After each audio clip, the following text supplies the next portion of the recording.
Chapter 1. Replication. Hey, ha, ha. At the G1 branch of the New World Navy, a group of young men are diligently practicing swordsmanship. A naval major is patrolling. Hey, ha. Among the crowd, a boy is fervently striking at a wooden post before him. Crack. The wooden post is pierced by the boy's sword, yet he appears distinctly dissatisfied. Frustrated, he glares at the long sword in his hand, unleashing a flurry of fervent thrusts against the post as if to vent his anger. Moen, the major, witnessing this scene, grips the boy's arm with a hint of exasperation, sternly halting Moen's actions. Major Reika. Moen performs a perfectly executed salute. In the Navy, hierarchy is of utmost importance, and even the fearless Moen shows profound respect towards Major Reika, who is responsible for his training. Moen, your training must adhere to strict protocols, Reika states, releasing Moen's arm and casting a glance at the long sword in his hand. Combining the techniques of the finger gun with swordsmanship is exceedingly challenging, let alone your ambition to incorporate hockey. Moen lowers his head, seemingly absorbing Reika's words. With a sigh, Reika surveys the surroundings and notes that the soldiers are still engaged in their training, not paying much attention to this exchange. This scenario has unfolded daily for over half a month. Seizing the moment while Moen is distracted, Reika slips a small booklet into the boy's hands. Moen lifts his head, puzzled, as Reika winks at him before resuming his patrol of the other soldiers. Peering at the booklet in his hands, Moen reads the words, Iron Block. A simple phrase, yet it carries significant weight. The 6 forms are among the foundational skills that elevate the Navy to the pinnacle of the world. Typically, only officers of the rank of ensign or higher are permitted to study them, along with a select few prodigious soldiers who are allowed to learn in advance. Moen hails from an obscure island in the New World. The villagers on the island were all slaughtered by pirates, but Moen managed to escape due to his practice at sea. Upon learning from the Navy that his parents had been killed by pirates, he did not display hysterical sorrow. He simply accepted a long sword from a sailor, and, with one strike after another, he pierced the captain of the pirate ship, known for a bounty of 57 million berries, in a brutal display of vengeance. This ferocity left even the colonel who captured the pirate astounded, considering that Moen was merely a 12-year-old boy at the time. Having lost all of his family, Moen accepted an invitation from the colonel to join the Navy, becoming a deckhand in the G1 branch. Now, for years have passed, and Moen has embarked on several campaigns with the Navy, having dispatched over 100 pirates, albeit all of them are mere small fry. In truth, his current capabilities only allowed him to contend with pirates whose bounties did not exceed 20 million. Over the span of 4 years, Moen has mastered swordsmanship, developing his own training regimen that has led him to the threshold of becoming a swordsman of renown, achieving the rank of Iron Cutter. With the ability to sense the breath of all things, he can sever anything that can be cut. At the age of 16, a swordsman of his caliber is indeed a rarity within the Navy.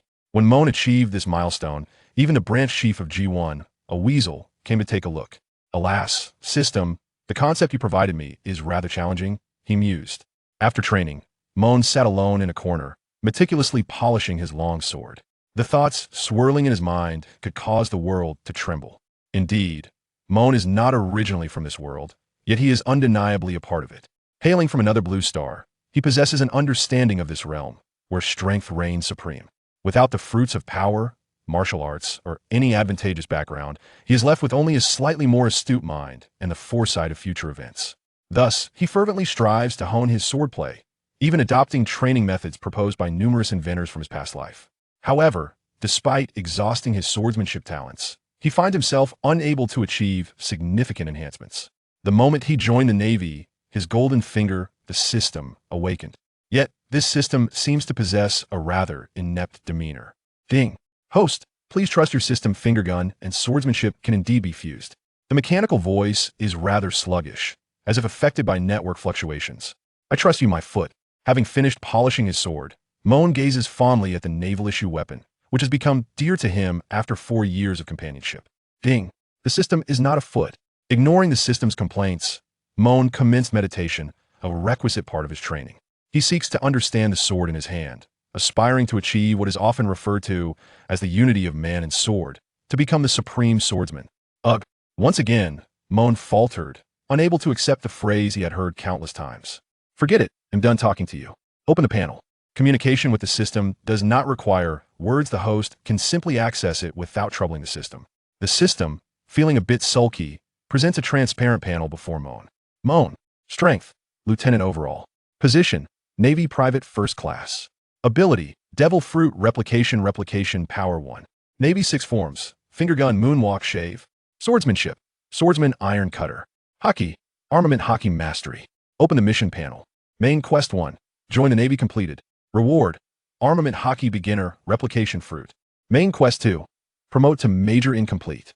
Reward, Observation Hockey Beginner Replication Power 1. Side Quest 1.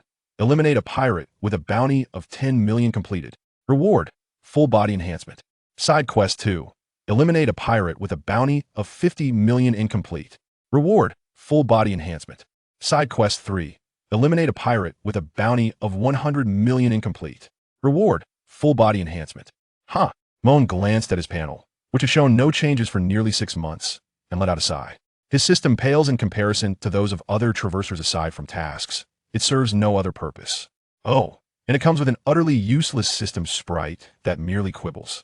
Moen caressed the long sword in his grasp.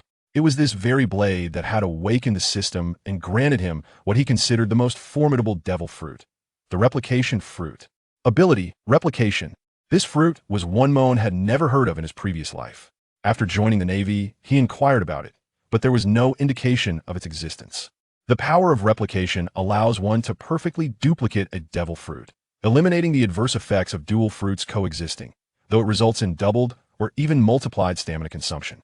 In other words, using the power of one fruit consumes normal stamina, but utilizing 2 fruits results in double the consumption. Currently, Moen can replicate a fruit only once. The next opportunity will only arise after he is promoted to Major, enabling him to access replication power. Within the G1 branch, there exists a number of individuals with abilities, yet Moen finds them wholly unimpressive. After all, most possess either lackluster paramecia fruits or ordinary zoan fruits. Moen's ambition, however, lies in acquiring what is hailed as the most potent logia fruit. I wonder when I shall advance to Navy headquarters, where a monster is squandering its power. As he repetitively polished his sword, yearning for communion with it, he was reminded that it was merely an ordinary long sword, hardly worthy of his aspirations. Just as Moen was polishing his sword, an alarm blared the alert for deployment. All soldiers, emergency assembly. Major Reika instantly appeared above the training ground, his voice resonating and capturing the attention of all soldiers. Now, a band of pirates seeks to traverse the waters under our G1 branch's jurisdiction. Soldiers, follow me, we shall strike. Justice shall prevail. Amidst the thunderous rallying cry, all soldiers boarded the warship in an orderly manner. As Moen embarked, he noted that the leading vessel was a medium-sized warship, typically reserved for officers of the rank of colonel or higher. There were also 2 smaller warships, helmed by lieutenants and majors respectively. This is intriguing, 2 majors and a colonel. This adversary seems formidable indeed. Moen stood at the edge of the ship, his gaze fixed upon the vast ocean. Due to his consumption of the devil fruit, he harbored an unimaginable loathing for the sea. Although the system had undergone a certain degree of purification, allowing him to relish the pleasure of bathing and even enjoy hot springs, the salt water still filled him with disdain. Chapter 2. The Pirate Crew. The G1 branch is situated in the heart of the Grand Line, adjacent to Marineford, serving as the gatekeeper of the New World and is one of the 2 naval branches established therein. The notorious pirate Chris, with a bounty of 97 million berries, known as Giant Axe Chris, is a user of the animal type, ordinary species, elephant fruit, and wields a colossal axe with great proficiency.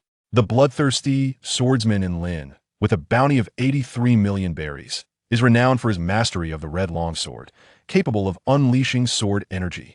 Lastly, the formidable fishman, Harvey, known as Swamp Shark, boasts a bounty of 95 million berries and possesses the powers of the natural type swamp fruit. These 3 notorious pirates had gathered at Sabiti Archipelago, preparing to venture into the New World as a united force. As Moen listened to the information relayed by Reika, his interest was piqued. Each bounty approached the staggering sum of 100 million berries, indicating that they were indeed formidable figures, akin to supernovas. Reflecting on the original narrative, he recalled that when Luffy set sail, his bounty was already inflated, yet there were numerous supernovas at that time. At this juncture, the presence of such substantial bounties signified exceptional strength. Then, who is leading us? Moen inquired hesitantly, for these were 3 supernova-level pirates. If only a single colonel was at the helm, it might be insufficient to annihilate this motley crew. Reika shot Moen an excited glance and exclaimed, "It is Colonel Bartolomeo." Moen was momentarily taken aback. a thrill coursing through him. Colonel Bartolomeo, does this imply that this battle is organized by Vice Admiral Mongoose? Indeed, the battle orders were issued by Vice Admiral Mongoose. Reika confirmed with a nod. Vice Admiral Mongoose is the highest-ranking officer at the G1 branch and commands the utmost respect from the soldiers stationed there. He is known for his amiable demeanor, diligence, and formidable strength, being an elite Vice Admiral of the Navy headquarters. Driven by his ambitions, Moen aspired to join the Navy headquarters, hoping to encounter the coveted devil fruit he yearned to replicate. Thus, he had been diligently proving himself within the branch. The arrival of Colonel Bartolomeo, a trusted confidant of Vice Admiral Mongoose, leading the fleet to encircle the pirates, might just present Moen with the perfect opportunity to showcase his abilities. The naval fleet moved swiftly, and within half a day, they spotted several pirate ships ahead. Swish! Reika, the major, swiftly drew his prize blade from his waist. It was a trophy from a defeated pirate. Prepare for battle. Gunners, ready the cannons. Yes.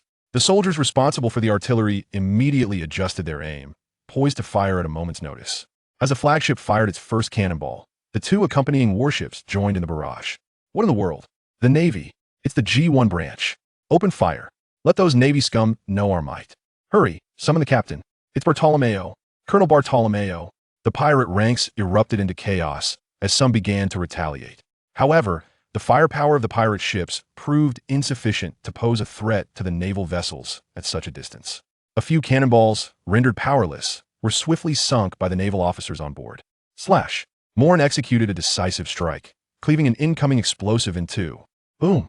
The sound of the explosion echoed in the ears of those present, the ensuing waves causing some soldiers to stagger. Yet, Reika and Moen remained steadfast, unmoved as mountains. Prepare for boarding. As the pirate ships drew nearer, both sides instinctively ceased fire. 4 pirate vessels had already been sunk, achieving the Navy's objective. Reika brandished his long sword, his eyes ablaze with fervor. To the Navy, pirates were sworn enemies, and the thrill of battle was the deep-seated desire of the frontline soldiers of G1. Moen tightened his grip on his sword, following closely behind Reika, as he leapt across the void towards the opposing pirate ship. Moonwalk! Simultaneously, a dozen naval officers from the flagship also soared into the air. Moen's pupils constricted. He had miscalculated. Colonel Bartolomeo was indeed the commanding officer, yet accompanying him were 3 other colonels and 10 majors. The majors aboard the 2 smaller warships were hardly worthy of the flagship's attention. They were merely there to eliminate the lesser foes. What is going on? Cold sweat beaded on Moen's brow as his previously swift movements faltered, nearly causing him to stumble. Only bringing along 2 majors and 2 ordinary soldiers alongside 10 officers above the rank of major? This was not the Navy style, nor was it Vice Admiral Mongoose's. While Moen was momentarily taken aback, Colonel Bartolomeo, donned in a red apron, had already reached a pirate ship, his battle axe gleaming with dark energy. That was hockey. Hey! With a swing of his axe, he unleashed a dark slash that cleaved the pirate ship beneath him in 2. As Bartolomeo cackled maniacally, the 2 accompanying colonels simultaneously sank 2 pirate vessels. Thus, at the outset of the battle, the pirate strength had already been halved. Curse those Navy dogs!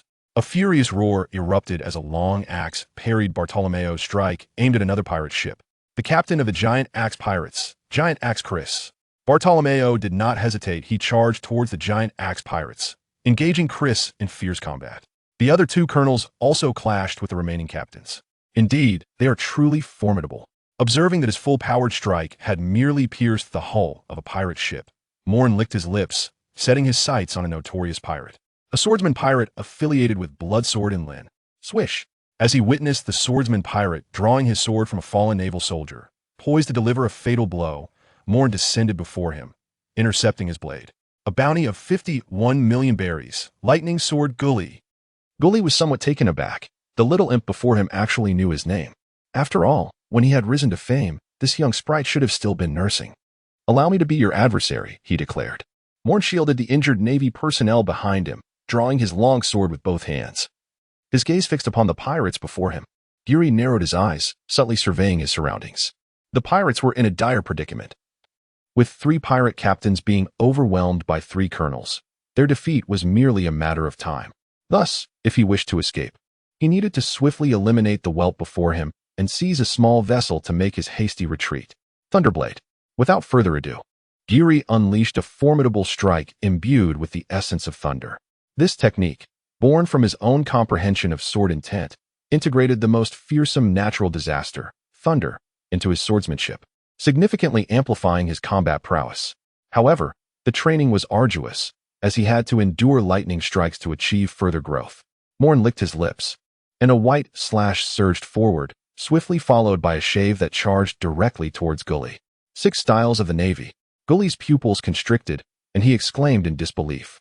The reputation of the 6 styles of the Navy was indeed formidable upon the seas. Anyone adept in these techniques was undoubtedly a formidable superhuman. Spear of Justice. Moen was not foolish enough to challenge a pirate who had comprehended the essence of swordsmanship in a duel.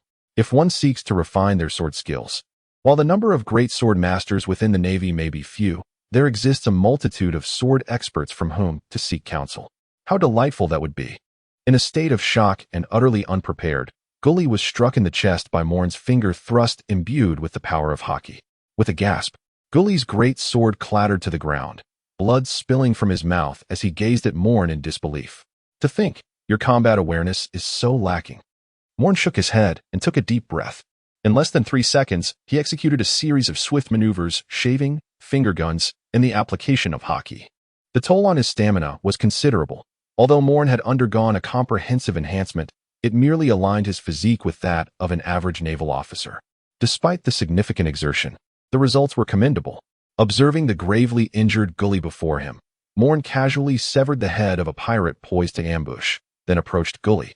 Retrieving the massive sword lying on the ground, Jiuyue, suffering from a punctured lung that rendered him breathless and feeble, found his vision blurring. His bounty, primarily amassed through the slaughter of innocents and the execution of naval soldiers alongside the blood sword, suggested his strength was comparable to Moen's. Farewell, the notorious pirate with a bounty of 51 million, thundersword Jiuyue, with a swift thrust. The sound of steel-piercing flesh echoed as Jiuyue's throat was impaled by the sword. With a flick of Moen's wrist, Jiuyue's head soared into the air. Ding! Side quest 2. Completed, granting 1 comprehensive physical enhancement. Enhancement. Chapter 3. Victory. Achievements. Ding. Enhancement successful, accompanied by a familiar pang of pain. Moen shook his body as a plume of black mist dispersed around him.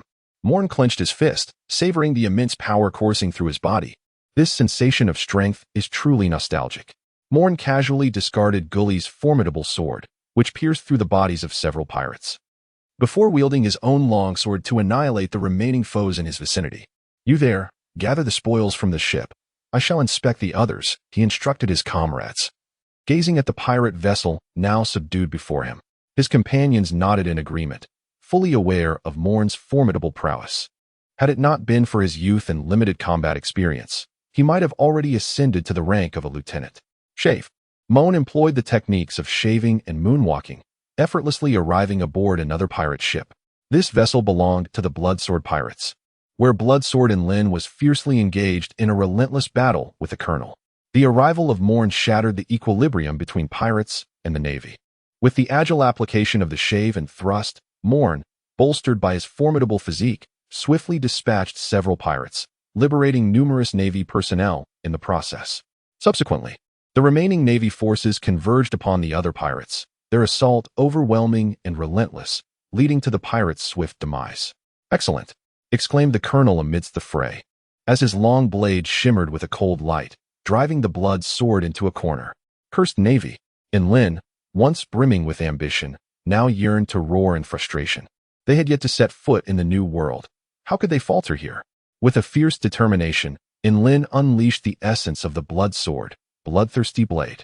His eyes were filled with a crimson hue as his red longsword sliced through the body of a nearby Navy soldier, instantly causing the unfortunate man's form to wither. Dodge. In an instant, Moen appeared before the naval officer and forcefully kicked him away. Though somewhat brutal, it was the most effective means of rescue. Having not absorbed all the blood, Lin could only wield his long sword and confront Colonel Changdao once more. Moen stood by, observing with a cold gaze as the naval officer was escorted aboard the warship, where a physician attended to his wounds. Colonel Changdao, despite having been struck in the thigh by Lin, swiftly severed Lin's right arm, which held the longsword. Lin clutched his bleeding right arm with his left hand, his anguished cries chilling the hearts of those who heard them. However, regrettably, the surrounding men were seasoned soldiers, battle-hardened and unperturbed by his desperate screams. A glimmer of light flickered in Moen's eyes, and a faint smile graced his lips as he vanished from sight. Piercing strike. The anguished cries of Enlin faded away. His final gaze filled with disbelief. Moen stood behind, his fingers pressed against Enlin's nape. A small wound on the back of Enlin's head continued to bleed profusely. Quite ruthless and precise, young man.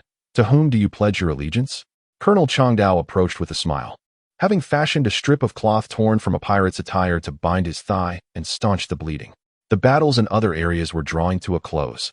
Jean Tamaru had severed Chris's hands and shackled his neck with sea prism stone, rendering him incapable of regaining his strength. As for the fisherman Harvey, he had been gravely injured by another colonel and subsequently imprisoned. All pirates displaying the abilities of the devil fruit were bound with sea prism stone, while the remainder were summarily executed. Reporting, Colonel, I am a soldier under the command of Major Reika from the G1 branch. Moen's impeccably standard salute and response greatly pleased Colonel Bridge. I am the newly appointed Colonel of the G1 branch. You may call me Colonel Bridge. Yes, Colonel Bridge. Bridge. Feeling a sense of satisfaction, patted Moen on the shoulder, pleasantly surprised to encounter such formidable soldiers within the G1 branch so soon after his arrival. Observing the private first-class insignia on Moen's shoulder, Bridge stroked his chin, intrigued. Corporal, take Enlin's head and report to your superior. What? Even as Moen silently reminded himself to show respect to his superior, he was taken aback. After all, this was a notorious pirate with a bounty nearing 83 million. Nearly a supernova in infamy. Even for a colonel, such an achievement was monumental. Most importantly, who would believe that a corporal had slain such a formidable pirate? Bridge burst into hearty laughter. I have just been promoted to colonel.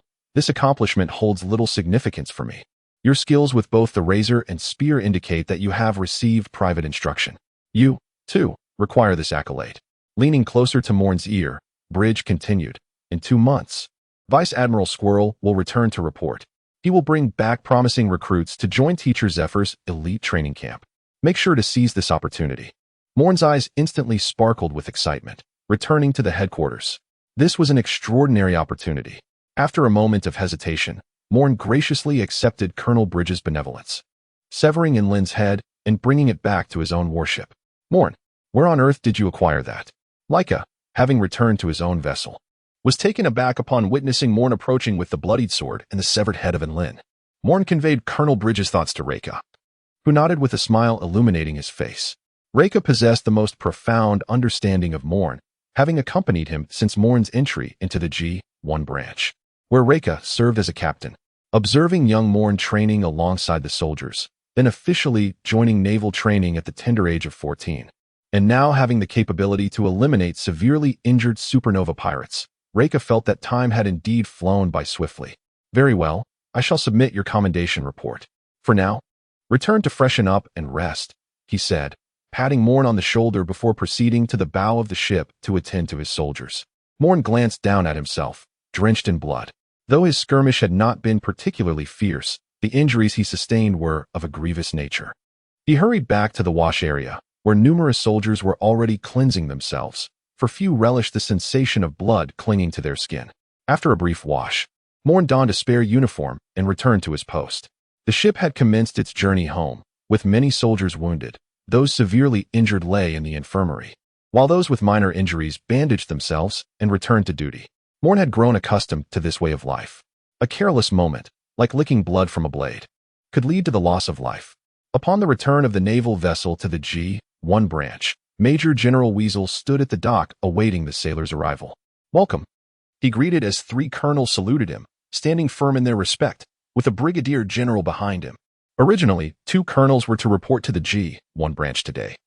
But upon encountering the pirate ambush, Major General Weasel decided to send both of them into the fray, accompanied by several lieutenant colonels. Very well. You may take your rest now. Your achievements will be duly recorded. Weasel waved his hand, dispersing the troops that followed. Moen returned to his dormitory with the main group, washing his blood-stained uniform. Fortunately, there were no tears. Otherwise, he would have had to deal with the logistics department and their incessant arguments. Moen, would you care to join me for a drink? Moen's roommate, Samo, approached and nudged him.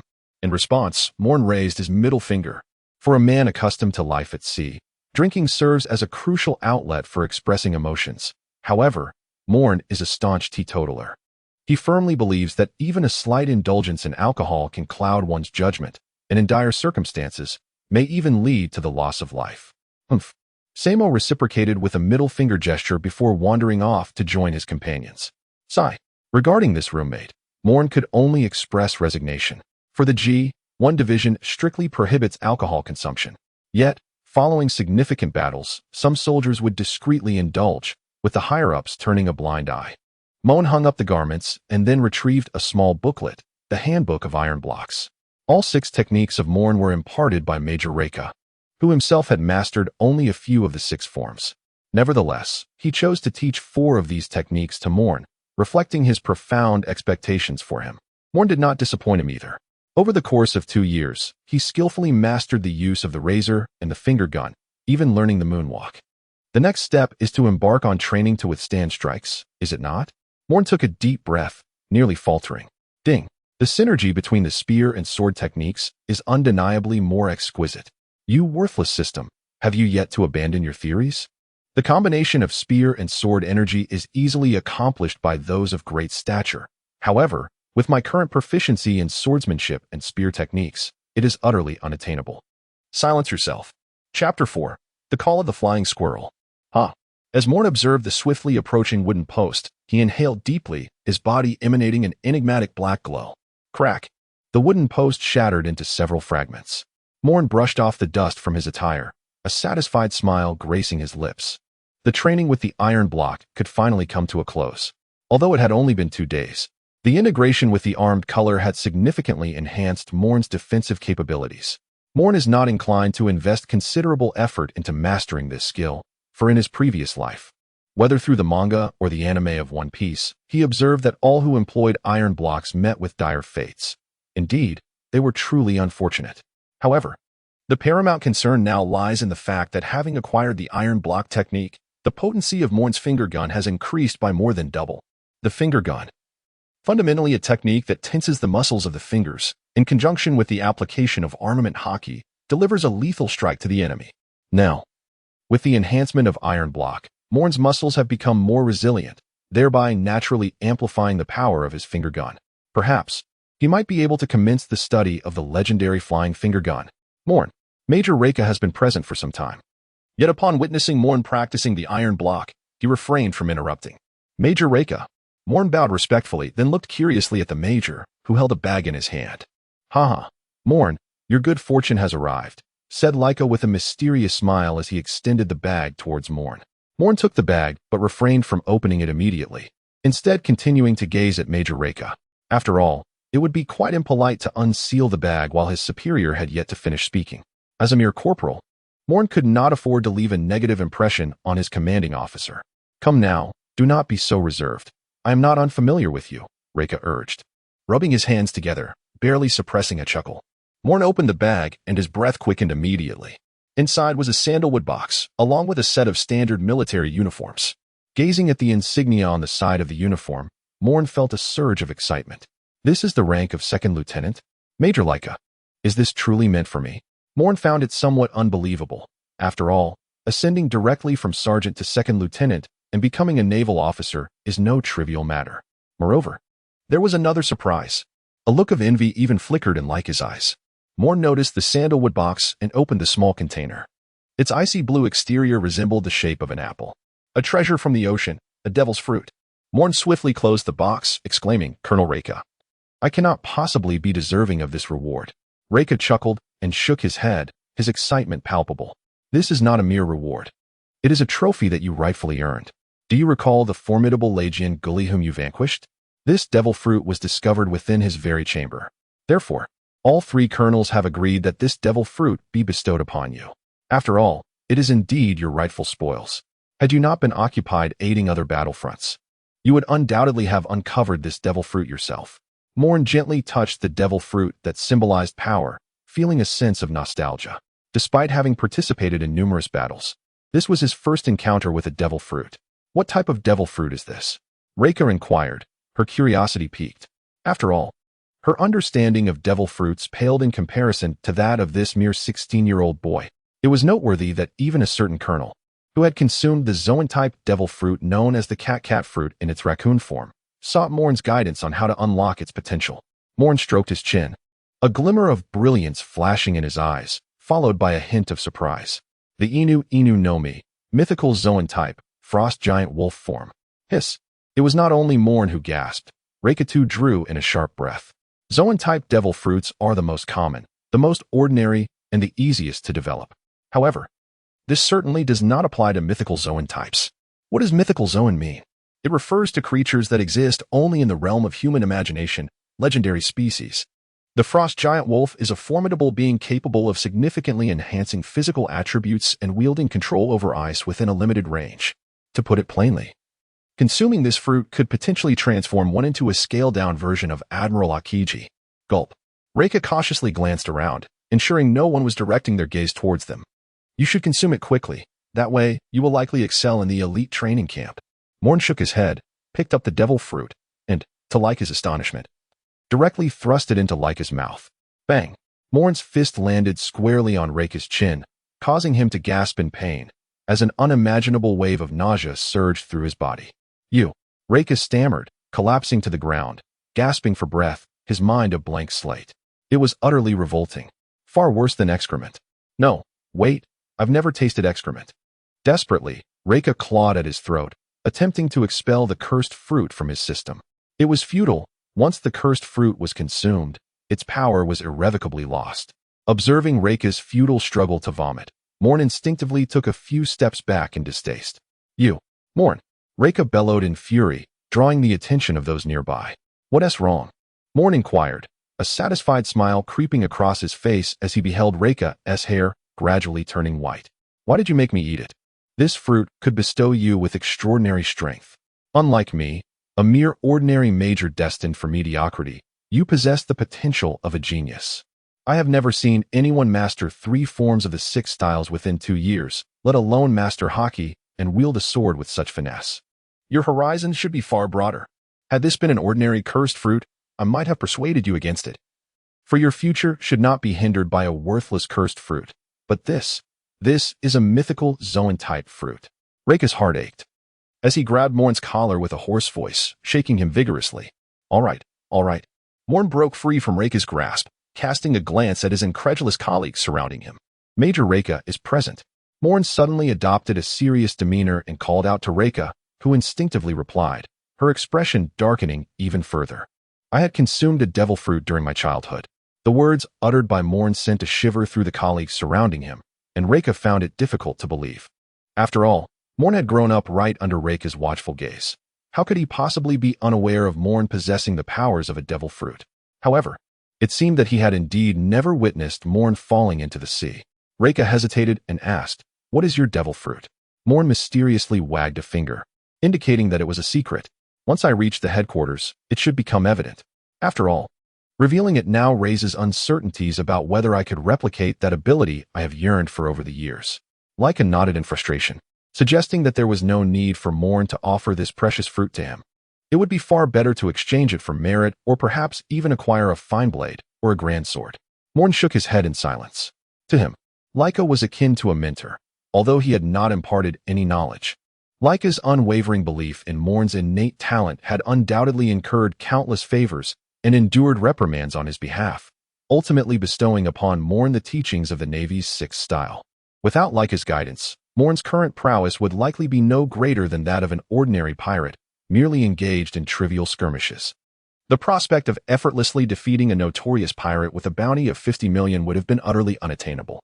Naturally, such sentimental musings were far too profound for Moen to articulate.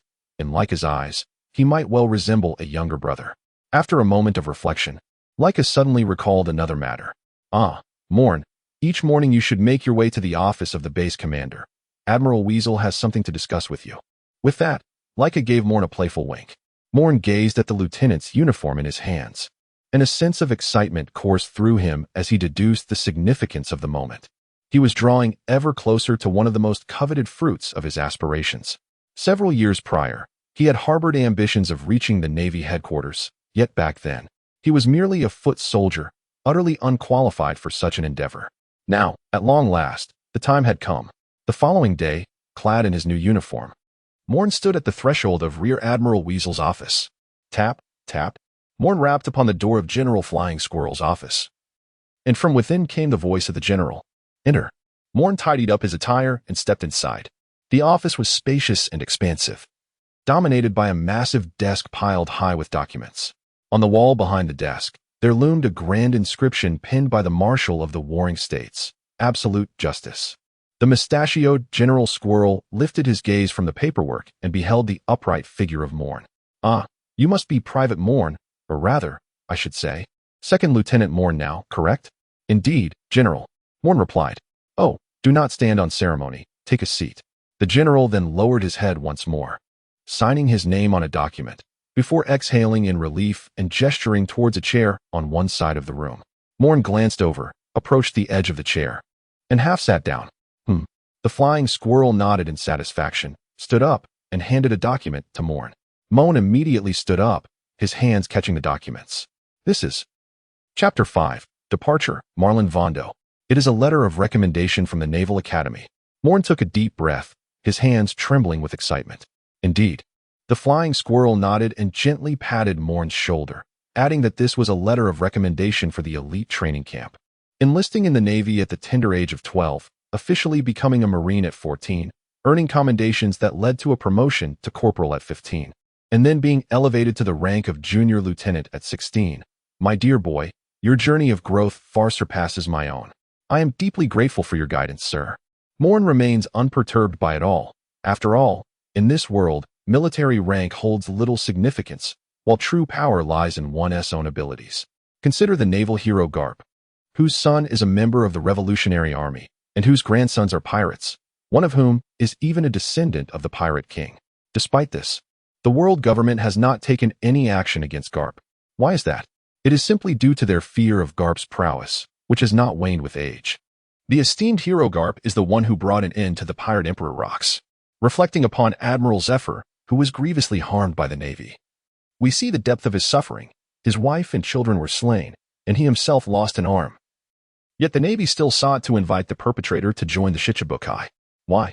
It is because Zephyr has lost the power that once instilled fear in both the world government and the Navy.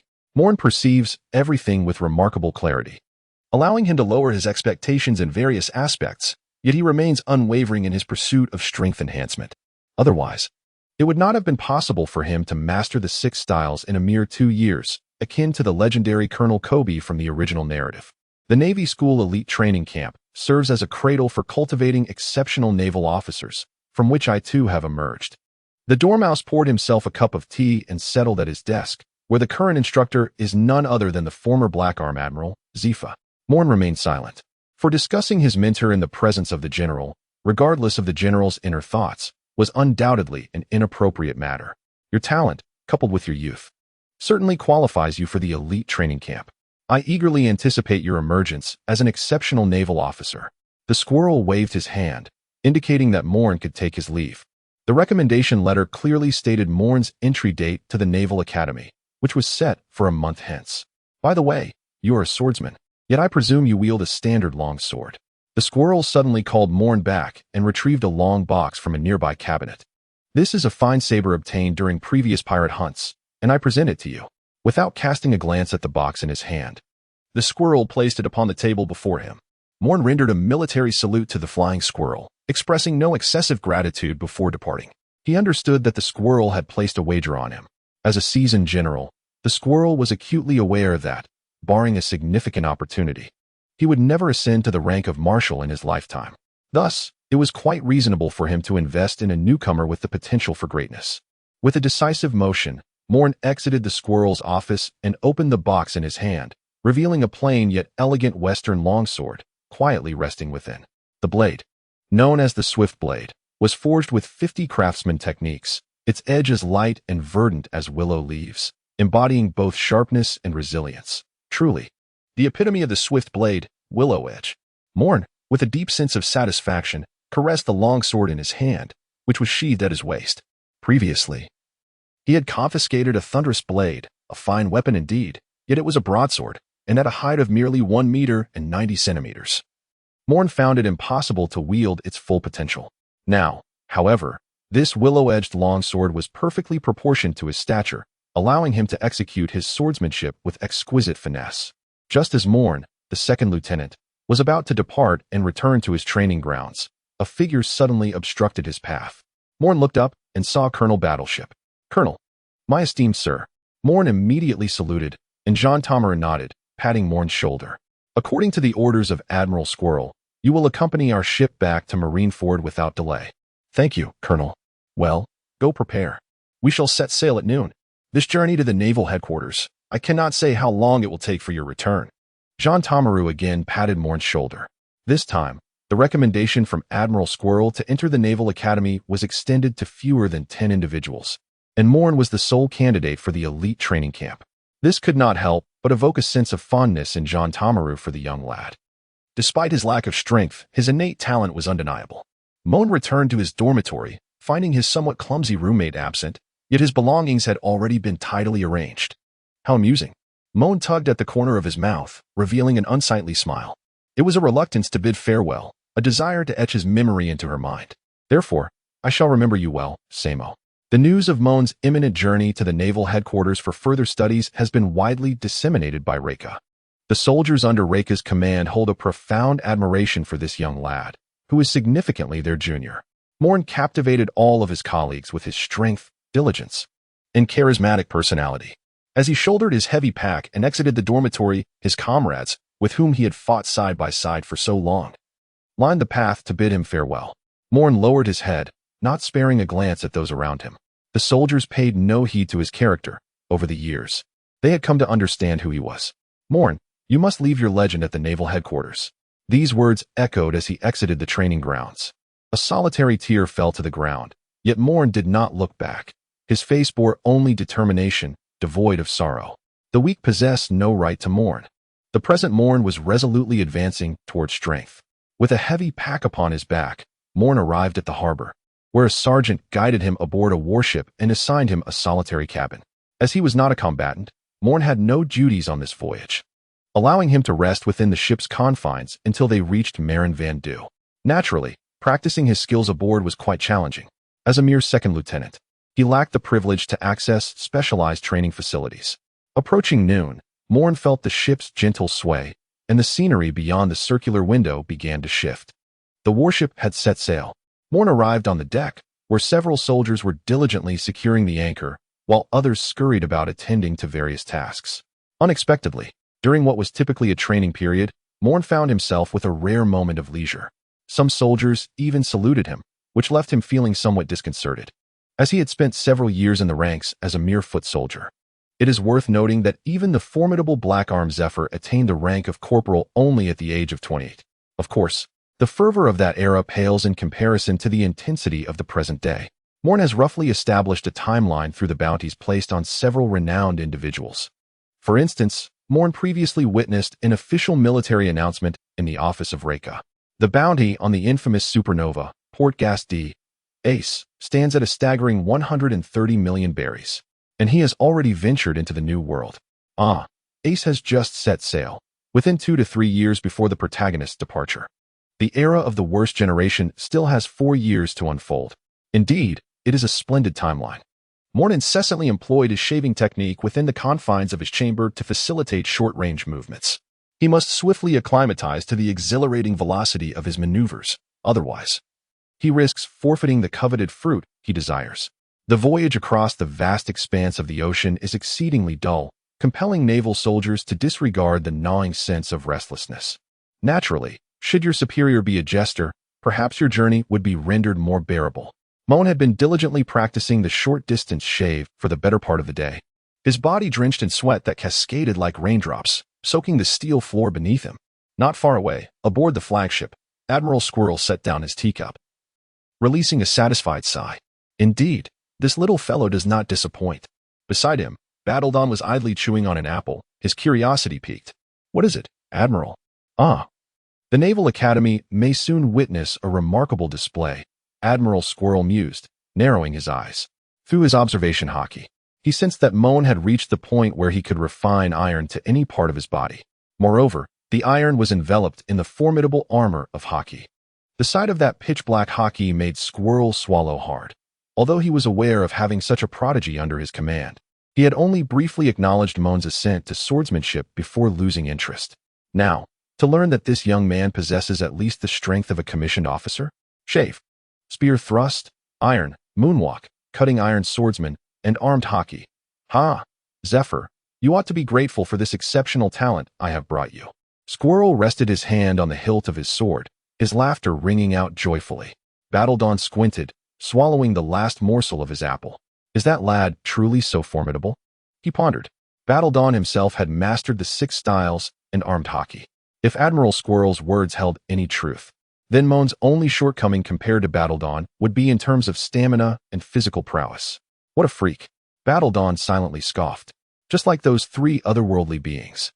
Admiral Squirrel recalled something, adding a mental quip. Chapter 6, Marineford. Unaware of Admiral Squirrel's scrutiny due to his lack of awakened observation Haki, Moen remained focused on honing his 6 styles. If he exerted himself now, the gains he would achieve upon entering the academy would be even greater. Hey, huh? Moen, balancing on one hand, felt the beads of sweat pooling atop his head. At this moment, he was acutely aware of the soreness radiating through his arms and abdomen. Who? Moen collapsed, furrowing his brow as he flexed his sore fingers. Half an hour. Was that all he could manage while sustaining the iron block in an upright position? He felt deeply dissatisfied with this duration, as even a soldier of average ability could achieve such a feat. His superficial mastery of the iron block had resulted in a considerable waste of his energy. Suddenly, there was a stir outside, and the sound of a whistle grew increasingly loud. Moen swiftly arose, washed himself in the washroom, and promptly donned his attire before stepping outside. After enduring a lengthy voyage, Moen at last arrived at the place he had long yearned for, a location he had scarcely regarded while traversing the Red Earth continent. But now, he had reached his destination, the Navy headquarters, a symbol of justice, Marineford. Viewed from above, the crescent-shaped island resembled an elegant moon. With dozens of naval warships anchored in the semicircular harbor, flanked by imposing artillery fortifications, standing vigilant. Towering buildings in the background served as the officers' offices, while the labyrinthine streets behind the crescent island were home to the military families of Marineford.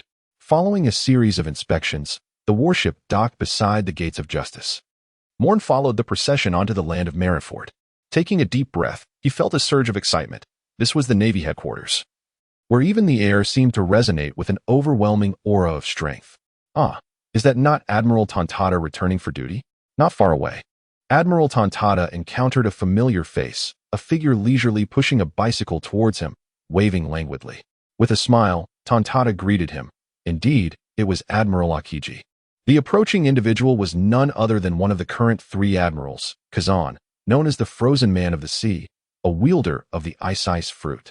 Such is the might of an admiral. Moen blended seamlessly into the crowd, his gaze ardently fixed upon Akiji. Despite the man's seemingly languid exterior, one could palpably sense the fervor that coursed within him. Akiji furrowed his brow, catching a glimpse of Moen amidst the throng. While the others were animated with excitement at the sight of the Marine Admiral, this individual exhibited a gaze imbued with a complexity of emotions. Was it excitement? Greed? Confidence? Audacity? It appeared that Squirrel had indeed brought back a promising candidate this time. Akiji patted Squirrel on the shoulder before yawning and making his way towards the Marshal's office at Marine headquarters. He and T arrived at the port by mere chance. He had just returned from the Sabaody archipelago.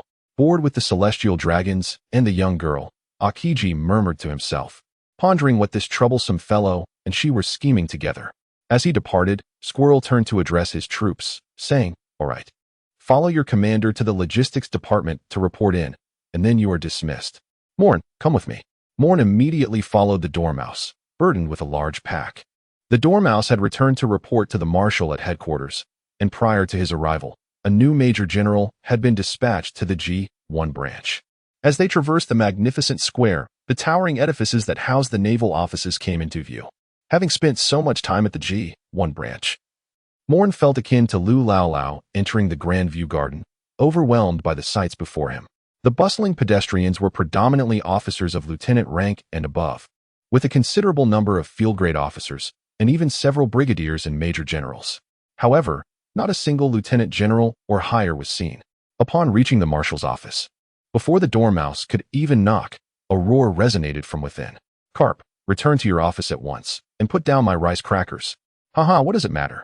Moen distinctly observed the beads of cold sweat forming on the foreheads of the flying squirrels, who appeared to hesitate on whether to knock on the door. "Ahem, esteemed general. I believe it would be prudent for you to enter. The marshals are likely already aware of your arrival." Moen gently tapped the flying squirrel and gestured towards the door. The flying squirrel adjusted his military uniform and said to Moen, "Wait here for me. After I conclude my report, I shall take you to the Naval Academy." "Very well." The flying squirrel knocked on the door, and a voice immediately responded from within, "Come in." The flying squirrel opened the door, stepped inside, and then closed it behind him. Moen cast a fleeting glance, secretly observing a robust man with a square face, who was voraciously stuffing handfuls of dried fish into his mouth, while a goat beside him munched on a sheet of paper. As the door closed, Moen stood upright outside, awaiting the emergence of Admiral Squirrel. It was not long before Admiral Squirrel appeared, visibly relieved. "Let us go. I shall escort you to the Naval Academy." With a shake of his shoulder, the grand code of justice behind him began to flutter as if stirred by an unseen breeze, eliciting a twinge of envy from Moen. However, at his height of less than 2 meters, he could only look down upon the inhabitants of the little kingdom and the diminutive figure of Luffy, who stood at a mere 3/10 of his height. What need is there for such towering stature? Glancing at the admiral, who stood at an impressive 2.5 meters, it was hard to fathom that such height was merely commonplace within the Navy. As they exited the headquarters building, Admiral Squirrel encountered a few familiar vice admirals: Vice Admiral Fire Mountain, Vice Admiral Strawberry, and Vice Admiral Crane. "Squirrel, where are you off to?" Fire Mountain's booming voice resonated like thunder in Moen's ears. "Oh, I'm taking this little fellow to Teacher Zephyr," Squirrel replied, beaming as he introduced Moen to the 3 vice admirals. "This young prodigy was unearthed by us at G1 and has been under my care for several years. Now, it's time to send him to Teacher Zephyr for training." The 3 vice admirals regarded Moen with curiosity, and Crane was the first to sense something unusual. Armament hockey? At such a young age, he has mastered hockey? But that was not all. Though Admiral Squirrel was typically a composed and steady vice admiral, he could not help but swell with pride when discussing his subordinate. After all, for them, the prospect of showcasing their own strength was likely a distant hope. Yet, the prowess of their subordinates was something they could indeed flaunt. This young lad had already mastered the 6 powers: shave, iron block, moonwalk, and finger pistol, and he was also a swordsman of notable skill. The 3 vice admirals were taken aback. This youth, clearly no older than 16 or 17, had already accomplished feats that many would never achieve in a lifetime. Such talent could certainly benefit from Zephyr's guidance, shaping him into a cornerstone of the Navy, Crane remarked, a smile gracing her face. Nothing delighted this seasoned veteran more than the promising future of the Navy. "Indeed, Mr. Zephyr has a particular fondness for geniuses," Fire Mountain added, pausing as if struck by a thought. Crane's expression shifted subtly as she gestured toward Squirrel. Nodding in acknowledgement, Squirrel led Moen away. "Ah," sighed Strawberry, who had remained silent, watching Moen's retreating figure. The naval headquarters, the Naval Academy. Moen encountered a school of remarkable simplicity for the first time. A vast square, a row of dormitories, and an array of equipment strewn upon the ground. A group of soldiers, clad in short sleeves, was engaged in training, the dull thuds of sandbags being struck resonating in Moen's ears. Upon entering the gates of the Naval Academy with Squirrel, a burly man furrowed his brow, waving his mechanical arm as he turned to face Squirrel. "Squirrel, what brings you and this little rascal to my training camp?" Squirrel gazed sorrowfully at the elder's right arm.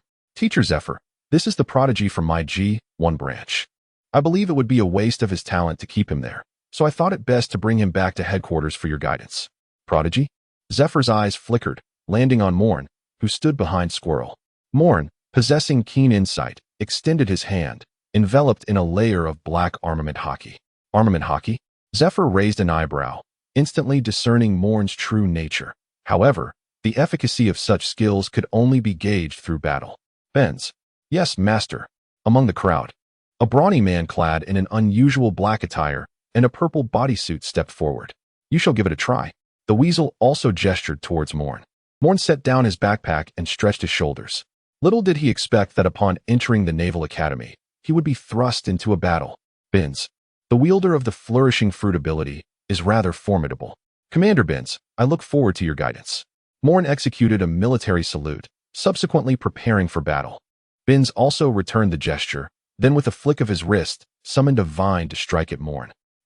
Is he holding back? Moen effortlessly evaded the attack. Furrowing his brow, Commander Binz, holding back could lead to defeat. With a swift motion, a longsword materialized in Moen's hand. Drawing upon the one-sword style, he executed a lightning-fast strike. Accompanied by the rapid movement of the Navy's sixth technique, Moen found himself behind Binz, unleashing a draw slash infused with the dark, cutting force aimed at his opponent. The slash. Binz's eyes widened in surprise. He had not anticipated that his foe was a swordsman of exceptional skill, likely no older than his teens. A prodigious swordsman?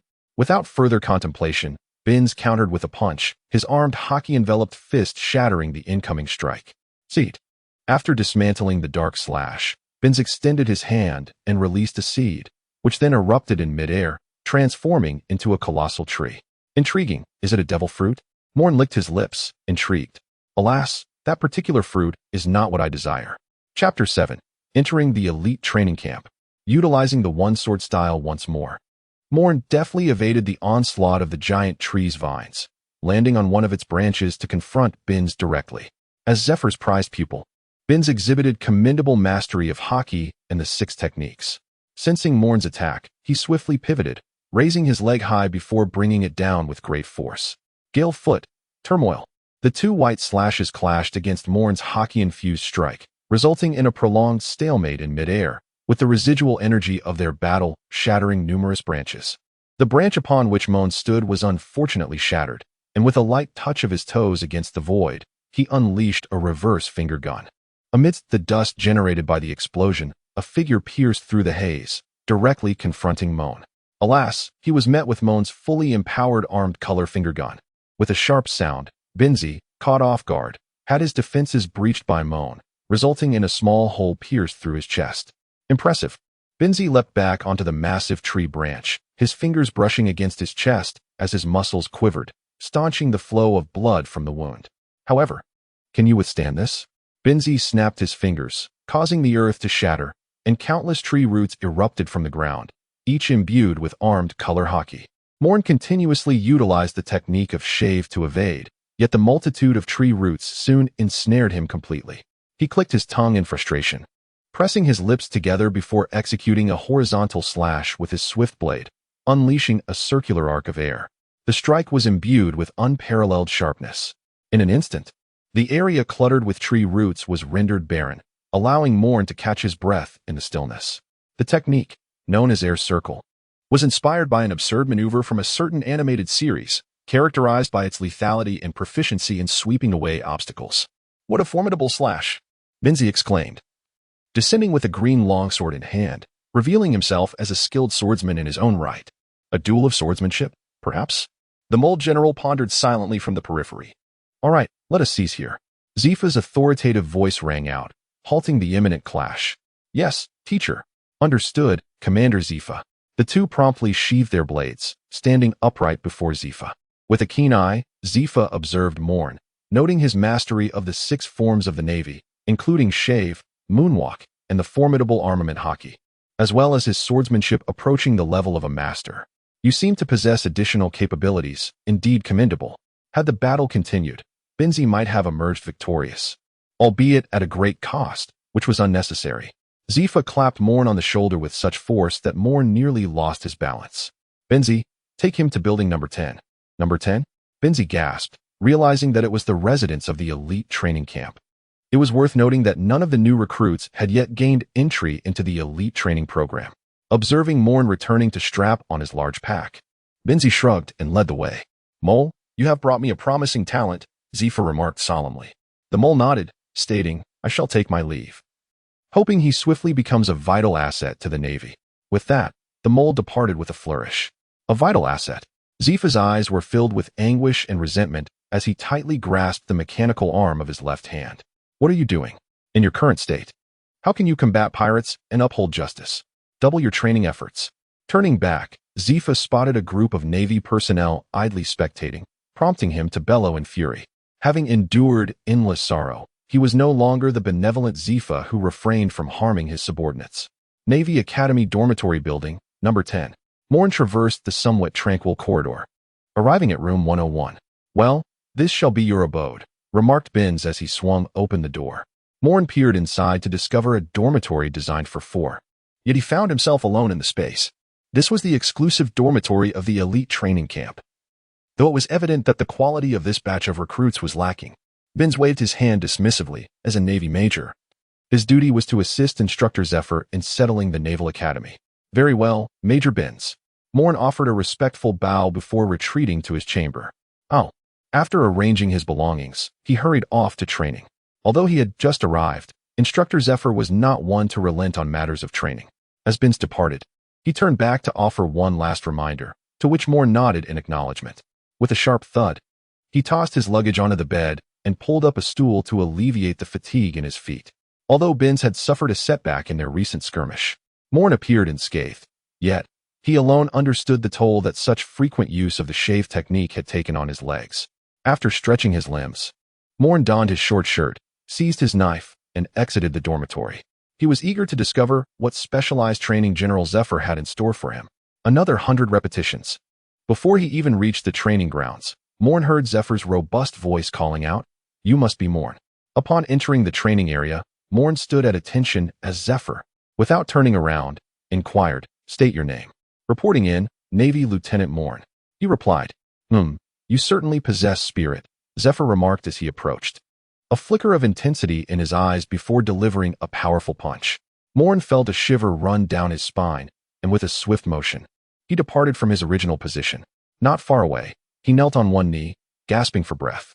He had not anticipated that Zephyr would strike so decisively, nor did he expect that a single use of the shave technique would nearly exhaust his strength. "What on earth is happening?" Moen panted, inquiring of Zephyr. The instinct for combat is truly remarkable. Even Zephyr could not help but express his admiration.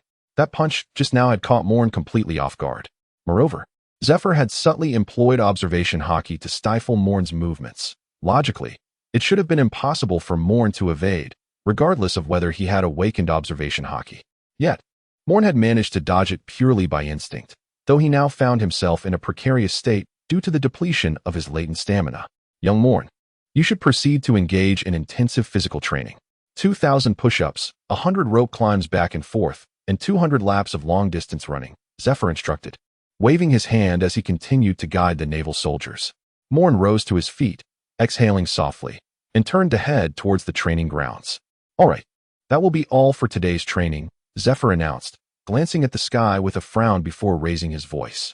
A collective sigh of relief escaped the recruits. It seemed that today, Instructor Zephyr had been particularly stern.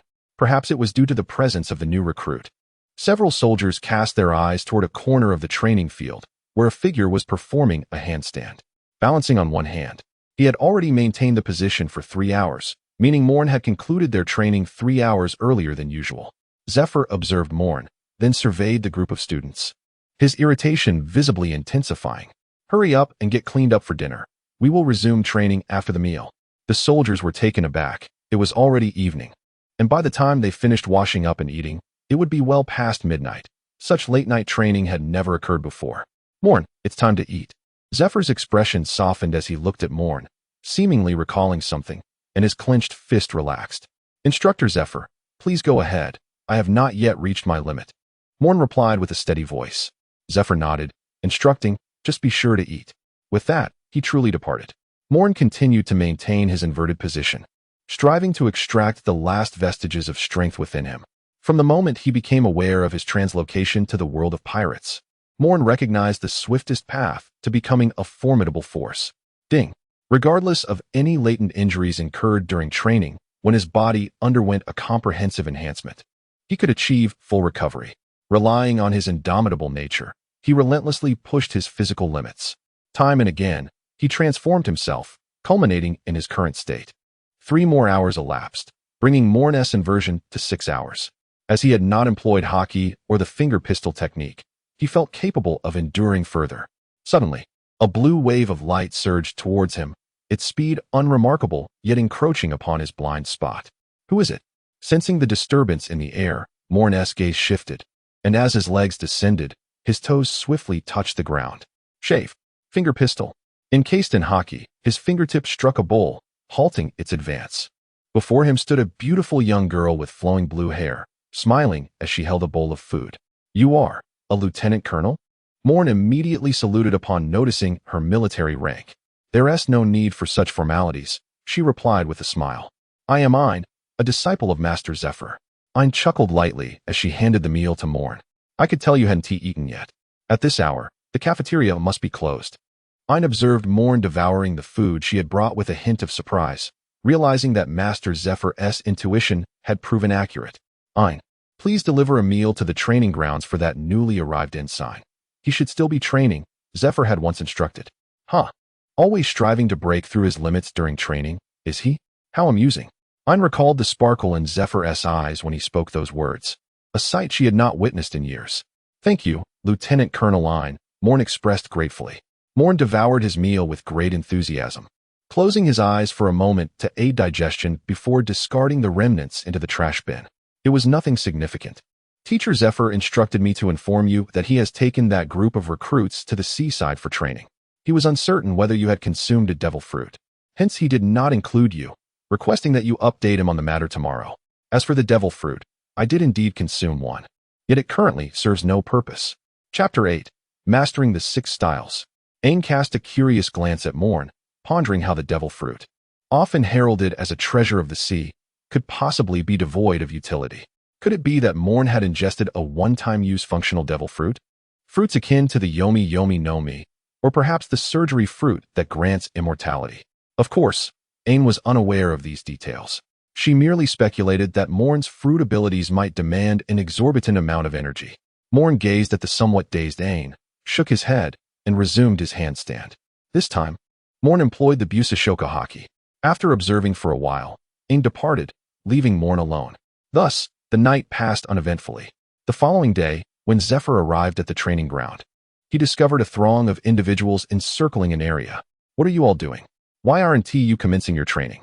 Zephyr bellowed, prompting the trainees to part and allow him passage. Upon closer inspection, Zephyr furrowed his brow. In the center of the crowd, Moen was dozing off, as if he had never returned home the previous night. While napping is commonplace, Moen was doing so while inverted, his fingertips still enveloped in Busashoka haki. Among this batch of trainees, very few could even grasp Busashoka haki, let alone manipulate it with such finesse. "Moen!" Zephyr shouted directly into Moen's ear, startling him awake. His body abruptly crashed down, and at the moment of contact with the ground, he deftly pivoted on his toes, executing the Soru technique and appearing several meters away while still yawning. Zephyr found himself at a loss, unsure whether to be incensed or pleased. On one hand, he was irked that Moen had chosen not to rest and had instead trained throughout the night, demonstrating a remarkable lack of alertness. On the other hand, he was delighted by Moen's formidable talent and his unwavering dedication to training. Teacher Zephyr. Moen, still somewhat groggy, spotted Zephyr not far off, along with the assembled Naval Academy trainees, and felt a twinge of a headache. He had trained a bit too late last night and had fallen asleep, relieved that he had not caught a chill. "All right, enough. Go wash up quickly and look at yourself." To everyone's surprise, Zephyr refrained from reprimanding Moen, a notable deviation from his usual emphasis on the Navy's image. "Yes." Moen exhaled in relief and dashed back to his dormitory. After a quick wash, he returned to the training ground. "Hey, huh." In the training area, the sailors continued honing their martial arts. Moen could only think that their level of training was rather lacking. Upon his return, Zephyr said nothing, simply requesting Moen to demonstrate his progress with the Rokushiki techniques. Moen demonstrated his mastery of the 6 styles. Indeed, the precision of his finger gun and shave techniques was nothing short of impeccable, though he needed further practice with the moonwalk and iron block. One might wonder why he had not yet learned the paper drawing technique, which stands as the most challenging and pivotal of the 6 styles. This particular technique is intricately linked to the observation haki within the triad of haki. Reporting to instructor Zephyr, "I have not had the opportunity to practice paper drawing at the G1 branch." Moen replied with utmost sincerity. Zephyr, after much deliberation, could only provide Moen with the training methods for the 4 styles, as he himself was unacquainted with paper drawing. Zephyr nodded, having reviewed Moen's qualifications the previous night. Indeed, It was improbable for an ordinary Marine to have encountered the 6 styles. Mastering 4 of them was already commendable in terms of personal development. Thus, starting today, I shall teach you paper drawing and gust step. Zephyr wasted no time and promptly led Moen to an indoor training facility. As for the other Naval Academy students, Zephyr directed them to follow Ben's. Inside the training arena, numerous wooden posts loomed ominously. The figure of Ein stood resolutely at the center of the space. The essence of paper drawing lies in the complete release of all bodily tension, allowing for the fluid control of one's body as if painting on a canvas, adeptly adapting to various combat scenarios. Zephyr approached a large wooden post and, patting it, explained to Moen, "Thus, the crux of mastering paper drawing is enduring blows." Indeed, a satisfied smile graced Zephyr's face. This young man possessed remarkable talent. Reflecting on Karp's incessant bragging about his grandson, Zephyr felt a surge of annoyance. The audacity of that old rascal. To think he had raised a revolutionary. Rumor had it that his grandson had even set sail as a pirate. After imparting the application of paper drawing to Moen, Zephyr took a step back to observe. Ein propelled a wooden post toward the blindfolded Moen. Thud! As the wind rustled around him, Moen instinctively prepared to evade, but the post struck him squarely in the abdomen. Moen took a deep breath and crouched down. An unguarded strike, even a mere collision with a wooden post, would typically be unbearable for an ordinary person. However, Moen was not an ordinary individual. Again, he rasped, rising once more, attuning himself more meticulously to the flow of air. Bang! Before long, the day elapsed. Ein gazed at the swollen visage of Moen with astonishment. He had indeed mastered the art of paper drawing during wooden post training. It took Ein half a month to barely grasp the basics. Truly, he was a marvel. Recalling Zephyr's assessment of Moen from the previous night, Ein felt a profound sense of discouragement. What? Moen's speech was somewhat slurred, his face quite swollen, and his body appeared almost bloated, every part of him seemingly retaining water. Even his steps felt somewhat unsteady. Yet, for those inhabiting the world of the Pirate King, such superficial injuries could be remedied with a mere meal. Observing Moen devour his food before immersing himself back into training, Ein despondently patted his head and followed suit. Indeed, he had been somewhat remiss in his training of late. After being struck by the wooden post twice, Ein rubbed his sore shoulder. Watching as Moen effortlessly dodged among the posts, feeling increasingly aware of the vast chasm between their abilities. Time, in the realm of cultivation, is the most invaluable commodity. Although it wasn't as if a millennium had passed in a blink, Moen had been at the Navy headquarters for 6 months, utterly oblivious to the passage of time.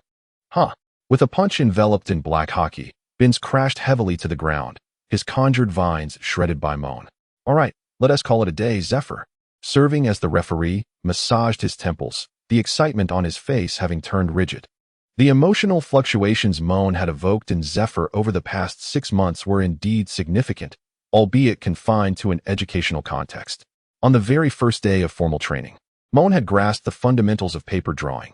Within 2 weeks, he had mastered it. After a month, he had become proficient in Gale foot. Within 3 months, he had skillfully executed the 6 forms in succession. Following another 3 months of physical conditioning, he was now capable of pinning Binns to the ground. Watching Moen in the arena, his clothes torn asunder by the vines, Ein's eyes sparkled with brilliance, a faint smile gracing his lips. "Master Zephyr," Moen bowed respectfully, fully acknowledging the wisdom of the retired admiral after half a year of training. The methods of training continuously evolved. Even Moen felt the progress he made each day, a sensation he had not experienced at the G1 branch. Had he trained under Zephyr's guidance all along, he might have already attained the strength of a commander. Morn rank, colonel position, Navy lieutenant ability, devil fruit, replication power 1, Navy 6 forms, finger pistol, moonwalk, shave, storm leg, paper drawing. Iron block swordsmanship, swordmaster, iron cutting, hockey, armament hockey, mastery, observation hockey, novice. In the span of 6 months, Moen has honed his body into a formidable instrument of war, effortlessly grasping the nuances of observation hockey through paper drawing. However, his proficiency in observation hockey remains rather feeble, merely providing slight assistance in combat rather than achieving the prophetic foresight or insight into one's heart as depicted in the original narrative. Binns rose from the ground, rubbing his still aching chest, thoroughly impressed by his junior. From their initial exchanges, where he held a slight advantage, to a balanced contest, and now to being utterly outmatched. He realized the inherent inequalities of life. Accompanied by his 3 prized disciples, Zephyr waved his hand grandly, ordering several Neptune-class dishes in the cafeteria. Such delicacies are not easily affordable at the Navy headquarters. Chapter 9, Six Kings Pistol. After satiating their appetites, Zephyr announced an important matter. Starting tomorrow, this batch of recruits would embark on a real maritime assessment. Having learned from the misfortunes of previous years, Zephyr was determined not to take this group into the New World. The elite cadets he once had were lost, and he was now left with a motley crew. Thus, the choice was between the 4 seas or the waters near the branches. Moen set down his bowl, intrigued. His current strength could be deemed sufficient to stand on his own, yet there remained much to learn. This time, they opted for the North Sea among the 4 seas. What? Moen exclaimed, astonished by the decision to venture into the most tumultuous region of the 4 seas. It is known to be the territory of one of the 7 warlords, Don Quixote da Flamingo. Master, are you not afraid of encountering da Flamingo? Moen inquired, curiosity piqued. After all, given Zephyr's current condition, with his severed arm and diminished mental state, a confrontation with the Don Quixote family could very well result in a permanent stay in the North Sea. Humph, merely a detestable pirate, Zephyr scoffed at da Flamingo, yet his eyes betrayed a hint of apprehension towards him. Moen contemplated for a moment and ultimately decided to abandon the notion of ZFA. Teacher, we must take responsibility for our students. It is inevitable that these individuals will find themselves on the battlefield. However, such engagements must hold significance. We must avoid battles that are merely slaughter. Moen's words struck deep within Zephyr's heart, unwittingly prompting him to recall a haunting scene from years past. His students lay scattered in a pool of blood, while he wept inconsolably, clutching his severed arm. Shaking his head, Zephyr's expression darkened. He had chosen the North Sea precisely because, despite the rampant piracy, there were few substantial forces, save for the Don Quixote family. He held a profound apprehension towards Don Quixote da Flamingo, one of the 7 warlords of the sea. After all, attaining such a position, coupled with his former noble lineage, rendered da Flamingo's potential actions unfathomable. So, where should our training take place? Zephyr lamented, feeling a headache brewing. He cast a glance at his 3 students. Aside from Moen, who was deep in contemplation, Ein and Binz dared not utter a word. The East blew, or perhaps the first half of the Grand Line. After a prolonged period of contemplation, Moen finally uttered 2 geographical names. Zephyr, intrigued, inquired about his reasoning. Moen nodded thoughtfully. The East Sea, being the weakest domain in terms of pirate strength among the 4 seas, serves as an excellent arena for the trial of new recruits. Moreover, with the esteemed marine hero, Admiral Garp, stationed in the East Sea, any potential issues would be swiftly addressed. As for the first half of the Grand Line, it lies within a reasonable distance from Marine headquarters, housing numerous marine branches. Additionally, most of the notoriously ruthless yet comparatively weak pirates reside in the first half, providing an ideal environment to hone our new soldiers. Zephyr contemplated for a moment before waving his hand dismissively. You may return for now. I shall confer with the personnel from the general staff. Moen, Ein, and Binz bowed respectfully to Zephyr before departing the dining hall. Ah, Moen, you are truly audacious to suggest a change in the examination venue. Once outside the dining hall, Binz exhaled in relief, for Zephyr's aura had been overwhelmingly intense, causing him to instinctively hold his breath. Ein nodded in agreement. They had never contemplated defying Professor Zephyr. Moen gently rubbed his forehead, expressing his discontent with the others, who were solely focused on adhering to Teacher Zephyr's directives. Did they not consider that if they truly ventured to the North Sea, how many of these students would survive? Did they wish for Teacher Zephyr to once more endure such torment? Upon hearing Moen's words, both Ein and Binz's expressions darkened. They were survivors of that calamity. And to this day, they would recall in their dreams the visage of the fool who, having once been spared by Zephyr through surrender, had severed his own teacher's arm years later. The memories of their comrades, whose blood had stained the battleships, haunted them. In comparison to the so-called Whitebeard too, the threat posed by Don Quixote da Flamingo was far more menacing. This sentiment remained unspoken by Moen, for in Ein and Binz's hearts, the name of Whitebeard too was a taboo not to be uttered. Upon returning to his dormitory, Moen retrieved a finely crafted notebook from his pocket, filled with numerous writings and sketches. Ah, the 6 Styles ultimate technique, the 6 King pistol? Earlier that day, Zephyr had inquired about which techniques Moen wished to learn. And without hesitation, he had chosen the most aggressive one, the Six King pistol. That fellow Lucci had nearly incapacitated Luffy with just 3 strikes of the Six King pistol. How much more formidable would Moen be now? The Six King pistol channels the inner strength through the arm to the fist, unleashing a shockwave akin to the explosive force of a cannonball. As Moen attempted the method outlined in the pamphlet, the strength he exerted had dissipated significantly by the time it reached his waist, and by the time it extended to his arms, scarcely a fraction remained. Ultimately, only a mere vestige of his power lingered, with a sound akin to a faint flatulence. Moen's inaugural use of the Six King spear was not only sluggish but lacked the force to shatter even a teacup. Moen gazed at the teacup, which had been shifted a few millimeters, feeling a twinge of embarrassment. He steeled himself once more, channeling his energy from his feet, transferring it through his waist and into his arms. His fists propelled forward. Bang! A slight collision sent the teacup tumbling off the table, shattering upon impact. Yet, he had still failed to shatter the cup directly. With such feeble strength, forget about life and death battles, even in a mere street fight. A punch delivered to an opponent would barely elicit a reaction. Moen, too, became intrigued, repeatedly training with the Six King spear. This technique, claimed to be of the utmost mastery, is seldom successfully cultivated even within the ranks of the Navy. Most practitioners modify the 6 styles to suit their own physical conditions. After a night of arduous training, Moen finally managed to project the force of the Six King's spear 5 meters away, capable of shattering a wooden plank. Lying on the ground, he gasped for breath, the exertion proving taxing even for someone of his exceptional stamina, a testament to the technique's formidable difficulty. Fortunately, he had mastered it. Now it was time to hone his skill. Glancing at the newly acquired ability on his interface, the essence, Six King's spear, a faint smile graced Moen's lips before he succumbed to slumber. "Hey, wake up!" A melodious voice pierced his dreams. With some effort, Moen opened his eyes to find Ain perusing the Six King's spear manual he had carelessly discarded. Due to Moen's tendency to lose track of time while training, Ain had obtained a key to his dormitory and frequently came to remind him. Today marked the day of the Navy Headquarters Military Academy's first assessment, and having waited long for Moen's arrival, she had spoken to teacher Zifa to postpone his evaluation, setting out to find him instead. "Have you forgotten? Today is the day of the spiritual power assessment," Ain exclaimed, hands on her hips, addressing Moen, who lay sprawled on the floor. It was only then that Moen recalled that today marked the day of the power assessment, and following a brief 2-day respite, he would embark on practical training at sea. How could he have forgotten? Rubbing his temples, the fatigue from a sleepless night weighed heavily on him, and the abrupt awakening after a mere moment of rest was far from pleasant. After hastily preparing himself, Moen donned his military uniform and accompanied Ain to the assessment venue. By this time, all the other sailors had completed their evaluations, leaving only Moen to go.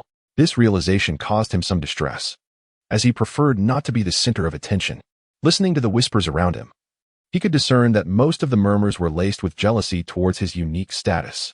They claimed that teacher Zifa favored Moen, often exempting him from basic training, neglecting to include him in water exercises, and providing him with specialized training in the 6 styles of the Navy, among other things. Such notions were absurd. His daily foundational training surpassed that of ordinary sailors by several folds, followed by additional practice. The absence from water training stemmed from the fact that he had consumed a devil fruit, and as for the training in the 6 styles, they ought to consider whether their own bodies could withstand it. Nonetheless, Moen refrained from voicing these thoughts, recognizing that he was on an entirely different level. The future of Moen is not confined to the lower echelons of the Navy. Observe the 3 admirals during their time at the Academy. Aside from befriending fellow prodigies of equal caliber, with whom else did they cultivate camaraderie? Very well, Moen, it is your turn at last. Let us gauge your prowess. Zephyr rapped on a stone pillar, gesturing towards Moen as he spoke. Moen stepped forward, inhaling deeply, his feet ensnared by the dark aura of armament hockey. With a sudden flourish, he executed a spinning kick against the stone pillar. A resounding clang echoed, and the number 4790 materialized on the power testing device, leaving the onlooking students in utter astonishment. Just moments ago, the highest score recorded among all the Academy's tests was a mere 977. How could Moen's result be more than 5 times that? It must be a deception. The previously highest-scoring student stood dumbfounded, muttering in disbelief. However, Zephyr appeared quite pleased. After all, achieving such a figure was reasonable for one capable of surpassing Ben's. Chapter 10, Monkey D. Kazoo, Fog, CCV. Following the power value assessment, those who had previously harbored grievances regarding Zephyr's preferential treatment of Moen fell silent. What does a power value exceeding 4,000 signify? It is noteworthy that Zephyr's most distinguished disciples are currently the 3 admirals of the Navy, who, during their time at the Naval Academy, could not surpass the threshold of 3,000 without utilizing their devil fruit abilities.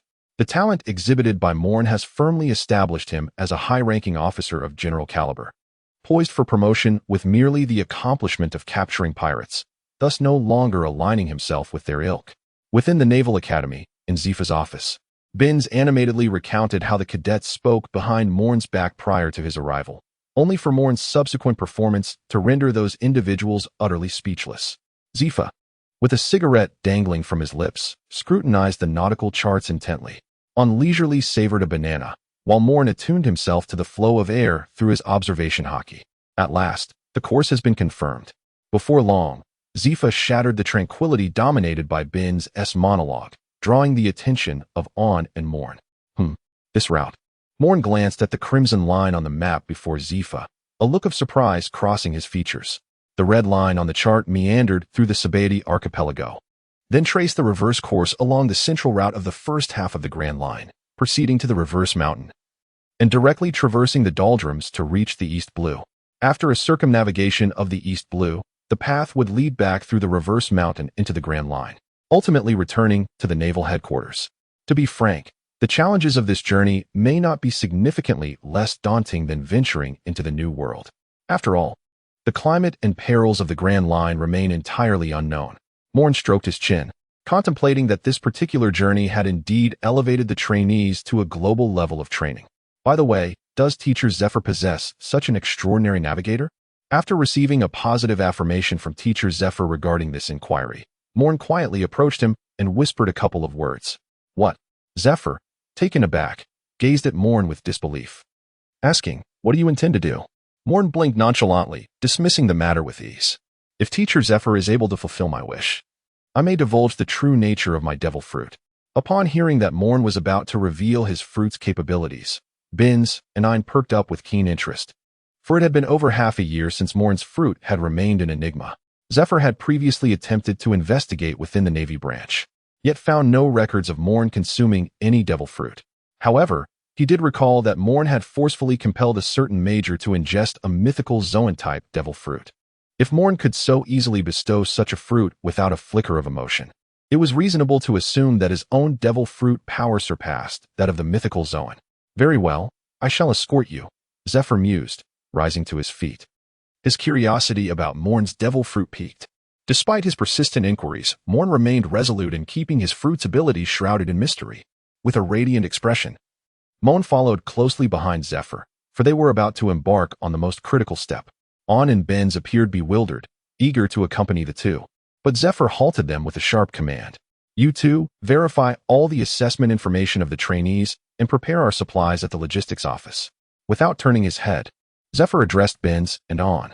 Understood, they replied reluctantly, offering a salute before making their way to the logistics office. At the naval headquarters, several towering buildings loomed behind the marshal's office. Moen followed Zephyr into one of the grand buildings. The passers-by were astonished to see Zephyr. After saluting him, they began to whisper among themselves. Isn't that Zephyr-sensei? What brings him here? But wait, wasn't it said that Zephyr-sensei has the worst attitude towards that individual? Stop gossiping. Quickly, get back to your tasks. Zephyr's observation hockey was remarkably potent. How could he not notice the murmurs of the Navy? Given his temperament, he would never have set foot in this admiral's office building, yet the sincere request from his disciple was difficult to decline. So, why do you wish to meet that fellow, Moen? Zephyr sighed, glancing back at the orderly Moen before pushing open the door. Ah, if it isn't Zephyr-sensei, what brings you to my humble abode? A teasing voice reached Zephyr's ears, the languid, lecherous grin igniting his fury. Borsellino, you're far too lackadaisical. I've always said that your excessive reliance on your fruit's abilities renders you unfit for the position of admiral. Watching the leisurely Kazara trim his nails only fueled Zephyr's ire. He cast a fierce glance at Moen, signaling him to converse with the student he despised most. Zephyr's actions did not escape Kazara's attention. Intrigued by the youth behind Zephyr, Kazara wondered if this was the individual who had compelled his teacher to suppress his anger and seek him out. What could the purpose be? Kizaru, who adhered to an ambiguous sense of justice, tended to shy away from troublesome matters. Kizaru, Admiral, Moen attempted a smile, aiming for a flattering expression, but found that it instead conveyed a sense of provocation, leading him to abandon the effort. I've long been aware of your reputation as an admiral. This statement was not a lie. Moen had indeed heard much about Kizaru. Ah, what a frightening young man you are. Your words are quite flattering, Kizaru said. Lowering his head, his expression unreadable, he straightened up and approached Moen. So, what brings you to seek my counsel? You should know that Zephyr-sensei is not fond of me. Kizaru's remark earned a dismissive scoff from Zephyr, who plopped onto a guest chair, picked up a cup of tea, and silently gazed at the word justice emblazoned on the wall behind the admiral's desk. Truly, it was glaring. Moen, seemingly oblivious, extended his hand towards Admiral Kizaru. The formidable strength of the admiral ignited a profound admiration within me as I remained at the G1 branch. You are indeed my idol. The ambiguous nature of justice requires an extraordinarily powerful backing. Zifa, caught off guard, inadvertently spewed his tea, gazing at Moen with a mixture of astonishment and disbelief. This audacious young man truly dared to speak such words. Kizaru's laid-back demeanor is notorious throughout the headquarters, his formidable devil fruit abilities securing his position as an admiral, while his ambiguous stance on justice allows him to navigate effortlessly between the hawkish Akainu and the dovish Akiji. However, never before has anyone declared that he embodies ambiguous justice in his presence. Such a statement is tantamount to accusing Kizaru of being a mere weathercock, swaying with the wind. Kizaru, feeling a slight headache, glanced at Zifa, knowing that had it been anyone else uttering such words, they would have been swiftly pierced by his laser beams. Yet, this young lad was brought forth by Zifa, so there was no need for such drastic measures. Indeed, young man, your words are rather. Let us shake hands. Admiral Kizaru, for you have been my idol for many years. Moen's hand trembled slightly, his gaze earnest as he looked at Kizaru, as if his words carried no hint of disdain. Kizaru turned to Zifa, who steadfastly avoided his gaze, silently observing the contents of his teacup, meticulously counting the tea leaves within. Truly, Kizaru scratched his head, extending his hand to shake with Moen. Well then, young lieutenant, you must also strive for the sake of Navy justice. Kizaru spoke in a decidedly casual tone, unable to see through Moen's intentions. Moen nodded vigorously, grasping Huang Yuan's hand and shaking it up and down, causing Huang Yuan's eyelids to twitch. A surreal white light enveloped the hands they clasped, yet unfortunately, this spectacle was invisible to all. The teachings of the Grand Admiral Huang Yuan shall be forever etched in my heart. Ha! Huang Yuan could only manage an awkward smile in response. Moen released his grip on Admiral Kizaru, lowering his head to shout, Teacher Zephyr, Admiral Kizaru. I shall take my leave. Zephyr set down his teacup, casting a fierce glare at Kizaru before departing from the office of this exceedingly vexing disciple. What on earth is happening, Teacher Zephyr? Kizaru pondered, feeling a headache coming on, utterly baffled by Zephyr's behavior that day. And that ensign, what schemes might he be concocting? However, the ambiguous notion of justice, how audacious of you to utter such words, young lad. Beneath Kizaru's nonchalant demeanor lay a pair of eyes that betrayed an inexplicable sentiment. Outside the Admiral's office, Zephyr's fist shattered the wall, drawing the attention of numerous Navy personnel. Do you have nothing better to do? Why are you staring at me? Zephyr, a figure of considerable repute within the headquarters, commanded immediate respect. His words sent the onlookers scattering. I'll deal with you later. He shot an exasperated glare at Moen, feeling a sense of exhaustion wash over him, as if it had been years since he had experienced such emotional upheaval. In the Marshal's office at Navy headquarters, Garp was engaged in a vigorous battle with Sengoku, the sound of crunching echoing throughout the room. Damn it, Garp. Why don't you go to your own office? What are you doing in mine? Sengoku, exasperated, handed a document to Garp, who was blissfully unfazed as he reveled in Sengoku's hidden stash of tea, much to Sengoku's chagrin. Isn't it much more enjoyable here? Garp chuckled heartily, careless of the ink splattered on the document from his animated speech. Report. A knock echoed at the door, and a Navy soldier presented Sengoku with a file. Zephyr actually went to see Kizaru? Sengoku remarked, surprised as he examined the document. After all, everyone knew that the current 3 admirals were all Zephyr's disciples, yet their relations were rather strained, particularly with Kizaru. So, the crux of the matter is this ensign named Moen? Garp leaned over to glance at the document in Sengoku's hands. inadvertently spraying crumbs of sunbae onto it as he spoke. Sengoku, staring at the now soiled document, slowly lowered his head, the flames of frustration visibly igniting on his forehead. Damn you, Garp. Get back to your own office. The marshal's roar reverberated throughout Marineford, yet to those who heard it, it felt entirely normal.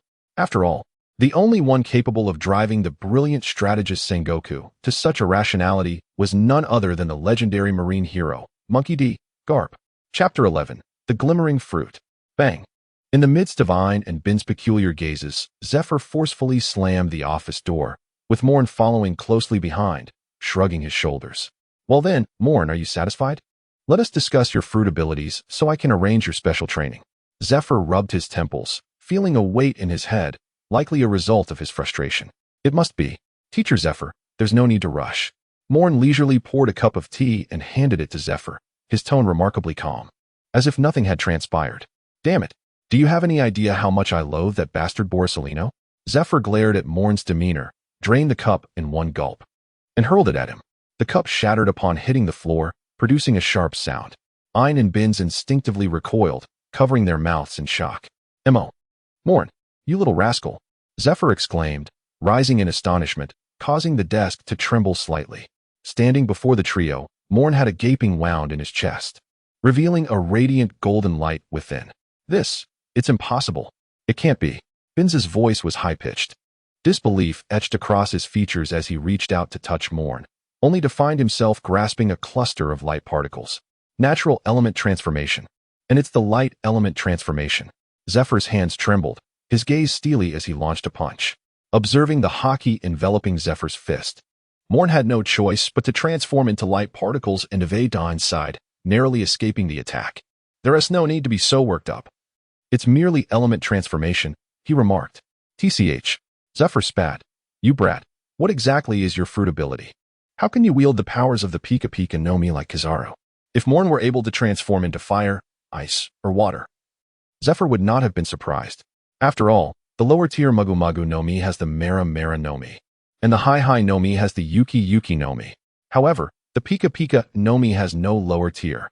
For centuries, among the records of the world government, the Pika Pika no Mi stands alone as the sole Logia-type devil fruit, without both an upper and lower tier. My ability? Huh. It seems Ein has already deduced it. Moen laughed heartily as he observed Ein, who appeared hesitant to speak. He sat down, his complexion slightly pale. Zephyr and Binz turned their gazes toward Ein, who was the only one among them not to possess a devil fruit ability. Nevertheless, Zephyr's understanding of devil fruits was unparalleled. Well, Zephyr-sensei, my hypothesis is that Moen's ability to utilize element transformation likely stems from your visit to Admiral Kazu, Ein suggested. When Zephyr left Kazuru's office, the news had already spread throughout the Navy headquarters. After all, the headquarters seldom encountered explosive news, and any novel occurrence could capture the attention of the officers. Being an experienced veteran like Zephyr, every word and action drew the interest of others. So, Ein, what is your speculation? Zephyr pondered, a flicker of doubt creeping into his mind, yet he dared not imagine it could be true. Taking a deep breath, Ein continued, Moen, is your fruit ability duplication? Moreover, it should be a permanent duplication. Otherwise, you wouldn't have insisted on Zephyr-sensei accompanying you. Claps of realization echoed in the air. Moen clapped his hands vigorously, exclaiming, haha, Ein, you are truly brilliant. I have been devising this ability for several years. Moreover, I anticipated that once I succeeded, my fruit would be revealed. Both Ein and Zephyr trembled at this revelation, while Binz, in sheer disbelief, sank to the ground. It's impossible. For centuries, there has been no mention of a devil fruit capable of duplication. Even the imitation fruit merely alters appearance. Zephyr took a deep breath.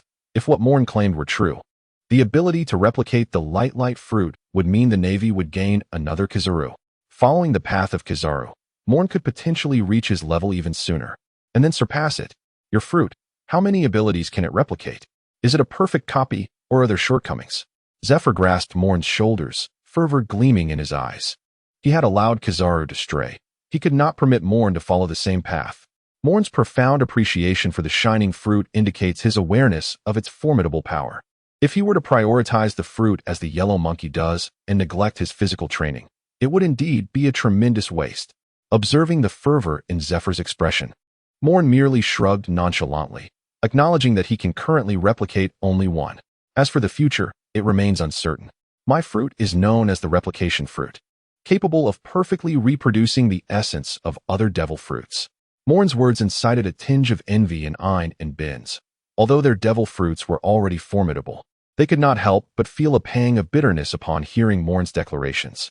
Perhaps it was the tea they had consumed today that had soured their spirits? Zephyr calmed his racing heart and returned to his seat. Moen, he inquired, you mentioned that you have been devising the powers of the glint fruit for several years. Pray tell, what direction do you intend to pursue in your training? Upon hearing that Moen could replicate not merely one, but multiple devil fruit abilities, Zephyr's heart quivered. The potential of a single devil fruit to forge a powerful individual was already astounding. To wield multiple powers would render one extraordinarily formidable. Thus, this person must undoubtedly be part of the Navy. Reminiscing about the prodigy who had betrayed the Navy years ago, a shiver of dread ran through Zephyr. If that individual were to possess this fruit, would it truly unleash catastrophic repercussions upon the world government? Moen observed the changing expressions on his teacher's face, and with a moment's contemplation, he grasped the thoughts swirling in his mind. My entire family was slain by pirates. Zifa-sensei, the thoughts you are entertaining are nothing but impossibilities. Moen lifted a cup of tea, savoring a slow sip, his eyes reflecting profound bewilderment. Furthermore, my training naturally centers around the 6 powers, while with the glint fruit, I aim to hone explosive speed and strength, as well as the expansive attacks enabled by the omnipresent light. Such feats in martial arts are currently beyond my reach. Moen's words jolted Zephyr into immediate clarity. Moen had now become a Navy officer, on the verge of graduating as a commissioned officer, a steadfast pillar of the naval force. How could he allow himself to indulge in frivolous thoughts? Very well. I shall carefully devise a training regimen for you. Even if it means encountering that detestable face of Kizuru once more, I shall ensure that I acquire all of his flamboyant techniques for you. Moen was immediately taken aback. The techniques of the Yellow Ape were none other than the 3 divine artifacts of the past, the Yada no Kagami, the Ama no Murakumo no Tsurugi, and the Yasakani no Magatama.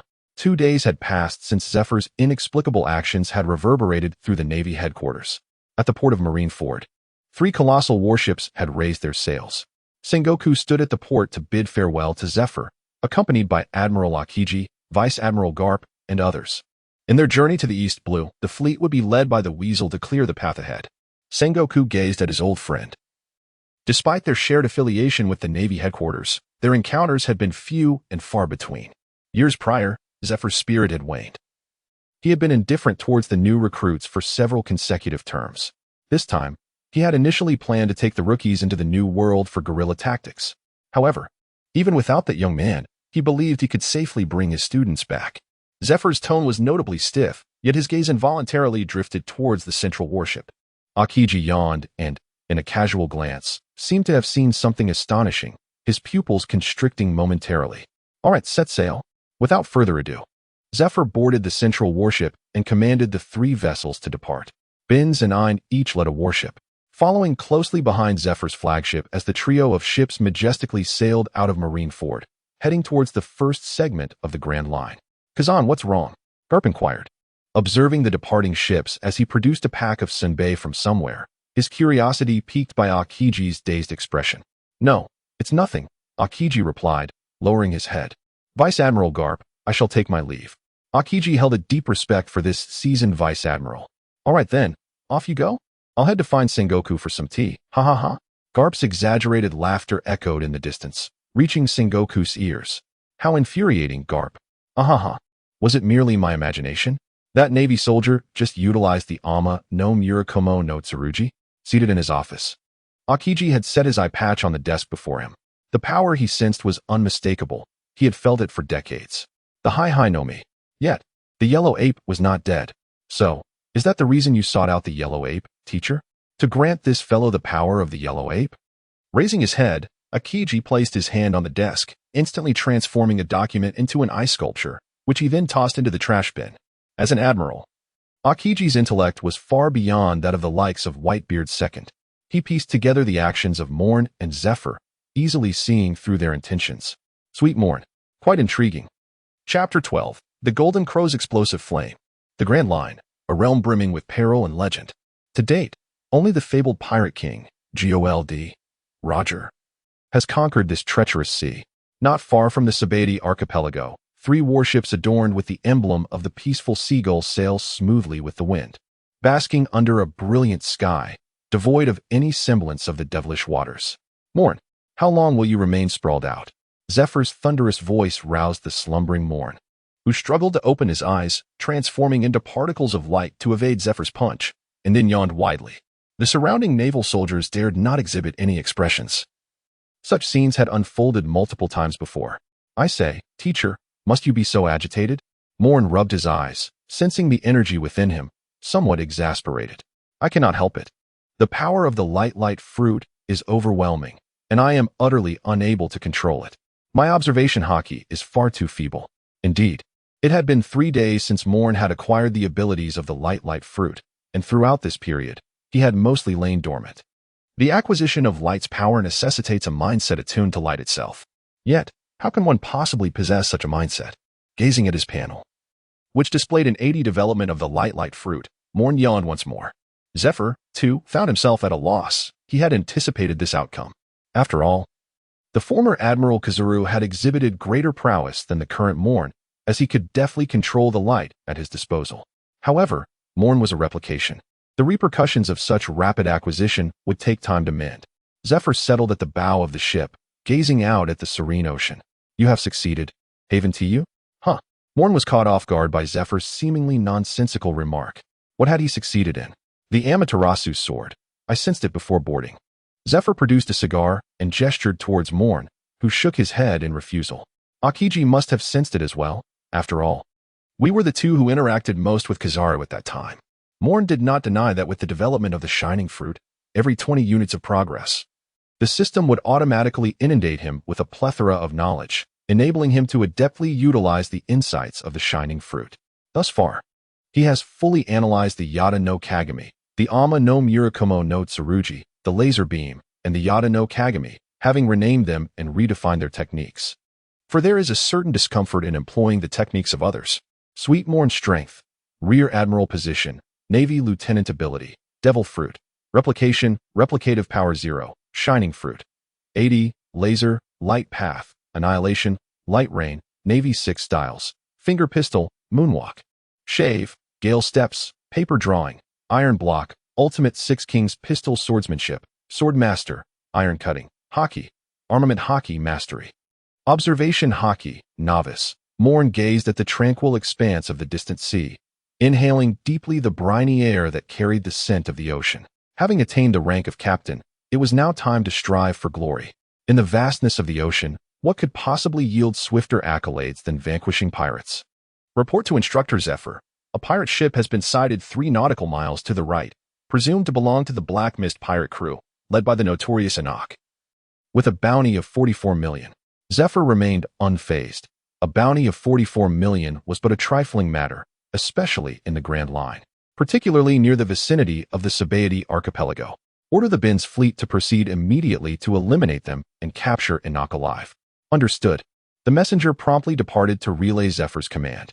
Moen leaned against the railing, his gaze drifting toward the distant sea, where a solitary pirate ship sailed away, seemingly aware of the pursuing warship behind it. How utterly dreary. Moen yawned.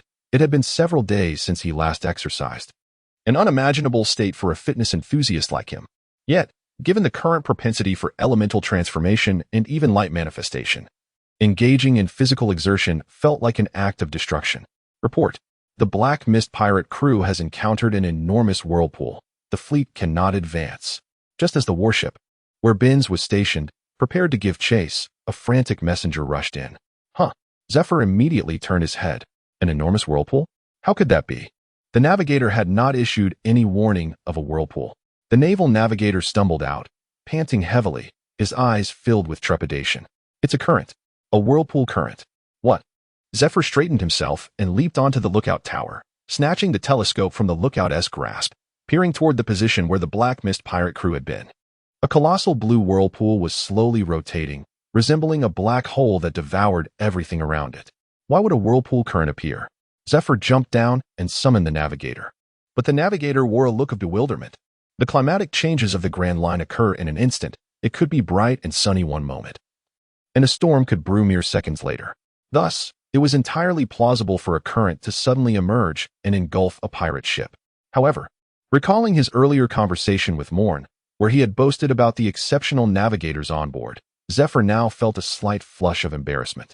"I'll go take a look," Moen remarked directly, noticing Zephyr's hesitation. After all, a pirate crew on the brink of extinction hardly warranted a warship's perilous investigation into dangerous waters. Zephyr nodded. "Then you may go and have a look." Moen stretched languidly, a flicker of golden light shimmering in his eyes, as a faint golden path instantly shot forth into the distance, causing him to vanish from the ship, leaving behind a contented Zephyr and a terrified navigator. In the depths of the swirling sea current, a pitch-black pirate ship struggled desperately. The billowing sails were shattered by the vortex, and the vessel shuddered twice before being swept away into the abyss of the ocean. The leader of the Black Fog Pirates, Enoch, sat on the deck, a visage of despair etched upon his face, as all his crew had perished beneath the weight of his own hopelessness. Enoch of the Black Fog Pirates, a paramecia-type fog fruit user, with a bounty of 44 million berries. Congratulations, you have been captured. Just as Enoch succumbed to despair, a playful voice echoed from above. He lifted his gaze to find a youth clad in a naval uniform tossing a chain toward him. Upon contact, Enoch felt his body weaken, dissolving into a formless mass. Task accomplished. Moen, satisfied, secured the other end of the chain to his waist with a strip of cloth, casting a glance at the now lifeless pirate ship. Grateful that there were no survivors to contend with. As the light path expanded, Enoch perceived the scenery around him morphing rapidly, the immense wind pressure rendering even the act of opening his mouth impossible. Cough. Once the pressure subsided and Enoch managed to pry his eyes open, he discovered he was aboard a naval vessel. Indeed, a bit of running about feels quite invigorating. Moen stretched again, a sigh of contentment escaping his lips.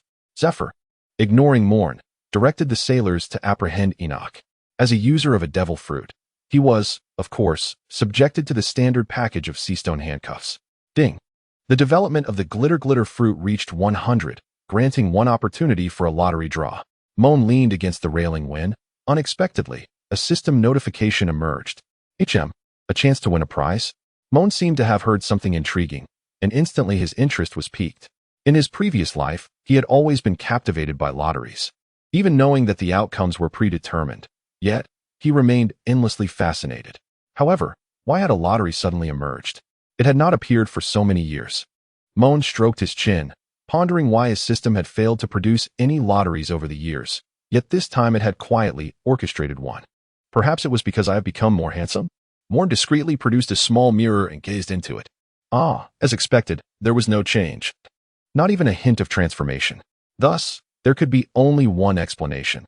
The replication fruit had induced a shift within the system. The system, seemingly exasperated by Moen's fanciful musings, promptly presented a spinning wheel adorned with an array of petite gift boxes. "Choose any box you desire," it proclaimed. How prideful the system has become. Moen glanced around. Zephyr remained unchanged, while the others busied themselves with cleaning or organizing the soldiers of Class A, oblivious to any anomalies. Thus, it must be the formidable power of the system. I shall choose that exquisite golden gift box. Moen's eyelids twitched as he noticed that all the gift boxes were white, save for one splendid golden box. Ding. Skill acquired. Golden Crow Explosive Flame. Golden Crow Explosive Flame. Harnessing the power of myriad rays to form the golden crow of the sun, capable of annihilating all. P.S. The Golden Crow Explosive Flame is accompanied by the fire of the sun.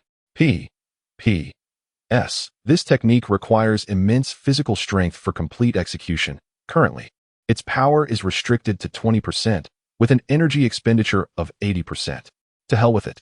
Moen struck the air with a resounding slap, and in an instant, a golden radiance illuminated the nearby sea, stirring up waves upon waves. The golden gift box truly unleashed a legendary golden spectacle. How utterly indolent you are. Moen's expression shifted like a kaleidoscope, displaying a frenzy of emotions. Zephyr, taken aback by Moen's sudden outburst, could not help but approach and deliver a playful thump on Moen's head. What on earth are you going on about? Moen gazed upon Zephyr, and suddenly, a rather audacious thought sprang to his mind. Master, let us seek an uninhabited isle where I may test the potency of the technique I have recently developed. Yes, It must be an uninhabited island. Taking life is permissible, though the nature of that life must be considered. If it is a pirate, then it hardly counts as life. They are mere refuse. Chapter 13, Landfall, the lawless zone of the 17th. 3 seagull warships sailed in perfect formation towards a nameless rocky isle in the vast ocean. Though the primary objective of this mission was practical instruction, Zephyr held no reservations about taking a slight detour for the sake of his current disciples, especially since the archipelago of Sabaody was already within close proximity. Soon, according to the navigator's report, they were less than 5 nautical miles from the uninhabited rocky isle marked on the map. Moen had already caught sight of the rocky island from a distance. It was not particularly large, roughly comparable in size to 2 or 3 warships, and devoid of vegetation, save for a few moss-like formations. As the fleet advanced several nautical miles, the beach came into view. "This will suffice," Moen remarked, stroking his chin and glancing at the system's description. Yet he still lacked the courage to experiment directly on the island. After all, it was the Golden Legend. If its power proved too great and obliterated the island, would he not plunge into the sea? Zephyr cast a glance at Moen and waved his hand to signal the ship to halt. The 3 warships came to a standstill on the surface of the sea, all eyes fixed on the youth at the bow of the central vessel. Sensing the weight of their gazes, Moen felt a slight pressure. Golden Crow, explosive flame. He extended his left hand, feeling the flow of luminous power within him, his energy surging steadily. Countless golden rays converged in his left hand, coalescing into a golden 3-legged crow, with an ethereal yet formidable cry. The golden light enveloping Moen's left hand surged toward the hapless rocky island. Although it seemed to take a long while, in reality, less than a second had elapsed in the outside world. Zephyr felt an overwhelming aura bearing down on him, his body firmly restrained. Astonishment filled his gaze. The mere residual force was enough to subdue him, and even though he had aged and lost his peak strength, it was unimaginable. There was no anticipated thunderous roar, nor the expected explosion. Only the slowly vanishing rocky island enveloped in golden light remained, along with the sea surface, compressed several meters due to the terrifying heat. Silence reigned, a profound stillness enveloping the scene. The 3 warships were left with Moen's heavy breaths as the sole sound. Gulp. It was uncertain who swallowed first, but soon everyone was echoing the sound of nervous gulps. Zephyr took a deep breath and clapped Moen's shoulder with a heavy hand. "For that move alone. Even if you focus on developing the fruit, I shall not hold it against you." With that, he staggered back to his cabin. Moen felt the intense gazes of those around him, and he could not help but feel a sense of euphoria. The Golden Crow's scorching flames, as the name implies, are akin to the radiance of the mythical Golden Crow, accompanied by a terrifyingly high temperature. The term solar fire is both noble and yet lacking in substance. The surface temperature of the sun reaches an astonishing 6,000 degrees Celsius, while magma, in contrast, scarcely exceeds a mere 1,000 degrees. The magma produced by the Red Dog can suppress Ace's flames, not due to the temperature of Ace's Marinomi, but rather because Ace's mastery lies in the manipulation of flames rather than their intensity, thus fundamentally placing him at a disadvantage. According to legends from a past life, the Magu Magu no Mi is considered a superior fruit to the Mara no Mi. However, Moen opined that it ultimately depends on one's mastery. If a fire-type fruit existed in this world, then one might argue that the Mara no Mi could be deemed inferior, though, in the absence of such a fruit, that is mere speculation. Nevertheless, Moen clenched his fist, pondering the notion of having utilized 80% of his stamina, yet it felt as though he had barely reached half of his capacity. The explanation was simple. With the development of the Garo Garo no Mi, when executing techniques, one could harness the surrounding light particles, effectively having energy expenditure. He eagerly anticipated the awakening of his abilities, for only then could he truly unlock the potential of this fruit.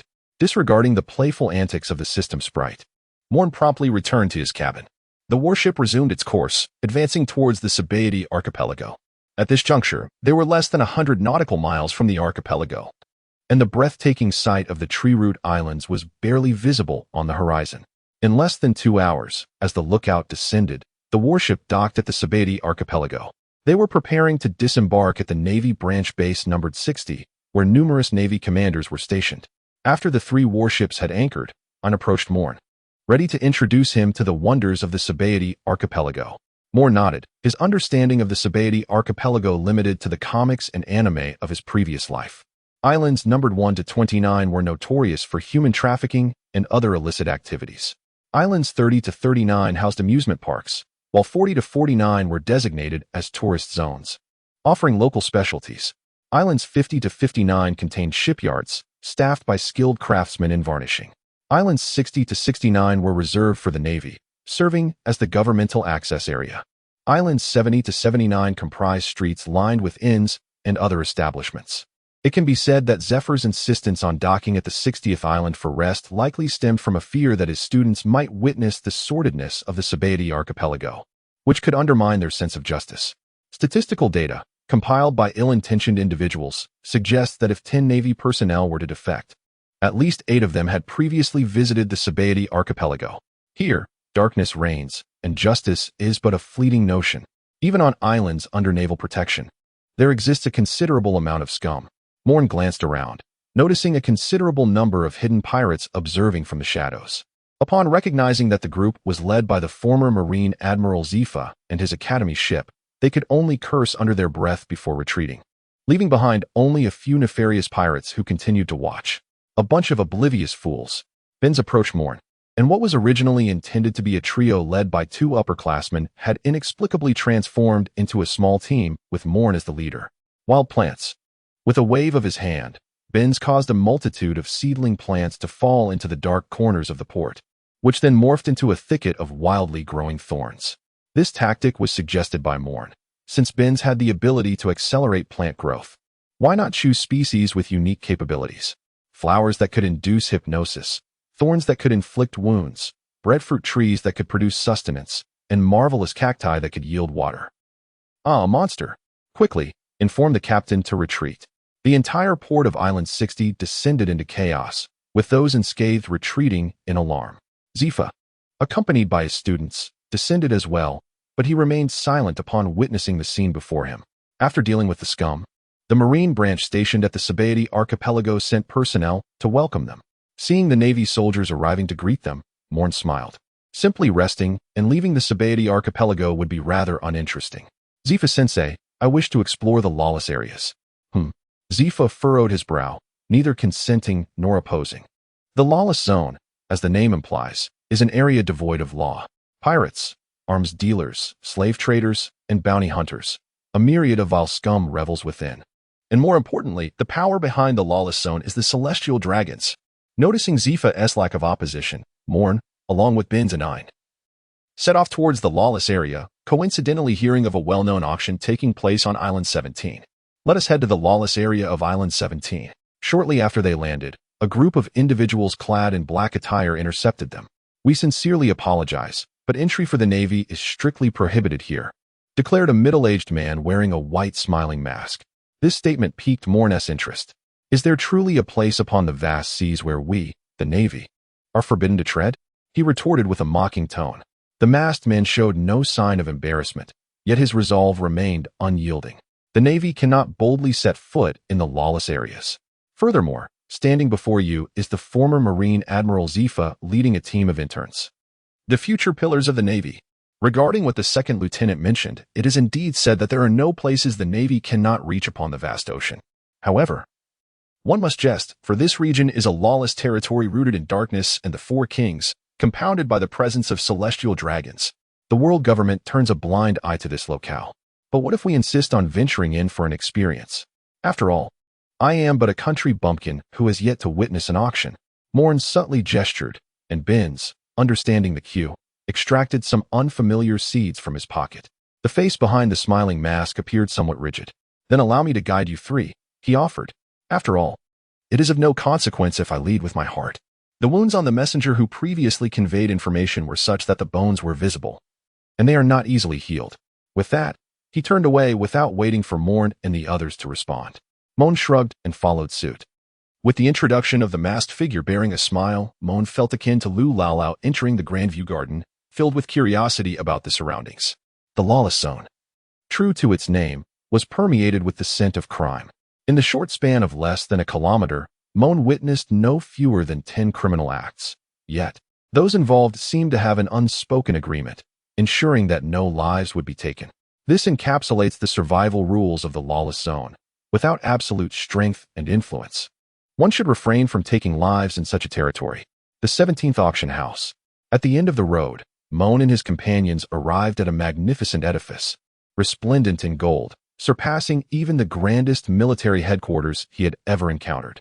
Intrigued, the trio exchanged glances before stepping into the auction house. Behind them, the expression of the smile-masked observer grew rigid. He immediately reached for his communication device to alert those inside about the naval presence. Even with the protection of influential figures, certain unsavory matters must be handled with discretion. However, the moment he retrieved the device, a golden arrow of light pierced his wrist, shattering the communication tool along with his life. Inside the auction house, the cacophony of voices drowned out the cries from outside. Upon a grand stage reminiscent of a colossal theater, a man clad in a black suit gesticulated animatedly, flanked by an iron cage containing a ragged girl who sobbed quietly. "Ah, behold the beautiful princess from the West Sea. Mr. Domig bids 7 million berries. Is there anyone willing to bid higher?" 3 million berries. A rotund man with an insatiable gaze fixated on the caged girl.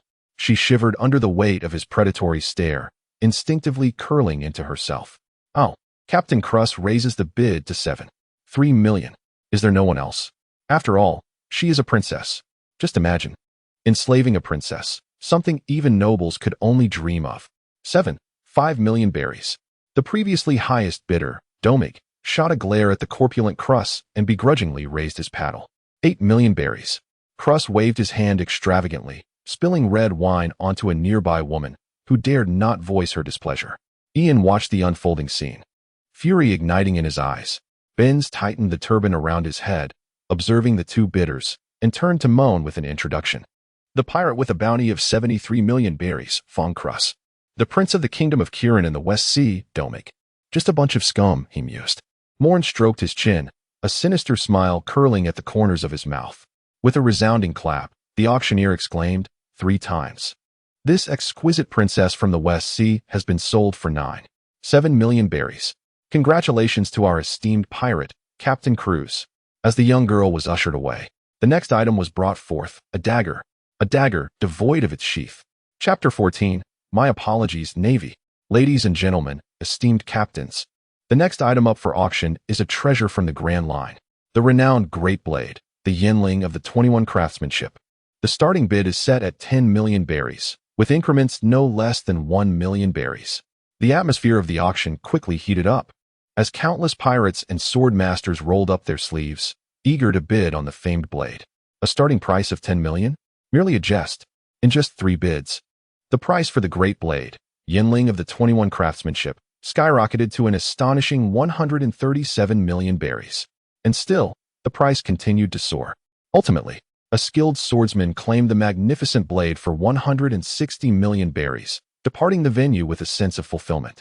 After all, if one did not leave now, they might find it impossible to exit once the event concluded. Moen gazed at the departing swordsman, once again stroking his chin, his eyes flickering with an inexplicable hue. Next came a devil fruit. Ah, indeed, it was a gift from the demons of the ocean. However, as our esteemed appraiser has yet to determine its specific variety, it is valued at a mere 100 million berries, with no limit on the bidding increments. The auctioneer, observing the iron platter brought forth by his assistant, endeavored to introduce a type of devil fruit he himself could not identify. Ain gasped in astonishment. She had not anticipated that this auction would feature a devil fruit. It is worth noting that even the most worthless of devil fruits has the potential to utterly transform a person's life. The paramecia type, ice fruit. As Moen beheld the blue devil fruit, resembling a banana, on the iron platter atop the podium, he stroked his chin for the 3rd time. No, it was not yet the right moment. Ultimately, this devil fruit was acquired by a pirate captain for the sum of 200 million. Moen gazed at the pirate captain, relieved that he had not directly consumed the devil fruit, for he was acutely aware that such an opportunity was fleeting. After all, he currently lacked the ability of the dark fruit, and missing out on this devil fruit would be irrevocable. Naturally, Moen had no intention of consuming or replicating the powers of this fruit. He was merely preparing for the future. Indeed, possessing 3 fruits individually was insufficient. But should they be united and entrusted to one who could wield them fully, it could very well give rise to a formidable force. As he pondered, the image of a girl with orange hair emerged in his mind. Next, The auctioneer's voice turned hoarse with excitement as he animatedly gestured, observing his assistant wheel out a large fishbowl. This scoundrel! Both Binzi and Ein immediately grew agitated, particularly Ein, who drew her twin pistols, only to be restrained by Moen. The moment has arrived. The final item for auction. The auctioneer, witnessing the frenzy of the crowd, raised his voice significantly from the Fishman Island, the Dragon Palace. Behold the mermaid. As the curtain was drawn back, a helpless mermaid trembled within the confines of the small fishbowl, her neck adorned with a slave collar that filled her with dread. The predatory gazes from the onlookers, as though they were about to devour her whole, were unbearable for this scantily clad creature. Why? How did it come to this? Tears of fear streamed down her face. The auctioneer, oblivious to the sentiments of the captive, struck the fishbowl with a heavy thud, startling the mermaid. The starting bid is 50 million berries. Each subsequent bid must exceed 1 million berries. Ah. I have longed for a mermaid slave. Thankfully, no world nobles are present today. 60 million. With your meager wealth, what can you accomplish? 65 million berries. None shall compete with me. I have set my sights on this. 70 million. The crowd had descended into madness. Ein glared fiercely at Moen, puzzled by his intervention. For without it, she could have undoubtedly saved the mermaid and the princess auctioned earlier. 90 million berries. The ferocious Cruz gaped, his breath heavy as his massive hand gripped the throat of the woman beside him, ready to crush her. Apologies, but 100 berries, absolute kill. A clear voice sliced through the tumult, and under the gathering brilliance, Moen ascended the platform, his hand gently resting on the auctioneer's shoulder, while the other held a coin. The Navy. Many in the hall turned pale, but upon realizing it was a mere Navy lieutenant, laughter erupted. The Navy, they feared. Yet, it was the officers they dreaded. What could a lieutenant truly accomplish? The auctioneer steadied himself and cast a disdainful glance at Moen. He urged the guests not to disrupt the progress of the auction, warning that malicious bidding would incur penalties. Moen scratched his head, pondering whether it was my amiability or your perception of my youth that led you to disregard my words. I have stated unequivocally a decisive end. The auction house number 17 is implicated in the sale of members from the World Government Alliance, thereby committing acts of rebellion. Furthermore, they have violated anti-slavery laws, and all participants are to await incarceration. Consequently, this auction is rendered null and void, and all enslaved individuals will be liberated from their bonds. There, I trust my message is sufficiently clear now. Moen seized the microphone from the auctioneer, enunciating each word deliberately to the crowd below. The fury in the auctioneer's eyes was becoming increasingly difficult to conceal. Should the situation be mishandled, he feared retribution from above, which could very well spell disaster for him. Hey, kid, why don't you scamper back to your mother for a drink? You're far too inexperienced to meddle in this affair. And if your mother isn't around, I can certainly provide one for you. The toothy Gruss burst into laughter, casually tossing the lifeless woman in his grasp onto the elevated platform. Moen's lips twisted into a sinister smile. I am Lieutenant Sweet Moen of the Navy's G1 branch. Descended into hell, one ought to be aware of who has dispatched them. A golden beam of light sliced through Cruz's neck. He opened his mouth, attempting to utter something, only to find that his words were drowned in a spray of blood. In his final moments of consciousness, he seemed to glimpse a headless, rotund pig. The woman beside Cruz trembled violently as blood splattered upon her, rendering her unconscious from sheer terror. The Navy has committed murder in the lawless zone. A collective breath was held. Within this auction hall, there was no being capable of eliminating Cruz in an instant. Those individuals were not supposed to be en route to the New World. Why has the Navy sent a supernova-level presence into the lawless zone? What are the rulers of this territory doing? As the atmosphere thickened with impending chaos, Moen merely flicked his fingers lightly, unleashing a series of lasers that obliterated the sole exit, sealing it shut. Simultaneously, Binz tossed a handful of seeds, which instantly transformed into a thicket of thorns. The glimmering, menacing spikes left no room for doubt. Sorry, this road is closed. Observing the blocked path, numerous nobles and unbothered upper-class individuals adjusted their appearances, preparing to negotiate with this audacious Navy officer. However, the notorious pirates with bounties had no such luxury. Once the Navy's forces landed, escape would be impossible. Step aside.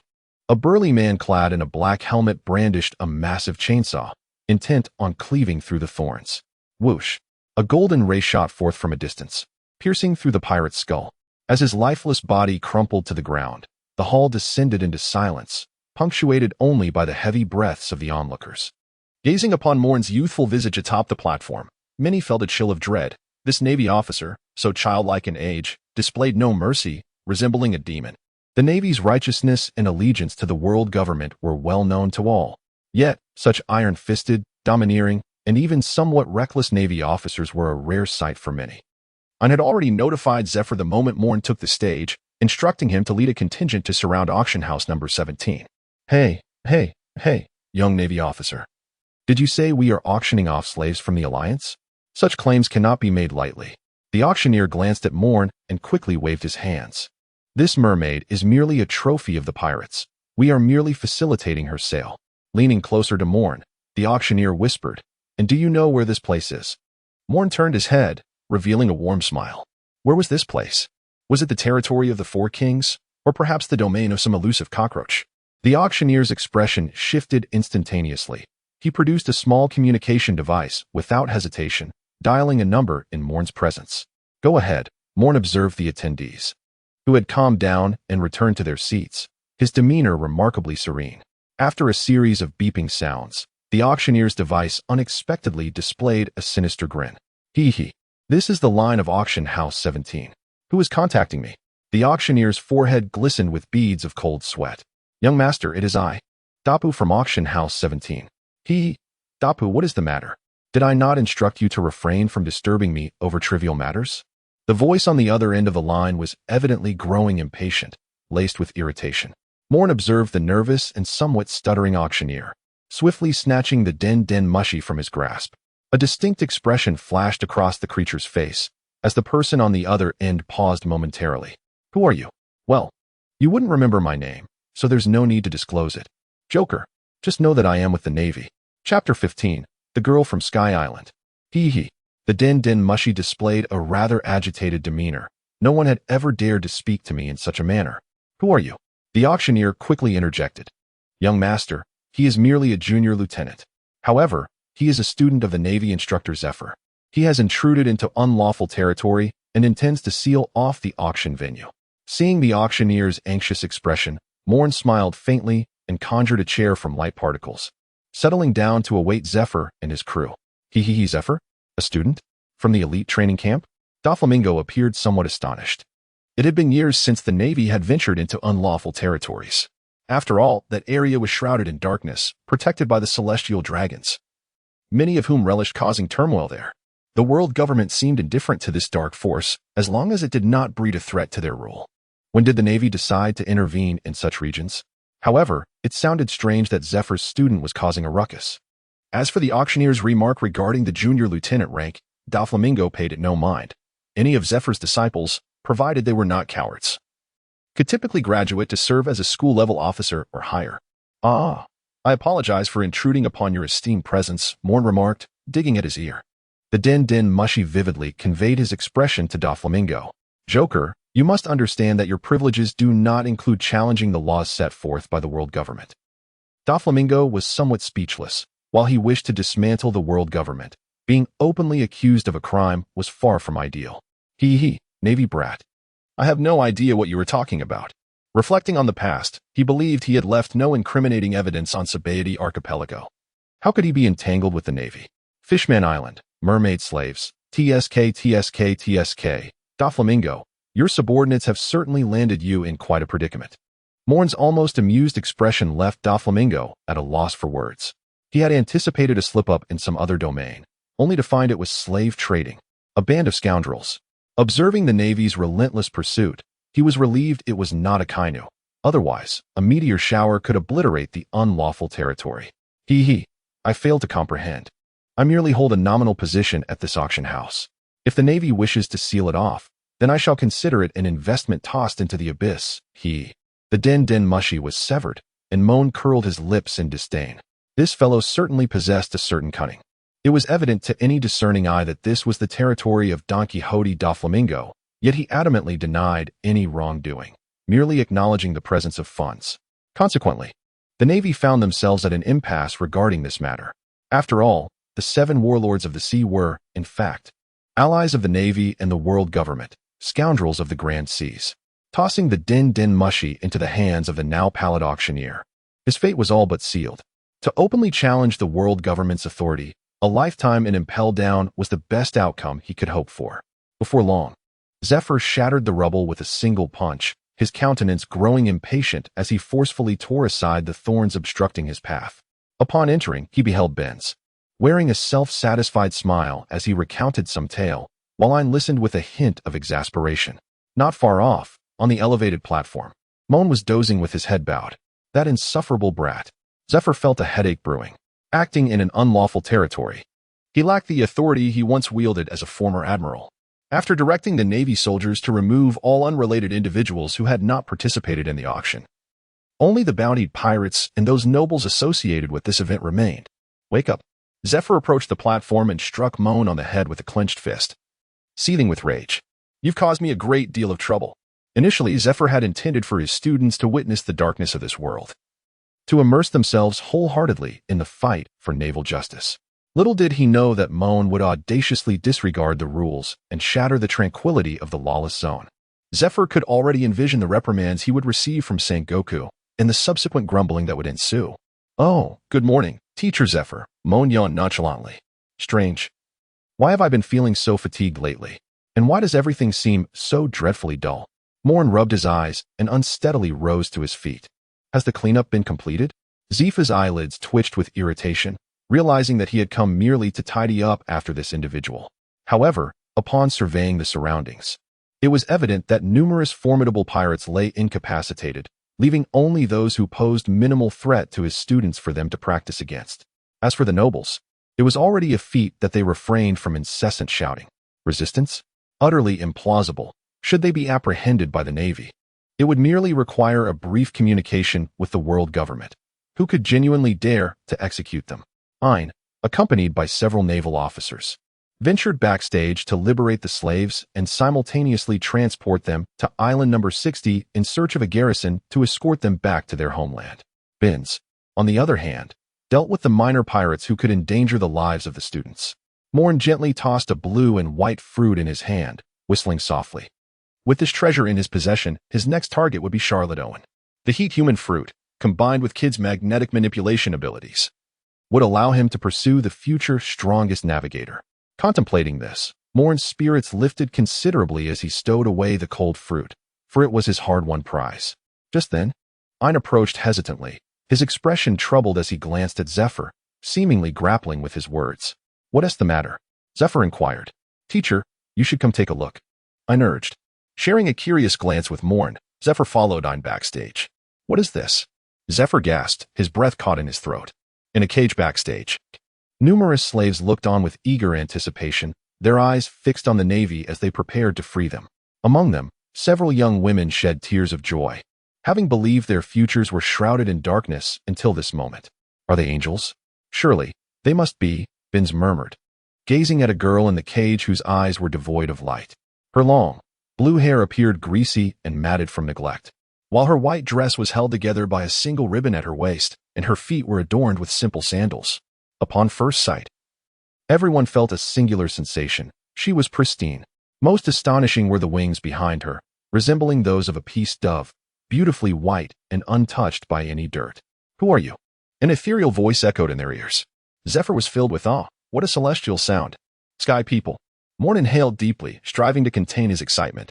The girl before him was unmistakably one of the winged inhabitants from Skypea.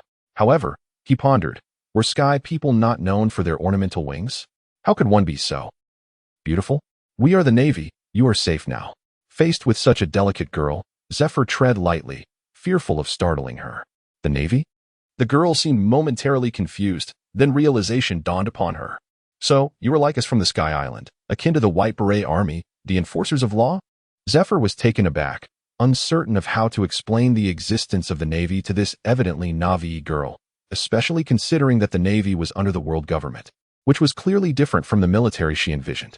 Moen thoughtfully stroked his chin as he approached the young girl from behind, extending his hand to caress her pristine, untainted wings. Startled, the girl instinctively recoiled, colliding with the iron railing, and she could not help but cover her head in a gesture of distress. Ein and Benz regarded Moen with disdainful and furious glances, their gaze piercing through him. I recall reading that the wings of the inhabitants of the Sky Island could not possibly be this grand, Moen mused, intrigued.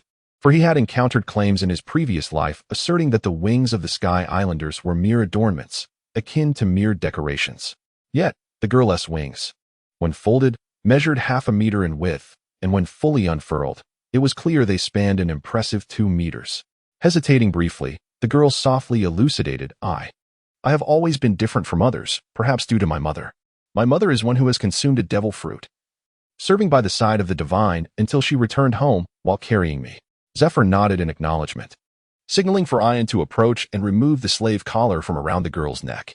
Moen gazed at the innocent maiden, a myriad of questions burgeoning within his mind.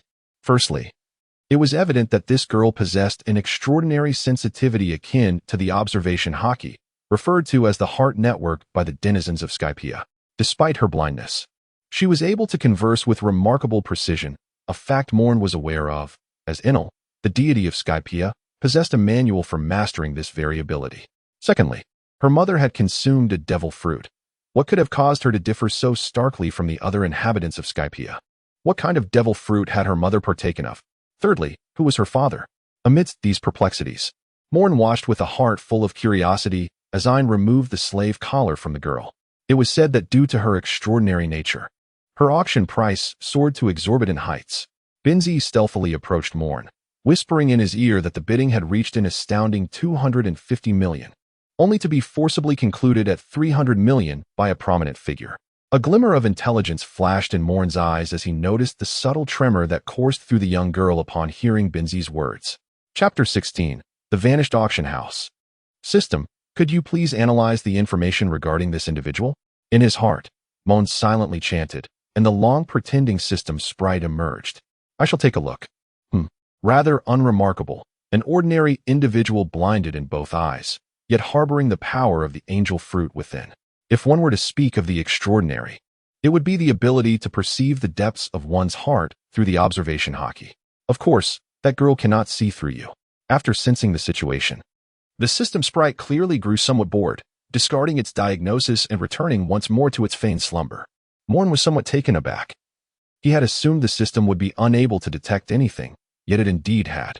However, the angel fruit, was it the mythical zoan type or the bird fruit mythical zoan? The system feigned ignorance.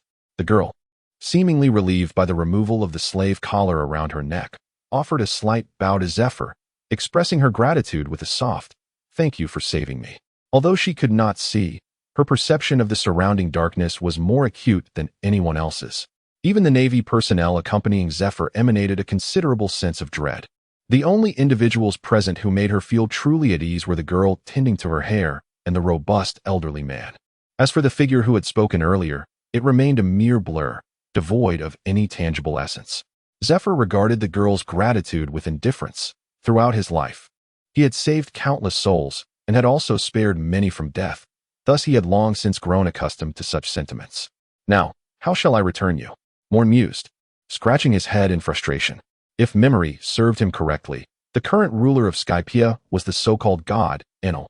That deranged individual relished transforming those who ventured from the sea to Skypiea into so-called criminals, compelling the islanders to lead them to what he termed trials, where he would revel in witnessing the demise of those adventurers.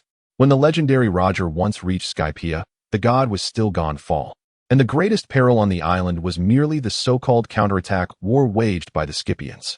Upon hearing the word return, the girl trembled involuntarily, her once lustrous eyes now brimming with tears.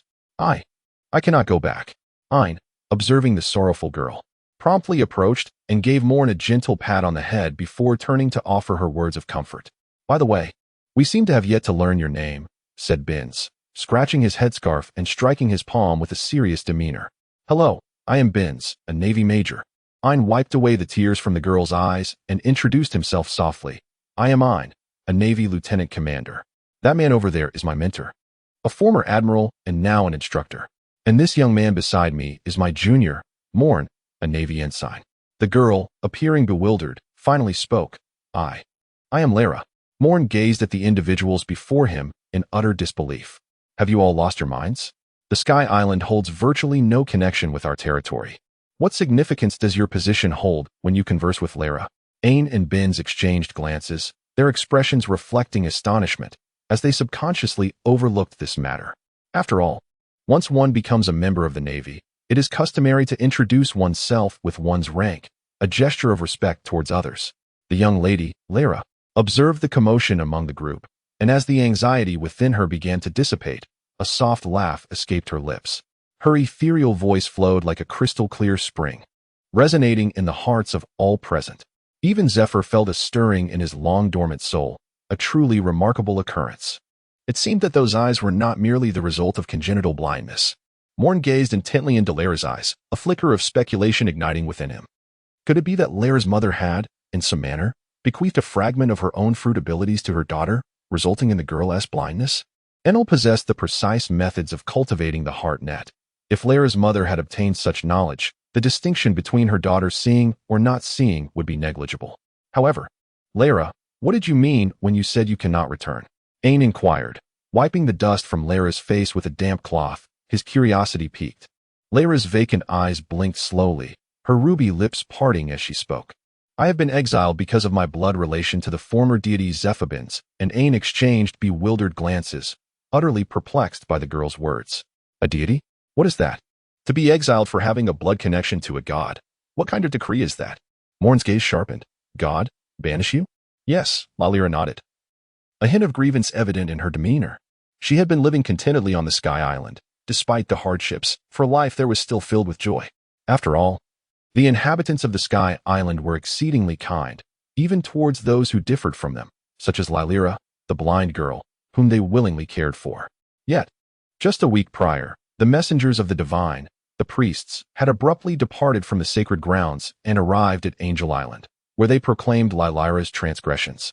Remnants of the former deity, you have transgressed the gravest of sins, punishable by exile to the clouds. Then, do you wish to return? I am uncertain how to reach the Sky Island, but I possess some knowledge of it. The deity you speak of, in the eyes of my mentor and myself, is merely a child playing at godhood. Moen casually dug into his ear, a hint of disdain evident in his demeanor. God Enel, the wielder of the rumble fruit, a natural-type devil fruit, is reputed to possess the mightiest of thunderous powers, with speed rivaling that of the Goro no Mi and control not inferior to that of the Hai no Mi, boasting destructive capabilities even surpassing those of the Magu no Mi. Yet, the sheer incompetence displayed in his development of these abilities is appalling. In the original narrative, his formidable skills were squandered in chaotic displays, culminating in his inability to vanquish even a mere minion. Moreover, with the conversion of berries between Sky Island and the Blue Sea, Moen couldn't help but ponder whether the measurement units of Sky Island were merely 1/10,000th of those in the Blue Sea, which would indeed make sense. 30 million volts equate to merely 3,000 volts. It is hardly surprising that he cannot slay those monstrous beings. 200 million volts of lightning is, after all, only 20,000 volts, not effective against a rubber man. Otherwise, the thermal energy generated from that 100 million volts discharge could obliterate a mountain. In reality, a lightning strike is around 10,000 volts, producing heat reaching temperatures of 17,000 to 28,000 degrees, far surpassing the magma of Admiral Akainu. Thus, it stands to reason that either Enel's rumble fruit is a subpar product, or the fool himself has developed it to a woefully inadequate level. If the rumble fruit possesses such strength, why not seek to replicate it? Of course, the answer lies in the fact that even if I were to duplicate the rumble fruit, my development would likely be inferior to that of this imbecile. In my past life, a legion of keyboard warriors wielded it with finesse, but as a scientific dullard, I ought not to pursue such ambitions. After this minor venting of frustration, Moen turned his gaze to Layla, eager to discern the thoughts of this tranquil young lady. How could one possibly defeat a god? Could you perhaps offer me shelter for a while? I will swiftly acclimate to the knowledge of the Blue Sea, and I consume little. Thus I won't be too much of a burden. Observing Layla's slight embarrassment, I was inclined to agree immediately, yet he refrained. After all, the authority here lies with Zephyr. Zephyr glanced at his students, bewildered by their expressions of expectation. Sighing and shaking his head, he ultimately acquiesced to bring Layla along on their voyage. This decision was bolstered by Moen's formidable presence. Had this excursion not been set in the first half of the Grand Line, and were it not for Moen's bug-like combat prowess, Zephyr would never have considered taking a girl devoid of combat ability on such a journey. Such an action would be profoundly irresponsible. Ein, filled with joy, grasped Layla's hand and began to whisper excitedly about the wonders of Sky Island. While it appeared that Moen possessed considerable knowledge about Sky Island, Ein clearly had no desire for a deeper conversation with him. Moen's enigmatic nature bred a certain wariness among those around him, yet it also attracted the curiosity of inquisitive souls. As Ein escorted Layla toward the warship, Zephyr trailed behind, vigilant against any unwitting fools who might attempt to act rashly. Benz and Moen merely shrugged at one another, beginning to tidy up the aftermath. After a considerable half-hour, all the slaves in the backstage of the auction house were released. Some managed to return on their own, while others were sent by the Navy to Island 60. What about the items that cannot be taken? Benz inquired of Moen, glancing at auction house 17. The dark funds within the venue had all been confiscated, naturally seized by the Navy headquarters. It's quite simple, Moen replied, retrieving a rare cigarette found in the auction house, inspecting it before lighting it with a particle of focused energy. After taking a deep drag and exhaling a smoke ring, he declared, "Just destroy them." Just as Benz contemplated how to carry out the destruction, he recalled the reef island that had vanished in an instant and promptly fell silent. Observing the departing duo, the hyenas gathered around auction house 17, hastily rushing inside to scavenge the treasures of immense worth that the Navy could not carry away. With a mere flick of his hand, Moen, without even turning his head, transformed into a streak of golden light, returning to the warship. Boom. This time, it was far from tranquil. It was as if thousands of cannonballs had simultaneously roared. The inhabitants of Island 17 were blinded by a flash of light, and soon the island trembled. To their horror, they discovered that the central part of the island had transformed into a vast pit. The structures once built upon tree roots, now utterly obliterated. What about those still inside? Panic ensued. Apologies, but those who dwell in lawless territories cannot be deemed virtuous. In a place where a single brick thrown down would assuredly eliminate a miscreant, not a single innocent would remain. Chapter 17. Reactions from all sides. In the New World. At the Kingdom of Dressrosa, atop the lofty heights of the royal villa, Don Quixote da Flamingo, clad in a pink coat, wore a sinister smile as he perused a report. One of his highest-ranking subordinates, Treble, silently observed his young master. Ever since the family's spies had relayed news from the Sabaody archipelago half a day prior, Doflamingo had maintained this demeanor for nearly 2 hours, causing Treble to feel a twinge of concern. "I say, Doflamingo, what has transpired?" Seeing Doflamingo lost in thought, Treble leaned closer, whispering into his ear. A white thread abruptly sent Treble sprawling onto a nearby sofa as Doflamingo tossed the document into Treble's hands. Hee. The Navy has unleashed quite a formidable individual. The gaze beneath Doflamingo's sunglasses was chillingly cold. The might of the 3 admirals has become an unstoppable force. Should a 4th admiral-level officer arise, the cunning Sengoku would undoubtedly create a significant stir. Torpole, perusing the documents in his hand, was so astounded that he couldn't help but let his nose run. Sweet Moen, a 16-year-old ensign in the Navy, suspected to be a potential user of the glimmer fruit. I must say, Doflamingo, this is no laughing matter. Whoever provided this information should be dealt with directly. Torpole tossed the documents aside, wiping his nose. After all, that peculiar monster, Kizaru, is still alive. Hiki. Doflamingo regarded Torpole, a flicker of warmth and jealousy crossing his eyes. That young lad must be a user of a paramecia-type devil fruit with abilities related to duplication or imitation. This information appears to have been relayed by Virgo. Doflamingo extracted a sheet of paper and handed it to Torpole. Since Virgo had infiltrated the Navy years ago, he had seldom sent information back to avoid detection. However, this time, concerning an admiral and a Navy instructor, Virgo had directly conveyed the rumors from Navy headquarters through written communication. Torpole sniffled, scrutinizing the few lines on the paper. Zifa encountered Kizaru and requested Kizaru's insights on the glimmer fruit's development. Hee. Doflamingo laughed heartily, his transparent threads weaving throughout the villa like a sinister spider's web, ensnaring its prey. This world is becoming increasingly intriguing. At Marine headquarters in Marineford, Sengoku had just concluded his tasks when he casually handed a document to the goat beside him, then picked up another document to sign. Ha, Sengoku. Zifa has finally made a name for himself. Garp burst through the door, as if it were his own office, effortlessly plopping onto the sofa while tearing open a bag of sunbae and stuffing them into his mouth. Garp. Sengoku's forehead tightened, his tone grave. Yet Garp remained unfazed. chuckling as he continued to munch on his snacks. A sigh escaped Sengoku as he glanced at the intelligence at hand, feeling a headache coming on. Now, the five elders will surely be restless. Kapu raised a glass and downed its contents in one swift motion, causing Sengoku's eyelids to twitch in response. Indeed, the emergence of Moen had stirred the hearts of countless individuals, for never before had there been a devil fruit with the ability to replicate others. Just recently, the Gorosei had personally made a call, inquiring about matters concerning the Sabaody archipelago, and Sengoku could sense their dissatisfaction. After all, behind the lawless territory of the Sabaody archipelago lay the support of the celestial dragons. Now, with the Navy intruding upon this forbidden zone, did it not suggest a potential rebellion against the celestial dragons? However, since this incident involved the territory of Don Quixote da Flamingo, the Gorosei did not place blame on Sengoku, but rather sought intelligence about Moen. After all, with the yellow monkey still alive and the emergence of a suspected glint fruit, the influential figures of this world were not foolish enough to overlook the possibility of replication or imitation abilities. Moreover, it appeared that Moen also possessed elemental transformation, indicating a likely permanent nature of his powers. How formidable was the yellow monkey? No one knew for certain. Yet everyone understood that engaging in combat with him would certainly not guarantee victory.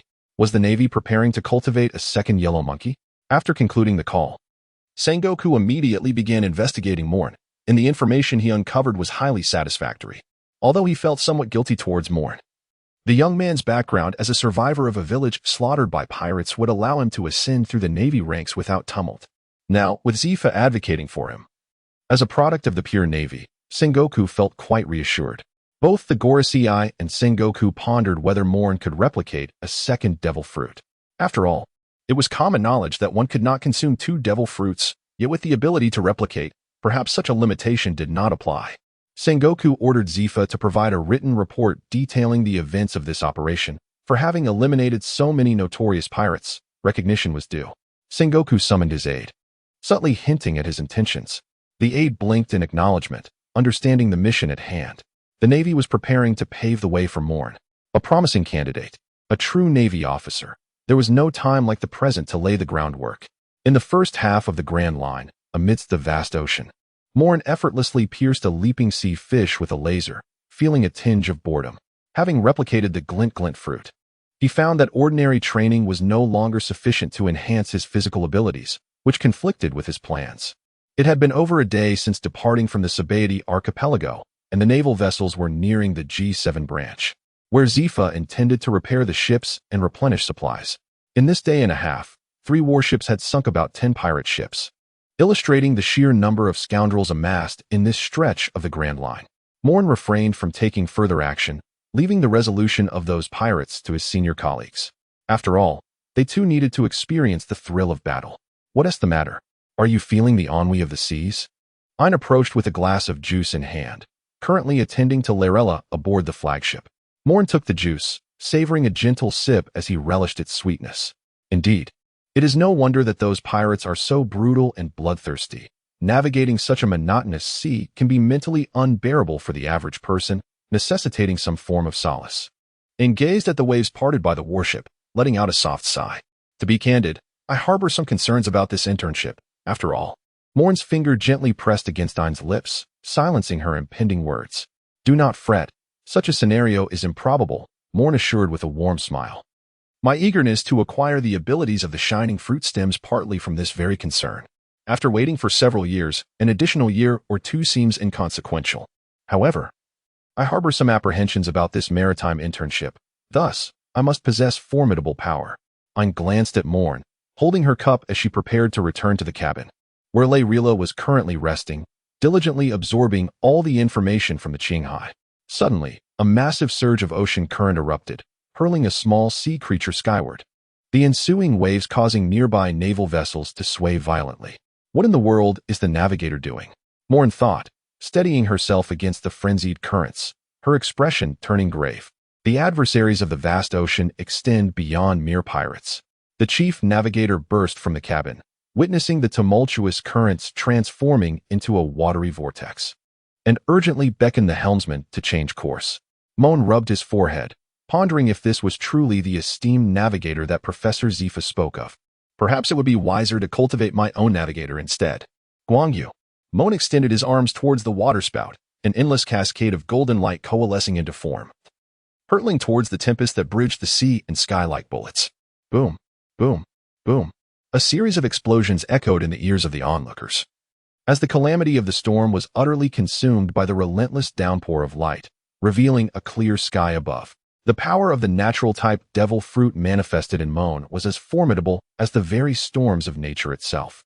In contrast to the yellow ape's flawless descent with the 8-foot-long Yada no Kagami, Moen's self-developed light rain favored a concentrated assault over a smaller area.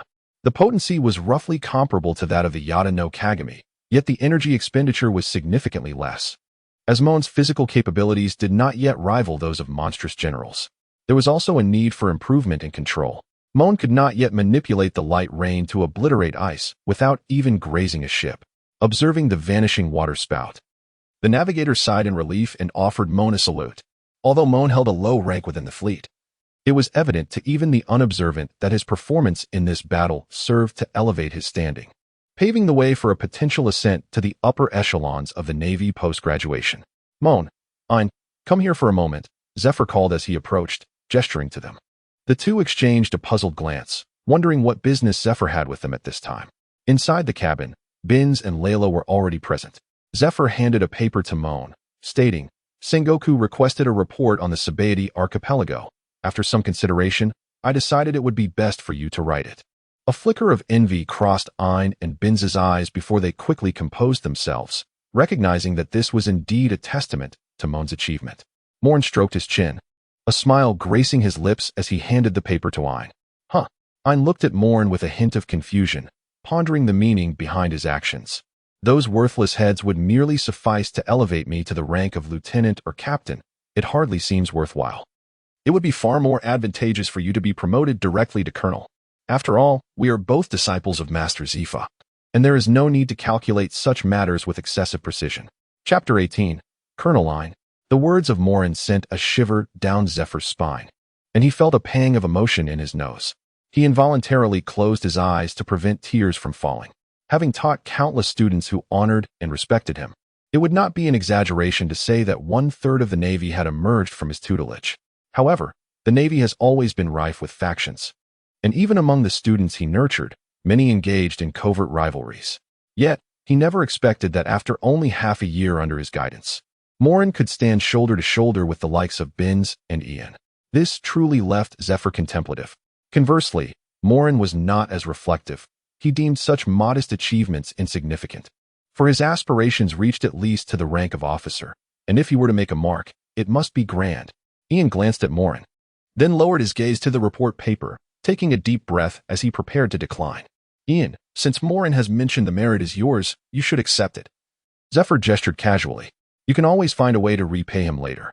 As for Moen, after this practical assessment, I'll have a word with Tina and place you on her ship. She is currently patrolling the first half of the Grand Line, where opportunities for glory abound. Colonel Tina? The black-gated Tina? Moen squinted, not overly concerned, as this colonel's focus remained on the earlier segment of the Grand Line, often referred to as Paradise. What is Paradise? The Grand Line is known among pirates from the Four Seas as the graveyard of marauders, while the New World is regarded as hell by those who navigate the first half of the Grand Line. Furthermore, speaking of military exploits, the Grand Line holds a treasure trove of remarkable achievements awaiting him. Moen gazed out at the cerulean sky, a faint smirk gracing his lips. Layra furrowed her brow, noticing that the once indistinct figure of Moen had suddenly become slightly more defined, yet that slight clarity seemed to exude an air of dominance. Suppressing her thoughts, Layra was acutely aware of who had truly saved her.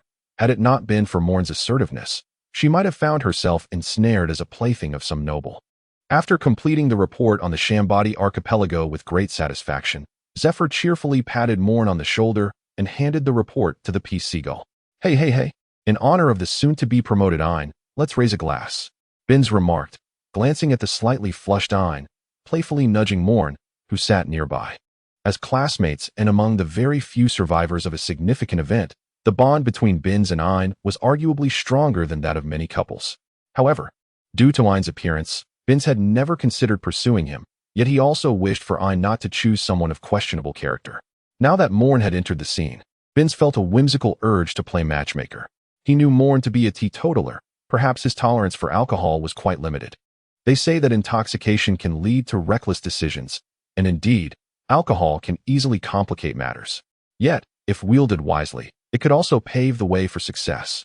Moen chuckled softly. No, you know I abstain from alcohol. A warrior of the sea cannot be dulled by spirits. There are countless precedents. Drinking on the ocean signifies an utter inability to resist unforeseen circumstances, a notion Moen simply cannot abide. Binz shrugged, having anticipated this, and awaited his opportunity. The peaceful seagull braved the tempest and returned to the naval headquarters, delivering documents to the admiral's office before retreating to its nest for rest. As usual, Carp lounged in the admiral's office, preparing to break his own senbei record. Yet, he continued to munch on Sengoku's senbei. Carp's familiar roar echoed throughout the naval headquarters, causing Sengoku considerable vexation as he opened the report, ready to sign off on the already prepared documents. Naval Branch 2nd Lieutenant Moen was to be promoted to Naval Headquarters Captain. What is Zephyr up to? Sengoku pondered, his expression a blend of frustration and amusement upon reading the report. What's the matter? Carp inquired, leaning in quietly. To prevent Carp from once more spraying senbei crumbs onto the documents, Sengoku pushed Carp's head away and recited the report pinned by Ein. Crack. Carp bit into his senbei, dismissively waving his hand. What is the big deal? That kid merely doesn't value these accolades, and is letting Ein have the promotion. Quite an amusing fellow. Suddenly, a thought crossed Carp's mind, and his expression darkened as his thoughts drifted far away. Sengoku, feeling somewhat exasperated, glanced at the documents before him, then at the report. Ein, could you come here for a moment? After a brief contemplation, Sengoku summoned Rear Admiral Hina using the transponder snail. Oh, little Hina has arrived, Hina remarked as she entered, greeted by Carp's cheerful demeanor. With a hint of exasperation, Hina used her wash fruit ability to cleanse the crumbs from Carp's soiled collar, then approached Sengoku with a calm demeanor. Take a look at this. Sengoku handed the report to Hina. Hina perused the document swiftly before gently closing it and returning it. So, the promotion draft is for Ein to ascend to colonel, is it? No. I was contemplating whether this report reflects Moen's own thoughts. Sengoku shook his head, deeming the colonel's appointment trivial enough that Hina needn't come in person. He required her insight to analyze any potential oversights. Hina regarded Sengoku with a peculiar gaze, scanning him several times, causing him to feel somewhat uneasy. What's wrong? Sengoku asked, feeling the weight of her scrutiny, and upon noticing Carp's barely concealed amusement, he could only stiffen his expression and inquire of Hina.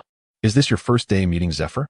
The crane sat on the sofa with a huff, pouring herself a cup of hot tea before resuming her analysis. You all understand Zephyr's character. He would never stoop to claiming credit for his students' achievements.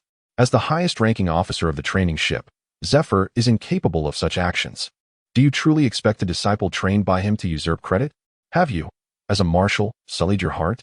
The crane retorted harshly at Sengoku, rendering his face crimson.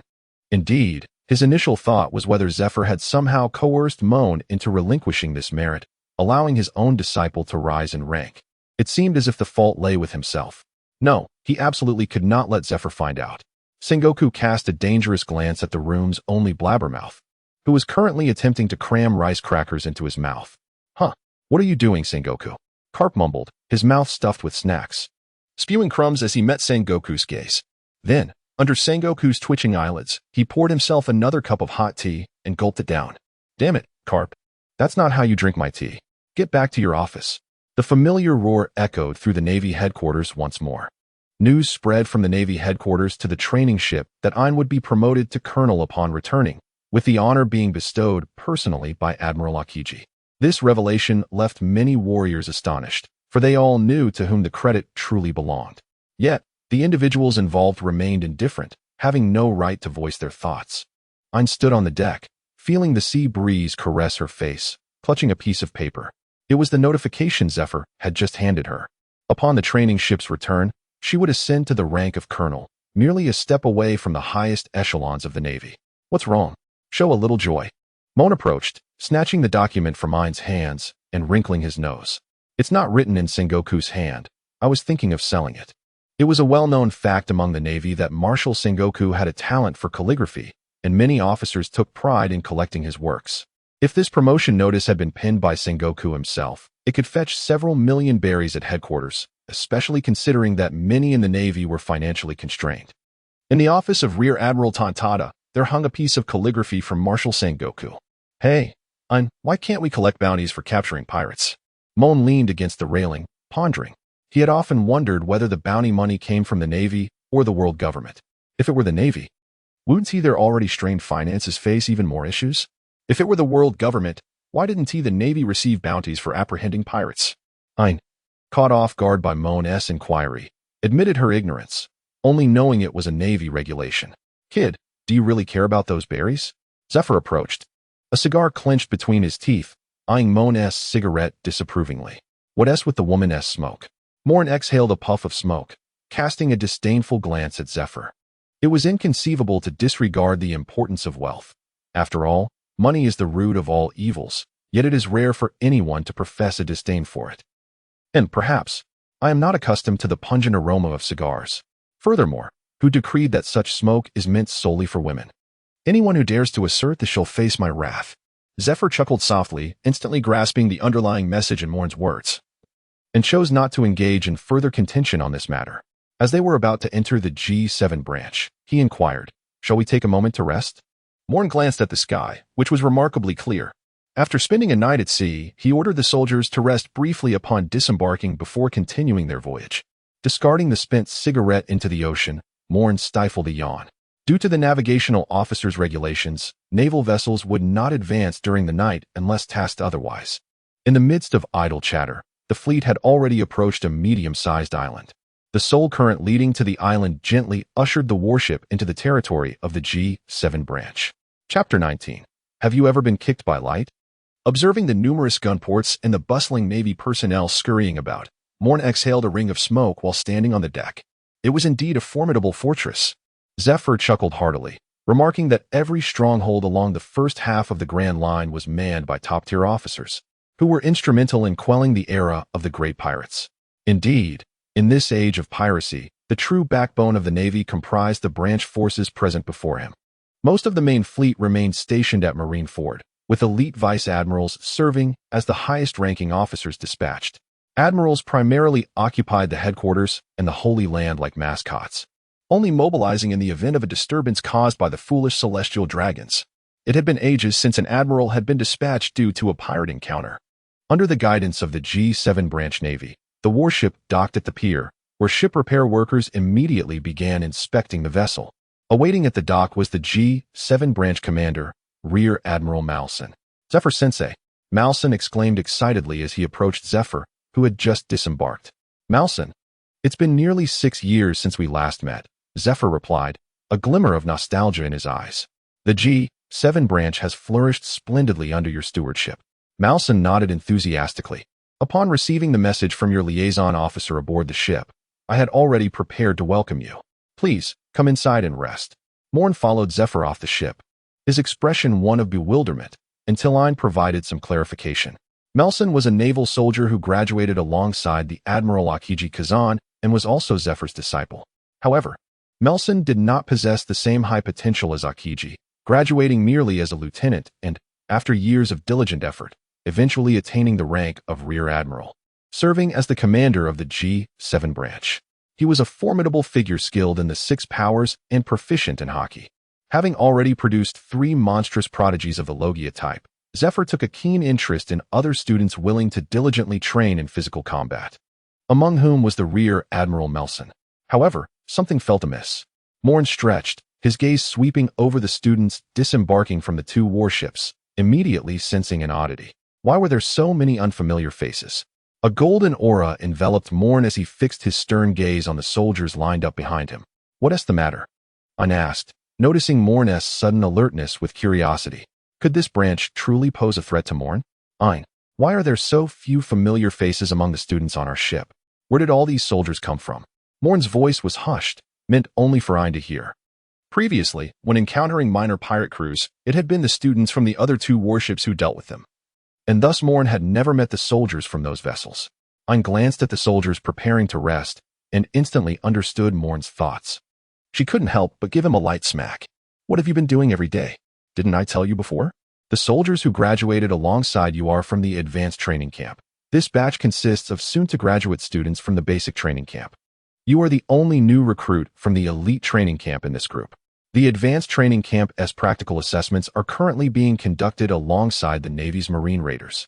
However, the assessments for the basic training camp students had to take precedence, causing a temporary delay. Ein's explanation enlightened Moen, who realized that the number of new recruits in the Navy each year could not be limited to just under 100. There must be other training camps as well. As for the Marine Raiders, they were likely just formed, considering that Zephyr didn't seem fully accustomed to using the Crusher yet. Reflecting on the massive machine situated in Zephyr's office, Moen shook his head in exasperation.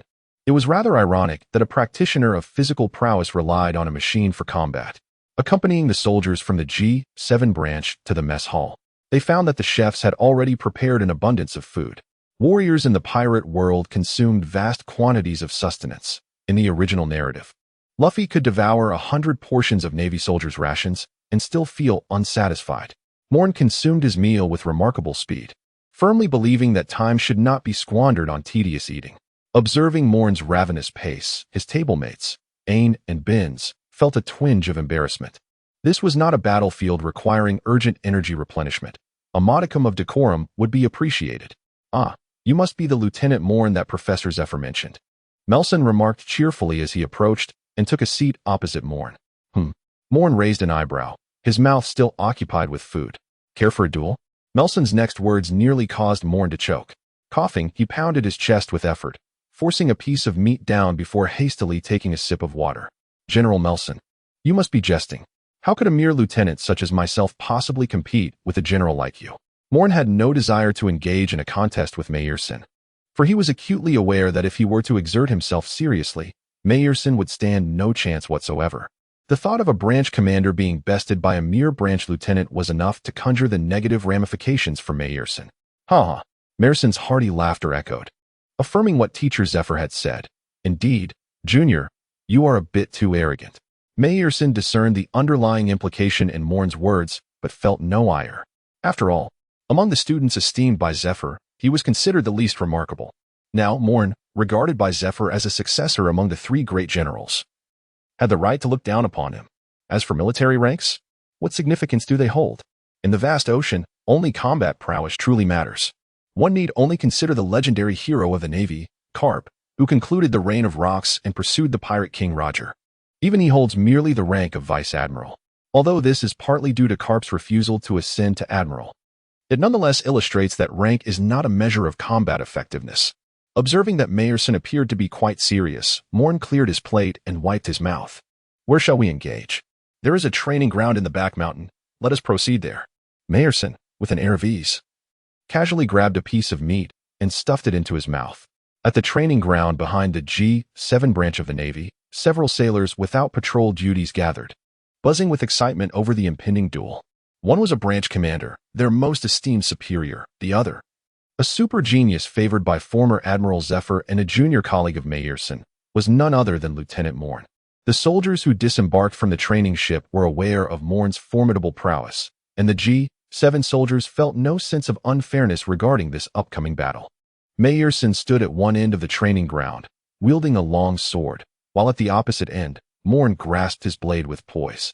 It seems, Junior, that you are quite adept at swordsmanship, remarked Mayerson, a smile gracing his face as he sensed the unmistakable sharpness of Moen's sword intent. Moen shrugged, gripping the hilt of his sword, and his expression immediately turned grave. Well then, Senior, allow me to shame myself. Moen growled, striking the ground forcefully with his right foot, vanishing before Meyerson's eyes. A flicker of surprise crossed Meyerson's gaze as he swiftly thrust his long sword to his right, intercepting the blade that emerged from the void. Observation hockey? Moen raised an eyebrow. Haha, if I don't show some real strength, I'll surely incur the wrath of Master Zephyr. Meyerson maintained a jovial demeanor, forcefully deflecting Moen's longsword, then unleashed a crimson arc of slashing energy towards him. Sword intent. Moen's complexion shifted.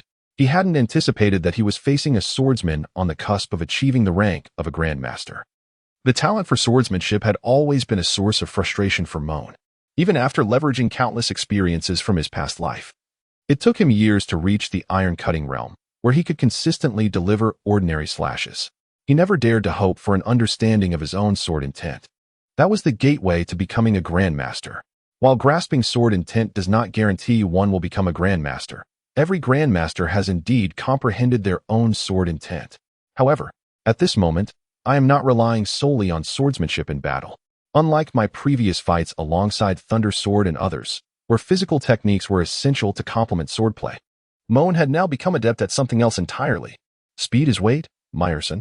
Have you ever been struck by light? Upon hearing the familiar taunt, Meyerson's expression shifted dramatically as he quickly changed his stance, sweeping his long sword to envelop the space behind him with sword energy. Unfortunately, you guessed incorrectly, lightspeed kick. His leg, enveloped in an endless golden glow, struck Meyerson's abdomen, sending him flying several dozen meters. As Moen maintained his kicking stance, Meyerson stood up, wincing in pain as he rubbed his abdomen. The surrounding Navy officers were left in stunned silence. This can't be real. Lightspeed kick. No. Isn't that the legendary ability of Admiral Kizaru? This. Moen gradually retracted his leg. The kick he had just delivered bore no real force. It was merely the power of light speed that propelled Meyerson away. The flashing fruit, where speed equates to strength, truly exemplifies the capability that Moen had meticulously devised over many years, so brutally effective. Chapter 20. The Terrifying Sea. Indeed, there was no mercy shown to his senior. Meyerson rubbed his abdomen, cautiously tearing at his shirt before him, revealing that his skin was entirely bruised. He inhaled sharply, casting a resentful glance at Moen. Moen shrugged, having already held back. Otherwise, with his current physical prowess, that swift kick could have either severely injured or even incapacitated Melson. One need only observe the original work, where the illustrious supernovas of the Grand Line fell, each dispatched effortlessly by Kizaru's singular kick. While Melson's swordsmanship might surpass that of those supernovas, his physical attributes simply did not measure up. With a slight tremor of his long sword, Melson unleashed a crimson blade of energy, which surged forth towards Moen, following closely behind. Soru. This time, Moen chose not to utilize the powers of the glitter fruit. He wished to ascertain the extent of his martial prowess. There, Melson's eyes flickered, and with a swift motion, his longsword swept horizontally to the left. One sword style, instant slash. In the empty training ground, a sudden flash of cold light erupted, colliding with the blade of Melson's sweeping sword. Moen felt the power transmitted through the willow blade in his hand and clicked his tongue, realizing that his swordsmanship was indeed lacking. Slicing, flying finger spear. With a swift motion, Moen extended his finger and lightly tapped behind him, releasing a black shadow that struck the long sword wielded by Meyerson like a bullet. This technique is not exclusive to you, Junior. Meyerson's laughter was infused with a fierce combat spirit as he unleashed a one-sword style, executing a heavy slash. The agile sword in Meyerson's hand transformed into a colossal blade, its crimson energy enveloping half of the training ground. This formidable strike, derived from the Gale Foot technique, was a testament to his prowess. Taking a deep breath, Moen immediately elementalized and disassembled his body to evade the imminent peril of being cleaved apart. Meyerson, panting heavily, recognized the toll that such a powerful strike had taken on him. Casting a glance around the empty training ground, he quickly turned his gaze towards the sky. Moen gazed with a look of utter helplessness at the devastated training ground below, resembling a mere ruin. Meyerson, please do not burden our comrades in the branch any further, I implored. Then let us confront each other head-on. Meyerson retorted provocatively, for he understood that if Moen continued to evade, he might truly find himself unable to triumph over his junior. As you wish, Moen declared, diving from the sky, disappearing as he neared the ground.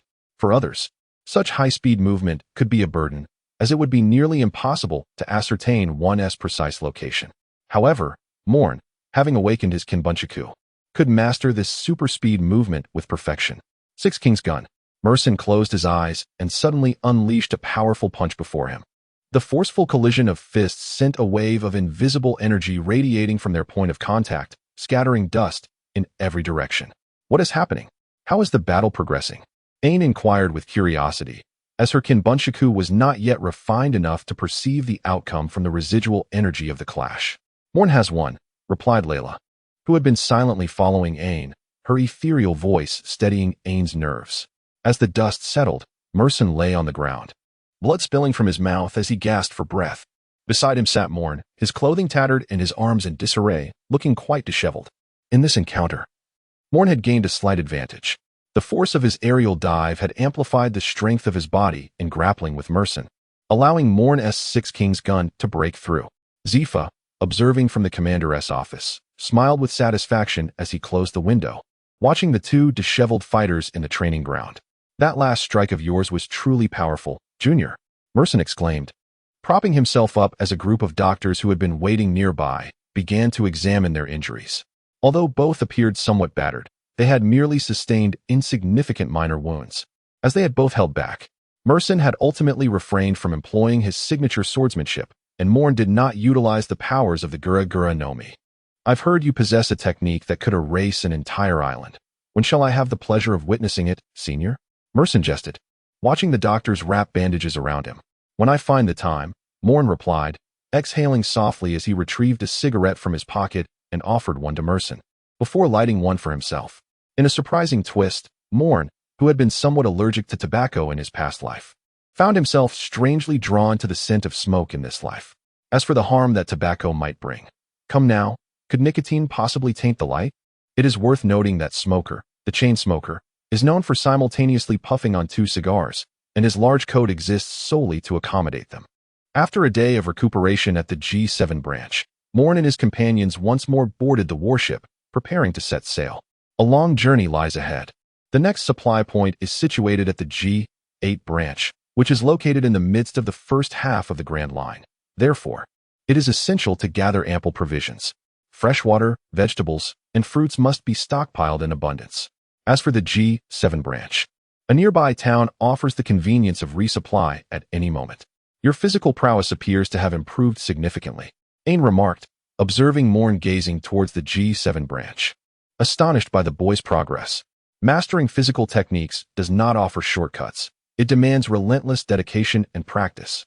Moen, however, felt indifferent, stating that his enhancements were not comparable to the training he received under Zephyr and were more akin to the progress he made at the G1 branch. Ain chuckled softly, continuing to relish the gentle sea breeze. Once accustomed to the briny scent of the ocean, it can evoke a rather delightful sensation. Moen had long since grown accustomed to the taste of seawater. In his pursuit of mastering the sword, he had ingested quite a considerable amount. Ein, Moen, time for lunch, called Lyra as she approached with 2 plates in hand, having firmly established her place aboard the vessel. Although lacking in combat prowess, the abilities bestowed upon her by the mind net allowed her to perceive the sounds of living creatures, enabling communication with seagulls, marine beasts, and even the denizens of the deep. Such a gift is an unimaginable miracle for those navigating the vast ocean. Moen had long recognized this. Thus, he spared no effort in instructing Lyra in the art of navigation. After all, the prospect of nurturing a top-tier navigator would delight anyone. Thank you, Lyra, Ain said with a sweet smile as she carefully took the plate from Lyra's hands and handed one to Moen. Gazing at the concentrated meats and the verdant vegetables on the plate, Moen felt a twinge of annoyance. While navigating the vast ocean necessitated a replenishment of vitamins, the battle-hardened warrior had little fondness for such greens. Once he devoured all the food, Moen nonchalantly lit a cigarette with a particle of light. Well, Moen, you didn't leave a single morsel behind? Ain mused, her gaze lingering on the remnants of vegetables on her own plate, though she had little desire to consume. In stark contrast to Moen's impeccably clean plate, Ain suddenly felt a flicker of guilt. Ah, indeed. Out at sea, one cannot afford to waste a single bite. As Moen exhaled a smoke ring, he thought that Lyra likely did not share this sentiment, for he recalled that the Sky Island seemed abundant in provisions. Moen was not speaking out of turn, whether it was the humble families in the original tale that hosted the Straw Hat Pirates, or Enel, who could survive alone after being cast out of town. Both instances illustrated that food on Sky Island was undeniably plentiful. Lyra's cheeks flushed slightly, recalling how she had previously turned her nose up at the carrots she disliked. Yes, there is indeed an abundance of food on Sky Island. Even without engaging in production, the fruits born from the island clouds can sustain an entire town. Lyra's words filled Ain with an overwhelming longing for the Sky Islands. The heavens and the seas remain unconquered by humankind, and one cannot even begin to fathom the vastness of the sky that surpasses the ocean. As of now, only 5 acknowledged abilities are known to allow flight. There is the floating fruit of the notorious pirate, Gold Lion, the mythical Zoan Phoenix fruit belonging to Marco, the 1st Division captain of the Whitebeard Pirates, the spin fruit wielded by Bartholomew, a subordinate of the warlords of the sea. The bird fruit in its falcon form possessed by Bell, a member of the Alabasta Royal Guard. And lastly, the bug fruit user from the small folk. Abilities akin to the Navy's moonwalk or Doflamingo's skywalk do not truly qualify as flight. Notably, another addition has emerged, the light path developed by Moen from the Yada Mirror, allowing him to transform entirely into a beam of golden light and achieve long-distance flight. By refracting and redirecting through the moisture in the air, his speed is undeniably top-notch, albeit lacking the agility of those true flight users. The journey across the ocean has been monotonous. It has already been half a month since departing from the G7 branch. During this time, the training vessel has vanquished several small pirate crews and even eliminated a formidable crew that boasted of entering the New World. The leader, a user of the scythe fruit named Carmen, was dispatched with a single strike from Moen's Six-King spear. This individual was not the infamous Shamat. Moen, initially believing he had encountered a mere passerby from the original narrative, shook his head in resignation, realizing that this so-called scythe user had only obtained his fruit after Carmen's demise. A few seagulls gracefully descended onto the sails of the warship to rest, and Lyrila joyfully observed the conversing seabirds. Moen commenced his training as usual, utilizing 2 pairs of sea prism stone handcuffs as makeshift weights. After barely completing 100 sets, he found himself breathless and fatigued. Ian observed Moen's grueling regimen with a furrowed brow, appalled by the sheer intensity of his training. Typically, those endowed with devil fruit powers would succumb to weakness in the presence of sea prism stone, yet Moen was audaciously employing handcuffs made of this very material for his exercises. Suddenly, Lyra's expression shifted as she furrowed her brow, and she dashed towards the captain's quarters. "Steer hard to the right. Quickly, quickly!" The navigator, sensing an ominous presence from the vast ocean, shouted in terror at the helmsman. The soldiers controlling the sails also began to hoist them, as if something dreadfully formidable lurked beneath the waves, compelling them to hasten their escape. The other 2 warships soon recognized the disturbance and followed suit, aligning themselves with the flagship. "What on earth is happening?" Moen inquired, his brow knitted as he observed the frenzied movements of the soldiers. Ian shook her head, acknowledging her limited knowledge of navigation. "A submarine volcano. It's a submarine volcano," Lyra exclaimed as she emerged, followed closely by Zifa. Moen's pupils contracted as he swiftly rushed to the mast, gazing at the tranquil surface of the sea. The ocean was transforming into a deep crimson hue. A veil of white mist began to envelop the waters. A submarine volcano had erupted. Chapter 21, The Freshwater Crisis. Boom. Just 3 minutes after the flagship altered its course, a towering torrent of seawater pierced through the vessel's hull, causing the entire ship to tilt precariously. Fortunately, under the navigation officer's command, a group of naval soldiers had already readied their supplies. "What in the world is this?" Moen grasped the railing with one hand while his other arm supported the nearly toppling Lyra. The previously calm sea had turned tumultuous, with waves surging like rabid dogs, seemingly intent on devouring the naval fleet. "Damn it!" Moen's gaze sharpened, and a multitude of golden rays instantly pierced through the colossal wave, the cascading water drenching the deck. The underwater volcano had erupted. Lyra's complexion paled somewhat. She had overheard the seagulls discussing the rising temperature of the sea, and the air was thickening with the acrid scent of sulfur. Having undergone training from the navigation officer, she quickly deduced that there were 1 or more submarine volcanoes on the fleet's path, poised to erupt. "Another one is coming." Observing a massive bulge forming on the sea's surface, Moen's expression hardened. "Ein, take care of Lyra." Moen thrust Lyra into the arms of a steadied Ein and ascended into the sky like a beam of golden light. The bulge on the water's surface was about to explode, unleashing another torrent akin to the previous one. Moen inhaled deeply, clasped his hands, and spread them wide. Ultimate radiance. A remarkably thick beam of light penetrated the ocean's surface, disrupting the explosive currents beneath. Boom. The sea shattered, swirling like a vortex, causing the ship to begin to spin. However, thankfully, the intensity of the waves was insufficient to damage the vessel. Moen hovered above the fleet, directing a super laser beam towards the surging currents threatening to break the ocean's surface. Boom. Under the guidance of the navigator, the ship navigated safely through the perilous periphery of the underwater volcanoes. Indeed, it was a volcanic cluster. As Moen departed, a sense of trepidation gripped him. The simultaneous eruption of numerous geysers crashing through the sea was a breathtaking spectacle, a feat beyond human capability. Upon returning to the flagship, Moen collapsed onto the deck. Lara and Ain rushed to his side, disregarding their drenched attire, and began to ease his tense muscles. "Lieutenant, please explain why the fleet ventured into the heart of the underwater volcanoes." Zephyr's face was ablaze with anger as he berated the trembling navigator. Just a hair's breadth separated them from disaster. The future of the naval crew he had brought along was on the verge of being entombed beneath the ocean's wrath. The navigator lay sprawled on the ground, utterly exhausted, as if all strength had fled his body. "Commander Zephyr, I truly do not know." His hoarse voice was laced with despair. This area was not supposed to harbor underwater volcanoes. According to the permanent indicators, we were meant to navigate through a region dominated by islands, devoid of such geological threats. He peered at the still erupting volcanoes, filled with dread.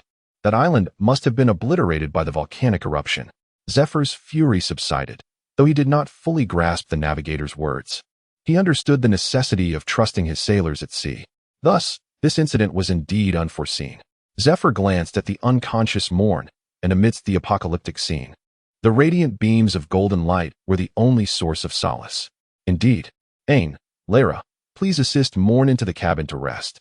And do change into dry clothes while you are at it." "Yes, Master Zephyr." "Of course, Commander Zephyr."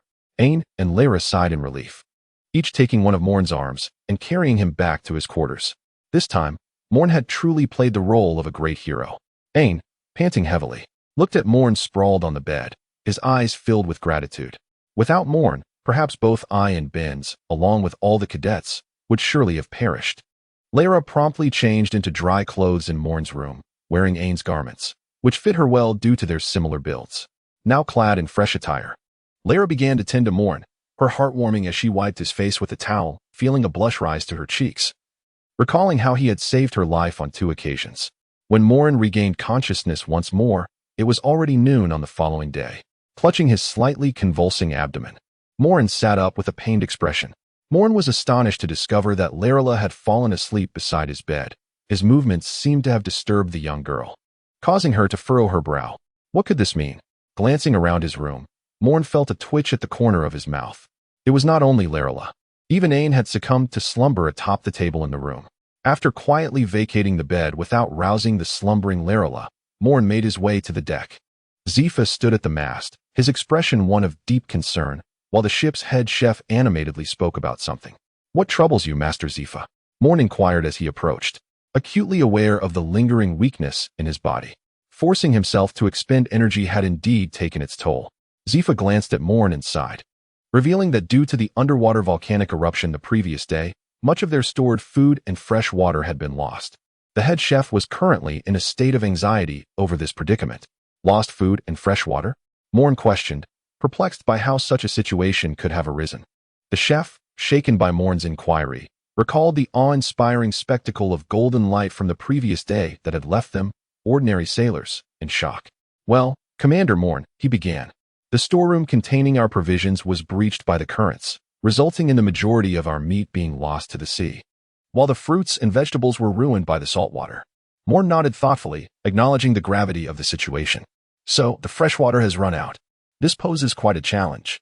While food can still be procured from the sea, freshwater is a different matter entirely." Zephyr shared this concern, as the distance to the G8 branch was considerable.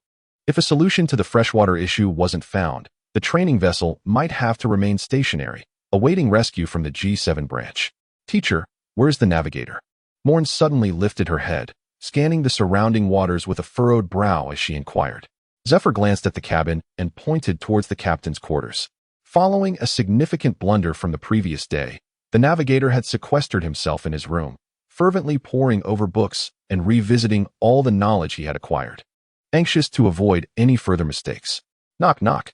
Moen rapped gently on the door, capturing the attention of the navigator. The navigator lifted his gaze, bloodshot eyes betraying his fatigue. "What is it?"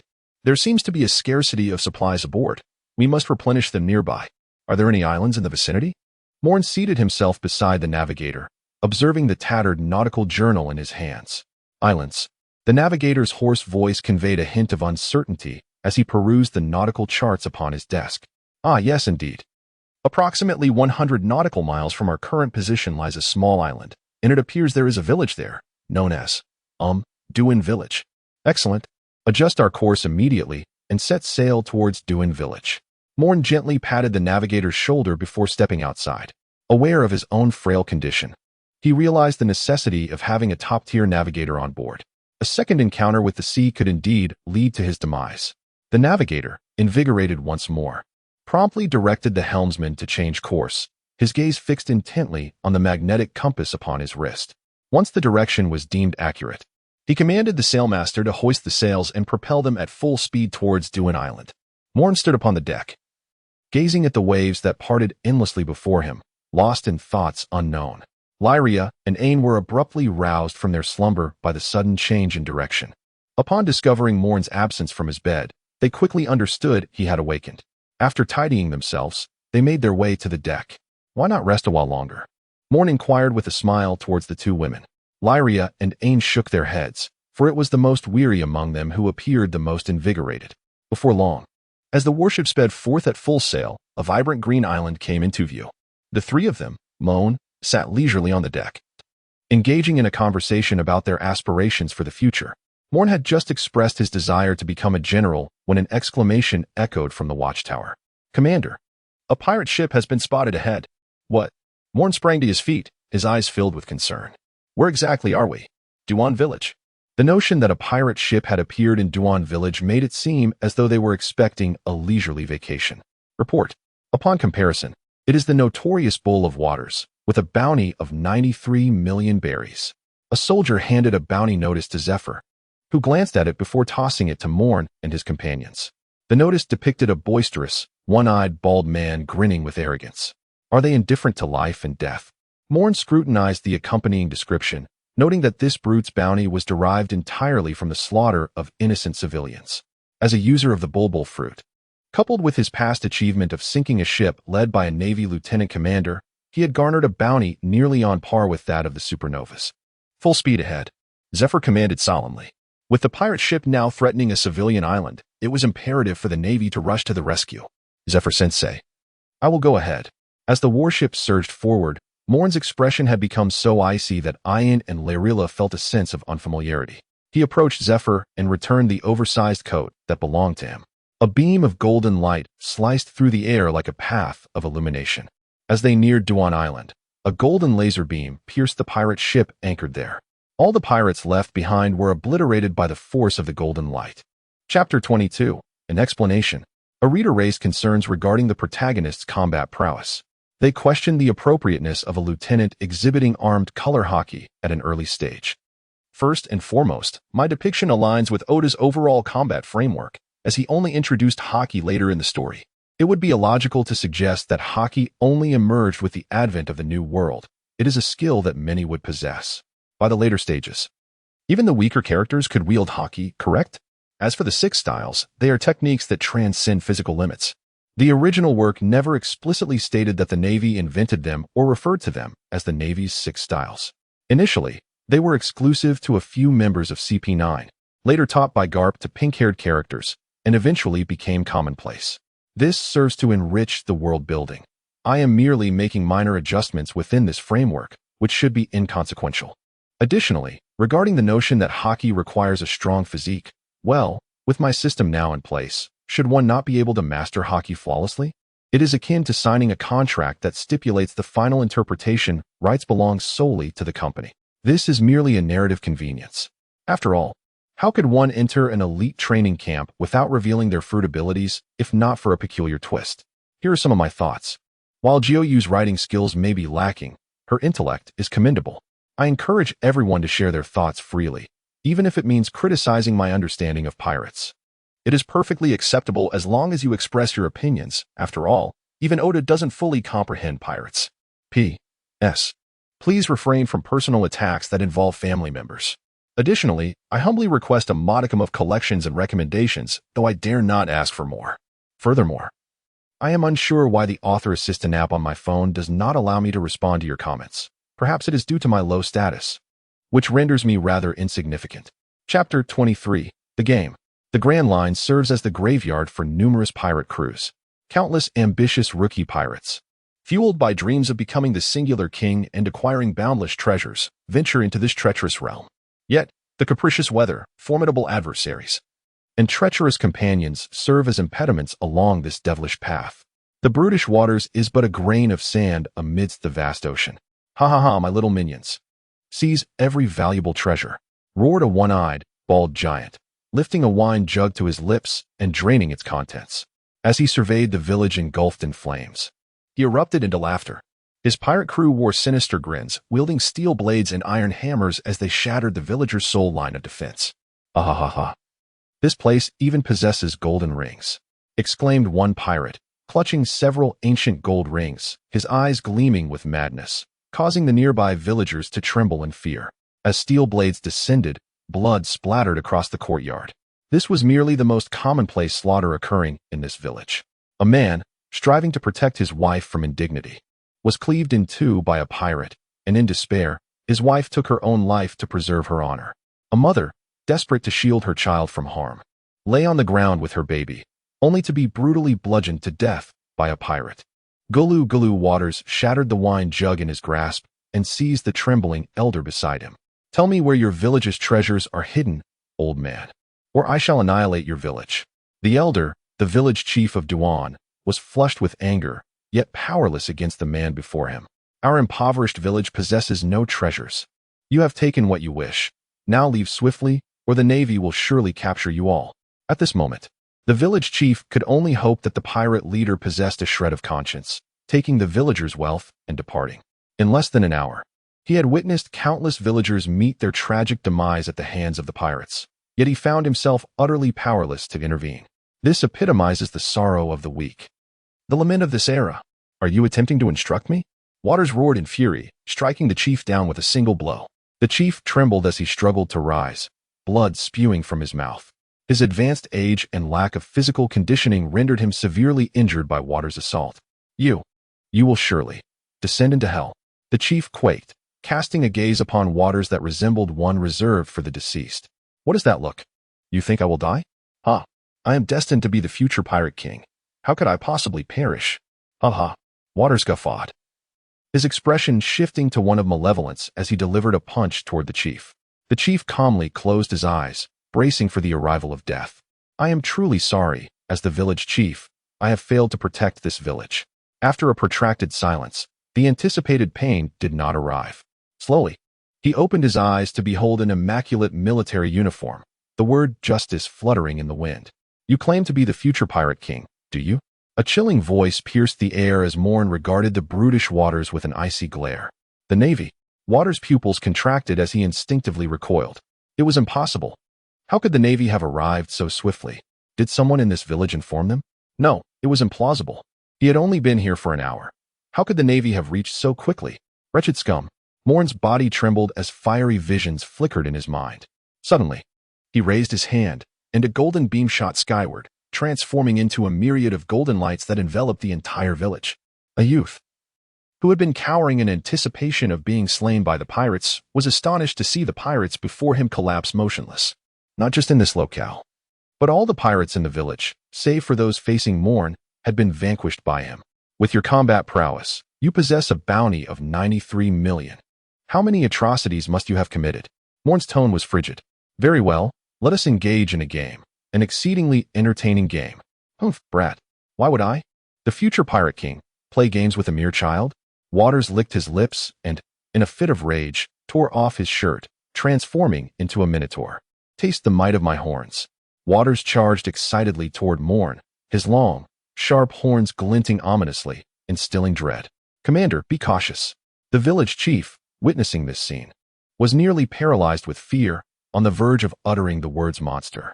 Observing Moen standing motionless, he could not help but call out, "Aha! Whether it be you or them, you shall all perish today." Waters' eyes had begun to suffuse with blood, the formidable power bestowed by his partial beast transformation overwhelming his senses. This is the peculiar nature of the Zoan-type devil fruit. It can easily alter an individual's character. Ignorance breeds fearlessness. Moen scoffed disdainfully, conjuring a golden sword of light in his hands, cleaving downwards like an axe. One sword-style water break. There were no exaggerated explosions nor chilling groans. Only the silhouette hurtling back and the incessant spray of blood. Drawing from the formidable swordsmanship of the Elbaf, a secret technique of the giant kingdom. It harnessed the essence of a singular, linear strike, unleashing all of his strength. This technique would inflict tremendous damage upon his own body and weapon. However, as an elemental being, Moen, coupled with a blade forged entirely of light particles, could indeed execute this maneuver. Although it would surely pale in comparison to the might wielded by the giants, it was a force that this diminutive brute could not withstand. With a hiss, Waters collapsed to the ground, expelling a copious amount of blood, horrified to discover that the proud horns he held dear had been completely severed. His skin, impervious to bullets, was now torn open, exposing his innards. Spare me, O hero. In less than a second of deliberation, Waters fell to his knees, pleading for mercy from Moen. The remaining officers of the bullish pirate crew looked on in disbelief at the spectacle before them. Their once invincible captain had fallen, vanquished by a single strike from the enemy. What kind of combat prowess is this?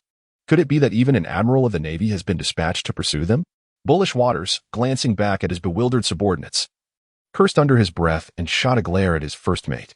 The first mate, catching the look from Waters, instantly comprehended his captain's intent. Regardless of the circumstances, they must first show humility and preserve their lives. The Navy does not slaughter surrendering pirates. Even if they were to be confined to that dreadful underwater prison, at least they would still have their lives. As he observed the pirate crew begin to wail, Moen took a deep breath, forcing a smile as he turned to the village chief. Would you be so kind as to gather the surviving villagers? Inform them that the Navy has defeated the bullish pirate crew, and let them come to reclaim their belongings. As Moen spoke, he had already noticed the bags piled at Waters' feet. It was no wonder that Waters insisted so vehemently for the village chief to reveal the location of the hidden treasure, given that the entire village had yielded such a meager bounty. The chief, trembling, made his way between Li Mu and Waters, witnessing Waters still kneeling motionless on the ground, tears streaming down his face. It was over, truly over. The Navy had arrived. The chief began to jog, his body surprisingly agile for one who had suffered such grave injuries. Cold sweat streamed down Waters' forehead. He was acutely aware of how his bounty of 93 million had come to be. Thus he harbored no thoughts of resistance against Moen, who could defeat him with a single blow. Soon, the surviving villagers were gathered, and along the way, they encountered numerous pirates slain by golden light, filling their hearts with hope. Upon seeing the brutal Waters kneeling before a Navy officer, all the villagers instinctively knelt before Moen. Their murmurs were filled with expressions of gratitude, which caused Moen considerable discomfort. All right, now that everyone is gathered, let us engage in a game. Moen extended his hand, and streams of golden light converged into hundreds of daggers, which he placed upon the ground, inviting the villagers to take them for themselves. The name of this game is, Who Will Be Unlucky? Chapter 24, Justice. The following day, sunlight bathed the remnants of the burnt firewood, wisps of smoke still rising gently into the sky with the breeze. How do you feel now? Ian handed Moen a cup of water and, observing him rinse his mouth, asked with concern. Having spent a night outdoors cradling a little girl, Moen had shed his own clothing to wrap her up as the night grew cooler. So it was quite natural for him to feel somewhat groggy that morning. Fortunately, he had escaped a cold or anything of the sort. Moen expelled the water from his mouth, and his gaze gradually regained its vitality. What about that little girl? Moen picked up the apple that Ain had handed him, wiped it clean, and then bit into it. Upon awakening, he had not spotted that little lass. Ain shrugged and sighed, explaining that the little one had exerted considerable effort to avoid waking him. She is likely already taken away by the village chief. Moen adjusted his attire, a warm smile gracing his lips. Once he had tidied his garments, he followed Ain to the coastline, where Zephyr was leading a group of soldiers in their morning exercises. The craftsmen aboard were diligently repairing the training vessel, while the head chef had ventured into the wilderness in search of freshwater provisions to replenish their supplies. Given the circumstances, it would be unreasonable to trouble the villagers for their grain. Upon encountering Zephyr, the two greeted him and commenced their own morning practice. Zephyr approached Moen, patting him on the shoulder and signaling for him to step aside with him. Moen followed Zephyr into the small grove, observing as Zephyr gradually lit a cigar. Moen rummaged through his pocket, producing a cigarette to place between his lips, yet refrained from igniting it. Has there been any news from the headquarters? Moen inquired, lifting his gaze to the dappled sunlight. Zephyr nodded, not questioning how Moen had come to know. The death of a pirate with a bounty nearing 1 billion, at the hands of the Navy, would undoubtedly reach the ears of the Marine headquarters, especially given the gruesome nature of the demise. So what does it entail? Moen asked, Biting down on the cigarette tip, curiosity piqued. His actions this time had been somewhat excessive, as he had entangled all the surviving civilians in the ordeal. Surely, there would be unfavorable opinions from above. Although he had anticipated this, hearing it still stirred a sense of apprehension within him. Zephyr's expression was grave as he stated, "Last night, I reported to Ahi, and after she compiled the battle situation, she briefed Sengoku." Moen was somewhat astonished. Did such a trivial matter necessitate the attention of the Grand Admiral? Zephyr observed Moen, who was engrossed in his words, before continuing to recount what he knew. Subsequently, Sengoku convened a meeting. The 3 admirals and the majority of vice-admirals were present. Moen, in disbelief, bit down on his cigarette, shattering it, and then retched in disgust. "What nonsense is this?" he exclaimed. "The 3 admirals and most of the vice-admirals? What is the meaning of this gathering? Such a formidable assembly could rival the future summit. The so-called meeting of the 7 warlords of the sea, one of the 3 great powers of the world, merely comprises 2 vice-admirals and several rear admirals alongside Admiral Sengoku. How is it that merely dispatching a minor pirate warrants a meeting of this magnitude for judgment?" Noticing Moen's eager gaze for further information, Zephyr found himself somewhat exasperated. His disciple had indeed stirred up quite a commotion. Sengoku's stance was clear. The Navy must not commit acts that would tarnish justice. By involving civilians in this matter, you have placed him in a predicament regarding how to handle you, thus prompting the assembly. Akiji's view was indifferent, while Kizuru remained silent. Zephyr clenched his teeth in frustration. One of his most promising disciples was Akiji. Although Akiji's rapport with Zephyr was not as strong as that with Garp, it was still significant. He merely uttered a single word, "Good." Moen, unfazed, retrieved another cigarette and lit it, as he had already surmised the situation. If the 3 admirals gathered for a meeting, Kizuru's demeanor would likely be one that could provoke Akainu's ire, while Akiji might be the type to doze off during the proceedings. Nevertheless, one must admit, Kizuru's survival thus far attests to his remarkable vitality. Moen's thoughts seemed to have wandered off into the ether. The mere recollection of Kizuru's visage stirred an inexplicable ire within him, compounded by the fact that this individual had a proclivity for laughter. That smile.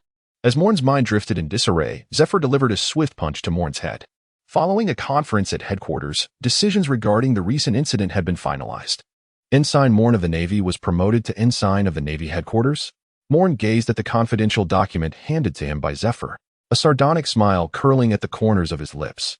Ensign of the Navy headquarters?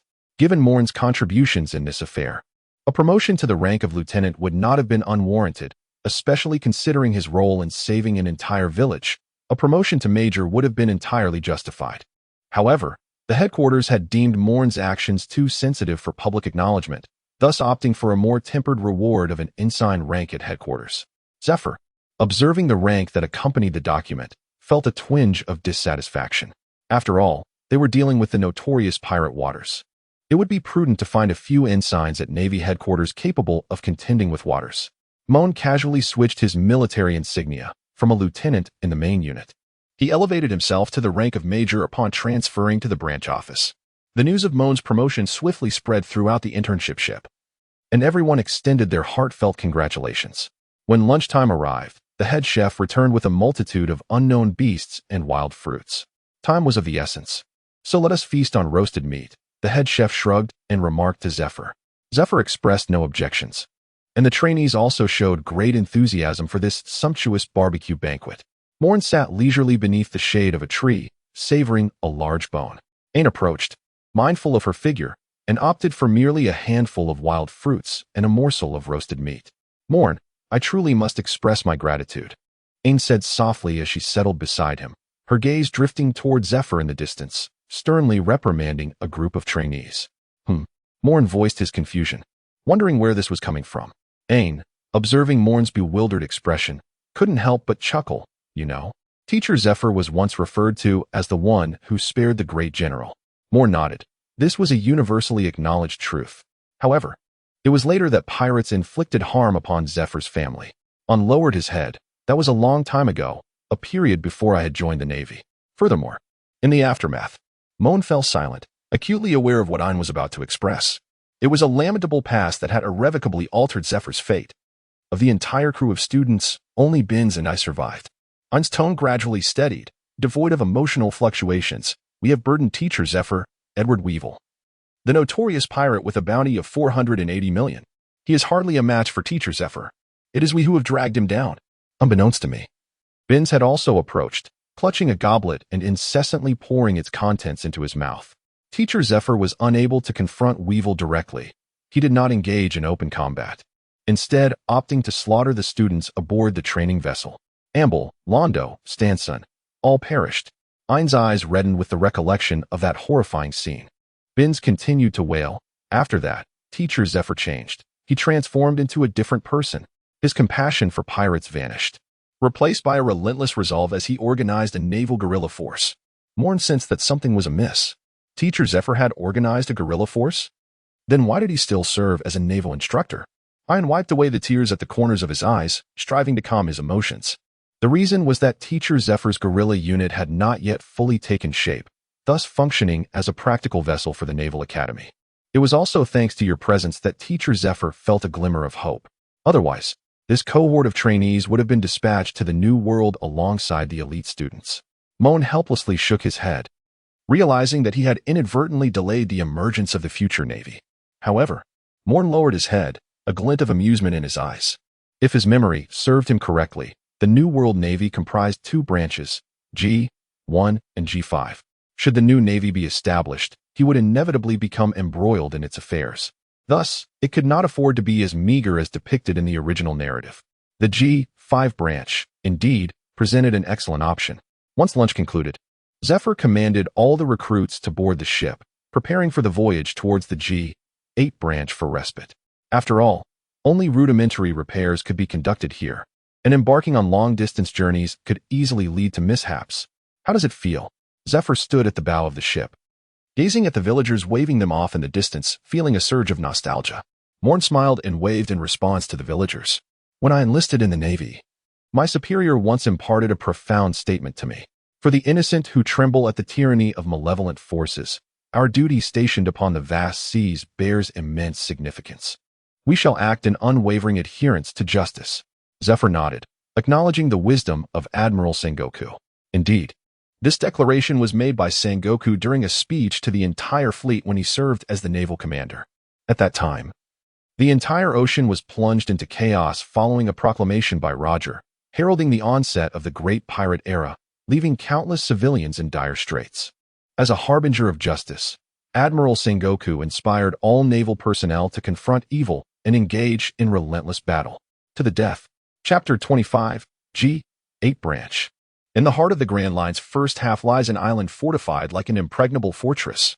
Anata must finish all of this, a smiling beauty announced, holding a plate before a grizzled man with a bitter expression. Jessica.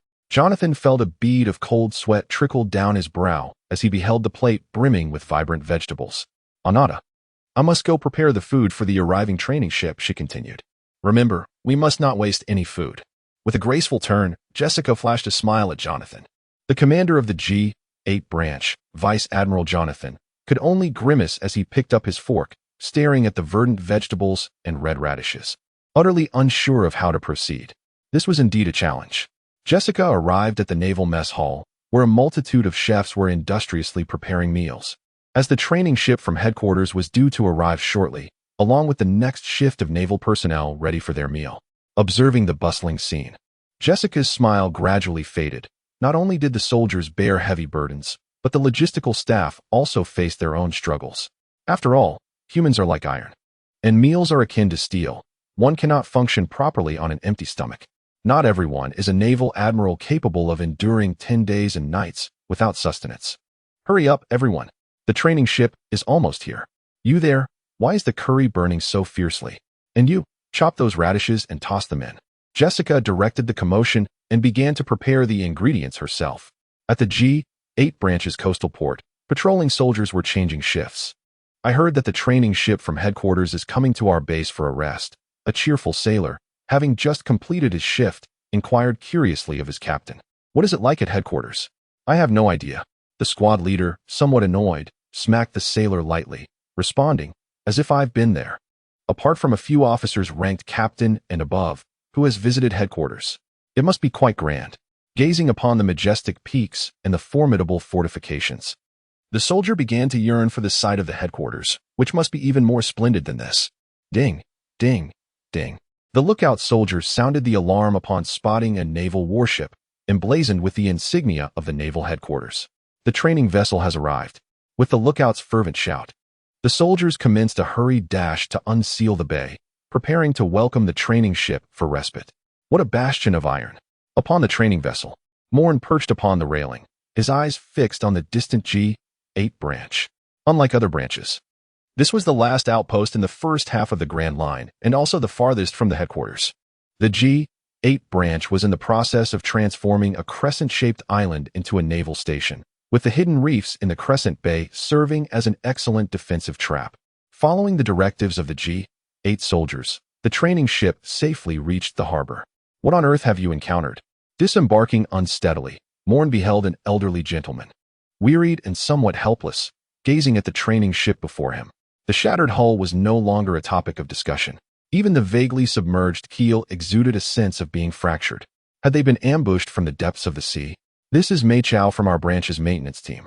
A remarkable shipwright, the soldier assigned to greet Zephyr and his crew explained. Moen nodded. Regardless of the location, the status of a boatman is undeniably esteemed. To speak plainly, unless one is an unwaveringly loyal individual, the likelihood of a navigator or a boatman being slain at sea is exceedingly low. Whether they are incorporated into a crew or sold into slavery, the survival rate of these two professions far surpasses that of ordinary sailors. Observing the maintenance crew commence repairs on the naval vessel, Zephyr led a group of new recruits to rest. Vice Admiral Jonathan awaited them at the port. Teacher Zephyr. The exuberant, bearded Jonathan rushed forward to embrace Zephyr, causing a momentary awkwardness for Moen and the others. Zephyr, however, was quite at ease, cheerfully patting Jonathan's back. Enough of that. Where's Jessica? I haven't seen her accompany you. After saluting Zephyr, Jonathan replied, Jessica has gone to prepare lunch for the junior recruits. Allow me to escort you to the mess hall. As Zephyr followed Jonathan away, Moen, Binz, and Ein exchanged glances and shrugged, deciding to follow suit. Layla, however, did not join the others. She remained aboard the warship, acutely aware that her presence at the branch would undoubtedly create a stir. In the naval mess hall, a cleared area was filled with cheerful trainees from the practice ship, all relishing their meal. This feast had been meticulously prepared by Chef Jessica and her culinary team, offering not only exquisite flavors but also a lavish presentation. Moen gazed at the curry and steak upon his plate, a slight smile tugging at the corners of his mouth. Such delicacies were utterly unattainable aboard the ship. Despite the lavish feasts and delightful beverages depicted in the original narrative after Sanji joined Luffy and his crew, the reality was that their vessel housed no more than 10 souls at any given time. Sanji, with his exceptional culinary skills, managed effortlessly to cater to their needs. However, the Navy on a long voyage did not enjoy such privileges. The chef was tasked with preparing meals for nearly 1,000 personnel, and considering the constraints of storage, merely providing sustenance was a commendable feat, let alone anything refined. Instead of devouring his meal, as in the past, Moen observed his instructor Zifa engaged in conversation with Rear Admiral Jonathan while leisurely slicing his steak. This particular dish, in his previous life, had been exorbitantly priced, leaving him little inclination to indulge. As he savored a small piece of steak, the rich juices mingled with the tender meat, eliciting an involuntary hum of pleasure from him. Beside him, Binz tugged at his headscarf, promptly spearing a hefty chunk of beef and gasping in delight. Indeed, the fare within the naval base was delectable, and tears of joy streamed down Binz's face. Since Moen had begun to relax in his training, Zifa had intensified the physical training regimen for Binz and the others, leaving Binz feeling utterly exhausted each day. Were it not for the head chef occasionally providing them with extra portions, they would scarcely keep pace with their energy expenditure. Memories of their recent respite at the G7 branch flooded his mind. Binz, I wouldn't mind sharing that remark with the head chef, Ian chimed, delicately scooping a spoonful of curry and blissfully savoring it. Binz's expression instantly froze. Should the head chef overhear, he feared he would lose the privilege of extra meals forever. As Binz sought to curry favor with Ian, their meal came to an end. In the command office of the base, Rear Admiral Jonathan was engaged in a game of chess with Zifa. Instructor, what do you think of my G8 branch? Jonathan inquired, making a subtle move with a dark piece, observing Zifa, who appeared deep in thought. Zifa furrowed his brow, his fingers tracing patterns upon the table. Quite commendable. With ample spirit and the demeanor of a true Navy officer, he replied. Jonathan smiled wryly, shaking his head. Instructor, what you see is merely the surface. Zifa, taken aback, lifted his gaze. His student was known for his competitiveness. He had previously been unable to contend with Akainu and others solely due to their Logia fruit powers. Among their contemporaries, few could match Jonathan's prowess. The G8 branch serves as a bulwark in the first half of the Grand Line, Jonathan concluded, completing his final move and checkmating Zifa. Yet, at least half of my troops have never encountered real combat. They have never truly faced pirates. In a typical naval branch, there exists a multitude of squads, akin to the G1 and G5 branches of the New World, each comprising more than 10 subdivisions. Generally, these are led by rear admirals or colonels who embark on maritime patrols to maintain the tranquility of the seas. Under the command of Jonathan, there are thousands of soldiers, with 15 squads alone, each consisting of 200 men. However, these 3,000 personnel represent merely half of the combat soldiers stationed at the base. The other half consists largely of new recruits who have yet to experience the horrors of war. As a hawkish commander, Jonathan relishes battle, yet unlike Akainu, he holds his soldiers in high regard, earning him immense respect among his ranks. Zifa, gazing at the seemingly hopeless chessboard before him, scratched his head and stood up. If they have not yet faced bloodshed, then let them experience it, he mused. Jonathan offered Zifa a cigar, igniting one for himself and taking a deep drag. It is not as simple as that. The pirates of the Grand Line are often ruthless scoundrels. I do not wish for my men to be slaughtered unprepared. While wartime necessitates certain measures, we are not currently in a state of war. My aim is to cultivate these soldiers into fearless warriors, not to send them to their demise. Zifa approached the window, observing the orderly patrol of soldiers in the distance, remaining silent. Combat. Is the legendary figure sufficient to allow our soldiers some practical experience? Chapter 26. The Legend 1. At the port of the G8 branch, Moen delivered a meal to Lara, who remained on the ship before disembarking. Ein and Binz were already seated on a stone pier, engrossed in the tales spun by the old sailor, Maiko. Veterans possess a plethora of captivating stories that enthrall the new recruits, whether they recount battles, experiences, or reflections. Tales that are simply irresistible to the inexperienced. Moen, come join us. Maiko's stories are utterly fascinating, Ein beckoned, for such narratives were seldom heard within the branch. The naval headquarters, which consolidates the core strength of the Navy, is largely serious, with few officers willing to share their past experiences with subordinates. Maiko glanced at Moen, not pausing in his storytelling as he recounted his encounter with the ocean graveyard. This was back when I was a sergeant, working as a sailor in the East Blues Lobe town, sailing alongside the colonel. With a jug of wine in hand, I took a swig and continued. We were enveloped in a spectrum of colors as we entered a peculiar place. There were no inhabitants, nor any living creatures. Only our 3 warships. The surface of the sea was littered with the wreckage of vessels, countless treasures scattered among them, with the eerie whispers of the wind akin to haunting spirits. Had we not charged toward a specific point, we would never have escaped. Do you know what horrifying discovery awaited us once we emerged? Maiko set down the wine jug and winked at Ein and the others. Ein and Binz exchanged a glance, filled with bewilderment. Radiant hues? The ocean's graveyard? The wreckage of ships? Treasures? They had never heard of such things. One approached, his gaze tinged with surprise. Old man, I never expected you to have visited the oceanic graveyard. Maiko cast a sidelong glance at Moen. You are aware of the oceanic graveyard? Moen plopped down onto the ground, disregarding the dirtiness of the surface, and pulled a cigarette from his pocket to rest between his lips. He had heard tales of a realm utterly distinct from this world, a place filled with countless ships, treasures, and phantoms, shrouded in mystery. Most intriguingly, time there flowed at a pace infinitely slower than in the outside world. Maiko sighed. Indeed, time is a curious entity. By the time we emerged, over a month had elapsed, and the Navy had already deemed us deceased. It is laughable, given that our excursion into that realm lasted scarcely an hour. Binz inhaled deeply, pondering the whereabouts of such a wondrous place. Maiko shook his head, explaining that the locations of the ocean graveyard are entirely random, and no one knows where it goes after vanishing, or where it will next materialize. Ein shook her head in disappointment. After all, her fruit ability pertains to time, and encountering such a place could potentially aid in the development of her powers. Moen bit the mouthpiece. knowing full well he would not be foolish enough to utter that the ocean graveyard would emerge in the East China Sea 2 years hence. Foreseeing the future is not as straightforward as one might imagine. A mournful melody from a flute resounded as 2 dilapidated naval vessels sailed into the harbor. Mei Chao noticed that the main mast of one ship had already snapped, prompting him to rise swiftly and rush over with the maintenance crew. Ian, somewhat intrigued, pondered the severity of the damage. Had they encountered a tempest or suffered an attack from pirates?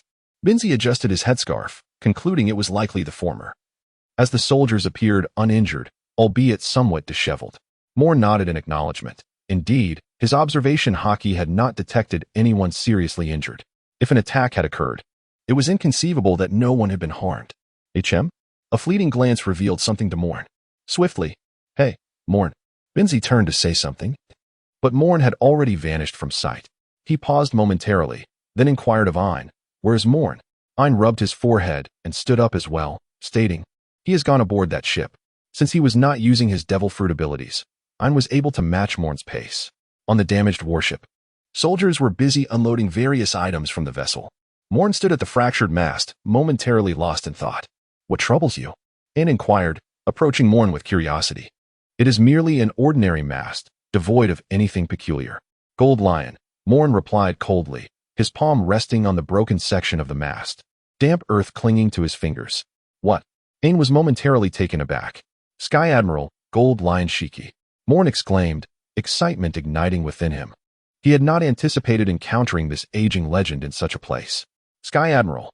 Binz arrived on deck just in time to overhear Moen's words. "Are you implying that the Sky Admiral attacked this ship? Surely that cannot be the case. If it were indeed Gold Lion, these soldiers would not have survived." Ein nodded in agreement. "Who is Gold Lion?" He pondered. Once a formidable force overshadowing the era of piracy, the Sky Admiral was so powerful that even the world government held a modicum of fear towards him. He was the true great pirate who nearly obliterated the pirate king Joel D. Roger during the Battle of Edwar. Later, in response to Roger's capture, he single-handedly came close to decimating the Marine headquarters at Marineford. He was the first legendary figure to escape from the underwater prison, impelled down, in decades. How could he possibly attack 2 naval branch ships and then allow the Navy soldiers to return? Moen did not respond. Instead, he stepped aside, gazing at the pristine Class A, the damp earth, the onslaught from above, and the mast shattered from top to bottom. Apart from the floating island of the Golden Lion, I could scarcely conceive of any circumstances that could fulfill these 3 conditions. Moen shook his head and seized a soldier preparing to disembark. "How did your vessel sustain such damage?" The Navy sergeant glanced at Moen and his companions' ranks, promptly saluted, and recounted their ordeal. The 2 warships belonged to the 10th Fleet on routine patrol, peacefully navigating within the jurisdiction of the G8 sector. However, the most fearsome aspect of the Grand Line lies in its unpredictable weather. A sudden tempest caused the 2 ships to bob uncontrollably upon the waves, forcing them to lower their sails and await the storm's passage. Once the storm subsided and the vessels prepared to resume their journey, colossal ancient trees and massive boulders descended from the heavens, severing the masts of one ship. Had it not been for the presence of numerous crew members on board, they would have likely been forced to flee in lifeboats. Hiss! Upon hearing the sailor's account, Ein and Benz felt a shiver run down their spines. The description bore an uncanny resemblance to Moen's earlier conjectures. It is essential to note that on the open sea, the phenomenon of tornadoes carrying tree debris, as seen on land, does not exist. Aside from the timber and rocks, was there anything else that fell?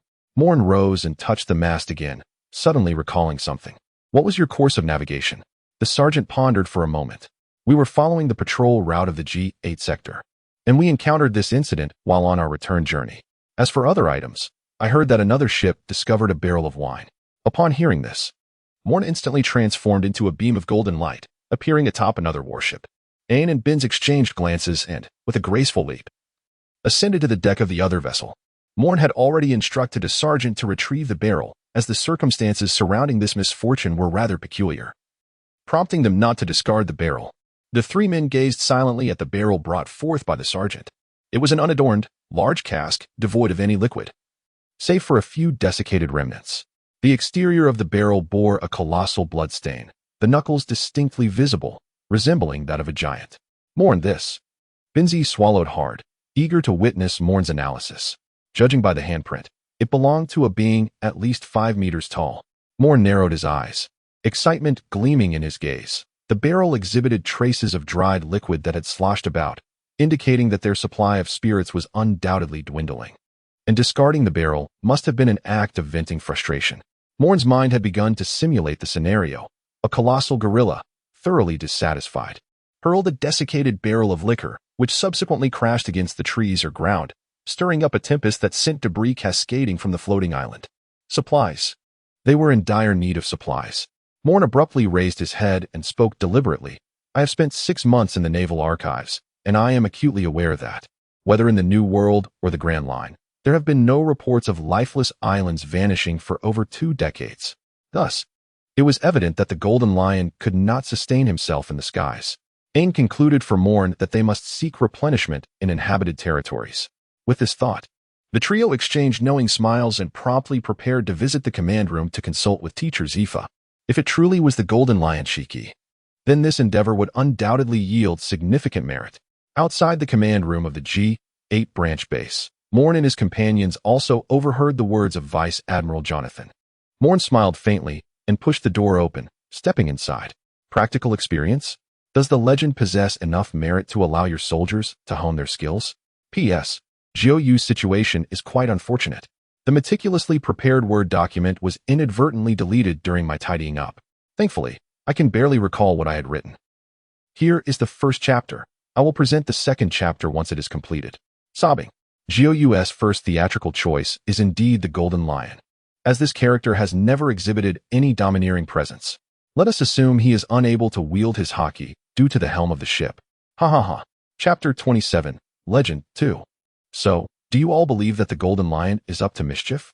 After hearing Moen and the others' analysis, Zephyr found himself both amused and bewildered. He never anticipated that within such a short span, his students might have uncovered the whereabouts of the long-lost old lion. Jonathan appeared somewhat troubled, although the proposition was undeniably enticing. Sending his soldiers to battle the Golden Lion? Wasn't that akin to leading them into a fiery abyss? Moen discerned Jonathan's hesitation and immediately understood that this admiral was a commendable officer who valued his subordinates. He began to elucidate further. According to the records from the naval headquarters, after the escape of the Golden Lion, he neither sought out his former troops nor made any public attempts to reconnect with his former subordinates.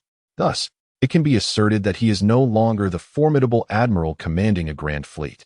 Zephyr nodded in agreement, acknowledging that regardless of whether they had indeed uncovered the trace of Shiki, it was imperative to report this matter to headquarters. If it truly is Shiki, our current strength would be utterly insufficient to contend with him. Moen squinted. If they were to notify headquarters, the arrival would undoubtedly be a formidable admiral. What use would accolades of military merit be to him then? If Oda, that cunning rogue, has not deceived his readers, it is likely that Shiki is presently incapable of even wielding the basic 3 types of haki. Without the overwhelming haki at his disposal, Shiki is merely a swordsman, akin to a toothless old lion, hardly a cause for concern. Master, let us first verify the potential routes Shiki might take, and then we can intercept him, Moen proposed, standing beside Zephyr. Otherwise, even if we alert headquarters, they would struggle to locate Shiki's whereabouts. Jonathan inhaled deeply and produced a map, outlining the naval patrol routes of the G8 branch. Team 10 was navigating according to this course, should they directly strike the mast. The places where the Golden Lion would likely seek replenishment would be these 2 locations. Moen traced the route across the map, marking 2 islands with a heavy dot, Carnival City and Gaia Island. These 2 islands were the most substantial ones along the course of the G8 branch's 10th squad. Zephyr drew deeply on his cigar, exhaling a perfect smoke ring. To Gaia Island. Carnival City is far too ostentatious. If the Golden Lion truly sought seclusion for over a decade, he would not expose himself for a mere resupply. Therefore, only Gaia Island, teeming with pirates and abundant resources, could be a potential destination. BRR, this is the Navy headquarters. Is it the G8 branch? What's the matter?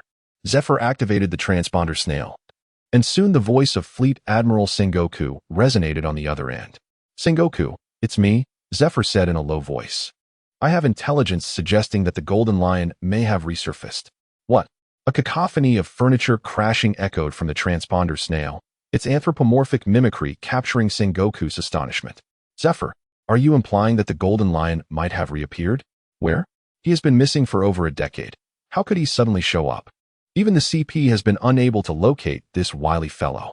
Zephyr swiftly relayed Moen's analysis to Sengoku, explaining their intention to investigate Gaia Island in hopes of intercepting the Golden Lion. Sengoku paused in thought, acknowledging the value of the analysis. Regardless of whether the Golden Lion truly has returned, it is certainly worth investigating. I will dispatch Kizaru to support you. If there are indeed traces of the Golden Lion, contact headquarters immediately. Zephyr furrowed his brow, remaining silent. He understood that if it was indeed headquarters providing support, Kizaru, with his unparalleled speed, was undoubtedly the optimal choice. This way, regardless of the veracity of the intelligence, Kizaru could quickly respond to any developments elsewhere. Very well, Sengoku, just send Kizaru directly to Gaia Island. Additionally, dispatch some personnel to investigate Carnival City, lest that old lion become reckless and expose himself. Click. The transponder snail went silent. Zephyr adjusted his attire and glanced at Jonathan. Jonathan shrugged, donning his justice coat. Relay my orders. Assemble squads 1 through 9 immediately. Squad 10 will rest, and logistics personnel are to maintain stability around the base. Jonathan summoned his aide, Major Drake. Moen glanced at the righteous Major, inexplicably associating him with a future supernova. Red flag. X. Drake. A wielder of the ancient Zoan-type devil fruit. The raptor fruit. Alas, he is not. As the warships assembled, 5 colossal vessels departed from the G8 branch port. In the command room of the base, Chef Jessica watched the retreating ships, her eyes filled with concern. It had been an unfathomable duration since Vice Admiral Jonathan had last intervened. Was the situation truly that dire this time? The naval training camp boasted hundreds of students, and with the 9 squads from the G8 branch, they numbered over 1,500, all marching resolutely towards Gaia Island.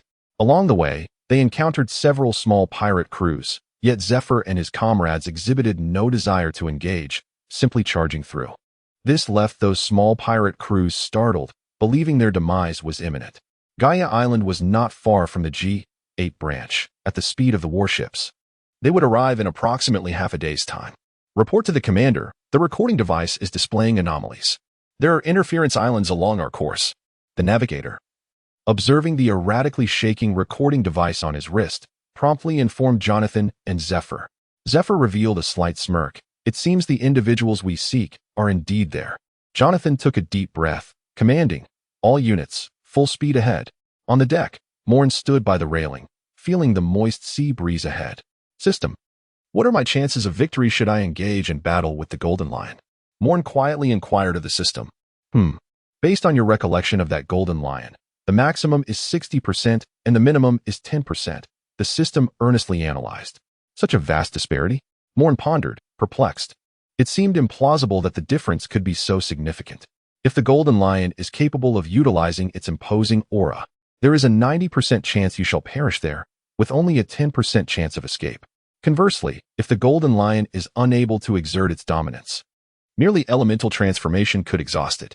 The system continued its sincere analysis. Moen retrieved a cigarette, placed it between his lips, ignited it, and after taking a deep draught, flicked off the ash. Ian and Ben stood beside Moen, reflecting on the sight of him smoking once more. Even you feel the weight of pressure, they mused internally. They believed that the formidable Golden Lion should be dealt with by Zephyr, while their own task lay in confronting the crew of the Golden Lion pirates. Unfortunately, Moen did not share this perspective. Regardless of whether the Golden Lion could still wield haki, it was imperative that Zephyr did not face him directly. After all, Zephyr was already in his 70s and appeared to suffer from asthma, making him vulnerable to fatal repercussions at the slightest misstep. As for the Golden Lion's crew, a juggler of tricks? A lascivious gorilla? A fishman commanding a band of misfits? Did they truly believe that Benz and Ian, who had trained with Moen for half a year, remained as weak as portrayed in the original narrative? Moreover, there was also Jonathan, a former rival of Akainu.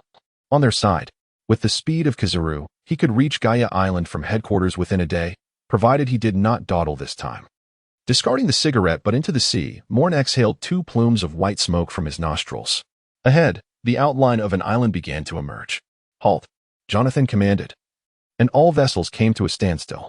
They were still several dozen nautical miles from Gaia Island, and advancing further risk detection by enemy ships. Report to the commander. Discovery. A floating island has been sighted. The lookout's voice trembled as he gazed through the telescope, spotting an island discreetly concealed among the clouds not far from Jiuyue Island. Zephyr and Jonathan ascended to the deck, their lips curling into a shared, sinister smile as they beheld the distant Jiuyue Island. All soldiers, lower the lifeboats and swim to Jiuyue Island, Jonathan declared with unwavering resolve. A large fleet moving together would undoubtedly alert the Golden Lion, so it was wiser to approach quietly and eliminate this arrogant foe. Zephyr silently equipped himself with a pulverizer, adjusting it before lighting a cigar. Golden Lion, after decades of conflict, your time in hell has come, he proclaimed. Notify headquarters for immediate support to Jiuyue Island.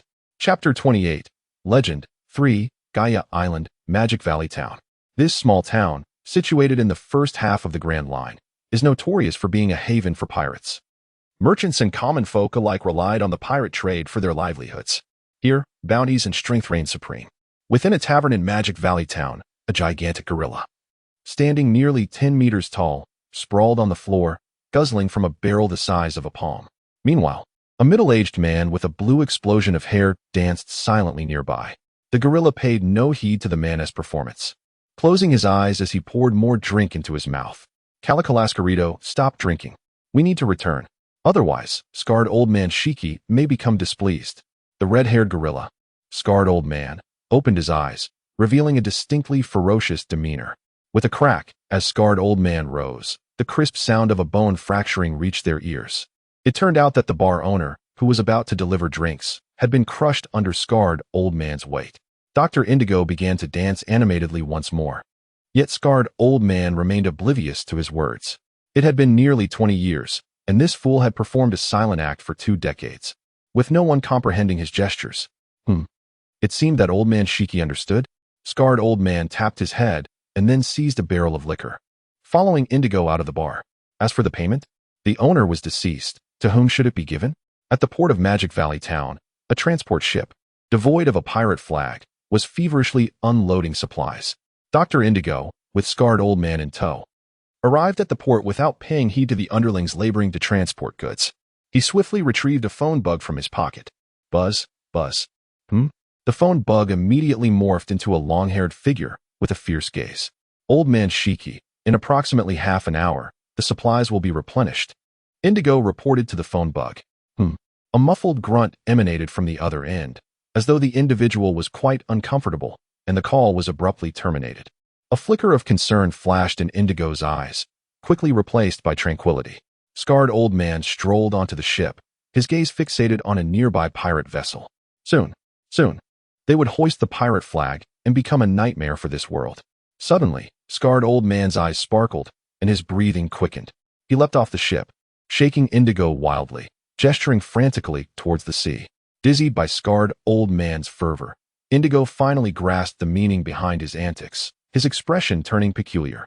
He glanced towards the cliffs and rocks nearby, where, at an unknown moment, a blue-haired woman had emerged from the ocean, diligently wringing the seawater from her hair. Her body's curves accentuated beneath her diving suit. As the second-in-command of the Golden Lion, scarred old man excelled in every aspect, his dominion over the mythical beasts. His combat prowess and his unwavering loyalty made him a standout in the Flying Sky Pirates. However, he harbored one weakness, his lecherous tendencies.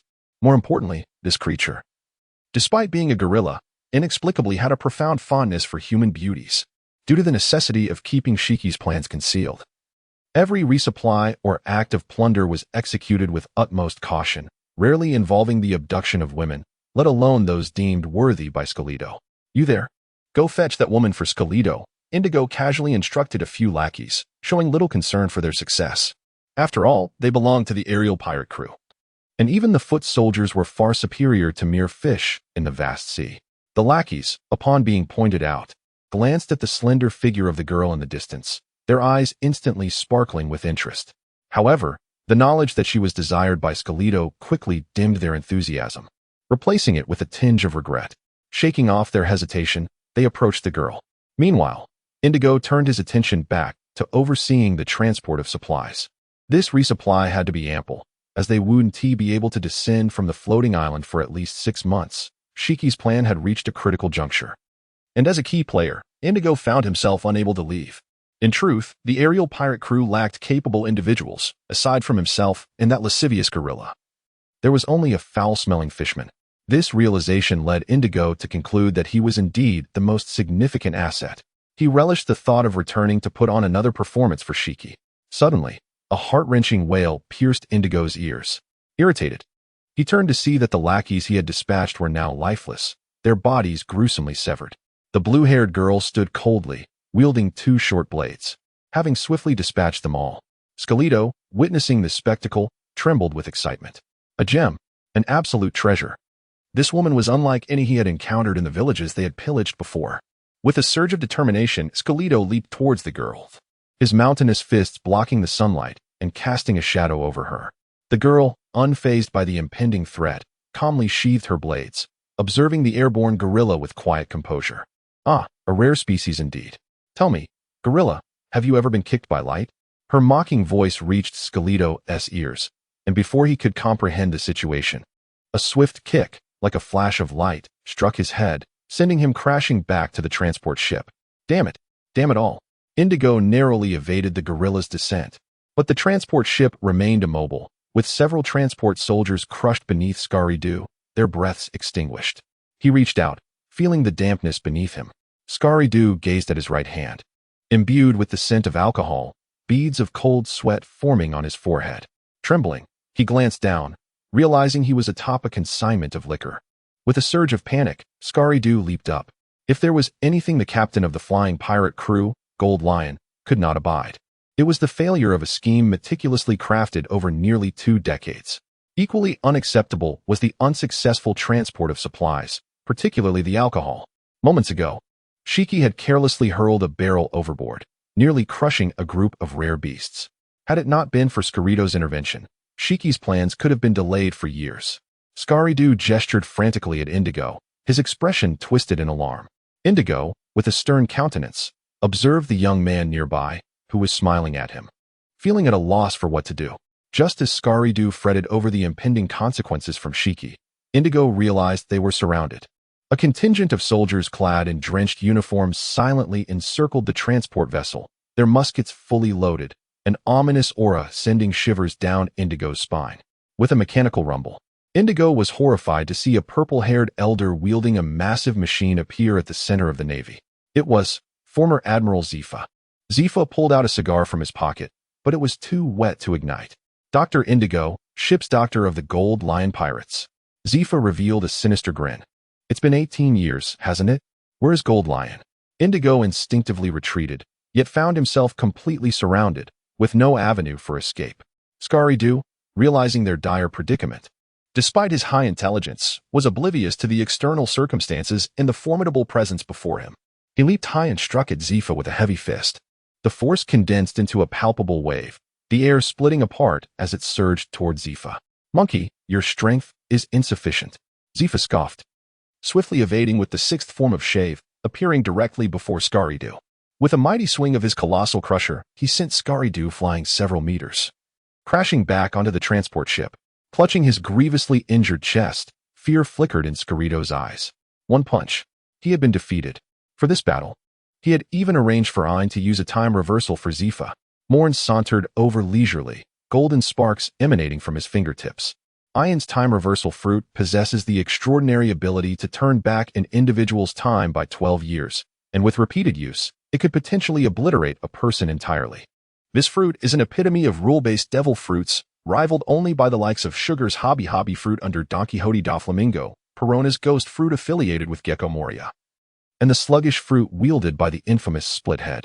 However, the fruit's most significant flaw lies in the fact that once the user loses consciousness or meets their demise, the powers vanish without a trace. This is one of the primary reasons why Zephyr has always refrained from allowing Ian to utilize his abilities against him. Another reason is that Zephyr cannot come to terms with the tragedies of his past, the remnants of his severed arm serving as a constant reminder. Yet this time, the adversary is that lion. One must not take reckless actions. Zephyr stretched his arms, detaching the crushing device from his limb. The formidable hockey revealing to all why he is known as the Black Arm. Indigo wore a bittersweet smile. If only the captain were here. Crackle, crackle, I surrender. Indigo decisively knelt, clasping his hands atop his head, bowing low. A naval officer contemplated approaching to secure Indigo with sea stone handcuffs. From the shadows, Indigo's lips curled into a cold smirk as he deftly formed a sphere with a flick of his palm. Chemical magic. Ah, this one do. Boom. A dazzling golden flash propelled Indigo onto the transport ship, resulting in a tremendous explosion. Against pirates of such caliber, one must not let down their guard. With a flourish of his cloak draped over his shoulders, Moen effortlessly shielded the naval officer from Indigo's explosive attack. As the ship's doctor and combatant of the Flying Sky Pirates, Indigo, do you think we would lower our vigilance? A vine swiftly ensnared Indigo, and Binns had somehow already arrived atop the transport vessel. The lowly henchmen tasked with transporting supplies were entirely dealt with by Binns. It's the end, not just for Indigo. Even the silent, hulking gorilla Scarito thought this to himself. The greatest crisis of the Golden Lion Pirates has arrived. P.S. I originally intended to write 2 updates, but after being somewhat baffled by the Silver Fox General's portrayal, I spent an entire day finishing it. What have I written? Allow me some time to contemplate the upcoming plot. For today, I shall provide just one update. Sigh, compared to the master. It feels like I am merely illustrating a story through images.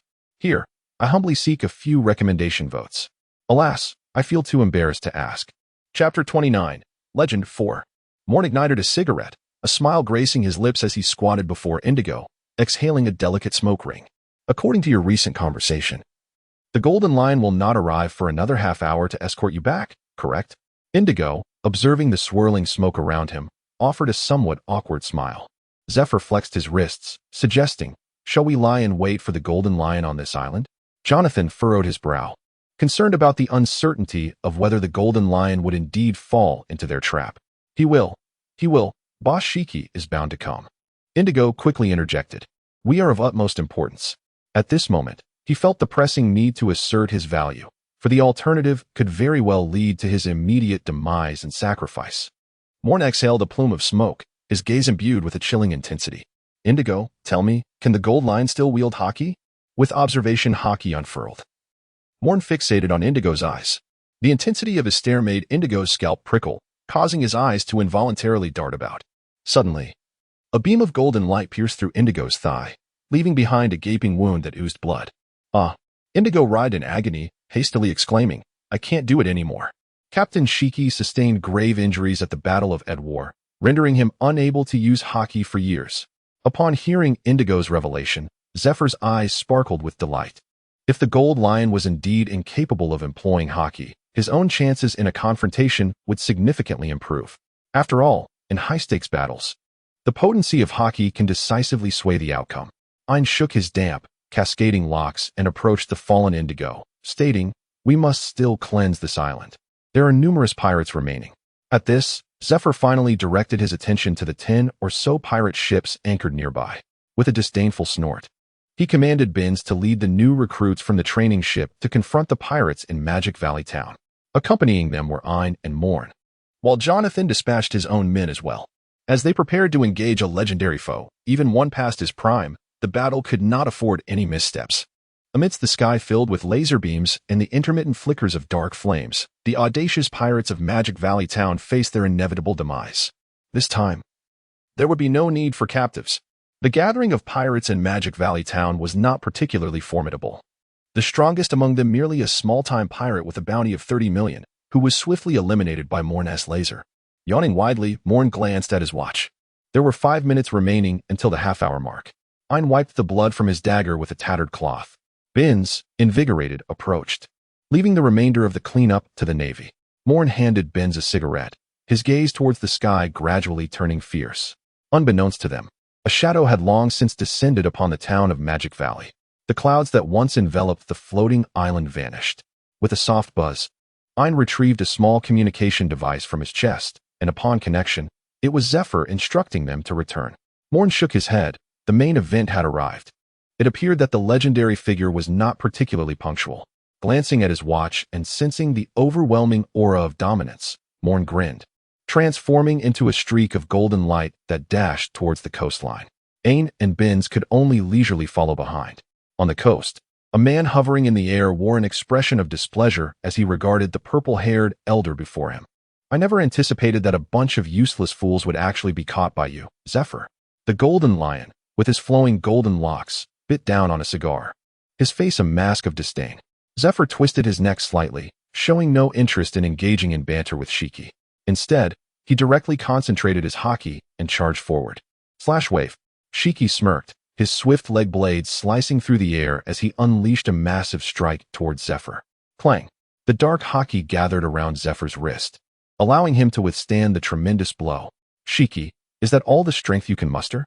The golden lion chuckled derisively, casting a glance at the fallen Skaridu and Indigo lying on the shore. These two must be transported to Floating Island. The implementation of the plan was imminent. And without them, everything would face significant upheaval. Lion's might, earthquake. With narrowed eyes, Shiki evaded a direct confrontation with the advancing Zephyr, deftly sidestepping the heavy punch and rushing towards the shore. Several enormous stone lions erupted from the ground, roaring as they charged at the guard, Jonathan. Six-King pistol. Jonathan wasted no time. He was well aware of the Golden Lion's formidable strength from 20 years prior, back when Shiki had single-handedly battled the Navy headquarters. He had been just a mere lieutenant back then. However, I am no longer the person I once was. Jonathan's expression remained stoic as he gathered his haki, blocking the oncoming stone lion with a single punch, his gaze unwavering even against the Golden Lion. Haha, Shiki, you've grown old. Zephyr approached with a graceful moonwalk, mocking Shiki for his inability to swiftly deal with Jonathan. He had not anticipated that the once mighty Golden Lion could not even handle a mere vice admiral with ease. It was known that during Shiki's prime, the headquarters had to dispatch Admiral Sengoku and Captain Karp to subdue him, and even then, he had caused widespread devastation. Humph. Do you think the two of you can capture me? Shiki clenched his teeth around his cigar, his eyes turning fierce. Lion speed is weight. Shiki, have you ever been kicked by light? As a golden flash appeared, Shiki was astonished to find himself seemingly immobilized, sent flying several meters like a mereball. As the golden light solidified, Moen twisted his wrist and materialized onto the battlefield. Here I come. Zifa spoke little, directly stepping onto the slick surface as he charged towards Shiki. In the face of such a formidable adversary, even when one is aware of his advancing age and frailty, and even when the odds seem overwhelmingly in one's favor, there can be no room for complacency. Damned! Lion's thousand cuts, accompanied by Shiki's furious roar. An array of chaotic slashes surged forth from his direction, indiscriminately assaulting the coastline. One slash cleaved through the sea, another shattered the rocks, and yet another. The entire coastal port lay utterly devastated by Shiki's formidable technique, Lion's thousand cuts. Moen was struck by a slicing blow, but fortunately, he had activated elementalization in advance, thus sustaining minimal harm. It seems that since acquiring the shining fruit, he had not suffered any injuries for quite some time. As he touched his chest, a faint trace of blood appeared beneath his suit. Perhaps he had indeed grown somewhat complacent recently. Light path. Light speed punch. His entire body transformed into a radiant golden light as Moen charged directly towards Shiki, who was still unleashing his slashing waves. With a swift movement of his wrist, the golden brilliance impacted Shiki's face. A pained groan escaped Shiki as he was forcefully embedded into the rock. Teacher, allow me to face the Golden Lion in a duel. I wish to witness the prowess of this individual who once stood at the pinnacle of the world. Observing Zifa's intent to strike down the fallen foe, Moen gestured for him to refrain. Zifa glanced at the crumpled Shiki among the ruins and nodded in acknowledgement. Moen's current prowess in combat is now on par with that of a general. The only aspects he lacks are battle experience and physical conditioning. Indeed, the more pressing issue remains his stamina. You insolent brat! Shurji exclaimed, rising from the rubble, his fury manifesting as a bitter laugh. You wish to challenge me? Do you know who I am? I am the Golden Lion. Lion's might. Earthquake. The stones amidst the ruins levitated, defying gravity, transforming into a colossal stone lion that charged toward Moen. This iteration of Lion's might, Earthquake, was significantly more powerful than the one hastily employed by the Golden Lion before, causing even the distant Jonathan to break into a cold sweat. Indeed, a legend remains a legend, even in the twilight of their years. Moen gazed at the stone lion, which had obscured the sky, and the flames of battle ignited within his heart. With a fierce roar, golden radiance emanated from his entire being, and his right arm transformed into a source of light, unleashing a brilliant beam of gold. With a cry reminiscent of the might of heaven and earth, a delicate three-legged golden crow soared towards the heavens, disregarding the stone lion as an adversary. Golden Lion, behold my attack. Golden Crow's explosive flame. The three-legged golden crow pierced through the stone lion, striking the golden lion suspended in the air. The stone lion, bearing an imposing aura, collided with Moen. In an instant, dust rose and mist enveloped the battlefield, rendering the scene indistinguishable. Zifa furrowed his brow, activating his observation haki, yet could only perceive the two powerful presences engaged in relentless combat. Boom! Accompanied by a violent explosion, the dust was forcefully dispersed, revealing a figure that charged forth, crashing to the ground and carving a deep trace. With a cry, Moen expelled a jet of blood, wiping the crimson fluid from the corner of his mouth. His gaze fixated on the still hovering Shiki. His chest had been completely pierced. Shiki regarded Moen on the ground with cold indifference, seemingly unfazed by his own wounds. Scarlet, Indigo. The plan commences ahead of schedule, he intoned ominously, raising his arm and bringing it down with great force. A shadow enveloped the entirety of Magic Valley Town. Zifa's eyes narrowed. He intended to bring the floating island down. Hurry, stop him. Without needing Zifa's warning, Moen transformed into a flash of golden light. Racing to Shiki's side, and unleashed a close-range laser beam that struck Shiki's lung. Sizzle! As the lung was pierced, Shiki's composure finally faltered. He turned and spat out a mouthful of blood mixed with liver, a chilling smile spreading across his face as he regarded Moen. I am the Golden Lion. You think you can defeat me, you little brat? Ha ha ha, let us see if you can thwart Vermuel. Chapter 30, Legend 5. Moen gazed coldly at the swiftly descending floating island in the sky, taking a deep breath before unleashing a barrage of lasers in an attempt to obliterate it. However, in comparison to a small island, Moen's lasers proved insufficient to make a significant impact. At this moment, had it been Carp or Sengoku, they could have shattered the island with their physical prowess. Alternatively, Akiji or Akainu could have exerted control over the falling landmass. The individual named Moen, who has replicated the powers of the Pika Pika no Mi, can assure himself that he will not fall victim to Shiki's forthcoming assault. As for any attempts to thwart it, utterly impossible. Moen, you may proceed into battle without concern. I have long since grown accustomed to such matters. A voice resonated in Moen's ears, and upon turning, he beheld Zifa soaring into the sky atop a crushing machine, delivering a powerful blow to the base of Vermeil. While it may not suffice to shatter the island, it can nonetheless alleviate the descent's velocity. Observing Zifa, his face flushed and his haki pushed to its limits, Moen felt a sense of relief. At the very least, it provides the Navy on the island a chance to retreat. Seizing the moment when Moen exhaled in relief, Shiki unleashed a colossal slash, hurtling toward Zifa. Teacher Zifa. Moen's expression drastically changed. Just as he prepared to elementalize and depart, he was intercepted by the slashing wave delivered by the Golden Lion's powerful legs. Shiki, do not forget that I am still here. Jonathan sneered, charging directly to the forefront of the assault, utilizing a block of iron reinforced with haki to thwart the attack. Although his chest was slashed and he appeared somewhat disheveled, it was not a critical injury, and he had successfully blocked the strike, which was manageable. Scarlet, Indigo, you two must immediately commence the plan.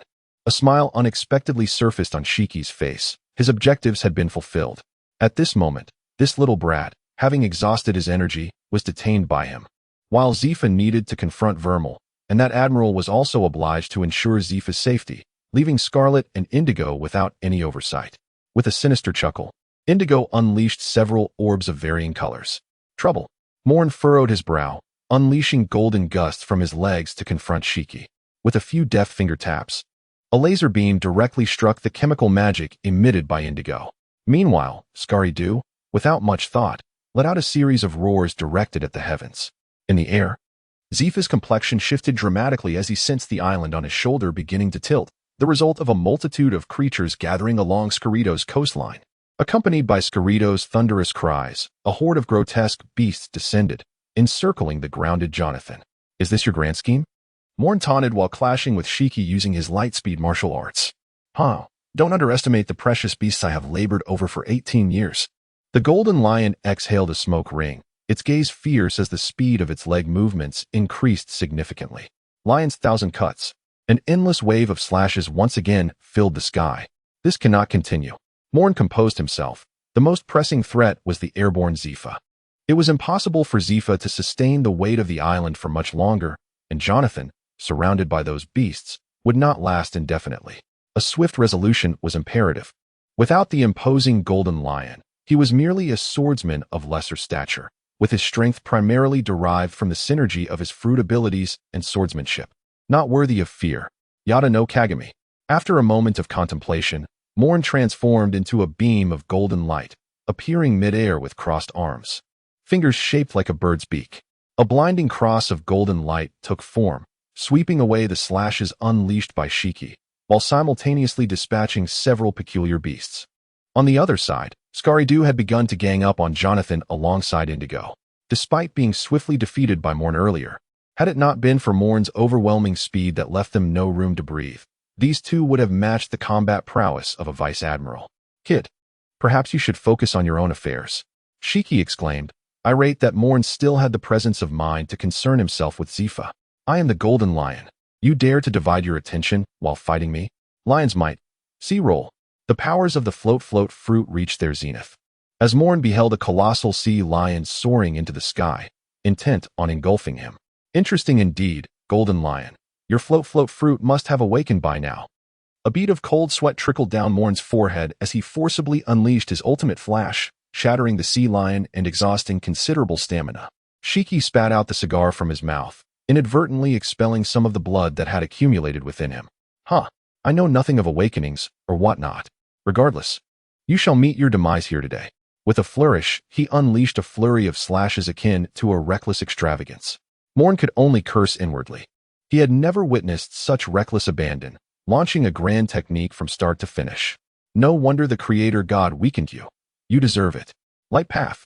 This time, as the slashing waves did not reach Zifa, Moen lost the will to endure. With golden light surging into the air, he prepared to unleash an endless barrage of light bullets once more. However, who was Shiki? A top-tier powerhouse who had roamed the seas for decades. Though he might not be able to diminish Shiki's combat prowess significantly, the latter's battle awareness and experience remained unscathed. Kid, do you not realize that the sky is my domain? Lion cloud roll. With a cold chuckle, Shiki activated the powers of the float fruit, compressing the air around Moen and forcibly conjuring a small cloud lion. This time, Moen had no choice but to withstand it. Boom. Ha. As Shiki's maniacal laughter echoed, Moen plummeted from the sky, crashing down and creating a substantial crater. After battling for a considerable time, Shiki had long recognized that this young lad's physical prowess was utterly inadequate. Perhaps that strike that pierced his chest was somewhat intriguing, but in the face of absolute strength, it was nothing. Lion Earth Roll. Unlike Luffy and the others, Shiki was a thorough pirate. He never showed mercy nor left any roots unsevered. A massive stone lion had taken shape, while Moen lay in the pit, utterly motionless. Zifa, already strained against Vermal, could hardly spare a thought for Moen. Fortunately, by this time, Ein and the others had successfully evacuated all the Navy personnel, leaving only the pirates who had hidden away on the island. Forcing out a mouthful of vital blood, Zifa utilized his moonwalk to evade the falling debris from Vermal.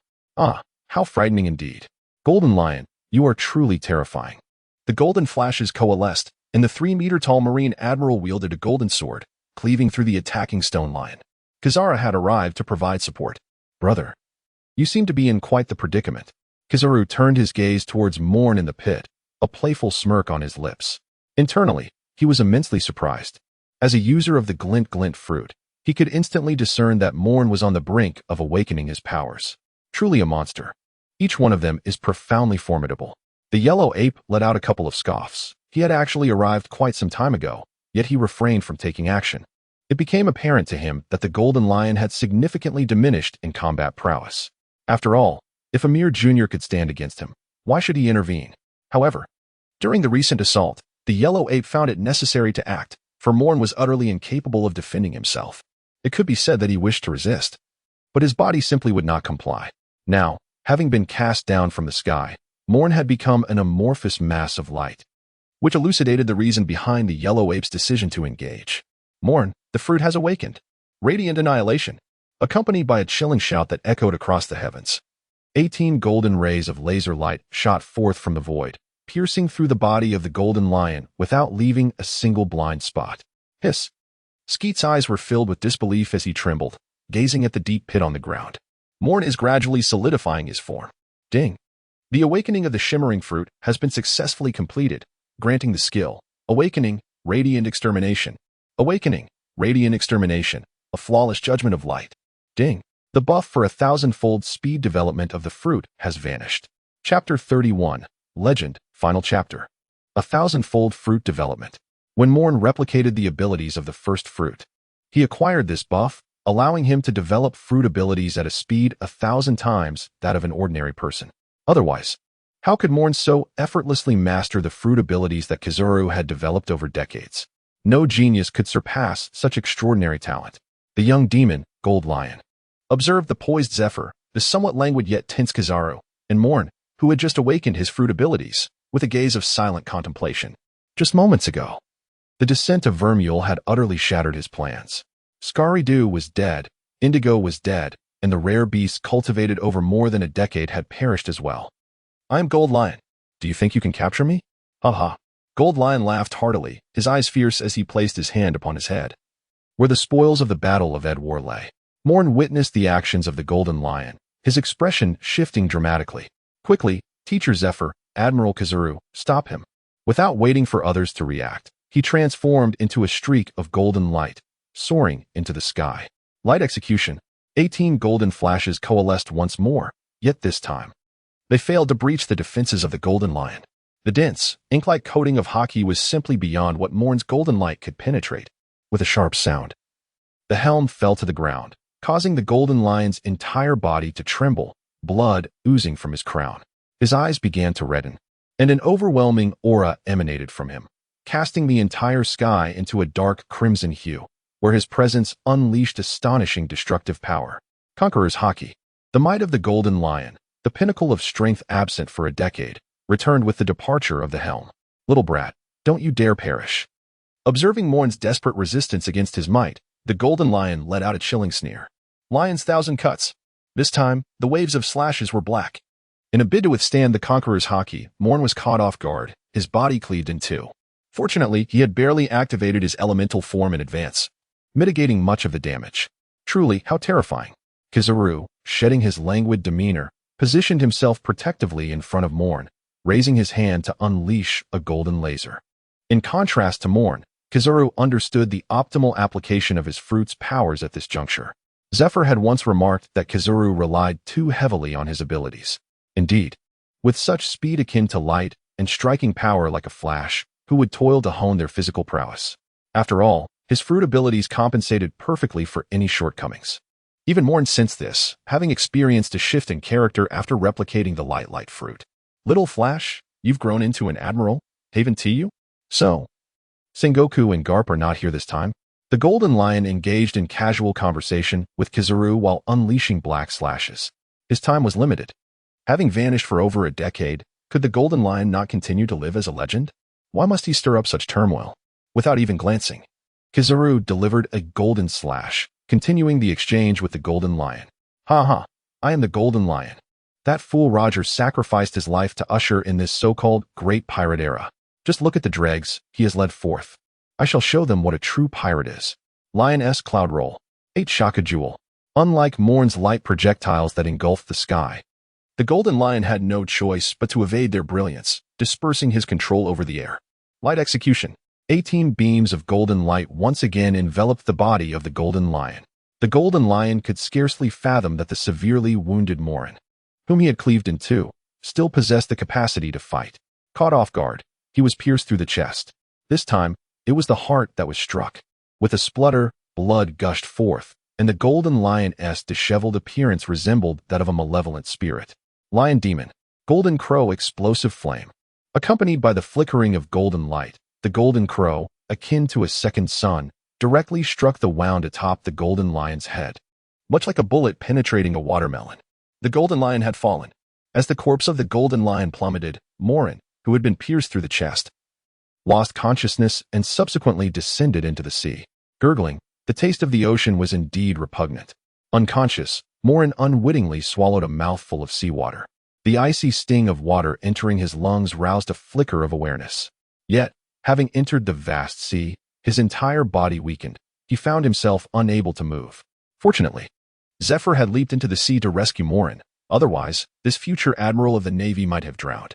All right, I understand. The transponder snail clicked off, and Sengoku, maintaining a calm demeanor, observed Carp, who was casually devouring rice crackers, and silently approached him. "What's the matter, Sengoku? Would you like some?" Carp nonchalantly extended the bag of rice crackers to Sengoku, while his other hand proceeded to pick his nose. Slap. Sengoku snatched the rice crackers from Carp with a swift motion, pouring them all into his mouth amidst Carp's horrified gaze. "You rascal, Sengoku. That was my last bag of rice crackers." Carp wailed, but quickly regained his composure, retrieving a bag of tea leaves to brew some fresh tea. Bang! Sengoku delivered a punch to Carp's head. "Let us go find Ahe." Carp rubbed his head, set down the tea leaves, and took a sip from a cup of tea. "What is going on?" "The golden lion is dead." Huffed. Carp, while gulping his drink, sprayed the tea all over Sengoku. Carp. With a furious roar echoing through the naval headquarters, Sengoku stormed off to change his clothes. Carp, having quelled his playful demeanor, gazed solemnly at the battle report Sengoku handed him. Quite intriguing. I did not expect the Golden Lion's strength to have diminished so significantly that even Zephyr's disciple could vanquish him. Carp felt a sense of resignation, one by one. The old-timers of his generation were departing, with only Whitebeard and Sengoku remaining. The arrival of a new era is invariably accompanied by the demise of the old. The crux of the matter is not this. Sengoku cast a scornful glance at Carp. "Did you not see the report written by Kizaru? The disciple of Zephyr has awakened the spark fruit."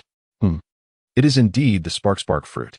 Carp examined it earnestly before suddenly bellowing. "What? Has the yellow monkey perished?" Bang!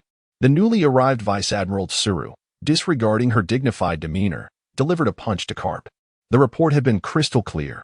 "Little Carp, could you please engage your brain for once?" Accompanying Tsuru, Vice Admiral Peach Rabbit gazed at the antics of Carp with palpable exasperation while smoking a cigarette. The replica fruit. Indeed, replicates the yellow monkey's spark fruit. "Sengoku, this time we have struck gold in the Navy." Tsuru calmly perused all the reports, which included the battle report from this skirmish, an analysis of the operation, and most notably, the previous reports from Moen at the G1 base and the Naval Academy. "Now, how shall we calculate the military merits?" Sengoku rubbed his temples, finally comprehending why that kid had previously declined the accolades for eliminating a multitude of pirates at Sabaody Archipelago. He had evidently set his sights on adversaries of this caliber. Tsuru remained composed, asserting that whatever metrics were to be followed should be applied. Sengoku's expression was one of distress as he pointed to Moen's age on the form, 16 years old. Indeed, he had not yet reached adulthood. According to these military achievements, Moen would undoubtedly take the lion's share, starting at no less than the rank of Rear Admiral. A 16-year-old Rear Admiral? Such a phenomenon has never occurred in history. It is well known that the three admirals, hailed as the three great monsters, reached the rank of Rear Admiral only as they approached their 30s. Tsuru remained silent. Indeed, this was a complicated matter, as age posed the greatest obstacle to elevating Moen's military rank. To refrain from promotion would be disheartening. Yet to promote him might incite discontent among others. Sengoku, the fleet admiral, was so troubled that he lost a tuft of hair. Carp gulped down his tea and suggested bluntly, "Just promote the kid to Rear Admiral. Let anyone who disagrees challenge the Golden Lion." The report clearly indicated that the yellow monkey had only deflected 2 attacks from Moen, while the bulk of the combat had been carried out by Moen himself. Tsuru sighed, suggesting the rank of commander would suffice. A promotion to Rear Admiral would attract undue attention, and perhaps it would be appropriate to grant him that rank upon his graduation. 1 year remains until Moen's graduation. The warring states nodded in agreement, while Carp and Guion offered no objections. After all, it was a matter for the marshal to address, and they saw no need to concern themselves. The ruins of Gaia Island have now become the remnants of Vermal Island. The entirety of Magic Valley Town lies buried beneath Vermal, appearing from a distance as if a colossal mountain has emerged from Gaia Island. With the demise of the Golden Lion, the powers of the float fruit dissipated, causing several islands to plummet, though they were far too distant for Zifa and the others to intervene. Returning to the warship with the gravely injured and unconscious Moen, everyone harbored their thoughts as they made their way back to the G8 branch. Kizaru, on the other hand, returned directly to naval headquarters. Needing to clock out for the day, there was no overtime pay. Upon arriving at the G8 branch, a swarm gathered outside the infirmary corridor. The chief physician had exited the ward, allowing Moen to rest alone within. Fortunately, Lieutenant Moen possessed remarkable physical resilience. Despite his severe injuries, he was not in mortal danger. The chief physician nodded to Zifa, feeling at ease as they were of the same naval cohort. The crowd surrounding the infirmary exhaled in relief, especially Ein and Binz, who had initially played pivotal roles in the strategy but subsequently found themselves solely focused on evacuating the Navy, contributing little to the battle, which left them somewhat disheartened. Zifa had already instructed Ein to dispel the repulsion force, restoring his white hair, and his arm had transformed back into a mechanical one. Let Moen rest for a while.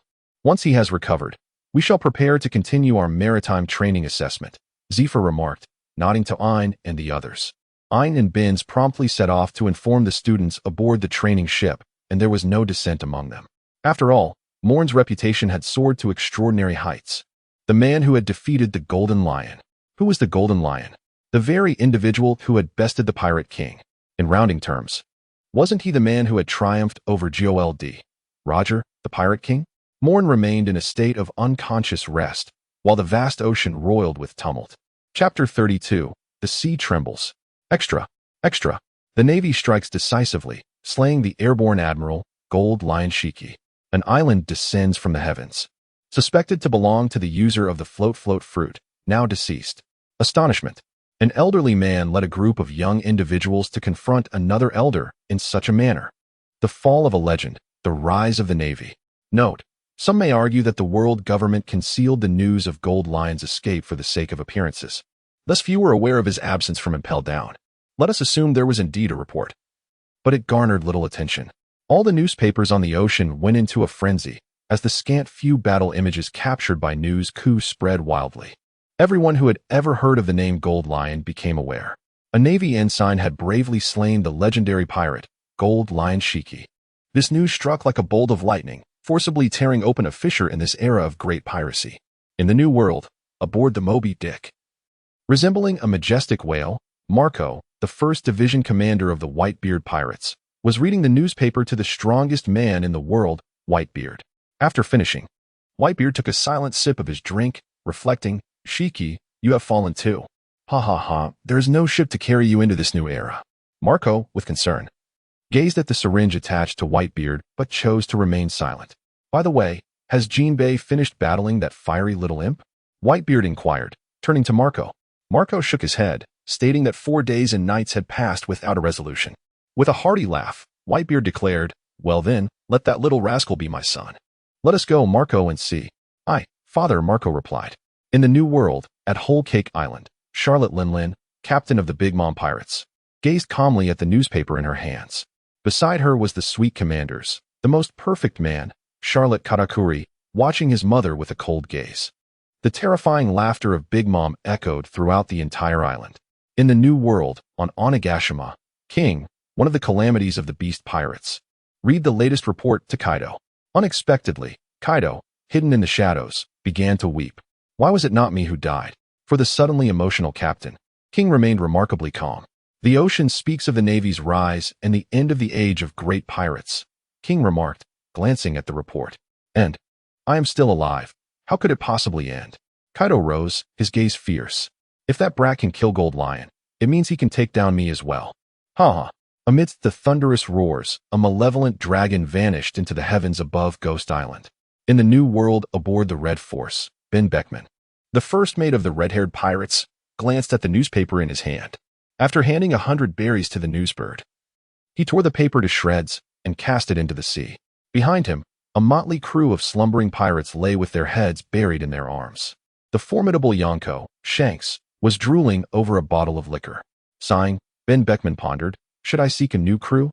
What was my purpose for joining the ship in the first place? Never mind.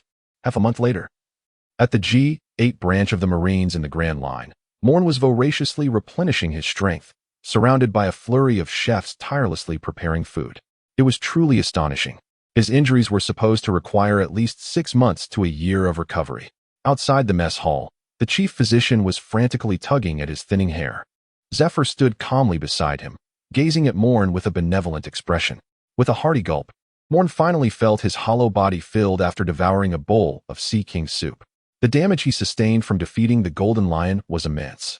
The gash that traversed from his shoulder to his waist, along with the wound that pierced through his chest, could have easily claimed his life. Had it not been for the swift medical attention, Moen might not have survived. Touching the scar on his chest, which resembled a star. A faint smile crept across Moen's lips. In the end, it was he who had lived. Ding. Main Quest 2 completed.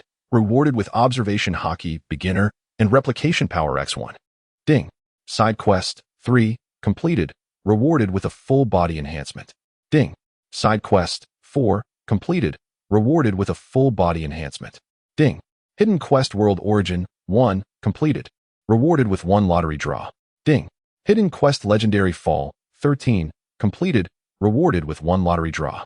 Earlier, when Moen had first awakened, a cacophony of system prompts had given him a headache. There were known system tasks, as well as inexplicable hidden quests. During his time replenishing energy through food, Moen deciphered the 2 unexpected hidden tasks. The World Origin series quest involved altering the futures of notable figures from the original storyline. The Legendary Fall required the defeat of 3 legendary pirates from the bygone era: the Golden Lion, Shiki, the Whitebeard, Edward Newgate, and the Red Count, Baroque Works Redfield. The final legendary figure from that era was none other than the deceased pirate king, Joel D. Roger. The comprehensive enhancement of the body has been entirely exhausted. Otherwise, Moen would not have been able to recover so swiftly. There is merely a slight after effect, which necessitates the replenishment of energy. As for the lottery, Moen has yet to commence. After all, given his unfortunate luck in his previous life, where even 10 consecutive draws yielded no SR, it would be wiser to seek the blessing of a fortunate one. It seems that the last time he drew was in the company of Ein. Thus, this time, he shall indeed seek out Ein once more. Moen received the handkerchief handed to him by Larella, wiping his mouth with a sense of profound satisfaction. Larella, standing nearby, let out a sigh of relief, for one could only imagine the trepidation she had endured over the past fortnight. The formidable savior, akin to a celestial deity, returned to her side, yet he was reduced to a mere breath. How powerful must his adversaries have been? Coming from the Sky Island and utterly oblivious to the terrors of the Blue Sea, Larella felt a slight dizziness wash over her. Zifa observed as Moen finished his meal, then took the bag that Benz had been holding, casually plopping down beside Moen. This time, the execution was splendid. Even Zifa had to concede that Moen was the most comfortable student he had ever taught, diligent, gifted, and remarkably astute. Surely, this time the headquarters would not be stingy. Moen winked at Zifa, playfully inquiring. Zifa retrieved a cigar, savoring the moment as he lit it. Huh, you, my boy, have already made a name for yourself at headquarters. Who could forget that a naval lieutenant managed to defeat the legendary pirate, Gold Lion? He laughed heartily, while chuckling. Zifa pulled out 2 items from the bag beside him. One was a military insignia adorned with golden stars, and the other was a white-bladed cane sword. What is this? Moen asked, intrigued. He understood the insignia was certainly of a rank above that of a school-level officer, yet below that of a rear admiral. Since he had not completed the main mission, 3. But what was that sword? A renowned blade? A reward? Zifa unsheathed the cane sword, its sharp edge glimmering ominously, the blade faintly adorned with golden ripples reminiscent of ocean waves. A swift sword? A grand swift sword? An unparalleled grand swift sword? Moen's mind was awash with questions. He was no sword enthusiast like Dasky, and thus could not recognize the cane sword before him. None of those, Zifa shook his head. Your military achievements could have promoted you to the rank of rear admiral, granting you a place within the true naval hierarchy, but your age is simply too young. At this point, Zifa couldn't help but curl his lip in reminiscence. At 16, he was still laboring over what to eat for his next meal, not achieving the rank of private until he was 28, an experience far removed from Moen's. Therefore, as compensation, the headquarters commissioned Dr. Vegapunk from the Scientific Research Division to craft a devil fruit weapon specifically for you, which is this very sword. As for its name, you shall decide. Moen grasped the staff sword, and an invigorating coolness enveloped him, reminiscent of the sensation of touching a soft mound of snow on a sweltering summer day. What devil fruit has been fashioned into this weapon? Moen was well aware of the existence of devil fruit weapons, and he understood that this was a mere trifle for Vegapunk. After all, even the inept CP9 commander, Spandam, wielded a sword that resembled a knife. Furthermore, Mr. 4 of Baroque Works possessed a canine firearm. It is rumored to be a mythical Zoan type, the snow swordfish, perhaps? Zephyr stroked his chin, visibly astonished. The mythical Zoan variety is even rarer than the Logia type, while the fish-like mythical Zoan is somewhat lackluster. The mere act of presenting it as a reward indicates the headquarters' earnest investment in Moen's development. Of course, They remained oblivious to the fact that Moen had completely assimilated Kizaru's abilities and mastered the Amatsukami sword technique, rendering the devil fruit blade a mere embellishment for him. As he admired the flawless staff sword in his hands, Moen found himself enviously recalling a certain individual with the surname Song. Alas, I lack the art of blade cultivation. Donning the insignia representative of a rear admiral, he secured the white staff sword at his side and steeled himself to return to the training ship alongside Zephyr. Having lingered at the G8 branch for half a month, it was time for Moen to embark on his journey now that he had fully recovered. Originally, Moen intended to return to the headquarters for his promotion ceremony, but Zephyr had declined that notion. After all, he was not a high-ranking officer. What promotion would a rear admiral receive? Standing on the deck of the training ship, Moen cast a glance at the base commander, Jonathan, who had come to bid farewell. And he merely offered a casual wave. To his left stood Ein, and to his right was Lyrella. Ah, all in order. Let the lottery commence. Chapter 33, Table Flipping and True Delight. The lottery began.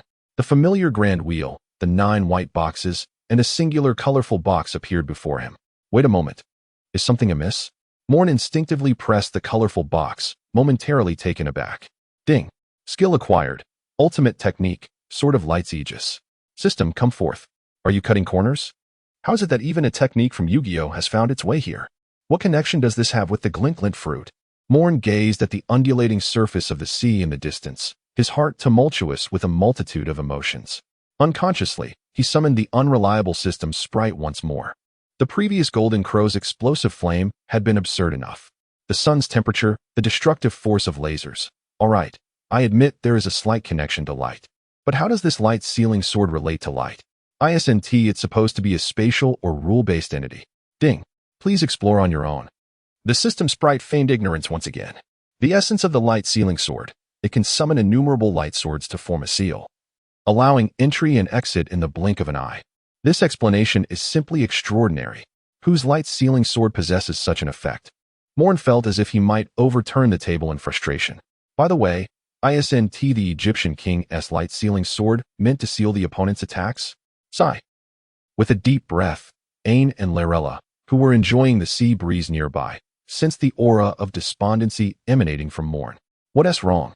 Ein hesitated for a moment, then patted Moen on the shoulder. It's nothing, merely an unintended technique developed during a severe injury, of uncertain merit. Moen waved his hand dismissively. The multicolored box appeared significantly superior to the golden box. The key question is, must I embarrassingly wave my hand and shout light sealing sword before unleashing a technique? Upon hearing this, Ein remained unfazed. After all, it is quite normal to gain rewards after a great battle. Lyrella refrained from interjecting, as her abilities were akin to those of an average civilian, rendering her unable to comprehend the discourse shared by Ein and the others. Let us continue with the draw. Moen glanced at the 2 stunning maidens beside him and suddenly pondered if perhaps being too fortunate might not be entirely advantageous. Continue, golden box. What is the purpose of this spinning wheel? Why not simply grant me the golden box directly? Ding. Skill acquired. Divine gun. Divine gun. The speed of light. Absolute penetration. Note, the incantation is shoot him. Divine gun. Boom. Under Ein's peculiar gaze, Moen, unperturbed, waved his hand to unleash a laser beam that shattered a flying fish leaping high above the sea. System, if you're going to be lazy, at least consider altering the name. Isn't this the Zanpakuto of Shins from Bleach? Even though I haven't watched Bleach, I've heard tales from former dorm mates about its embarrassing poses. And what's with the speed of light and absolute penetration? Isn't it just the divine gun? In the face of Moen's endless complaints, the system's sprite remained utterly silent, not even a hint of ellipsis escaping its thoughts. Alas, the system sprite could hardly bear to witness such absurdity. This system had indeed become rather extravagant. Oh. With yet another long sigh, Moen's despondent demeanor deepened. The extraordinary nature of these 2 skills was evident from the chest, yet he could not fathom why he had drawn 2 abilities entirely unrelated to the glint fruit. For the highly disciplined Moen, the system was merely a tool to assist him in navigating an infinite future. He did not desire to be constrained by it. Thus, he harbored a certain resistance towards anything beyond physical enhancement. However, as a renowned sage once proclaimed, one cannot escape the immutable laws of humanity, the law of irresistible allure. Such exquisite power, he thought, Facing a pirate ship that was relentlessly bombarding the training vessel from hundreds of meters away, Moen languidly extended his right hand, unleashing a golden flash that pierced through the adversary's vessel. This radiant beam surpassed the speed of his own laser by several magnitudes, wielding destructive force far beyond it. "Remarkable!" Zifa exclaimed, his cigar slipping from his mouth and landing upon the deck, utterly astounded by Moen's innate talent for harnessing the glint fruit. He mused that had Borisolino possessed such brilliance from the outset, he would never have dismissed his martial prowess. After all, with such formidable capabilities, who would concern themselves with mere physical skills? Contemplating the golden flash, Zifa subtly examined his own right hand, pondering its inadequacy to withstand such power. Meanwhile, Ainz and Layla felt genuine joy at Moen's newfound strength. The doldrums, a vast expanse of sea devoid of wind, where 4 windless zones partitioned the Grand Line, the New World, and the 4 seas. This region served as a haven for colossal sea creatures, with medium-sized beasts occasionally surfacing. For most islands, these creatures would be harbingers of disaster. Yet here, they represented the most rudimentary sustenance.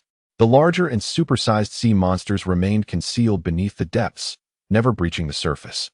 Utilizing the seastone technology devised by Vegapunk, the Navy's warships could traverse the doldrums with ease, unencumbered by the need to wait for the tide of the reverse mountain to recede. It was an eerily serene environment. Moen gazed at the immovable clouds above, feeling a sense of reflection. Not far away, the sea roared with thunder and lightning, tumultuous waves reaching great heights.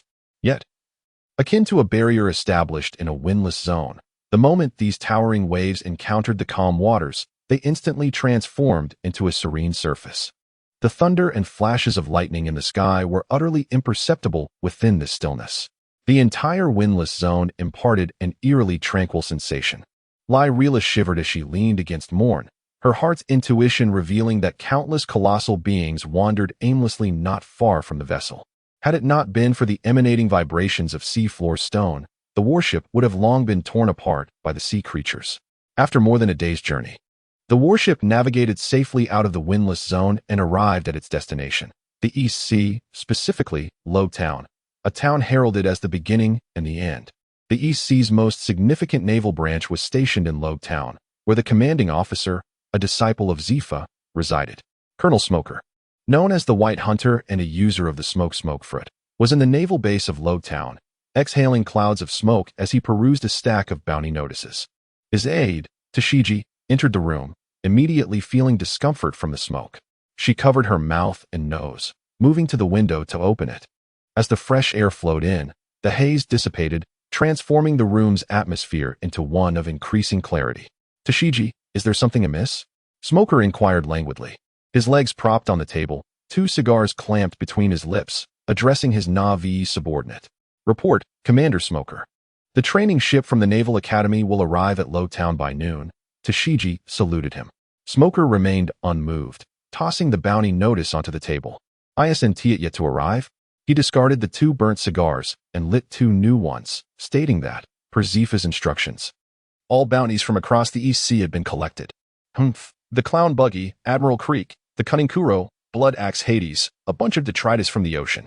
Tashiji quietly organized the scattered bounty notices Smoker had cast aside, placing them into a folder. This task had been assigned by Zifa during their time in the windless zone, to gather information on all bounty pirates in the East Sea and categorize them by region. Once the training ship reached Lo Town, they would break it down into smaller units and purge the entirety of the East Sea of its pirates. As the weakest sea region, the East China Sea's most formidable presence is merely the notorious dragon Arlong, whose bounty stands at a meager 20 million.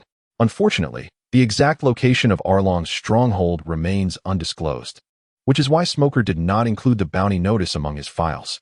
In the bustling port of Lo Town, several vessels that had lowered their pirate flags masquerade as merchant ships, while the openly defiant pirate crews have all been eradicated by Smoker. 3 colossal warships gradually approached the harbor, their wake causing smaller boats to sway precariously. Smoker, along with the station navy of Lo Town, has been awaiting their arrival for some time, his subordinates brimming with enthusiasm, eager to make a favorable impression on the esteemed Navy instructor, Zifa. Dashiki has also donned her long-neglected military attire, standing gallantly beside Smoker. "Huh, Smoker, you rebellious spirit, still lingering in Lo Town." Zifa chuckles wryly as he observes Smoker at the port. As Zifa descends from the ship, Smoker respectfully salutes him. Despite being known for his insubordination and inherent rebelliousness towards authority, he holds profound respect for the mentor who guided him for years and set him on the right path. Smoker is not one to forget his roots. Chapter 34. The Blood Axe and the Little Thief Cat. Within the office of the Logtown Navy Base, Zifa's finger emphatically taps on the map before him, which details the Navy's various outposts in the East China Sea.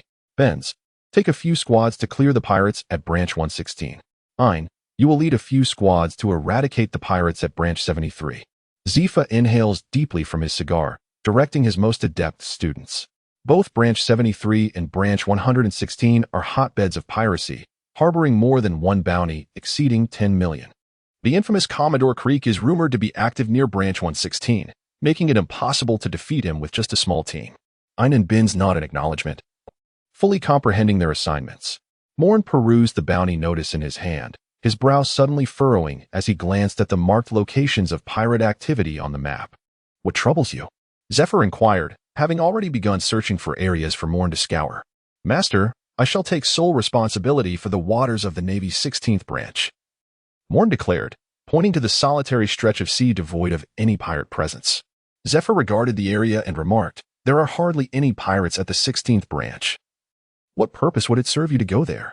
You would be better off joining Binz and ridding the waters of that Admiral Creek. Indeed. Across the entire chart of the East Blue, it was evident that the waters of the Navy's 16th branch harbored the fewest pirates, signifying the Navy's absolute control over that region. With a dismissive chuckle, Moen tossed a bounty notice onto the map.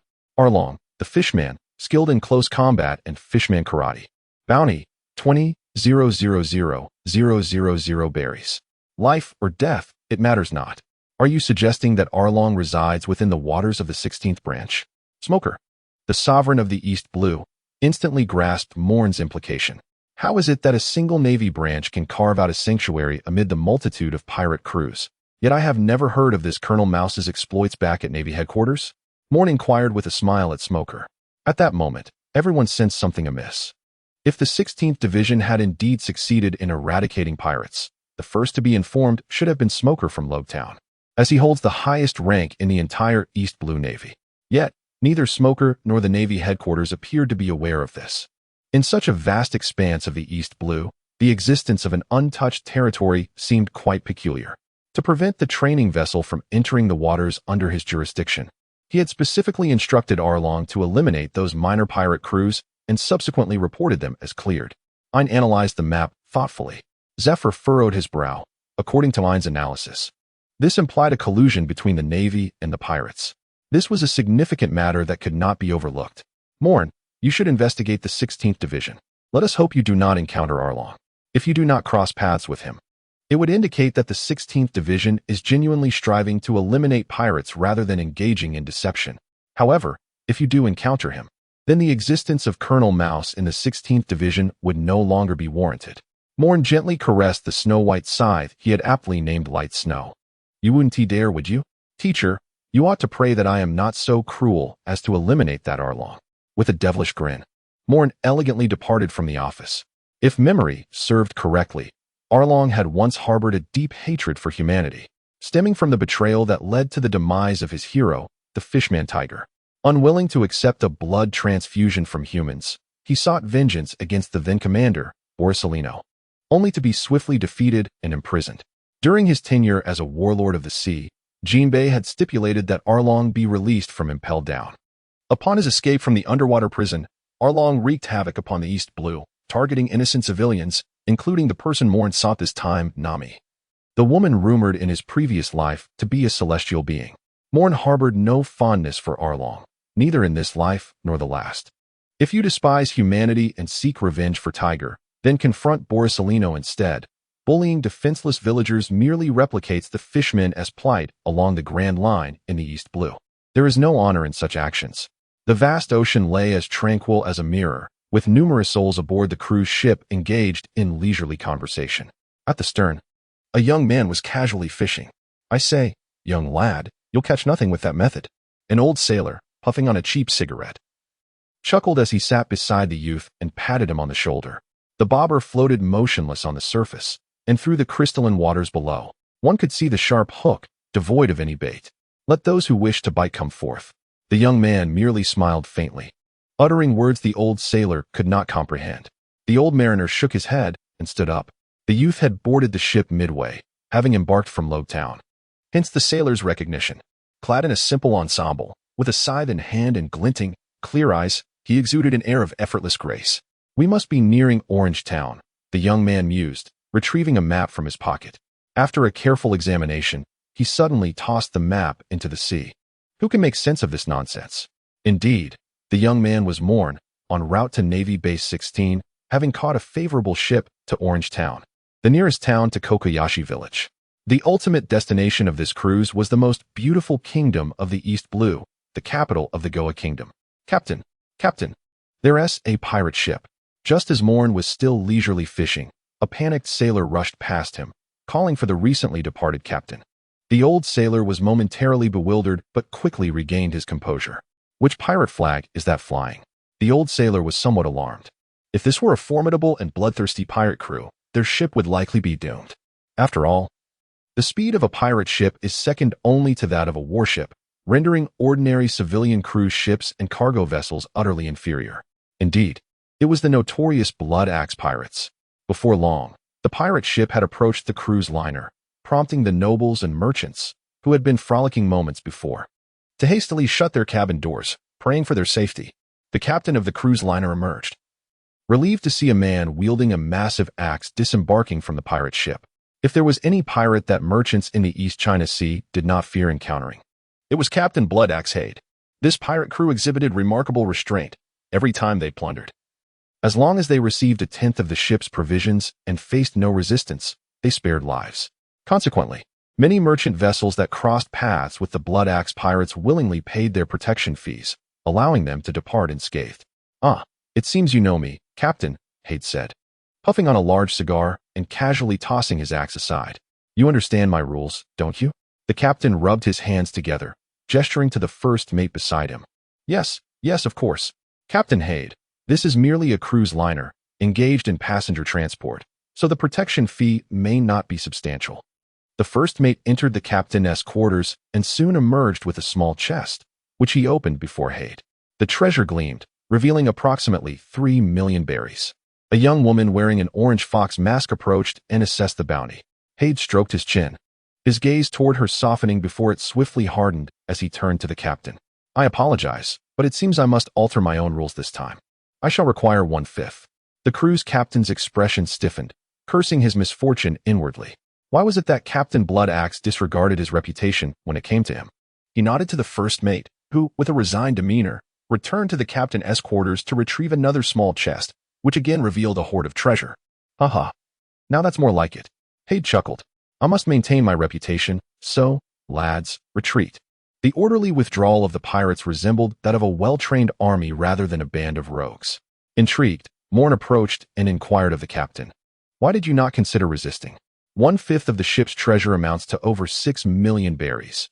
Even if this vessel were filled with nobles, the captain could not hope to earn such a sum." The captain let out a bitter laugh. "How could we possibly resist? That individual is none other than the renowned Blood Axe Hard, the notorious pirate with a bounty of 13 million berries. His decision not to slay us can only be perceived as an act of mercy. After all, wealth lost is simply lost." With that, the captain hunched his back and retreated to his quarters. This time, bloodshed had escalated dramatically. Who could have anticipated that the Blood Axe pirates would so abruptly shatter the very rules they had established? Fascinating, indeed. Moen stroked his chin, his gaze filled with intrigue. A pirate exuding a military aura, and my target for this occasion. Truly, Oda merely illustrates comics and knows nothing about the essence of piracy. Chapter 35, Side Story. Aboard the Blood Axe pirate ship, a motley crew of pirates reveled in laughter and song. Captain Hard guzzled down inferior rum, swatting aside a pirate who dared to approach a girl adorned with a fox mask. "Away with you. Nami is not someone you can approach," Hard scolded, chuckling at the pirate he had just shoved aside. "Don't be so heartless, Captain," the battle commander lamented. His face contorted in mock dismay as he lifted his goblet and demonstrated a comical gulp. Indeed, ever since Nami joined the crew, the captain has been as protective as a hen. The grinning first mate remarked, tossing a piece of roasted meat into his mouth. The vigilant first officer, observing the chaotic scene below, couldn't help but sigh. His gaze fell upon Nami, who remained lucid amidst the raucous crowd, revealing a complex mix of emotions. What a troublesome captain he is, he mused. As night descended, the festivities came to a close. Whether it was Hard, the vigilant first officer, the first mate, or the battle commander, they all succumbed to slumber. Nami removed the fox mask from her face, forcing a smile that appeared particularly delicate under the moonlight. I am truly sorry, Captain Hard, she bowed in apology, her voice barely a whisper, then cautiously navigated through the sprawled pirates to reach Hard's quarters. 2 small chests lay unlocked and conspicuously on the table. 6 million berries, and with this addition, it should amount to 70 million, right? Excellent. Onward with the endeavor. Nami clenched her fists, bolstering her resolve, then gingerly lifted the 2 chests, scuttling them towards the lifeboat at the stern of the ship like a crab. Farewell, Captain Hard. Standing in the lifeboat, she bowed once more to the Blood Axe pirate ship. He was the first genuine pirate to treat her with kindness, the only one who did not evoke her disdain. Yet, regrettably, she lacked the fortune to savor their camaraderie. The small vessel gradually distanced itself from the pirate ship as the night fog began to rise, shrouding the sea. Truly, Captain Hard, your performance is exceedingly lifelike, she reflected, as the lifeboat gradually receded from sight. First Officer Reed rubbed his head and stood up, somewhat irked as he kicked Had. Ha ha ha. Quite amusing, isn't it? Had, who should have been asleep, sat up, gazing wistfully in the direction where Nami had departed. If it weren't for the story the captain told, how could we possibly enact this little drama? Commander Sharp shook his head, incredulous that Blood Axe had harbored a secret affection for a female Navy officer. Ha. And that very Navy officer even gave you a thrashing. First Mate Sam raised his rum and took a hearty gulp. But you speak the truth. Nami did indeed take away the 6 million berry we plundered today. How foolish of me to have stashed my savings in my bunk. Ha. In that doghouse of yours, I dare say Nami wouldn't have ventured in even if she knew there were berries inside. Reed stretched his limbs and glanced at the crew still lost in slumber. Well, we'll have to explain it all to them when they wake up. As the mist began to clear, a flicker of tenderness and resentment crossed Blood Axe Had's face. If it weren't for my lack of strength, how could I allow Nami to act as a pirate thief? Had strode to the bow, his mind filled with the image of a somewhat cheeky girl. Belmare, can you see? Nami has indeed grown up. A teasing voice echoed throughout the pirate ship, catching everyone's attention towards the top of the mast. Clad in a crisp, loose-fitting white outfit, hands clasped behind his back holding a pristine cane sword, the moonlight reflecting off his glasses obscured his thoughts. Who are you, sir? Had tightened his grip on his battle axe and inquired in a low tone. Sam, Reed, and Sharp also adopted a wary stance. They had been utterly oblivious to the presence of another individual aboard the ship. Moen gazed down at the 4 poised individuals below, a light chuckle escaping his lips as he leapt downwards. Amplify. Gravity axe. Hader, witnessing Moen's descent, wasted no time and swung his battle axe in a sweeping arc. A peculiar crimson glow enveloped the axe, reminiscent of blood. Ah, so this is the origin of the name Blood Axe, is it? Extending his palm, Moen harnessed the power of armament hockey to absorb the formidable strike. Curiosity piqued, he inquired silently, what kind of devil fruit user are you? This red energy undoubtedly signifies a devil fruit ability. Hader offered no reply, merely gritting his teeth as he attempted to retract his axe. Yet, caught in Moen's grasp, there was no way he would allow such an easy withdrawal. The other 3 exchanged glances and surged forward to assault Moen simultaneously. Blades danced and bullets whizzed through the air. Moen effortlessly twirled the staff blade in his hand, effortlessly deflecting all incoming attacks. How formidable! A chill ran through the hearts of the 4 members of the Blood Axe pirate crew. They feared they had encountered a formidable adversary this time. Moen released his grip on the battle axe and nonchalantly settled onto the deck. Come now, let us converse. I am quite intrigued by the Nami and Belmere you speak of. With that, he extracted a lollipop from his pocket, unwrapped it with a flick of his fingers, and placed it directly into his mouth. Such a juvenile gesture stood in stark contrast to his formidable strength, prompting Hard to take a deep breath. We have no association with Nami. She is a pirate thief and an enemy of pirates. Moen stifled a laugh, regarding Hader with an expression of indifference. Hader, feeling the weight of Moen's gaze, instinctively turned his attention to the sea. Rest assured, I have no intention of causing trouble for a mere girl, Moen said, crunching the lollipop in his mouth. However, I find your bounty of 13 million quite intriguing. Hader waved his hand dismissively and promptly took a seat before Moen. A pirate hunter? The Navy? He inquired, a grin spreading across his face. I am a rear admiral of the Navy headquarters, Moen replied. The headquarters? Hader's expression shifted, excitement evident in his demeanor. Are you truly a rear admiral of the headquarters? Moen gazed at Hader with a look of skepticism. How could a pirate refer to someone as a naval commander? What was the situation? Hader, sensing Moen's confusion, helplessly waved his hand, revealing. I was once a member of the Navy, specifically from the 16th Division. The first mate, Reed, shook his head in disbelief, lamenting the foolishness of their captain for divulging such a secret. It turned out that all four of them had once served in the Navy. Sharp, after pouring himself a bottle of rum, took a deep swig and began to recount their tale with a hint of melancholy.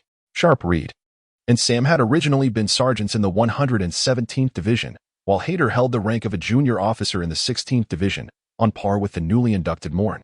During a pursuit of a down-and-out pirate, a conflict erupted between Colonel Cow of the 16th Division and Colonel Cornell of the 117th Division, culminating in a fierce brawl between the two factions. Colonel Cornell was shot dead by Cow, and the blame fell upon Hader, who had refused to strike a fellow officer. On the eve of Hader's trial, a sympathetic naval guard clandestinely freed him, marking the beginning of his transformation into a pirate. By a stroke of fate, he acquired a devil fruit, an enhancement type that doubled his physical capabilities. When activated, the fruit enveloped his body in a crimson aura, and wielding a massive axe earned him the moniker Blood Axe. While Hader aimlessly evaded the pursuit of the 16th Division, he encountered the three defectors from the 117th Division. After a hearty discussion, the four banded together to form the Blood Axe pirate crew. Hader established rules for their ship based on his naval training, transforming a disorganized group into elite soldiers, earning a notable reputation in the East Blue. Meanwhile, Cow, having gained recognition for capturing pirates, swiftly ascended to the position of chief instructor for new recruits in the West Blue, leaving the East Blue to a sycophantic subordinate. So what connection did this have with Belmere? After listening to the four recount their story, Moen remained perplexed. If that fellow Oda had not erred in his mental faculties, Belmere should have departed from the Navy at least 16 years ago. How could she possibly be linked to Hader? Moreover, if there was indeed a connection, it would have been impossible for Arlong to kill Belmere while occupying Kokuyashi village. It is well known that the potential of a devil fruit user far surpasses that of Arlong's so-called fisherman warriors. Was he not afraid of inciting a significant trouble? Upon hearing Moen's inquiry, Hader's face flushed with discomfort, and he remained silent. Reed cast a disdainful glance at Hader, recalling that during his rookie days, he had been in the same cohort as Belmere. Back then, he had been rather reckless, attempting to flirt with her, only to receive a well-deserved beating, leaving him with an indelible infatuation. Sharp chimed in with a chuckle. It was only after we got him drunk that he revealed this. We never knew our captain was such a hopeless romantic. Hader cast a somewhat embarrassed and angry glance at the three individuals beside him, who were relentlessly revealing his past misdeeds. However, his fierce glare did little to deter them. Sam exaggeratedly widened his mouth and exclaimed, "Commander, are you aware that this fellow wept inconsolably upon learning of Belmere's demise, nearly fainting from grief? Later, upon discovering that Belmere had a daughter, he became frenzied, intent on bringing her aboard the ship. Had it not been for the intervention of First Officer Reed, he might have indeed gone through with it." Observing the audacious quartet, Moen felt a sense of helplessness. It was meant to be the Navy pursuing pirates, yet it had devolved into the Navy listening to pirate tales. Chow, Belmere, Arlong. Is it? Moen rubbed his temples, feeling the weight of the predicament. Hader appeared remarkably nonchalant, stating, "Commander, with your presence from headquarters, we had no intention of fleeing. We understand all too well what the headquarters represents for us former sailors." Reed and the others nodded in agreement. Despite their disappointment, they bore no regrets about setting sail. "Before you apprehend us, may I request a favor?" Hader sat down respectfully, bowing his head solemnly to Moen. Moen nodded, having anticipated the matter at hand. "Please, report to headquarters and request the troops to eliminate the dragon pirates in the 16th branch area and restore peace to those villagers. Furthermore, grant Nami a future filled with tranquility. I beseech you." Knowing that he had no hope left, Hader staked all his aspirations and dignity on the young man before him. "Troops? Do you think I am merely idling?" Chapter 36, 73256512 Berries and the Navigator. Morn smiled slightly. Do we truly require the dispatch of troops from headquarters to handle a mere fishman who has escaped from the Grand Line? Do you think I, as a brigadier general, am merely idling? Hader was somewhat taken aback. Are you suggesting that you can contend with Arlong? He is a fishman, a born warrior. Morn shook his head, reflecting on the undeniable weakness of the East Sea. Were it the South Sea or the West Sea, Arlong would scarcely have stirred the waters. In the North Sea, he would have likely been swept away by the formidable Germa 66 and the Don Quixote family. Using a compact transponder snail, he contacted Zephyr to elucidate the current predicament. As anticipated, the heavy, labored breathing on the other end indicated that Zephyr was already consumed by fury.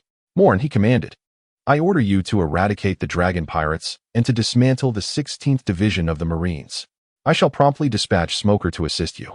Morn distanced the transponder snail slightly, and unsurprisingly, Zephyr's roar echoed from the other end. Indeed, it is quite terrifying, Teacher Zephyr. Morn sighed, well then. I shall take these 4 for now and observe how you handle the situation. Zephyr fell silent. According to Morn, Bloodaxe Hades had never slain a single civilian. His plunders typically targeted noble vessels, sparing lives and refraining from conflict with the Navy, having even been a part of it once. This presented quite a conundrum. Noticing the lack of response from the transponder snail, Morn ended the call. Rising, he stretched lazily and kicked Hades, who remained seated. Let South go to Arlong Park. Aye. With that, the 4 awakened their subordinates, and the formidable pirate ship commenced its journey toward the spot where the small boat had vanished. In Logue Town, at the Navy branch, Zephyr pushed the transponder snail away to avoid the spittle from its mouth.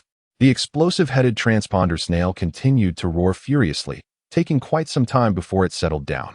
Sengoku, is it truly necessary to be this enraged? I have already sent Morn to handle it.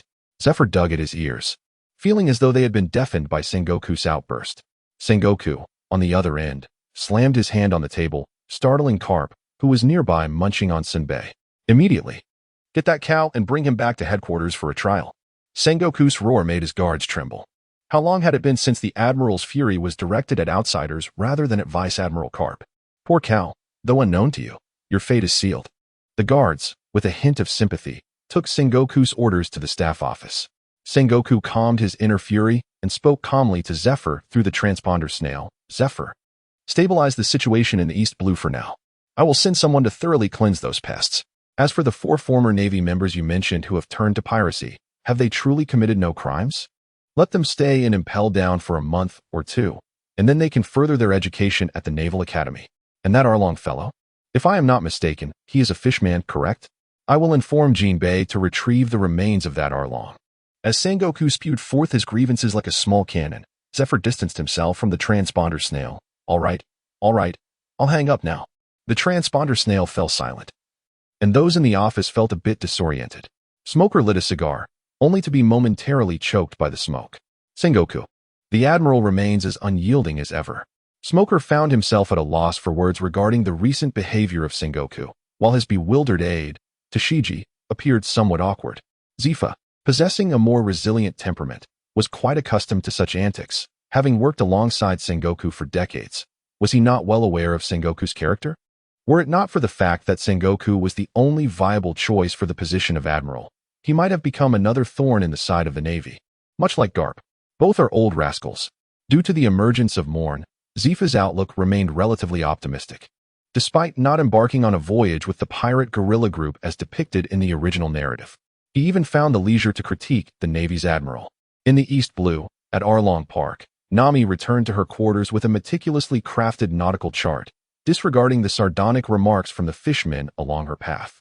Brother Arlong, it appears that Nami has made quite a significant haul this time, remarked the fishman, Karubi, with a sneer, as he approached Arlong, who reclined on a deck chair.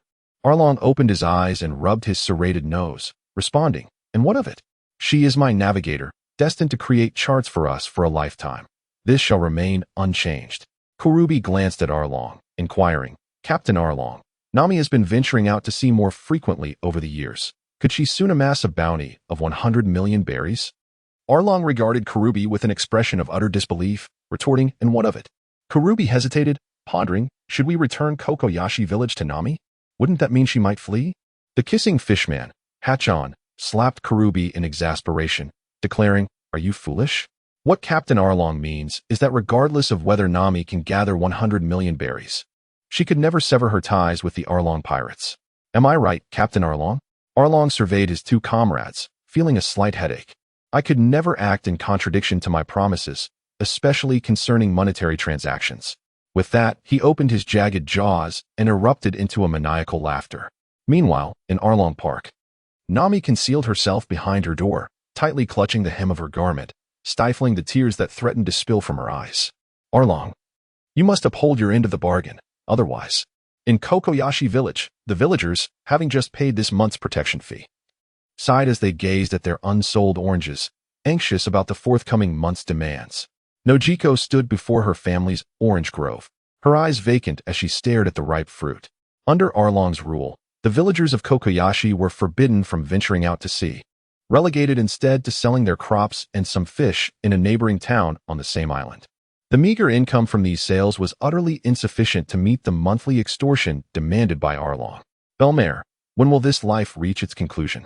Before the cross-shaped grave on the edge of the cliff, the guardian Ajien knelt before the tomb of Belmare.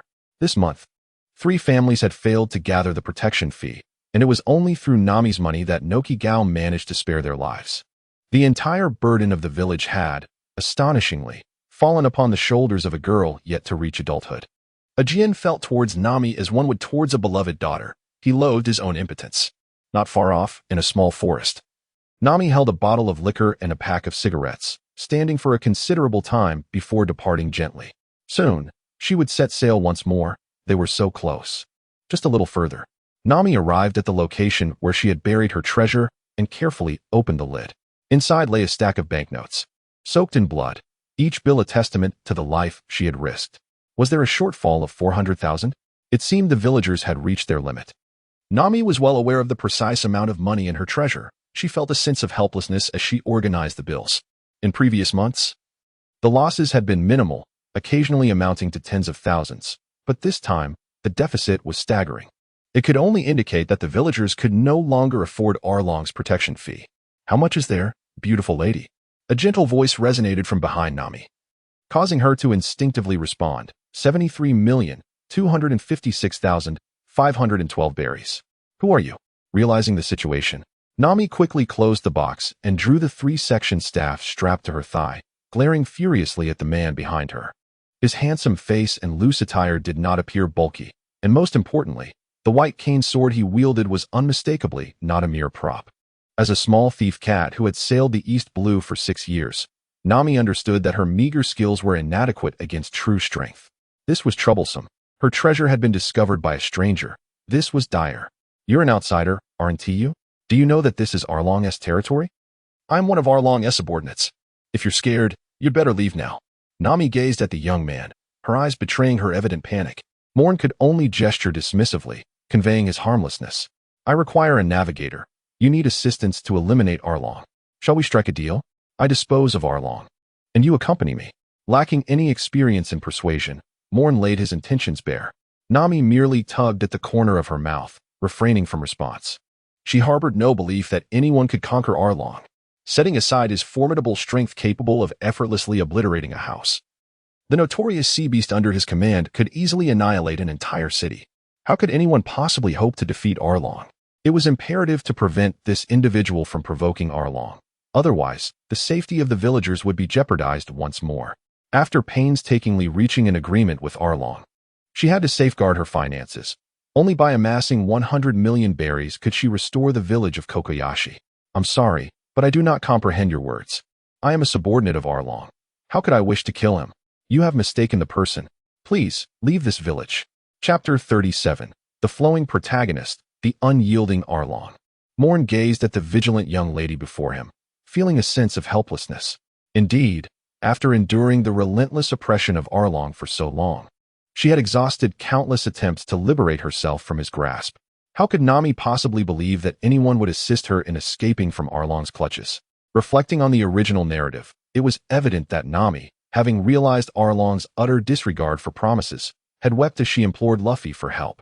Her profound attachment to the village and her fear of its destruction left her with no courage to take risks. She lacked the means to wager. Thus, my beautiful lady, until we meet again, Moen bowed gracefully before Nami and then vanished from her sight. Startled by his abrupt disappearance, Nami trembled slightly. This is bad. I must hasten back to Arlong Park. Gritting her teeth, she glanced at her treasure and resolved to unearth it all, seeking a safer location for its concealment. This place has become perilous. Once Nami had worked up a sweat meticulously organizing her treasure, she hurriedly made her way towards Arlong Park. At that moment, a modest banquet was underway at Arlong Park. The banner of justice fluttered in the breeze as Colonel Mouse from the East Blue's 16th Division was sharing drinks with Arlong. Haha, Arlong, I appreciate your assistance this month, Mouse said, stroking the box beside him with a sinister grin. Arlong smirked, my friend. As long as you cooperate with me, you shall never lack in your share of berries. The two soldiers standing behind Mouse gazed greedily at the box, aware that a portion of its contents belonged to them. The meager salary from the Navy could hardly sustain their lavish lifestyles. They certainly needed some extra income. As thoughts of the delectable berries they were about to acquire filled their minds, the soldiers began reminiscing about the women they had recently brought back to their base. Ha ha ha, Mouse chuckled slyly. Arlong, perhaps it's wise for you to exercise a bit of restraint during this period. The training ship dispatched from headquarters has been conducting sweeps in the East Blue. Just the other day, Cook from the neighboring 19th Division was taken down by a woman. Do avoid stirring up trouble. Arlong's expression remained unchanged, but internally he scoffed. Cook? That worthless fool with a bounty of less than 10 million dares to compare himself to me? Ah, my friend, I am well aware. I once he make things difficult for you, he replied, masking his disdain for the treacherous human before him. Raising his glass, he clinked it with Mouse in a show of camaraderie. Crocus patted Arlong on the shoulder, and Arlong immediately caught on. Ahaha, my friend. Would you be interested in earning some extra coin? Mouse's demeanor stiffened. What extra coin? With a casual flick, Arlong tossed a stack of photographs onto the table, images of Nami burying berries. This fellow here is a pirate thief. Ha ha ha. Surely you Navy folks would want to apprehend a thief, right? Arlong grinned. You can keep the money, just leave the person. Mouse perused the photographs, his expression shifting to one of excitement. From the images, it appeared that the girl had buried at least 50 million berries, an impressive haul indeed. Ha ha ha, Arlong. You truly are a friend of the Navy. Mouse chuckled as he stuffed the photographs into his coat. You don't mean for me to act immediately, do you? Just give me a time. Arlong nodded in satisfaction, appreciating the conversation with someone of intellect. Clearly, this Mouse is far from foolish.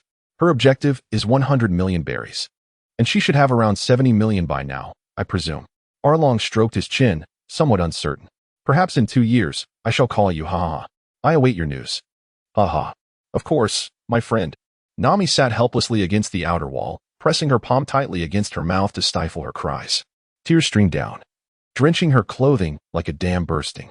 Arlong, Arlong, Arlong.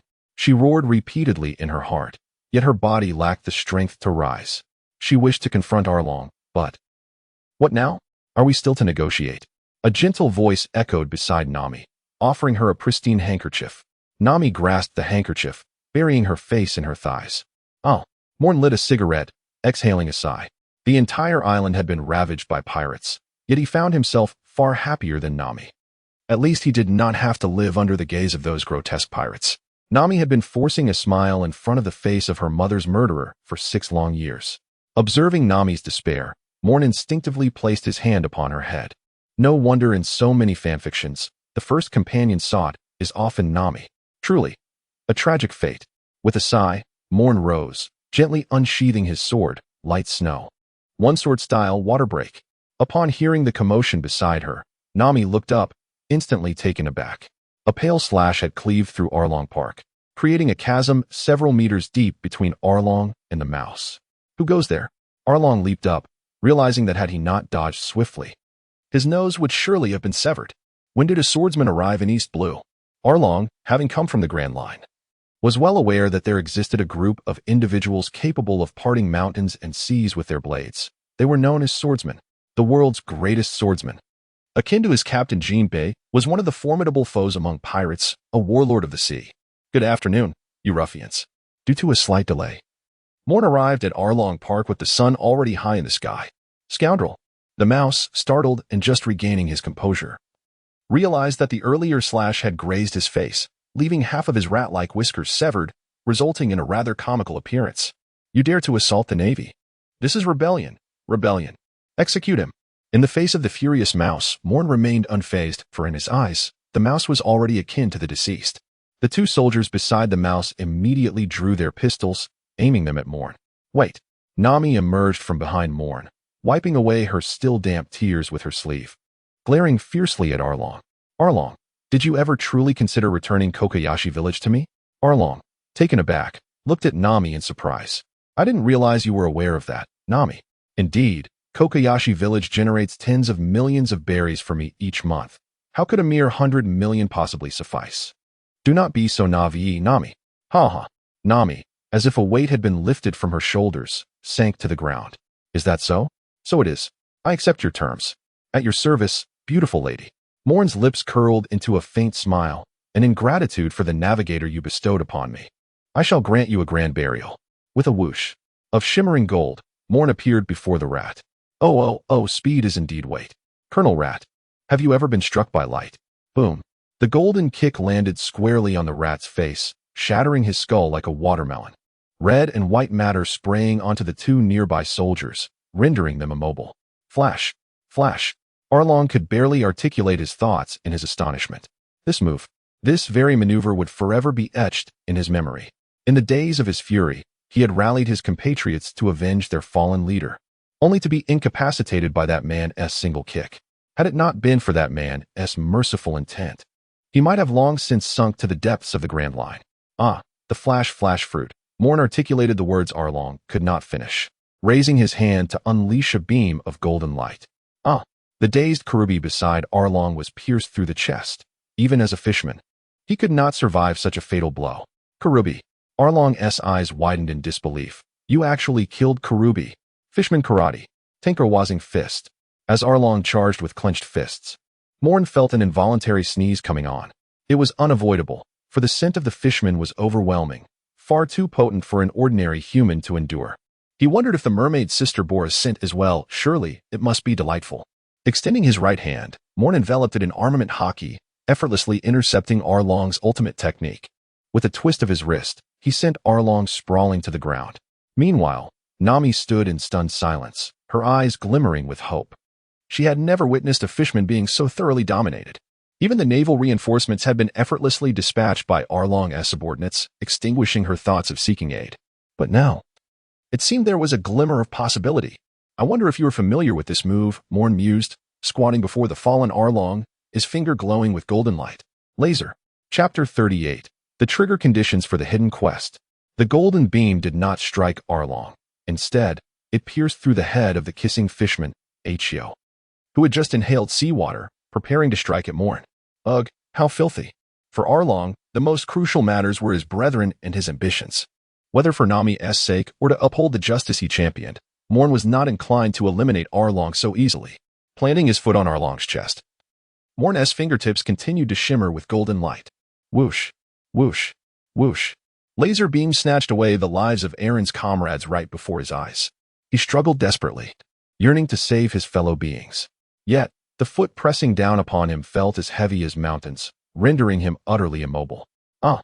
A surge of fury erupted from Aaron as he sank his teeth into Moen's leg. The sound of cracking echoed. But how could Moen, clad in his armed color, be harmed by Aaron's bite? The only thing shattered was Aaron's own teeth.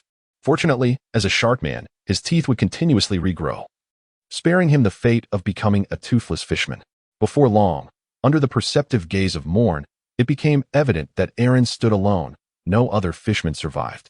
This included the octopus man, Xiao Ba, who had once been indebted to the Dark King Rayleigh, along with his cherished manatee, Mu, both felled by Moen's merciless rays. Demon, you are a demon. Aaron hunched over, his eyes bloodshot, his voice trembling. Compared to you, I consider myself a saint, Moen retorted disdainfully, pressing his cigarette against Aaron's face, causing him to howl in agony. Nami had regained her senses, surveying the once vibrant Aaron's paradise, now transformed into a scene of devastation.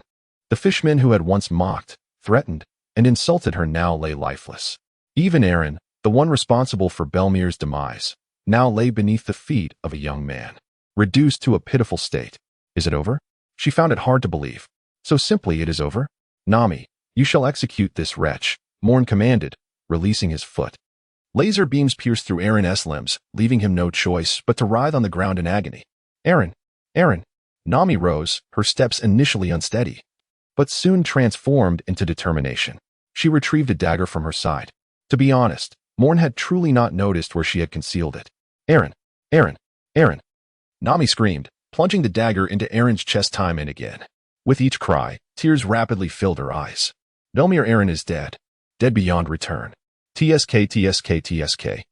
How tragic, Moen sighed, shaking his head quietly as he relinquished control of the scene to Nami. You two, step outside with me. With a casual wave, Moen beckoned to the two terrified sailors sprawled on the ground, calmly extracting a cigarette and lighting it. You killed Colonel Mouse. The Navy. The Navy will not let you escape. One of the soldiers stammered, his hand trembling as he clutched his sidearm. His voice hoarse as he shouted at Moen. His outcry roused Nami from her stupor. Setting down the bloody dagger in her grasp, she pondered the gravity of their predicament. Arlong was dead, yet so was Colonel Mouse. The Navy would undoubtedly seek retribution against Kokasia village. She glanced helplessly at Moen, now seated. Uncertain of their next course of action, Moen cast her a reassuring glance. You think I would be overlooked for the sake of a corrupt branch colonel? Don't be ridiculous. With a leisurely motion, Moen retrieved her military insignia, affixing it to her casual attire with a devilish grin. Naval Rear Admiral. The soldier, untouched by injury, promptly fainted. This time, it was genuine. A single thought raced through his mind. It was the end. As Nami walked the path back to Kokoyashi village, she repeatedly glanced back at the now leveled Arlong Park. Just moments ago, after Nami had unearthed the treasure Arlong had plundered for years, Moen had taken Nami's navigational charts and departed from Arlong Park. Subsequently, she casually unleashed a blast of golden phoenix fire, and like the 17th auction house, Arlong Park vanished. Are you truly a rear admiral of the Navy? Nami wiped the sweat from her brow, mustering a smile as she curiously regarded Moen. How did you come to know about our Kokoyashi village? Moen carried a large satchel filled with Nami's nautical charts, a valuable asset within the Navy. Do you recall the blood axe? They informed me of its significance. Captain Hayter, Nami covered her mouth. If her memory served her right, she was now Moen's navigator, which meant she had become part of the Navy and could no longer associate with pirates. It's all right, Moen gestured dismissively, assisting Nami with a hefty bundle. Hayter, too, had once been a member of the Navy and had harbored a secret affection for your mother for many years. Otherwise, do you think you could so easily claim their treasures? Nami felt a bead of sweat form on her forehead as she perceived Moen's incredulous gaze. However, this revelation clarified her confusion regarding Hayter's kindness and why they never treated her with suspicion. Indeed, Burmer's charm was undeniable. Not only did Aegean harbor feelings for her, but even the notorious pirates were smitten. So, does this mean I will be part of the Navy from now on? Nami tilted her head inquisitively. Burmer had always intended to nurture Nami, yet she had never envisioned her becoming a member of the Navy. Having retired from the Navy herself, she was acutely aware of the treacherous depths within. A woman without formidable strength could hardly withstand the storms. Indeed, from this moment forth, you shall be part of the Navy, Seaman Nami, Moen declared as he approached the entrance of Kokoja village with the substantial package in tow. As a brigadier general, Moen's capacity to promote was limited to sergeant, and he could not arbitrarily elevate ranks. Had Moen been a major general, Nami could have aspired to the rank of second lieutenant. Alas, that was not the case. Ding. Hidden quest. The essence of the world. 2. Completed. Reward. 1 lottery draw. Moen halted his steps, gazing at Nami with a hint of astonishment. He had slain Arlong without triggering a quest, eliminated the rat without inciting any mission, and liberated Kokoyashi village without any repercussions. Yet, upon mentioning that Nami had become a Navy officer, the quest was suddenly completed. As he observed Nami bustling about, distributing the treasures plundered from Arlong to the villagers, Moen pondered for quite some time before arriving at a possible explanation. Arlong was destined to die in the original timeline, and thus, his demise did not activate a quest. The rat held no significance. Its life or death was inconsequential, serving primarily to bestow a pirate's title upon Luffy, a feat any Navy officer could accomplish. Kokoyashi village would have been liberated 2 years later, regardless of Moen's involvement. Likewise, had Moen not been present, Nami would have encountered the rubber man who would ultimately save her. Hence, the only genuine alteration was Nami's transformation from a future pirate into a Navy officer. This was the true change. So it was not merely my victory over the Golden Lion that caused a shift, but rather his demise? Reflecting on it, it seemed that in the original narrative, Luffy did not defeat the Golden Lion either. Nevertheless, it mattered little. The navigator was secured.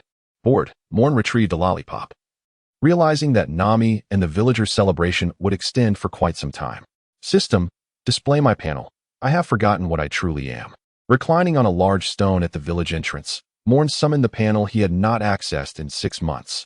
Sweet Moen strength, elite vice admiral position, Navy brigadier general ability, devil fruit, replication power x1, light fruit, 100, laser, light path, annihilation, light rain, golden crow's explosive flames, light execution, light's protective sword, divine gun, Navy 6 techniques, finger pistol, moonwalk, shave, storm leg, paper drawing, iron block, ultimate 6 kings pistol swordsmanship, sword master, iron cut, hockey, armament hockey, mastery, observation hockey, mastery.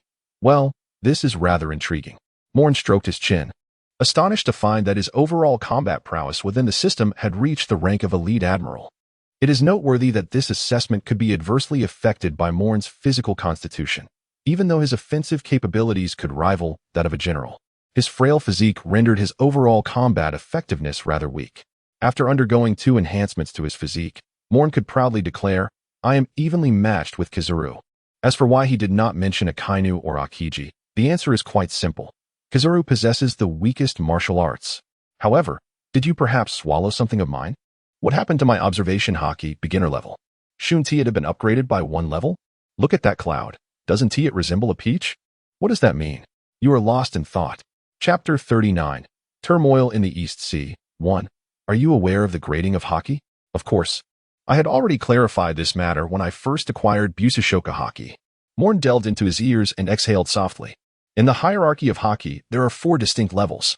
The first, entry level, is characterized by the awakening of hockey, with armament hockey enveloping the user, observation hockey allowing for auditory perception, and the conqueror's hockey being deployable in critical moments. The second, proficient level, signifies a mastery of hockey, with the ability to proficiently cover oneself in armament hockey, enhance sensory perception through observation hockey, and unleash conqueror's hockey at will. The third, advanced level, illustrates a profound development of hockey, extending the reach of armament hockey, expanding the sensory range of observation hockey, and discerning friend from foe with conqueror's hockey.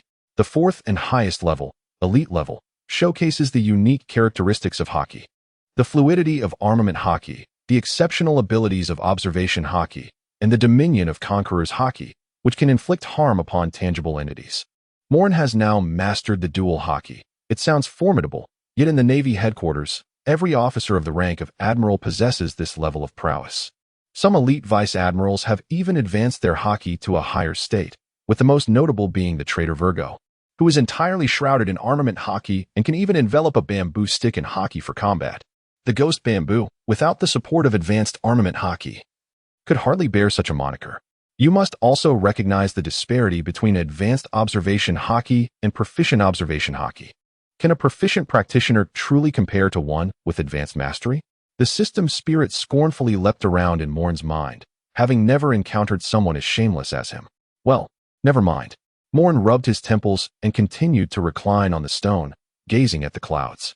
To be honest, that cloud did resemble a peach quite a bit. As night gradually descended, Nami finally found some leisure time after returning the treasures scavenged by Arlong to the villagers. As part of her deal, she had already become a member of the Navy. Belmare, I have indeed failed as your daughter, haven't I? Nami sat before Belmare's grave, while afar. Akin and Nojiko observed her with concern. With a soft pop, she opened a bottle of wine, took a sip, and then poured the rest at the grave. You loved oranges and cigarettes. I once asked you what else you liked, but you never answered. We know you enjoyed drinking, yet you never did. Nami murmured softly. Because of me and Nojiko, you relinquished your position in the Navy. Arlong is dead, and Kokoyashi village is safe now. Can you see that? I too will join the Navy, albeit under unclear circumstances, but it should turn out well, right? You were once a soldier in the Navy, yet never even made it to officer rank. Just watch, I will surely surpass you. Because of us, you never married. Akin loves you, and you know it. Yet, because of us, you never accepted his feelings.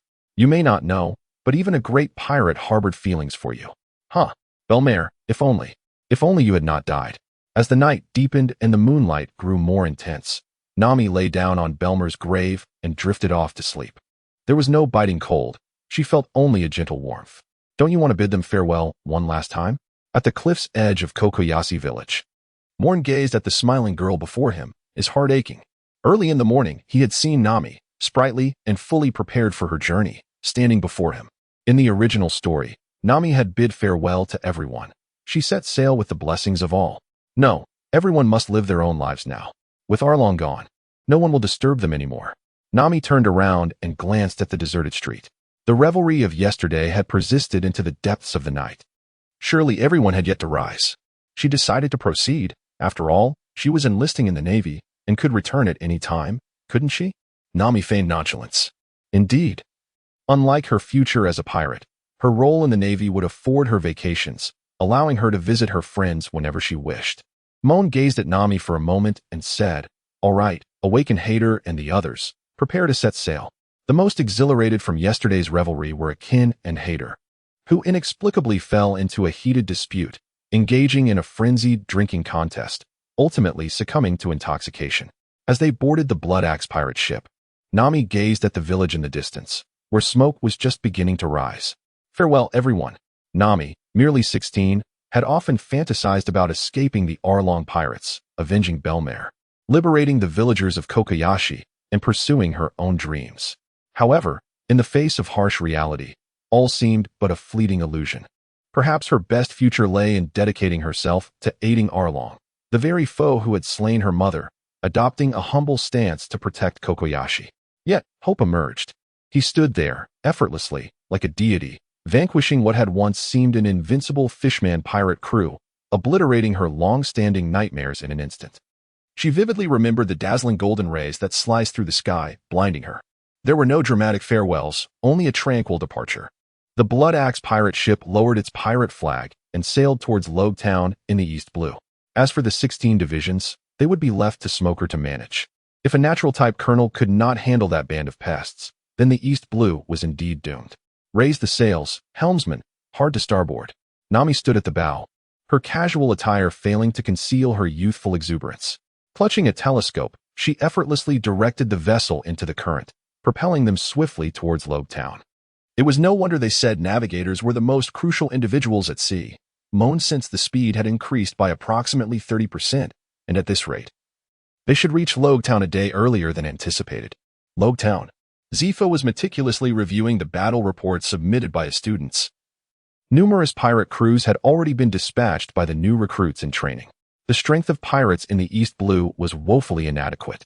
Pirates of the same million-dollar bounty that thrived in other seas barely reached 700,000 or 800,000 in this region. Knock, knock. The door was rapped upon, and I entered. "Teacher Zifa, did you call for me?" Zifa looked up, extinguishing his cigar. "Ein, take a look at this battle report." Zifa handed Ein a document he had just selected from the files organized by Des Bones. The passionate soldier Monka has defeated the cunning Captain Kuro, earning a promotion to the rank of Navy Lieutenant.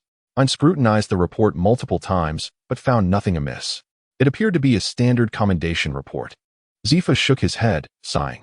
According to Smoker's investigation, this Captain Kuro is the leader of the Black Cat Pirates, with a bounty of 12 million berries.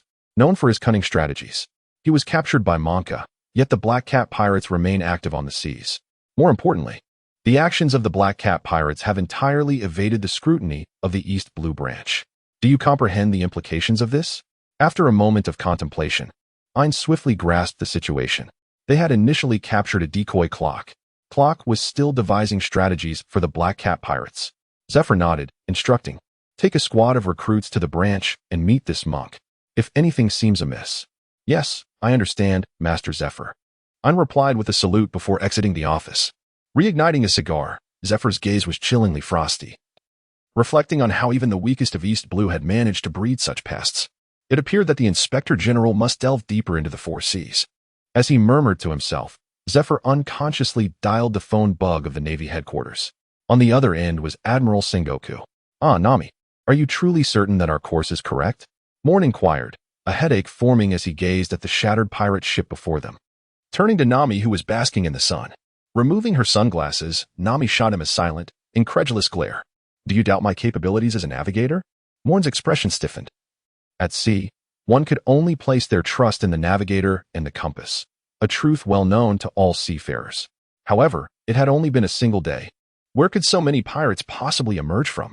This is the weakest of seas, the East Blue. Today, we have already sunk 3 pirate ships. Regardless, Commander, you are so formidable. Surely, you could do some good for the people of the East Blue. Nami shrugged her shoulders, picked up an orange nearby, peeled it, and offered half to Moen. On the entire deck, only Nami and Moen remained, while Had and the others were gathered in the captain's quarters and the cabin. It had been half a month since they departed from Kokoyashi village, and Moen had lost count of how many times he had complained about the ship's sluggish pace. Compared to Luffy, who had entered the Grand Line in less than a month in the original tale, the pirate ship Moen was currently aboard was woefully inferior in speed to the Going Merry. Let me take a look. Nami picked up the nautical chart. Comparing the ocean currents with their probable position, we should head here next to replenish our supplies. After all, this is a pirate ship, and it doesn't have ample storage for provisions. Nami pointed to a small island on the map, sighing. This vessel boasts over 130 sailors, and with the officers and Moen, the total comes to exactly 140. Such a ship requires substantial supplies, and after half a month at sea, at least a week has been wasted on resupply efforts. I hope we reach our destination soon. There is little amusement to be found in the East Blue. Moen lay at the bow of the ship, faintly perceiving a sound. I will never. Chapter 40. Turbulence of the East Sea, 2. The Golden Crow. Blazing flame. In the astonished gaze of Nami, a vividly lifelike golden 3-legged crow soared towards a nearby pirate ship, which subsequently vanished along with the surrounding waters as if melting away like ice and snow. A dense fog enveloped the area, and the influx of seawater stirred the currents, nearly creating a whirlpool. No matter how many times one witnesses it, it remains terrifying. Are you truly still human? Nami, holding a glass of freshly squeezed orange juice, shot a glare at Moen. Moen whistled, summoning the newsbird that hovered above. Upon arriving at the Navy headquarters, he realized this was merely a trivial affair. The newsbird descended, flapping its wings at Moen. 50 berries? That is half the price compared to the Grand Line. Moen scratched his head and handed a coin to the newsbird. The bird promptly extracted a stack of newspapers, presenting them to Moen before adjusting its hat and taking flight. What is the latest news? Nami inquired, her curiosity piqued. Once, she had scrimped and saved for 100 berries, completely uninterested in purchasing those flowing newspapers.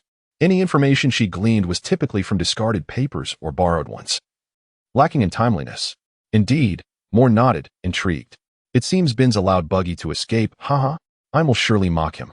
An image of a man dressed in ninja attire grinned stiffly on the newspaper, surrounded by a group of bound pirates. Moen instantly recognized the comical lion and the flamboyant swordsman on a unicycle, Buggy's subordinates. Yet, Buggy himself had evaded capture. According to the report, it appeared that when defeat was imminent, Buggy launched himself as a cannonball, leaving the Navy utterly unprepared. Truly, a fitting display of the luck associated with the conqueror's hockey, propelling oneself into the sea. Let us not forget, you are a devil fruit user. Huh.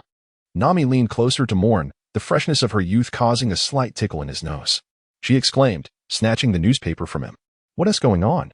Moen instinctively took a couple of steps back, observing the exhilarated Nami.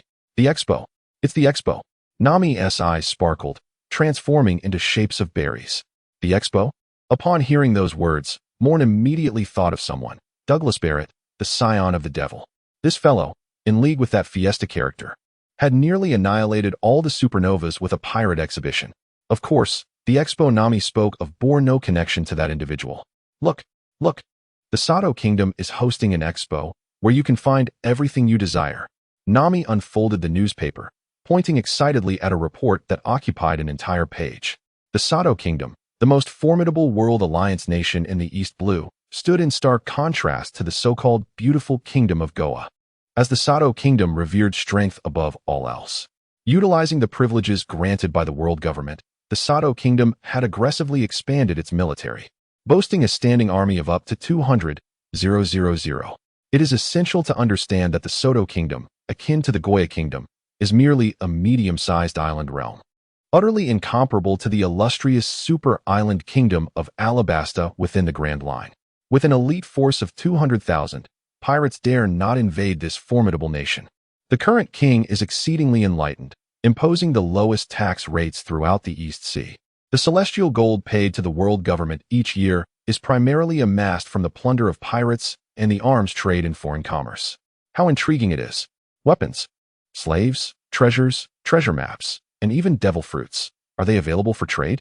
As he perused the newspaper's promotion of the exhibition, Moen found himself captivated. The East Sea is indeed a land of hidden talents. Setting aside the frequent visits from the red-haired pirates, one must not forget the legendary marine hero, Carp, who resides in the East Sea. The Pirate King, Gold, Roger, the future Pirate King, Monkey D, Luffy, the premier sniper of the red-haired pirates, Jesus Burgess. The future greatest swordsman, Zoro, his master, Shimatsuki Yasu, and the future warlord, Buggy the Clown, all hail from this region. The weakest sea? Surely, one is jesting. Almost all of the future powerhouses from the four seas will emerge from the East Sea. Thus, could it be that the very exhibition is the reason we are encountering so many pirates? Moen felt a pang of regret. Had he known, he would not have sunk those pirate ships so readily, causing the treasures aboard to meet their demise in the depths of the ocean. Relying solely on the financial resources of the Blood Axe pirates, it seems unlikely they could procure what they desire at this exhibition. Indeed, Moen no longer intends to hasten his return to Logue Town. The mission has been accomplished, and returning a day early only serves to alleviate the monotony of sailing. Now that the sea is no longer dull, why not seek some amusement? Nami, too, had come to this realization, resembling a sun-dried salted fish, reclining on a lounge chair without a care. Freed from Arlong's grip, she no longer needed to scrimp and save for a few berries. Her desire for shopping began to awaken. However, to fulfill this yearning, sufficient financial resources are imperative. The Blood Axe pirates, who refrain from plundering ordinary folk and even shy away from raiding merchant ships, may find themselves lacking in wealth compared to others throughout the East Sea. Moen summoned Hader to organize the treasures aboard the ship. To their dismay, the total amounted to a mere 4 million berries. Nami counted several times, and based on her extensive experience with treasures, she quickly arrived at an accurate figure. We are not a band of marauding pirates, Hader waved his hand dismissively. This sum was gathered from all members, and if only the funds of the pirate crew and a few officers were considered, it would likely dwindle to around 2 million. You are quite impoverished, Hader. Nami cast a scornful glance at him. Having been a pirate thief for 6 years, she had never encountered a ship whose entire treasure was valued at only 4 million berries. For her own safety from other pirates, she had only ever taken a small portion of treasure, yet that had always amounted to tens of millions. Hader remained unfazed by Nami's disdain. All right, Nami. Moen ruffled her hair, finding it surprisingly soft. We will soon acquire more berries. After all, our destination is the venue of the exposition, the Sato Kingdom. Surely, there will be no shortage of pirates along the way. In Logue Town, Zifa used his head and shoulder to hold the transponder snail while conversing with Moen, simultaneously sorting through reports submitted by his students. By the way, teacher, I heard that Benzi allowed the clown buggy to escape. How did that get reported? Zifa's frustration surged as he put down his pen and pounded the table. What else could it be? When Benzi acted, a reporter from the World Journal was conveniently nearby. He never expected that foolish buggy would escape in such a manner. Boom. Zifa scratched his ear, as he seemed to hear an explosion on the other end of the transponder snail. What is happening over there? Is there an explosion? Are you in battle? The transponder snail displayed a look of exasperation. I believe I should receive a diligence award from headquarters. I have taken down 8 pirate crews in the past 2 days. Among them, 2 had bounties exceeding 5 million. Zifa fell silent. You stirred up a pirate nest? 8. The Grand Line branch couldn't possibly locate 8 pirate crews within a month, and you encountered 8 in just 2 days? In East Blue, no less. Laser. Moen replied nonchalantly, it's nothing. It seems that this exposition has attracted something extraordinary, and many pirates are heading there. Moen's fingers unleashed a series of lasers, severing the mass of the opposing pirate crew, before turning his attention back to Hader and the others. Well then, if we encounter pirates, let us eliminate them all, Zifa said, exhaling a smoke ring with a decidedly frosty tone. No problem.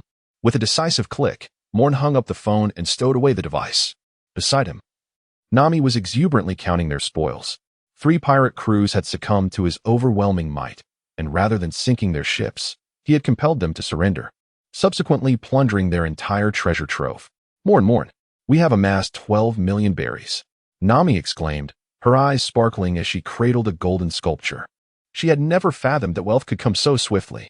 In the past, she had spent an entire month lurking aboard a pirate ship for a mere 1 million berries. Now, with just a bit of effort in tallying, they had secured over 10 million berries. Indeed, aligning herself with Moen was an astute choice. Observing Nami's eyes glimmering with the allure of wealth, Moen felt a twinge of exasperation. How could he possibly temper Nami's penchant for riches?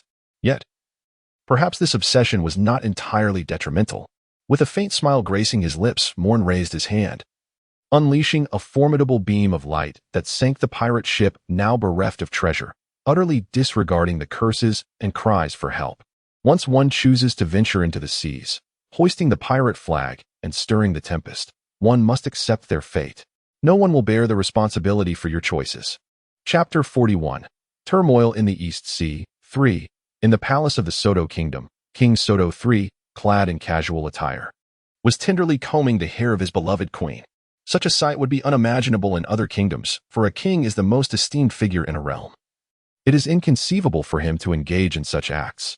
However, Soto III and his queen were childhood sweethearts, and though their union was politically motivated, the love they shared withstood the test of time. My king, I harbor an ominous premonition regarding this upcoming exposition, Queen Kes said, grasping her husband's hand. Concern etched upon her brow. Soto III gently extricated his hand from Kes's grasp and continued his delicate task. Do not fret. The palace guards have already entered a state of heightened vigilance. While the presence of that entity may incite unrest, neglecting it could spell disaster for the Soto Kingdom. He reassured her. Yet, the worry in Kes's eyes lingered, knowing she could not deter her husband, as fortifying the Soto Kingdom was his lifelong ambition. And she must support him. In case of necessity, contact them, Kes murmured softly. Soto III's hand trembled, nearly tangling a lock of hair. He gazed at his wife in surprise. Kes, undeterred by the slight pain in her scalp, continued to watch her husband with trepidation. Very well, should the need arise. I shall do so, Soto III sighed. As a kingdom that had endured for centuries, how could the Soto Kingdom lack allies? At the port of the Soto Kingdom, numerous vessels, their pirate flags lowered, lay anchored. In the nearby waters, naval ships patrolled diligently. Colonel Stock of the 94th Division wore a grim expression as he observed pirate ships breaching their blockade, encroaching upon Soto territory, an area belonging to allied nations that the Navy could not invade without cause. Increase firepower. Sink those pirate ships, he bellowed, seizing a nearby transponder snail in his fury. In the distance, dozens of pirate ships were advancing towards them. The exposition hosted by the Soto Kingdom had stirred considerable commotion throughout the East Sea. Colonel, a messenger burst into the room, breathless. It's bad news. The sentries have spotted a large fleet. Approximately 30 pirate ships, flying the flag of Admiral Creek. What? Stock's body stiffened at the revelation. Even the notorious Pirate Creek had made an appearance at this exposition? The messenger was quite flustered. In the East China Sea. If there exists a pirate whom the Navy cannot subdue, it is none other than Admiral Creek. His strength may not be formidable, yet the fleet under his command possesses the overwhelming firepower capable of decimating an entire branch. Let them pass. After much contemplation, Stock gritted his teeth and uttered those two words. The fleet of their 94th branch simply could not withstand the might of Admiral Krieg in the East China Sea. Under Stock's command, the Navy fleet opened a gap. In the distance, Krieg observed the opening created by the Navy and erupted into laughter alongside his companion, Akin. Indeed, the Navy is nothing but a paper tiger. A smile spread across Krieg's square face as he engaged Akin in conversation, exclaiming, "What does this signify? The Navy is retreating before pirates? Should we perhaps have this reported in the newspapers?" Akin remained composed, fully aware that this was not a matter of the Navy fearing their leader, but rather a decision to avoid unnecessary casualties. Krieg's fleet effortlessly passed through the Navy's blockade, eliciting discontent from other pirate crews. They sought to breach the Navy's defenses, yet it demanded considerable effort, with many of their subordinates destined to remain forever lost to the sea. Regardless of their dissatisfaction, the Navy would not tolerate the emergence of a second Krieg. On board the Blood Axe, Nami surveyed the vast fleet surrounding them and playfully nudged the drowsy Moen beside her. Hey, we've somehow infiltrated Krieg's fleet. Shouldn't we eliminate him? That would significantly enhance our finances. With only 2 million berries, we likely won't be able to acquire anything of value. Moen opened his eyes and surveyed the formidable fleet surrounding him, dismissively waving his hand. A motley crew. 2 years later, after the assembly of 50 pirate ships, Creek ventured into the Grand Line, only to be swiftly repelled back to the East Blue by Hawkeye. Such a lackluster team held no allure for Moen. Soon, the Blood Axe, having quietly slipped away from the fleet, arrived at the harbor. Moen widened his eyes, as if he had witnessed something astonishing. How could it be?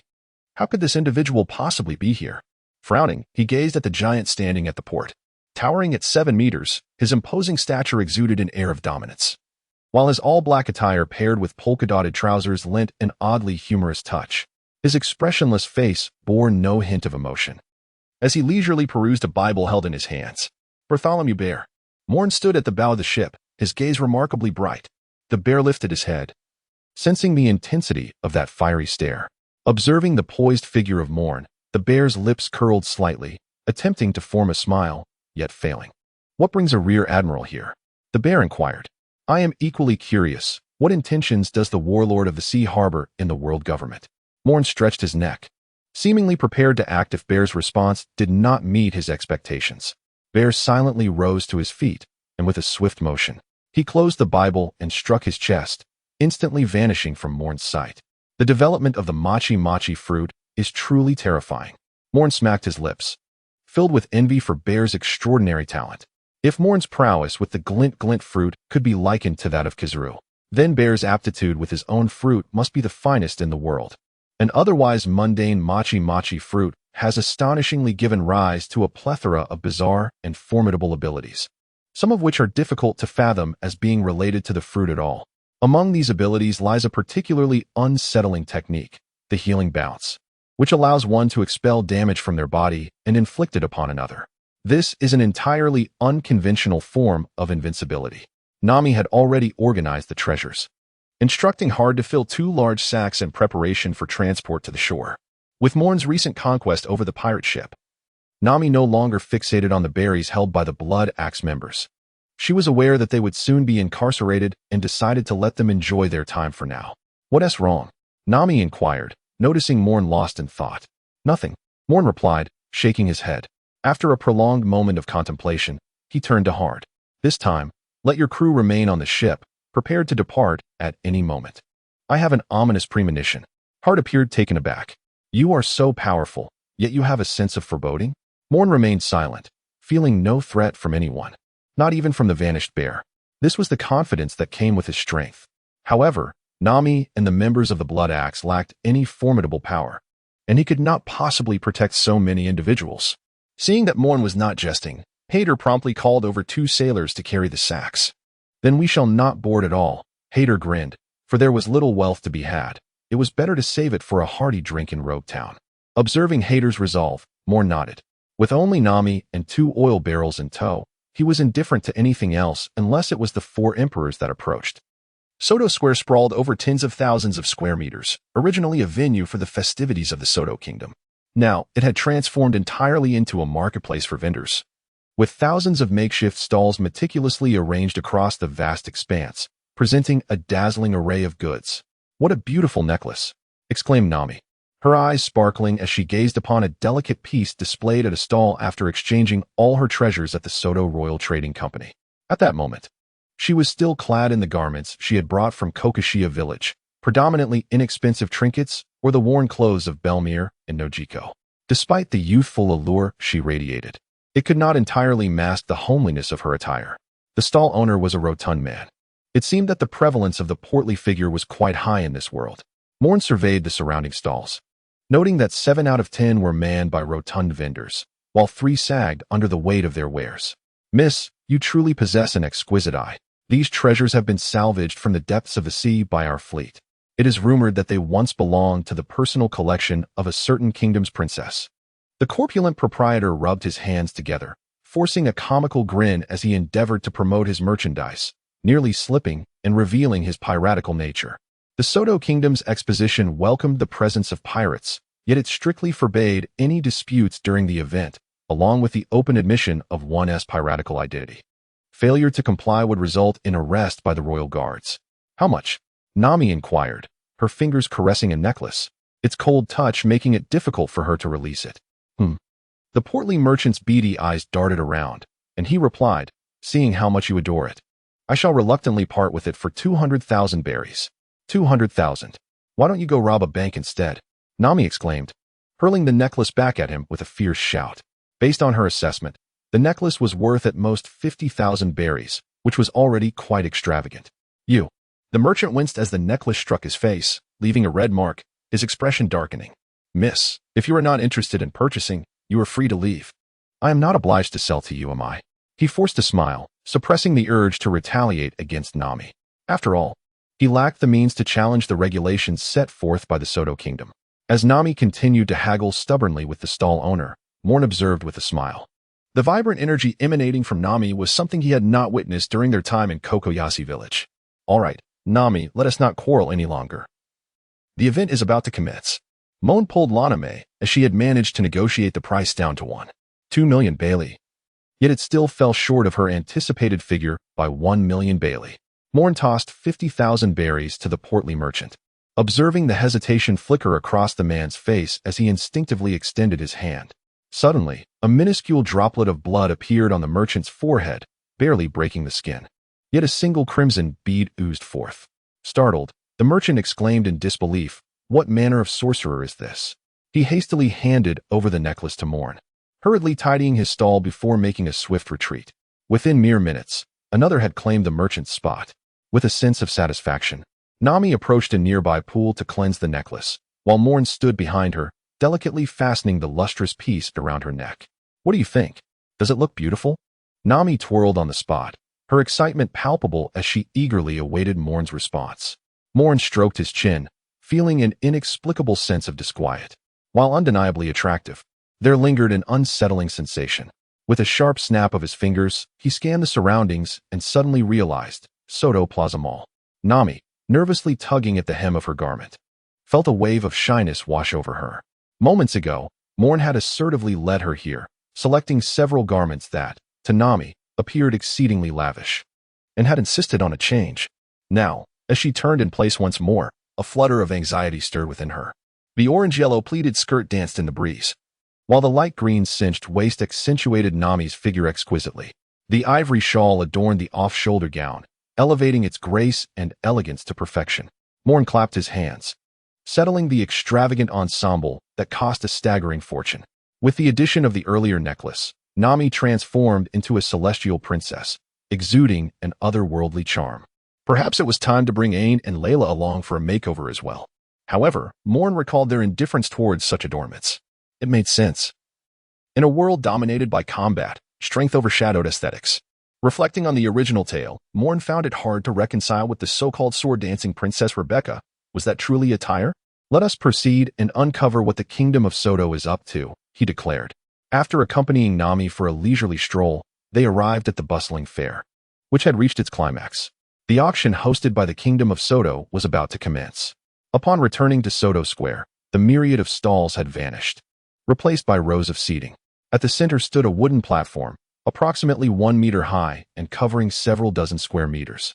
Behind it was a grand curtain, which Moen, employing his observation skills, discerned concealed the auction items. Beneath the platform lay the so-called VIP section, furnished with 10 golden-threaded leather sofas, surrounded by lavish fruit platters and exquisite red wine. Behind these elegant seats, a series of long benches awaited the esteemed guests. Further back, at the periphery of the square, stood the standing area, designated for those lacking influence or wealth. Nami suggested they remain here, as their modest fortune of merely 10 million berries warranted a degree of discretion in such a gathering of luminaries. Yet, who was Moen? With his sights set on the Golden Lion during his maritime apprenticeship, he had no intention of remaining inconspicuous. Let us go and greet our old friends, he urged. Moen grasped Nami's hand and approached the man seated on the sofa, silently perusing the Bible in his hands. With a decisive clap, Bartholomew Kuma abruptly closed the sacred text, letting out a sigh as he turned his gaze towards the young man beside him. Some individuals who had already found their positions involuntarily trembled. How audacious it was to provoke the so-called tyrant, one of the 7 warlords of the sea. Having witnessed Kuma effortlessly dispatch several pirate crews, the assembly had lacked any desire to approach the elevated seats. Yet now, a mere youth dared to occupy such a position, and beside that very tyrant? You are rather ostentatious, Kuma remarked calmly, the remnants of blood still staining the area beside him. What does it matter? Moen replied, pouring a glass of red wine for Nami. He was well aware of her capacity for drink, thus felt no trepidation. Kuma offered no retort, merely lifting his gaze to the wooden platform. Nami quietly savored a fine wine she had never before experienced. Moen's audacious behavior has incited the ire of numerous pirates. However, they dare not provoke the Soto Kingdom at this juncture, for they are not members of the 7 warlords of the sea. Thus, they can only glare resentfully at Moen, who sits comfortably in his chair. As time progresses, the seats in the auction hall have filled to capacity. Curiously, however, there are but 2 individuals in the VIP section, the warlord Bartholomew Kuma and a mysterious youth. Even the legendary Admiral Krieg sits quietly on the bench, which seems rather disconcerting. As King Soto III strolls into the venue, a smirk crosses his lips. He did not anticipate that even the notorious pirates would lack the courage to sit beside those 2 figures, though it is undoubtedly the wisest choice. Kes gently clasps her husband's hand before elegantly taking her seat on the sofa beside Moen. "Oh, is that not the Queen of the Soto Kingdom?" Moen exclaims, somewhat astonished while nibbling on an apple. To think that royalty would participate in this auction. The Revolutionary Army, the world government's allied nations, pirates, and now himself. A naval officer, what is this? All 4 major powers of the world are involved. Moen straightened his posture, sensing that today's auction promised to be quite intriguing. It was not long before the auctioneer made his entrance, causing a stir among the attendees. For the auctioneer was none other than the illustrious Soto III. Esteemed guests from various regions, I am aware that many of you harbor grievances towards one another. However, I implore you to set aside past animosities, as we strive for a splendid conclusion to this expo. With a grand gesture, Soto III waved his hand, and a collection of gilded plaques was distributed. Moen glanced at the card in his hand. Number 3. The Great Bear is number 2. But who, pray tell, holds number 1? Moen cast a playful glance at Queen Cass beside him, who held number 4. The auction commenced, and the first item was presented, a residence located in the capital of the Soto Kingdom, with a starting bid of 500,000 belly. And each subsequent bid must exceed 1,000 belly. Soto III had a small cart wheeled in, upon which lay an array of documents, all meticulously formal property certificates. The crowd began to murmur. This auction item, while seemingly unremarkable to outsiders, represented a lucrative opportunity for the native citizens of the Soto Kingdom. 550,000 belly, 560,000 belly, 600,000 belly. According to Moen's understanding, the real estate prices in the capital of the Soto Kingdom remained quite high. As it is a prosperous and tranquil nation, a residence here would easily command a price above $1 million. It appeared that this first auction item was merely a warm-up. As anticipated, the residence was ultimately claimed by a local noble for 970,000 belly. The next item up for bid was a deep blue gemstone, which was once again won by a local aristocrat. The third item, the fourth item. Moen felt himself drifting into slumber as the auction reached its 18th item. None of the preceding offerings had managed to capture his interest. After all, he was a man who had witnessed the auctions of the Grand Line. Now, for the 18th item. Soto III took a sip of water, leisurely surveying the impatient pirates around him. We present a 50% discount on the weapons of the Soto Kingdom, with a starting price of 10 million berries. Each subsequent bid must exceed 100,000 berries. 10,050,000. Just as Soto III set down his gavel, a bearded man sprang to his feet, clearly having anticipated this moment for quite some time. 11 million. 11,300,000. As the bids escalated, the pirates, their eyes ablaze with fervor, clamored for the item, causing Moen to lose interest. Princess Cass, is the Soto Kingdom so brazenly engaging in arms trading? He casually inquired, accepting a banana from Nami while glancing at the somewhat anxious Cass. Commander Moen, you jest. This is merely a common business transaction, she replied. Cass was not naive. She had already learned of Moen's identity from Kuma. Initially contemplating the cancellation of this item, she realized the multitude of pirates present were drawn here specifically for it. A sudden cancellation could incite a riot. 20 million berries. I dare anyone to compete with me, Krieg. From a nearby bench, Krieg, with a square jaw, scanned the crowd with a domineering gaze, his voice chilling. 20 million once, 20 million twice, 20 million thrice. Very well, sold. Soto III's expression remained impassive as he sealed the deal with 3 strikes of his hammer. It mattered not who won the bid. For the most crucial element was yet to come. Those individuals were here for that very reason. Suddenly, a gust of wind swept through the venue, causing Nami to hastily secure her skirt to prevent any unintended exposure. Moen's gaze became animated as he sensed several formidable presences materializing within the venue. The once empty VIP section was now brimming with patrons. In the first VIP box, a robed figure adorned with a white mask. In the fifth box, a man cloaked in green. In the sixth box, a snot-nosed individual. In the seventh box, a burly man clad in a steel mask, dozing off. In the eighth box, a man wielding a candy cane. In the ninth box, a naval officer in formal attire. In the 10th box, a man with hawk-like eyes.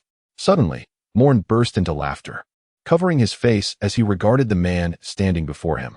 So, does the legendary figure require me to show you some deference? Perhaps, dear Moen, would you grant me the favor of yielding your seat? Chapter 43. Turbulence in the Eastern Sea, Roger's Nautical Journal. Moen gazed at the disheveled man before him, whose face bore a wide smile, maintaining an unperturbed expression. As a prominent figure among the four emperors, it was inconceivable for him to be without a seat in such a modest locale as the East Sea.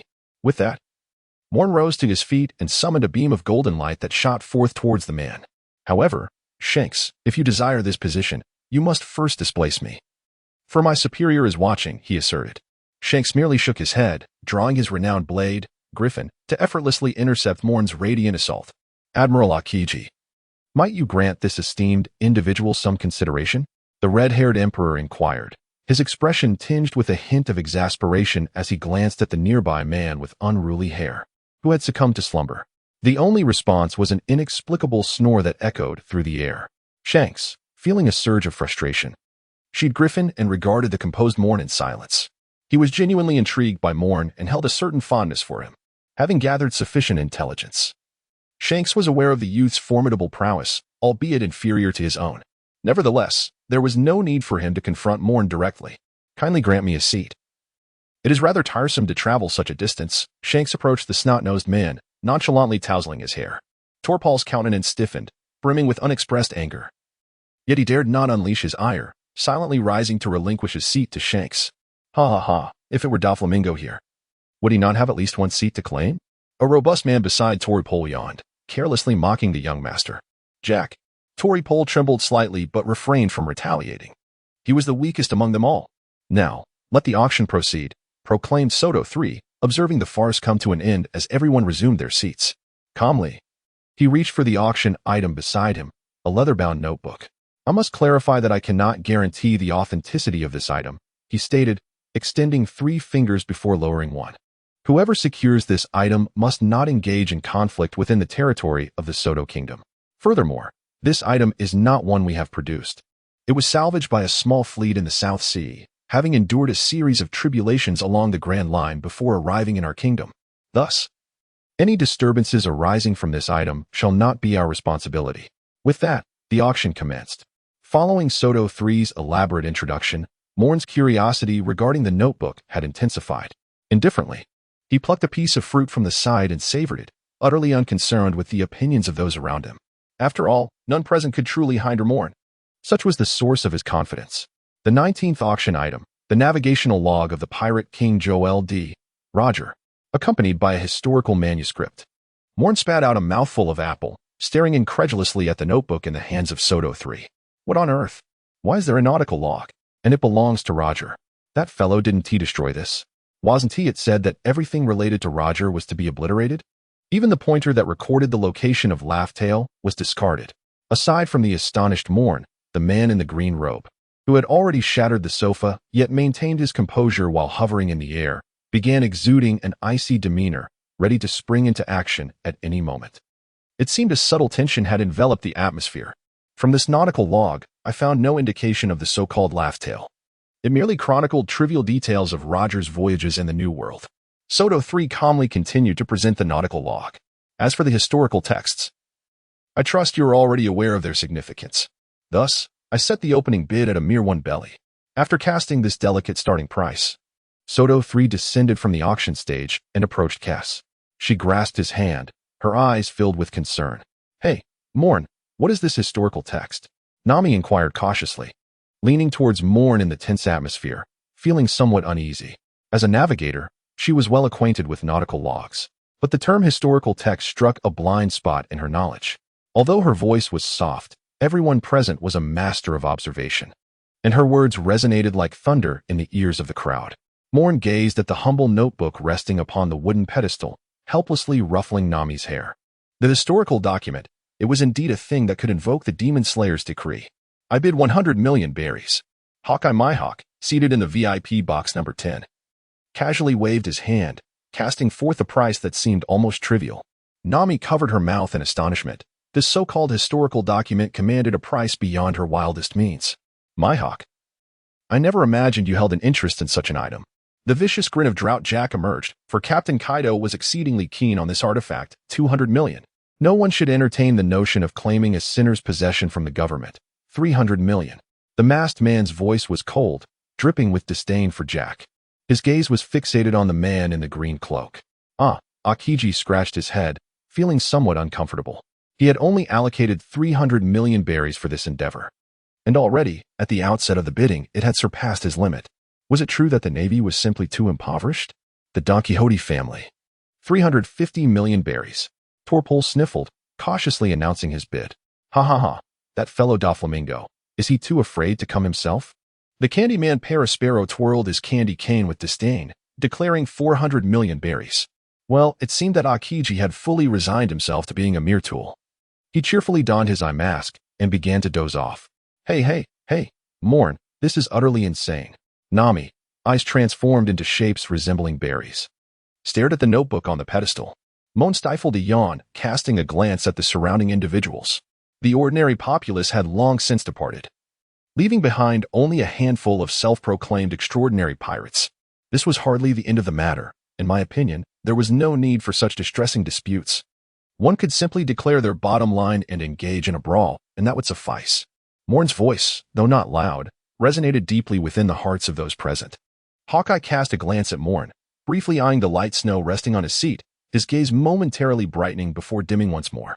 This time, he had no intention of vying for that object. Sharing similar sentiments were the likes of Bear and Akiji. The young Navy officer was correct. It was better to state one's bottom line directly, without unnecessary circumlocution. Jack abruptly rose to his feet and kicked over a nearby table. Beast Pirates, 2 billion berries. The expression of the candy man beside Jack soured. Big Mom Pirates, 1. 8 billion berries. Don Quixote family, 2. 3 billion berries.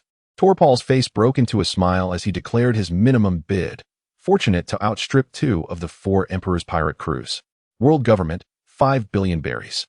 Chapter 44. The Turbulence of the East Sea, the battle begins. The masked man stood up, handing a document to Sato 3, who stood beside Kess. Upon opening it, Sato 3's expression brightened instantly. It was an authorization letter for a reduction in the heavenly gold. Although it only represented a 5 billion berry decrease over the course of a year, it was still a significant boon for Sato 3. This indicated that the world government was indeed prepared to bid 5 billion berries for this item. Very well, the world government's lapdogs. You may have won the bidding. Jack was indifferent. As this auction was merely a formality, the victor would merely secure custody of the item. The masked man ascended the platform to retrieve the notebook. He was not foolish enough to destroy it. Any hint of aggression on his part would surely draw the ire of everyone present, save for Akiji. Akiji stood up, casting a glance at the still relaxed Moen. I'll create a battlefield in the northern regions. With that, Akiji vanished from sight. In a flash, the man in green also disappeared, and a flicker of emotion crossed the masked man's face, yet he chose not to follow suit. Hawkeye approached Shanks directly, while Bear intercepted Jack the Drought. A certain intrigue began to unfold. Moen took a crisp bite of an apple, his voice ringing clear. Nami, you should return to the ship. This grand soiree is about to reach its zenith. Ignoring Nami's hesitant expression, Moen leaped into the air. Allow me to ignite the fireworks for this gathering. Yada no Kagami, JGY. With a delicate pinch of his fingers, a beak formed, and radiant golden light erupted, showering the venue with a torrential onslaught of luminous projectiles. Absurd. Parasparrow's expression darkened as he waved his hand, conjuring a shield of candy to deflect the incoming beams of light. The others effortlessly blocked Moen's torrential assault of light projectiles. Bartholomew Kuma assisted Sato 3 and Kathy in repelling the attack. However, Moen's intention was merely to eliminate some insignificant foes. Gazing at the battered Sato Plaza, his eyes fixated on the man known as the 900 million ivory. Jack the Drought, let us engage, he bellowed. Jack, already known for his volatile temperament, immediately felt his rage surge as Moen ignited his suppressed desire for destruction. Die. Fueled by fury, Jack disregarded the imposing figure of Kuma and charged directly at Moen. If it were Kaido, I might hesitate, but you, the worthless 900 million ivory, dare to challenge me. In the face of the weakest among the calamities of the All-Stars, Moen smiled, a smile reminiscent of a predator spotting its prey. Having slain the Golden Lion, he had completed the bounty of 500 million, yet the subsequent bounty of 1 billion was rarely found at sea, predominantly held by the all-star cadre of the Yonko pirate crews or their deputies. Among them, the most vulnerable was Jack. Aside from his durability and thick blood, Jack was utterly lacking in other attributes. Jack, have you ever been kicked by light? Moen quipped, effortlessly dodging Jack's assault before delivering a powerful kick to Jack's face, sending him soaring into the air. Lightspeed kick. With each strike, Jack was propelled like a ball, bellowing as he was launched towards the direction where Aokiji had vanished. Shall we engage as well? Shanks rose, stretching lazily and drawing his griffin as he surveyed the crowd. Parasparrow, having retracted his cane, discreetly stepped back, unwilling to involve himself. Though failing to complete his mission would incur his mother's wrath, it was far preferable to facing certain death. Similarly cautious was Treble, who had initially been sent by Don Quixote da Flamingo without anticipating such formidable competitors at the auction. Preserving his own safety was now the wisest course of action. Dracul Mihawk, your task is to keep an eye on red-haired Shanks. The masked man cast a glance at Shanks, then swiftly ascended into the air. With a light touch of his toes, he activated the moonwalk, darting towards the direction where Aokiji had disappeared. The captain's belongings must not fall into the hands of the world government, Shanks declared, swinging his griffin. Mihawk, are you prepared to intercept me? Mihawk remained noncommittal. I do not wish to battle you in your current state, but the world government has invoked the mandatory summoning of the 7 warlords of the sea. Thus you cannot proceed. Then it appears we have no choice. Shanks let out a sigh, his gaze sharpening as he vanished from sight. Without uttering a word, Mihawk unleashed a slashing strike in the direction not far away. Whoosh! A bullet materialized from thin air, intercepting Mihawk's attack, revealing a man, nonchalantly smoking a cigarette. Standing before Mihawk, I cannot allow you to impede my foolish captain, Ben Beckman remarked. In the icy expanse, Aokiji stood atop an iceberg, yawning. A fortnight prior, the Navy headquarters received an unexpected directive from the world government, summoning an admiral to accompany CP0 to the East Blue. The relic of the Pirate King, Roger, has surfaced. Many factions have become aware of this news and dispatched their agents. The world government is determined to acquire this artifact, necessitating the presence of an admiral to assert dominance. Kizaru, engaged in the support of the Golden Lion incident, is currently patrolling the first half of the Grand Line. Akainu, on the other hand, is fixated on the New World. The only admiral available for deployment from headquarters is the one still on leave, Aokiji. Truly exhausting, Aokiji mused, stretching his neck as he gazed vacantly towards the Sato Kingdom. His role is merely to create a battleground and ensure that CP0 can depart the East Blue with the navigational log intact. To his surprise, that young man is here too. Could something go awry? Aokiji tilted his head, noticing a masked figure staggering toward him. Behind him, the 4 Emperor, red-haired Shanks, advanced, cutting through the sea with astonishing slashes. With a thud, the masked figure collapsed onto the ice, blood spewing onto his mask, tinting it with a crimson hue. Aokiji, I leave this to you. The masked man swiftly addressed Aokiji before continuing his retreat, stepping lightly as he headed towards the edge of the comm zone where his support ship awaited. As for the intervening reinforcement vessel, that was out of the question. Shanks had come alone. It was apparent where his subordinates would be. Aokiji stood on the icy surface, his expression remarkably composed. For the captain's log must not fall into the hands of the world government. Aokiji scratched his head, troubled. Why didn't we simply destroy it back then? Shanks offered no response. How could he fathom the captain's intentions? In the midst of this desolation, Aokiji initiated the confrontation. With a mere gesture, he summoned a lifelike ice bird that surged toward Shanks. As a master of martial arts, swordsmanship, and hockey, Shanks paid little heed to Aokiji's probing attack, effortlessly shattering the ice bird with a slash. However, immediately following the bird, 2 ice spears materialized in Aokiji's hands. 2-pronged spears. Whoosh! Shanks maintained a calm demeanor as he wielded his griffin, shattering one of the ice spears, and deftly evaded another attack. Neither of the assaults managed to inflict harm upon him, much to Aokiji's indifference, as he considered such attempts mere warm-ups. Ice Age, taking a deep breath, Akiji leaped into the air, his palm transforming into ice, aiming to strike directly at Shanks. With a resounding crash, Shanks, fortified by his haki, blocked the impending frost, though he felt a tinge of exasperation. After all, it was a trivial task for an admiral to prevent him from pursuing. He could only rely on Lucky Roo and the others, uncertain if Beckman could hold Mihawk at bay. After a moment of contemplation, Shanks abandoned the notion of swiftly overcoming Akiji. It was a well-known impossibility. Since pursuit was no longer an option, there was no need for an all-out brawl. If Akiji intended to stall him, then he too would reciprocate the delay. It would be a contest of whose hidden cards were more formidable. Chapter 45, Turbulence in the East Sea, Elimination of CP0. Amidst the vast ocean, Moen stood suspended in midair, the air beneath him swirling in waves as he executed his moonwalk. Pondering with a contemplative expression, Moen mused that Jack was rather inept, even inferior to the crippled golden lion. Moments ago, he had sent Jack hurtling from the Sato kingdom into these waters. Along the way, he had not encountered the earlier Akiji, seemingly having missed him. Jack, known as the Drought, possessed combat prowess on land comparable to that of a typical admiral. However, Moen never allowed Jack to touch the ground. From the initial kick that launched him skyward to the final blow that sent him crashing into the sea, Jack had no opportunity for resistance beyond fortifying his body. The sound of the waves was calm and steady, with no sign of struggle upon the surface. Could he truly perish like this? Moen found the notion amusing. If Drought Jack, one of Kaido's 3 calamities, were to meet his end in the ocean, Kaido would undoubtedly suffer immense humiliation. Just then, as Moen scrutinized the waters, a silver flash enveloped his form with lightning speed. Moen's expression stiffened, and he promptly activated his elemental defense, preparing to retaliate. However, after a wave of dizziness engulfed him, he found himself transported from his original location. Dragon Claw Fist. A low murmur reached Moen's ears as he struggled to open his eyes. Before him stood a disheveled figure in a white robe, and an ebony fist was already hurtling toward him. CP0, damn you. Moen roared in fury, his reflexes sharper than he had anticipated. He swiftly comprehended the situation. He had been betrayed by CP0. With a swift motion, his elemental body was cleaved apart, and Moen let out a cry of anguish, blood gushing from one side of his body. My apologies, murmured the man who had unleashed the punch, lowering his head in contrition.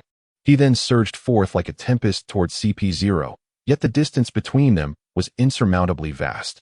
System, immediately verify whether Jack has perished. Moen gazed upon the remnants of his body, a mere half, held together only by sinew and flesh, as he fought against the urge to succumb to unconsciousness, growling fiercely. CP0, you had better pray that Jack is still alive, or else. The man in the white robe struggled to swallow the blood pooling in his mouth, his eyes wide with terror. He had never anticipated that the leader of the Revolutionary Army, dubbed the most nefarious man in the world, would personally pursue him. After his escape from Akiji, he believed he had found safety, only to be ambushed by a dragon along the way. In a single strike, he had nearly been obliterated. Were it not for his fruitability, he would not have survived to this moment. Yet, in the vastness of the ocean, his fruit power seemed rather futile. Without other targets as indicators, it could scarcely be utilized. He had evaded the most lethal attack from the dragon, but to employ it again against a now alert foe would be tantamount to courting death. In his moment of despair, a youth appeared before him, gliding with an ethereal grace. Instantly, he recognized the figure as a Navy officer recently under the scrutiny of the CP organization, Brigadier General Moen, a replicating fruit user. Now the second most formidable wielder of the glitter fruit, and the one who had dealt a decisive blow to the Golden Lion, the future pillar of the Navy. But what significance did that hold? A sinister smile crept across the masked man's lips as he beheld the oncoming Dark Fist from behind, his palm enveloped in a silvery wave of energy that swiftly enveloped the unsuspecting youth. Swap, a paramecia-type swap fruit user, capable of disregarding space to directly exchange the positions of 2 targets. The dragon, following closely behind, barely registered the shift before the intended target morphed into the familiar young officer, quickly adjusting the trajectory of his attack. The dragon transformed his heart-piercing claw strike into a tearing assault. Though it inflicted substantial damage upon Moen, at least it was not a mortal wound. My apologies. The dragon hastily uttered before charging after CP0. He would not slay any Navy personnel unless absolutely necessary. Not only because he himself was an officer, but also due to their shared goal of protecting the vulnerable civilians. Shao, you cannot escape.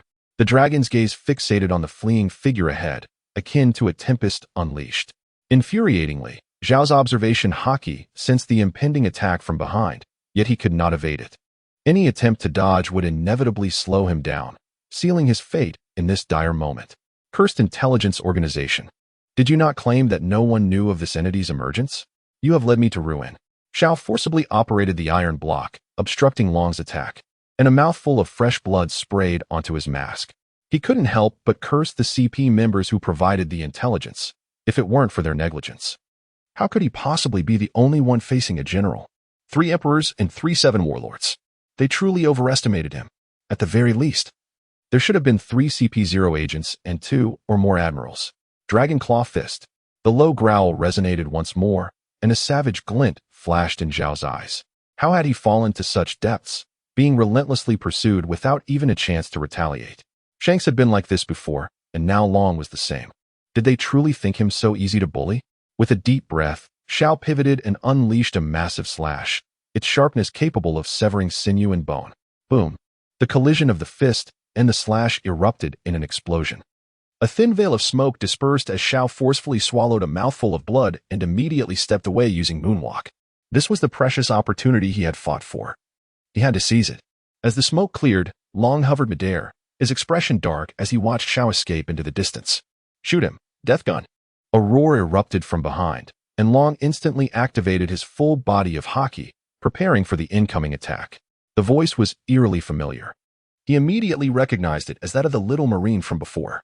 To Long's astonishment, a golden laser shot past him, not targeting him, but instead piercing through Zhao's chest as he fled. CP0, you truly have audacity. The golden light materialized, revealing Moen standing before the incredulous Zhao. His expression grim. You. Zhao began, blood gushing forth. The prior attack had already pierced his lung, making each breath a struggle. Are you asking me how I dared to strike at you, CP0? Moen stood before Zhao, his weapon, light snow, already drawn. That's because I care not for the swine behind you. From the moment you made me block the blade, you CP0 declared war on me. Polar Aurora. A pale laser enveloped Zhao's body, the overwhelming chill causing him to shudder in confusion. He reached out, attempting to push away the cold radiance that surrounded him, but it was a futile effort. Akin to a mantis trying to stop a chariot, the freezing power of the mythical Zoan-type snow swordfish, combined with Moen's awakened glint fruit, was formidable, rivaling even that of Akiji. In just a single strike, Zhao lost his life force, a flickering red light pulsating within his chest. Moen extended his hand and retrieved 2 items from the embrace of the owl. One was a life card, ablaze and reduced to mere remnants scattered by the wind. The other was the navigational log of the Pirate King, which had been taken by the owl. Long hurried over, gazing at the notebook in Moen's hand, rendered silent. Moen tossed the notebook to Long, shaking his head at the ice sculpture plummeting into the sea before him. A formidable figure of the admiral rank had fallen in this nameless ocean. Are you unharmed? Long inquired, tucking the notebook into his cloak. Although he was uncertain as to why Moen had entrusted him with this item, Long was resolute in his desire to possess it. What perplexed him was that despite enduring Long's full-force dragon claw strike, Moen appeared utterly unscathed. How could this be possible? In Moen's eyes lingered a glimmer of luck. The system promptly initiated a search for whether Jack had perished. Just as Moen, in a daze, was on the verge of plunging into the sea, the most enchanting sound reached his ears. Ding. Side quest 5 completed. Reward granted. A comprehensive enhancement of the body. Shall the enhancement commence? Do not hesitate. Let the enhancement begin. Moen felt as if the voice were celestial music. The comprehensive enhancement of his body was a reward capable of healing both his current injuries and hidden wounds, which was precisely why Moen had prompted the system to search for Jack. It appeared that Jack had indeed perished in the sea. How ironic. As the salt water permeated his mouth and nose, rendering his body increasingly weak, Moen was struck by waves of sarcasm. Had Jack succumbed just a minute later, he too might have met his end in this vast ocean. Alas, in this world, there are no what-ifs. Chapter 46, Turbulence in the East Sea, End. With CP0 eliminated, how do you intend to deal with the Navy and the world government? Why not join us in the Revolutionary Army? Dragon, observing the now calm Moen, suddenly extended an invitation. Moen regarded Dragon with a mix of skepticism. Have you lost your mind? To solicit a potential future admiral? What led you to believe I would join the Revolutionary Army? Is it merely because I dispatched a single CP0 member? Yet, how could your second-rate organization, which only understands the overthrow of imperial rule and lacks any foundational infrastructure, dare to invite me? Though a torrent of sarcasm swirled within him, Moen's expression remained inscrutable. After all, that previous attack, which had clearly reduced its force and altered its trajectory, had nearly claimed his life. He could not afford to provoke danger at this juncture. The notion of joining the Revolutionary Army was best left unspoken. Moen shook his head, declining Dragon's invitation, asserting that his life belonged to the Navy, and that he would remain with him for eternity. Dragon appeared somewhat regretful. After all, even without considering Moen's future potential, his current prowess was formidable. However, if it did not threaten the Navy, I would not mind extending a bit of convenience to the Revolutionary Army, Moen said with a smile directed at Dragon. Dragon's eyes brightened, a smile emerging on his face adorned with red totems. This statement carries some weight. Well then, I shall take my leave. As for that CP0 issue, attribute it to me. After all, I am already deemed the most nefarious of criminals. With his objectives accomplished, and even a special gain, Dragon appeared quite pleased. He waved farewell to Moen and vanished like a tempest. A natural-type wind fruit? No, it should be a mysterious paramecia-type fruit, Moen pondered, his smile fading as he clenched his fist. It was evident that Dragon was not a wielder of a natural-type devil fruit, a conclusion Moen reached from Dragon's physical reactions. The lack of elemental transformation in response to an attack served as the clearest evidence. Humph, those vile insects of CP0. He touched his chest, where two gruesome scars formed a crossed pattern. Healing injuries does not equate to erasing scars. Moen organized the tattered garments and soared toward the direction of the Sato Kingdom. In the frozen sea, Akiji had lost count of how many times he had employed ice spears against Shanks, yet all were effortlessly dispelled. Admiral Akiji, you stand no chance of defeating me, Shanks yawned, followed by a fearsome slash that shattered the oncoming ice bird, his tone laced with amusement. Indeed, the might of an admiral had reached the pinnacle of the ocean. However, a solitary admiral found themselves somewhat impotent when confronted by the four emperors. The four emperors, as the name suggests, are the four sovereigns of the seas, the emperors of piracy. In terms of an admiral's strength, there are certainly dozens of pirates who could rival them across the vast ocean. Yet, among those of admiral-level prowess, the four strongest ascended to become the four emperors, each distinguished by their extraordinary attributes: Kaido's immortality, Whitebeard's unparalleled assault, Big Mom's indomitable physique along with her terrifying homie's legion, and the overwhelming haki of red-haired Shanks. Akiji sighed and relinquished his grip on the ice spear. Even while upholding a languid sense of justice, he longed for a direct confrontation against the four emperors. Shanks too exhaled with relief. Continuing in this manner left him uncertain of how to conclude the encounter. It appeared that the individual in question had already distanced himself significantly, rendering any pursuit futile. Akiji stretched his neck, allowing the icy aura surrounding him to dissipate. Shanks sheathed his griffin's sword, his expression tinged with resignation. Let it be. If I could not intercept him, then so be it. He shook his head, understanding that the silence of the snail in his grasp indicated that his crew had failed to apprehend the CP0. I shall take my leave then. As he observed a small vessel approaching from the distance, Shanks recognized the necessity of departure. Beckman had presumably managed to deal with Mihawk, or perhaps it was the other way around. Regardless, it was inconsequential. Shanks leapt onto the small boat piloted by Beckman. Farewell. Admiral Akiji, please send my regards to that little fellow. He was the first to not give me face. Ah. Ignoring Beckman's grim expression, Shanks waved at Akiji. Akiji watched the departing boat, the chill in his palm remaining unrelieved. No one could withstand the assaults of two admirals, nor could any single admiral endure the onslaught of a four-emperor and their commander. Truly, this was rather exhausting. He plopped down onto the ice, propping his chin on his hand as he gazed at the tranquil sea. After sparring with red-haired Shanks for so long, despite not engaging in earnest conflict, the depletion of haki and stamina was undeniably significant. As Moen traversed the frozen expanse of the sea on his return to the Sato Kingdom, he spotted Kizaru dozing upon the ice. With a hint of exasperation, Moen descended before him. If there were anyone least restrained by the ocean, it would undoubtedly be Kizaru. The abilities of the ice fruit ensure that as long as he remains conscious, he can never come into contact with seawater. Admiral Kizaru, why are you not resting? Moen pondered for a moment before rousing him from his slumber. Kizaru lifted his frog-eye mask, his surprise evident upon seeing Moen. "Brigadier Moen, what brings you here?" In Kizaru's mind, Moen should still be in the Sato kingdom, though the reason for his presence was unknown to him.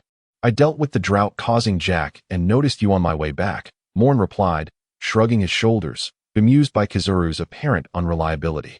"Jack." Kizaru's tone rose slightly. "You have already eliminated a calamity?" Though Jack seemed no different from any ordinary individual in Kizaru's eyes, he would be a formidable opponent for someone like Moen, who had only just entered the upper echelons of the Navy. How, then, could he have been dispatched so effortlessly? Moreover, there was another matter. Moen feigned hesitation before divulging the incident involving CP0. Naturally, as Dragon had instructed, he placed all the blame squarely on Dragon, exonerating himself entirely from the affair. "You mean to say that CP0 utilized their fruit abilities to make you take a blade, and then was eliminated by Dragon? The Pirate King's navigational log was also seized by Dragon?" Kizaru's expression turned grave. "Indeed, what a collection of trash. Admiral, is there not something amiss with your focus? The primary concern here is the navigational log." Moen observed the green pheasant, who was already on the phone with the Admiral, and his mind brimmed with countless grievances. Yes, that's right. The CP0's hawk has perished. Good riddance." The roar of Admiral Sengoku was so resounding that even Moen, standing several meters away, could hear it distinctly. "Using our Navy soldiers as shields? How could CP0 stoop so low? Thus, Akiji, you shall remain in the East Blue to assist the local Navy in purging the Revolutionary Army." Yes, Akiji scratched his head, his eyes gradually gleaming with enthusiasm. "Then I shall set off for Lobetown. Do as you please." With that, the phone call was abruptly terminated. A smile appeared on Akiji's face.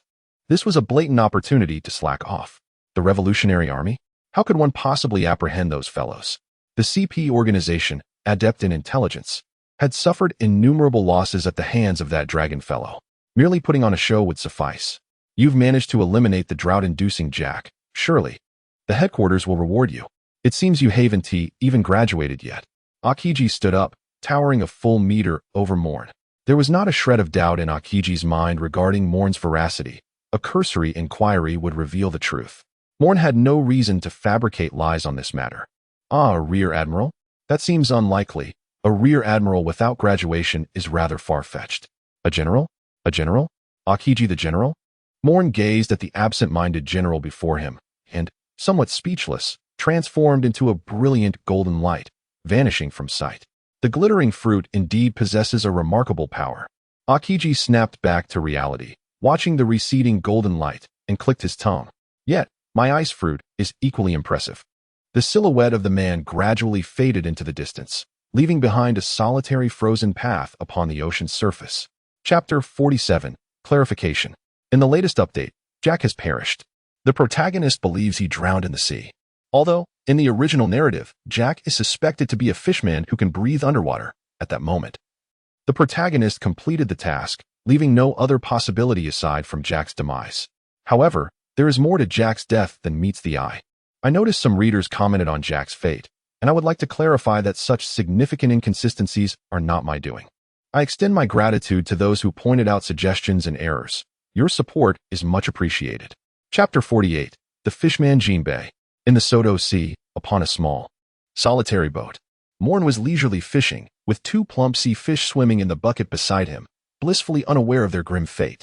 Having departed from the battlefield, he returned to the kingdom of Soto, where all the formidable warriors had retreated.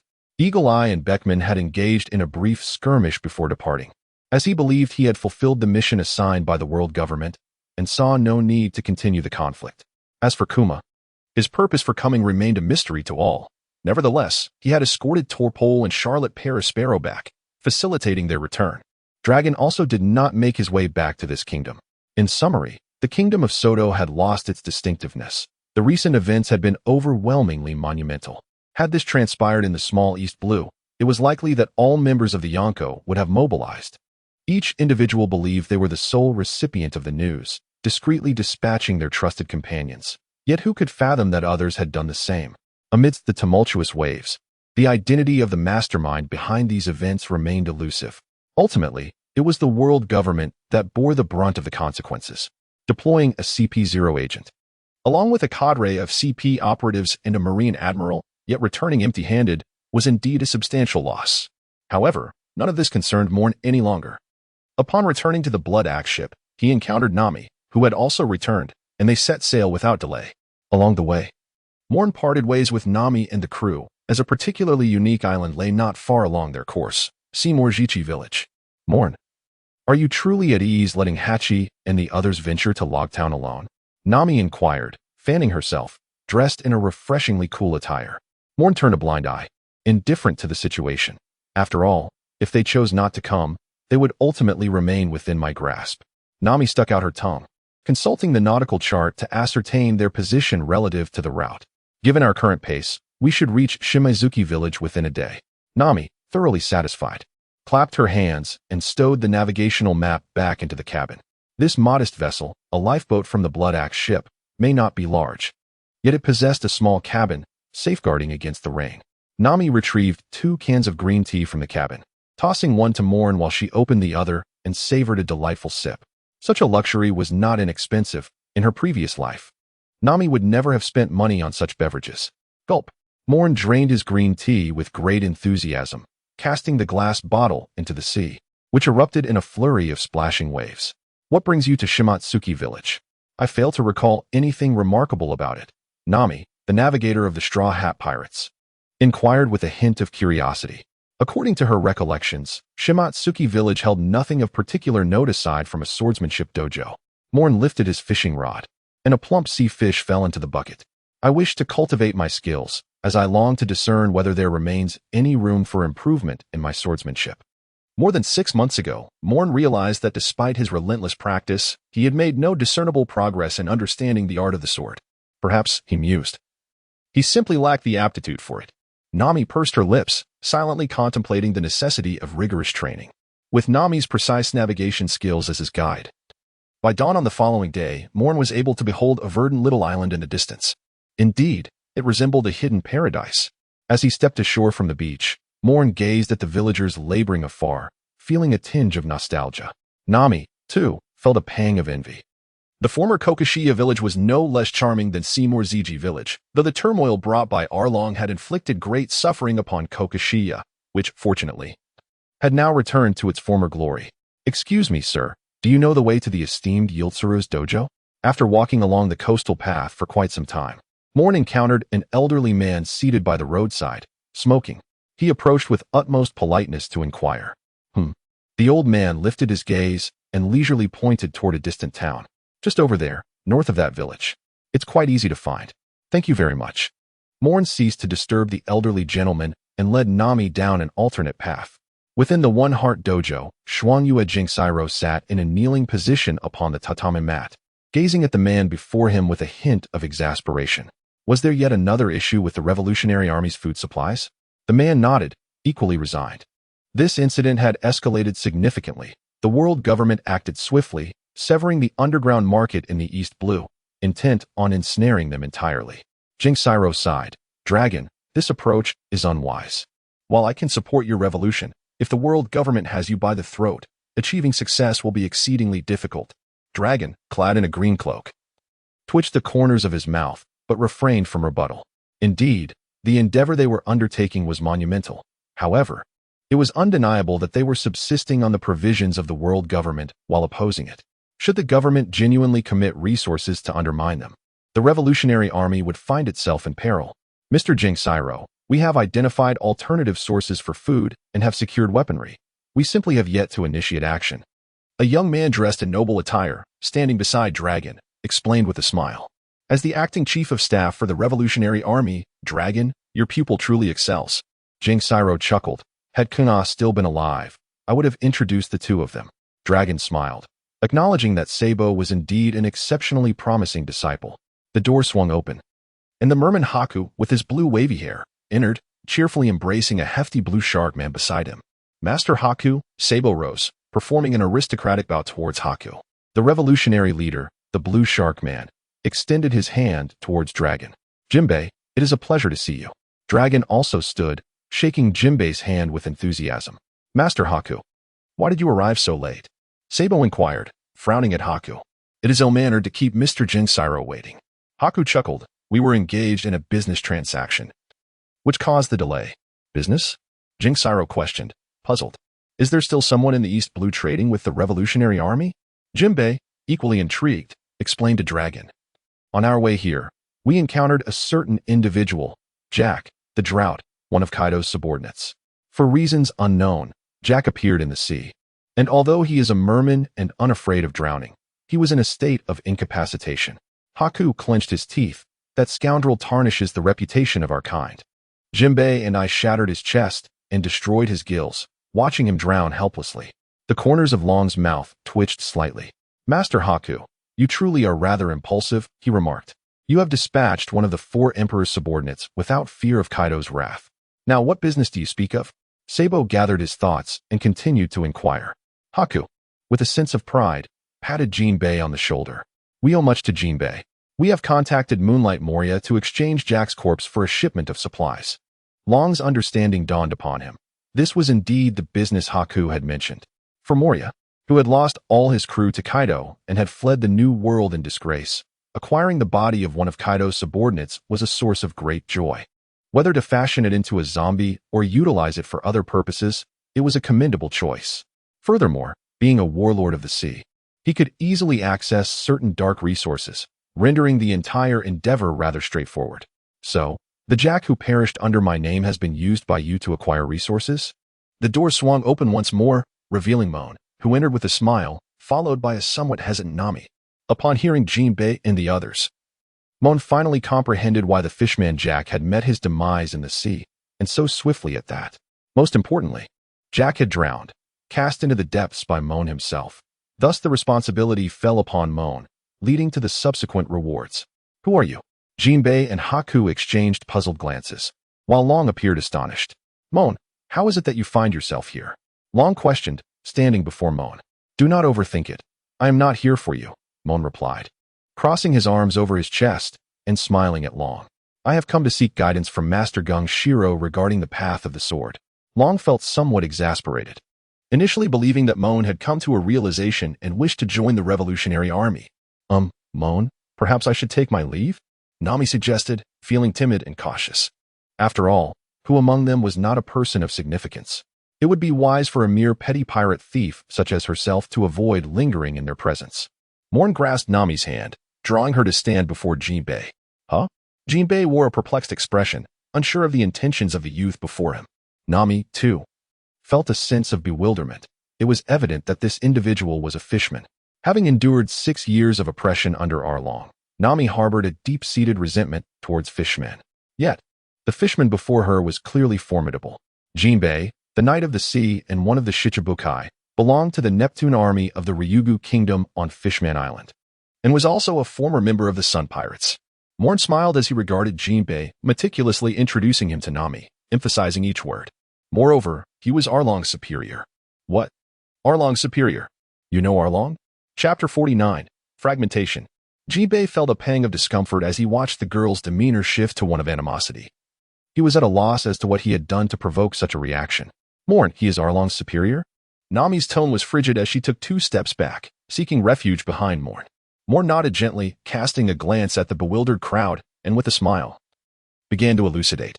Her name is Nami, hailing from the village of Kokoyashi in the East Blue, a place long subjugated by a band of fishmen, led by a tyrant named Arlong, who had cruelly taken her mother's life.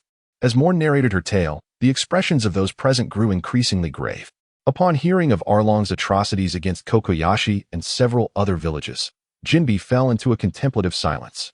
The atmosphere thickened when Moen revealed that she had ventured to Kokoyashi to vanquish Arlong and liberate the village, plunging the room into an eerie stillness.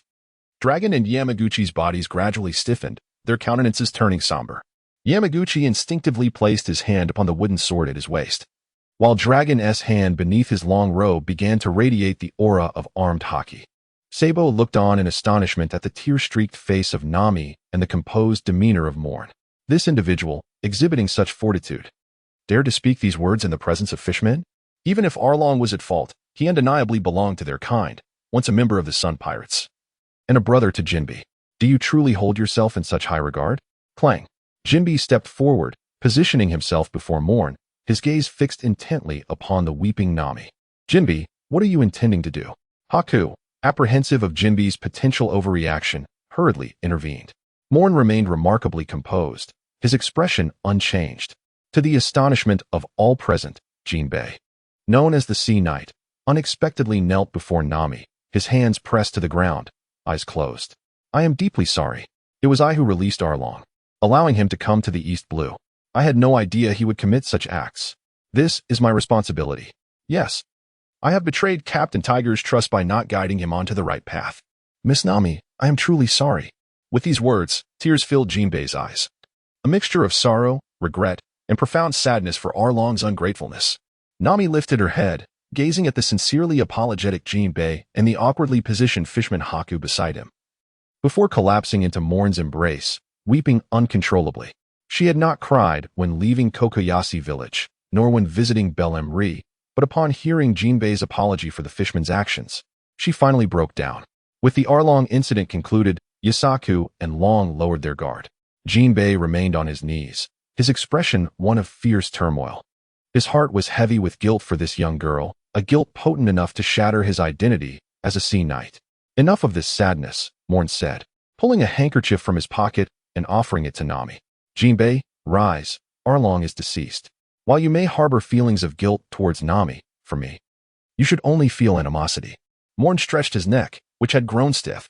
Should you ever seek vengeance for Arlong, feel free to find me. But know this, if I learn you are causing trouble in Kokoyasi village. His tone turned icy enough to freeze the air. In the original narrative, Jiuyue was a character of honor. However, in reality, Moen could not place his hopes on Jiuyue's chivalry. Jiuyue stood, bowing solemnly to Moen before exiting the room. He needed time to collect himself. Arlong's death could potentially incite a riot in Fishman Island's Fishman Street, and he had to devise a means to prevent it. Haku followed suit. After all, he too was a fisherman. Yasaku sighed, sensing that his modest dojo would not find peace in the days to come. After a day of interaction, Yasaku summoned Moen to the dojo. You mentioned yesterday that you wished for me to guide your swordsmanship, correct? Yasaku stood before Moen, speaking with serene composure. Moen unsheathed his sword, light snow, and gradually showcased his mastery of the swordsmanship. Kung Shiro nodded. As a distinguished swordsman, he immediately discerned Moen's shortcomings. Having embarked on this path without foundational training, Moen had forcefully exhausted his potential to reach the realm of a swordsman. Although his combat prowess was not inferior to that of other swordsmen, his future was irrevocably constrained. Kung Shiro, faced with this predicament, found himself at a loss for solutions and could only observe whether Moen would progress through formal foundational training. Thus, Moen remained at the Ichen Dojo, beginning his journey of learning basic swordsmanship from Kung Shiro. Nami also joined. Though her pursuit was not swordsmanship, she merely engaged in fundamental physical training. The following day, Jiuyue and the members of the Revolutionary Army departed from Shimajiki village, each occupied with their own matters. The daily training was monotonous and tedious. Yet Moen found joy in it, sensing a faint improvement in his sword skills. Chops, thrusts, points, sweeps, crashes, cuts, slashes, pierces, lifts, twists. Sweeps. The relentless training deepened Moen's understanding of swordsmanship, revealing the flaws in his previous training methods. Light Snow was a cane sword, crafted from exceptionally resilient and lightweight materials. Unlike Hawkeye's Black Blade, Knight, Light Snow excelled not in ferocious slashes, but in nimble swordplay. Lively agility, grace, and elegance became the epithets Moen associated with his integrated swordsmanship. In the blink of an eye, 3 months had elapsed, and Moen had finally refined his sword techniques. Alas, the essence of the sword eluded him. He lamented his lack of talent as he gazed at the panel indicating his entry into the slashing realm. The next level, known as the Quasi-Great Swordsman S Sword Intent, had yielded no results despite half a month of contemplation. Master Kung Shiro, we shall take our leave now. Upon arriving at the dojo, Moen found Nami, who was still engaged in her physical exercises, and brought her before Kung Shiro. Relieved, Nami exhaled. After 3 consecutive months of training, she felt utterly drained. Kung Shiro, observing the gentle youth before him, couldn't help but chuckle inwardly. Who could fathom the true nature concealed beneath that mask? Few had witnessed the fierceness hidden within. Since you are departing, do not look back. Kung Shiro turned, placing his wooden sword on the rack within the room. When he turned back, he found Moen had already left. At the shore of Shimajiki village, Nami and Moen together pushed the small boat into the sea. Nami cast a lingering glance at Shimajiki village behind her, pondering, Is it truly time to leave? Moen remained utterly indifferent. What? Do you wish to stay? Nami shivered slightly and shook her head. Heaven knows what sort of training she had endured over the past 3 months. While she was not required to practice swordsmanship, the physical training was not something a frail woman like her could easily endure. Let us depart. It is time to return to Rogue Town. If we delay any longer, my mentor may very well flay my skin. Moen chuckled softly. Nami, resigned, shook her head. Very well, who am I to argue, having sold myself to you? A month prior, Zephyr had summoned Moen via a transponder snail, chastising him thoroughly and urging him to return swiftly with the internship vessel to the headquarters. The news of Jack's demise had spread across the seas in the Grand Line, and the Revolutionary Army had cleverly distanced themselves from the incident, leaving Moen to bear the notoriety of Jack's death. Moria, wielding control over Jack's lifeless form, wreaked havoc upon several towns, his notoriety soaring, much to Kaido's utter fury. With Akiji's endorsement, the headquarters resolved to promote Moria to the rank of Rear Admiral as a commendation for his remarkable achievements upon his return. When Zephyr received this news, he spent a considerable portion of the day in his office in laughter. As Moria navigated his small vessel towards Rogue Town, he found himself intrigued by the prospect of a final lottery. Nami, how is your luck faring? Moria suddenly inquired, glancing at Nami basking in the sun. Nami removed her sunglasses, regarded Moria, and replied, My luck has always been splendid. Moen nodded thoughtfully, pondering the nature of luck. The system, a lottery, beckoned. Rubbing his hands together, Moen summoned the lottery interface. The familiar spinning wheel, the recognizable white gift box, the well-known golden gift box. Alas, it was the same old routine, a mere change of presentation without any true innovation. Moen couldn't help but scoff inwardly before opening the golden treasure chest. Ding! You have obtained an awakening card 1. Am I mistaken? Is there something peculiar mixed in? Moen tapped his head, casting a dubious glance at Nami, making her feel a bit uneasy. Ding! The awakening card, which allows one to directly awaken a certain devil fruit ability. Note, the devil fruit awakened through the awakening card will forfeit the reward of 100 dross. Thus, this is indeed a formidable auxiliary tool. To awaken directly, what should he choose? Moen reclined on the deck, his mind awash with a plethora of devil fruit abilities, each one a marvel in its own right, yet regrettably, many had fallen into the hands of fools. The bomb fruit? That absurd character truly developed a piece of rubbish. The wait fruit? Forget it. I would rather pursue the gravity fruit or the ton pressure fruit instead. What else is there? The childlike fruit? I am not a mere boy. The ability to awaken directly signifies the necessity of making a well-considered choice without the need for gradual development. Ah, a shooting star streaked across the sky. Moen seemed to glimpse something red. A red-nosed buggy. Nami, stay right there. I shall be away for a moment. Moen leapt up with exuberance, transforming into a golden light that soared towards the man in the sky. How could he have forgotten that in the East Sea, there existed a terrifying devil fruit? The split fruit. In its unawakened state, it could rend itself asunder, unperturbed by the sword strikes of any swordsman. According to the customary awakening of paramecia-type devil fruits, such an awakening would influence the surrounding environment. Would the awakening of the split fruit signify the ability to fracture all things? An unequivocally splendid treasure indeed. Chapter 50, Navy Buggy. Ah, Buggy felt that his luck had plummeted to unprecedented depths. While peacefully resting in a quaint little town, he found himself being pursued by an officer from the Navy headquarters. What on earth was happening? I am merely a small pirate with a bounty of 2 million. Shouldn't you be hunting those notorious pirates of the Grand Line instead? This was Buggy's lament, met with the officer's relentless assaults. With no other recourse, Buggy sacrificed all his subordinates, launching himself from a cannon into the fray. Utilizing the powers of the split fruit, he was unafraid of the cannonball's damage. Yet he knew that landing in the sea would spell certain doom. Fortunately, Buggy had always been remarkably lucky. He landed atop a pirate ship, and, after vanquishing a worthless captain with a bounty of 3 million, he ascended to the rank of captain of that vessel. However, before Buggy could regain his composure, a cannonball was fired towards him. The Navy's sweeping forces. Thus, Buggy led a life of flight in the East Sea. He thought his luck could not possibly worsen. Yet who could have anticipated that he would encounter that smoke-loving fleet just moments ago? Moreover, aboard that fleet was the formidable man himself, the Navy hero, Vice Admiral Garp, the very man who had once chased Captain Roger around the seas. Without hesitation, as Garp remained unaware, Buggy launched himself once more. This time, surely I would land on solid ground, he fervently prayed. "Oh dear, how did you become this way?" Little clown Buggy. As he opened his eyes, he was met with a handsome face. "Ah!"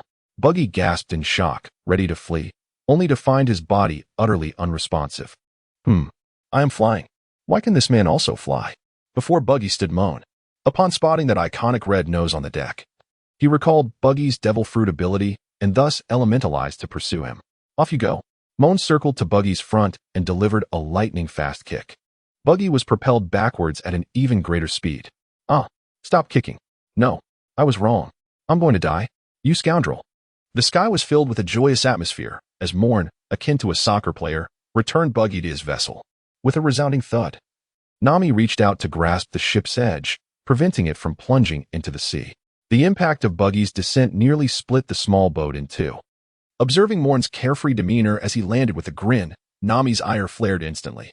With a swift strike, she delivered a punch to Moen's head, momentarily easing her agitation as she watched the burgeoning bump on his skull. "How could you not slow down? Our ship was nearly lost." Nami's furious exclamation echoed in the air. Moen merely chuckled, rubbing the swelling on his head, curious as to when Nami had mastered the art of hockey. How could you treat me this way? To me, the great Buggy." Buggy, dazed and disoriented, could hardly discern his surroundings. Moen approached with a swift slap, and instantly, Buggy regained his senses. The situation is amiss. This man is the very one who had just kicked him along the way. Touching his waist, Buggy wore a look of deep bitterness. "It hurts." Moen placed his hand upon Buggy's red nose. "Ouch." A forceful pinch elicited a cry of anguish from Buggy. To my astonishment, that nose was indeed real. It was my first encounter with such a sight. Nami, intrigued, approached and reached out, intending to pinch Buggy's nose as well. "You scoundrel! Who are you calling red-nosed?" Upon hearing the mention of his nose, Buggy instantly erupted in fury, his body fracturing into several pieces as he charged toward Nami. "First, I shall deal with one. Then, I will handle the other and make my escape with the ship." Whoosh! Moen raised his hand, and a few rays of golden light pierced through Buggy's attire. "I'm sorry, I was wrong." Buggy immediately knelt before Nami, displaying utmost sincerity. "Ha, how amusing." Nami thought to herself, bewildered by the antics of the jester before her. "Buggy the clown, what brings you here?" Moen scratched his head, recalling that Buggy had escaped from Binz's men months prior. Upon hearing Moen's inquiry, Buggy, with tears and snot streaming down his face, recounted his misadventures.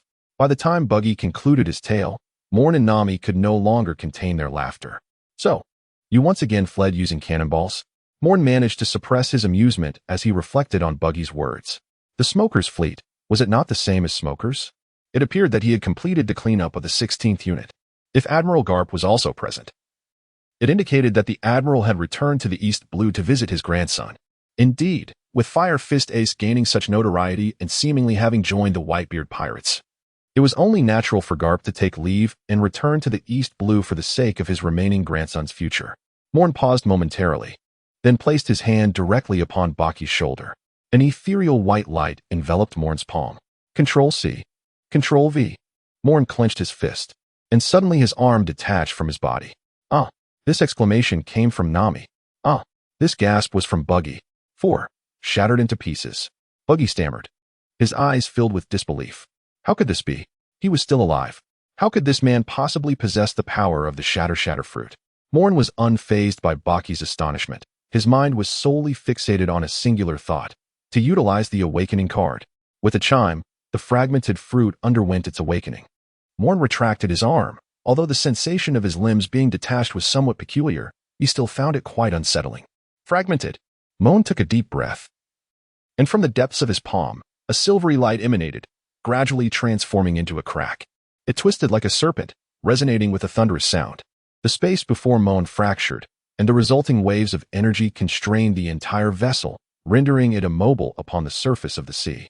Buggy found himself at a loss for words. Had he truly squandered decades of fragmented fruit, only to be eclipsed by this individual's mere moments of development? Was he truly so lacking in talent? Buggy couldn't help but ponder his own abilities. Crash. Another punch landed, and Nami was driven to the brink of madness by Moen's antics. "Do you think this is the Going Merry or your military ship?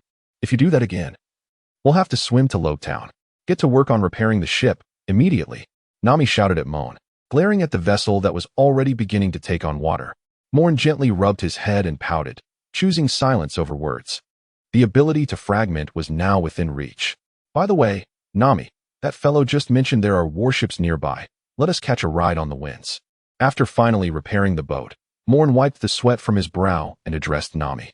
Soaked due to Moen's antics. Nami had just changed into a fresh outfit and was still in a foul mood. Direction. Frustrated with Moen, Nami delivered a swift kick to Buggy's chest. Cough. Buggy, at a loss for words, thought, why take your anger out on me? Yet, he kept his thoughts to himself, obediently pointing in a direction and retreating to a corner of the deck in contemplation. He had come to realize that this was a warship manned by 2 divisions of the Navy.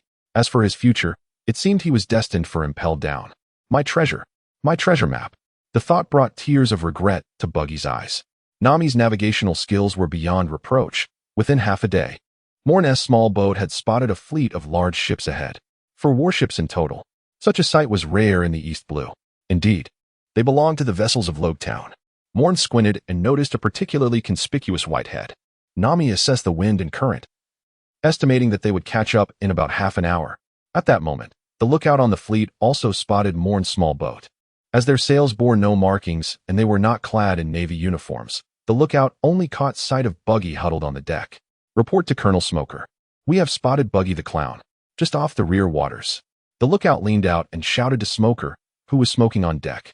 Colonel Smoker, you should smoke less. His aide, Tashiji, approached him.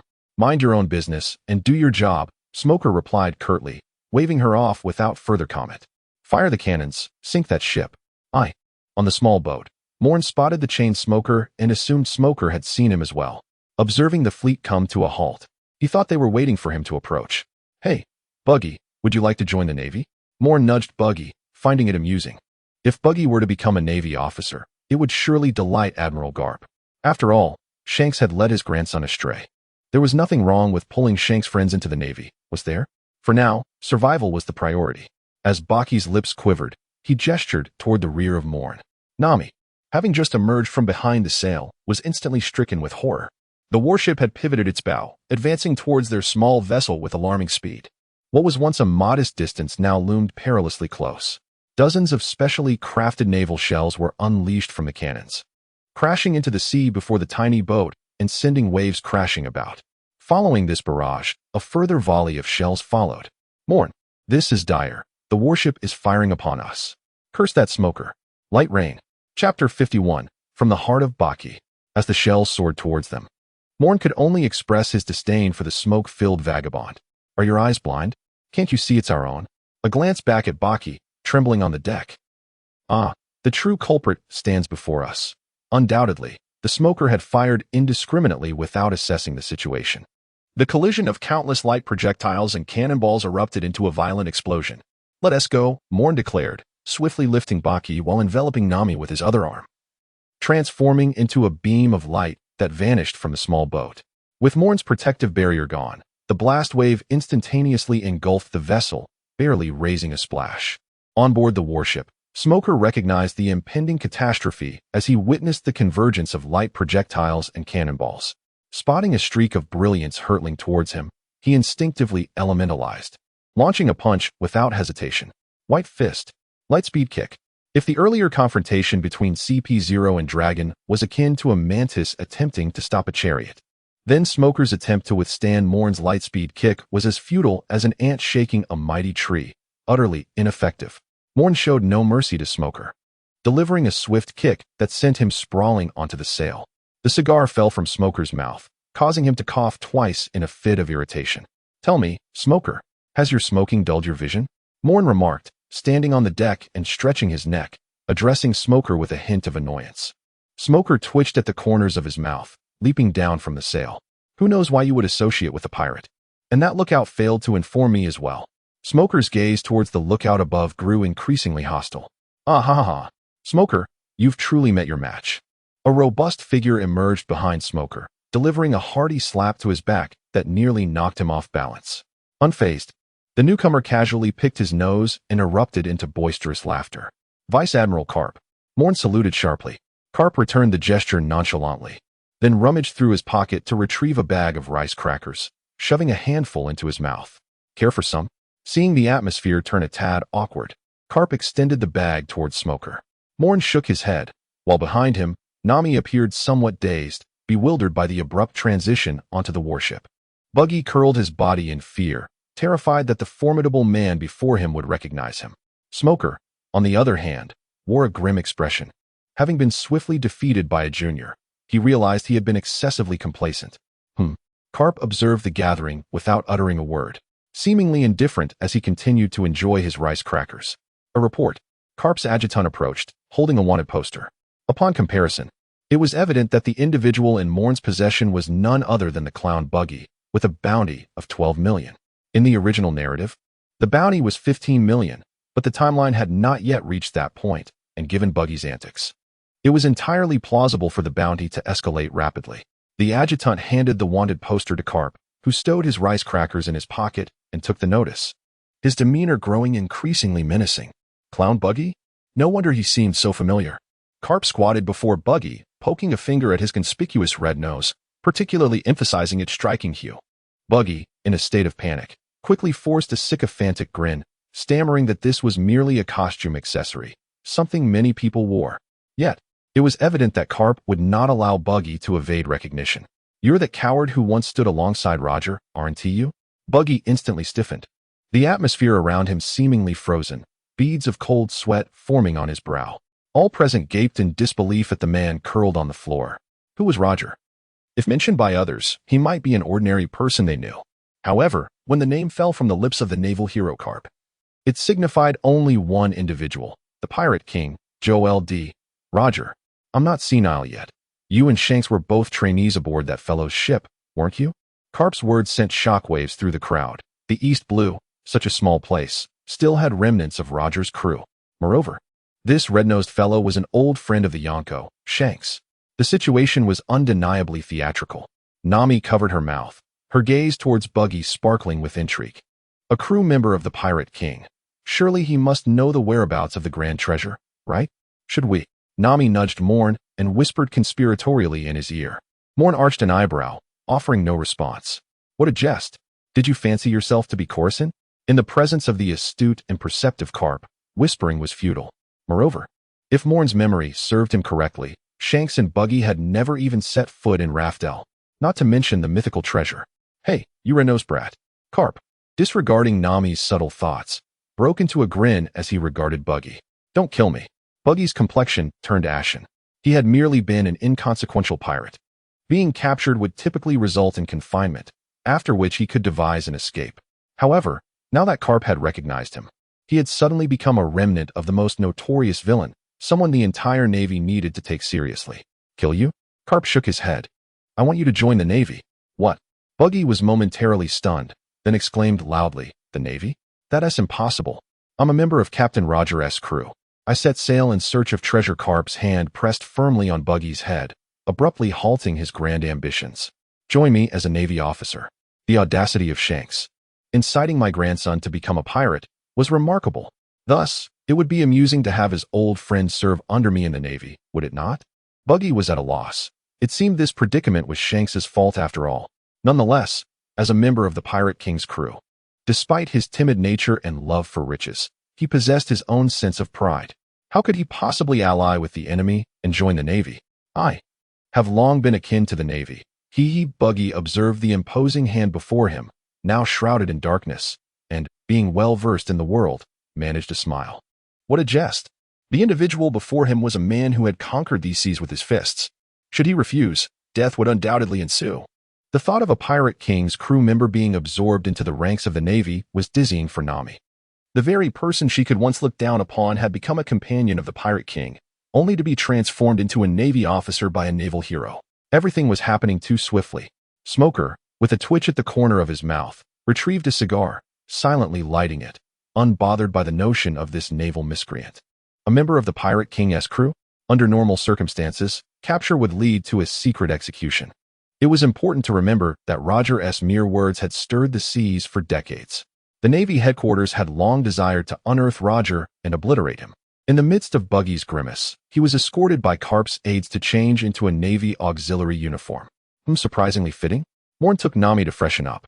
On Smoker's ship, there was only one female Marine, the Sergeant Tashiji. After borrowing a uniform from Tashiji, he dressed Nami in it. It fit her rather well. Moen, with a cigarette dangling from his lips, playfully teased Nami as she adjusted the corners of her attire. Nami shot him an annoyed glance. Her figure was decidedly more appealing than Tashiji's, making the uniform feel a tad snug. Clad in a pristine white uniform and a blue and white beret, she shed her previous rogue demeanor, appearing remarkably spirited. Indeed, you are quite suited for the Navy, Moen mused, savoring the bitterness of the cigarette in his mouth. Nami possessed a kindness that could be deemed rare in the world. In the original narrative, she aided Luffy in his quest after he rescued her village, Kokoyashi. Strictly speaking, their group could not be labeled as pirates. They were merely reckless adventurers. Having navigated the treacherous seas alone for several years while maintaining such a gentle heart as Nami's was truly commendable. Ignoring Nami, who was still adjusting her outfit, Moen made his way to the deck. Carp, like a mischievous old man, sat on the deck, one hand rummaging through snacks while the other employed finger guns to train Buggy's evasion skills, much to Buggy's dismay. Smoker stood at the bow, seemingly contemplating life. Of course, Moen knew that this fellow lacked the capacity for such profound reflection. What's the matter? Defeated by your junior has left you feeling withdrawn? Moen stood beside Smoker, replacing the cigarette in his mouth with a lollipop, an orange-flavored one, no less. Smoker cast a glance at Moen, but offered no reply. Indeed, he had become somewhat withdrawn, relying on his Logia-type devil fruit powers to reign supreme in the East Blue, seemingly neglecting the martial arts lessons imparted by his mentor, Zephyr. Best not to dwell on it, he mused, lest he catch a cold. I shall fetch you an orange. Nami's homegrown ones are delectably sweet. Chapter 52, Return to Logtown. Smoker observed Moen relishing his orange with great delight, then glanced down at the orange in his own hand. What was this sensation of being outdone? Scratching his head, Smoker extinguished his cigar and peeled the skin off the orange. Ah, how sweet. He placed a segment in his mouth, somewhat astonished. As a commander in Logtown, the fare he typically consumed was among the finest the East Blue had to offer. Even the fruits and vegetables were freshly picked. Yet this orange in his hand was distinctly sweeter than any he had tasted from other locales. Moen savored his meal with great delight. Despite having been chastised by Nami when he went to fetch oranges, his prior oversight of discarding the small boat without greeting her left Nami with only a few oranges she had brought from Kokoyashi village. How strong have you become? Smoker inquired, having finished his orange and silently discarded the peel, his gaze fixed on Moen. They had engaged in friendly sparring back in Logtown. Though Smoker had suffered a decisive defeat, it was at least not as swift as the recent encounter. How strong indeed, Moen mused, licking his fingers. Have you seen the vast ocean before us? Smoker nodded, albeit uncertain of Moen's intent. Moen gazed thoughtfully at Smoker and remarked, if you wish to triumph over me, I must at least grant you a vast expanse of ocean. Without waiting for Smoker to process his words, Moen gracefully departed from the ship's bow.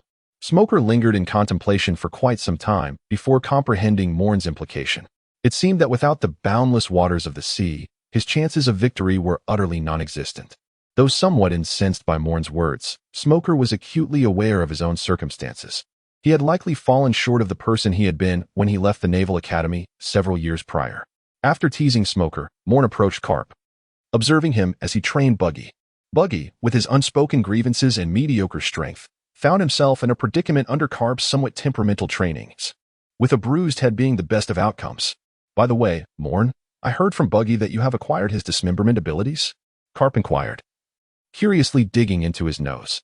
What is so remarkable about such a power? The news of Moen's ability to replicate the powers of the devil fruits has spread among the high-ranking officials of the Navy headquarters, capturing the keen interest of Admiral Sengoku. He believes that with proper cultivation, Moen could inherit the mantle of the three admirals, becoming the Navy's ace and a pillar that will lead the Navy into the future. After all, the current admirals have already entered middle age, and not all of them possess the exceptional durability of Garp.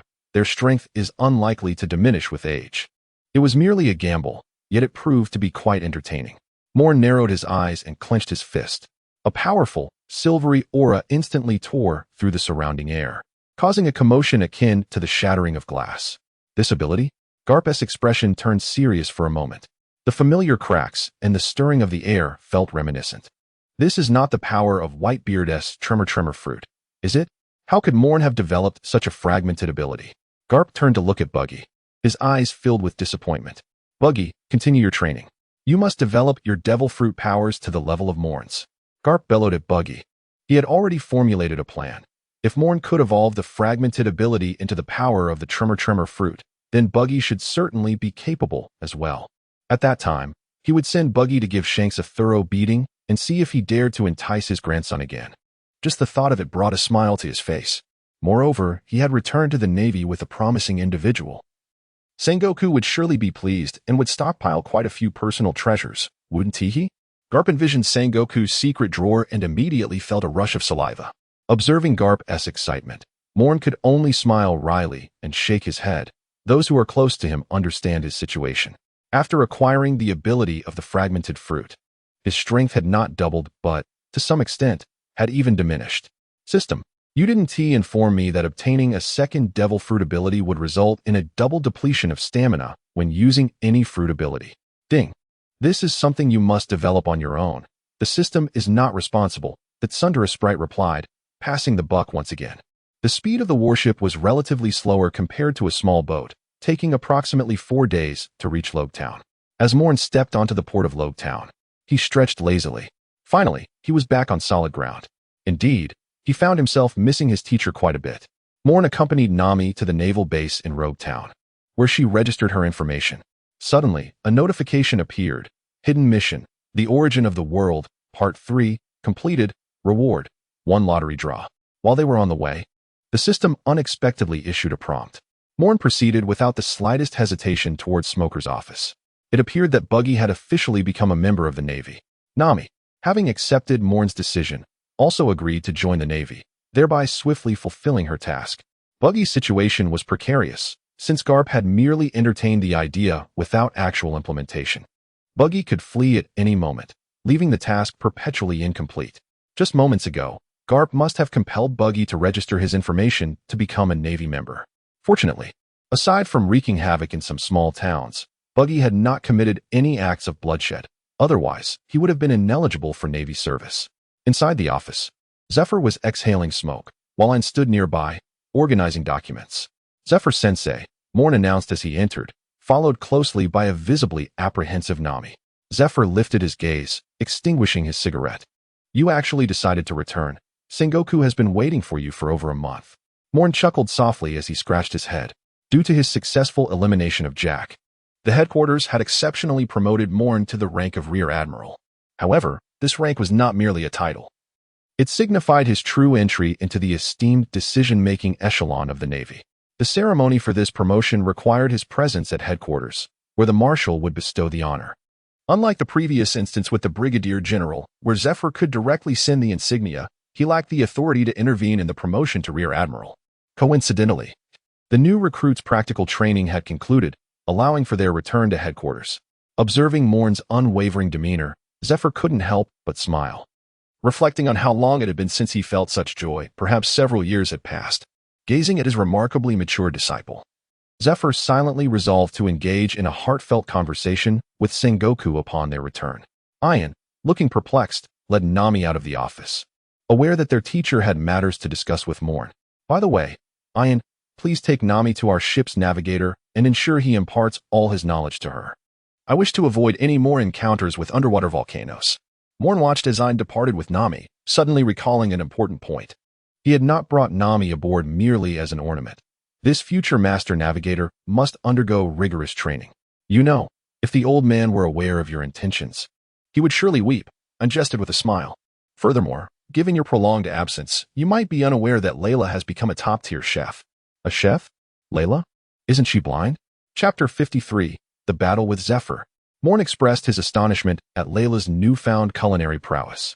After all, Layla's ability to function normally was solely due to her exceptional observation haki. The profession of a chef demands meticulous precision, where even the slightest mistake could ruin a dish.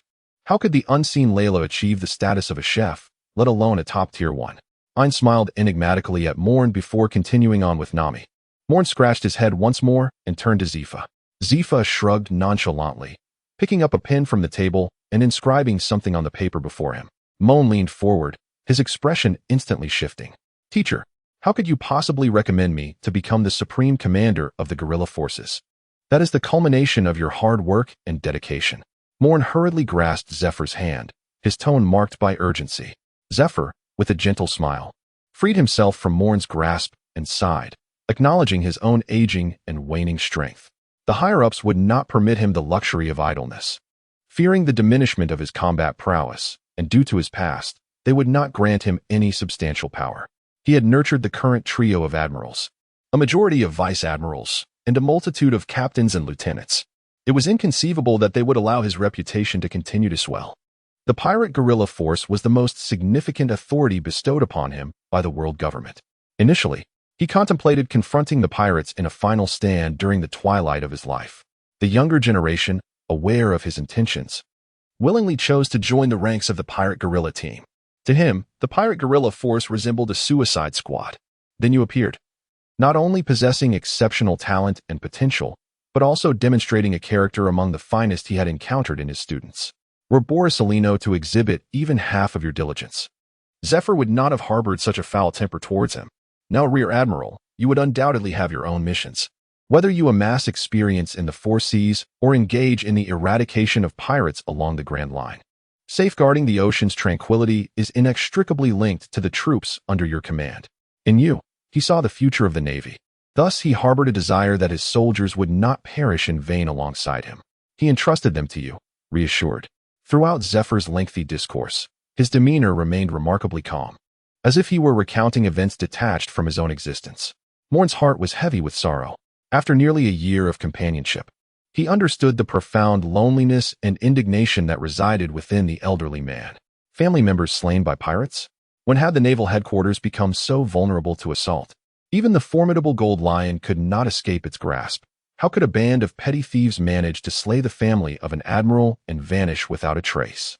Leading trainees on a mere practice ship, how could it attract a bounty of hundreds of millions from notorious pirates? What purpose did the cleaning squad serve? What was the intelligence department of the Navy doing? What of the CP organization of the world government? Ultimately, it boiled down to Zephyr's insufficient ruthlessness. Had Zephyr possessed the youthful vigor and strength akin to that of Garp, his training vessel would not have fallen prey to an attack. Had Zephyr possessed even half of Sengoku's cunning, eschewing the notion of sparing admirals, his family would not have faced such a massacre at the hands of pirates. As Zephyr slowly inscribed his name upon the document, tears welled in Moen's eyes. He closed them, his mind echoing with 6 words: Teacher, World Government. In the training arena, a group of idle Navy personnel encircled the venue, their murmurs filled with disbelief. For standing in the arena, preparing for combat, were 2 figures. One was the highly regarded Rear Admiral Moen, and the other was the esteemed former admiral and current head of the Naval Academy, the Black Arm Zephyr. Moen, while I have resolved to entrust the pirate guerrillas to you, you must also bear the responsibility for them. Come now, unleash your full might upon me. Let me witness whether you have grown complacent. Just moments ago, Zephyr had abruptly decided to engage Moen in a duel to assess his progress over the past few months. Moen gazed at Zephyr, who had assembled a colossal crusher before him, took a deep breath, and was instantly enveloped in a radiant golden light. With a swift motion, he executed a light-speed kick, exclaiming, "Your observation hockey is woefully inadequate. This speed barely reaches 80% of Kazara's prowess." Amidst the dazzling shimmer of gold, Zephyr swung the crusher with great force, shattering the golden brilliance before him. On the opposite side of the arena, Moen materialized, his right arm still bearing the marks of swelling and redness. Taking a deep breath, Moen transformed once more into a golden radiance, darting alongside Zephyr. The latter occasionally swung his arm, utilizing his armament hockey to thwart Moen's assaults. Outside the arena, Karp observed the battle with an air of nonchalance, loudly narrating the unfolding events to the 3 young ladies and a red-nosed companion beside him. The lad Moen seems to be struggling. His observation hockey is lacking, rendering him incapable of discerning Zephyr's vulnerabilities, Karp remarked, shaking his head as he munched on a rice cracker, continuing his commentary. If Zephyr seizes but a single opportunity, he could deliver a decisive blow. Nami was taken aback. In her eyes, the formidable Moen was yet to claim victory. Are all Navy officers such monsters? She pondered.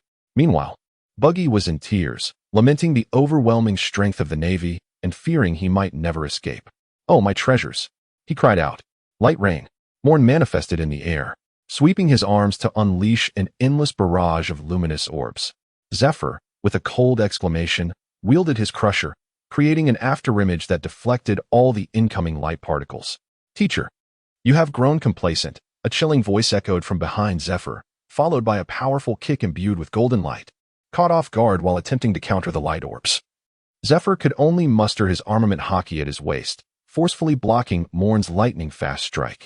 The tremendous recoil caused Zephyr to stagger several steps, yet he remained upright. It must be noted that Jack, upon being struck by Moen, had been rendered utterly incapacitated. Spitting disdainfully, Zephyr uttered, "Moen, if you still regard me as your teacher, unleash your full strength. If you can defeat the drought Jack, is this truly the extent of your power?" Zephyr discerned that his disciple had grown significantly stronger compared to their previous encounter with the Golden Lion.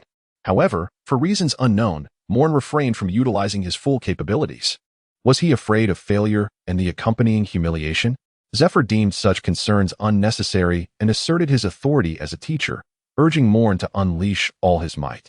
"Teacher Zephyr, at my current state, I cannot even fathom how strong I might become with full power," Moen replied with a resigned smile. Feeling the swift depletion of his stamina and sighing heavily, Lightspeed Fist, shattered fragments. Once more, a brilliant golden glow flickered as Moen reappeared before Zephyr. The silvery radiance of his fist dazzlingly bright. Zephyr narrowed his eyes. He had never witnessed Moen employ such a technique before. Was this a product of his recent training? With a swing of the crusher, Zephyr engaged in a direct confrontation with Moen. This was dire. Karp abruptly discarded the senbei in his hand, activating his armament hockey. Prepared to intervene, he had completely forgotten to inform Zephyr that Moen, during his journey, not only replicated the shattered fragment's fruit, but had also awakened its potential. That power rivaled that of Whitebeard. Crack! A faint sound of shattering echoed. Zephyr felt a tremor in his arm, leaving him astounded. In the brief interval of their fist clash, something seemed to shatter, the terrifying force tearing through the surrounding air. Crack! Bang! The sound of metal fracturing and falling to the ground met Zephyr's incredulous gaze as he stared at his arm. His formidable crusher had indeed transformed into mere fragments. This was impossible. Zephyr shook his head. The crusher had been expertly crafted by the Navy's research division, intricately designed and infused with considerable amounts of sea prism stone. How could it be shattered by a single punch from Moen? Moen retracted his fist, and the shattered air around him gradually settled. He assessed his stamina and realized that executing the light-speed shattering fist had consumed over 50% of his energy. "Master, I have acquired the ability to shatter. Honing it to an advanced level, there is nothing that I cannot dismantle." Moen extended his hand with a smile, enveloped by a silvery radiance. The surrounding air began to twist violently, as if the very fabric of space was shattering into white fissures. In Chapter 54, it became evident that this world indeed places value on appearances. Zephyr gazed at the shattered remnants on the ground with a sense of satisfaction. His disciple had surpassed him. Throughout the years, his closest disciples had been Ein and Benz. Unbeknownst to him, Moen had risen to stand alongside these two in Zephyr's heart. Like a parent nurturing a child, Zephyr felt the tangible growth of Moen. This once timid bird had transformed into a majestic eagle, ready to soar. "Come, continue. Let me witness your full power." Zephyr bellowed with laughter, disregarding the scattered parts of the shattered machine. His left arm coalesced with terrifying hockey. Black Arm Zephyr, his true strength lay not in any mere machine of sea prism stone. It was his formidable martial arts and indomitable hockey that had once elevated him to the rank of admiral. Finger gun barrage. His ebony fingers darted forth, sealing off every avenue of escape for Moen. With his observation hockey far ahead, Moen found himself unable to break free from the blockade and could only brace for impact. "Teacher, you truly present me with a challenge," Moen remarked wryly, aware that after this battle, his stamina would be utterly depleted. Light extermination. Countless golden rays shot forth from all directions, obstructing Zephyr's seemingly net-like finger gun blockade. Shatter. A direct punch unleashed a silvery glow that circled Zephyr, subsequently tearing apart the air around him, enveloping him in a terrifying shockwave. Having acquired the powers of the shatter fruit, Moen understood that the only things beyond his reach of division were time and space. The seemingly invincible quake fruit, with its ability to rend space, was merely a byproduct of air vibrations. The distance between shattering space and reality was insurmountable. What the shatter could achieve now was akin to the quake fruit, tearing through the air to generate horrific turbulence for destruction. Of course, It could also directly invoke the rules of the shatter to divide everything. The extent of division depended solely on one's mastery. You were still holding back with this move. Moen. From within the explosive shockwave, Zephyr emerged, his attire slightly tattered and a new scar gracing his face. His tone darkened, having clashed with Whitebeard numerous times. He was acutely aware of the formidable destructive power of the previous strike. How could such a powerful attack conclude so quickly? Shave. Iron Fist. The pitch-black armament hockey enveloped Zifa's wrist once more, as the sixth form of the Navy's 6 styles, Shave, manifested flawlessly, showcasing its unparalleled ability for rapid movement. Moen felt a sudden chill as Zephyr's fist appeared before him. Teacher, it seems I must truly deliver a decisive blow, he muttered, shaking his head as he sidestepped the impending attack. With hands clasped together, he leapt into the air. 8-foot Jiuyue, fragmented into 4 parts. A radiant golden cross took shape, while silvery fissures spread across the entire training ground.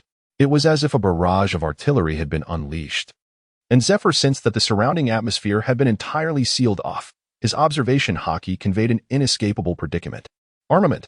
Boom, boom, boom.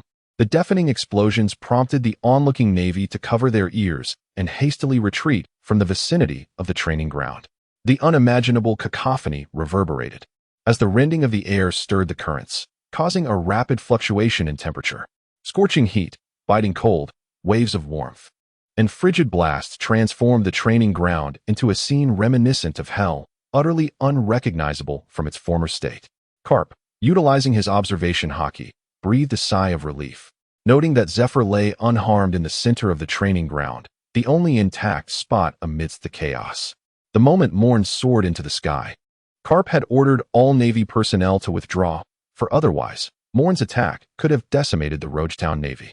Teacher, I must have passed the test, Moen said, his complexion pale as he approached Zephyr, whose motionless form lay on the ground, having lost consciousness. Moen's final assault was indeed a display of unwavering determination, albeit a testament to the remnants of his stamina. It seems prudent to seek out a Zoan-type devil fruit. This exhaustion is akin to the plight of a fleeting moment of vigor. Feeling the emptiness within his body, Moen cracked a smile and reclined beside Zephyr, succumbing to slumber. When Moen finally stirred once more, the evening had already descended. You're awake? Nami inquired, seated leisurely by Moen's bedside, casually savoring an apple. How do you feel? Not well at all. It feels as though my very essence has been siphoned away. Moen's gaze fell upon the apple in Nami's hand, and his stomach betrayed him with an audible rumble. Nami shot him a disapproving glance before retrieving some fruit from the nightstand and promptly offering him an apple. That angelic girl, was it Lyra? She has prepared a sumptuous feast for you, awaiting your awakening. Moen was immediately intrigued, finishing the apple in a matter of moments.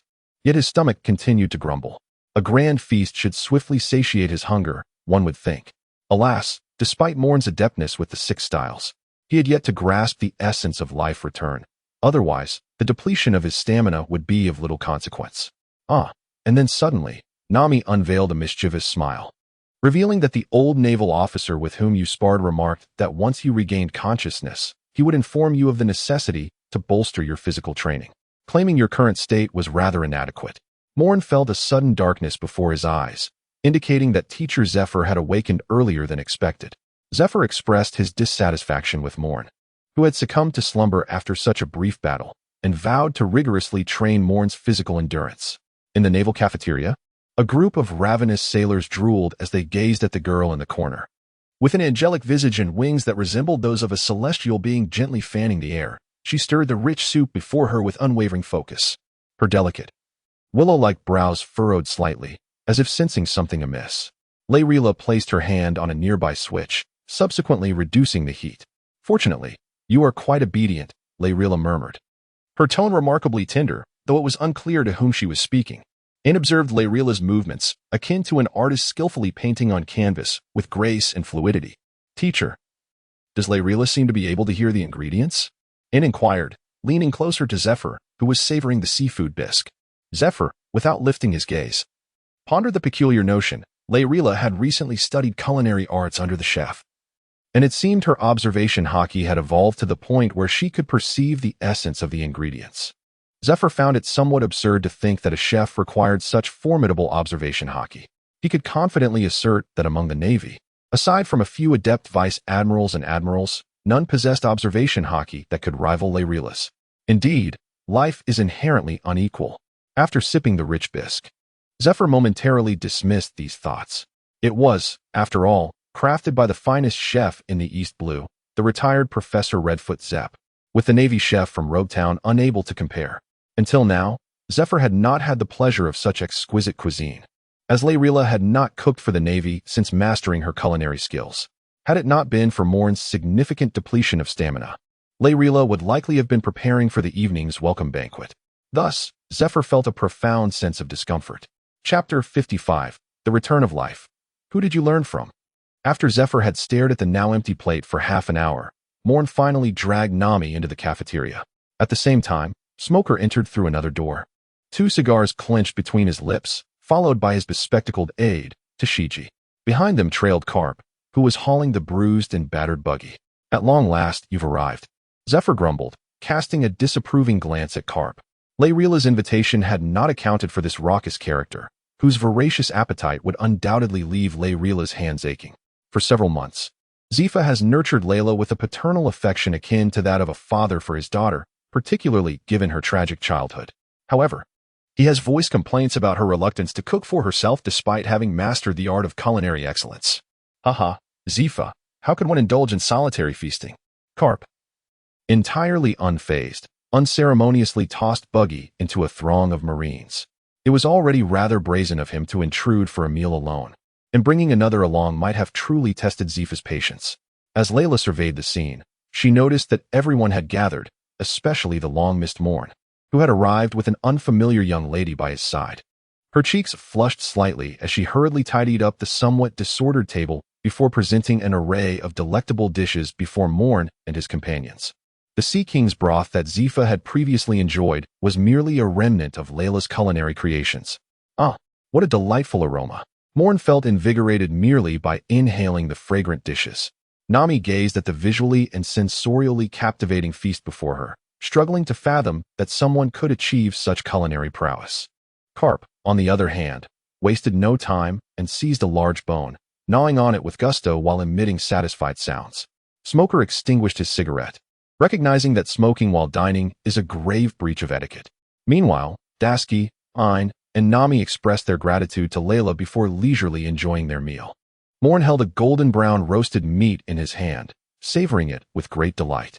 Zifa, surely you have indulged in Lairila's exquisite culinary skills.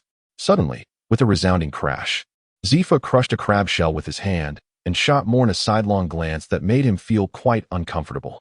Ian, seated beside Moen, glanced at Lairila, who was still busy preparing dishes, and leaned closer to Moen, whispering, "This is Lairila's first time cooking at the base since mastering her culinary arts. It's also the first time Zifa has had the pleasure of tasting her creations. I heard she pursued her culinary skills for your sake." Nami paused, her hand still, as the fruits and vegetables in her mouth suddenly lost their flavor. When did I inadvertently attract such romantic attention? Moen pondered for quite some time, yet could not recall. Nevertheless, it mattered little, as the gain was mine. Relishing the delectable feast, Moen seized the large bone before him and began to gnaw at it. Moreover, the other plan could now be set into motion. I had not anticipated that the gift from the Golden Lion would be so splendid. Moen's appetite is not particularly large. In fact, it is quite modest when compared to that of Zephicap. After 3 hours of diligent effort, along with an additional 2 hours of preparation, Layla finally succeeded in satiating this group of gluttons. Smog and Dasky departed early to attend to the military affairs of Roguetown. Moen sat comfortably in a chair, covering a slightly protruding belly while leisurely picking his teeth. Zifa glanced at Moen's abdomen, his brow furrowing in concern. Meanwhile, Carp inhaled deeply, and his round belly immediately swelled with vigor before deflating soon after. Nami, witnessing this spectacle, was left momentarily speechless, gazing at Carp with a mix of fascination and disbelief as she turned her attention to Moen, grappling with her incredulity. Life returned. Moen tugged at the corners of his mouth, feeling a twinge of envy. To digest what the return of life truly was. Zifa took a sip of the freshly prepared juice by Lairila, feeling somewhat dissatisfied. However, this discontent was directed at Moen. What is the matter with your physical condition? Though your attacks have grown exponentially more formidable, why has your stamina diminished so drastically? In less than 10 minutes, you have been lounging for an entire afternoon. Moen offered a wry smile, acknowledging the adverse effects of the fruit. Teacher Zephyr, you cannot possibly believe that a devil fruit capable of bestowing such multifaceted powers would be devoid of drawbacks. Zephyr remained silent. Indeed, both he and Sengoku had long pondered whether Moen's fruit abilities were subject to limitations. For instance, could it only replicate a select few or specific types? Were there constraints on its potential, or did it entail a significant toll on physical stamina? It now appeared that the considerable depletion of energy was the very side effect Moen had alluded to. Moen plucked a grape and tossed it into his mouth. Yet the essence of my replication of the shimmering fruit had yet to manifest. It was only upon duplicating Buggy's fragmented form that I comprehended the ramifications of having replicated a second devil fruit. Utilizing any of its abilities would incur a dual expenditure of stamina. I gazed at Moen with a hint of astonishment. A doubled stamina consumption implied a halved endurance in battle. Zifa and Carp exchanged a knowing glance, immediately posing a pertinent question. You just mentioned that one ability doubles the cost. What about two? Zifa certainly recalled that both the devastating punches of his pulverizer technique and the final shattering assault were manifestations of dual fruit abilities. Fourfold.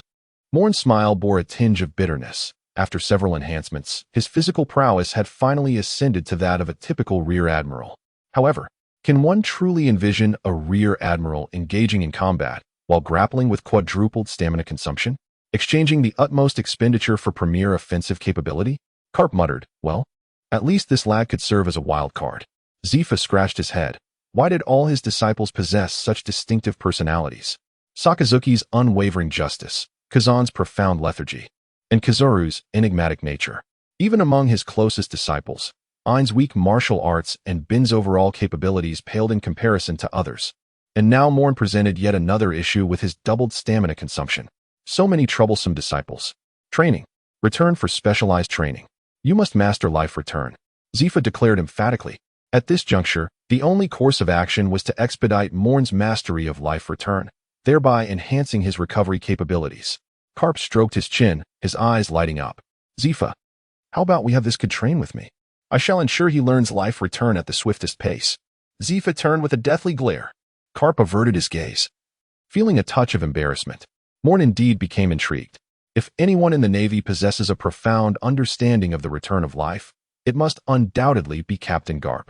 His enigmatic martial arts, combined with his unparalleled mastery of hockey, have forged the legendary reputation of his iron fists.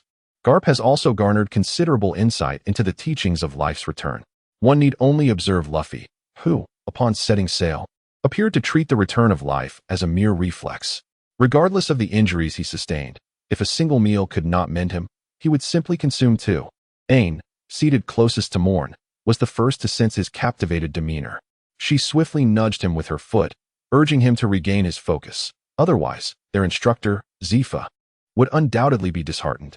Rest assured, I am not foolish enough to train under Vice Admiral Garp. I would likely lose half my life in the process. Feeling the pressure on his calf, Moen raised his brows and spoke in a hushed tone. Lara, your culinary skills are truly exceptional. Meanwhile, Lara, having completed her tasks, settled beside Moen, eagerly awaiting his generous praise. Chapter 56. Roger, what era do you truly wish to lead? After expressing his admiration for Lara's cooking, Moen regarded her, now flushed with embarrassment, with a contemplative gaze. Ding. Lara's affection 100. Of course, this was merely a figment of his imagination. So what exactly have I done? Moen scratched his head and cast the matter aside. After all, as a young man, he felt he had nothing to lose. Following a hearty meal, Moen accompanied Zifa back to the office. Nami had been taken by Ain to learn navigational knowledge from the navigator. It is worth noting that in the original narrative, Nami, through her own explorations, managed to grasp the bizarre climate of the Grand Line in less than a month, an accomplishment that eludes countless navigators throughout their lives. With systematic learning, one can only imagine the heights she might reach. Meanwhile, Garp took Buggy to continue their training, and it was rumored that Buggy had made some progress with his devil fruit abilities, though it remained uncertain whether this was genuine insight or merely bravado born from fear of repercussions.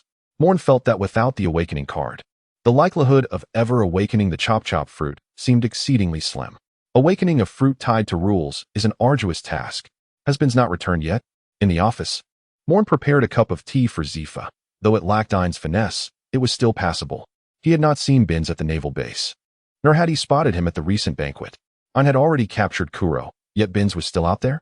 Zifa took a sip of tea, savoring its unique flavor, and remarked that Binz had gone after Kuro, having been relentlessly pursuing pirates in the East Blue ever since he let Buggy escape.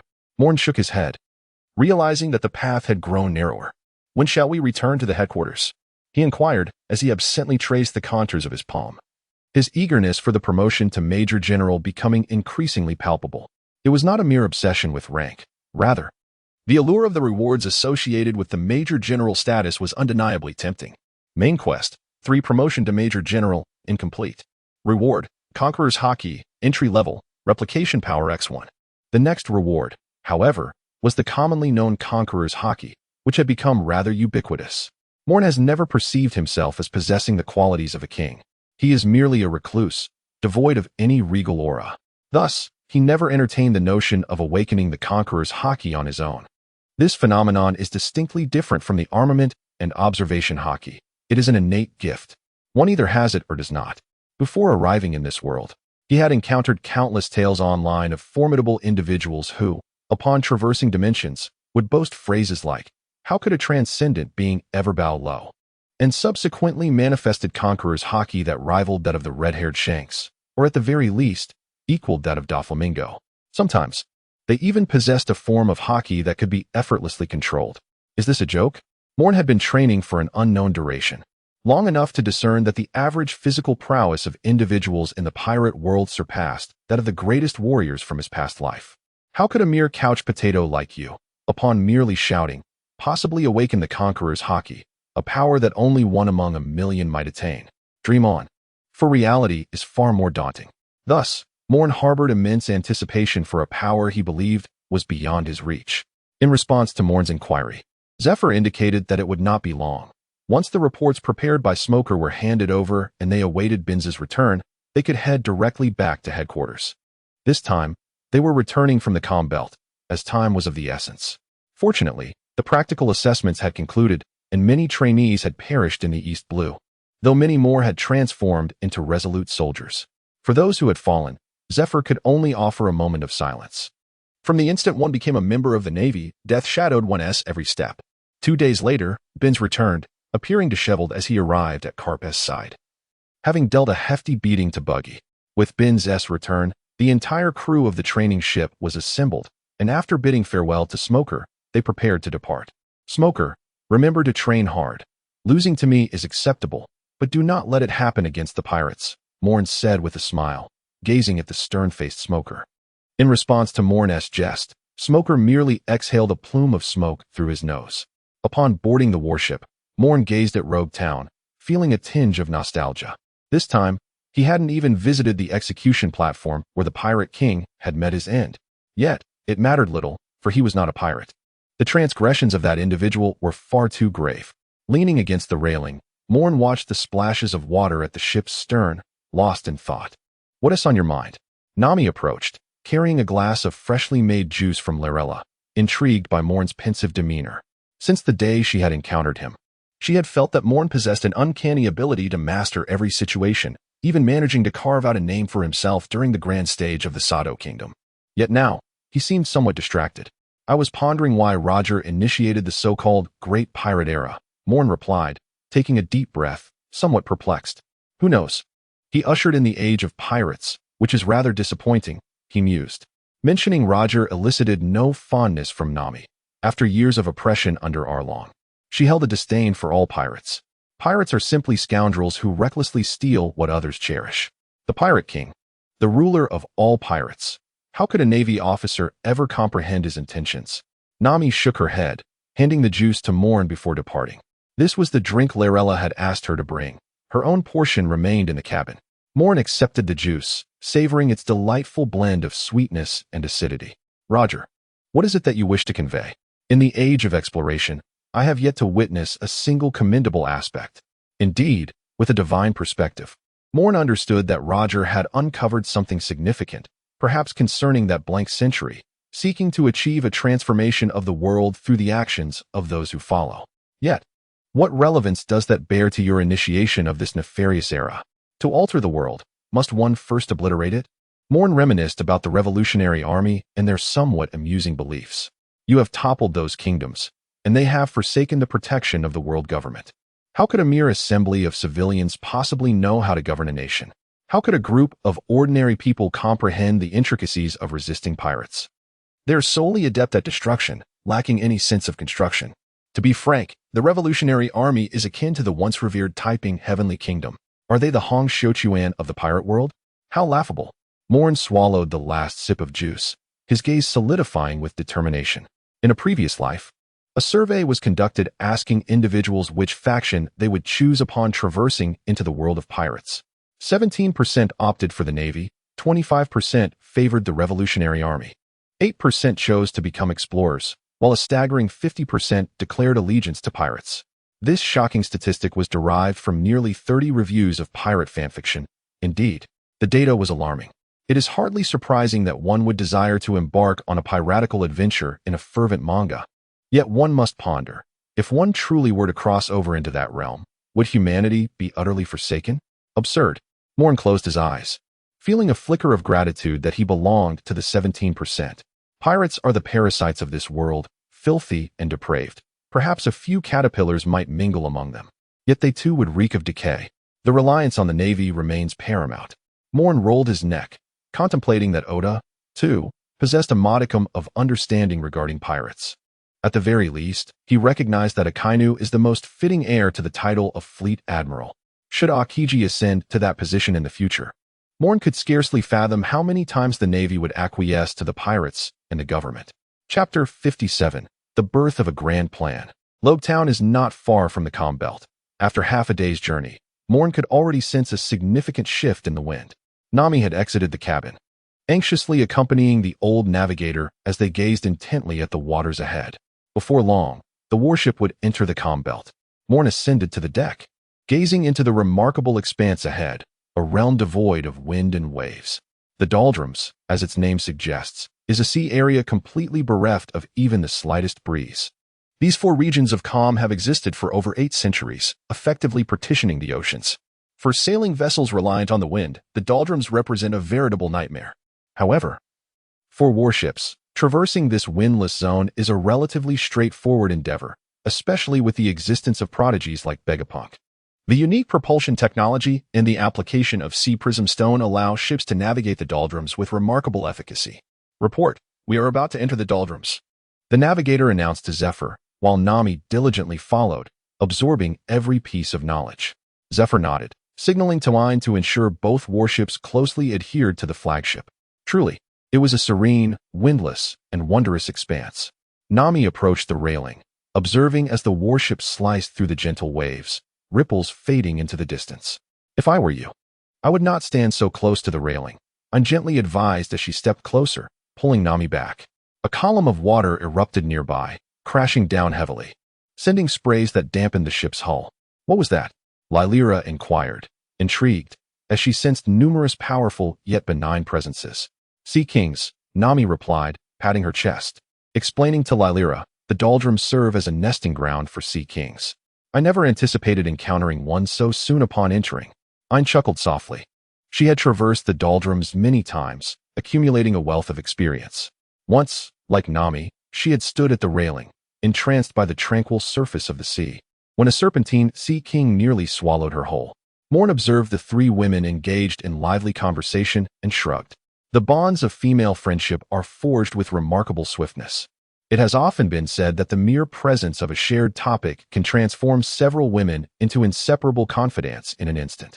Moen, upon my return, I shall speak with Sengoku and formally entrust you with the command of the pirate guerrilla squad, Zephyr declared, seated upon the deck. His gaze lifted to the motionless clouds above, his tone imbued with a sense of relief. Moen also settled beside Zephyr, aware that once the leadership of the pirate guerrilla force changed hands, Zephyr's hopes of connecting with the combat units would dwindle to nothing. Rest assured, my teacher, I shall cleanse these seas, Moen declared, extending his hand with unwavering resolve. Zephyr nodded in satisfaction. Among his students, the strongest bond of camaraderie was undoubtedly shared by Moen and Benz, though both possessed limitations in their talents. Ein fared slightly better, excelling in administrative matters and his devil fruit abilities. In contrast, Bin's prospects were rather bleak, as his strength, vision, and personal capabilities were not particularly remarkable. Moen, once you assume command of the pirate guerrilla force, have Ein serve as your lieutenant. What?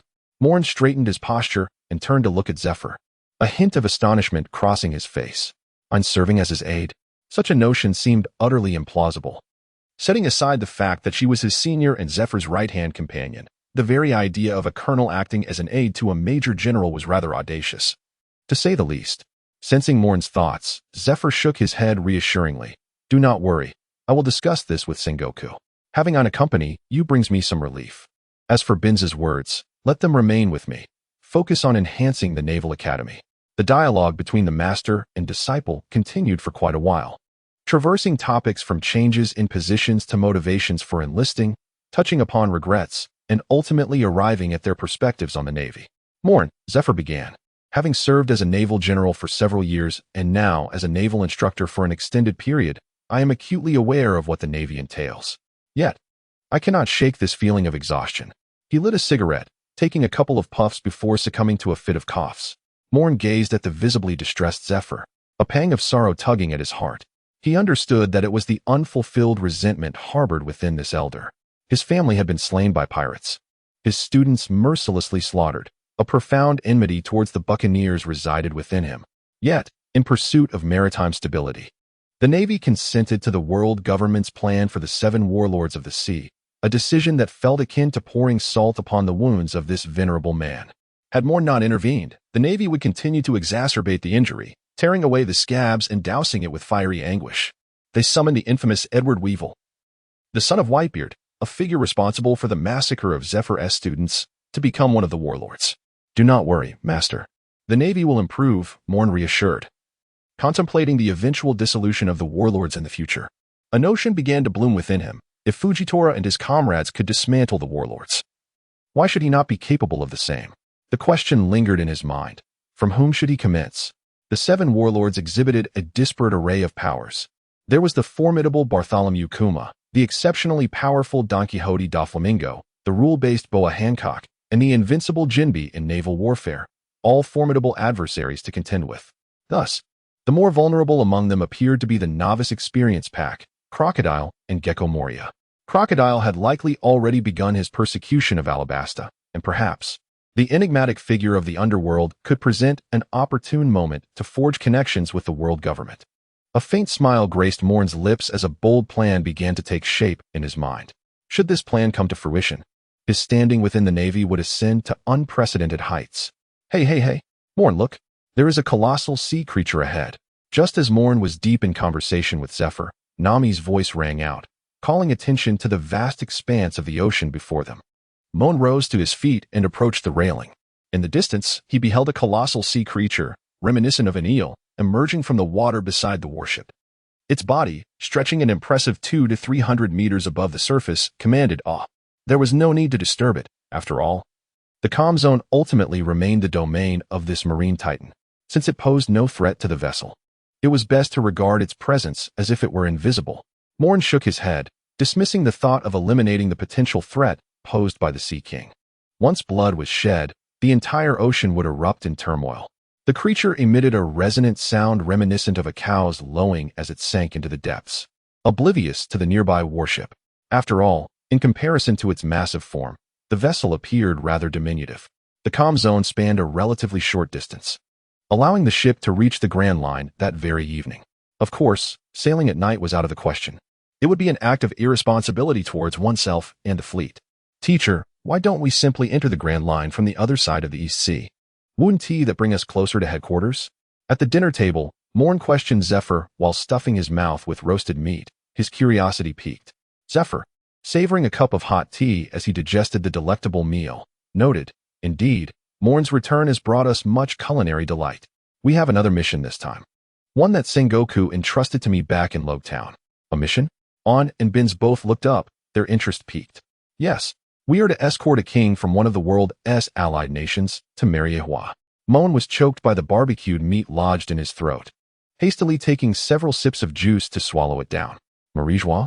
Are we truly heading to Marineford? Moen was utterly astonished. Had the world government truly lost its senses? Sending a naval academy's training vessel to escort the kings of the allied nations to Marineford? Zephyr cast a disdainful glance at Moen while leisurely sipping his hot tea. How absurd. We merely need to transport them to headquarters, where CP agents will take care of the rest. Ainsley and Nami, standing nearby, felt perplexed and unsure of how to interject, resorting instead to silent consumption of their meals. Layla's attention remained fixed on Moen. She realized she could now discern his outline with greater clarity. Keep going, Layla. She silently encouraged herself, recalling her mother's words. Layla, love is akin to fruit. Once we peel away the outer skin, we can savor the sweetest essence. The skin her mother spoke of must be the mist surrounding Lord Moen. If she could penetrate this veil, love would surely be within her grasp. Surely, that must be the case. It had to be. Chapter 58, Safe Travels, Old Sand. A tribute to the great master of returning to the sea. Unbeknownst to them, Layla's gaze had grown increasingly fervent. Of course, how could anyone have noticed? Moen tentatively inquired about the identity of their hosts, considering the numerous nations that comprise the Grand Line. If they were to encounter cruel and merciless rulers, Nami and her companions would certainly need to conceal themselves. Zifa, having set down his chopsticks, felt a sense of ease enveloping him.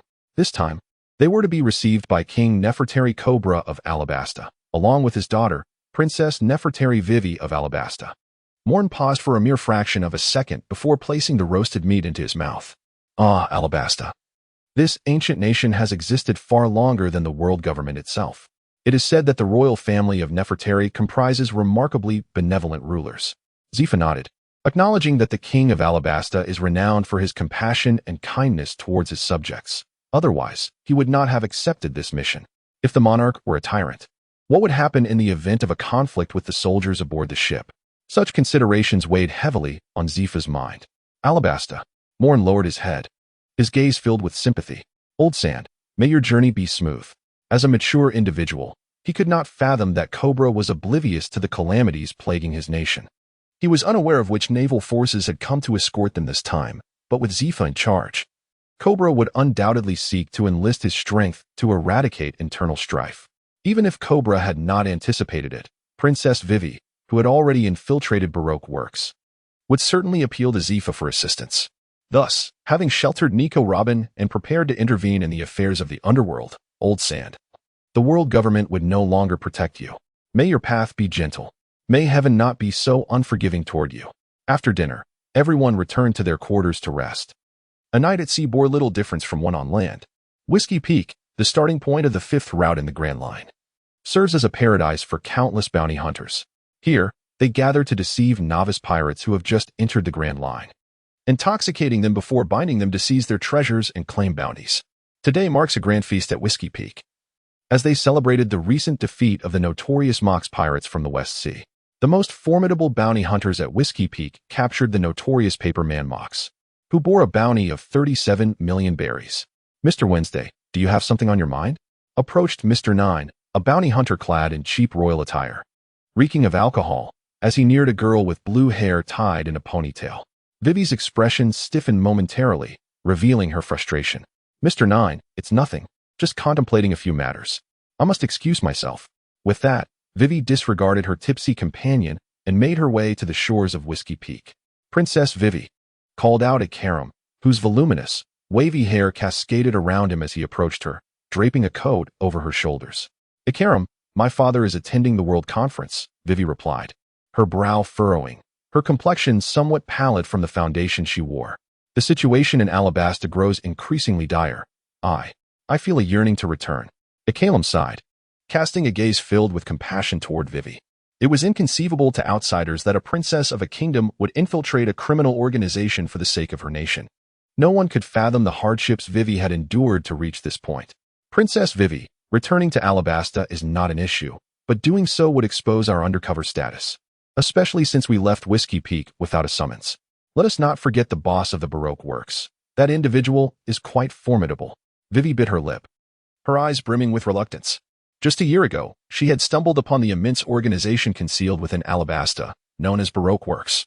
Even more perplexing was her discovery of the true culprit behind Alabasta's prolonged drought, an elusive hero residing in Alabasta, Sir Crocodile, one of the 7 warlords of the sea. Kalam, Sensing her hope, briefly hardened his expression before awkwardly turning away. Your Highness, the 7 warlords of the sea are creations of the Navy. Do you truly believe they would publicly disgrace their own? Upon witnessing Akalim's silence, Vivi's hopeful demeanor waned, and she gazed forlornly at the roaring sea in the distance. Nonetheless, she resolved to make an effort. I am the Princess of Alabasta. The Navy will at least heed my words. Taking a deep breath, her resolve solidified. Akalim, please manage my partner and ensure he does not reveal my departure.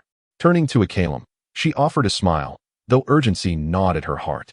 Recent reports had indicated that Alabasta was facing a significant rebel uprising. If conflict were to ensue, countless innocent lives could be lost.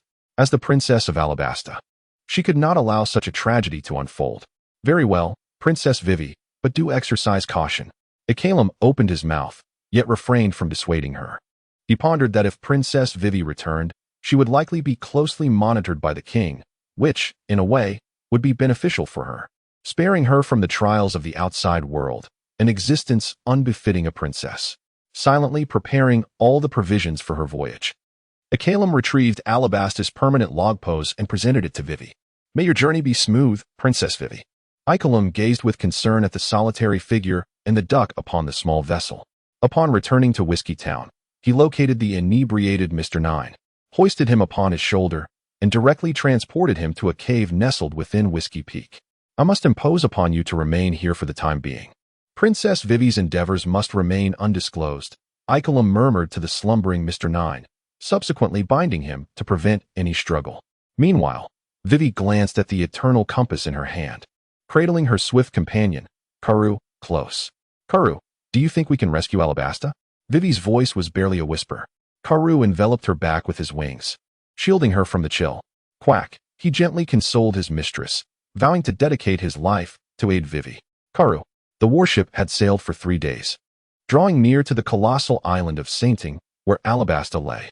We shall dock at El Malu, and then proceed overland to the capital of Alabasta, Albana, Zifa declared, producing a map of Alabasta and indicating a primary canal upon its surface. Moen leisurely peeled an orange, popping a segment into his mouth as he gazed at the area marked in crimson on the map. The rain-soaked ground held a certain intrigue. Had Crocodile's territory all been marked with a warning of danger in red? A cold smile crept across Moen's face.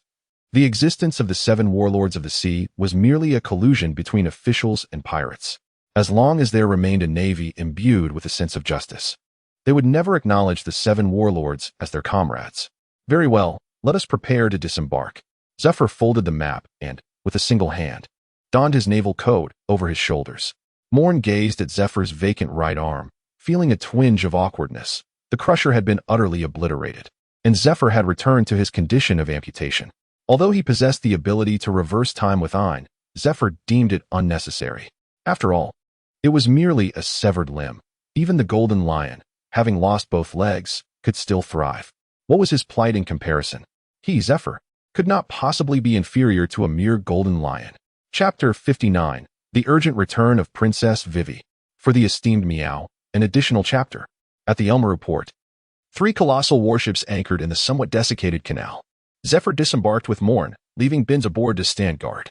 As for Ein, Nami, and Relira, the 3 of them prepared to venture out together to procure perfumes from Hana. Between women, aside from sharing little secrets, another means of deepening their bonds lies in the joy of shopping. Moen lowered his head, trailing behind Zephyr to avoid being seized by the trio of women. At the port, a contingent of royal soldiers awaited their arrival. Leading them was a robust middle-aged man, his diamond-shaped visage strikingly recognizable. He was the vice officer of the Alabasta Kingdom's guard, Jackal Gaka, a wielder of the animal Zoan fruit, granting him the form of a jackal. Mr. Zephyr, His Majesty has been awaiting you for some time, Gaka stated, bowing in a samurai manner, his demeanor exceedingly cordial. Zephyr offered a brief smile and, alongside Gaka, boarded the camel cart. Moen did not enter the carriage. Instead, he perched upon his camel, savoring the allure of this desert kingdom. The islands of the pirate world are classified into 4 distinct types: spring, summer, autumn, and winter. The medical powerhouse, Drum Kingdom, epitomizes a winter island, perpetually ravaged by fierce winds and snow, transforming the very earth into frozen terrain. In contrast, Saint Island represents a quintessential summer isle, where rainfall is exceedingly scarce. Aridity and desert expanses are the hallmarks of this vast kingdom. After years of traversing the New World, Moen had never laid eyes upon Summer Island. This time, he expressed great anticipation for the journey through the desert. Alba, a royal capital situated far from Elmaru, was reached after nearly a full day's travel without any respite from the camel caravan. Moen stood up, stretching his legs and shaking off the dust that clung to him. Fortunately, this time, they had not encountered the desert storms that are so commonly found in these arid lands. It was also possible that the storms had chosen to bypass Moen and his companions. Following the guidance of Jaka, Zephyr and Moen arrived at the palace of Alabasta. Before them stood the majestic palace, which left Moen with a singular impression of grandeur. There was no ostentatious golden embellishment. Instead, the ancient sculptures, exquisite artifacts, and the colorful gemstones adorning the walls, along with the numerous priceless scrolls, all exuded the noble spirit of this ancient kingdom. Alabasta, a nation with a history spanning 4,000 years, was indeed deserving of its reputation. Noticing the absence of any excessively valuable decorations, Zephyr's eyes sparkled with admiration, and he regarded the man who had come to greet them with a warm demeanor. The king of Alabasta, Nefertari Cobra, Mr. Zephyr. Cobra extended his hand in a friendly gesture, devoid of the arrogance one might expect from a king of a world government nation, appearing remarkably approachable. You must be the recently renowned Major General, Moen, Cobra remarked, surprisingly recognizing him. This unexpected acknowledgement took Moen aback. After all, he had only recently gained notoriety for defeating the Golden Lion, and had otherwise maintained a low profile. Several months prior, Cobra must have been preoccupied with the domestic turmoil. How could he have found the time to follow the news? With myriad thoughts swirling in his mind, Moen maintained his composure and offered a military salute to Cobra. While Zephyr could face Cobra with ease, Moen felt the weight of his own status as merely a major general, and one without formal recognition at that. Shall we proceed inside? Cobra gestured, stepping aside to lead Zephyr and Moen into the palace. The grand hall of the palace was strikingly spacious, devoid of any adornments save for a singular ancient chair. There were none of the dragon-embellished pillars or resplendent tiers found in the royal palaces of Moen's previous life. Only a simple, time-worn throne stood in the vastness. I must trouble you, Mr. Zephyr. The situation in Alabasta is somewhat precarious at present, and I apologize for any inconvenience. Cobra chuckled lightly, signaling for his attendants to prepare a banquet. Zephyr furrowed his brow. He had not traversed any cities along the way, leaving him uninformed about the state of affairs in Alabasta. Is the crisis in Alabasta more severe than it appears? He pondered, observing Cobra's expression. And why has the world government not intervened? This is a nation under their jurisdiction, after all. Moen stood beside Zephyr, acutely sensing the shift in his demeanor.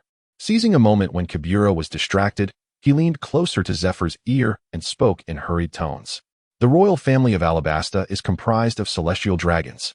They have forsaken their journey to the holy land of Marineford and remain entrenched in the Alabasta kingdom. The world government harbors disdain for Alabasta, and the celestial dragons openly label them as traitors. The infamous Shichibukai, Sir Crocodile, operates within this nation. According to records, this land may conceal the secrets of ancient weaponry. Zephyr fixed a penetrating gaze upon Moen, questioning, "From where did you acquire this knowledge? Such matters are unknown even to me." Moen shook his head, suggesting that his 6 months in the archives were not merely a pastime. General Kongming had not restricted his access to any materials. Zephyr's lips twitched. It seemed that the blame lay with Kongming. Memories flooded his mind of the man who gently waved a feather fan, his beard brushing against his chest. If it were indeed him, Moen would have had the opportunity to delve into some naval secrets. After all, Moen was akin to a reflection of Kongming, albeit Kongming's brilliance was predominantly in intellect. He was also a commendable naval officer. Engaging more with him could only be advantageous. Zephyr spoke in a notably gentle tone, confident that his disciple would never stray onto a misguided path, for he was certainly no carp. That unpredictable fellow was undeniably formidable, a promising admiral transformed into a most nefarious criminal under his tutelage. Cobra commanded his attendants to prepare a feast and led Zephyr to the table. While Moen refrained from joining, he felt unworthy. Standing in the courtyard, Moen gazed at the somewhat disordered flowers in the flower bed and instinctively plucked one. A wave of fragrance filled his nostrils, bestowing upon him a long-forgotten sense of relaxation. This had once been the beloved garden of the late Princess Nefertari TT, originally tended by the princess herself, but now, Deputy Officer Bell of the Royal Guard approached Moen, observing the flower in his hand. Moen set down the flower in his hand and gazed at the dimming sky. Ah, Princess Nefertari Vivi, what manner of person is she? The tenderness in Bell's eyes was unmistakable, and his tone was imbued with a sense of pride.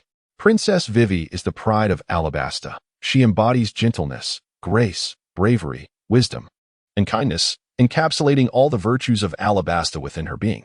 Bell's proud words left Moen somewhat astonished. The original narrative did not delve too deeply into the portrayal of this princess.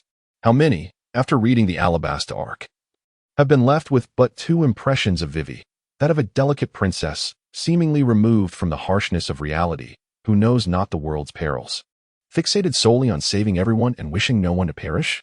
A quintessentially naive figure, lacking sufficient strength yet hoping for everything to proceed smoothly. Many laud her for her fearless courage, while just as many detest her innocence. Thus, what is the true nature of this princess in the realm of reality? With a sense of curiosity, Moen gazed towards the grand entrance of the hall. A panting yellow duck lay exhausted on the ground, and a girl with flowing blue hair had collapsed beside it. Princess Vivi. Upon spotting the distinctive running duck and the unconscious Princess Vivi, Bell's expression turned frantic. He rushed to the entrance with remarkable speed, lifting the girl whose lips were cracked and complexion pale. Princess Vivi, what has happened to you? Bell exclaimed anxiously, gently shaking Vivi's body, careful not to be too abrupt. He hurriedly carried her towards the inner palace, where a doctor awaited. Please help. Alabasta.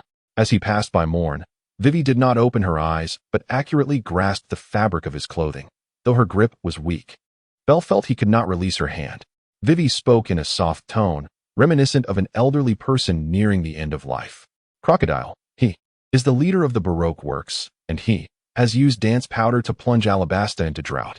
Vivi articulated the information she knew, understanding that to provoke the Navy's intervention regarding the 7 warlords of the sea, sufficient evidence was required to prove their transgressions against untouchable tenets.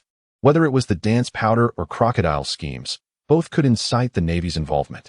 His goal is the kingdom of Alabasta. Moen gently grasped Vivi's hand, slowly loosening the sleeve of her garment. Your Highness, it would be prudent for you to rest now. Any matters can be discussed tomorrow. Moen gently whispered into Vivi's ear, reassuring her, rest assured, Alabasta belongs to the Nefertari family. This is an unalterable truth. Even if he is one of the 7 warlords of the sea, you need not worry, I assure you. Chapter 60. The Call to Arms. The scorching sunlight bathed the golden sands, as waves of heat engulfed the land. In the Alabasta palace, Cobra sat solemnly upon his throne, his hands tightly gripping the armrests, veins prominent with tension. Zifa and Moen stood on one side of the grand hall, facing the rejuvenated Princess Vivi. Indeed, she earnestly addressed Zifa. Crocodile seeks to usurp the Alabasta kingdom under the guise of a hero. I humbly ask for your assistance in eradicating him from our land. Humph, Zifa scoffed, stepping forward with determination. Moen swiftly extended his hand to grasp him, shaking his head in disapproval. Teacher, you must consider this carefully. That is one of the 7 warlords of the sea, a lapdog of the world government. We do not possess the authority to confront the warlords. Upon hearing this, Cobra and Vivi's expressions shifted, their spirits plunging into despair. Observing the change in Vivi and Cobra's countenances, Zifa clenched his teeth, feeling a stir of doubt within. Moen sighed, acknowledging that his sense of justice as a teacher was rather pronounced, yet strategically he paled in comparison to his old friend, the warlord Crocodile. Your Majesty Cobra, the intent of Crocodile to seize the Alabasta kingdom has been articulated by Princess Vivi, yet there exists no concrete evidence. Thus we, the Navy, lack the authority to take action against him. Moen's gaze was clear, and his voice resonated powerfully. However, that information was gleaned from my undercover investigation within the Baroque works. I do not speak falsehoods. Vivi glared at Moen, her voice trembling with indignation. If the Navy were to remain indifferent, then Alabasta would stand no chance against an incursion from one of the 7 warlords. Cobra's eyes brightened with understanding. It seemed he comprehended Moen's implication. The kingdom of Alabasta harbored a secret guarded for centuries, one that pertained to the ancient weapon, Pluton. Realizing this, the warlord Sir Crocodile harbored ambitions to usurp the Alabasta throne, acquire the ancient weapon Pluton, and subsequently obliterate the world government. Moen shifted his tone, adopting a lighter demeanor. Casting a glance at the puzzled Vivi. Indeed, further training is necessary, he mused, shaking his head. On the other side, Bell lowered his head, while Zifa clicked his tongue, seeing in Moen the reflection of his old friend, both astute and brazen. Cobra exhaled, reassured that he had not misjudged the situation. What the Navy required was not a mere request from Alabasta, but a legitimate reason to intervene in this affair. The existence of Pluton served as the most compelling justification. For the mere possibility of accessing one of the three ancient weapons, the world government had not hesitated to employ the Buster Call against O'Hara. Now, with a pirate intent on seizing an ancient weapon, would the world government allow him to escape simply because he was a warlord? Absolutely not. Moen, I must trouble you to undertake this mission, Zifa declared. Your speed should enable you to resolve the matter before he even realizes. Understood, Master Zifa, Moen nodded, saluting Cobra before preparing to depart. Wait, I will accompany you. I am familiar with the conditions in Rain Base and can serve as your guide, Vivi interjected suddenly. Her expression resolute. She was determined to witness Crocodile's downfall with her own eyes. Can you keep pace with me? Moen tilted his head, a gentle smile gracing his lips. Vivi nodded affirmatively, confident in the speed of her swift-running duck companion. Moen sighed, for although Alabasta was a member of the world, its understanding of personal power was rather superficial. Well, perhaps it is best to proceed slowly, thus conserving some energy. Your Majesty Cobra, might I trouble you to allow me a glimpse of the historical text you guard, once I have dealt with Crocodile? Ignoring the astonished expressions of Zifa and Cobra, Moen continued to speak to himself. If I were to obtain the historical text protected by Alabasta, the five elders would surely be pleased. This Cobra hesitated for a moment but ultimately nodded in agreement. We shall depart now, Your Highness, Moen said, bowing politely to Vivi before taking his leave from the palace. Vivi, regaining her composure, summoned Karoo and quickened her pace to catch up with Moen. Mr. Zifa, do you think he will be all right? Cobra inquired, glancing at Moen's vanishing figure. Zifa chuckled softly. Fear not. A sand crocodile is no match for Moen. He could handle it with one hand. Speaking of which, Your Majesty Cobra, we too must set forth, for we need to hurry to Mariewa. Cobra nodded. The World Conference was of utmost importance, and he needed to question the five elders as to why they allowed a warlord of the sea to create chaos in Alabasta. If there were no shadow of the world government in this matter, Cobra would not believe it. In the endless desert outside Alyabarna, a frantic Karoo sprinted with all its might, while Moen leisurely soared above. Vivi held her cloak tightly, her eyes filled with astonishment. To think that aside from Bell, there was another who could fly. Major Moen, we should reach Rain Base in about 2 hours, but first we must cross the canal, Vivi said, lowering her head to shield herself from the swirling sands. Moen, lollipop in mouth, felt his lower body completely transformed into golden particles of light. 2 hours, perhaps? He sensed the rapid depletion of his energy and contemplated privately. Should he take a moment to rest before confronting the sand crocodile? He certainly did not wish to be overturned due to a lack of stamina. Let us hasten to the rain-soaked ground and take a brief respite, he suggested. Very well. Major Moen. Along the way, Moen refrained from engaging in lengthy conversation with Vivi. He held no particular sentiments towards the princess. Unlike Nami's tragic circumstances, everything Vivi experienced was merely a typical consequence of her royal status. Moen cannot possibly attend to every unfortunate soul. He is neither a saint nor a fool driven by base desires. Otherwise, he would not have waited for Kabura to unveil the schemes of the sand crocodile before taking action. He would have acquiesced to Vivi's pleas without hesitation. Furthermore, when it comes to princesses, there exists yet another tragic royal in the new world. Moen's thoughts seemed to wander elsewhere, and suddenly she let out a soft chuckle, piquing Vivi's curiosity. Speaking of princesses, that fellow Luffy truly is a princess slayer, isn't he? Vivi, Shirahoshi, Rebecca, tut, tut, tut. These princesses, whom others may never encounter in a lifetime, all harbor him in their hearts. By the way, wasn't the Empress originally a crown princess herself? With a click of her tongue, Moen found herself genuinely envious of this illustrious future pirate king. Time swiftly passed as they journeyed, and Moen soon beheld a remarkably prosperous city. Unlike the other cities of Alabasta, this one had not suffered from drought. On the contrary, it was abundant in rainfall. Witnessing the affluent lives of the Rain Base inhabitants, the rest of Alabasta's populace grew increasingly discontent, seething with resentment towards the royal family. The royals had seized the rainwater that rightfully belonged to the people using dance powder. Yet they feared the strength of heroes and did not dare to take the reign from Rainbase.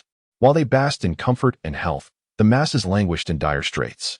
This was the very reason for the rebellion's inception. Chapter 61. Caught red-handed, Nico Robin. In the heart of Rainbase, a colossal casino, encircled by crystal-clear waters, stood out strikingly. Its decorations, reminiscent of a banana crocodile, instilled a sense of awe in many. Anyone with even a modicum of insight knew that this was the territory of the warlord of the sea, Sir Crocodile. Beneath the casino, Crocodile, bearing a prominent scar across his face and a cigar in his mouth, gazed at the banana crocodiles swimming freely in the aquarium. Miss All Sunday. Has Cobra departed from Alabasta yet? Crocodile's tone was ominous. He had been seething with rage these past few days. He had halted all operations of Baroque works solely because the Navy headquarters had dispatched former Admiral Zephyr to escort Cobra to the Holy Land. This was something Crocodile had never anticipated. A former admiral could significantly impact his plans. He had intended to take bold action in Cobra's absence.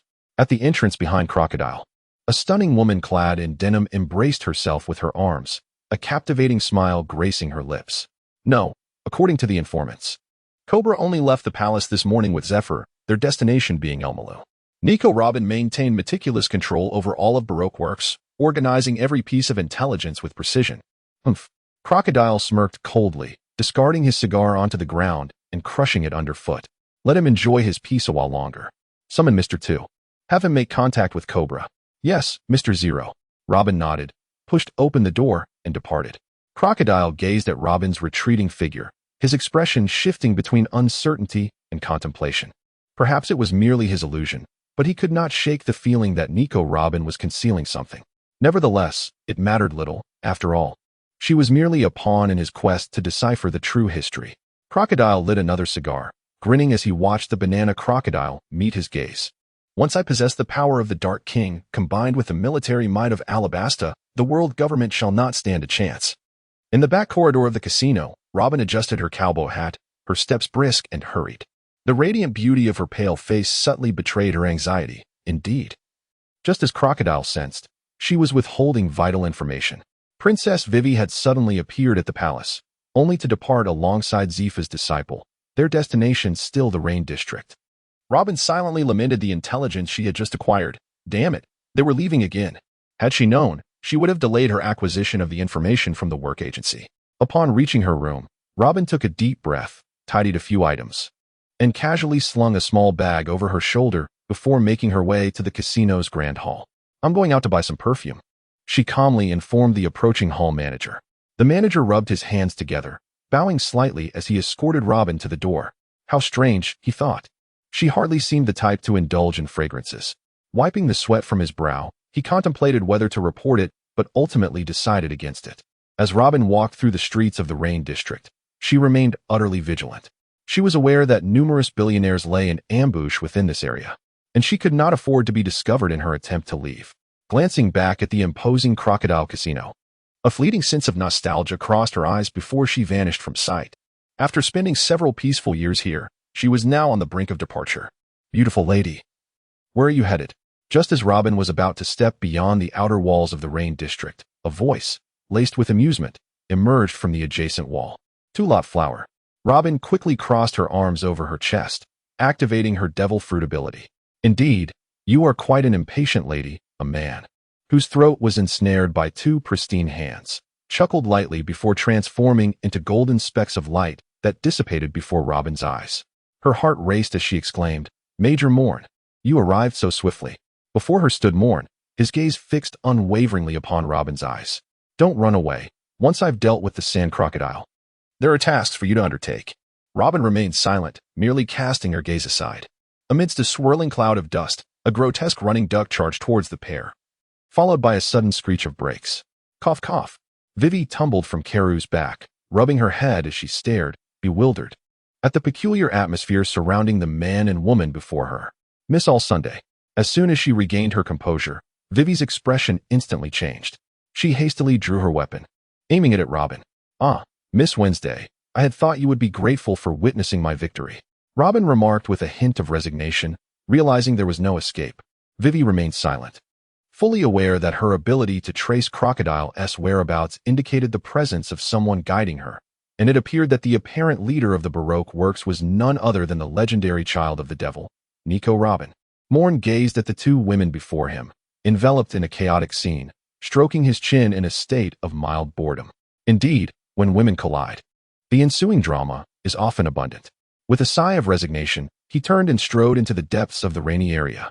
Vivi cast a fleeting glance at Robin, silently retracting her weapon before aiding the prostrate Karu to follow Moen's lead. Robin lingered behind, lost in contemplation for a considerable time, ultimately shaking her head and exhaling softly before pursuing Moen. Inside a quaint CAF, Vivi, cloaked and hesitant to reveal her face, observed Moen with a hint of dissatisfaction as he curiously rummaged through the small bag carried by Robin. A universal underground bank check for 100 million berries. It appears you haven't dared to bring much, Moen remarked cheerfully, flicking the golden check in his hand. And some historical documents you've meticulously organized. Are you preparing to switch bosses? Robin, cradling a cup of coffee, savored the bitterness that lingered at the corner of her mouth, remaining silent in response. Had it been anyone else, she might have entertained a glimmer of hope for escape. However, she never anticipated that it would be Moen, the notorious Marine, arriving with such swiftness. As the head of the Baroque Works Intelligence Organization, Robin was acutely aware that the youthful figure before her was a formidable adversary. He had severely injured and killed the legendary pirate, Don Quixote da Flamingo, and had nonchalantly dispatched Jack the Drought, a subordinate of the Four Emperors. Such combat prowess rivaled that of the admirals within the Navy. Fully cognizant of the admiral's terrifying capabilities, Robin had no inclination to resist, especially since it seemed that this major had tasks for her to undertake, leading her to believe she was relatively safe. Moen, when shall we confront Crocodile? Vivi, anxiously observing Moen downing cup after cup of coffee, felt her impatience mounting. Despite having arrived in the rain-soaked area, she could not find peace until she witnessed the downfall of the sand crocodile. Patience, we need Robin's assistance to track down Crocodile, Moen replied, glancing at Robin. You will aid us, won't you? If the sand crocodile continues to hide, I may struggle to take action. Robin sighed, reluctantly producing a transponder snail. So I was kidnapped, and they specifically requested you for my ransom, Robin said, hanging up the transponder snail, her smile unwavering. By the way, where exactly did you conceal the transponder snail? Moen looked at Robin, bewildered, as she calmly sought assistance from the sand crocodile, his expression one of incredulity. Major, you are somewhat overstepping. Robin narrowed her eyes, a faint smile gracing her lips. TSK, TSK, TSK. Moen smacked his lips, rising to prepare for his journey beyond the city limits. The location Robin had mentioned lay in the desert outside the city. This choice bore the advantage of concealing Robin's intent to flee from Crocodile, while simultaneously bolstering his own confidence. In his mind, as long as he remained within the desert, no one could hope to defeat him. Sitting upon the scorching sands, Moen gazed aimlessly at the sky, where fine yellow grains danced playfully, mischievously slipping into the collar of his garment. Ah, here we go. Nico Robin, can you elucidate the current predicament? Faced with the cold, menacing gaze of the sand crocodile, Nico Robin could only helplessly raise her hands and surrender. The one who has abducted me is none other than he. Chapter 62. The Desperate Sand Crocodile. Crocodile felt as though his lungs were about to burst. Do you, Nico Robin, take me for a fool? A Navy officer abducting a criminal. And in such a seemingly tranquil state? Crocodile furrowed his brow, directing his gaze toward the girl beside Moen, with her blue hair and yellow duck. Miss Wednesday? No, I should refer to you as Princess Nefertari Vivi. Crocodile was no fool, observing the current situation combined with his intelligence. He could hardly be oblivious to the trap laid before him. So, the Navy seeks to meddle in the affairs of the 7 warlords of the sea? In response to Crocodile's inquiry, Moen shook his head. Crocodile, your ambitions are indeed vast. The kingdom of Alabasta, with its millennia of heritage, is a realm even the world government dares not disturb. Yet you aspire to overturn the Nefertari family's rule? Moreover, you wish to seize the ancient weapon, a taboo for the world government. Should I commend your lofty aspirations, or deem you a fool? Crocodile's brow tightened as a sandstorm took shape in his hands, a powerful gust of sand swiftly eroding Moen's legs. Looking down, Moen observed a pit of quicksand forming beneath him. Though I am unaware of how you came to know of Pluton, it matters little. I need not comprehend the thoughts of a deceased being. Desert sunflower. The rapidly flowing yellow sand began to engulf Moen, transforming the earth into a shifting ocean of gold. At the moment Crocodile made his move, Robin had already taken Vivi far from the battlefield. Nico, Robin, let us calculate the matter of your betrayal. Crocodile, cigar in mouth, darted toward Robin without a backward glance. Hey, hey, hey, Sand Crocodile, has Whitebeard knocked the sense out of your head, leading you to believe that dealing with me is so simple? A light chuckle echoed from above Crocodile's head, and he turned to see a fist enveloped in black hockey. Boom.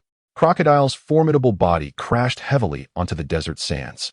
And not far away, the sunflowers of this quagmire like hell had ceased their movement. Moen, who should have been engulfed and buried within, stood unscathed before Crocodile. The Busashoka hockey? Indeed, it is rather painful. Crocodile wiped the blood from the corner of his mouth, his gaze dark as he rose to his feet. Has he lingered in this feeble kingdom for too long, forgetting the existence of such power? Crocodile steeled himself. Yet his face fell as he realized he was unable to summon his haki. Busashoka haki, a skill attained through peak physical prowess. It demands not only a robust physique, but also an unwavering belief in one's own strength. Crocodile, is your resolve still steadfast? Moen regarded Crocodile with a look of disdain. It is said that the user of the swamp fruit, the feeble caribou, is the weakest of all natural-type devil fruit users, bringing shame to the entire elemental lineage. In Moen's eyes, Crocodile was scarcely better off. Wahaha, little brat, do not underestimate me. Crocodile bared a sinister grin, raising his right arm as a tempest of sand surged towards Moen. Sandstorm. Golden Wukong's explosive flame. The golden, three-legged Wukong broke through the swirling sandstorm, shrieking as it pierced through Crocodile's form. Splat. A mouthful of blood erupted as Crocodile stared in horror at his chest. A large shard of transparent crystal had already enveloped his torso. Had he not urgently elementalized to disperse the impact, his chest would have surely been utterly perforated. When gravel is subjected to extreme heat, it transforms into glass, a fact you, as a user of the sand fruit, should be well aware of. Moen tilted his head slightly, a faint smile gracing his lips. Crocodile's mouth twitched. How could such knowledge be acquired? To transform sand into glass, temperatures of at least 2,000 degrees are required. Magma itself cannot achieve this feat. How could you, a user of the glint fruit, possibly accomplish it? Enough of this idle chatter. Let us conclude this battle swiftly. Moen's smile faded as golden light erupted from his hands. Laser. Desert sword. The vertically oriented desert sword intercepted Moen's laser, resulting in an explosion in midair, sending shockwaves that stirred up a sandstorm. Crescent dune. Crocodile, seizing the opportunity, swung his arm, instantly enlarging, and a crescent-shaped blade of sand swiftly sliced toward Moen. Should this move connect, even a user of a Logia-type devil fruit would succumb to dehydration. With a cold smirk, Crocodile envisioned the dreadful sight of Moen reduced to a desiccated corpse. Yasukaka eni nemikataruma. Moen's eyes gleamed with a reflective brilliance as he leaped into the heavens, his hands crossing and fingertips forming a beak-like gesture, uttering indistinct and ambiguous words. A golden flash transformed into a cross, and an endless barrage of light projectiles instantaneously enveloped the desert expanse. Boom, boom, boom. The relentless cacophony of explosions reverberated, causing tremors even in the distant rain-soaked ground. People lifted their gazes towards the sky, where the second sun emerged, their expressions a mix of terror and awe. Many fell to their knees, beseeching divine mercy, while others hurried to the casino, yearning to encounter their hero. With great effort, Crocodile struggled to uphold the desert barrier. Kneeling on one knee amidst the sands, blood continuously spilling from his mouth. His once magnificent coat was now riddled with countless wounds, exposing battered skin beneath. This little wretch. Crocodile's eyes widened in disbelief, intermingled with jealousy. Had he possessed such power, he would never have dared to challenge Whitebeard and face defeat. Do not underestimate others, little one. As the light projectiles dissipated, Crocodile felt waves of humiliation wash over him. Gritting his teeth, he waved his hand to disperse the desert barrier, conjuring a formidable sandstorm that swiftly took form. Heavy sandstorm. Struggling, Crocodile thought. Moen shook his head. He had deliberately refrained from exerting his full strength to conserve energy. Shattered and trembling, the air quaked. Under Crocodile's piercing gaze, a silvery beam, akin to a rift in space, enveloped the swirling sandstorm. Soon, the dust settled as if nothing had transpired. Yet, the lingering sound, reminiscent of thunder, served as a reminder of the extraordinary events that had just unfolded. The air trembled. Whitebeard's power. Crocodile straightened his posture. Though his body swayed and his eyes were slightly dazed, he still exuded an indomitable aura, as if declaring, "None shall rival me." Moen gazed at Crocodile, frowning slightly. Must I truly bring you to your knees, Crocodile? You are not the protagonist. There is no such thing as a health lock. Moen murmured softly, his eyes darkening. Desert Diamond Blade. For terrifying sandstorms coalesced into a colossal blade as Crocodile, driven by a sense of fatalism, charged at Moen. With Crocodile's advance, the entire desert seemed to awaken, with sandstorms rampaging as if heralding a natural disaster.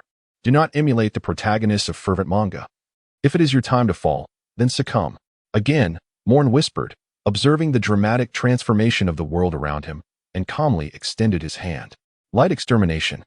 With a swift sound, golden light surged forth. Crocodile's desert blade was now less than half a meter from Moen's throat, yet it could advance no further. 16 rays of golden brilliance pierced through his body, rendering him immobile, as if fixed in place. Crocodile had lost control over his own form. Aside from his labored breathing, he could do nothing. It is over, Crocodile. Moen shook his head, noting that Crocodile's present aura was less imposing than that of Jack, whom he had previously bested. The blow of failure, particularly to a man, is indeed unfathomably profound. Armament hockey, observation hockey, you cannot employ either now. Is it so difficult to admit defeat? Moen stood before Crocodile, his voice remarkably calm. In the Navy branch, I have faced defeat at the hands of my seniors countless times. It is only through repeated falls that one learns to rise again and grow, is it not? I await your resurgence, Crocodile. But until then, comprehend the speed of light, light speed kick. With that, a leg imbued with golden radiance struck heavily against Crocodile's chest, shattering the crystalline stone and exposing his trembling innards. Crocodile gazed at the hazy figure before him and silently collapsed. Ah, truly, this is rather dull, old sand. Await the day you reclaim your forsaken power, and come seek your revenge. Moen shook his head. The sand fruit is a formidable power, capable of draining the moisture from a human body, transforming one into a mere desiccated corpse. It can also erode the earth, wreaking havoc on a grand scale. Alas, Crocodile was unable to showcase this strength before being vanquished.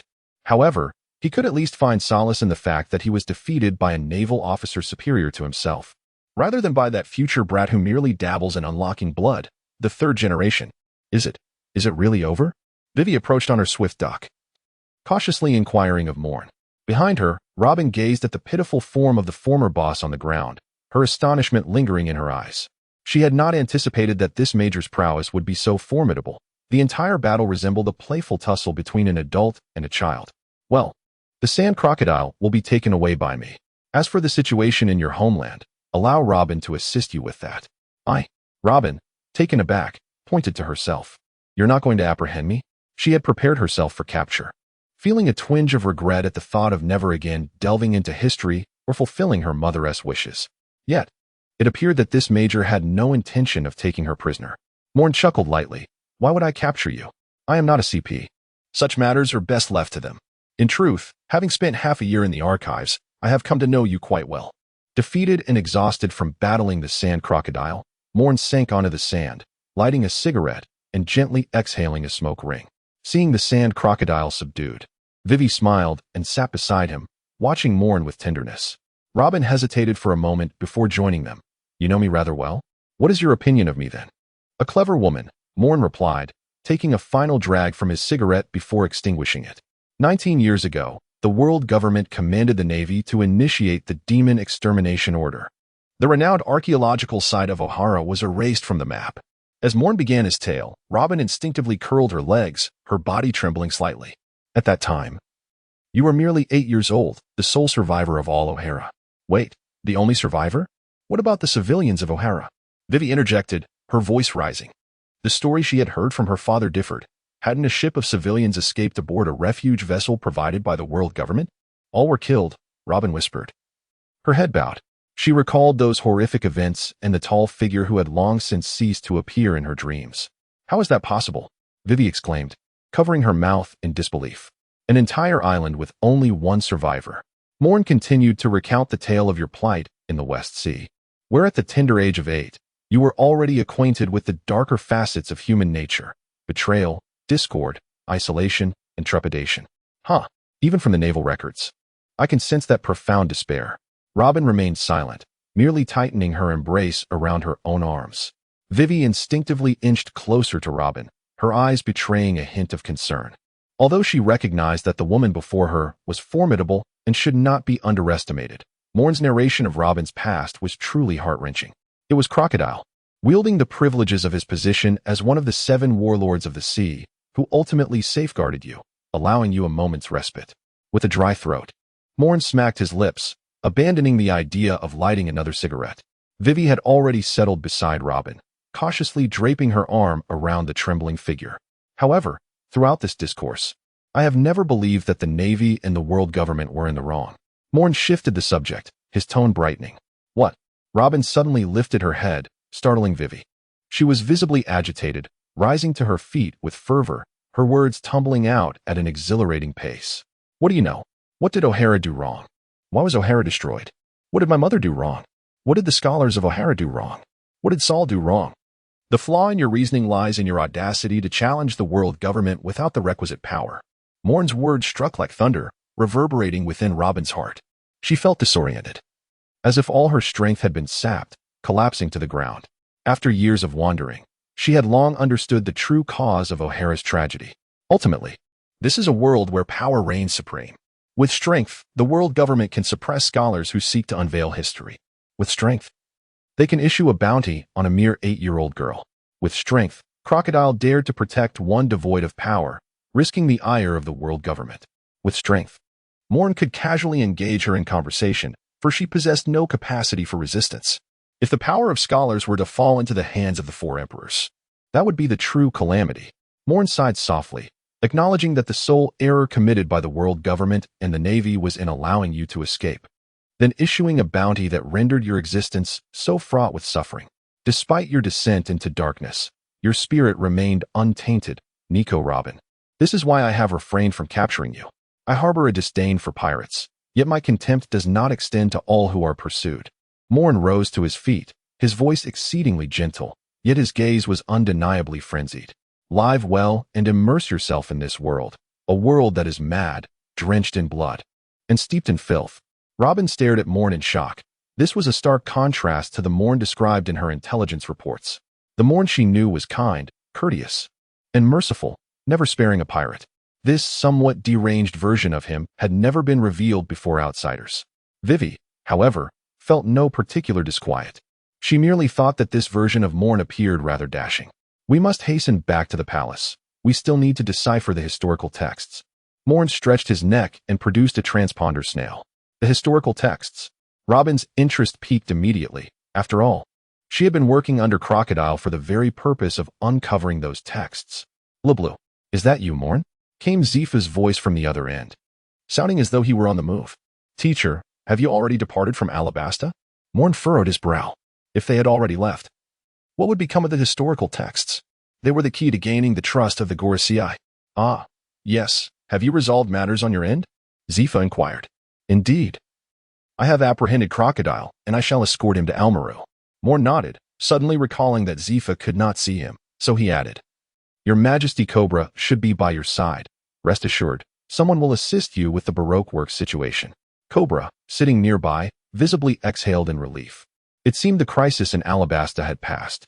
Now, the focus turned to persuading the rebels. Well done, Moen, Zifa praised, his joy evident. Truly, you are an exceptional disciple.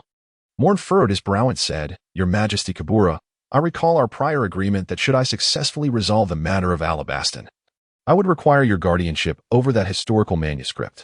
General Moen, fret not, replied Kabura, his tone imbued with delight. I have already made a rubbing of the manuscript, and it is safely in my possession. I shall present it to you upon our arrival in Elmaru. Kabura's evident joy resonated in his voice. Very well, then. I look forward to our meeting in Elmaru. Moen hung up the phone and cast a glance at Robin, seemingly acknowledging that he truly had to embark on this journey. I had no choice in the matter, did I? Chapter 64, The Truth Hidden in the History of Alabasta. Across the vast desert, 3 trails of dust swept through the sands. I say, Robin, is there truly no better mode of transportation than a banana crocodile? Moen remarked, somewhat exasperated as he observed the plump reptile galloping beneath him. Beside him, Robin was engrossed in a book, seemingly unfazed by their peculiar situation. Well, there may be a superior option, such as a hermit crab, but they are difficult to locate. Surely, you do not wish to delay your journey to Elmaru. Robin replied with a smile that hinted at mischief. TSK, Moen shot a glance at the speedy duck nearby, contemplating that sitting atop a duck would surely be far more comfortable, at least more so than this crocodile. The banana crocodile's skin was exceedingly rough, and after sitting for so long, Moen felt decidedly uncomfortable. It is worth noting that the crocodile beneath Moen was casually captured, while Robin's was one she had raised herself, thus equipped with a suitable saddle. General Moen, would you like to ride with Karoo for a while? Vivi suggested from atop Karoo's back. The creature raised its head, looking at its master with a hint of despair. I've already grown weary from carrying you. Must I run this fast and bear another passenger as well? Are you a demon? Moen gazed at the utterly exhausted Karoo and shook his head in bemusement. What a jest! At this rate, he would likely end up sprawled out. With a grimace, Moen simply reclined upon the back of the banana crocodile. One must admit, this crocodile was indeed grand, its broad back far more spacious than that of any Yangtze alligator from his previous life. After a day of frenzied galloping, night had deepened, and Moen fell into slumber atop the banana crocodile, oblivious to the passage of time. General Moen, we have arrived, Vivi whispered softly, leaning close to his ear, a hint of embarrassment in her tone. Is it dawn already? Moen lifted his head and ruffled his hair. Alas, upon opening his eyes, he was startled to find three large faces peering closely at him. Nami, Layla, are you three attempting to give me a heart attack? Moen hastily pushed the three women, who had crowded around the banana crocodile, away and exclaimed in irritation. Nami gave Moen a disdainful glance, then tossed her hair back, retorting, Well, someone seems rather pleased, journeying with two lovely ladies. Indeed, Moen, have you already forgotten about us? I added with a smile. Though Moen couldn't shake the feeling that there was a hidden edge to her expression, Layla remained silent, quietly standing to the side, her fingers gently clutching her clothing, an expression of resentment casting an awkward pall over Moen. All right, I haven't forgotten. Didn't you go to purchase perfume? I shall cover all the expenses, if that pleases you. Moen hastily and sincerely sought forgiveness. Yea, Nami and I exchanged a triumphant clap, their faces immediately adorned with smug smiles. Layla also relaxed her grip on her clothing, a light chuckle escaping her lips. However, something felt amiss. Moen shook his head, wondering if he had been muddled by slumber. Had he committed any wrongdoing that warranted their forgiveness? Feeling ensnared in their scheme, Moen forced a smile, only to be met with Nami's gleeful laughter. Well, you've already declared that you would cover our expenses in Alabasta. Wait a moment. Was I referring to the money for the perfume purchases? Moen glanced at the three women, realizing that reasoning with them was futile. Vivi mustered her courage and approached. Miss Wednesday, don't get too close. Robin smiled as she gently held Vivi back. Having witnessed the vicissitudes of life, she could easily discern that the three girls before her held a fondness for Moen, albeit tinged with a hint of jealousy. Ahaha, Moen, you're back. From a distance, Zephyr descended from the ship, accompanied by Cobra. Vivi adjusted her attire and dashed to her father's side. Teacher. Moen rubbed his eyes, wincing at the sight of the promissory note he had signed. Who knew how these three women had managed to spend 3 million berries in Alabasta? Where's Crocodile? Zephyr inquired. He is secured in the box behind that crocodile. I've clamped him with sea prism stone handcuffs. He wants to escape. Moen pointed towards the back of the banana crocodile Robin was riding. A massive box was tightly sealed, with dozens of fist-sized ventilation holes surrounding it. Good, Zephyr nodded, having already reported the entire situation to headquarters. Of course. The reason for mobilization was Crocodile's intention to acquire the Pluton and disrupt the world order. Sengoku had nearly smashed his desk in frustration, and Zephyr felt a pang of sympathy for the furniture. You are. Turning his head, Zephyr's smile vanished, his brow furrowing as he regarded Robin. Nico Robin, the demon child with a bounty of 79 million berries, who once escaped from O'Hara and destroyed 6 naval ships, unpromptly recited Robin's information as she was Zephyr's assistant, tasked with organizing the chaotic data. Hello, Mr. Zephyr, Robin greeted, her heart racing under the scrutiny of everyone's gaze, forcing herself to maintain composure. Haha, Moen. You even captured Nico Robin. Well done. Zephyr clapped Moen on the shoulder, addressing Bins behind him, bring a pair of sea prism stone handcuffs. It seems Moen wouldn't want such a beauty to be shackled for the journey. Wait a moment, Moen halted Bins, teacher. I never stated that I intended to capture Robin. Yawning and disregarding Zephyr's suddenly altered expression, Moen turned to Cobra. What about the historical text? Kabura felt somewhat bewildered as he retrieved a piece of rubbings from his bosom. How long will it take to decipher? Moen, without even a glance, tossed it to Robin and then raised his hand to block Zephyr's incoming punch. About 10 minutes, Robin replied, her eyes glued to the rubbings in her hand. Moen, do you understand what you are doing? You actually intend for Nico Robin to interpret the historical text for you. Do you realize this could jeopardize your future? Zephyr thundered. Relax, teacher. I've said it before. This is essential for earning the trust of the Gorosei. Moen waved dismissively, casting a glance at the sailors on the deck who were eager to eavesdrop. Instantly, they scattered like frightened birds. To engage with the Gorosei. Mere military achievements would not suffice. My ambitions extend beyond that of a mere rear admiral, Moen whispered into Zephyr's ear, urging him to lower his fist. Hey, you're smarter than me. Don't stray from the right path. Zephyr, utterly perplexed, could not comprehend how such a taboo act could possibly sway the Gorosei. Let us go. Aboard the ship, Moen gestured, leading everyone on board. As for Robin, she would merely be dropped off at any island when they neared the main base. After enjoying a refreshing juice personally concocted by Lorella, Moen entered Zephyr's quarters. Kabura, Vivi, Nami, Ein, Lorella, Belle, Zephyr, Binz, and Robin, with Moen included. If this room were to be blown up at that moment, the entire fleet would be rendered useless. What do you think? Moen gazed at Robin, inquiring softly. Robin furrowed her brow, her voice laden with hesitation. Should it be all right now? In her hands, she clutched a meticulously translated document. Yet, whether it constituted the complete version remained uncertain. In the year 239 of the celestial calendar, Cassila conquered Alabastan. In the year 260, Tamai governed the Petan dynasty. In the year 306, Elmarlu established the Grand Sanctum of Daf. In the year 325, the hero Mam of Oroatia repelled the assault from his servants. The demons were vanquished, and Alabastan attained the underworld. Moen's hand trembled slightly as he glanced at the note, which contained but a few words. Upon reaching the fourth line, he found himself struggling to come to terms with its implications. Marm, who is she? Moen raised his gaze towards Cobra. Cobra furrowed his brow in contemplation, recalling that she might be a hero from Alabasta. However, the annals of royal history bore no account of her deeds. Moen continued to read. In the year 326 of the celestial calendar, his servants waged a rampant invasion, leading to the downfall of the kingdom. By the year 401, his servants had departed from Alabastan, leaving behind utter devastation. In the year 573, Hilary took the lord of the underworld and placed him at the confluence of worlds. In the year 710, the ambitious 19 demons arrived in Alabastan, forging a pact with Theodore, while Nephira Tali emerged as the 20th demon, existing apart from the 19. Moen, with an unflinching demeanor, tore the note in his hand into shreds, sending a chill down Zephyr's spine. Moen. What was inscribed upon it? Prior to Moen's arrival, Robin had not shown the translated historical text to anyone, leaving Zephyr in the dark. Moen gazed at Zephyr, his eyes icy. Kabura, once we arrive at Marineford, I implore you to utter not a single word regarding Nico Robin. Should the Gorosei inquire?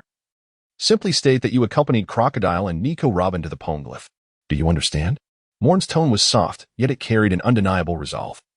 Even the manner of address had shifted to the use of names directly. Understood. Cobra, too, harbored a desire to uncover the contents of the historical text entrusted to his ancestors, yet it appeared that Moen would permit no one to know. Ein, Nami, Layla, Binz. The four of you, upon returning to headquarters, remember, regardless of who inquires, you have never encountered Nico Robin. Do you understand? The four exchanged glances and hesitantly nodded. Zephyr could no longer contain himself and rapped the table. Moen, what exactly is written on that note? Moen's gaze fell upon Robin, his eyes brimming with a murderous intent. What has been recorded, the very knowledge that Nico Robin has just translated, possesses the power to upheave this world. At last, I comprehend why the world government prohibits anyone from delving into the true history. So it is, Nico Robin, for the sake of everyone's future. May I beseech you to perish? Moen lowered his head, his tone ominously grave. Ding. Hidden mission. The truth of the world completed. Reward received. Higher dimensional cube. Note. For the esteemed members of the group, a cage was consumed, resulting in an additional update. Chapter 65. The Unspeakable History. Nico Robin felt a sense of rigidity in her body. She had not anticipated that the seemingly trivial translation she had provided would evoke such murderous intent from Moen. She had not translated anything regarding the Dark King, The whereabouts and nature of the Dark King were entirely omitted from her translations. Moen, Zephyr roared, realizing that his disciple had fallen into a trance. It's nothing, teacher, it's nothing. Moen shook his head, his eyes beginning to redden, and his fingertips glowing with a golden luminescence. Whoosh! A beam of golden light pierced through Nico Robin's hair, accompanied by the acrid scent of singed strands. Nami?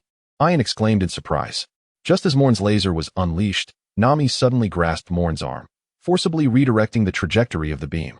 With a serious expression, she looked intently at Moen. Moen, can you tell me why you intend to kill Robin? Having already heard Ian and Vivi recount Robin's plight upon boarding the ship, Nami was utterly astonished. This situation was far more tragic than her own. Moen regained his senses, inhaled deeply, and struck his own face with a resounding slap, causing blood to spill forth. Damn it! Moen gritted his teeth, the murderous intent in his eyes dissipating. Was it really the case that I fell for this? To my surprise, I still became ensnared. Robin breathed a sigh of relief, sensing that her body was regaining its ability to move. Zifa furrowed his brow, finding the events unfolding before him utterly bizarre. First, Moen had perused the historical texts and was immediately poised to eliminate Nico Robin. Then, Nami intervened, and astonishingly, Moen did not react with anger. Instead, he slapped himself. How peculiar. Robin, I implore you to forget everything regarding this historical text. Do you understand? Moen lifted his head, the crimson imprint of his hand on his face appearing somewhat amusing, though Robin could not muster a smile. Major Moen, may I inquire what prompted your desire to kill me? Robin pondered long and hard, unable to comprehend why the seemingly innocuous items she had chosen, unrelated to ancient weaponry, had incited such lethal intent in Moen. Moen shook his head, the gravity in his eyes still unrelenting. He could not speak, would not speak. To utter the words would mean death for everyone aboard the vessel. If memory served him correctly, there existed another piece of historical text in Alabasta. Contemplating this, Moen exited the room without a word. The remaining individuals exchanged glances, uncertain of what to say. Zephyr refrained from inquiring Robin about the historical text, aware that this matter had already imposed tremendous pressure on his disciple. The fewer who knew, the better. Whoosh! A golden flash cut through the air as Moen, with a frigid demeanor, traversed the desert. This time, he harbored no intention of conserving his strength. Dog system, come forth. Why have you bestowed this upon me? Moen's gaze was laden with suspicion. Ding. Please maintain respect for the system. The system sprite emerged, clarifying that the distribution of tasks and rewards was autonomously managed by the system, independent of the sprite's involvement. Moen extended his palm, and an ineffable cube floated within it. Strangely, this cube was not physically connected to Moen's hand, yet it kept pace with his movements seamlessly. A high-dimensional cube, a peculiar artifact, capable of elevating a lower-dimensional being to a higher realm. Function 1. To eradicate the influence of other high-dimensional entities. Function 2. To augment one's own dimensionality. Function 3. To bestow blessings upon servants. Function 4. Unknown. Ah, the high dimensions. You propel me from the world of pirates directly into the realm of Cthulhu. Inconceivable, nameless, unthinkable, unfathomable. Merely contemplating that entity leads one directly into madness. Such narratives are beyond the audacity of mere fiction. This is undoubtedly an imagined world, a parallel universe. Spare me the lectures on quantum mechanics and unawareness in the face of events. What transpired 8 centuries ago? Why has the presence of unseen high-dimensional beings manifested in Alabasta? Such phenomena were never present in the original narrative. Do not tell me that Oda, the old rogue, is still a fan of Lovecraft.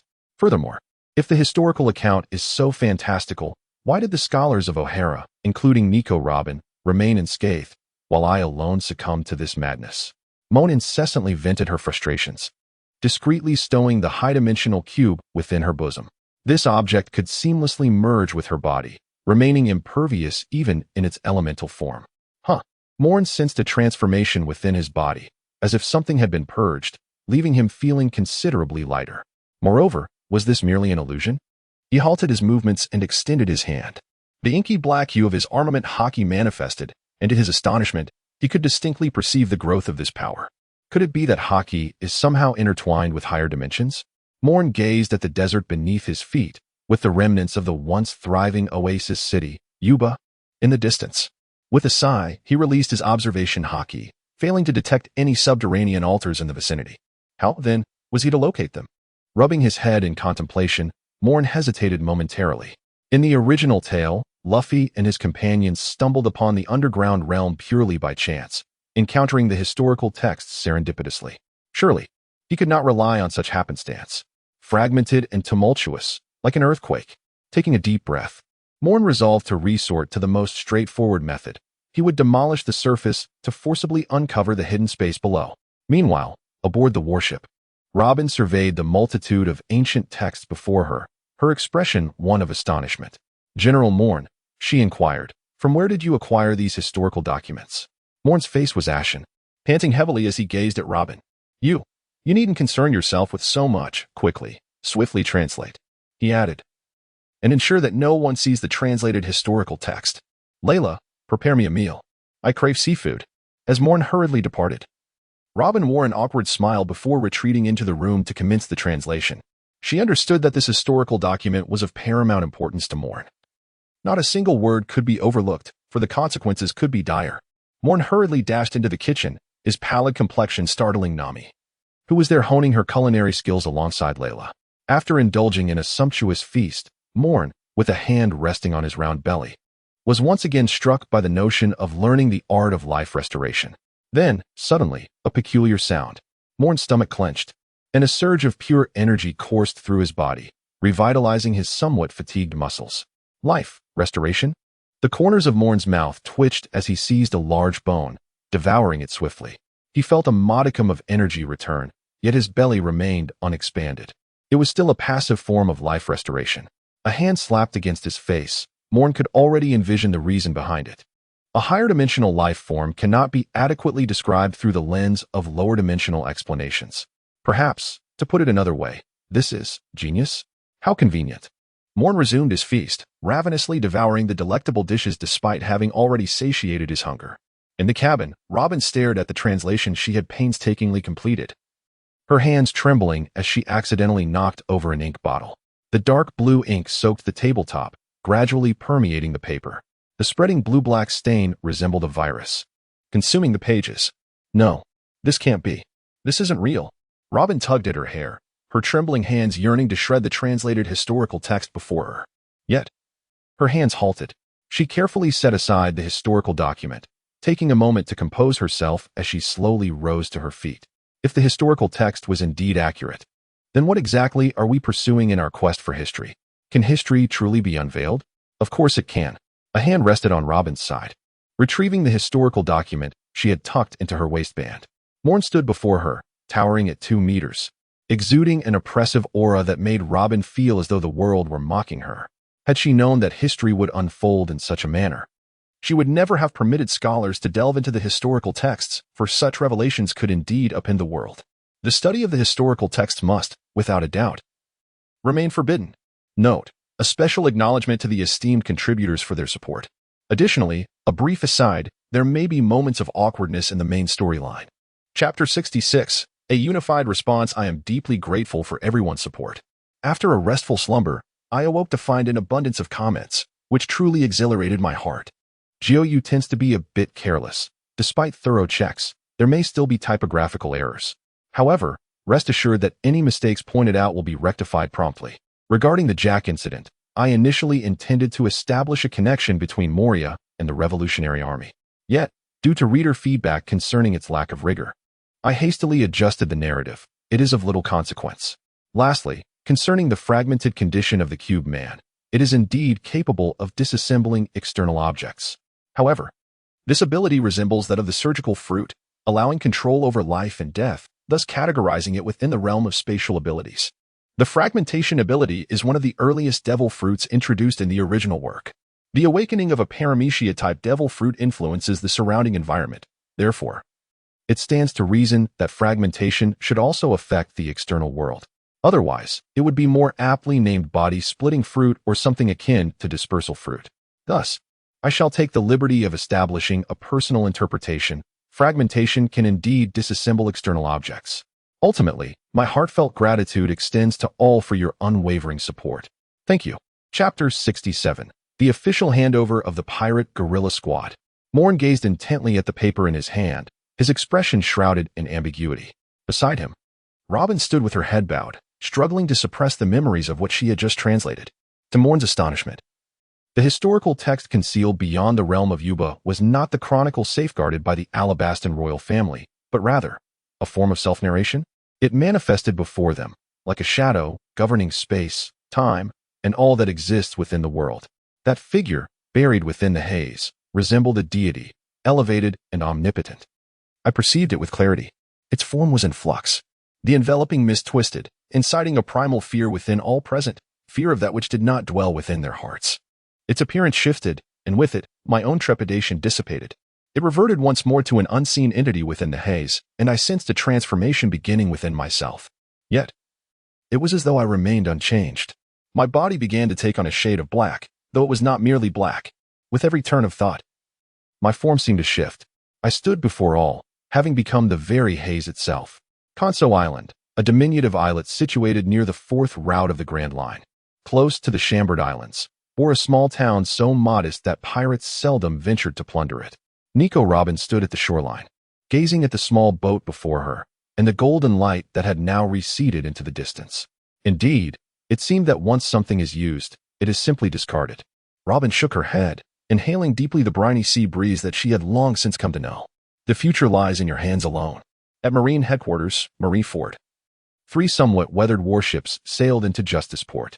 Observing the dense array of guards, the imposing presence of the Navy, Cobra stood on the ship's deck, filled with reflection. If the Alabastan Royal Army possessed such formidable strength, then Crocodile would hardly stir the waters. Under the guidance of a lieutenant, Cobra, along with Vivian Bell, bid farewell to Mourn and proceeded to the waiting room, where CPE had already arrived. Mourn gazed at the retreating figure of Cobra, his eyes narrowing. It is essential to cultivate a good relationship with him. If what he claims is true, then Alabasta will undeniably become an indispensable force in the battles to come. Murmuring to himself, Mourn observed Ayn and her companions escorting Crocodile off the ship. The guards from Impel Down had prepared the vessel, ready to whisk Crocodile away to the depths of the underwater prison as soon as he set foot on the port of Marineford. Awaiting this warlord of the sea was an eternity of confinement.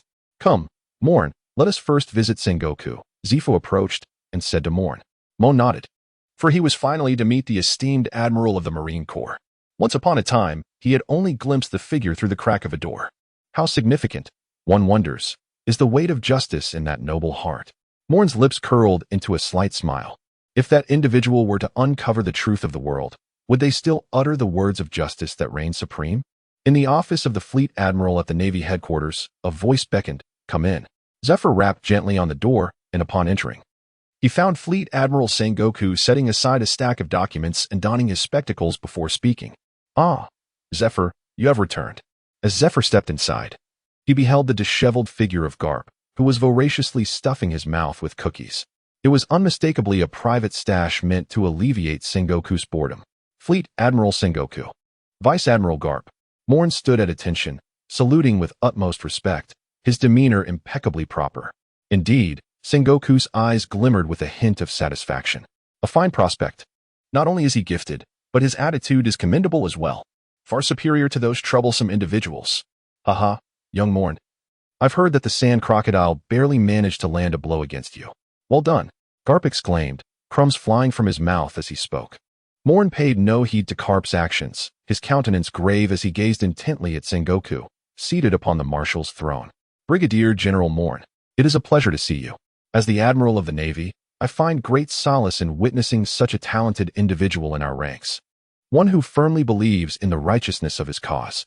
Sengoku rose, his gaze upon Mourn filled with approval. Your merits have been inscribed in the annals of the Navy. And now, I formally bestow upon you your rank. Brigadier General Mourn, congratulations on your elevation to Rear Admiral of the Navy Headquarters. I trust you will uphold justice upon the vast seas.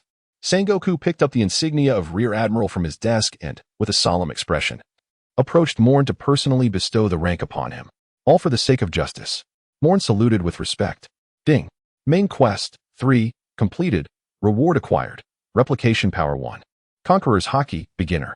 Mourn felt an emptiness in his mind, as if something had shattered within him, causing his entire body to tremble, his spirit markedly altered. Garp, seated on the sofa, narrowed his gaze momentarily before relaxing once more, obliviously munching on cookies, even choking on one. Sengoku cast an exasperated glance at this carefree individual, his eyes reflecting a hint of surprise as they shifted back to Moen. The Conqueror's haki awakened during the formal conferment of rank? Yet another anomaly has emerged. A smile graced Sengoku's lips. As one who also possessed the Conqueror's haki, he could not overlook the faint yet undeniable power concealed within Moen. The power of a king is not meant to confront the invincible, but rather to instill awe among the subjects. Zephyr regarded his disciple with a gaze brimming with pride. With a rustle, Carp finished all the cookies and casually opened another pack of rice crackers. By the way, Zephyr, didn't your pulverizer get destroyed by Moen? Shouldn't we ask the scientific research department to construct another? Sengoku glanced at Zephyr's severed arm, a flicker of guilt crossing his eyes before being swiftly concealed. I will notify the Navy's scientific research department. After all, they are familiar with the specifications of the pulverizer. Once it is completed, it will be delivered. Sengoku returned to his desk, pinching the bridge of his nose with 2 fingers. Zephyr, however, remained unfazed. After all, the loss of his arm would not disrupt his daily life, although possessing 2 hands would undoubtedly be preferable. Moen remained silent, having conceived an ingenious plan to restore Zephyr's severed arm, though it was not yet the time to divulge it.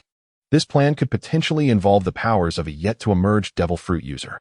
Subsequently, Zephyr, your application. Sengoku lifted his gaze to meet Zephyr's, his expression a tapestry of complexity. The Gorosei have granted their approval. Zephyr exhaled with relief, a serene smile gracing his features as he looked at Sengoku. It was an unmistakable affirmation, for the Gorosei could not possibly refuse, could they? Sengoku produced the document that had already been signed. Concerning the change in command of the pirate guerrilla unit. Major Moen, effective today, you shall assume the role of the highest commander of this pirate guerrilla unit. May you temper the tumultuous seas with your resolve. All for the sake of justice. Moen bore a grave expression as he received the appointment document from the hands of the warring states. The highest commander of the pirate guerrilla squad, Moen, holds the rank of Rear Admiral. The deputy commander of the pirate guerrilla squad, Ein, is a colonel in the Navy. The deputy commander of the pirate guerrilla squad, Jiuyue, is a brigadier general. 1 rear admiral, 1 brigadier general, 1 colonel, 10 majors, and 100 lieutenants. This is the pirate guerrilla squad. Not a single common soldier, but a formidable force composed entirely of commissioned officers. Each individual has matured under the tutelage of Zephyr, each one an elite of the Navy. Moen closed the document in his hands, his mind already devising strategies for the deployment of this troop.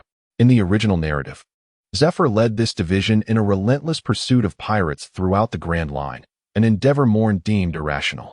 How vast is the Grand Line? Setting aside the New World, even Paradise boasts 7 distinct routes. Each year, the number of pirates entering the Grand Line from the 4 seas could be counted in the millions. Yet only a mere few thousand manage to survive. The Navy encounters but a handful of these waves, while the majority, after wreaking havoc on innocent civilians, find themselves hunted and subsequently vanish into the depths of the sea, lost to all.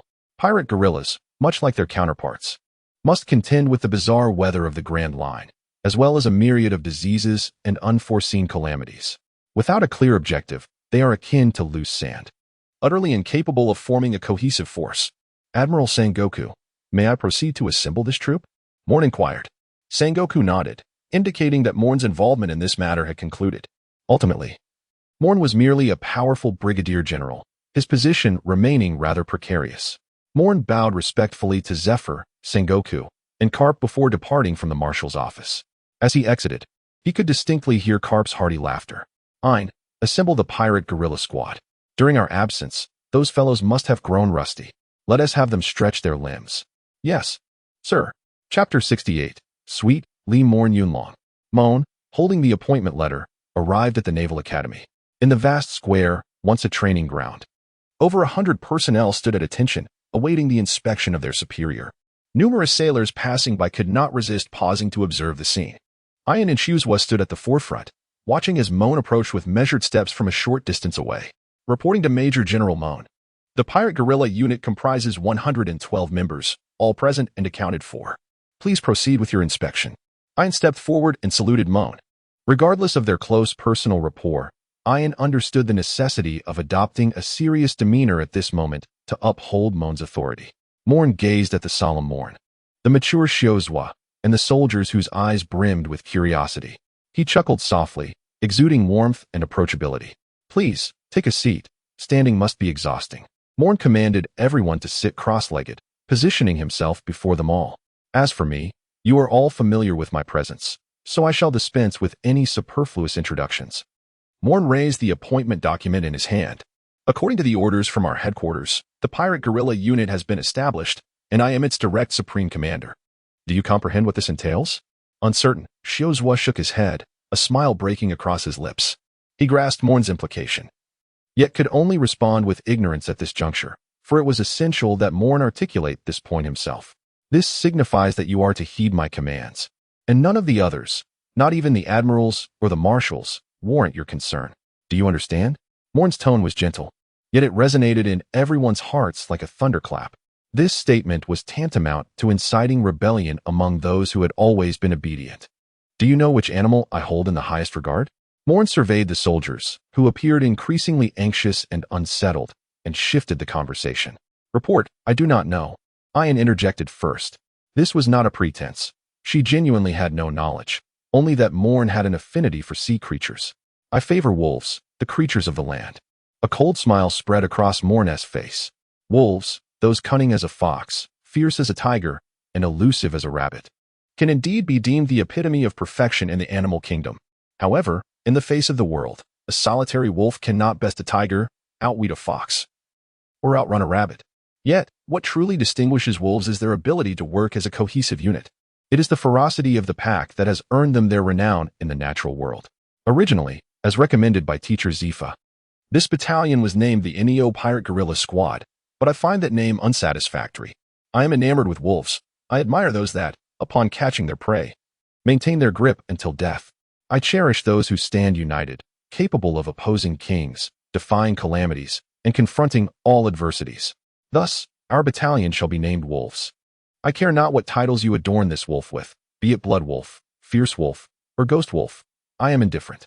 The pirate king, Jiuyue, Roger, forged his legendary status across these seas, ushering in this era of malevolence.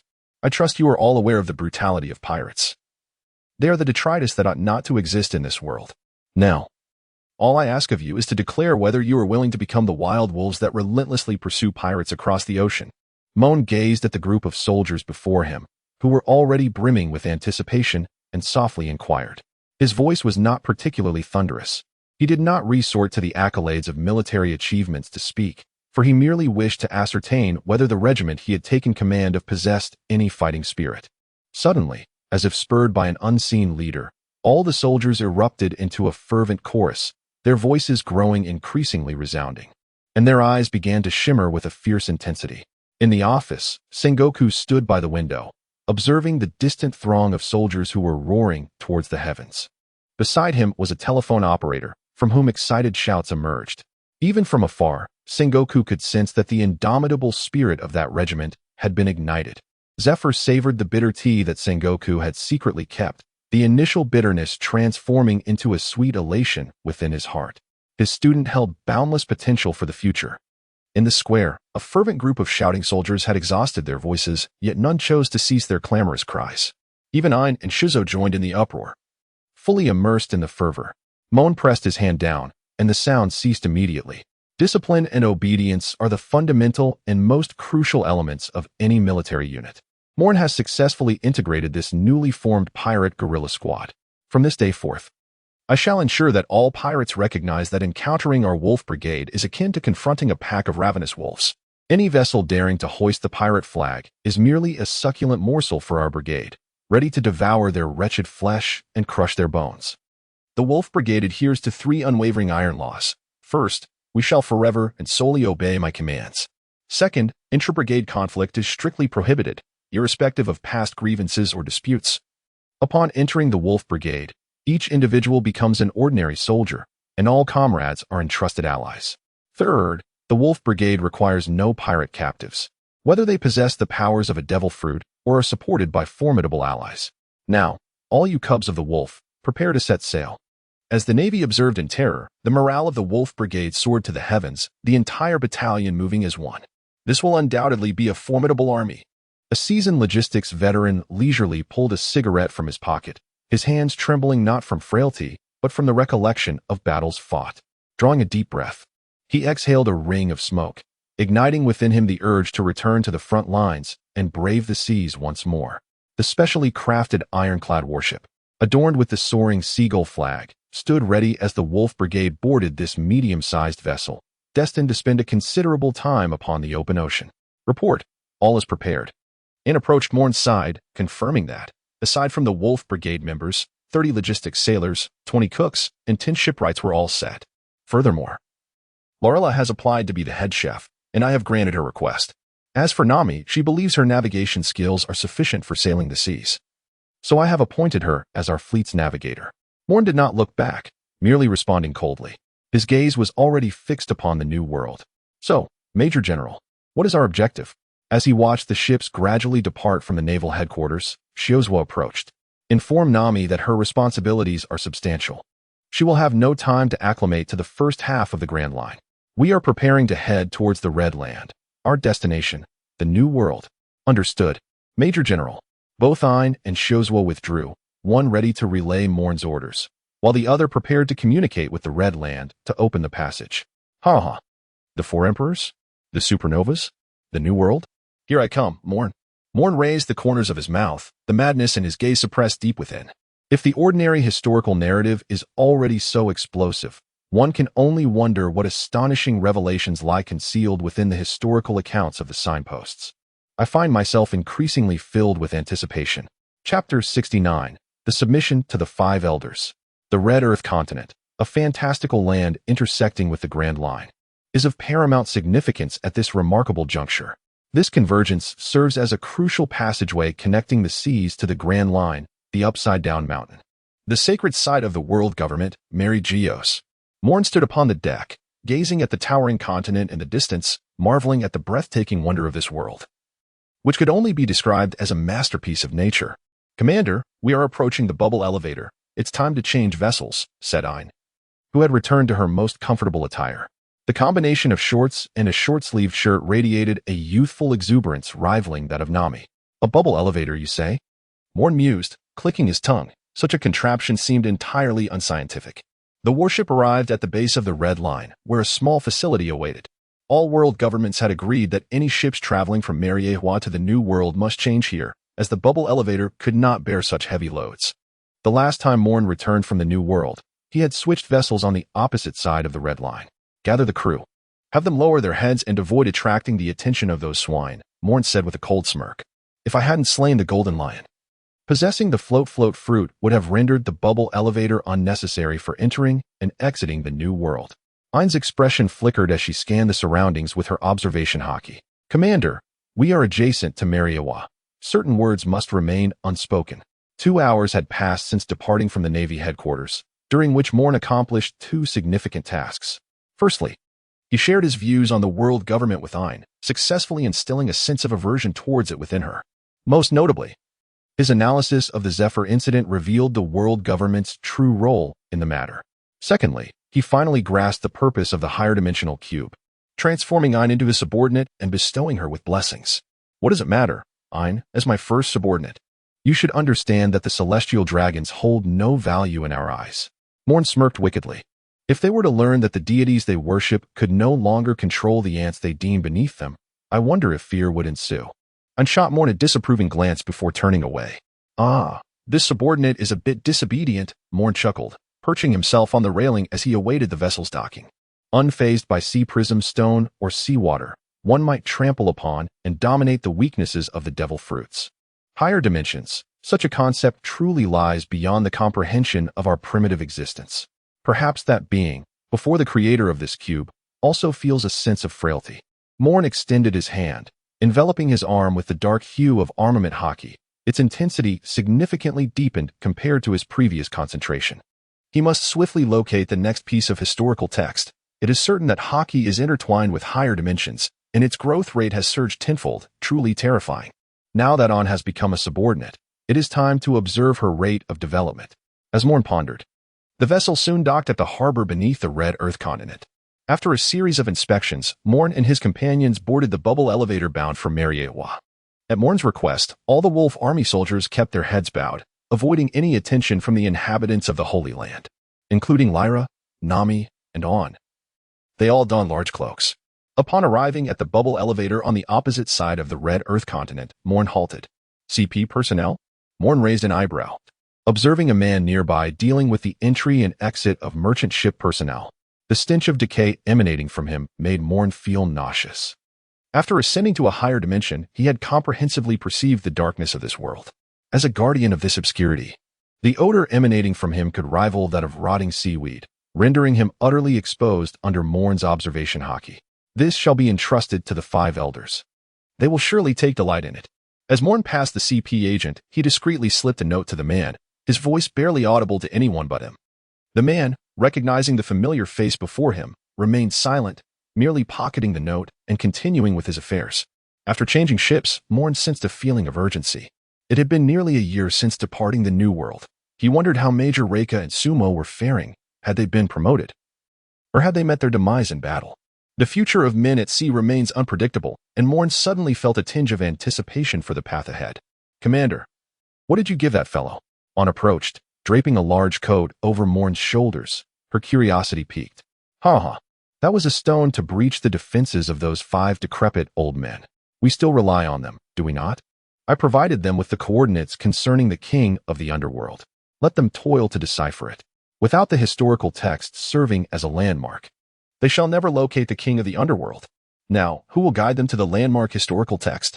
Moen extended his hand, and a delicate golden crow took shape, soaring around him like a cherished pet. Initially, he had intended to visit that place first, but never mind. It matters not, for in a few months, it will be the same. Moen recalled the remaining lottery and the upcoming replication, causing his eyes to involuntarily narrow. In the sunlit office of Mary Jiuyue on the Red Soil continent, 4 elderly gentlemen were engaged in tea and conversation. These were none other than the highest leaders of the world government, the 5 elders. What has that young lad brought that necessitated the gathering of us all? Pondered a swordsman among the 5 elders, his expression tinged with curiosity. Even for a world conference, it sufficed for just 1 elder to preside. Thus, what could possibly warrant the attention of all 5 elders? Upon hearing the inquiry from the swordsman, a bald, bearded elder stroked his beard, smiling as he produced a piece of paper from his pocket and handed it to the swordsman. I am keen to see what scheme you are concocting. The swordsman scoffed, accepting the paper, only for his countenance to immediately shift to one of seriousness. What is written on it? Inquired another elder, adorned with a peculiar scar on his face, intrigued by the swordsman's sudden change in demeanor. The swordsman remained silent, merely passing the note to the elder with the peculiar hat. The hat-wearing elder, maintaining his composure, read the note before passing it to the blonde elder nearby. The newly arrived white-haired elder also expressed interest, approaching the blonde to scrutinize the note together. This is... The blonde elder's eyes twitched twice, and with a firm grip, he reduced the paper to dust. Interesting. The very item we have sought for centuries has been discovered by that young fellow, the swordsman chuckled, though the smile bore a distinctly sinister edge. It was neither joy nor excitement, but rather a smirk of disdain. The underworld king, existing at the intersection of worlds. The blonde elder remarked, lighting a cigar and exhaling a plume of smoke. Merely a riddle-like location, it hardly signifies a discovery. The swordsman offered no reply, silently polishing his longsword. For us, does this bear any difference from an actual find? The bald elder mused, standing by the window, gazing at the bright sky. The intersection of worlds is confined to those 3 places, is it not? With Reverse Mountain and Mary Jiuyue ruled out, it can only be there. Indeed. But how do we reward this young man? I hear that Sengoku has suppressed his achievements due to his age, making it difficult for us to promote him. The white-haired elder stroked his long, white beard, a glimmer of insight flashing in his eyes. Having received news of the underworld king, he silently entrusted it to us. According to CP's reports, the Navy is entirely unaware of the intelligence held by that young man. Is this an act of loyalty? The hat-wearing elder chuckled, lighting a cigarette. Is he attempting to curry favor with the world government to ascend higher within the Navy? The bald 5 elders gazed at the unmoving clouds outside, a fleeting darkness flickering in their eyes. The news of the king of the underworld is exceedingly significant to us. Let us not forget that one has already perished. It is utterly impossible to resurrect the king of the underworld. Therefore, let us receive some tangible rewards, perhaps a few devil fruits. The white-haired elder took a seat, examining the documents concerning Moen in his hands. Agreed. A splendid proposal. The remaining elders concurred, while the bald elder surveyed the unobstructed view of Marineford. A peculiar sensation nagging at him, though he could not articulate its nature. No matter, as long as the king of the underworld is within our grasp. Coupled with that esteemed individual, we shall only be lacking the Sea King.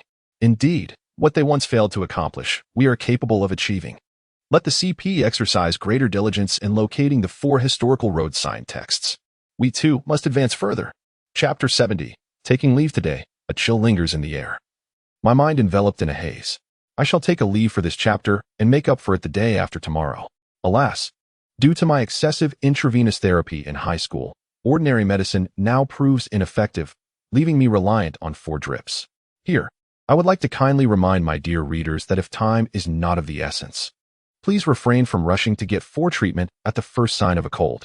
Over time, unless one resorts to potent medications, a common cold cannot be effectively treated. Wishing all readers robust health and a fulfilling life. Chapter 71. Charlotte Owen. Boom.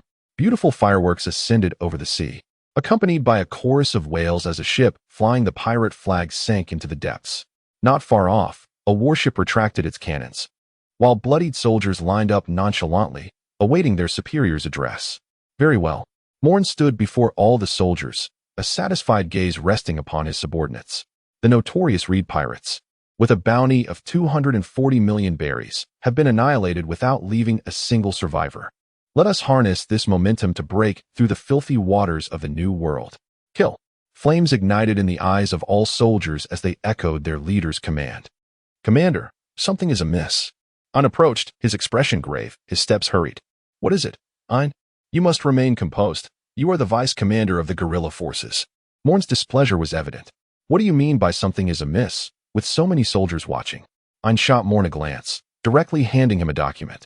The Navy's G1 branch has encountered an attack by pirates under the Big Mom pirates. They have just sent a distress signal to G1. Upon investigation, it was determined that we are the nearest, and they have requested our support. Moen opened the file, and his eyes widened in astonishment. Damn it. All hands on deck. Nami, adjust our course to the 713C area. Aye, replied Nami, clad in her officer's uniform, as she saluted and promptly returned to her station, directing the sailors and helmsmen to alter their course. Reika, Sumo, wait for me. Charlotte Owen, I had initially considered sparing you due to the inability of the Superman-type devil fruit to merge with objects. However, it appears you are courting your own demise. Moen's gaze was frigid, causing the very air around him to tremble. In the New World, a warship adorned with the seagull flag sailed leisurely. Before him lay a pirate ship, severely damaged. Colonel Reika, the Iron Bone pirates seemed to have reached the brink of despair. A young man wearing a cowboy hat smiled and remarked to the blue-haired man beside him, the Iron Bone, with a bounty of 370 million berries, Samo. Tell the brothers to pursue and feast. Reika boldly waved his hand, a blue-white fluff emerging on his face. The warship accelerated, on the verge of catching up with the pirate ship ahead. Damn the Navy! A burly pirate wielding an iron rod bellowed from the deck of the pirate ship. Beneath his feet lay 3 pirates with shattered skulls, blood pooling around them. Stop. Fire all cannons at the Navy. I want them to sink in this new world. The pirate ship halted, all its cannons aimed at the approaching warship. How amusing, a mere pirate daring to compete with the Navy in firepower. As Moen would say, it's an overestimation of one's capabilities. Samo sneered, extending his hand to reveal a simple wooden bow. Sniping, shadowless arrow. Whoosh. In the silence, a small hole appeared in the head of a pirate loading cannonballs, and he fell in bewilderment. Captain, Hammer is dead. A nearby pirate, pale with terror, stumbled back. Even Captain Ironbone's furious shouts proving ineffective. No one is unafraid of the unknown peril. Many might not fear death, but they dread dying without understanding how. The confusion etched on Hammer's face shattered the psychological defenses of all the pirates. They were utterly defenseless. Samo caressed the longbow in his hands, a scornful smile gracing his lips. The baobao fruit is hardly inferior to my frost giant wolf, especially since you are, after all, a sniper. Reika laughed heartily, then ordered the warship to unleash a barrage upon the pirate ship. If they could avoid close combat, there was no need to engage. The lives of Navy soldiers were worth far more than cannonballs. Report. Colonel Reika. A pirate ship detected at the front right. It's flying the flag of the four emperors, big Moem. The lookout's face turned pale as he shouted down to Reika. What? Reika's expression changed dramatically as he swiftly raised his telescope, soon spotting the somewhat childish pirate flag fluttering on the pirate ship. Turn around, immediately. Request assistance from the base. The entire warship sprang into action, pivoting to flee from the area. On the pirate ship, Ironbone observed the panicked warship, his expression turning cold. The four emperors, huh? Ha ha ha, the Navy wishes to flee, do they? The pirate ships, under the command of the formidable Ironbones, displayed a grotesque grin as they pursued relentlessly. You have chased me for so long, and you think you can simply walk away? He bellowed, fire at will. Boom, boom, boom. The once defeated pirate crew sprang back into action, recklessly unleashing their limited cannonballs upon the naval vessels. Waves erupted around the warships, complicating their maneuvers. Ha ha, Navy. This is how you shall meet your demise in the depths of the ocean. Iron Bones roared hoarsely, brandishing his iron rod. Truly, a repugnant disgrace. A disdainful snort pierced Iron Bones' ears, and as he turned in disbelief, a blazing red slash cleaved through his body, splitting the pirate ship beneath his feet in two. The golden orange-haired Charlotte Owen adjusted his large sword, a smirk of disdain gracing his lips. Captain, there is another warship ahead. Shall we sink it? Inquired a cheerful pirate, peering through a telescope. A warship? Charlotte Owen stroked his beard, his eyes glinting with intrigue. It seems that just a couple of days ago, a small naval squadron destroyed a transport vessel, didn't they? Indeed, Captain. This incident even caught the attention of Lord Katakuri, as the transport ship was carrying high-quality flour destined for Cake Island. Another pirate chimed in, recalling the uproar it had caused at the time. Charlotte Owen grinned widely. Thank goodness for Brother Katakuri. Otherwise, Mother might have gone into a frenzy again. In that case, let us send this warship to the depths. He extended his hand. Red waves of energy disrupting the surrounding air, the oppressive heat warping the very light around him. Heat wave. A crimson torrent surged toward the distant warship, igniting the sail's threads before it even arrived. Damn it, Frost Slash. Reika gritted his teeth, enveloping his palm in a blue-white glow, and unleashed a fierce icy strike. Boom. The red heat wave collided with the blue-white slash, resulting in a cataclysmic explosion, followed by a billowing cloud of white mist.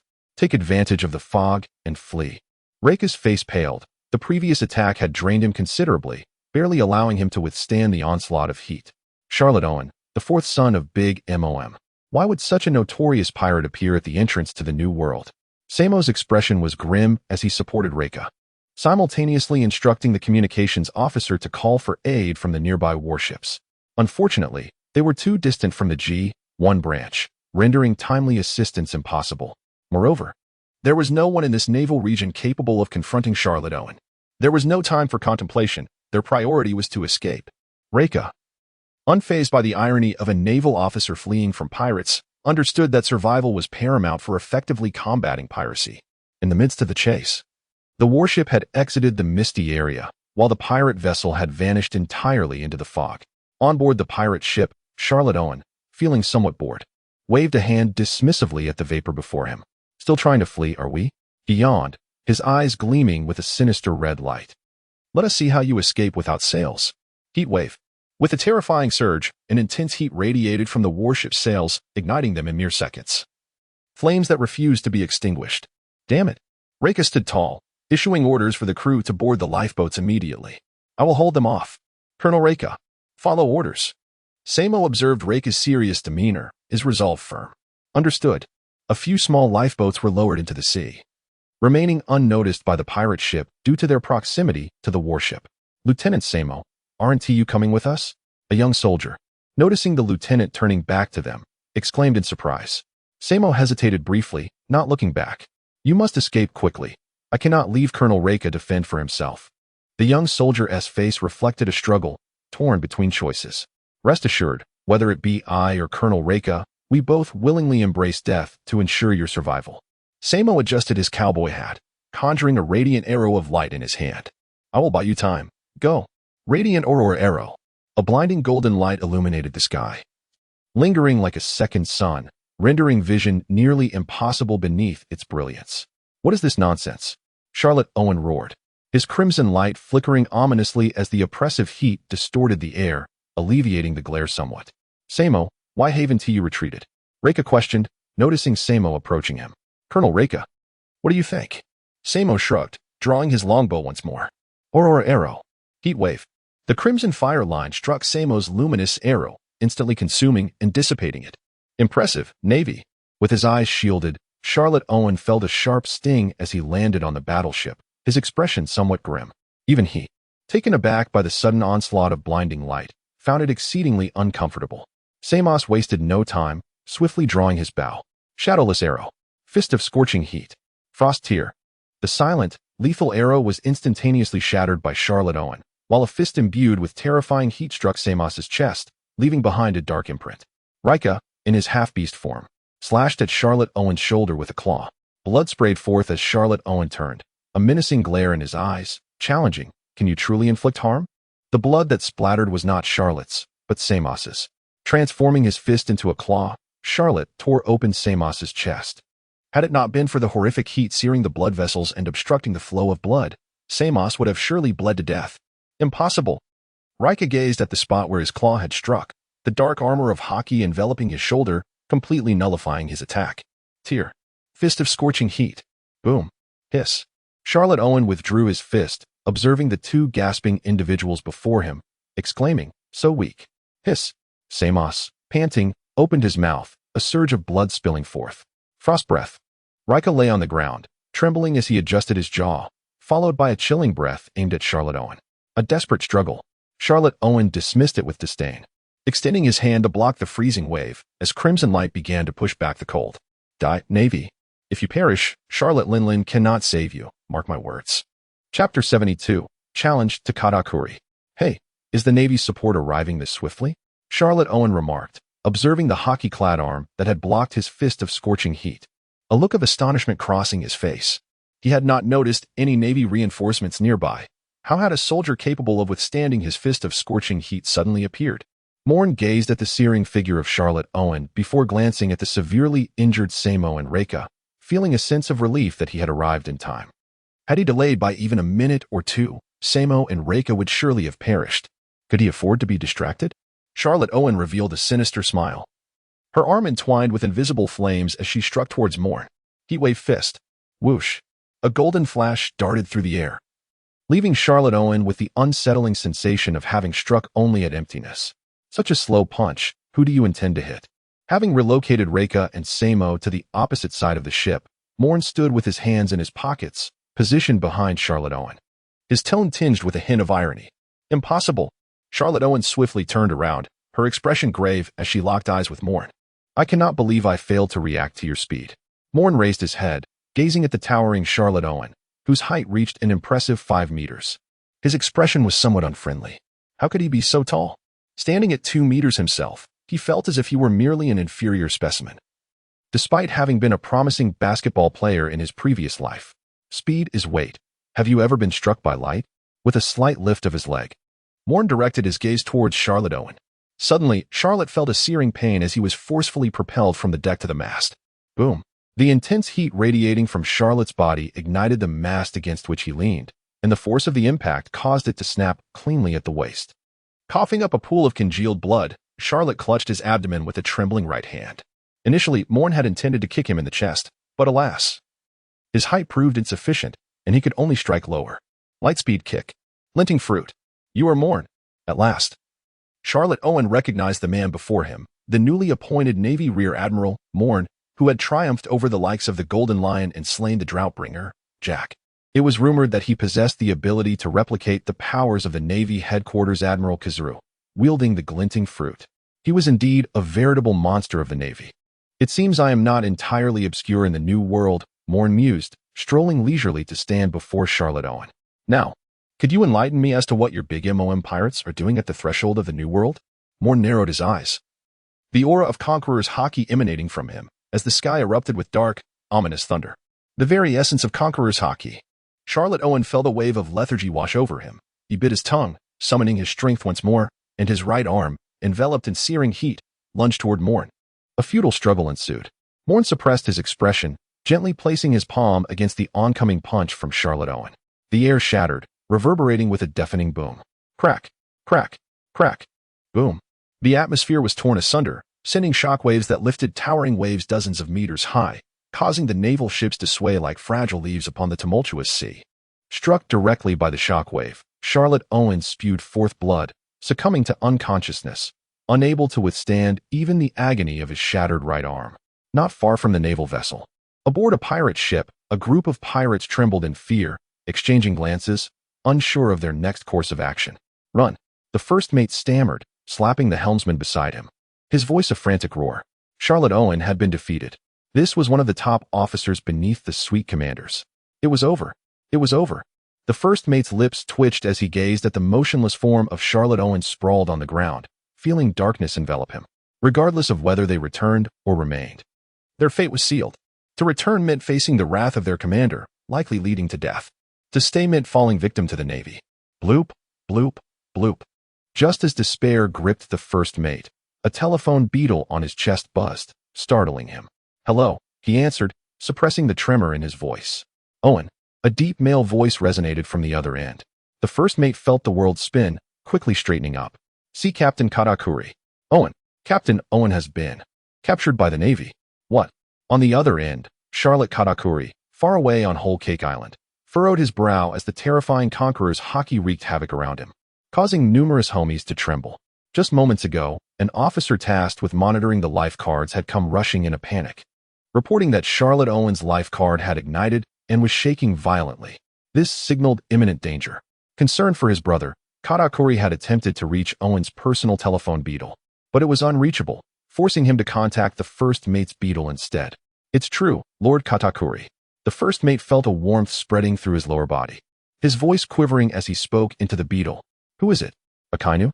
Katakuri inquired, fully aware that the G1 branch was currently under the command of Admiral Akainu from the Navy headquarters, who had recently been purging the New World and had yet to return to the base.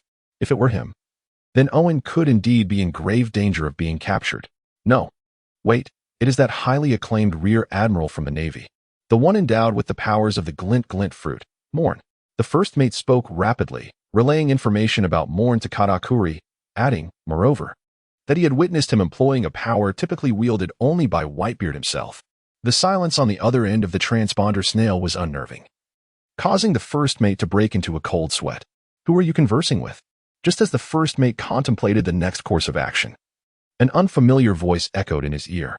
He mechanically turned his head, gazing at the Navy ship that was gradually receding into the distance. The man who had stood on the deck had vanished. "Moen." The first mate was so startled that he fell to the ground, while the surrounding pirates trembled and retreated in fear. "Hello? Who is on the other end?" "Charlotte Linlin." Moen paid no heed to the terrified first mate, directly seizing the transponder snail from his hands and commencing the conversation. "I am Katakuri." The voice emanating from the transponder snail was that of a man suppressing his rage, which took Moen by surprise. "The perfect man, the minister of flour from Tadoland?" Moen dug into his ear, tempering his playful demeanor. With a bounty of 1,570,000,000 berries, Katakuri was proficient in all three forms of hockey and had awakened his devil fruit powers. This man warranted Moen's serious attention. "Vice Admiral Moen, do you wish to declare war against the big Moen pirate crew? Capturing Owen signifies that your navy is prepared, does it not?" Katakuri inquired, his tone laced with menace. Now, that is not quite fair," Moen replied with a grin, glancing at the first mate slumped on the ground, a look of disdain in his eyes. Zing! Whoosh! A beam of golden light pierced through the first mate's skull, splattering a mixture of red and white. The first mate collapsed on the deck, accompanied by the falling bodies of pirates. Listening to the wails and thuds emanating from the transponder snail, Katakuri's brow furrowed, capable of trapping a fly. "War with Big Mom? To be frank, I am not in a position to engage in such a conflict at present. Moreover, neither is Charlotte Owen, is he?" Moen perched himself on the railing, the transponder snail in hand. Katakuri remained silent, tacitly acknowledging the truth of the matter. "So what do you intend to do?" "I must inform you, should Owen be killed, not even the Navy can protect you." Katakuri responded with remarkable calmness. "As long as Owen remains alive, even if imprisoned in the depths of the ocean, Big Mom possesses the means to secure his release." Moen, clutching the transponder snail, ascended into the air, enveloped in a radiant golden glow. 8-foot-long, Cheongoyu. Boom, boom, boom. Under the relentless baptism of luminous projectiles, This precious pirate vessel was utterly consigned to the depths of the sea. What do you intend, Katakuri? I await your arrival for a duel. Should you triumph, Charlotte Oven will be returned to you. Should you falter, you shall join Charlotte Oven as a testament to my exploits. Suspended in midair, Moen's voice brimmed with confidence. Even in the face of a paragon of perfection, he felt no trepidation. To rescue Charlotte Oven, he would first endure a blow. Chapter 73. The battle commences, Katakuri. In the New World, the waters of the nations. Cake Island. Katakuri gazed at the now disconnected transponder snail in his hand, the light in his eyes flickering uncertainly. What troubles you, brother Katakuri? Asked Charlotte Brle, who resembled a sorceress, her voice a whisper. It's nothing, Katakuri replied, shaking his head as he made his way toward the castle where his mother resided. Charlotte Katakuri. If you wish to rescue Charlotte Oven, it is simple. Bring the copy of the historical text you possess to Moser Island, where I shall await you with Charlotte Oven for 10 days. These were Moen's exact words, and the matter was beyond Katakuri's control. Yet, he could not abandon Oven. Thus, he had no choice but to consult his mother. Within the Momum Castle, the Yonko Big Mom, Charlotte Linlin, indulged in her meal, shoving piece after piece of greasy cake into her mouth. Mother, Katakuri said coldly, rousing the ravenous Big Mom before him. Katakuri, what brings you here? Big Mom's mood was relatively pleasant, as she stuffed yet another cake into her mouth while inquiring about Katakuri's visit. Katakuri recounted the capture of Oven and Moen's challenge to Big Mom. Upon hearing this, Big Mom set down her cake, her expression darkening. Are you saying that Oven has failed and been captured, and the captor demands you bring the historical text for a one-on-one confrontation? Big Mom's mouth opened wide, unleashing a terrifying roar. The bustling servants around them dropped to their knees, desperate to avoid the wrath of the furious Big Mom. In the entire castle, only Katakuri remained standing. Very well. Big Mom glared at Katakuri, her eyes wide with intensity. Go, obtain a copy of the historical text. Then, eliminate that brat. Moreover, when Oven is returned, let him come to me. If he cannot even complete a simple task of procuring desserts, I shall deduct 10 years from his lifespan. Katakuri's pupils constricted, and he subsequently bent down. Yes, mother. In the New World, on Mosul Island, a vast land teeming with pirates, the underground market thrived. This island is not far from the territory of the Yonko Big Mom.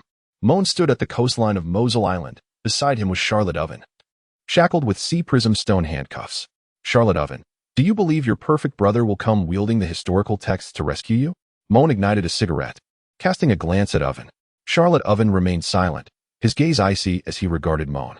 8 days had elapsed since Moen arrived on this island a day prior, and all members of the guerrilla force had cleared the periphery. Every pirate was aware of the impending battle on this island. Only those with utmost confidence in their strength remained, while the rest fled to sea. I believe he will, Moen replied, unfazed by Oven's indifference, exhaling a smoke ring lightly. If he doesn't come, he wouldn't be the perfect man. As figures began to materialize in the distance, Moen extinguished his cigarette and stretched his limbs. Commander. I looked at Moen with concern. Following Moen's instructions, all members of the pirate guerrilla had returned to their ships, awaiting his return before the battle commenced. What if Big Mom does not honor the agreement and besieges you? Ein's worry was palpable. Should anything happen to Moen, there would be no purpose for the existence of their pirate guerrilla. Fear not. Do not forget, I am the wielder of the glint fruit. Even if Big Mom herself were to come, she would not be able to detain me, Moen reassured, ruffling Ein's hair before striding towards the shoreline. Commander, please be cautious. Ein lowered his head, turning to head towards another stretch of coast where their ship was docked. Unexpectedly, you seem to have quite the charm with women, Charlotte Oven remarked, his lips curling as he cast a sidelong glance at the departing Ein. With a smile gracing his lips, Moen gazed at the distant silhouette of a small boat gradually coming into focus. What of it? Do you believe you can exploit my vulnerabilities? Do not harbor such delusions. Take it seriously, you might find yourself outmatched by Ein. Charlotte Owen turned her head away, offering no response. How could it be? He is a commander of the 4 emperors, incapable of besting a mere woman. Welcome, perfect man, Moen exclaimed, embracing the impending arrival of the boat on the shore. Laughter erupting from him like a joyous melody, as a golden flash shot toward the vessel. Despicable, Charlotte Owen cried out in alarm. You must understand. Katakuri is also an awakened devil fruit user. Should he fall into the sea, it would spell certain doom. You underestimate your brother far too much. Moen narrowed his eyes, observing a white mass rising from the small boat, transforming into a shield that deflected his radiant cannon fire. Rear Admiral Moen, came the chilling voice of Charlotte Katakuri, a tall figure with striking short red hair, standing resolutely before him. Moen gestured towards Charlotte Owen beside him, inquiring about the historical text. Katakuri remained silent, merely retrieving a stack of papers from his bosom. They were all imprints of the historical text. To be candid, apart from your Yonko, the Big Mom pirates, I truly do not know from whom else to obtain such information. Moen stepped forward, tilting his head upwards to accept the impression from Katakuri's hands, then tossed a key to Katakuri. Without uttering a word, Katakuri silently used the key to unlock Owen's restraints, urging him to distance himself from the battlefield. "Brother Katakuri," Owen exclaimed, his face etched with urgency, wishing to remain and assist. However, Katakuri sternly declined, asserting that this was his battle. As he watched Owen's retreating figure, Moen stroked his chin, pondering how unexpected it was that Katakuri would dare to confront this challenge alone, unperturbed by the possibility of my treacherous schemes. Katakuri let out a cold chuckle. "Do you think I would fear? As the epitome of a perfect man, he has never been intimidated by any conspiracy or deceit." Moen clapped his hands and declared, "Well then, it seems we should engage in a battle. Although my ultimate aim is the historical text, capturing you. The foremost of the 4 desert generals would undoubtedly smooth my path towards becoming a grand general." Moen extended his finger, and a golden glimmer coalesced, a laser beam piercing through Katakuri's body. Moen gazed at Katakuri's hollow form, emitting a sound of astonishment, yet his eyes remained unperturbed. "As a user of a paramecia-type devil fruit, how could you exhibit traits akin to a Logia?" Katakuri offered no response, merely conjuring a colossal fist of machi, enveloped in a dark hue of haki, striking towards Moen. "So eager are we?" Moen quipped, twisting his neck as his body disintegrated into particles of light, then reformed mid-air. A golden cross of brilliance materialized, unleashing an endless barrage of light projectiles along the coastline. "Yada no Kagami." Boom, boom, boom, like missiles raining down.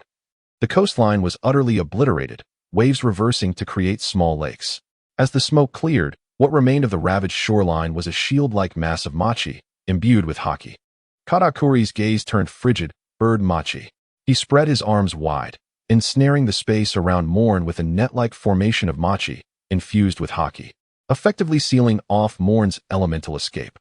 "So soon, we delve into seriousness?" Moen chuckled lightly, forming a fist and striking the air before him.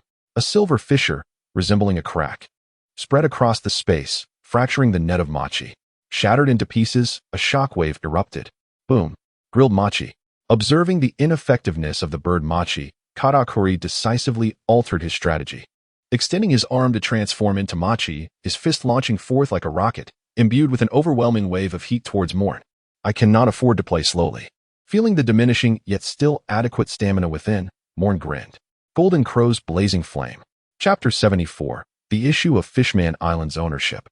In the original narrative, when Luffy emerged, Fishman Island was under Whitebeard's dominion. In 3D2Y, it fell under Big Mom's territory. Furthermore, it has consistently been a member of the world government, albeit deprived of its rights to numerous world conferences. Chapter 75. The future predicting observation haki. The 3-legged golden crow, radiating golden light, made contact with the machi tainted by black haki, immediately releasing a rich fragrance. "One cannot deny, the abilities of your pirate crew ensure you shall never starve," Moen remarked playfully, inhaling the aroma, teasing Katakuri. Katakuri remained silent, his eyes shimmering with a chilling light. Machi barrage. Dozens of machi arms erupted from Katakuri's back, shrouded in haki, crashing towards the right side. Boom. With a golden radiance, the long leg struck Katakuri's fist, and Moen's figure materialized to Katakuri's right side. This is quite troublesome. The observation haki allows one to foresee the future. Moen gazed at Katakuri's machi-like arm, a flicker of apprehension passing through his eyes. If there is one individual in this world that Moen would prefer to avoid, it would undoubtedly be Katakuri and Kaido. The latter, with his tough skin and formidable resilience, could withstand any of Moen's current methods, save for perhaps the divine shot. As for the former, he wielded that terrifying and unreasonable observation haki. To foresee the future? If one can see what lies ahead, what is the point of fighting? Why is Kizaru so formidable? It is due to the speed granted by the Pika Pika no Mi. Otherwise, with his stature, he would have long been crushed and turned to dust. No matter how swift one may be, can they truly outpace the foresight of the future? Moen halted before Katakuri, his arm enveloped in a golden glow, which then transformed into countless light bullets. Light rain.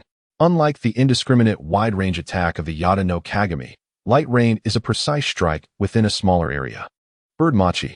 Katakuri silently extended his hand, unfurling a massive machi net to shield against Moen's assault. To be frank, had it not been for my desire to witness the unique capabilities of observation hockey, I truly would have preferred not to cross paths with you. Once more, Moen executed the lightspeed kick, this time targeting Katakuri's back. Prepare to witness the unfolding spectacle. Katakuri did not turn around. Instead, he gathered his machi fist behind him in defense. Indeed, he could foresee Moen's assault, yet knowledge alone could not afford him the time to react. He had no choice but to counter each move as it came. For seconds, astonishingly, I could glimpse only 4 seconds into the future. Katakuri successfully blocked Moen's punch once again. And beneath his scarf, his large mouth curled into a grin. This battle, it seemed, was far from over. Annihilation. Moen's left hand glided across the palm of his right, summoning forth a resplendent golden longsword. Unlike the 3-meter-tall yellow ape's blade of light, the sword in Moen's grasp was more befitting of his stature, embodying a remarkably unadorned double-edged design. With a single stroke, he vanished from sight, the edge of his sword aimed directly at Katakuri's throat. Clang! A hand enveloped in the armament haki seized Moen's longsword, while Katakuri's unoccupied right fist surged forth with ferocity.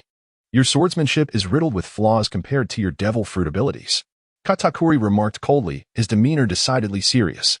Moen offered a fleeting smile, his form transforming into an ethereal state before materializing at a distance, raising his hand to unleash a beam of radiant golden light.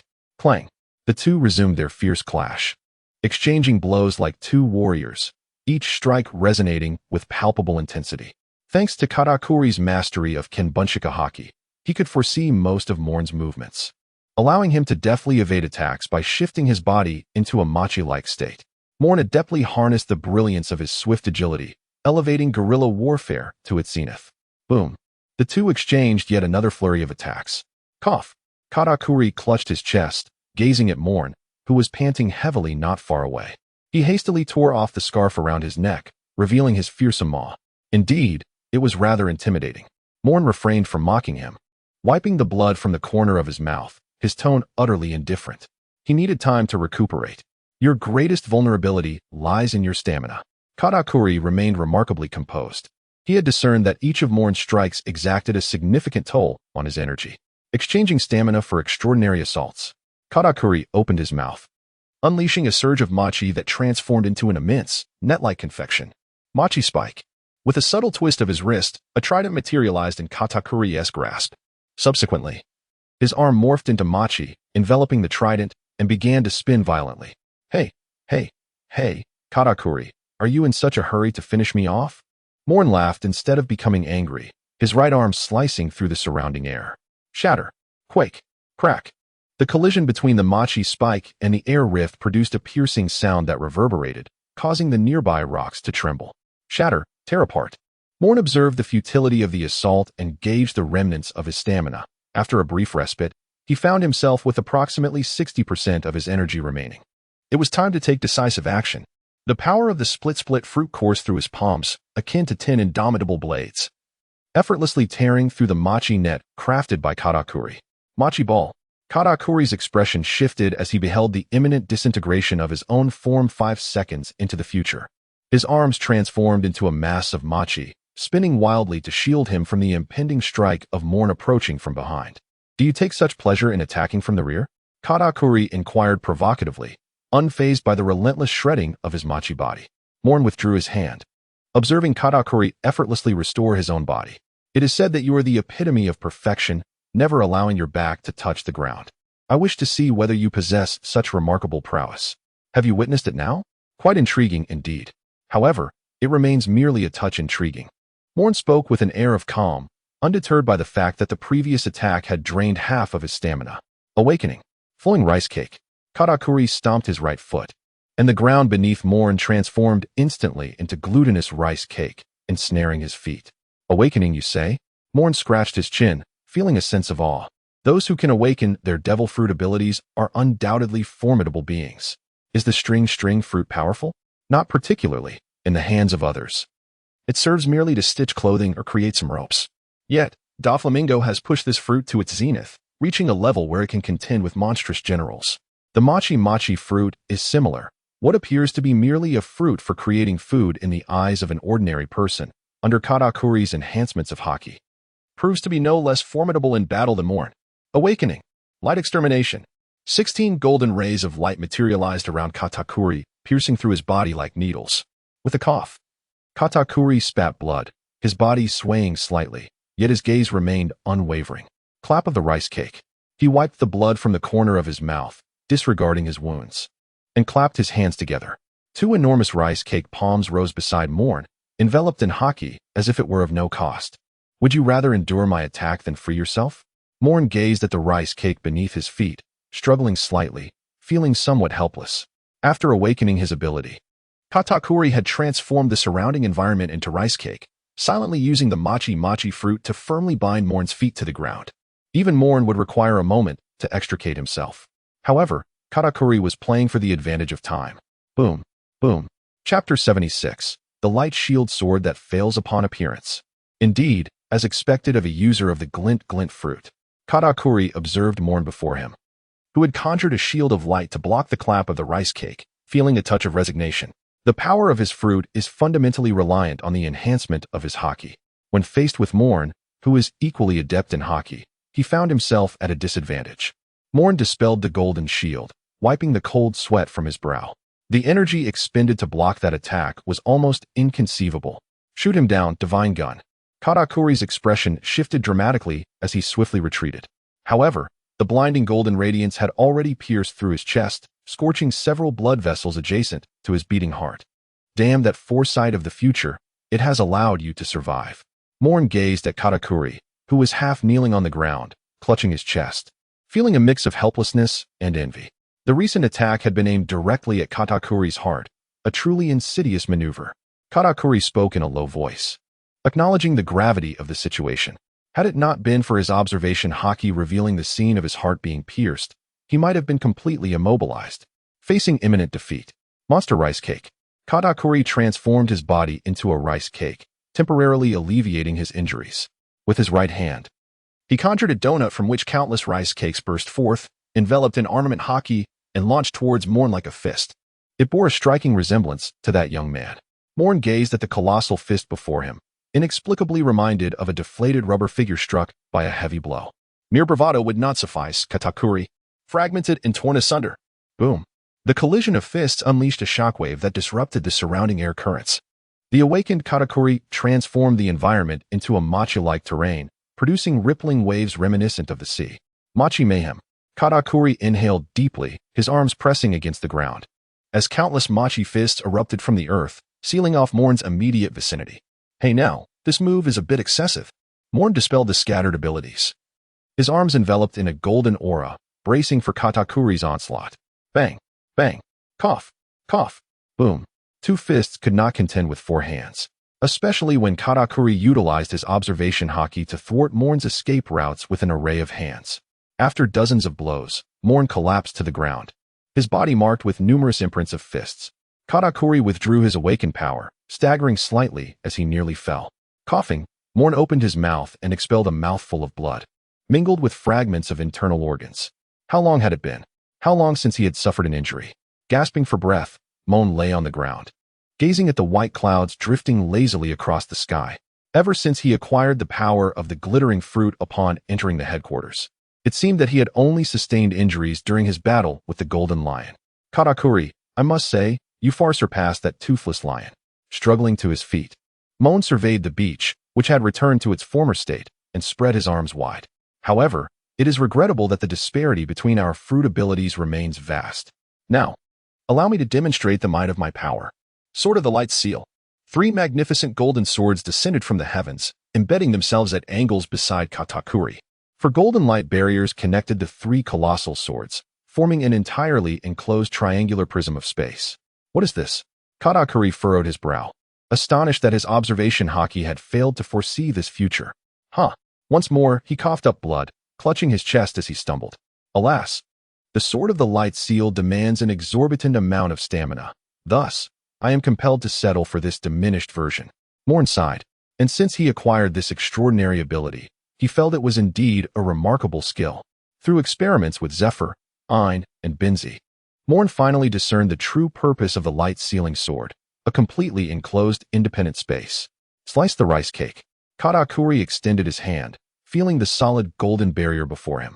His right arm transformed into a wolf-fang-shaped rice cake, and the armament color hockey enveloped it once more, striking forcefully against the barrier. This attack was immensely powerful. However, it failed to create even the slightest ripple on the golden shield.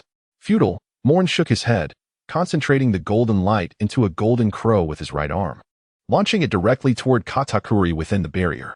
This enclosed space can completely withstand your assaults. I can attack you from the outside, even if you can foresee the future. You cannot evade or move, and you will be unable to withstand this onslaught. The golden crow, conjured by Moen, pierced through the golden barrier with unyielding force, colliding directly with Katakuri's machi-like arm. Boom! An explosion reverberated, yet the golden barrier remained unbreached. Coughing, Katakuri choked on the smoke, his expression darkening. This barrier, forged from my own stamina, is sustained by the surrounding light. Moen's mood seemed to brighten considerably, and his commentary also served to recuperate a fraction of his energy. In other words, unless you can obliterate the light around us or strike me down in a single blow, this technique is invincible. As Katakuri surveyed the unwavering golden barrier, his countenance began to sour. He was horrified to realize that, trapped within this space, his prized observation hockey was utterly incapable of perceiving the external situation. This barrier can nullify observation hockey. Shoot him down, divine marksmanship. Moen took a deep breath, unleashing a radiant beam of golden light. Hiss. Katakuri could only unconsciously rotate his body, without the aid of Kenbunchika hockey. He was utterly oblivious to where Moen had aimed and could only move continuously to avoid being struck in a vital area. This time, it was his leg that bore the brunt. Witnessing the blood gushing from his right leg, Katakuri's expression darkened further. He was no fool and easily discerned Moen's intent. Disable his legs, and let us see how you evade. Divine Spear, Divine Spear, Divine Spear. Moen exhibited no trace of lethargy, wholly exhausting his physical strength to unleash 3 beams of golden light in the form of divine projectiles.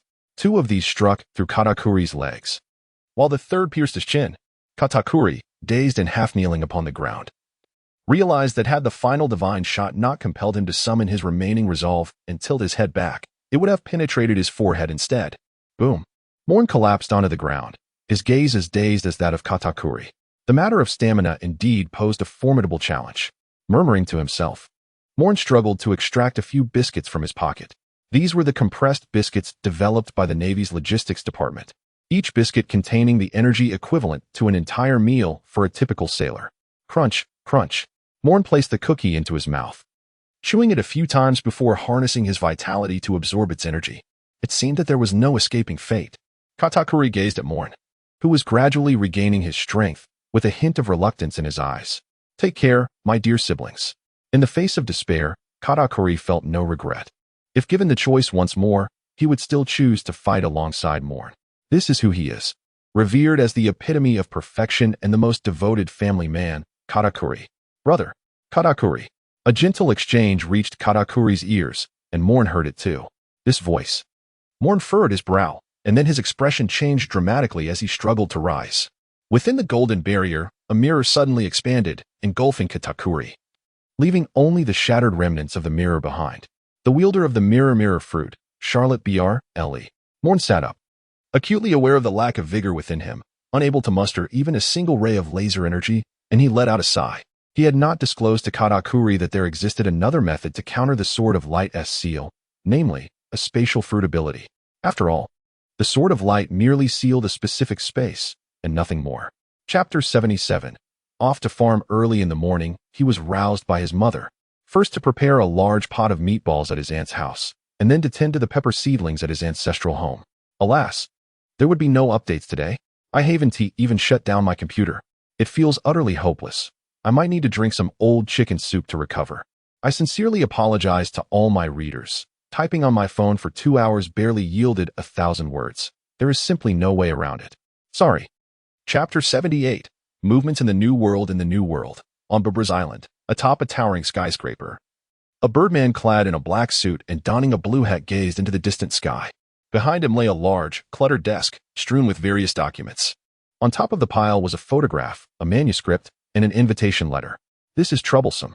The birdman stroked his beak, turned, and picked up the manuscript. To his astonishment, a newly promoted Navy major had committed such an act against the perfect man. The birdman, Morgans, adjusted his feathers and sighed. Realizing he had not kept up with the happenings within the newspaper for some time, indeed, this was quite a talent. Unfortunately, this manuscript could not be published. Morgans sighed again, discarding the eye-catching manuscript into the nearby trash bin. A gust of wind rustled the photograph, revealing a scene that shattered one's worldview. Navy Major Moen, with a wave of his hand, unleashed beams of golden light that pierced the body of the perfect man, Katakuri, who knelt in stark contrast to the triumphant stance of Moen. That lad must be a fan of the Navy, Morgans thought with a peculiar expression. As he recalled that Katakuri had escaped while Moen remained unconscious for at least half a day. Flipping the photograph over, Morgans picked up the invitation letter beside it. This was precisely why Morgans was reluctant to engage in this commotion, the invitation to the tea party of the four emperors, Big Moem. It was rumored that those who failed to attend would see their entire families annihilated by the Big Moem pirate crew. Though Morgans was a titan in the underworld, he felt as insignificant as an ant compared to such a monster. With the tea party merely a month away, publishing an unfavorable article about the Big Moem pirate crew at this juncture would be tantamount to courting disaster. Bloop, bloop. The telephone bug nestled in the desk drawer began to ring, and Morgans, somewhat perplexed, answered the call. Who could be calling at this hour? As soon as the call connected, Morgans was taken aback, trembling as he beheld the gaping maw of the telephone beetle. Madam, is there something you wish to discuss? He inquired, bracing himself. On the other end of the line, Big Mom momentarily fell silent before stating, Morgans, have you prepared the report on Katakuri's defeat? Morgan's eyelids flickered. He immediately replied with feigned righteousness, how could that be? You are my most esteemed guest. I would never publish anything to embarrass you. After a brief pause, Big Mom's voice turned cold as she declared, no, I insist that you publish it. Morgans was astonished, clutching his hair in disbelief. Was this Big Mom under some delusion? The strongest of her subordinates had been vanquished, yet she wanted to broadcast this news rather than suppress it? Was she preparing to settle accounts with him after the report was released? He reluctantly contemplated his own capabilities and came to a disheartening conclusion. If Big Mom desired retribution, only the world government could intervene, otherwise his demise was inevitable. Don't overthink it. Big Mom softened her tone, strikingly different from her usual ferocity. Unbeknownst to Morgans, on the other side of the telephone beetle, she sat poised with a cake in hand, yet it remained untouched. Below her, Katakuri knelt, his body ensnared in bandages. While you report, also highlight that young one's achievements. Do you understand? Morgans felt a chill run down his spine. A man of exceptional intellect. He instantly grasped Big Mom's cunning strategy of devouring the weak. What achievements does Moen possess? The slaying of the Golden Lion? Reports hold little significance. For the Golden Lion has long since aged, and his subordinates have either perished or scattered. They no longer recognize this old leader, otherwise. His escape from the underwater prison would surely have led him back to his former allies. Defeating Katakuri, the so-called perfect man with a bounty exceeding 1 billion, further exemplifies Moen's formidable prowess. Yet, these accomplishments pale in comparison to the critical revelation by Morgans. Jack. Moen has slain the drought incarnate. Jack. With the 3 calamities under him vanquished, would Kaido, that brutish figure, allow Moen to go unpunished? According to Morgan's intelligence, Kaido sought Moen 2 months prior. But before he could reach the paradise, he was repelled by Akainu and the arriving Kizaru. Dejected, Kaido, on his return to his territory, casually obliterated a small island nation. A storm is brewing. Morgans reflected on the abruptly disconnected transponder snail with a sense of nostalgia. He paid no heed to why Big Mom displayed such uncharacteristic rage. Instead, he recognized it as a clever stratagem. Surely, the sovereign of Whole Cake Island, a pirate of the Yonko caliber, cannot lack intelligence, can she? Ridiculous. Morgans clapped his hands and retrieved the manuscript from the trash bin. Knock, knock. As Morgan summoned his prideful subordinate, a white-headed eagle man, he instructed, you embellish this manuscript and release it in my name. He handed the document to the white-headed eagle, adding, and elevate that fellow, Usopp, a rank. The white-headed eagle nodded and stumbled out of Morgan's office. So, why do you insist on maintaining your hybrid form? Morgans glanced at his wings, coughed, and muttered softly to himself. The following day, the ocean quaked once more. Anyone with knowledge of the New World and the Yonko pirate crews gazed incredulously at the newspapers in their hands. A Yonko, whose most formidable subordinate had been defeated. In this era, is there still a place for us pirates? Who could argue otherwise? A naval captain has vanquished 2 Yonko subordinates, one of whom is a vice captain. What is going on? Is the Navy about to introduce a 4th admiral? Haha, what does it matter to us? The New World is our domain. No matter how powerful the Navy, they cannot intrude. Hey, look. Big Mom's vice captain and Kaido's calamity. Does this young man intend to provoke Whitebeard or Shank next? Haha, impossible. Everyone knows Whitebeard fears protection of his family. Should he dare to challenge Whitebeard, he'd likely be crushed in a single blow. Indeed. And then there's red-haired Shanks. This individual is truly formidable. Not to mention he is a crewmate of the Pirate King. But just consider the members aboard the Red Force. Each one boasts a bounty in the hundreds of millions. Indeed. The last time, I merely cast a distant glance, nearly succumbing to fright, in a tavern located on an island inhabited by pirates in the New World. Countless pirates set aside their past grievances and fervently debated over the newspaper. The bartender, who was slowly polishing a glass, observed 2 pirates vehemently arguing about who was stronger between red-haired Shanks and Whitebeard, and he let out a silent sigh. If such a small island could elicit such fervent reactions, one could only imagine the seismic shifts occurring among the 4 emperors. In the Tado land, within the Cake Island, harmony reigned as usual. Although many lived in trepidation, no calamities had arisen. Katakuri stood by the window, gazing at the newspaper in his hands, his expression betraying no emotion. Brother Katakuri, Owen approached, guilt etched across his face. If I hadn't been captured, you wouldn't have had to. Owen, there's no need for such words. A failure is simply a failure. Besides, you were purchasing sweets for Mother. Who could have anticipated such an outcome? Katakuri lifted his head, his complexion still somewhat pale. This failure had cost him 3 years of his life, extracted by Big Mom, and he bore significant injuries that he had yet to fully recover from. Owen. Brother Katakuri merely found himself at a disadvantage. The newspaper is exaggerating, brutally interjected, visibly displeased as she countered Owen's claims. Moreover, Brother Katakuri's legendary resilience has yet to be broken, not even by that Moen, has it? In Wano country, on Onigashima, the Beast Pirates governor, Kaido, set down his wine jug, his colossal, dragon-like form shifting slightly.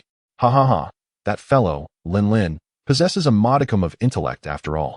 After listening to the report from Jean, Kaido scratched his chest nonchalantly, his gaze darkening. Is this report an invitation for me to eliminate that brat? You truly have some audacity, Lin. Kaido was no fool. Upon hearing the report, he noted that the coverage of Katakuri's failure was even less than that of Jack's demise, instantly comprehending Big Mom's intentions. She aimed to provoke his wrath, urging him to eliminate Moen and thus incur the Navy's ire. As one who had cunningly seized Wano, Kaido's intellect was undoubtedly several tiers above that of the future Pirate King. Master Kaido, shall we take action? Jean inquired. Take action? Do nothing. I alone am sufficient.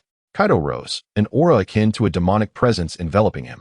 That brat is currently at the G1 branch, is he? I'll pay him a visit and see if he can indeed slay me. The sound of a dragon's roar echoed throughout the Isle of Ghosts, causing a host of lurking spirits and phantoms to tremble in fear. Suddenly, a cerulean divine dragon soared into the sky, vanishing at the horizon's edge. P.S. Here is the first update. I rose early at 6 a.m., returned home with my small electric stove, and immediately began typing on my computer. Given my diligence, might I kindly request a few votes in support? Chapter 79, Kaido in Action. Seeking votes. On the ship Moby Dick, Marco read the latest newspaper to Whitebeard, who was receiving an intravenous drip. The captain of the 4th Division, Sachi, pondered aloud, old man.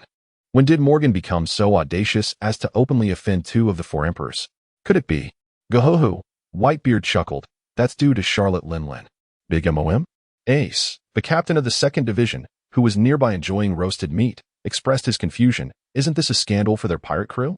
Why would Morgan publicize it? Marco shook his head. Ace, one must glean information from the details.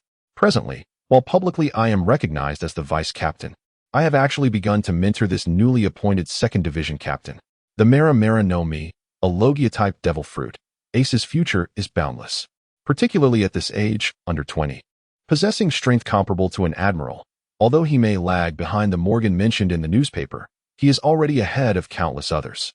Marco desired Ace to be more astute, capable of becoming a pillar for the Whitebeard pirates. Ace set down his roast, taking the newspaper to scrutinize each word closely. Suddenly, he looked at Marco with astonishment before glancing at Whitebeard, receiving nods of affirmation from both. Kaido, a burly man beside Ace, spoke with a smile. Holding a half-eaten cherry pie, Captain Ace must have realized, too. Big Moen merely wishes to use someone else's blade. Go-ho-ho. Ace, Teach is not wrong. Whitebeard laughed heartily, his gaze towards Teach radiating satisfaction. Having been aboard for over 20 years, possessing immense strength yet eschewing power struggles, he took great care of Ace, the new recruit, maintaining excellent relations with numerous captains. Teach's standing in Whitebeard's heart was second only to the captains of the 16th Division. Ace, feeling somewhat bashful, scratched his head. Realizing that he might be the only one who had not seen through it all, it seemed he needed to invest more thought into these matters. For a brute cannot travel far. As Ace spoke to Whitebeard, Teach turned away, his expression darkening. Gripping the newspaper tightly, his greed was unmistakable. The yami yami no mi. The power to replicate. Teach roared within, his ambition having initially been to wait within the Whitebeard pirates, hoping to acquire that coveted devil fruit. From the fragments of the devil fruit encyclopedia he had obtained, Teach deduced the unique abilities of the yami yami no mi and theorized that, due to his unique constitution, he could wield the powers of 2 devil fruits. If I consume the yami yami no mi and then devour this brat's replication fruit, Teach's eyes gleamed with madness. Then, Father's gura gura no mi would be rendered insignificant. In Teach's view, Moen's development of the copy fruit is indeed a waste of potential. While the glitter fruit possesses immense power, it pales in comparison to the so-called strongest, the quake fruit. Having spent over 20 years with the Whitebeard pirates, Teach is acutely aware of Whitebeard's formidable prowess. It is fair to say that the quake fruit gained its renown largely due to Whitebeard himself. Nonetheless, it is undeniable that the quake fruit significantly enhances Whitebeard's combat capabilities. Haha. When it comes to physique, I am no less than old man Whitebeard. Teach chuckled, a hint of madness flickering in his eyes, though he restrained it, as he had yet to acquire the dark fruit that occupied his thoughts. Children, let the feast begin. After imparting some wisdom to Ace, Whitebeard glanced at the 4 drip attached to him, shrugged it off nonchalantly, and bellowed with gusto. Oh, Shanks. That lad you and Beckman were keeping an eye on has stirred up some new trouble. On the Red Force, Locky Lou, holding a chicken leg, laughed heartily as he crumpled the newspaper in his hand and tossed it to Shanks, who was indulging in a drink nearby. Shanks, with 3 scars adorning his cheek, looked up, slightly bewildered. That lad. Oh, you mean that Navy guy? Moen, right, Beckman? Shanks set down his cup, belching casually, as he observed Ben Beckman, who was leisurely smoking beside him. Beckman, slightly exasperated, glanced at his captain. Didn't you meet him last time? It's only been a short while. Shanks laughed heartily. Don't sweat the details. Come, drink up. Let us celebrate this new era and its prodigies. A raucous gathering ensued, as laughter and merriment filled the air. This was the red-haired pirates, where no occasion was deemed unworthy of a feast. Ah, a bunch of fools, Ben Beckman sighed, taking a deep breath before tossing his cigarette into the sea, then playfully swatted Shanks on the head, snatching away the meat from his hands. Hey, Beckman. Meanwhile, at the Navy headquarters, Sengoku continued his duties, unburdened by the mounting military affairs that loomed like a small mountain. Even with a staff to alleviate his workload, it did little to lighten Sengoku's responsibilities. Ha ha ha, Sengoku. The door swung open, and Zephyr, without his mechanical arm, plopped onto the couch, disregarding appearances as he gulped down the tea on the table. Ugh. Sengoku rested a hand on his forehead, releasing a weary sigh. When did Zephyr start leaning towards Garp's mannerisms? Sengoku cast a sardonic glance at Garp, who sat opposite Zephyr, leisurely munching on sunbae, wearing a befuddled expression. Zephyr, I know you're pleased that Moen has defeated Katakuri, but could you at least knock before entering? Warring States gazed at the dilapidated door, a bitter smile gracing his lips. The logistics department had been murmuring in discontent for quite some time. Within the entire headquarters, only the items belonging to his office as the marshal required repair and replacement. Garp, with a playful dig of his pinky into his nostril, burst into hearty laughter, exclaiming, Zifa, you have trained a remarkable disciple. That young Katakuri is no ordinary foe. Even a typical vice admiral lacks the strength to contend with him. As the right-hand man of a Yonko pirate crew, Katakuri's intelligence had long been comprehensively gathered by the headquarters. Not to mention his extraordinary mastery of his devil fruit, His foresight ability was unparalleled. No one in the headquarters could match it. Not even Kizaru, who relied on his fruit's abilities, could achieve such prowess. Zifa, buoyed by the praise, looked at Karp with newfound admiration. Old friend, can you not speak? If you can, please do so more. Karp popped a rice cracker into his mouth and remarked, in my opinion, you should entrust Moen to me for training. I assure you, I can cultivate a naval king from him. Enough. Zifa waved his hands dismissively. Your teachings are best reserved for your own progeny. Do not bring misfortune upon my students. Look what you've done to a perfectly fine Dorak. Warring States cleared his throat, interjecting, what is this? Have you completely forgotten about me, the Marshal? The conversation is becoming rather excessive. Zifa and Karp exchanged glances, and an involuntary chuckle escaped them as they turned their gazes back to Warring States. With a resigned shake of his head, Warring States felt a swell of warmth in his heart. It had been quite some time since Zifa had worn a smile upon his face. Since that fateful year, it seemed the laughter had faded from Zifa's countenance, and just a few years ago, he had been perpetually burdened by a frown. Moen, your appearance is truly timely. The sky outside the window, a brilliant blue, resembles the vast ocean, captivating all who behold it. The new world reverberated for a day or two following Katakuri's defeat, but soon fell into silence. This was inevitable. The inhabitants were preoccupied with the daily struggles of survival, hardly having the time to concern themselves with the affairs of others.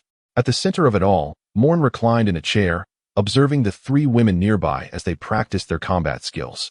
The others from the pirate guerrilla squad had been assigned to different training locations, and Moen had brazenly requested the company of acquaintances Sabo and Reika from Akainu. The thought of Akainu's dark demeanor brought a smile to Moen's face. It is worth noting that Reika is a Zoan-type devil fruit user, while Sabo is an exceptional sharpshooter with the ability of the Baobao fruit. Both had made significant contributions at the G1 base. Akainu had initially intended to nurture them for the headquarters, and now, having been outmaneuvered, his displeasure was understandable. Nonetheless, Akainu had always harbored a favorable opinion of Moen. Strong yet courteous, fiercely opposed to pirates yet unwaveringly resolute, he epitomized the ideals of naval justice. Unlike Kizara and Akiji, Akainu was eager for Moen to mature swiftly and ascend to the rank of admiral. What troubles you, Lylira? Moen inquired, sipping the juice specially crafted by Lylira. His curiosity piqued by her expression following her training session. She seemed somewhat discontent. It's nothing, Lylira replied softly. I just feel somewhat inadequate. Aside from preparing meals for you, I feel I cannot assist in battle. Moen fell silent. Lylila, do you truly wish to assist me in battle? Lylila nodded, her face brimming with determination. Very well then, during this period, seek out Nami to learn the mastery of lightning and practice martial arts under Ein. When we return to headquarters, I shall present you with a grand gift, one that no one could ever refuse. P.S. After a brief slumber, I hardly noticed it had already passed 3 o'clock. This chapter is somewhat delayed, and I am too embarrassed to solicit votes. Chapter 80, Battling Kaido. Listening to the Realm of Despair. What? You want me to teach you how to control lightning? Nami wiped the sweat from her brow, casting a puzzled glance at the somewhat bashful Lylila. She felt a mix of incredulity and the urge to scoff. Why would you think of learning lightning control from me?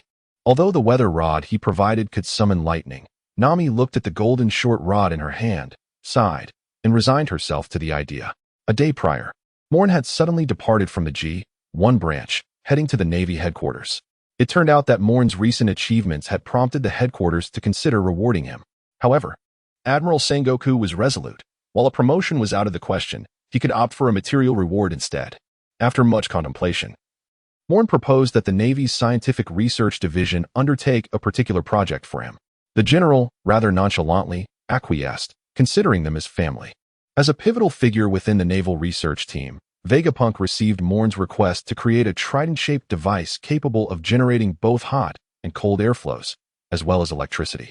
Aptly named the Weather Stick, this invention was inspired by Nami's weapon from the original work, which depicted her wielding the Weather Stick with audacity, even daring to summon lightning against formidable foes. Who is Vegapunk, you may ask? A luminary of technology, he stands 5 centuries ahead of contemporary advancements.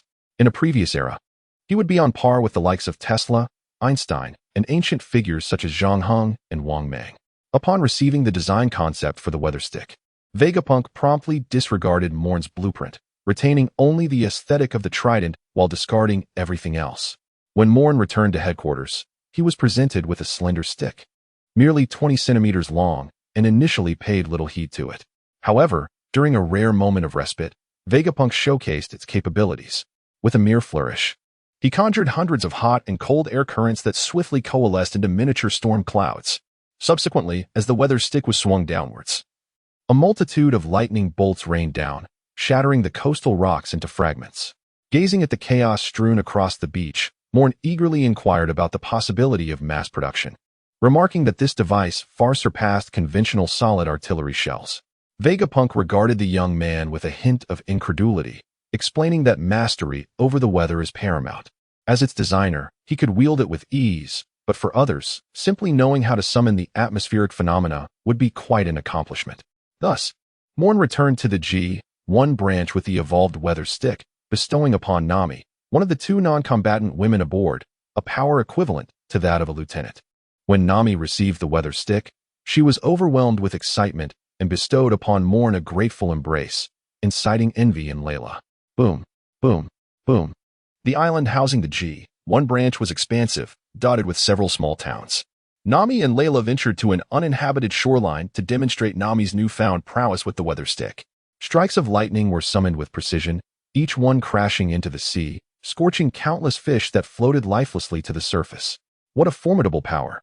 Lylira exclaimed. Feeling the elusive currents of electricity in the surrounding air, realizing that a lightning strike upon a person would be utterly unbearable, Nami tightened her grip on the weather stick. Thoroughly pleased. It is worth noting that the weather stick could not only harness lightning but also create cold and warm winds, wielding considerable power in the interplay of temperatures. This revelation extinguished Moen's notion of having Nami consume the ice fruit. As it appeared, she was entangled with something extraordinary. The system's notification advised against allowing her to ingest a devil fruit. While Moen was still navigating through murky waters, far away in the office of the G1 branch's commanding officer, Akainu received intelligence indicating that a pirate alliance had traversed the underwater Fishman Island and was about to breach the G1 branch's defensive perimeter. Let us go? The impatient Akainu decisively sprang into action, accompanied by two vice-admirals. Moen gazed at the warships departing from the harbor, a sense of lament washing over him, pondering which foolhardy pirate had emerged to seek their demise. The current G1 branch was no longer what it once was in the past. Even the most reckless of foes would have hesitated to challenge the base's formidable defenses. However, Akainu harbored no such concerns. His singular focus was the eradication of all pirates. Moreover, with Moen's presence within the base, the situation was further secured. To the discerning eye, Moen's combat prowess had ascended to the ranks of elite vice-admirals, making him more than capable of safeguarding the outpost. After surveying the training of the pirate guerrilla unit, Moen stroked his chin thoughtfully. The current capabilities of the guerrilla fighters were still woefully inadequate. Suzhua exhibited decent strength, yet his potential seemed limited, at best. He might attain the level of an ordinary vice-admiral in the future, unless he were to acquire an exceptionally powerful devil fruit. Reika and Sumo, both wielders of devil fruit abilities, displayed commendable talent. After a mere 6 months of training under Akainu, they had barely managed to harness haki, with Sumo even awakening his Kinbunchika haki, though youth still rendered him inexperienced. As for the others, Moen preferred not to dwell on them. They could hold their own in the first half of the Grand Line, but in this new world, any pirate crew that emerged could easily outmatch a guerrilla unit lacking Moen's influence. The crux for Reika and Sumo remained their mastery of haki. Should he consider transforming them into his kin? Standing atop the fortress wall, Moen observed the guerrilla members training diligently below, lost in contemplation. Once transformed into his kin through the high-dimensional cube, their rate of haki cultivation could increase tenfold. Ian, who had previously been rather unremarkable, now ranked just below Moen in the guerrilla unit, having achieved mastery in both Busashoku and Kinbunchika haki. This clearly indicated an undeniable connection between haki and the high-dimensional realm. Perhaps it would be prudent to wait a while longer. Moen shook his head, suddenly turning his gaze towards the distant sky. A dark cloud was drifting towards the G1 branch, crackling with the energy of lightning. Everyone, evacuate this area immediately. Moen's gaze sharpened, as the alarm echoed throughout the G1 base. The commanding officer of the G1 branch, General Huashishin, swiftly approached Moen, his movements graceful like the moonwalk. What has transpired? He inquired, observing the soldiers vacating the training grounds, a frown marring his countenance. His eyes were drawn to the ominous black cloud in the distance. If Moen had sensed something amiss and triggered the alarm, Hiwashishin was acutely aware of the imminent threat. Kaido. The beast Kaido has arrived. How infuriating. Admiral Akainu has led his men away, leaving only the two of us to face this peril. With a resounding slap against the wall before him, a glimmer of resolve flickered in his eyes. It was no wonder. I was just pondering when Kaido would finally make his appearance. Moen, however, remained unfazed. Among the four emperors of the sea, the beast Kaido posed the least threat to him. Big Mom's soul attacks rendered Moen completely defenseless until he could devise a countermeasure. Whitebeard's trimmer attacks could only be evaded at lightning speed or countered with sheer force, a taxing endeavor for someone of Moen's average stamina. As for Shanks, the formidable aura and swordsmanship he wielded would likely prevent Moen from even getting close. Only Kaido, with his monstrous strength and terrifying regenerative capabilities, was spoken of as the strongest creature across land, sea, and air. In simpler terms, for those swift of foot, he was merely a living target. Did one not witness the renowned Admiral Kizaru, upon hearing of Big Mom and Kaido's intent to strike at Luffy, volunteer to take on both adversaries single-handedly? The thought had thrilled Moen. He had believed Kizaru was on the brink of unleashing his full power. I shall confront him. He must not breach the base. General Hiwashishin, contact Admiral Akainu and request immediate reinforcements. Moen stretched his neck, lit a cigarette, and transformed into a streak of golden light, soaring into the sky. Hiwashishin attempted to intervene, but could only watch helplessly as Moen ascended. The last time, I had failed to eliminate Katakuri, leaving my mission incomplete and my physique unenhanced. Suspended in the air, Moen gazed at the distant, thunderous black cloud, his expression inscrutable. Yet, after battling Katakuri, my mastery over observation haki has reached unprecedented heights. Welcome to the realm of despair. Moen exhaled lightly, gazing at the observation color on his panel, supreme, listening to the sounds of all things, and silently expanded his field of observation. Thunder rumbled within the dark clouds, and a bolt of lightning struck towards Moen, which he deftly evaded. Hey, little brat, you must be that Moen, right? With the discharge of thunder, a colossal dragon, stretching 1,000 meters, manifested before Moen. Its crimson eyes flared with fury, and its maw gaped wide, unleashing a torrent of scarlet breath that immediately engulfed the sky before him. Hey, Kaido, is this the kind of spectacle you put on right from the start? Moen furrowed his brows, his tone dripping with sarcasm, as he elementalized and descended to a small island below.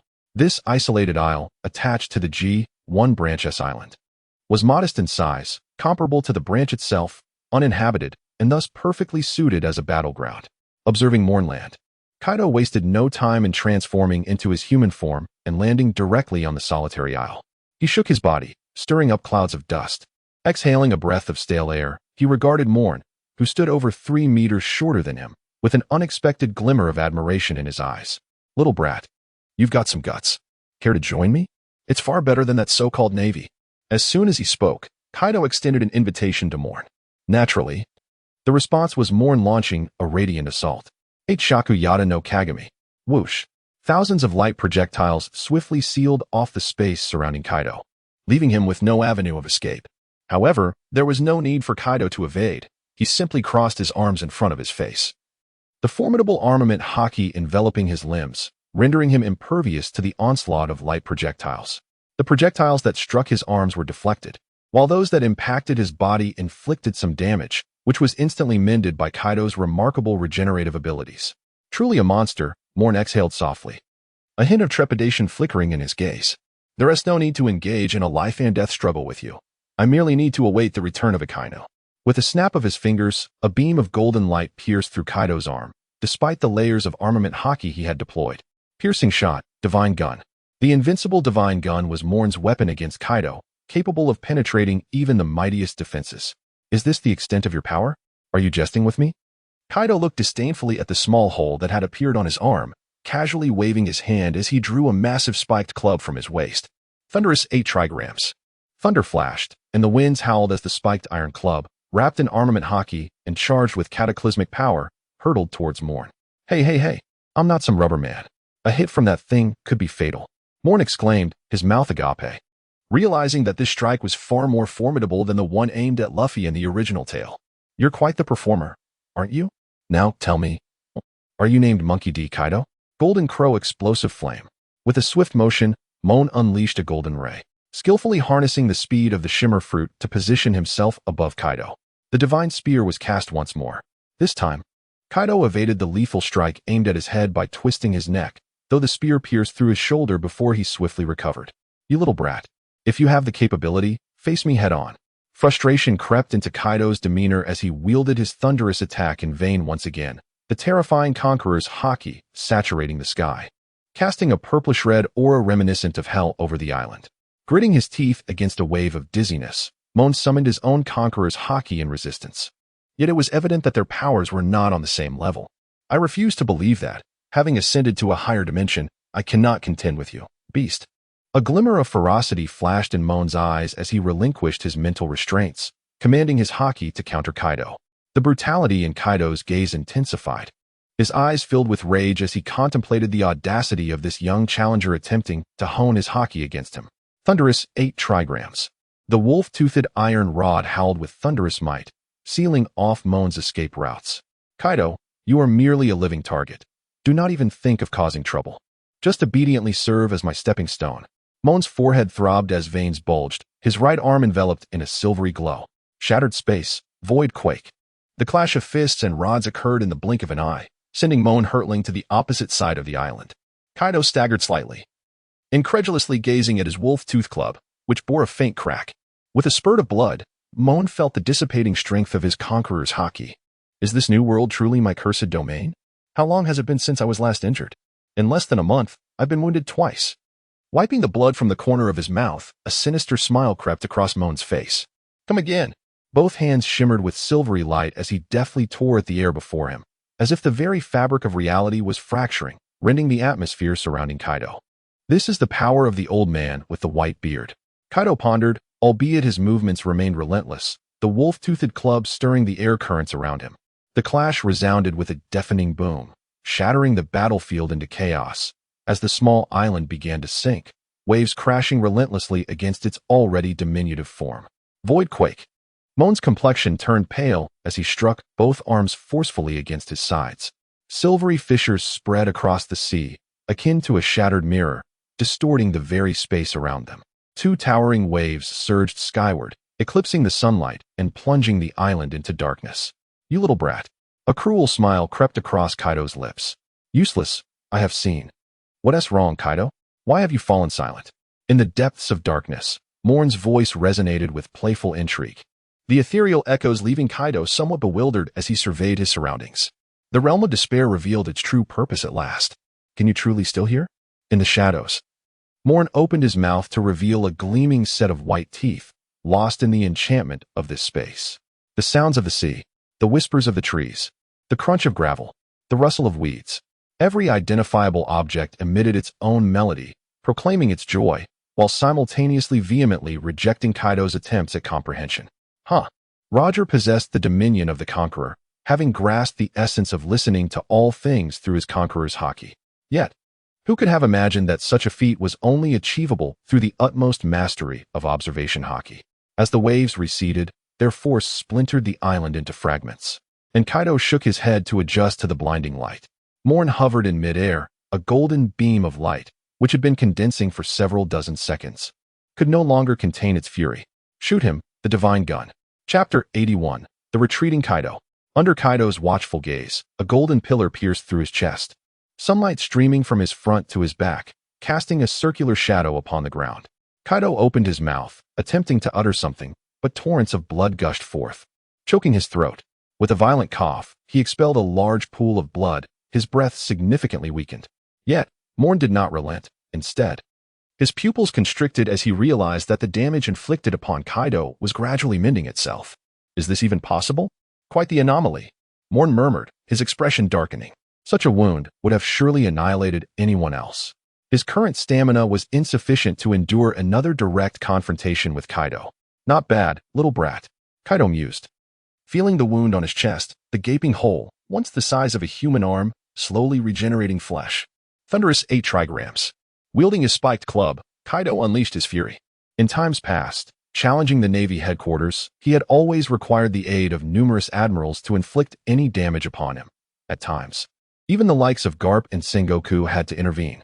It was astonishing to be wounded by this mere child. To put it kindly, he was a Navy supernova. To be blunt, a lowly commander had managed to injure him. As Kaido contemplated the wound on his chest, for the first time, he felt the chilling threat of death. Had the previous attack possessed a bit more potency, and had this child been endowed with greater stamina, the spiked club in Kaido's grasp crackled with electric fury, tearing through the surrounding air as it charged toward Moen, a force akin to apocalyptic destruction. Though Kaido had a penchant for self-destruction, it did not equate to a desire for death. What a fearsome, thunderous 8 trigrams, Moen scoffed, his tone laced with sarcasm. Speed is weight, Kaido. Have you ever been struck by light? Like a phantom, Kaido's spiked club passed through Moen's form, yet it left him with an unmistakable sense of impotence. Boom. A kick, imbued with golden radiance, struck Kaido's face, causing him to stagger momentarily. Agile little monkey. Kaido spat disdainfully, his expression tinged with embarrassment. If Moen continued to engage in skirmishes with such speed, Kaido had no recourse given his current condition, as speed was not his forte. Dragon transformation. As the golden light surged toward him once more, Kaido remained unfazed, leaping into the sky, transforming into a colossal azure dragon over 1,000 meters in length. Dragon breath. The crimson breath illuminated the entire sky, casting an expansive shadow over the island, leaving no refuge for its inhabitants. A beam of golden light surged into the heavens, standing parallel to the scarlet exhalation. What a terrifying force Kaido possesses. Moen's eyes were filled with trepidation, as in this draconic transformation, Kaido's power had undoubtedly escalated beyond measure. Moen could not possibly inflict any harm upon such a formidable Kaido. With a thunderous roar, Kaido unleashed his colossal dragon tail, crackling with lightning, directly striking at Moen.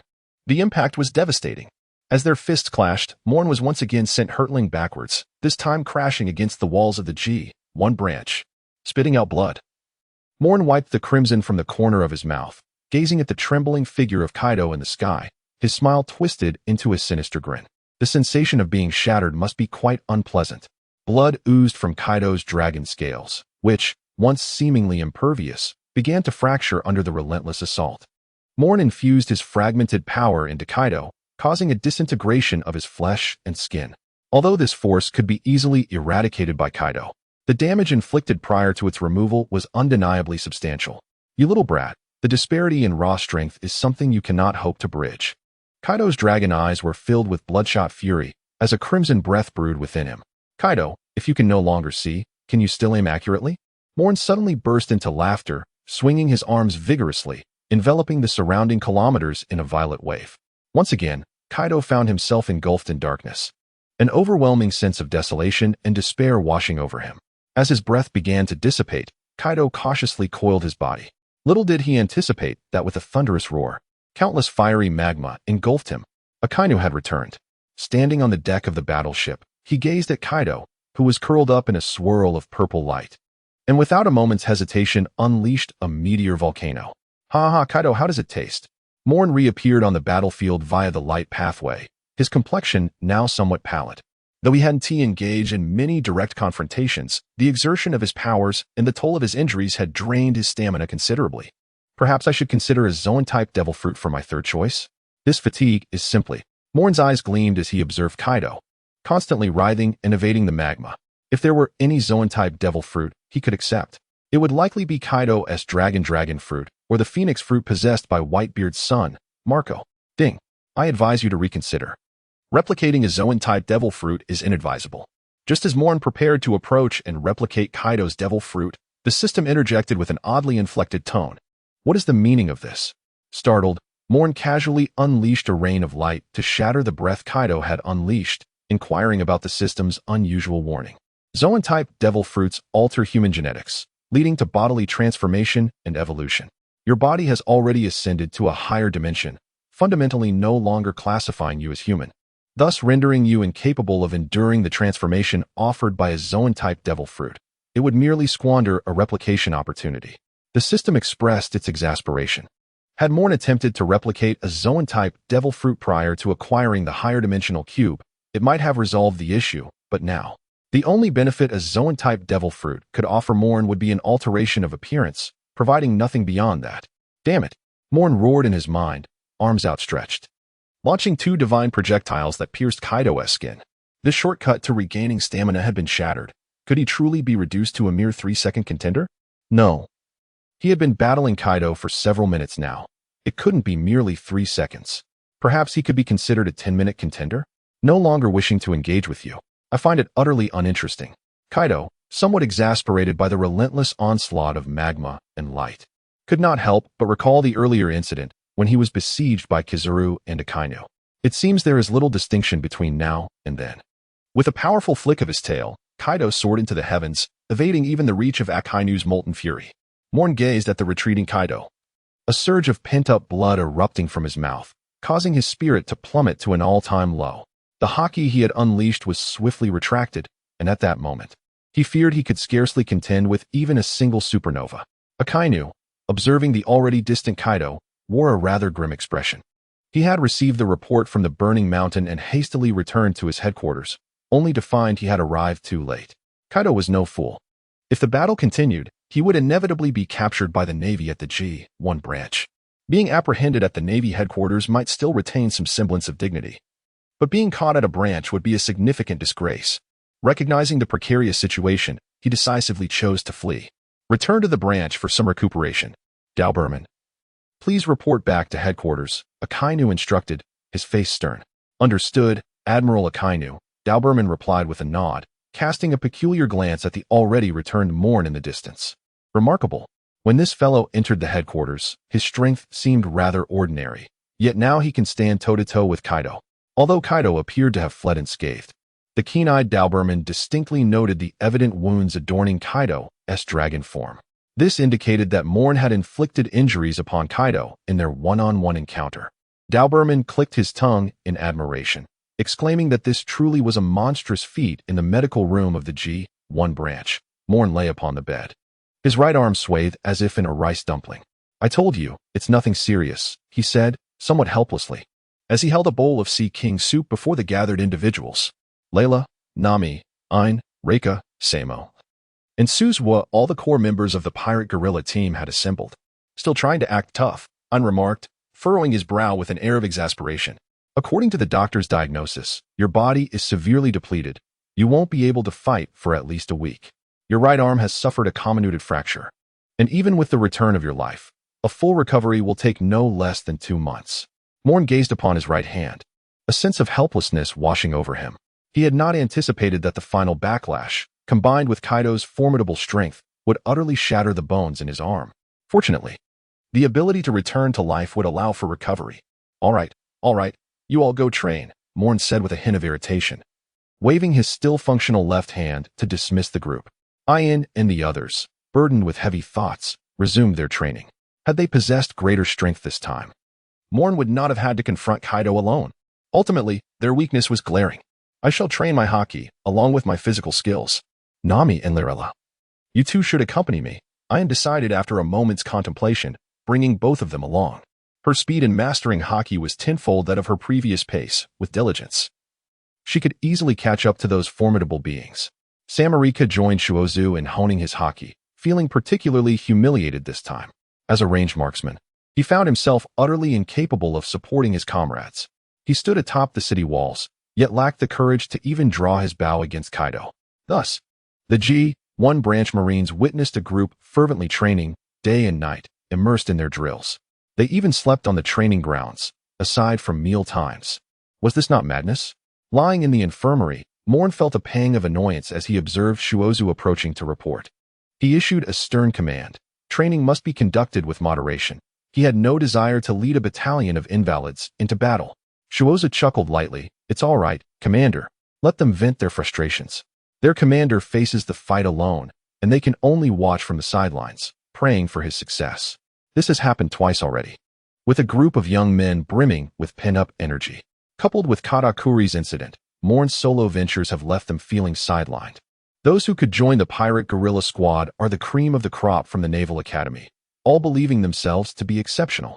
How could they tolerate being unable to partake in their commander's battles? Very well, report to headquarters and request a batch of medicinal supplies, Moen instructed, his mouth opening but words failing him. He had no choice but to utilize the resources of the headquarters to compensate for any potential hidden injuries they might sustain. After all, it would not be the end of the world if they all transformed into kin. The high-dimensional mystical modifications would be sufficient to restore them completely from any latent injuries. Were it not for the potential dangers that the kin might attract, dangers that Moen could not currently withstand, he would have already expanded their ranks extensively. Jiuyue departed with Moen's orders, leaving behind a commendation from headquarters. In recognition of Moen's valiant stand against Kaido and his defense of the G1 branch, headquarters decided to honor him. However, a promotion remained out of reach. Was it truly necessary to impede his military rank so? Moen expressed his grievances, feeling a slight headache. His ability to replicate was derived from the elevation of his military rank. However, it appeared that his rank would remain unchanged in this division for at least the next 2 years. The only recourse left was to seek assistance from the 5 elders. Gazing at the ceiling, Moen began to devise an elaborate plan, one that could potentially dismantle the world government entirely. 5 elders, celestial dragons, Although their trump cards remain a mystery, the ancient weapon, Pluton, is not something they would relinquish, is it? Moen lifted a teacup from the side with his left hand and closed his eyes. Water 7. Iceberg. Frankie. Dressrosa, a kingdom nestled in the New World. It consists of tropical islands adorned with a vacation-like charm, often referred to as the land of love, passion, and toys. The reigning monarch is none other than one of the most notorious pirates of the present day, Don Quixote da Flamingo, a member of the 7 warlords of the sea. At the royal plateau, within the castle of the Don Quixote family, Torpol, has the latest shipment arrived? Caesar seems to be growing somewhat impatient. Da Flamingo reclined on the sofa, a wine glass delicately held in his hand. He observed the numerous bikini-clad beauties before him, his gaze masked by the tinted lenses of his sunglasses, revealing a glacial intensity. Torpol, with a runny nose, gripped his cane, his expression turning grave. Yes, it has already been delivered, and Caesar is quite pleased. That is good to hear. Da Flamingo took a sip of red wine, a sinister smile creeping across his lips. The artificial devil fruit project must be safeguarded. It is our greatest bargaining chip in dealings with Kaido. Torpol nodded in agreement. Kaido was their pillar of support, and they could not afford to offend him. By the way, it seems Kaido recently faced a setback against the Marines. How intriguing. Da Flamingo set down his wine glass and summoned a woman, drawing her into his embrace. Torpol's expression shifted to one of unease. Indeed. Kaido was repelled, and it appears he sustained injuries. It was that Marine, Moen, responsible for it. Da Flamingo's smile faded, and he released the woman from his grasp, deep in thought. If memory serves, that Moen is the one who disrupted our slave auction in Sabaody Archipelago, correct? I never expected that little Marine to have transformed into a figure rivaling the 4 emperors. Da Flamingo recalled the man, a cold chuckle escaping his lips. The individual he envied had resurfaced. Young master, a man clad in a black suit entered, a look of urgency on his face. There is a Marine outside. Da Flamingo was taken aback. A Marine? I recall no appointments for today. The man's expression shifted. It is a Marine Rear Admiral, the one who repelled Kaido Moen. Da Flamingo. That Marine, Moen, has arrived. Toribor was immediately taken aback, his body trembling slightly. The man who had repelled Kaido. Such an impressive title. Da Flamingo composed himself, poured another glass of red wine, and chuckled softly. This is intriguing. Have him escorted to the reception room. I shall arrive shortly. I am eager to see what this navy intends to accomplish. In Dressrosa, even if he is a dragon, he must submit to me. Da Flamingo rose, draping his pink coat over his shoulders, his overwhelming conqueror's haki sweeping across the entire pool area. The beautiful women who had been jesting moments ago all fainted. Go. Have baby. 5 attend to him. I will be there shortly. Yes. Chapter 83. A great event is about to unfold. At the heights of the Dressrosa kingdom, Moen sat in the reception room, cradling a cup of hot tea and savoring its aromatic essence. A month and a half had passed since the battle with Kaido, and Moen had discharged himself from the hospital a tad earlier than the doctor had advised. He had set sail several times with the pirate guerrilla he had rigorously trained for over a month. Moen was astonished to discover that Ain's combat prowess had nearly reached that of a vice admiral. Particularly striking was her imposing presence. Her observation haki had ascended to an advanced level, and her armament haki could now envelop her entire body. Coupled with her increasingly refined martial arts and the abilities granted by her devil fruit, even a typical vice admiral would need to tread cautiously in her presence. While others had not progressed as significantly as Ain, they too had transformed remarkably over the past month. The entire fleet now exuded a renewed vigor. Thus, Moen initiated her long-conceived first plan, aptly named the Hunter Plan. Hee. Vice Admiral Moen, this is our first encounter, is it not? As the door swung open, Baby 5, who had been attending to Moen, sighed in relief. Since entering, Moen had not uttered a single word, leaving her quite anxious. Don Quixote Doflamingo strode in with an air of indifference, directly plopping himself onto the sofa opposite Moen, his legs casually draped over the coffee table before him. Baby 5. Would you kindly bring me a cup of red tea? Oh, am I truly needed? She exclaimed, her face flushed. Very well, young master. With a beaming smile. Baby 5 hurried off to prepare the tea. Have you dismissed your little maid? Are you afraid I might take action? Moen set down her teacup, scrutinizing the nautical robe before her. Once a celestial dragon, a scion of the Don Quixote family, he had forsaken his royal privileges in his youth. Descending to the realm of the common folk, he envisioned forging friendships with the populace, and indeed, he had never directly harmed them. Yet he overlooked a crucial fact. The commoners could not stand against the celestial dragons, and he, stripped of his title, could not escape their ire. Doflamingo had felt the stark transition from paradise to hell, witnessing his mother perish from illness and narrowly escaping being burned alive by the rabble. Trapped above, amidst an inferno below, the emergence of his conqueror's haki epitomized a king's defiance against the masses. He was the man who had ruthlessly slain his own father and brother. With a smile gracing her lips, Moen crossed her legs. Doflamingo, I have a task for you. Doflamingo's smile faltered, then his head tilted back as he erupted into laughter. Hee, Vice Admiral Moen, we have indeed conversed before. Back then, I regarded you with disdain, but the tides have turned. Very well. What is it that you wish for me to do? Moen maintained his smile, fully aware that Don Quixote Doflamingo was an exceptionally astute individual. He understood the precariousness of his situation. While Doflamingo was not one to easily relinquish his pride, evident from his willingness to serve under Kaido, he now found himself unable to refuse Moen, who posed a challenge to Kaido. Assist me in locating someone, Moen declared, lifting his teacup, savoring a sip before setting it down. Edward Weevil. Doflamingo straightened abruptly. You wish for me to court death? Doflamingo was quite familiar with the name Edward Weevil, as he too was adept in the realm of intelligence. Allegedly the biological son of Whitebeard. Weevil possessed the formidable strength to annihilate naval training vessels and had even severed an arm from the former Admiral Zephyr. This individual was a veritable monstrosity. Had it not been for the reports indicating his lack of intelligence, the New World might have already witnessed the emergence of a fifth contender for the title of Emperor. From Moen's approach, it was clear that if Doflamingo were to divulge Weevil's whereabouts to him, Weevil would undoubtedly meet his demise. Should Whitebeard then seek vengeance, Doflamingo would find himself with no means of resistance whatsoever. Ha, rest assured, Whitebeard will not act, Moen remarked with a cold smirk, attempting to reassure Doflamingo. Just 2 days prior, he had received alarming news. A mutiny had erupted within the Whitebeard pirates. 2nd Division member Marshal D. Teach had ambushed and slain 4th Division Captain Sachi, escaping from the crew. This signified that the war at the top was imminent.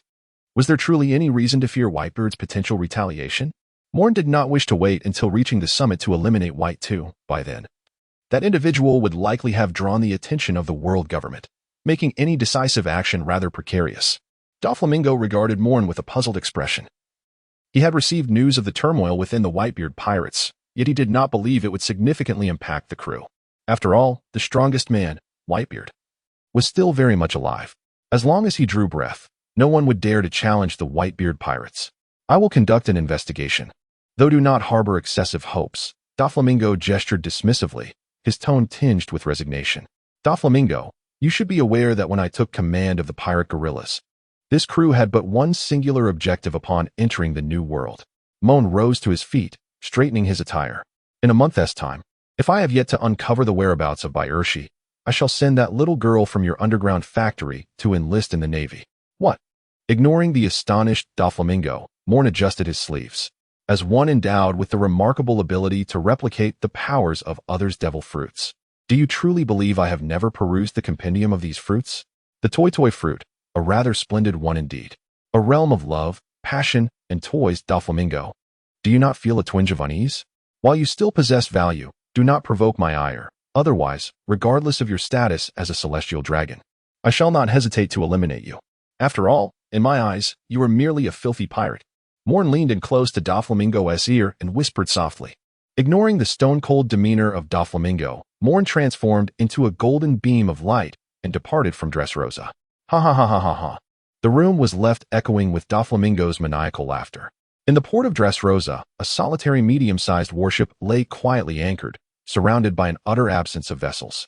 Moen returned to the warship, glancing back at Dressrosa, lost in contemplation. Commander, have the negotiations been finalized? Ian approached, draping the Naval Justice Code over Moen's shoulders. Moen lit a cigarette, gazing at the peaceful ambience of Dressrosa, somewhat at a loss for words. Ian, what do you think of Dressrosa? Turning his head, Moen observed Ian's blue hair and playfully twirled a strand of it. Ian swatted Moen's hand away with annoyance. Of course it's fine. Although the king is a pirate, the citizens seem to be living quite well. Both economically and psychologically, they are faring well. I see, Moen replied, taking a puff from his cigarette. Scoffing lightly before tossing it into the sea.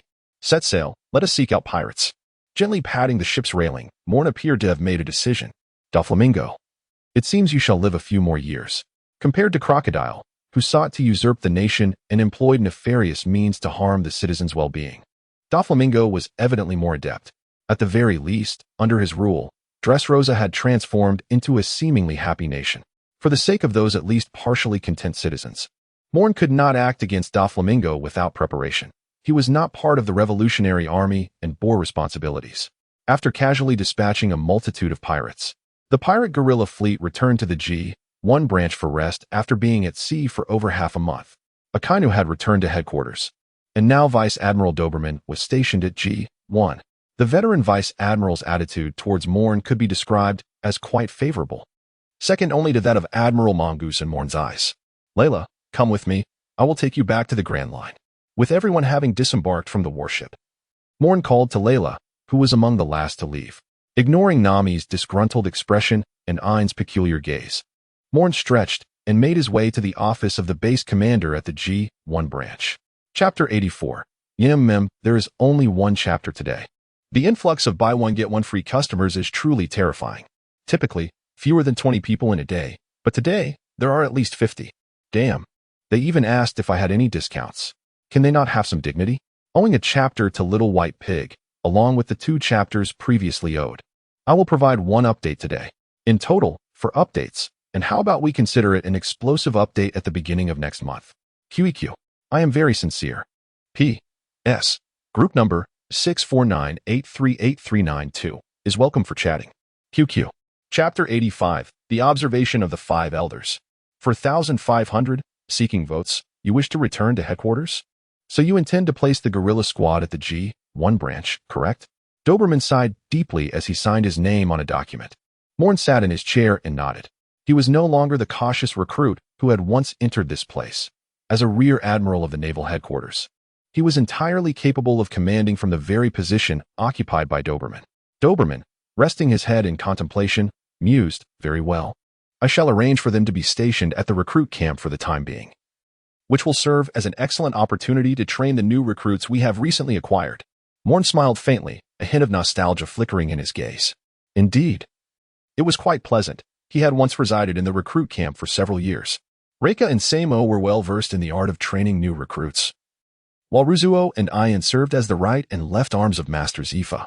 It would be wise to allow them to remain at the G1 branch for a time. Moen rose from his seat and leisurely departed from the office. Doberman gazed at the firmly shut door, shook his head, and resumed his arduous task of addressing the mountain of paperwork before him. At the harbor, a small naval vessel had begun its preparations to set sail. Lorella, carrying only a few changes of clothing, boarded the ship. Moen transformed into a radiant golden light and arrived aboard the ship, stretching languidly and feeling invigorated. This time, it was a private mission shared between him and Lylira. Let us proceed to our destination, Gaia Island, the illustrious land of the Grand Line. As he stroked his chin, Moen recalled certain memories. It was indeed on Gaia Island that he had first risen to prominence. Ah, the Golden Lion.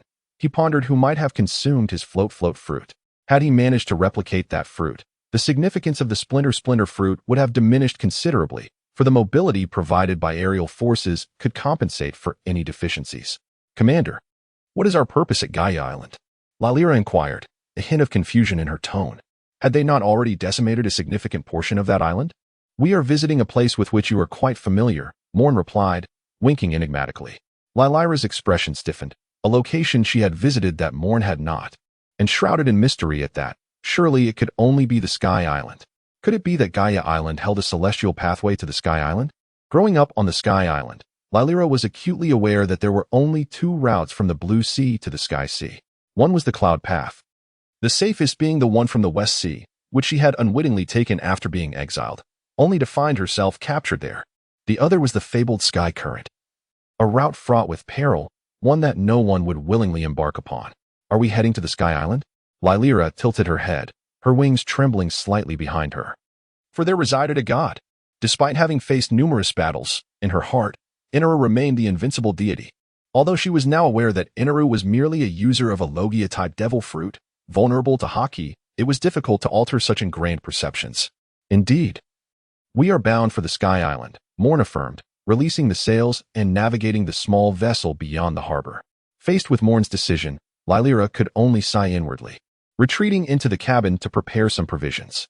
The journey from the G1 branch to the Red Line would take a small warship no more than half a day, after which they would need to switch vessels. Thus, preparing some bento was undoubtedly a prudent choice. Lylyra exclaimed as she entered the kitchen, startled.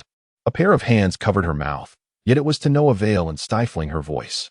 When Moen descended from the deck into the cabin, he was met with the sight of Nami atop Lylyra, her hands clasped over Lylyra's mouth, while Lylyra pushed against Nami's chest in a somewhat helpless manner.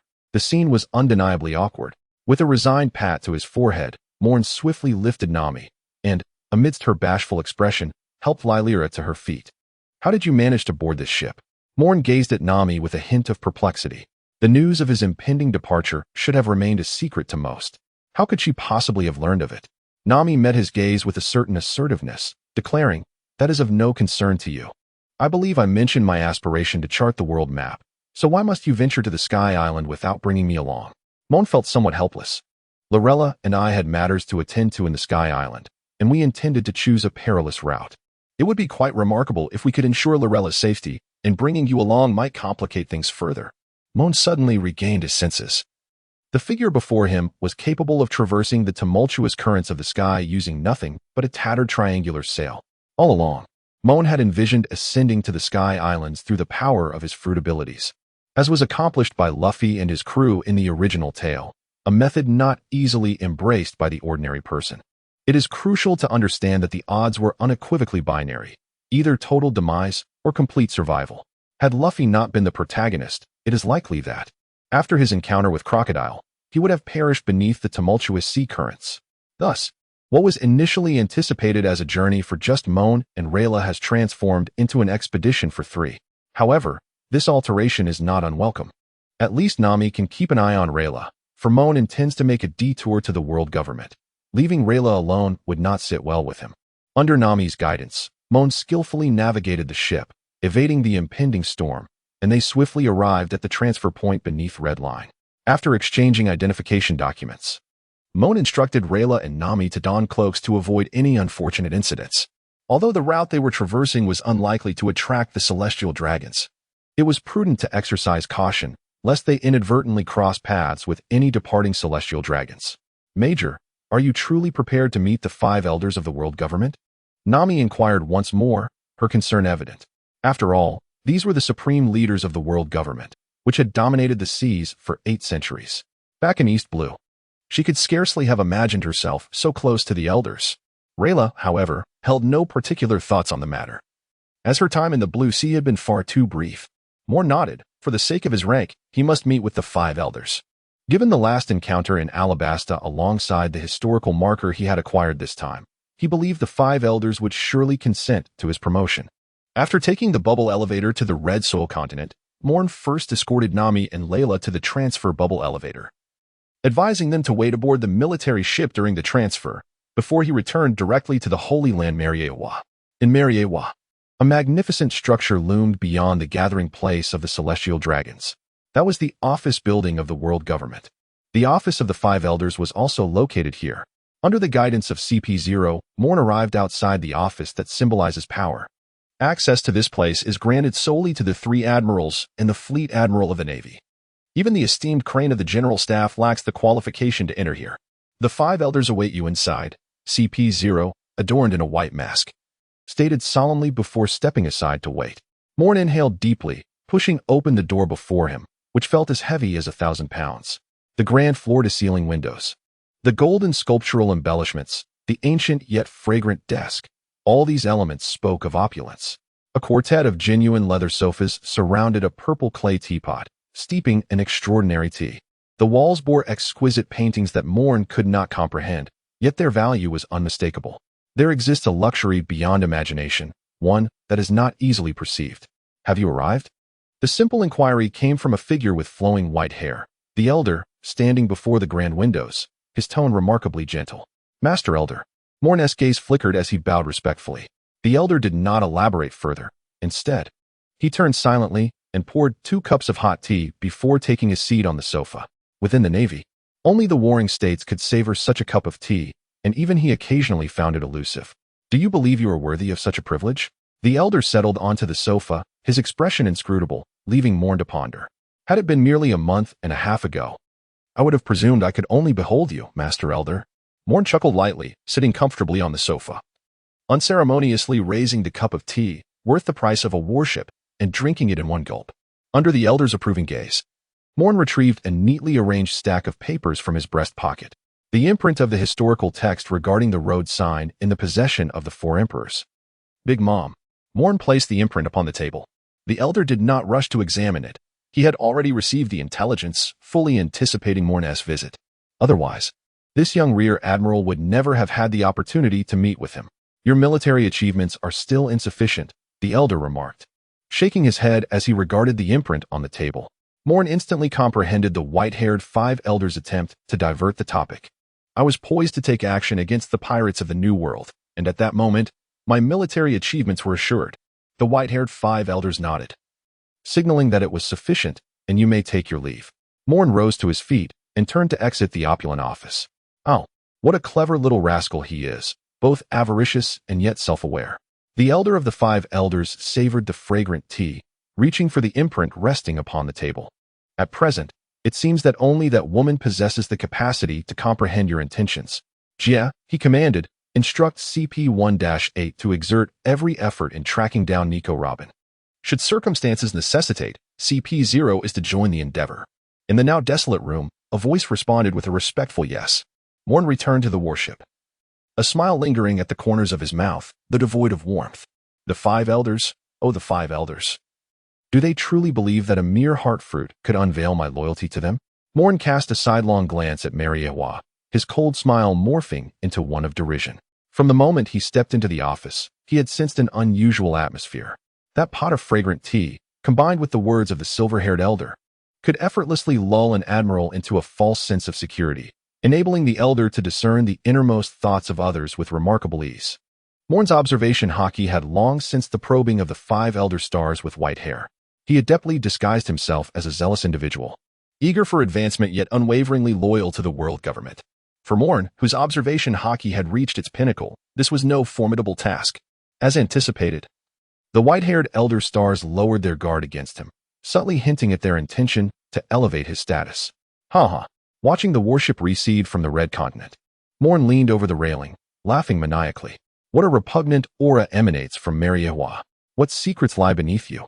That dark power, if unleashed, could indeed bring about the annihilation of this world. Moen sighed, recalling the revolutionary army still engaged in conflict with the world government. The ignorant are fearless. They remain oblivious to the nature of the entity they oppose, which fuels their motivation and sustains their hope. Moen observed with keen clarity that the revolutionary army harbored no hope whatsoever. The moment that entity beneath Marineford emerged, this world would be effortlessly annihilated.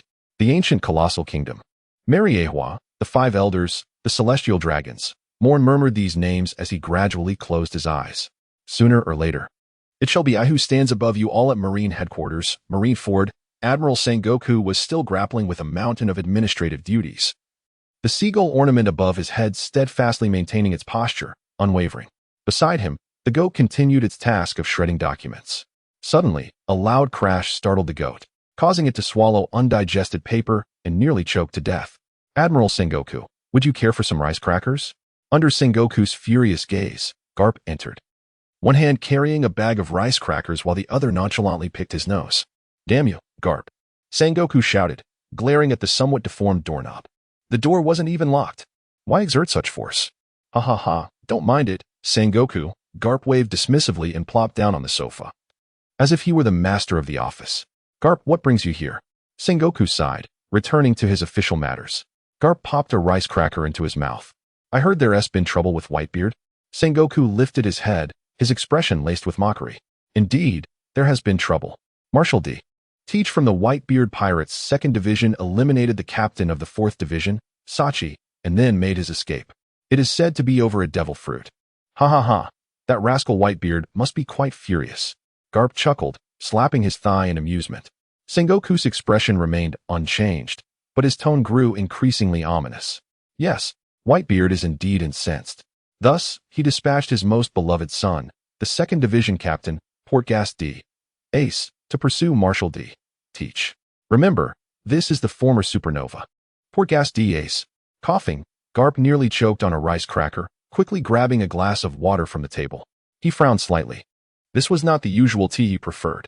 Sengoku grimaced, having ceased to keep his treasured tea ever since Garp had consumed it all in one go. Now settling for the most ordinary water. Ah. A glimmer of excitement flickered in Garp's eyes. After all, that was his grandson. Rest assured. I will keep a close watch. That lad must have nearly forgotten the love of my iron fist by now. Garp. Sengoku stood up, stretching his sore neck. If Whitebeard finds out you let Ace call you grandfather, will he not strike you dead? Garp was somewhat speechless, wondering when Sengoku had become so meddlesome. I'm off now. Kapu lifted the bag of senbei and left the office of Sengoku with a somewhat dejected demeanor. Sengoku lingered momentarily, then opened the window of his office to allow the air to circulate. As he inhaled the briny sea breeze, he murmured several names. Marshal D. Teach. Edward Newgate. Portgas D. Ace. Portgas. Portgas. Sengoku whispered, feeling as though he had encountered that surname before, yet he could not recall where. Never mind, if he couldn't remember. It was of little consequence. That rascal Moen had somehow established communication with the Gorosei. He could no longer use his age as an excuse the next time he achieved merit. By then, he would surely be 18. An 18-year-old rear admiral? Ah. It truly seemed almost unbelievable. Sengoku returned to his desk, folded a document, and handed it to a goat nearby. The goat promptly began to chew on the document with great diligence. Sengoku then sat down to resume his official duties. Everything returned to its previous state, as though nothing had transpired. Yet beneath this calm exterior, turbulent currents had begun to rise. A man bearing the belief of the D family had crossed the doldrums and arrived at the West Sea. He was about to establish a fleet of his own amidst this chaotic maritime expanse. This man had spent 20 years of his life wagering on the future. However, would this fleeting victor truly emerge as the ultimate champion? In the darkness beneath Marineford, a figure shrouded in shadows seemed to sense something. Gazing towards the land beneath the red earth, where it met the sea, the flower in his hand crumbled easily, scattering with the wind. The unseen entity sang frantically, chanting an unknown melody, heralding the dawn of a new era. Chapter 86, The White Sea and the White Sea. The 5th route of the Grand Line, Gaia Island. Magic Valley Town. Once, this place was renowned as a pirate haven along the Grand Line, its prosperity rivaling that of the neighboring city of the Spring Queen. However, more than half a year ago, a cataclysmic battle had ravaged Magic Valley Town. Countless pirates perished, and merchants, along with the local populace, fled from their homeland. The town no longer echoed its former glory. In a dilapidated house, a handsome man donned in a white shirt, blue trousers, and a white coat draped over his shoulders savored the fine wine he had discovered in the cellar of an abandoned tavern. "Captain," he said, "when shall we venture to the New World? We've lingered in the Grand Line for far too long." Beside him, a burly man with an exposed chest gulped down a large swig of rum, casting an impatient glance at his captain. "Do not rush." The young man lifted his head. Though his visage still bore a hint of youthful innocence, an air of aristocracy had already become ingrained in his very being. Their next destination was the Chambord Islands, followed by a direct venture to Fishman Island, and ultimately into the New World. The man nonchalantly tossed aside a wanted poster, its crumpled surface adorned with numerous lipstick marks. The poster read, "Pirate Nobleman, Cavendish the White Horse, Bounty, 280 million berries. Life or death. Ha ha ha. Captain, your wanted poster truly enjoys immense popularity," bellowed a robust man, slapping his thigh in mirth. Although he had witnessed this scene countless times, it never failed to amuse him to no end. Other pirates gained notoriety on the seas either through unparalleled strength or a reputation for heinous deeds. In stark contrast, their handsome captain, Cavendish the White Horse, was renowned worldwide for his striking beauty. From a young age, Cavendish was blessed with extraordinary looks, being the prince of the kingdom of Rommel, a member of the world government. However, due to his dual personality, he transformed into an erratic and murderous maniac during his slumber, earning him the moniker the Weasel of Rommel for his elusive nature. The Navy conducted numerous investigations and eventually uncovered the truth behind the nobleman's peculiarities, ultimately tracing the Weasel back to him. Yet, as a royal prince, the Navy found themselves powerless to act, leaving it to the King of Rommel to resolve the matter. To address this issue, the king expelled Cavendish from the kingdom. Moreover, to stabilize public sentiment, he claimed that Cavendish's beauty had rendered the women of the realm disinterested in marriage, leading to a decline in birth rates. Though this reasoning seemed trivial, it indirectly highlighted Cavendish's allure and popularity. Upon becoming a pirate, Cavendish's fame only soared, with many young women eagerly snatching up his wanted poster as a treasured keepsake. In the realm of piracy, he stood unparalleled. A gentleman such as myself ought to be splendid, should I not, Dorman? Cavendish proclaimed, grasping the long sword at his side, drawing it with a swift motion that startled the nearby White Horse. The raucous laughter of the pirates within the dwelling erupted, reveling in their captain's vanity. Suddenly, a jarring tremor disrupted their revelry, causing the very ground of Gaia Island to quiver, as though a colossal force were colliding with it. At the edge of Gaia Island's cliffs, within a half-ruined castle, the golden-haired Kurek braced himself, his cigar tumbling to the ground. Impossible. This tremor is the rising current. But how could the rising current erupt today? It makes no sense. Kurek, in a fit of madness, dashed from the castle. In the distance, a colossal column of water, several hundred meters in diameter, surged skyward from the sea surface. The violent whirlpool even drew in numerous sea creatures, and as Kurek beheld the menacing array of marine beasts, he could not help but swallow hard, marveling at the ocean's formidable power. What is that? Kulik's gaze was sharp, and he instantly spotted the edge of the soaring sea current, where a ship with billowing sails was ascending. Ascending with the soaring sea current? Could it be that those individuals? Kulik sank helplessly to the ground, murmuring to himself, are they intending to reach the Sky Island in this manner? Meanwhile, Cavendish also beheld the magnificent sea current, though he did not notice the vessel rising alongside it. How spectacular! Cavendish whispered softly, his eyes now filled with determination. Prepare to set sail. We shall venture into the new world. Oh, ha ha ha, Captain, we are finally ready. Let us go, let us go. First Mate Moen quickly summoned the chief sailor. We are departing. Note, in terms of the timeline, Cavendish entered the New World 3 years before Luffy, specifically during the 6 months to a year prior to Luffy's departure. The attack by Blackbeard on Sachi occurred before Luffy set sail, as he needed to traverse the calm belt to enter the West Sea, then cruise the West Sea to seek companions before entering the Grand Line. A journey that took at least 6 months, compounded by evading the Whitebeard pirates and Ace, as well as pillaging and devastating the Magnetic Drum Kingdom, which required at least another 6 months. Therefore, the timeline is plausible. How exhilarating! The ship ascending with the soaring sea current was indeed the warship carrying Moen and his crew. With the Seagull's sails unfurled, Moen observed that the ship's hull had completely detached from the sea current, propelled skyward solely by the wind pressure generated by the soaring sea current. Nami stood on the deck, gripping the railing, her voice slightly hoarse. Only by shouting could she make herself heard amidst this tumultuous situation. Layla clung tightly to a rope, ensuring she did not tumble overboard. Moen stood upright on the deck, his posture impeccably straight, gazing intently at the approaching dark cumulonimbus clouds, the fervor in his eyes becoming increasingly evident. Ha ha, the rumble fruit. I do not wish to squander the opportunity to replicate it, for I lack the means to develop its potential. Yet, it matters not, for even a rudimentary approach akin to Enel's could yield an infinitely promising subordinate. Moen cracked a smile, his tongue gliding over his parched lips. Ding, you are simply coveting the fruit. How base of you. It is self-evident that anyone would desire the rumble fruit, let alone myself, even Akainu and the others, if afforded the chance to exchange their fruits, would undoubtedly opt for the rumble fruit. Moen remained unfazed by the system's complaints, jesting that if a person were to obtain the thunder fruit without having consumed any devil fruit, one could not help but wonder if they would be tempted. Aside from individuals like Carp, whose mastery of hockey and martial arts has reached its zenith and stands unrivaled by any devil fruit wielder. Who would not yearn for the power of a formidable devil fruit? If one were to grant Doflamingo the thunder fruit, would he truly remain subordinate to Kaido? Perish the thought.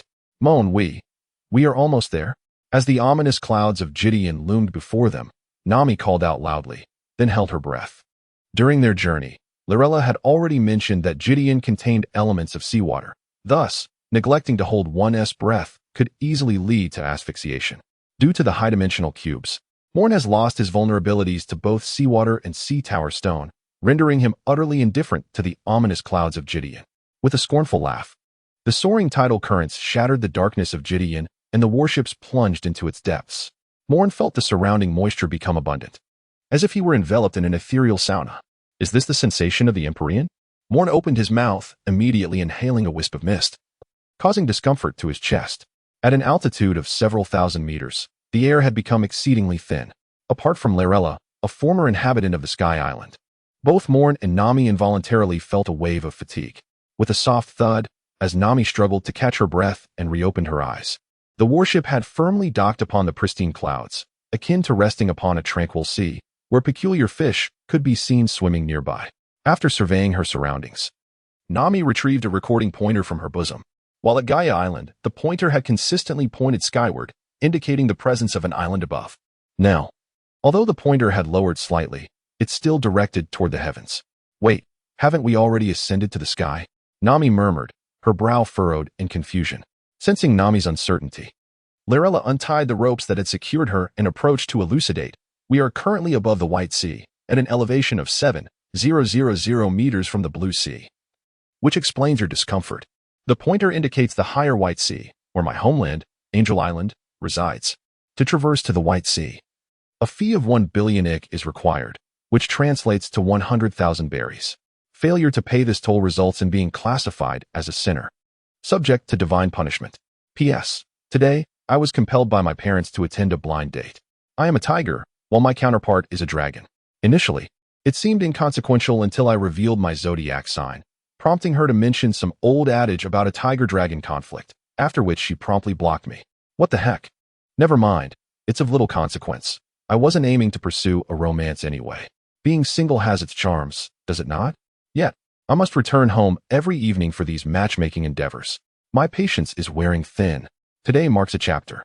I will produce one each day until the end of the month, as I need to stockpile some drafts before my upcoming publication next month. With not a single draft prepared, my patience is fraying further. Chapter 87. An enormous setback for Enel. A warship adorned with seagull flags navigated the currents of the White Sea, arriving at a fantastical entrance. An elder woman, her face a tapestry of wrinkles, emerged from a shadowy corridor, her gaze devoid of emotion. To enter the White Sea, a toll of 1 billion ik must be paid. Nami was startled by the sudden appearance of the old woman. After all, one does not expect a beautiful maiden or handsome youth to emerge from the dark, and such a sight can be quite alarming. Remembering Lorella's warning that failing to pay the toll would classify one as an invader, Nami resolved to pay the 30,000 berries required for passage. Having accompanied Moen for a considerable time, she had amassed quite a fortune. Moen vanquished the pirate vessel, distributing all the treasures aboard to his warriors before sinking the ship, withholding every single coin from the headquarters. According to the regulations of the headquarters, 70% of seized goods should be submitted, while 30% could be retained by the ship. Yet, Moen displayed utter disregard for this rule, remitting not a single cent to the headquarters. The Marine Command, constrained by Moen's impressive achievements, found themselves at a loss for words. After all, the spoils still filled their coffers, rendering the matter inconsequential. During her time with Moen, Nami had already amassed a considerable fortune, accomplishing several minor objectives. It is unnecessary. Moen gently grasped Nami's hand, smiling as he gazed at the grand door ahead. Summon the express shrimp. I seek your deity. The old woman's eyes flickered with emotion as she retrieved her camera, snapping several photos. I report to my god. There are 3 intruders, one of whom is an exiled sinner from Angel Island, requesting divine retribution. Before Moen and his companions, the old woman produced a communicator and murmured a few words, then departed down the corridor. As Nami lingered in confusion, the ship suddenly jolted. A gigantic mantis shrimp emerged from the clouds. This was the express shrimp of the White Sea, a primary means of transportation to that realm, as explained by Lorella. Nami gazed at the shrimp's lengthy antennae, her complexion pale, before silently making her way to the center of the deck. With a swift motion, the express shrimp propelled the warship through the grand entrance onto a path of white. This is the Cloud Path. Throughout history, the leaders of Sky Island have been revered as gods. It has been 6 years since Enel, the user of the Rumble fruit, defeated the former god, Gonfall. During these years, he has traversed Sky Island with the powers of his Logia fruit, facing no challengers. Neither the former god nor the warlike Shandians could inflict harm upon Enel. Possessing remarkable observation haki, which he referred to as the Mind Network, combined with the Rumble fruit, he could even unleash divine punishment across the entirety of Angel Island. This instilled a profound reverence among the inhabitants of Angel Island towards their god. Transported swiftly by the express shrimp, Moen and his companions soon beheld a magnificent island. Have we arrived? Moen stretched lazily. Traveling over the ocean was indeed exhausting. It was not merely the physical fatigue, but the mental strain as well. Gazing at the monotonous expanse of blue each day could drive one to madness. Thus, pirates often turn to smoking and drinking, seeking solace for their restless souls. Indeed, we are fortunate that this world lacks certain elements beginning with the letter. Otherwise, the pirates would extinguish themselves without the need for the Navy's intervention. Yes, we have arrived. Layla sensed something, her expression tinged with surprise, for ahead lay Angel Island. Nami glanced at the log pointer in her hand, which pointed parallel to the island before them. The Sky Island had been reached. After securing the anchor, Moen and the others stepped onto the sandy shores of Angel Island. Nami, filled with excitement, yet feeling a tinge of curiosity, pressed her foot against the ground beneath her, only to discover a lack of substantial sensation. How odd. Why does it feel somewhat off? Layla approached Nami, gently elucidating. This is Cloud Island, akin to an island, but devoid of the soil found on conventional land. Ah, Nami nodded in realization. An island without soil? Truly. This world is full of wonders. I wonder if we might encounter moving islands in the future. We have arrived. Moen lifted his gaze, fixating on the distant flickering blue light. God, Enel. Ignoring Layrela's somewhat pallid complexion, Moen waved his hand, unleashing a beam of radiant golden light. Boom. The lightning descending from the island of the gods collided with the laser, erupting in a terrifying explosion that drew the attention of the civilians above Angel Island. Remain calm. Let our White Beret troops investigate. Also, McKinley, the leader of the White Beret Brigade, shouted to the somewhat flustered populace as he led his anxious troops to the beach. Is that the invader spoken of by the Amazon matriarch? McKinley stood upon a high cliff, gazing down at the 4 figures on the sandy shore. 1 man, 2 women, indeed. They resembled those in the photograph, but who was the 4th? God Enel. McKinley clenched his teeth, swiftly signaling his troops to retreat from the jungle. This was beyond their capacity to confront. On the beach, Moen surveyed the man before him with an inquisitive expression. He wore a white headscarf, and his earlobes were long enough to brush against his shoulders, adorned with earrings. His bare upper body was remarkably toned, yet peculiarly. His back was embellished with 4 interconnected drums. You are the invaders, are you not? A derisive smile played on Enel's lips as he held a golden staff in his right hand, while his left hand irritably scratched his ear. If there are no other invaders, it must be us. Moen turned his gaze and subtly gestured for Nami to take Layrela away to a distance. Enel watched as Nami led Layrela away from the beach, gently blowing on his fingertips, which had just cleared his ears. If memory serves me correctly, that individual should be the daughter of the former god, who seemingly perished under my orders during the cloud-floating flow. To my surprise, she has managed to survive. Enel's eyes were filled with disdain, and his tone was markedly languid. Tell me, have you ever been struck for speaking so audaciously? Moen sighed. The yellow monkey had already been troublesome enough. How could Enel, this spirited youth, also exhibit such a whimsical and, dare I say, deranged demeanor? I am a god. Who dares to strike me? Who could possibly overcome me? Enel chuckled, covering his face. To the people of Qinghai, should you infringe upon the laws I have set, I shall grant you a splendid funeral. 30 million volts. Thunderbird. Enel lightly tapped the drum behind him with his golden staff, and a wave of blue energy surged forth, forming a furious lightning bolt that coalesced into a blue thunderbird, charging towards Moen. The thunder fruit. While I do not comprehend the intricacies of electromagnetic forces or those volts, I am aware that you squander your abilities. Moen extended his hand, a golden radiance compelling Enel to shut his eyes. Golden Crow explosive flame. The luminous golden crow met the lightning thunderbird, resulting in an awe-inspiring spectacle where the golden crow completely devoured the thunderbird, carrying the might of thunder as it surged through Enel's body. Crackling sounds echoed as Enel beheld the flickering blue arcs within his hollow chest.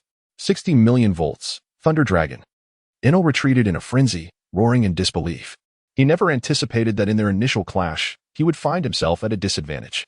Had it not been for the elemental transformation of the thunder fruit, he would have been pierced through the chest. The golden staff struck the drum once more, unleashing a ferocious storm of thunder that coalesced into a colossal thunder dragon, roaring as it charged towards Moen. Compared to Kaido's heat breath, your lightning feels like child's play. Moen tilted his head, counting lightly, as several lasers met the thunder dragon head-on. Boom! The violent explosion sent shockwaves across the shoreline, stirring up a sandstorm despite its non-earthly origin. The dust enveloped the battlefield of the two combatants, obscuring their vision. Aha! Under the divine judgment, embrace your demise. Enel floated in the air, his web of consciousness already unfurling, as he swung his golden staff, unleashing a radiant bolt of thunder. 60 million. Thunder Beast. Roar. The immense thunder transformed into a colossal beast, charging directly into the swirling dust. Boom. The explosion resonated in Enel's ears, drowning out any sounds of the intruder. Ha ha ha, mortals who provoke the divine shall repent in hell. Enel grinned widely, his chest returning to its original form, though his complexion was somewhat pale. It could not conceal the whimsical aura of this god. Speed is synonymous with weight. Enel, have you ever been struck by light? A voice, tinged with sarcasm, echoed behind Enel, who was horrified to discover that his heart network had completely failed to sense the presence of another behind him. Bang! Enel barely managed to turn around, only to see a pair of long legs, aglow with golden radiance, delivering a heavy kick to his head. After that, he lost all awareness, only to notice that the scenery around him was in constant flux, until his back seemed to collide with something. What was it? Never mind, it's of no consequence. Enel staggered to his feet, his gaze vacant as he expelled a copious amount of blood, electric arcs coursing through his body. I am doomed. Within his heart network perception, the surrounding sounds had become unbearably cacophonous. Enel drew a breath, and electromagnetic energy surged into his heart, initiating vigorous activity. Electrotherapy. Chapter 88. A leave of absence, double the return. My uncle has passed away, returning home for the funeral. He will not be back for the next couple of days. Human life is so inexpensive, one never knows when it will be extinguished. Just over half a month ago, I still saw him. My grandmother rests in my mother's embrace, peaceful. My grandfather was killed in an accident, and his only grandson is preoccupied with dividing 2 rooms. That fellow is a ne'er-do-well. My parents fear for my safety and did not allow me to return to the fields. Now, my uncle has also departed. Having suffered for over 20 years, life has truly been difficult for him. I wonder who will be the next elder to leave us. Their generation is aging, and one can never tell when they might close their eyes for the last time. Here, let me take a moment to advise, make time to visit the elderly. I understand many people dislike being around them due to their unpleasant odors and poor hygiene, and some can be quite talkative. However, once they are gone, they will never be seen again. That's enough for now. This chapter was typed on my phone. Although I know it's inadvisable to take a leave of absence so close to publication, I truly lack the heart and energy to write at this moment. Chapter 89. The somewhat intelligent Enel.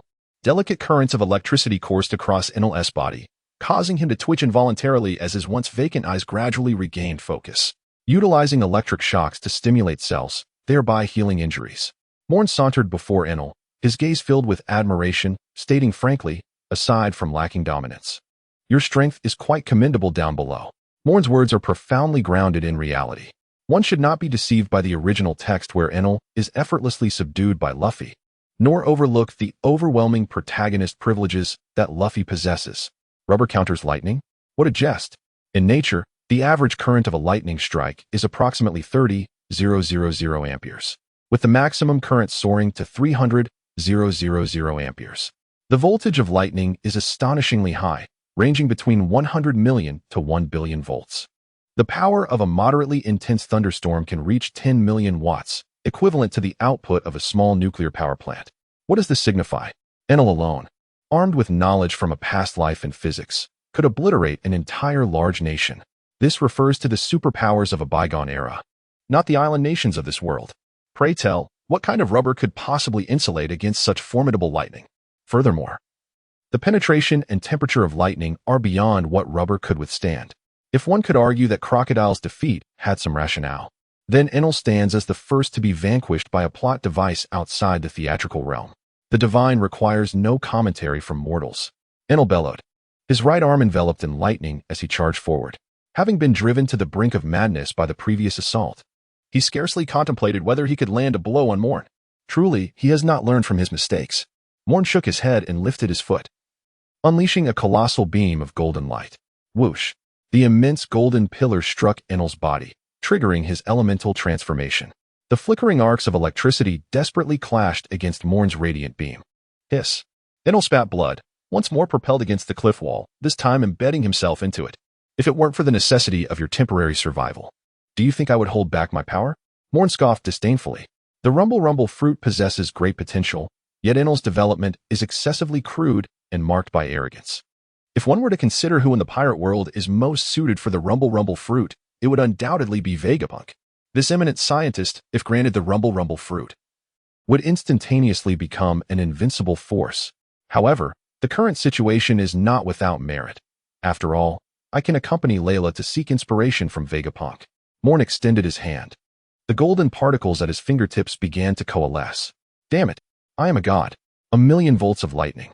Against the cliff wall, Enel wiped the blood from the corner of his mouth, the madness in his eyes intensifying. 15 years. It had been 15 years since Enel had last felt the sting of injury. Lightning. The furious bolts of electricity surged through the heavens, instantly shredding the thin clouds that lingered above the sky island, transforming the entire firmament into a vast blue ocean. Lightning metallurgy. Thunder spear. In a flash, Enel evaded the laser fired by Moen, seizing the golden staff he had previously discarded.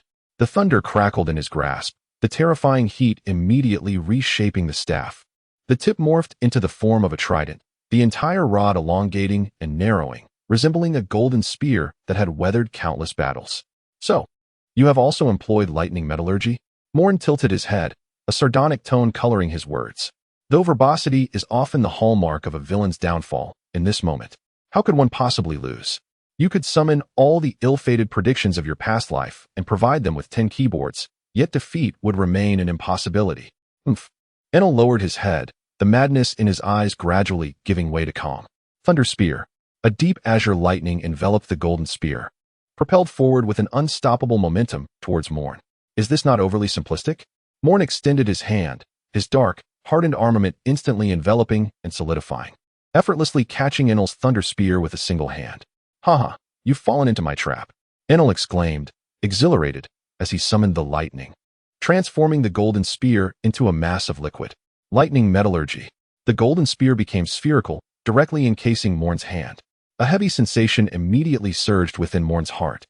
His left hand was completely ensnared by the golden sphere, rendering him immobile. Even with the activation of elementalization, he could not break free from that golden orb. Lightning, you have offended the divine. Even if you are a woman, divine retribution shall befall you. Enel turned, harboring no intention of continuing the battle with Moen, and charged straight towards Nami and Lylira. The lightning he had gathered in his palm now bore deep purple hues, the crackling arcs of electricity elevating the surrounding temperature by more than 10 degrees. Enel, what shall I say about you? Moen's expression shifted dramatically, his figure vanishing from sight. Caught unprepared, and with the speed of the thunder fruit being exceedingly swift, Nami and Layla, who had been enjoying the spectacle, were utterly taken aback. It was only when they noticed a hand crackling with lightning less than half a meter away that their faces paled in horror. The electric arcs singed the tips of their hair, releasing a scent of charred strands. Both were filled with trepidation, for they were mere mortals, incapable of enduring the onslaught of lightning. Allow me to inquire once more, have you ever been struck by light? Just as Enel's hand came within mere inches of Nami, a foot radiating golden light descended upon his head, forcefully driving him into the sandy ground. As the saying goes, art is akin to Patrick Star. Being straightforward is hardly a commendable trait. Moen placed his foot upon Enel's head, his fingers gently tapping, and in an instant, golden beams pierced through Enel's limbs, triggering a violent explosion. This time, Enel found himself devoid of the strength to employ his electric therapy. How infuriating. With his head buried in the earth and the agonizing pain from his shattered limbs overwhelming him, he struggled to endure. For reasons unbeknownst to him, even as he resorted to his elemental abilities, that foot remained an immovable mountain upon his head, rendering him breathless. Unbidden, Memories of 16 years past flooded his mind, the days steeped in despair, a life devoid of light, deprived of wings. And with parents who were the architects of the tragic demise of the youth of Baika, Enel's childhood was marked by profound misery. He faced ostracism, scorn, bullying, and violence. If there were a series chronicling tragic childhoods, Doflamingo would undoubtedly take the lead, followed closely by Robin, and subsequently, Enel and those of his ilk. Enel felt a deep sense of anguish. He had initially intended to eliminate the two transgressors of divine law and depart. As one who had obliterated his homeland of Baika, surrendering the arrogance cultivated over 6 years would have allowed him to flee with ease. Yet now, he found himself as mere prey on someone else's chopping block. Vulnerable and exposed. Did you believe you have triumphed over the divine? Feeling the weight of the foot upon his head, Enel's face, buried in the sand, contorted into a chilling smile, his voice laced with frost. Moen expressed concern for the two young women, noting that they had merely experienced a fright and were otherwise unharmed. He lifted his gaze to the heavens, where ominous flashes of lightning began to coalesce, as if preparing to unleash a cataclysmic force upon the world. The 200 million volts of lightning surged forth. As the colossal sphere of thunder materialized, Enel's body began to tremble. This technique was originally intended to be executed in conjunction with his arc.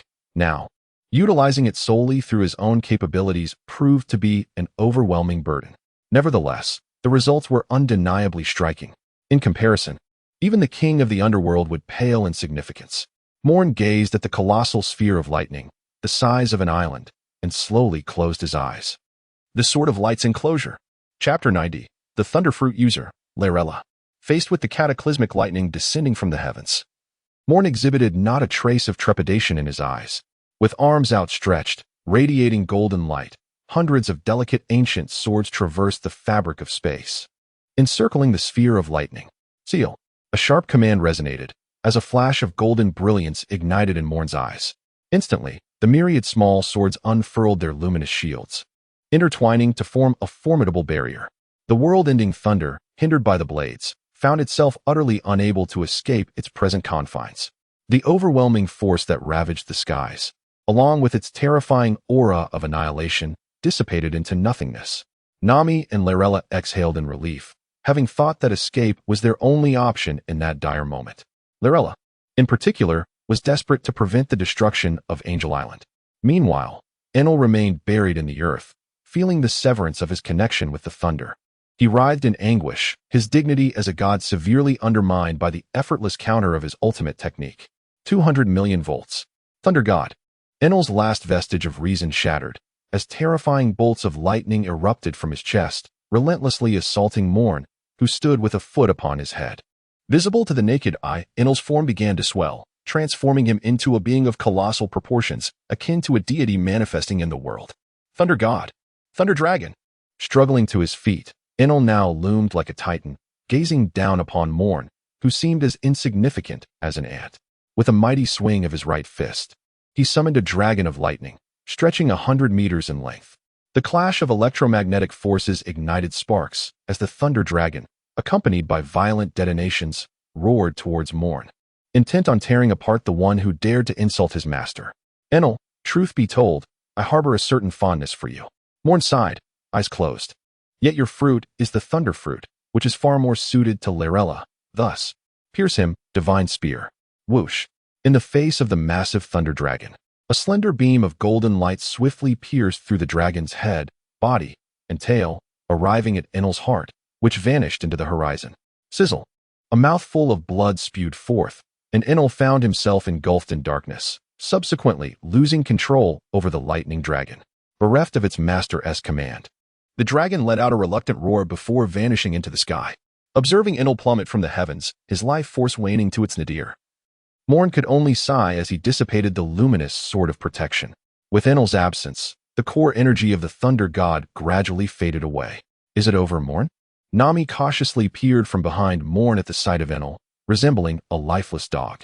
Yes, it is finished, though we have one final step to undertake. Moen stretched his neck, transforming into a golden light, and swiftly returned to the ship before making his way back to the shore. What do you intend to do with that apple? Nami inquired, puzzled by the fruit in Moen's hand, wondering if he meant to offer it to this man. It serves a significant purpose. Moen winked and, with a wave of his hand, 3 beams of golden light pierced the air, encircling Enel. The triangular prism of radiant light instantly enveloped him, rendering the surrounding air motionless.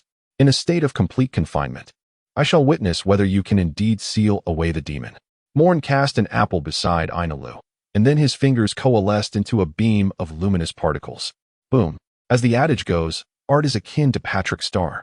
A diminutive explosion resonated across the light screen, causing the apple to roll twice upon the ground. Subsequently, as if it were parasitized by some unseen force, it began to undergo a transformation.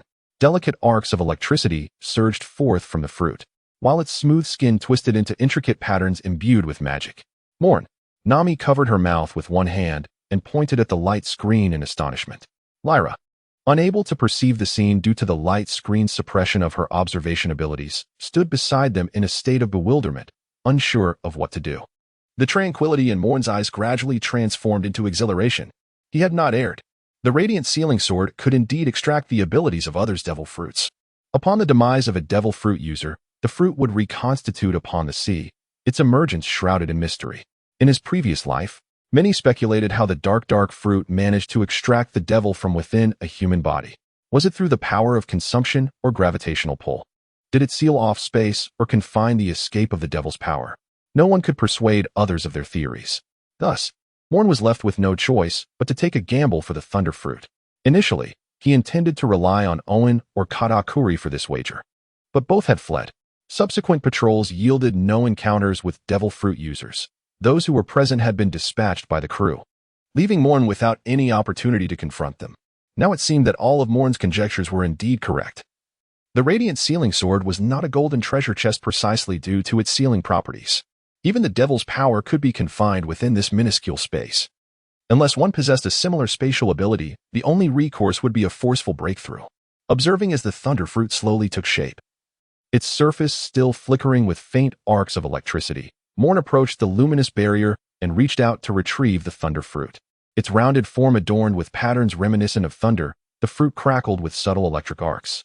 Even the most untrained eye could discern that this was an extraordinary item. Come, Lyrella, consume it, and you shall become the next wielder of the thunder fruit's power. Without a hint of concern, Moen handed the thunder fruit to Lyrella. Disregarding her expression of mild astonishment, his tone resolute. Isn't it too wasteful for me to consume this? Lyrella murmured softly. You should let Nami eat it. Her command over lightning is far superior to mine, and I cannot even see. Nami, standing nearby, felt a flutter in her eyelids and instinctively embraced Lyrella. Do you think I don't desire a devil fruit? Nami's tone was tinged with frustration. The captain stated that my body is unfit for a devil fruit, claiming there is a rejection. I feel he is deceiving me. How could anyone possibly reject a devil fruit? Lyrella gazed at the fruit with vacant eyes, her fingers brushing against its surface. A delicate current coursed through her hands, and after a moment of hesitation, she contemplated returning it to Moen. Come on, Moen said gently, approaching Lyrella as he whispered in her ear. Ah. Lyrella instinctively opened her mouth, letting out a sound of surprise. In an instant, a plump object was thrust into her mouth, and before she could react, a wave of nausea surged within her. Ugh! With great difficulty, she swallowed the contents, collapsing to her knees while clutching her head, retching repeatedly. Her distressing state deeply unsettled Nami, who instinctively recoiled in fear. Captain, you never mentioned that consuming a devil fruit would drive one to madness. Moen's expression darkened as he gazed at the playful Nami, rendered somewhat speechless. After a bout of retching, Rayla finally regained her composure, her body emanating arcs of electric light. 1,000,000 volts, lightning strike. Sensing the energy within her, Rayla extended her finger, sending a delicate bolt of lightning that struck a nearby tree trunk. The massive tree splintered with a resounding crack, charred at the point of impact. My heart net. Rayla covered her mouth, realizing that her heart net could now encompass the entirety of Angel Island, even the island of the gods. This was the reason why Eneru was dubbed the omnipotent god. A surge of exhilaration welled up within Rayla, who had been unjustly exiled and nearly turned into a slave. The true culprit behind all this lay on the ground, the now cooling Eneru. All right, Nami, take Rayla to familiarize herself with her powers, with your insight. You should have no trouble assisting her in developing her fruit. Moen yawned, walking over to a large tree to take a nap. Nami and Rayla could only shrug and leave the beach. There were still matters requiring Rayla's attention. Chapter 91. The Journey to Impel Down. In the West Sea, on a desolate isle, a robust figure with an exposed chest was warming himself by a fire. Beside him stood a tall, slender man. "Captain, where shall we head next?" The tall man twirled his cane, revealing a sinister grin under the moonlight. "Ha ha ha, Lafitte, do not be so hasty." The burly man lifted his head, gnawing on a thigh bone, his missing front teeth visible as he spoke. "We shall soon venture to the Sotak kingdom to see if we can find like-minded companions." "Ah, indeed, our captain is quite leisurely." Lafitte feigned a sigh, though his eyes gleamed with madness. The two were none other than Marshal D. Teach and the devil's advocate of the West Sea, Lafitte. Having narrowly escaped from the Whitebeard crew and traversed the calm belt, Teach soon encountered Lafitte, a fellow exile from the kingdom. After a brief skirmish, they conversed, and Lafitte succumbed to the ambitious Teach, who subsequently commenced the formation of his own crew, known to the world as Blackbeard. At that moment, they had just evaded a pursuit from the Whitebeard pirates, where the 2nd Division commander, Fire Fist Ace, had already tracked them to the West Sea. "Captain, are you not going to deal with that little pest behind us?" Lafitte seated himself, pouring a glass of the stolen red wine, savoring it thoughtfully.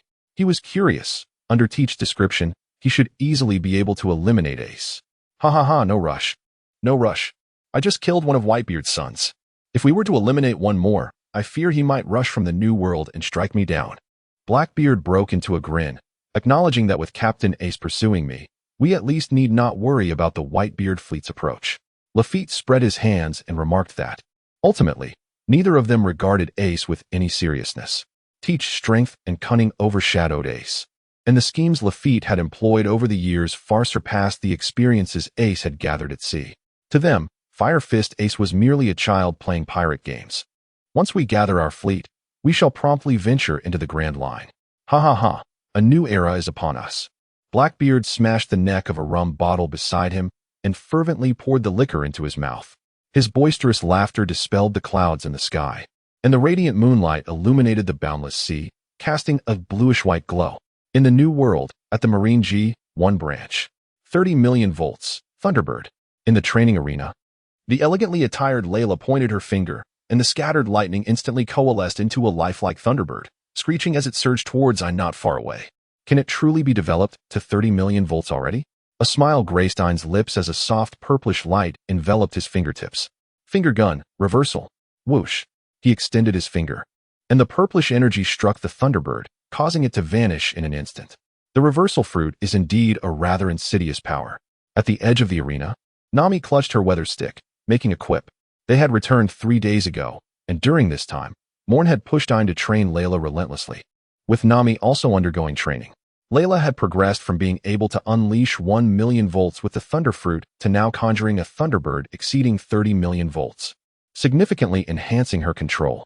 In the arena, Layla sensed her Thunderbird had lost contact, showing no surprise. Such occurrences had transpired countless times over the past 3 days.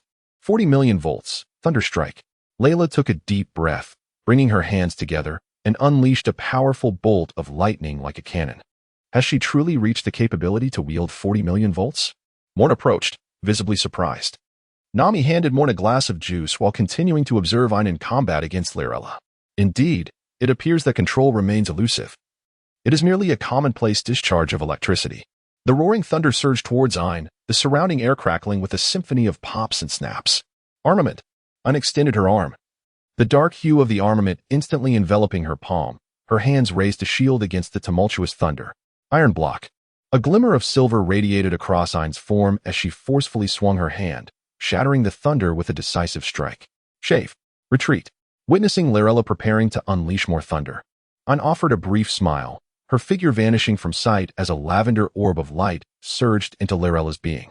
A soft gasp echoed among the observers as Layla transformed into a diminutive form, adorably ensconced within her voluminous garments.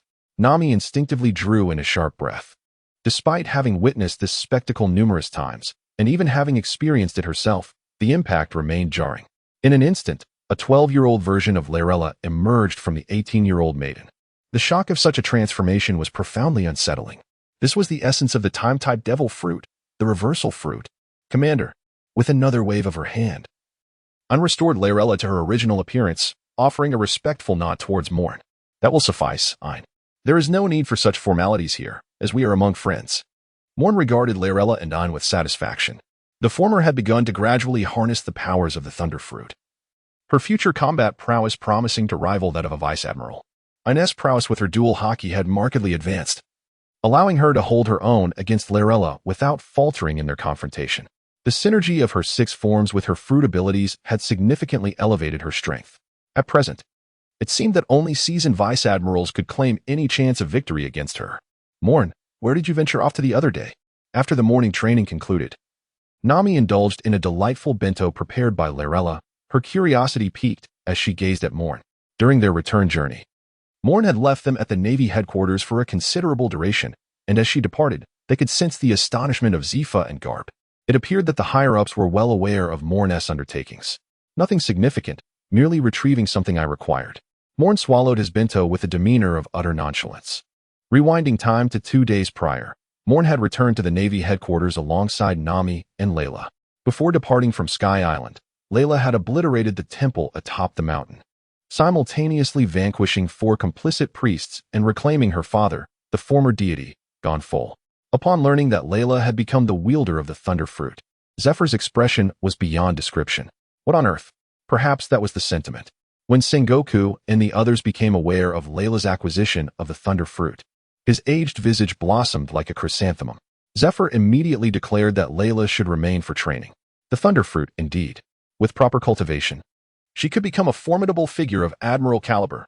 Presently, the 3 admirals stood at the pinnacle of their prowess, but in a decade or so, they would likely experience a gradual decline similar to Zephyr's previous trajectory. At that juncture, it would be the era of Moen and his companions. Initially troubled by the Navy's lack of succession, Moen's emergence provided a much-needed boost of confidence to Sengoku and Zephyr. Then, Layla made her appearance. This was hardly inferior to the Navy's golden age over 20 years ago. TSK, Moen, Layla, Gion, Kaki, and the 9 from the guerrilla unit, TSK. Day in and day out, Sengoku found himself grinning foolishly in the marshal's office. Moen arrived at the marshal's office to obtain the passage token, preparing to venture to a destination he had long desired to visit. Upon hearing this, the warring states made an immediate decision to approve Moen's request. With the passage token in hand, Moen transformed into a beam of golden light and soared above a magnificent structure, the undersea Great Prison, impelled down. Chapter 92. Reflections on publication. This book has reached this point. From over 40 initial collections on the first day to now a total of 351 collections. I am immensely grateful to all the readers who have supported me. Although the word count requirement for light novel fanfics is minimal, mine has nearly reached 250,000 words upon publication, which I consider quite conscientious. Compared to other novels, my writing may be average, and I do not place much emphasis on accolades. What truly matters to me is how many people read my work and appreciate what I have crafted. While writing this novel, I once joked with a friend that as long as there is one reader, I would continue to write. The publication date was set for May 1st, which I confirmed with my editor over a week ago. I initially planned to stockpile more chapters, but many events transpired over the past week, leaving me with no stored content. Therefore, I must publish without any reserve tomorrow. I shall refrain from lamenting my plight, for there are those who are far worse off, and countless others who are in better circumstances. Here, I shall make a promise. If the initial subscriptions exceed 20, I will release an additional 3 chapters in 3 days. If they surpass 50, I will provide an extra week's worth of updates. And if they exceed 100, I shall deliver an additional month's worth of chapters. Currently, I owe everyone 6 chapters, and since Jiuyue is busy running a fried chicken shop, my writing schedule is unpredictable. However, I assure you that I will not conclude this book while owing a single chapter.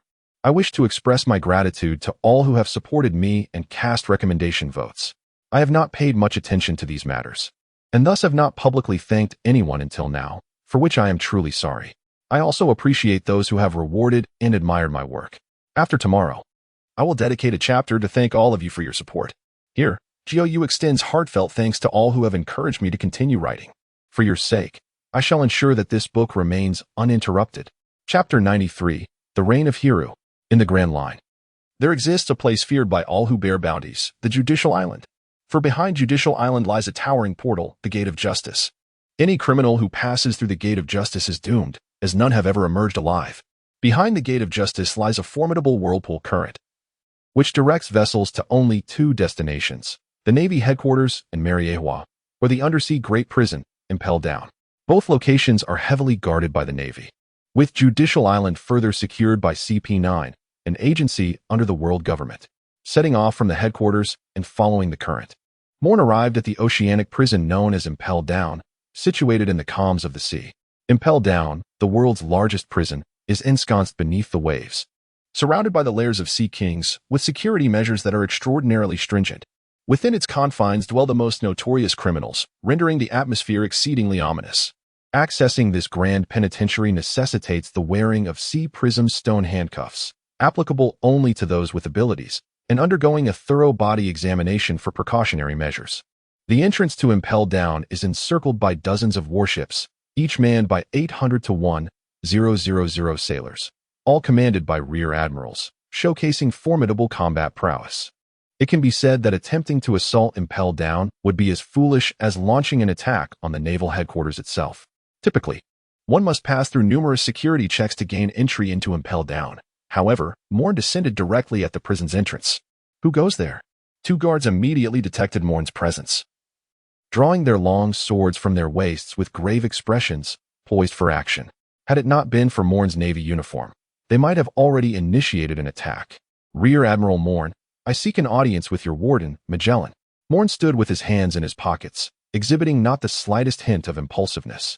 Even though he was a naval officer, entering Impel through conventional means without boarding a warship could easily lead to his classification as an intruder. However, to expect him to navigate through a series of scrutinies? Regrettably, he possessed neither the time nor the inclination for such proceedings. The guards of Impel exchanged uneasy glances at the mention of the Navy. One remained stationed while the other hastened away to contact Director Magellan, who was situated within the prison's confines. Director Magellan, we have a naval officer at the gate claiming to be a rear admiral who wishes to meet with you. A naval officer, a rear admiral, you say? It seems. Indeed, there is such an individual. Just moments ago, Admiral Sengoku was in communication with me. Magellan's expression was one of considerable distress, punctuated by intermittent gusts of peculiar wind audible through the phone. Please, escort him to the reception room. And remember, there is no need to restrain him with sea stone handcuffs. We cannot afford to provoke this individual. Understood, Director. The guard immediately straightened, concluding the call. Greetings, Rear Admiral. Allow me to guide you into Impel, the guard said, approaching Moen with a respectful salute before turning to lead the way. Moen surveyed the departing soldiers with a bemused nod. Who could have imagined that this impregnable fortress, Impel Down, would soon be breached by a mere child? It is worth noting that the last individual to escape from Impel was none other than the legendary pirate, the Golden Lion. Inside the modest visitor's room of Impel Down, Moen meticulously examined the surroundings. There was but a single sofa and a teapot, remarkably unadorned. Indeed, when have you ever seen a prison constructed with the elegance of a hotel? Suddenly, the doors swung open, revealing a burly man clutching his stomach, exuding a foul odor from afar. I apologize, Major Moen. I am feeling a bit under the weather. Magellan admitted sheepishly, scratching his head as he exhaled a plume of purple gas. He was the user of the poison fruit, a so-called poison man, often plagued by gastrointestinal distress. Following closely behind him was a rotund man wielding a trident. Ah, Magellan, you wretched poisoner, have you released your toxins again? The man exclaimed, pinching his nose before tossing Moen a gas mask. If our esteemed guest succumbs to your gas, I shall be the one in charge. Alas, my ambitions have been laid bare. Amused by the clownish figure before him, Moen donned the gas mask and approached, playfully patting the man on the back. This was Hannibal, the deputy warden of Impel Down, a seemingly weak individual, yet with a remarkably pure and formidable spirit.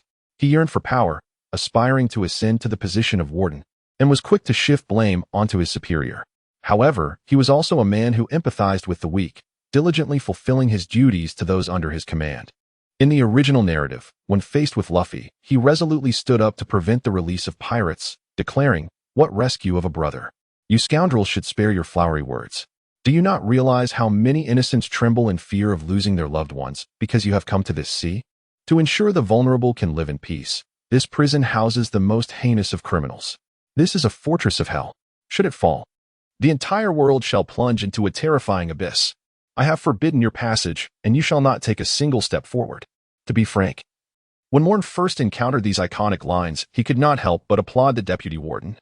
It was from this very moment that Luffy transformed from the passionate youth he once was into a notorious and malevolent pirate. Keep up the good work. I believe you may one day become warden, Moen remarked encouragingly. Meanwhile, Magellan wore a pained expression, casting a resentful glance at Moen. Did he really dare to utter such words, knowing that Hannibal's promotion would signify his own downfall? Yet, Hannibal was brimming with excitement. While others may have been oblivious to Moen's true identity, he certainly was not. A naval supernova, a future admiral, perhaps even a candidate for the fleet admiral. Director Magellan. It appears that the marshal has already conveyed my intentions to you. I wish to venture to the 6th floor, the infinite hell. Moen turned around to gaze at Magellan, who nodded solemnly. Hannibal, you shall handle matters above while I accompany the Major General to the infinite hell. Hannibal, lost in a state of intoxication, responded with evident impatience to Magellan's words. Go on, go on. It would be best if you perish in the infinite hell. Then I could ascend to the position of director. Alas, my ambitions have been laid bare. With a dismissive wave, Hannibal took his trident and strode out. Magellan could only shake his head in resignation before turning to guide Moen. From the 1st layer to the 6th of the underwater prison, the prisoners endured numerous tortures. However, Moen and his companions were exempt from such tribulations, directly descending via the elevator. As they rode in the elevator, which bore an unmistakable technological incongruity, Moen couldn't help but recall a comment from a past life. The technological tree of this pirate world was indeed thoroughly askew. As the elevator descended, Moen beheld the 1st layer, the Red Lotus Hell, where blood-stained leaves and thorn-like weeds rendered the pirates in this realm utterly wretched. The 2nd layer, the Beast Hell, was teeming with bizarre creatures. Moen spotted a colossal leopard-like beast with 2 tails, leisurely wandering about. The 3rd layer was the Hunger Hell, which presented a disconcerting silence, devoid of any sight. The 4th layer, the Scorching Hell, showcased a tumultuous sea of blood and flames that sent shivers down one's spine. Finally, the 5th layer, the Extreme Cold Hell, harbored a terrifying chill that could freeze a person to the core, leading them into a state of numbness, gradually succumbing to despair. As Moen traversed this level, an intense chill enveloped him. The elevator came to a halt, and Moen stepped out of the enormous lift. Here lay the 6th floor, the infinite abyss. It housed individuals of formidable strength, condemned to life imprisonment or capital punishment. Due to the heinous acts committed by the inmates on this level, it remained unknown to the general populace. Magellan, a swordsman wielding a long blade, approached, a cigar clenched between his teeth.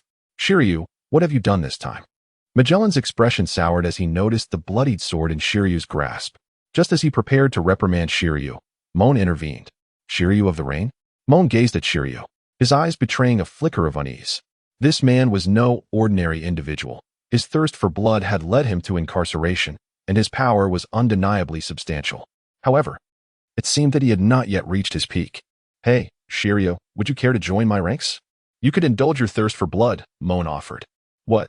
Major General, do not jest. Major General, this is no time for jokes, Magellan exclaimed anxiously, recognizing Jiuyue's wavering interest. Setting aside Jiuyue's potential contributions to impel down, allowing him to serve under Moen could spell disaster for the Major General. Fear not, let us discuss this matter further later. For now, let us proceed inside. Moen waved his hand nonchalantly, strolling into the realm of profound silence that was the infinite hell. The moment he stepped into this abyss, he sensed a palpable shift in the atmosphere. An indescribable sensation enveloped him, rendering his movements somewhat laborious. A detritus of the ocean. Magellan also entered the infinite hell, with Jiuyue trailing closely behind. Magellan let out a disdainful snort, and a plume of purple mist surged along the walls, infiltrating numerous cells. Magellan, you scoundrel. Let me out. I shall kill you. That devil has already visited today. Why is Magellan here as well? Magellan, release me. I must slay Sengoku. I must vanquish Garp. In an instant, the once tranquil layer 6 of Impel Down was filled with the anguished wails of fear, despair, and rage. For those confined within the cells, Magellan remained utterly unfazed, waiting for his toxins to subdue these unruly souls before he huffed and retracted the poisonous gas. Jiuyue called out to his subordinates lurking in the shadows to administer the antidote to the prisoners. This 6th layer still holds some intrigue. Moen smiled gently and took a deliberate step forward. Boom, boom, boom. As Moen's foot touched the ground, dozens of formidable wills immediately coalesced into a single force, surging towards him. The Conqueror's Haki. Do you think you know who you are and who I am? Unfazed, Moen let out a soft sigh and unleashed his own conqueror's haki. A group of obsolete remnants from an era long gone. You are even inferior to the trash of the outside world, and yet you dare to wield conqueror's haki? The intangible clash of their conqueror's haki erupted into a fierce blaze of flame and thunder, illuminating the otherwise pitch-black expanse of this infinite hell. "Who are you, little ghost?" came a voice from the depths of this boundless abyss. It was a sound akin to gravel scraping together, reminiscent of a feeble breath gasping for life. Moen strolled before the prison cage, the overwhelming aura of dominance having long since dissipated, gazing upon the dignified elder before him, whose countenance bore the undeniable marks of time. A flicker of crimson ignited in Moen's eyes. "The Red Count, Baloric Redfield. Are you finding solace in this boundless abyss?" Moen's tone was imbued with a sense of amusement. This man had once triumphantly defeated the former admiral of the navy, Steelbone Kong. Alas, he now languished in the infinite abyss, awaiting death. Death itself is not a frightful prospect. What truly terrifies is the gradual encroachment of mortality, a sense of despair potent enough to shatter even the most resolute spirit. A chuckle escaped Lade, though it emerged with a raspy quality, akin to sandpaper grazing wood. Have the young ones become so lacking in courtesy? Is Admiral Carp still among the living? Rest assured, Admiral Carp is quite well. No need for your concern. Moen shook his head and exited the confines of the cell. A glimmer of curiosity flickered in Ryder's eyes. He wondered what had compelled a naval rear admiral to venture into this infernal abyss. It is well known that the denizens of this endless prison are notorious figures, devoid of any moral compass. To speak candidly, anyone capable of breaching the impenetrable walls of this hellish domain and liberating those who would kneel before others could easily assemble a formidable pirate crew akin to the Four Emperors. For the common folk, even the knowledge of this place is beyond reach. Ryder had been confined here for over 2 decades, and he had never once witnessed a visitor come to check on him. Moen paid no heed to what Reed was contemplating. He stood silently before the door of one of the cells. Inside that confined space, a robust man with tightly shut eyes emanated an aura of ferocity. The scion of the devil, Douglas Barrett. Moen whispered softly. The man in the cell suddenly opened his eyes, and a terrifying conqueror's haki surged toward Moen's body. A wretched soul imprisoned for over 20 years. Your conqueror's haki seems rather feeble. Moen's demeanor remained unwavering, his smile steadfast as he gazed at the man within the confines of the cell. Barrett offered no response, merely fixing his gaze upon Moen. An overwhelming sense of pressure permeating the entirety of the 6th level. Even within the boundless inferno, a hierarchy existed among the prisoners. Both Barrett and Ryder occupied the upper echelons of this grim structure. Is this truly what you wished to convey upon entering? Such trivialities. Barrett's expression remained serene, his voice still vibrant. "Magellan, does the food in your part of the city truly surpass all expectations? After more than 20 years of confinement, this man possesses more vitality than those outside." Moen turned back and shouted, causing a noticeable change in Barrett's expression. He understood that the already scarce food supplies would diminish further after Moen's outburst. Indeed, Magellan offered a wry smile as he reduced the food rations for all the prisoners on the 6th level by half. The meager sustenance, barely sufficient for survival, would now be halved again, and it was likely that within a few months, a significant number of lives would be lost. "The man on your ship, the red-haired Shanks, has ascended to become one of the 4 emperors of the New World, holding a position nearly equivalent to that of the former Roger. Barrett, what are your thoughts?" Moen knelt down, tilting his head with curiosity as he gazed at Barrett. Barrett's lips curled into a derisive smile. "You foolish child, ultimately a Na'vi little one. You know nothing of what it truly means to be a pirate, merely a band of worthless scoundrels. No matter how grand their reputation, they are still but refuse." In the face of Barrett's imposing declaration, Moen offered no retort. Indeed, that scoundrel, the Golden Lion, had schemed for 2 decades, nearly toppling an entire sea. Had it not been for Moen, in the future arrival of Luffy a year hence, the Golden Lion might have truly made the world tremble at the memory of his terror. Yet now, you are merely a caged wretch. And compared to those outside, your current state resembles nothing more than the mournful howl of a stray dog. Moen waved his hand and rose to proceed to the next cell. Barrett, meanwhile, closed his eyes, no longer wasting his strength in vain. The sound of Moen's footsteps resonated like the tolling of bells, echoing in the hearts of all the pirates. Having already provoked Ryder and Barrett, one could only wonder who his next target might be. Douglas Barrett. Moen continued to savor the name, a name that epitomized malevolence. To be frank, the caliber of pirates today pales in comparison to those from 2 decades ago. The 4 emperors, Big Mom and Kaido, Who wouldn't have dared to show their faces 20 years ago, while Whitebeard represented the pinnacle of a bygone era, and red-haired Shanks was merely an apprentice aboard Roger's ship?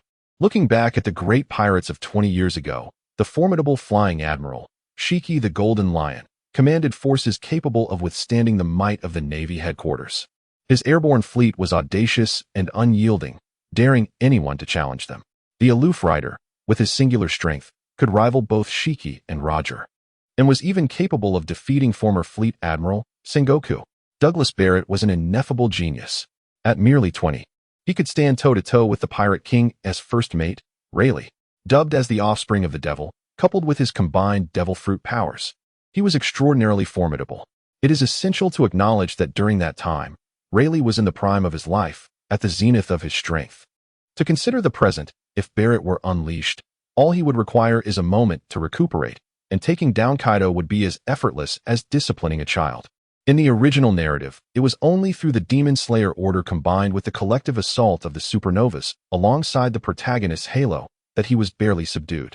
As Moen took a few more steps, traversing past the cells of notorious figures such as the Tyrant King, the Lunar Hunter, and the Drunken Beast, who would later echo throughout the seas as great pirates, he stood before a silent cell. In stark contrast to the previous cells, this one housed no inmates with vibrant eyes glaring at Moen. Instead, within lay a massive block of ice, emanating a relentless chill. Moen unlatched the prison door and stood before the ice block. The moment has arrived. I have long yearned to undertake this action, yet regretfully, I have not found the opportune time. Your abilities are exceedingly formidable, and even with my current standing in the Navy, I cannot help but worry whether they would prevent me from harnessing your power. Would you not agree, World Destroyer, Bondywald? The response to Moen's words was the profound silence of the ice block. He too could only remain silent. Ever since his capture, Bondi had been encased in a frozen state.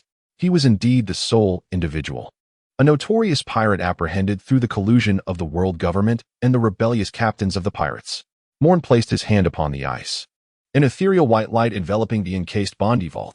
With a surge of mysterious energy coursing through him, Moen inhaled deeply. A lottery. As per usual, 12 boxes were presented, yet only one gleamed in golden hues. Ding. Skill acquired. Sovereign's Might. Chapter 95, The Shock of the Warring States. Sovereign's Might, a skill that adeptly harnesses the abilities of the Momo fruit, amplifying all personal capabilities, with the multiplier determined by the limits of one's physical endurance. Currently utilized at a multiplier of 1, with a maximum of 5. What an extraordinary skill this is.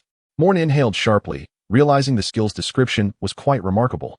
All abilities enhanced, speed, physique, strength, fruit abilities.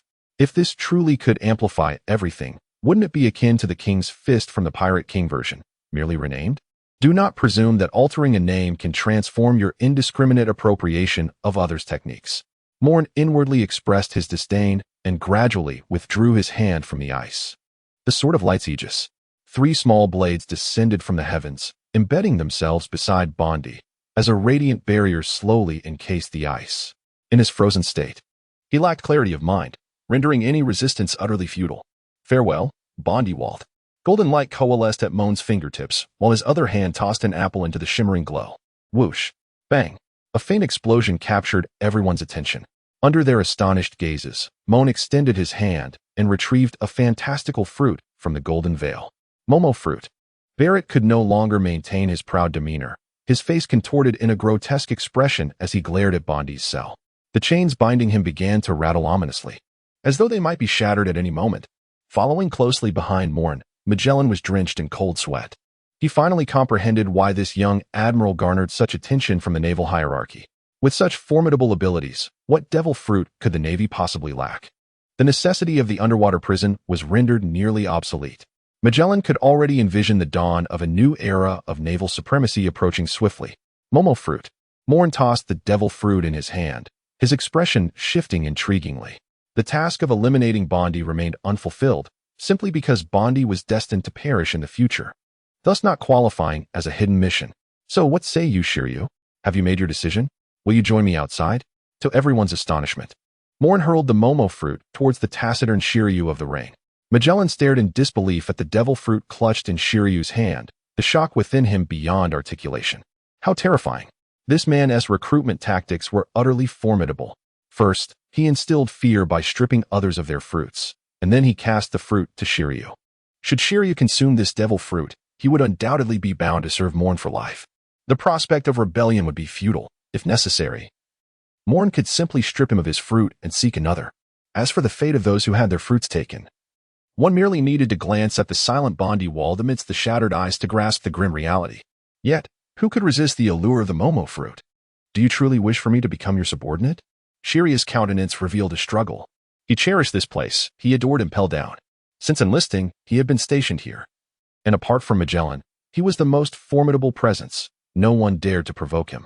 Yet, he had long grown weary of this existence. As a swordsman, he often heard the accolades bestowed upon Mihawk, Peach Rabbit, and other renowned swordsmen. Yet he remained an enigma. This top-tier swordsman was unknown to the outside world. Thus, he resorted to slaughtering prisoners to alleviate his inner turmoil. Are you certain you can contain me? Magellan could subdue me because this was Impel Down, a locale immensely favorable to him. Outside, even 10 Magellans would not suffice to challenge me. Shiryu fixed his gaze upon Moen, his tone grave. Ha ha ha, don't be absurd. Even if I released Barrett and Ryder, I would still possess the confidence to maintain control. Moen chuckled lightly, waving a dismissive hand. Commander, Shiryu, upon hearing Moen's words, swallowed the Momo fruit without a moment's hesitation, subsequently suppressing his queasiness to salute Moen. Magellan opened his mouth to speak, but refrained from intervening. He and Shiryu were friends, longtime colleagues who had shared both trials and triumphs. Even if he disapproved of Shiryu's actions, he could never impede his pursuit of a promising future. Ha ha ha, splendid, Moen exclaimed with a nod of approval. Shiryu's prowess, as depicted in the original narrative, was nothing short of formidable, rendering him invincible among those beneath the rank of admiral. Coupled with the Momo fruit bestowed upon him by Moen, Shiryu's strength could undoubtedly contend with adversaries of admiral caliber. Soon, the news of Shiryu's enlistment under Moen reached Sengoku's ears, eliciting only a slight chuckle from him as he dismissed it. However, the subsequent document transmitted by Magellan caused Sengoku to knock over the inkpot on his desk in astonishment.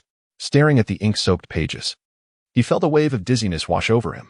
What on earth is happening, Sengoku? Exclaimed Carp, nearly choking on his donut from the shock. He glared at Sengoku, clearly displeased. Meanwhile, Zephyr, content, set down his donut and discreetly pocketed the 10,000 berries from the coffee table. Carp, witnessing this, felt a twitch in his eye, his expression growing despondent. Sengoku remained in a state of shock, his gaze fixed intently on Zephyr. What is it, Sengoku? Has Moen stirred up more trouble? Zephyr's mind raced, quickly deducing the cause of Sengoku's distress. If it were something to unsettle Sengoku and possibly related to him, it must involve his promising disciple. Zephyr had grown accustomed to Moen's disruptive antics. When tasked with leading a pirate guerrilla squad, Zephyr envisioned him merely capturing pirates along the Grand Line to diminish their arrogance. Instead, Moen had boldly ventured into the New World, capturing the son of the Yonko Big Mom and defeating the foremost of the sweet commanders, Katakuri. Then he even engaged in battle with Kaido. Wasn't he merely seeking trouble? Sengoku, trembling slightly, lifted his teacup and took a large gulp, slamming it down afterward. Moen has recruited Shiryu of the Ring. Zephyr and Carp exchanged glances, recalling the details of Shiryu of the Ring. The swordsmanship prodigy imprisoned and Impel Down? The one once touted to possess talent rivaling that of Zoro? Moen has an eye for talent. Zephyr held no particular reservations. He had encountered Shiryu before. Despite his questionable temperament, his strength and potential were exceptional, making his confinement in Impel Down a waste. Carp, however, wore a scornful expression as he addressed Sengoku. This trivial matter has you flustered, Sengoku? Perhaps it's time for you to retire. Ha ha ha. Indeed. How about a competition in consuming donuts now that you are retired? Zephyr, cheering from the sidelines, has gradually adopted a more jovial demeanor, even engaging in a donut-eating contest with Garp, something utterly unimaginable in the past. Bang! Sengoku slammed his palm against the table, emphasizing that this was not the crux of the matter. The focal point is that Range Shiryu has become the user of the Momo fruit. Gulp! Gulp! The remnants of donuts sprayed forth as Garp and Zephyr widened their eyes in astonishment at Sengoku. This jest is far from amusing. That old coot, Bondi, is still in Impel Down. Garp rushed forward, struggling to accept the revelation, shouting incredulously. Zephyr, on the other hand, maintained his composure. Observing Sengoku's demeanor coupled with the news of Range Shiryu's enlistment, prompting a bead of cold sweat to trickle down his brow. Hey, hey, hey, Sengoku. It can't be as I fear. Recalling how Moen had taken Lorella out only to return as a user of the Raijin fruit, Zephyr swallowed hard. Sengoku offered a wry smile, handing over documents to Garp, who had leaned in curiously. MMM. Garp transformed into a nodding puppet, fixated on the documents, ultimately erupting in astonishment. How did this fellow manage to develop such a fruit? Could that rascal Kizaru achieve the same? Garp lamented as he passed the documents to Zephyr and plopped down onto the sofa, his hands still trembling as he attempted to shove a donut into his mouth, nearly misjudging and almost lodging it in his nostrils. The contents of the document had left him utterly shaken. If this document is accurate, then Moen has only two potential fates. Either he becomes the Navy's backbone, the strongest trump card, smoothly ascending to the rank of vice admiral or even admiral with little hindrance, or he faces the combined might of the world government and the Navy, leading to his forced execution, the ability to strip others of their devil fruit powers and replicate various abilities. Given time, such an individual could undoubtedly forge the most formidable team of devil fruit users. Not everyone possesses the prowess of Garp or Zephyr. Even Sengoku derives a significant portion of his strength from the devil fruit. This fellow must not have developed this ability when battling the Golden Lion. Otherwise, the float fruit would not have resurfaced upon the seas. In contrast to Sengoku, Zephyr felt a tinge of regret, lamenting that Moen had not reclaimed the float fruit. Otherwise, the Navy could have boasted a formidable aerial fleet. As for the concerns Sengoku and Garp harbored, Zephyr merely wished to convey that if the Gorosei were to learn that Moen's choice of ability leaned towards lethality, the world government would never have maintained its dominion over the seas for 8 centuries. Stifling genius? This is an action no rational individual would ever contemplate. Chapter 96. Confirmation of the message. Target. White 2. The naval headquarters stirred momentarily due to the reports from Impel. Yet the naval branch in the New World remained as tranquil as ever. Moen sat atop the city wall, gazing thoughtfully at the vast ocean beyond. The pirate guerrilla squad had embarked on their mission to confront the pirates, yet he, their commander, chose to remain behind. It was, in fact, only the leaders, Jiuyue and Reika, who had ventured forth. Originally comprising over 100 members, the guerrilla group had diminished to 101 after several skirmishes. However, with the recruitment of new soldiers at the G1 branch, along with the addition of Reika's troops, their ranks swelled to 300. Moen divided these 300 into 2 contingents of 150 each, led by the 3 commanders, embarking daily on patrols to confront the marauding pirates. The schedule allowed for 1 day of work followed by a day of rest, striking a balance that was not overly strenuous. As he peered into the distance, Moen discerned the returning flag of the guerrilla squad. It appeared they had achieved considerable success. Ain stood beside Moen, her tone gentle. Her observation haki had begun to sense the returning squad, revealing that every face bore a smile, even that of the newly inducted Jiuyue, who typically wore a serious expression, now engaged in light-hearted banter with Reika. Indifferent, Moen leapt down from the wall and entered the base, dismissing their triumphs as irrelevant to him. By the way, have we received any word from Doflamingo? Ain shook her head in response. Doflamingo has yet to notify us. It seems he is still making efforts. Ain harbored no fondness for Doflamingo, yet acknowledged that in the New World, the Navy's intelligence paled in comparison to his. Perhaps it is time to offer him a little incentive, Moen mused, stroking his chin, his eyes glinting with cold resolve. He could not linger in the New World for long. Edward Weevil must die, and it must happen without delay. In 6 months, a significant event would unfold, and he needed to accumulate enough military merit to be promoted to Rear Admiral during that time.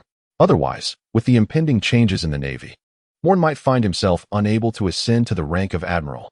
He was acutely aware that many elite Rear Admirals stood above him, not to mention the 2 prospective admirals, Momonosuke and Tashiji. Meanwhile, in Dressrosa, at the Royal Plateau, Doflamingo wore a grim expression as he surveyed his subordinates. He had just received a shocking piece of intelligence. Are you saying that Edward Weevil is on Kinzu Island? His subordinate, visibly terrified, swallowed hard before responding. Indeed, Captain. Damn it. Doflamingo kicked over the coffee table, allowing the expensive red wine to soak into the luxurious carpet. Doflamingo, what is the matter? Beside him stood Diamante, brandishing a long sword like a native warrior. The situation is dire, Doflamingo declared, unceremoniously dropping onto the floor, seizing a bottle of red wine, and pouring it down his throat. What could possibly be so terrible? As one of the highest-ranking officials, Diamante enjoys the profound trust of Doflamingo, and the family's internal affairs are seldom concealed from him. How could he not recall any recent significant actions taken by the family? Well, see for yourself.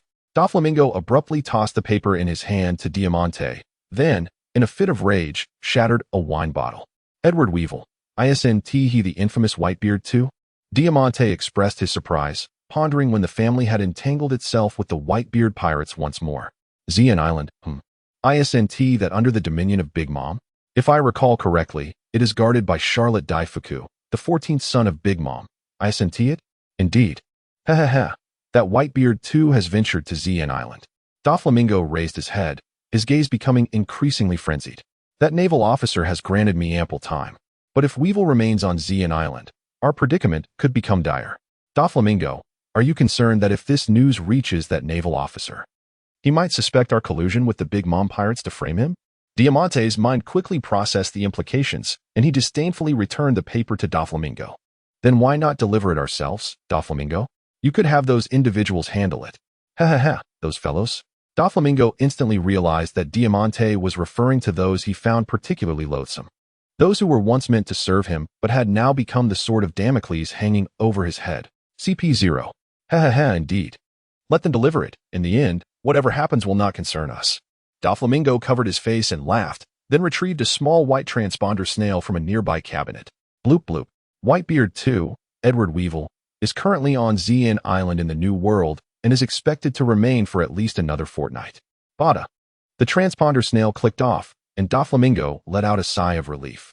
To be honest, he had no desire to deal with CP0 or the Navy. At this moment, he found himself unable to contend with either party. Diamante, you truly are my strategist. Doflamingo chuckled to himself, reflecting on how he had become so anxious. Upon hearing Doflamingo's praise, Diamante immediately feigned modesty, insisting, No, Doflamingo, I am merely an ordinary person, unworthy of such a role. I say you are clever. Therefore you are clever. Doflamingo was well aware of his subordinate's flaws, yet he enjoyed indulging him, for without them, he might still be scavenging through garbage for survival. No, I cannot bear such a burden. Diamante's head was nearly tilted skyward, yet his demeanor remained remarkably humble. Very well, I shall retract your title of sage. Doflamingo remarked, effortlessly diverting his gaze from Diamante's performance. I am indeed that clever. The title of sage undoubtedly belongs to me. Diamante promptly bowed his head and erupted into a proud laugh. Doflamingo shook his head in resignation, bemused by the peculiarities of his subordinates. In the G1 branch. Within the commander's office, General Doberman was leisurely attending to his administrative duties, feeling quite content, as the arrival of Moen had significantly alleviated his responsibilities. Colonel On, who stands beside Moen, truly excels in the realm of governance. In an effort to cultivate On's political acumen, Moen entrusted her to Doberman, who, in turn, gladly delegated a significant portion of less critical affairs to On. Savoring a sip of red tea, Doberman contentedly set aside the last document before him. It was time to leave the office. It was only 3 in the afternoon. Such a notion would have been unimaginable in the past. No wonder Admiral Kazara relished clocking out. This sensation was indeed delightful. Standing before the window, Doberman gazed at the sun blazing like a fireball outside. Suddenly overwhelmed by an urge to swim. He was not a devil fruit user. If he desired to swim, he would simply swim. Just as Doberman indulged in his musings. The transponder snail rang abruptly. Hello, this is the command room of the G1 branch. I am Doberman. Lighting a cigar, Doberman answered the call. This is CP0. Came a chilling voice from the other end, prompting Doberman to furrow his brow. CP0? What business do you have calling me? The relationship between the Navy and CP had never been amicable, often leaving the Navy to bear the brunt of CP's actions and clean up their messes. Edward Weevil is expected to remain on Kin's Island for approximately half a month. With a click, the transponder snail was abruptly disconnected. Doberman, still holding the receiver, wore a grim expression. Edward Weevil. Each word was enunciated with precision, and then Doberman suddenly burst into laughter. As a rear admiral trained by Zephyr, Doberman, along with another rear admiral, was known as the Navy's bulldog. It was utterly unacceptable for Doberman, who upheld absolute justice, to fathom that his mentor had suffered a severed arm at the hands of a pirate, while his junior colleagues were ruthlessly slaughtered by that very same pirate. Orderly. Immediately dispatch 5 warships to prepare for departure and ensure all munitions are fully supplied. Additionally, inform the pirate guerrilla squad. Whitebeard 2 has been located. Chapter 97. An unconventional demon-slaying order. Kin's Island. This is a small island characterized by a typical spring climate, where it is spring-like all year round. Initially, it was merely an ordinary island within Big Mom's territory, but her 14th son, Charlotte Damaresh, unexpectedly discovered a material suitable for cake-making on this diminutive isle, the purple chinois flower. The flowers bloom in a resplendent shade of purple, with a fleeting maturity and large buds. When crushed and mixed into cream, they transform it into a vibrant hue of violet. Once crafted into a cake, the aroma is ineffably delightful. Thus, the sweet-toothed Big Mom appointed Charlotte Doflamingo to oversee this place, ensuring a continuous supply of purple fragrant flowers to Cake Island. Under Doflamingo's stewardship, the island of fragrance began to thrive. Countless pirates traversed this isle, engaging in trade of rare commodities difficult to obtain elsewhere. Gradually, the northern part of this modest island evolved into a cultivation area for the locals, while the southern part blossomed into a quaint trading city, rivaling the vibrancy of many small national capitals. Amidst the boundless expanse of the ocean, a fleet of warships hoisted their sails, making their way toward this enchanting little island. Moen sat upon the central warship, a wanted poster clasped in his hand, his gaze beginning to wane as his thoughts drifted elsewhere.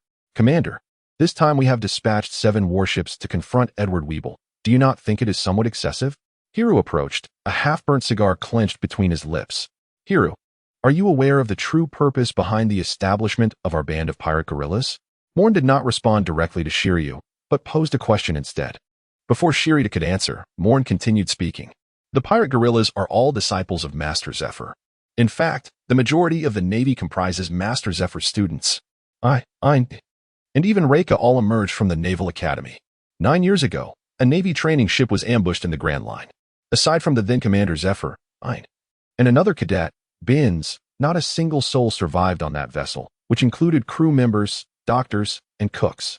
It is worth noting that this occurred in the Grand Line. Does that not seem ironic? Jiuyue fell silent, sensing the underlying meaning in Moen's words. Compared to the New World, the Navy's grip on the Grand Line is remarkably strong. It seems utterly incongruous for a military academy's students to be slaughtered on their own territory. From the moment I entered the academy, I sensed Master Zephyr's disillusionment. Moen withdrew a cigarette from his pocket, silently lit it, took a deep drag, and exhaled a ring of smoke, his gaze growing more profound. I am an orphan. My parents were killed by pirates, and I entered the Navy base at a young age. The Navy is my family, not to mention Master Zephyr. This past year with him felt like finding a family. A sensation that, you think our actions this time are merely personal? You are mistaken. When the warship set sail, all the Navy commanders had already focused their attention on this battle. Thus, Jiuyue, we must execute this mission splendidly. Jiuyue nodded, turning to the side to polish his treasured blade. To Master Zephyr, although I was not on that ship years ago, I can imagine your despair. You treated me with genuine care as if I were your own child, and I willingly embrace you as my father. Why does Whitebeard enjoy adopting sons? It allows him to experience the warmth of family more swiftly. Why do proud men willingly call Whitebeard old man? It is because Whitebeard brings them the comfort of family. In this vast ocean, this is a pathological phenomenon, yet it is also the most natural occurrence. For Moen, Zephyr is willing to humble himself and seek a conflicting disciple for a training method, relinquishing his last opportunity to lead troops, willingly becoming a mere bystander in the Navy. As Moen gazed at the nearby Kinsey Island, his eyes turned cold and filled with murderous intent. All troops, halt advance. Moen rose to his feet, his righteous cloak billowing dramatically. It was his inaugural experience commanding a battle so formally. Shioza, Shilio, Laika, Samo, Nami, and Leirila all gathered closely around him. The 7 warships had now positioned themselves directly opposite the southern city of Shinzi Island. Gentlemen, let us commence. Moen took a deep breath, discarded his cigarette butt, and transformed into a golden radiance, leaping into the sky. 8-foot Cheong Hook Jade, with hands shaped like a bird's beak. An infinite barrage of light projectiles immediately swept across the dock of Shinzi Island, obliterating all vessels in an instant. The boss has made his move. It's time for me to show off. Sumo strode forward, positioning himself at the edge of the deck. His right hand swept through the air before him, and an ancient longbow materialized in his grasp. With his chest expanded and his left hand poised on the string, he assumed a lunar embrace stance. A crimson arrow materialized atop the bowstring. Explosion. 9 linked stars. Whoosh. The moment the crimson arrow was released, it generated a sonic boom, splitting into 9 in midair, descending upon the distant town. Boom, boom, boom. 9 consecutive explosions, each bearing destructive force rivaling that of a naval warship's main cannon.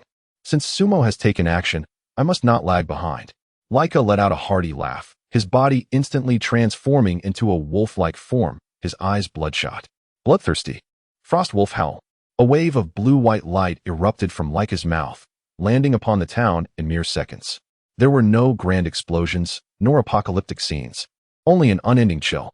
As the light wave struck the ground, everyone in the vicinity was instantly transformed into lifelike ice sculptures. Their expressions of despair, sorrow, and pain were all locked in the icy grip. This is the power of the phantom beast species, a force that exists solely within the realm of human imagination. Observing Sumo and Laika's displays, Jiuyue could no longer remain idle. When they had previously engaged in battle, Laika's attack had left a profound impact on Jiuyue. Haha Momo. 20-fold slash. Jiuyue drew his famed sword, standing resolutely before him, and with a swift motion unleashed a soaring slash. This strike, unlike the ethereal slashes of other swordsmen, was encapsulated in a single word. Massive. Extending thousands of meters in length and several meters in width, the slash severed the town completely in two, eliciting gasps of astonishment from all onlookers. No wonder the previous user of the Momo fruit was dubbed the World Destroyer. Is such power truly within the realm of human capability? This was no mere slash. This was akin to an orbital cannon. Observing the wailing town in the distance, Moen couldn't help but scoff. Isn't Hawkeye's slash powerful? Yet, that strike from Jiuyue is something Hawkeye could never replicate. Ayn felt somewhat embarrassed. Her abilities were insufficient to create a grand spectacle in this context. Nami chuckled softly, patted Ayn on the shoulder, and then moved to stand beside Jiuyue. With a flick of her wrist, the weather staff spun and elongated. Instantly, a gust of icy air surged forth from the staff, directly penetrating the ocean. Nami observed as the sea gradually calmed, and then she twirled the staff again, unleashing a wave of scorching hot wind that swept across the ocean's surface. Within mere seconds, steam began to rise from the water, obscuring everyone's vision. What is she planning to do? Jiuyue furrowed his brow. He was aware that Nami and Luffy had been permitted aboard by Moen, yet he had never regarded them as formidable fighters. Now, with this display, what was their intention? Moen gazed down at the tranquil sea from the air, shaking his head in disbelief. This girl truly had no regard for the gravity of the situation, wielding such power so carelessly. The weather rod in Nami's hand was meticulously crafted by Vegapunk, its potency enhanced manifold compared to those in the original narrative. Lightning. Ignoring Shiryu's skeptical expression, Nami swung her hand with fervor, and the electromagnetic force surged into the ocean's surface. Ice barrier. Rika immediately became agitated, his hands morphing into claw-like talons that gripped the ship's edge as ice swiftly enveloped the entire warship, forming a protective shield. The vessel quaked as if struck by a tremendous force, rising and falling with an unsettling rhythm. Shiryu's cigar fell from his lips onto the deck, and his grip on his renowned blade tightened involuntarily. In his line of sight, an immense wave surged towards Shinzi Island. Nami, by manipulating the rapid fluctuations of hot and cold air, caused the air in the ocean to explosively expand, and coupled with the stimulation of lightning, a dreadful impact stirred the sea into turmoil. With relentless provocation, the waves transformed into a tsunami. Samos instinctively covered his face. He was the first to take the stage and had suffered a brutal onslaught. Compared to this colossal wave, his explosive arrows were utterly insignificant. Nami, this is truly excessive. Lirella approached Nami's side, cautiously tugging on her garment. In her observation, she sensed a transformation in the world around them, as the creatures of the sea began to exhibit signs of fear and unease. It's all right, Lirella, it's your turn now. Nami turned back to embrace Lirella, whispering something in her ear. Lirella's cheeks flushed, and she quickly regained her composure. I might not be able to be that extravagant. Thunderous roar. Chapter 98. White 2. Edward Weevil. As Lirella's soft murmurs floated through the air, Shiryu and the others felt a tremor in their hair. Suddenly, Lirella extended her arms, and a peculiar storm cloud appeared ominously above the distant town. Crackle, crackle. The brilliant flashes of lightning transformed into myriad bolts, striking down upon the town, which was on the brink of ruin. The baptism of thunder illuminated the sky, casting a radiant glow. Blue lightning created a magnificent spectacle akin to a vast ocean. Combined with the tsunami conjured by Nami, Shinzi Island was now riddled with devastation. Snap! Seima slapped his face in disbelief, humbly declaring that he had made a fool of himself, and indeed, he had. Those bolts of lightning, when considered individually, were not particularly lethal. However, their sheer volume was overwhelming. As for the clarity of the sumo number, it has already unleashed thousands of lightning strikes. The impact of this phenomenon far surpasses that of its explosive arrows. Well then, have you finished showing off? Moen descended and stood atop the mast, gazing at the distant town, which resembled a desolate ruin, with immense satisfaction. Ha ha, Commander, this is exhilarating. Laika remarked, dispersing his beastly transformation, stretching his neck a bit, and retracting the icy power that guarded the vessels. Are we heading to the island? Shirlu inquired, believing that after the recent barrage, few adversaries remained on the opposing isle. No, there is no rush, Moen replied, shaking his head. Transmit my orders. All warships, open fire and prepare to load cannonballs. Commence 5 minutes of indiscriminate firing. Under the horrified gazes of Shirlu and the others, 7 medium-sized warships began to unleash a relentless barrage of cannon fire. Unlike the solid cannonballs typically found on ordinary pirate ships, the Navy's artillery was equipped with explosive shells, their destructive power sufficient to obliterate a small sailing vessel. Boom, boom, boom.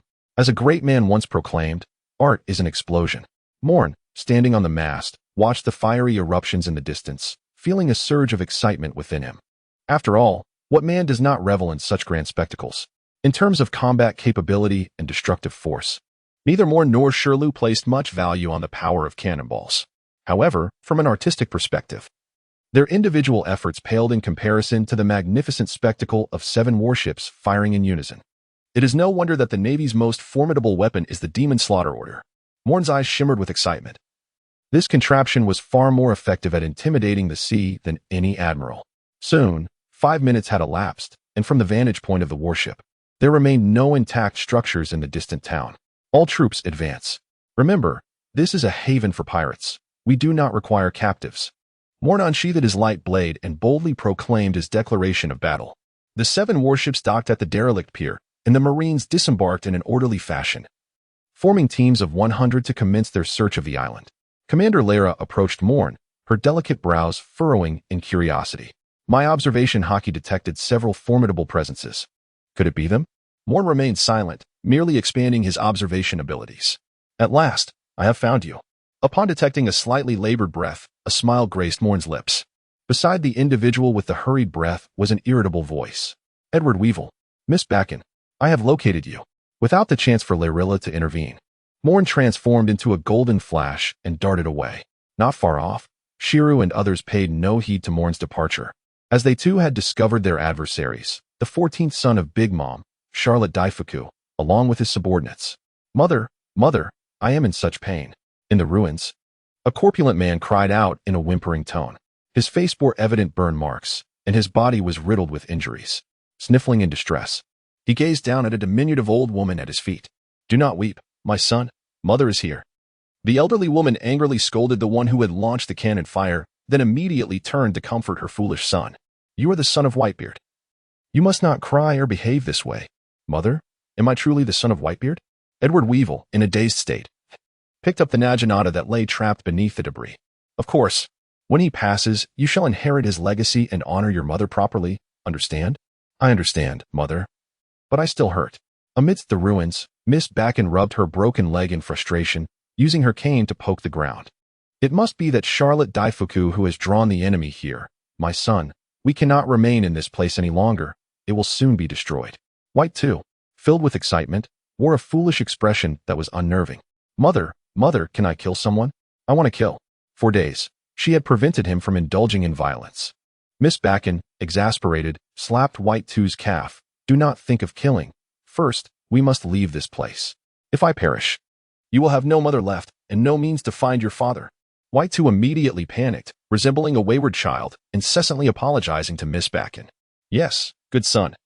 Obedient son, let us leave together. Mother will take you to find your father. No sooner had she spoken than Miss Bakken contemplated leaping onto her son's shoulders. For she could not traverse the island alone. Whoosh! The golden light pierced through the chest of Miss Bakken, and before she could react, She had already succumbed to unconsciousness. She found it peculiar that his mother had fallen mid-leap. He turned to discover that Miss Bakine had already lost her breath. Mother, mother, mother. Edward Weeble trembled as he placed his hand upon Miss Bakine's body, and in an instant, his breath became erratic, igniting a furious rampage. Mother. With a sudden swing of his naginata, a wave of white energy enveloped the blade, transforming into an invisible shockwave that obliterated everything in its vicinity. Mother. Ignoring the chaos around him, Edward Weeble wildly brandished the naginata, inflicting secondary, tertiary, and even quaternary destruction upon the surroundings. Mother. Time became an abstract concept. And eventually, Edward Weeble grew weary. He gasped for breath and collapsed beside Miss Bakine. His hand rested upon her now cool body, reminiscent of the lifelessness he had encountered after his killings. Mother, is she gone? I have no mother left. Like a child. Edward Weeble began to sob and wail on the ground. Seeing you in such despair evokes a sense of pity within me, murmured Moen, who materialized before Edward Weeble. Her voice tinged with a hint of melancholy. Who could have imagined that this man, weeping like a child over his mother's demise, is, in fact, a notorious pirate? You are but your mother's child. Moen gazed at Miss Bakine, who lay sprawled on the ground, and at the inconsolable Edward Weeble, who wept uncontrollably. Indeed, you are but a child, yet this only intensifies the need for your reckoning. Have you ever felt the sting of light? Boom. A radiant golden leg struck Edward Weeble's face, propelling the lamenting man several meters away. Is the loss of your mother the source of such sorrow? Have you ever contemplated the fate of those innocent civilians and naval soldiers whose lives you have extinguished? Edward Weeble, you are, apart from the great felines, the first individual in this world to genuinely incite my ire. Moen's tone was chilling, with the golden light at his fingertips tinged by a hint of crimson. Momo, fire the laser. With a swift motion, the golden projectile struck Edward Weevle's left shoulder before he could even react. Mother, it hurts so much. Where are you, mother? Edward Weevle, eyes shut tight, wailed as he flailed his naginata. The white shockwave shattered the air around him, surging towards Moen. Is this why you are called Little Whitebeard, possessing the strength of a youthful Whitebeard? Moen extended his hand, the armament hockey enveloping his palm to block the incoming white wave. The shock fruit, what a remarkable ability. It is a shame to waste it on someone like you. Perish, Edward Weevle. Fire, divine gun. Chapter 99, Crisis. The oncoming big MOM. The golden light pierced through White Tooth's chest, rendering his desperate attempts to shield himself with the naginata futile. A small hole was punctured through the weapon, and the golden light penetrated his lung, bursting forth from his body. Mother, Edward Weevle stumbled. Finding it difficult to breathe as he knelt on the ground, his gaze fixated on the lifeless form of Miss Bakine. Crushing kick. The white light enveloped Moen's long leg as he delivered a powerful kick to Edward Weevle. With a sound akin to cracking bark in parched earth, the surface of Edward Weevle's body began to shatter, blood gushing forth in streams. Mother, it hurts so much. Mother, I don't want to fight anymore, it hurts. Edward Weevle lay on the ground, his face aligned with Miss Bakine's, eyes closed, tears and snot flowing freely. His voice frail and intermittent. Moen took a deep breath, retrieved a cigarette, and lit it. It cannot be so simple, Edward Weeble, if you were to perish so easily. How could you justify the loss of the deceased cadets from the ill-fated ship, and how could you honor the sacrifice of Professor Zifa's severed arm? Moen let out a cold chuckle, grasping Edward Weeble by the collar and unceremoniously tossing Miss Bakine onto him, before transforming into a golden light and returning to the harbor. At the harbor, the battle had also reached its conclusion. Charlotte Dosmart's abilities were rather mediocre. She faced off against Jiuyue of the Rain and was swiftly dispatched with a single strike, leaving everyone in a state of shock, as they had anticipated a fierce struggle. A group of onlookers could only idly watch as the Marines busily transported crates of treasure from Shinzi Island onto the ship, unsure of what to engage in for conversation. Fortunately, I began to elucidate the methods of hockey cultivation to everyone. Initially, Jiuyue dismissed it with disdain, yet as Ein delved deeper into the subject, even Jiuyue appeared to experience a moment of enlightenment. Whoosh! Bang! Moen returned to the harbor and unceremoniously cast Edward Weeble onto the ground. They seemed to be in high spirits. Moen found it rather peculiar. The way the crowd gazed at Ein was akin to encountering a specter. The officer, Jiuyue, opened his mouth yet was at a loss for words, utterly bewildered. In the end, he could only let out a deep sigh. What a peculiar situation this was. Moen shivered, taken aback by the unexpected prolonged presence of Jiuyue in the advancing city, which had evidently taken a toll on his health. Edward Weevle, Ain, who had initially felt a surge of joy at Moen's return, was instantly engulfed by a cacophony of thoughts upon witnessing the imposing figure on the ground. Her vision blurred and her mind somewhat disoriented. She enveloped her palm in a radiant pink glow and propelled it directly towards Edward Weevil. Ain. Moen furrowed his brow and halted Ein. What are you doing? Ein snapped back to reality, gazing in despair at Edward Weevil sprawled on the ground. It was he who had slain an entire shipload of students, and it was because of him that Master Zephyr had lost an arm. Why won't you let me kill him? Ein's expression twisted in anguish, a pinkish glow beginning to envelop her entire being. To allow you to end his life now would be an act of mercy towards him. Moen's voice was gentle, for he understood Ein's sorrow and despair. However, it was imperative not to take his life. He must be brought to headquarters for judgment. Let it be known to all who covet the Navy that regardless of who they are, those who conspire against it shall meet their demise. Commander, there is troubling news. Reiko approached, a grim expression upon her face. What is it? Moen patted Ein's back in a comforting gesture, promising that the final execution would undoubtedly involve her and Benz. He then turned to face Reika. Reika extended her hand, revealing a severed transponder snail. The Four Emperors, Big Mom, is on her way. Just prior to Moen's announcement of the bombardment on Kinsey Island, Charlotte Dalmark had already contacted Cake Island for assistance. Aware of his limited strength, he knew he could not withstand the assault from the previous attackers and thus sought aid from his mother. In the castle of Cake Island, Big Mom held a box of pastries, devouring its contents voraciously. Kinsey Island? That delightful island with the purple cake? Big Mom recalled, immediately recognizing the island known for its exquisite sweets. That useless Dalmark. If the purple flower is destroyed, I shall have his head. Big Mom roared. Bruley, where are you? A bead of cold sweat trickled down Katakuri's brow as he hastily summoned Bruley. And mother, did you call for me? Charlotte Bruley trembled as she knelt before her. Having previously saved Katakuri, albeit at the cost of her own dignity, thus redeeming herself as a valuable asset to the Big Mom pirates. Consequently, Big Mom had recently altered her opinion of Bruley. Initially, she had disdained her, not merely for her lack of contribution to the family, but more so due to Bruley's temperament, which did not embody the essence of Charlotte Linlin. By the way, who was Bruley's father again? Big Mom pondered, shaking her head as the memory eluded her. Bruley, can you sense the mirror space of Kinsey Island?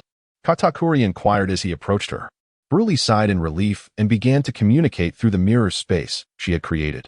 Brother Katakuri, there are now only 2 intact mirrors on Kinsey Island, and only one is available for us to enter and exit. As she spoke, Bruley was taken aback. After all, Kinsey Island was a relatively developed place. How could it possibly have only one large mirror? This could only mean one thing.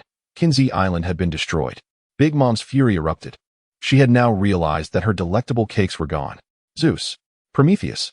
The elderly woman let out a piercing scream, and a swirling mass of white and orange clouds materialized beside her. Mom, is something wrong? Prometheus inquired, still half asleep. Mom. The elderly woman's sanity was slipping away as she fixed her bloodshot gaze upon Bruley. Take me to Whole Cake Island at once. Bruley trembled, rushing to a large mirror, her hand stretching through to create a passage into the mirror dimension. Big Mom uttered not a word, striding forward into the portal. Zeus, the thundercloud, and Prometheus, the fiery cloud, exchanged puzzled glances before following suit. Katakuri sighed. Since the last time he had been rescued, Bruley's significance had greatly increased. Even their mother had ceased to gather the fleet, opting instead to traverse directly through the mirror realm. If Kaido were involved, he would likely be far more intrigued by the mirror fruit, for it would enable him to wage battles at Marine headquarters at will. Do not make a sound. I will follow, mother. Ensure the passage remains open at all times, Katakuri instructed. Understood, big brother Katakuri. Please be careful. Bruley nodded and quietly followed Katakuri into the mirror space. Guided by Bruley, Big Mom and Katakuri emerged before the mirror leading to Whole Cake Island, charging through, leaving Bruley alone to guard the passage. Big Mom is coming? The numerous officers of the guerrilla squad were astonished. What is happening? It was inconceivable that news of their mobilization could have reached Big Mom. The distance from Tato land was considerable. How could she possibly be on her way? Reika smiled wryly, glancing at Moen. Moen squinted, his fingertips shimmering with golden light, directing it towards an underground chamber amidst the ruins. Boom! With a furious roar, the colossal figure of Big Mom materialized before the onlookers, accompanied by the formidable Katakuri, the foremost of the suite commanders, whose bounty stood at an astonishing 1.57 billion. Jiuyue extinguished the cigar in his mouth and rose, brandishing his sword. Rika and Sumo also readied themselves for battle. A bead of cold sweat trickled down Katakuri's forehead. Mama, we must retreat. Fear gripped him. He dreaded the possibility of Big Mom falling here. Judging by sheer presence, she was at least 2 ranks above him. Not to mention the woman capable of nullifying his observation haki, and the one who had previously inflicted grave injuries upon him, Moen. No matter how powerful Big Mom was, she could not possibly triumph against such a formidable lineup. Retreat? Katakuri, what are you saying? Chapter 100, The Great Battle Against Big Mom. P.S. This story is not abandoned. It has merely been paused for a few days. Jiuyue went on a blind date, unexpectedly discovering that their parents were acquainted, leading to a whirlwind of developments. Currently, the young lady has begun working at my store, leaving Jiuyue with no time to write during the day.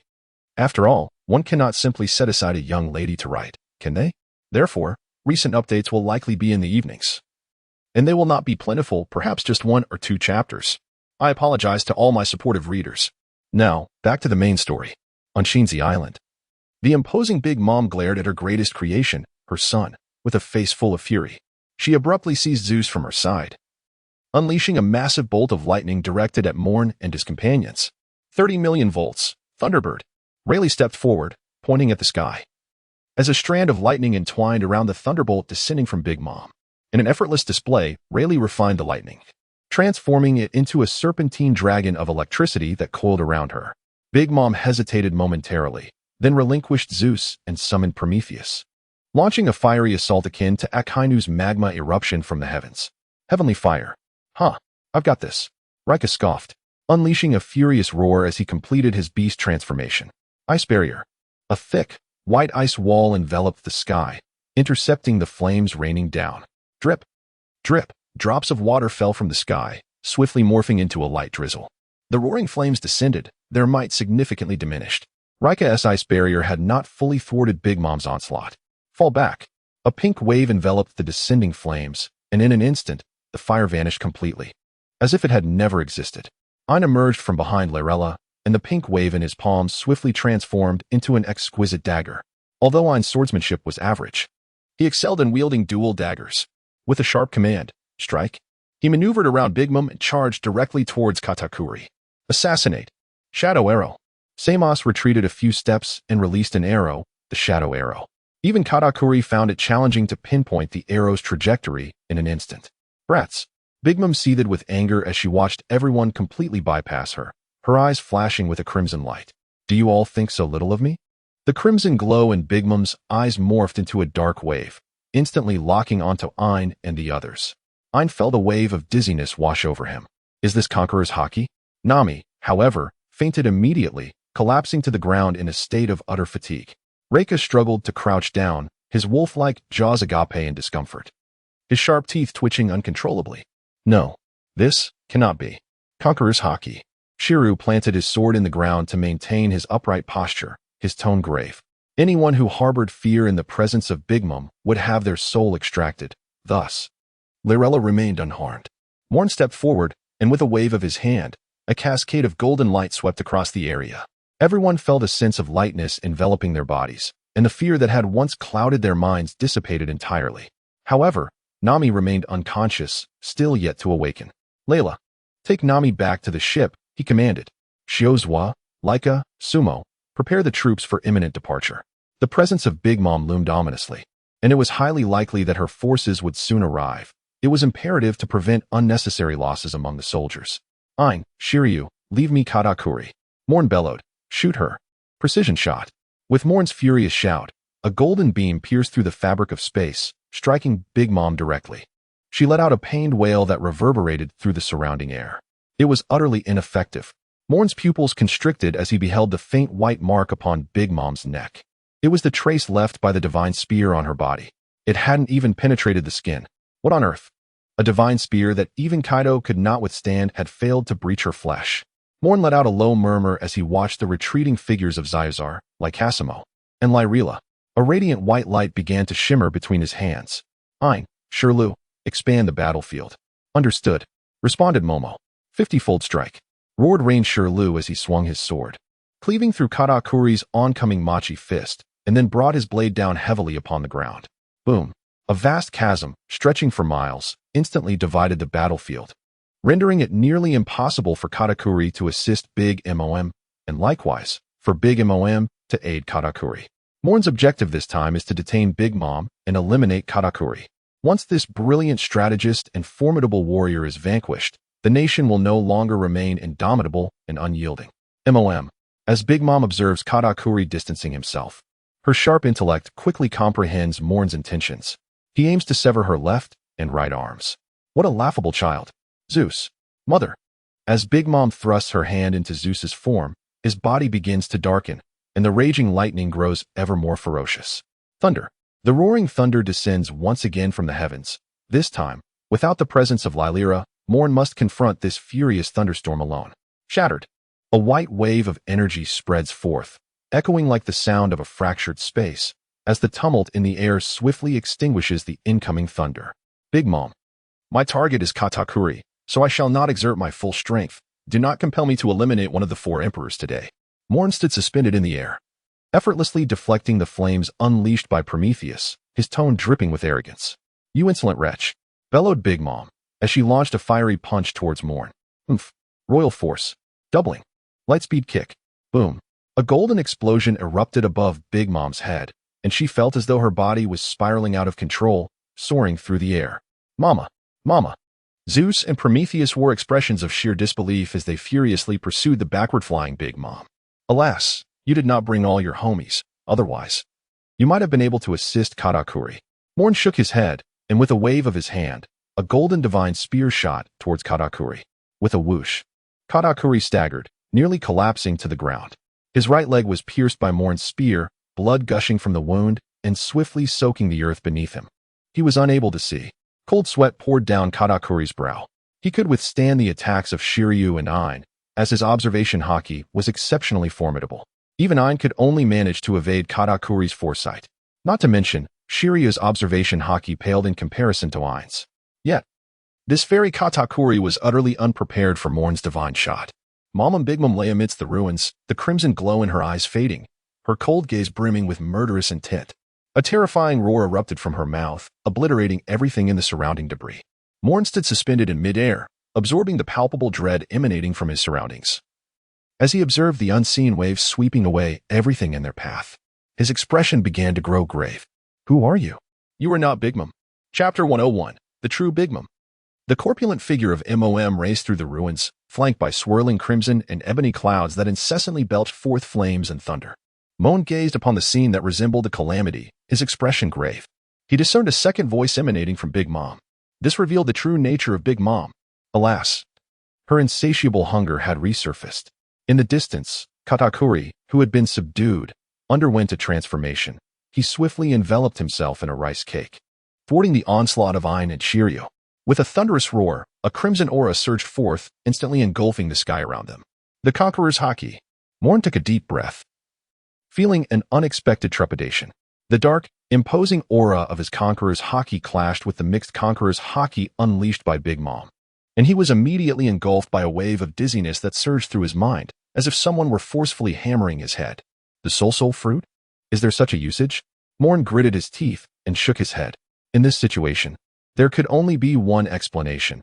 Big Mom had amalgamated the powers of the soul fruit with her Conqueror's Haki. Perhaps there was even more to it. In the midst of the tumultuous ambition, Moen sensed 2 intersecting streams of observation haki. Big Mom roared, her right hand grasping the thundercloud Zeus, which in the blink of an eye transformed into a pitch-black longsword. The spear of Elbaf, imperial might. The cataclysmic aura locked onto Moen. As a strike that seemed intent on obliterating both the sky and Moen erupted from the longsword in Big Mom's grasp. This was the combat technique of the giant nation. Moen took a deep breath, enveloping his hands in silvery waves. Double, shattered into fragments. Boom. The strike collided with Moen's hands, holding its ground against the silvery radiance for a brief moment before fracturing and scattering like stars across the horizon. Mom. Big Mom continued to roar, wildly swinging her long sword with abandon.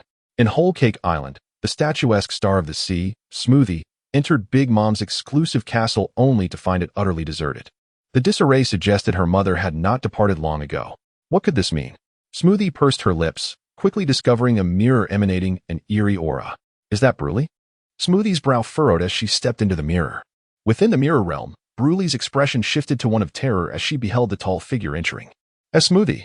Bruley's voice trembled as she instinctively bent her body slightly. Smoothie dismissed Bruley entirely, inquiring, "Where is mother? Where is brother Katakuri?" Bruley lowered her head, responding, "They have gone to Sweet Island. There has been an enemy incursion." "For how long?" Smoothie pressed. "About 10 minutes. Charlotte." Smoothie frowned and turned to exit the mirror realm. Immediately notified Daifuku, Oven, and Cracker to come to the castle. Upon exiting the castle, Smoothie summoned the guards, instructing them to inform the 4 suite commanders, Cracker, and the brothers Daifuku and Oven. She had intended to contact Snack, but that fellow had gone to the West Sea to gather dessert ingredients for their mother and was not in Whole Cake Island. Before long, Daifuku, Oven, and Cracker arrived at the castle, where they were met by Smoothie, fully armed and ready. "What is happening, Smoothie?" Daifuku's expression was somewhat grim as he relished the rare moment of respite. He had initially intended to seek out his brother Kakuri to indulge in some delectable donuts, but unexpectedly, he was summoned by Smoker first. Owen's demeanor, in contrast, remained remarkably composed. Ever since his defeat and subsequent capture by the Navy's Moen, he had become exceedingly steady, demonstrating a notable increase in his dedication to training. His fruit abilities were approaching an awakening stage. The biscuit minister, Cracker, clad only in armor on his right arm and bare-chested, quickly sensed something amiss. His mother and the brother he greatly admired were absent from the castle. Where had mother and brother Katakuri gone? Cracker gazed up at the notably tall Smoker, his tone turning serious. The mobilization of a Yonko, a commander, 2 generals, and 2 ministers suggested a potential conflict with the Whitebeard pirates. Smoker shook his head, expressing uncertainty. "I simply sensed something was off." According to Bruley, Kinsen Island is under attack, and mother and Katakuri have gone to provide support. And they have yet to return? Daifuku's mouth twisted into a menacing grin. Incredulous at the notion that anyone could rival his mother and brother, Owen opened his mouth to speak but remained silent. Smoker cast a sidelong glance at Owen before turning indifferently and entering the castle. Bruley had already departed from the mirror world, and Smoker instructed her to open a portal that connected the Cake Island castle directly to Kinsen Island. "Are they just behind the mirror?" Daifuku inquired as he leaned closer, peering curiously at the reflective surface. Although Bruley was also a member of the Charlotte family and shared a close bond with Katakuri, and despite the reasonably good rapport between Owen, Daifuku, and Bruley, Daifuku remained largely unaware of Bruley's capabilities. After all, she had previously been a rather obscure figure in Whole Cake Island. Under Bruley's guidance, Cracker was the first to summon biscuit soldiers and traverse the mirror space. Following closely were Owen and Daifuku, who discreetly activated their fruit abilities. Bringing up the rear was Smoker, drawing his sword. Kinsen Island. Moen clenched his fist, and the silvery luminescence within his palm transformed into an intangible slash, striking the rampaging Big Mom. To no avail. The ability to shatter gold and stone, to obliterate all, proved utterly ineffective against Big Mom. "Is this truly your essence, Charlotte Linlin?" Moen's tone was frigid, and his eyes reflected a growing impatience. At this moment, the formidable Big Mom had completely lost her sanity, murmuring the names of various confections while wielding the sword Zeus with fervor, unleashing devastating slashes. In this state, Big Mom's strength remained unchanged. Her fury had significantly augmented both her defense and offense, yet her intellect diminished drastically, akin to that of a mere 3-year-old, rendering her easily manipulable. Moen employed the ability to listen to the sounds of all things, effectively sealing off Big Mom's perception. This is why Big Mom was frantically rampaging in place, yet dared not step away. Boom. Meanwhile, on another battlefield, the situation shifted. Shiryu clutched his chest, which had been pierced, his expression darkening as he gazed at the 3 individuals standing opposite him. Charlotte Cracker, Charlotte Smoothie, Charlotte Katakuri. Indeed, I am quite fortunate. 3 formidable commanders have been dispatched to contend with me. Katakuri finally exhaled in relief, retracting his protective machi. He refrained from inquiring how Smoothie and the others had arrived or the reason for their presence. "Hurry, eliminate this individual. Things are dire on Mama's side." Katakuri's tone was exceedingly urgent, as the dark hue of his haki enveloped the machi, unleashing a barrage of strikes upon Shiryu akin to a multitude of fists. The machi flailed wildly. Smoothie and Cracker exchanged glances and joined the fray. Juicing slash, roll, pretzel. 2 ferocious slashes intertwined with Katakuri's assault, directed at Shiryu. Retreat. Pointed strike. Ain extricated herself from the clutches of Owen and Daifuku, immediately extending her fingers to unleash several pink beams of light that intercepted the attacks aimed at Shiryu. Observing the vanishing strikes, Shiryu sighed in relief and swiftly retreated. Ain also exited the battlefield, reaching Shiryu's side. This is becoming troublesome. Shiryu gasped for breath. Blood continuing to seep from his chest, a wound inflicted during his confrontation with Katakuri, pierced by Smoothie's blade. Ain maintained a stern expression, drawing forth 2 gleaming daggers from her waist. No matter what, we must buy time for Moen. Big Mom cannot hold out much longer. Retreat, / P.S. Once again. To reiterate, there is no TJ, just a pause in updates. Due to certain factors, the author must consider personal circumstances while writing, thus updates may not be as frequent. But they will not cease entirely. Everyone can take their time with it. Chapter 102. The Rebirth of the Horo Horo Fruit. The pink slashes traversed the battlefield, directly forcing back Katakuri and Smoothie. Cracker, feeling no sense of danger, found it perplexing.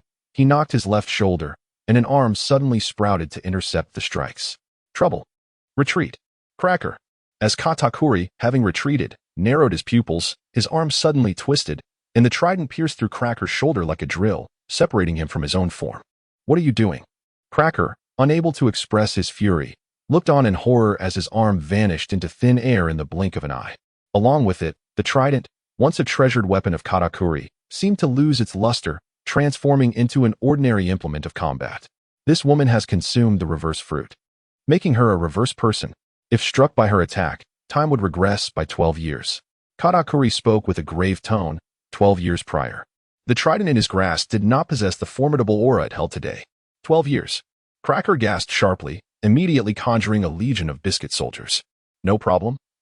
I shall outlast her.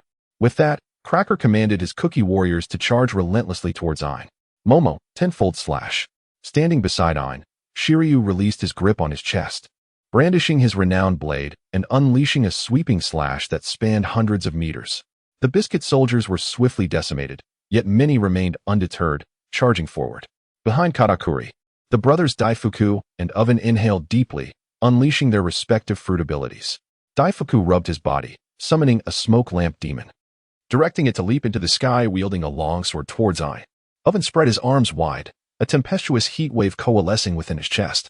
Demon Hunt. Heat wave.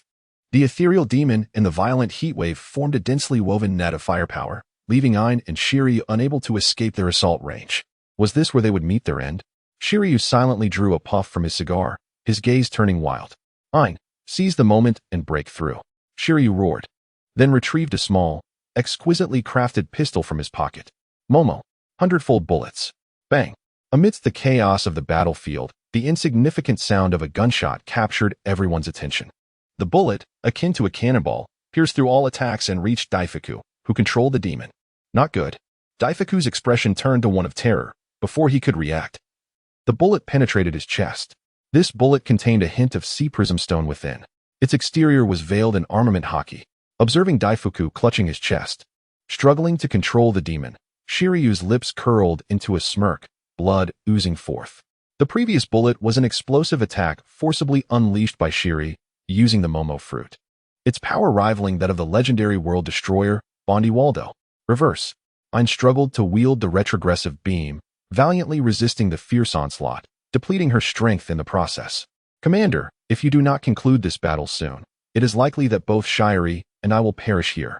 Ain gazed at the relentless tide of biscuit soldiers, sighed, and silently employed her shaves to evade the attacks, occasionally countering.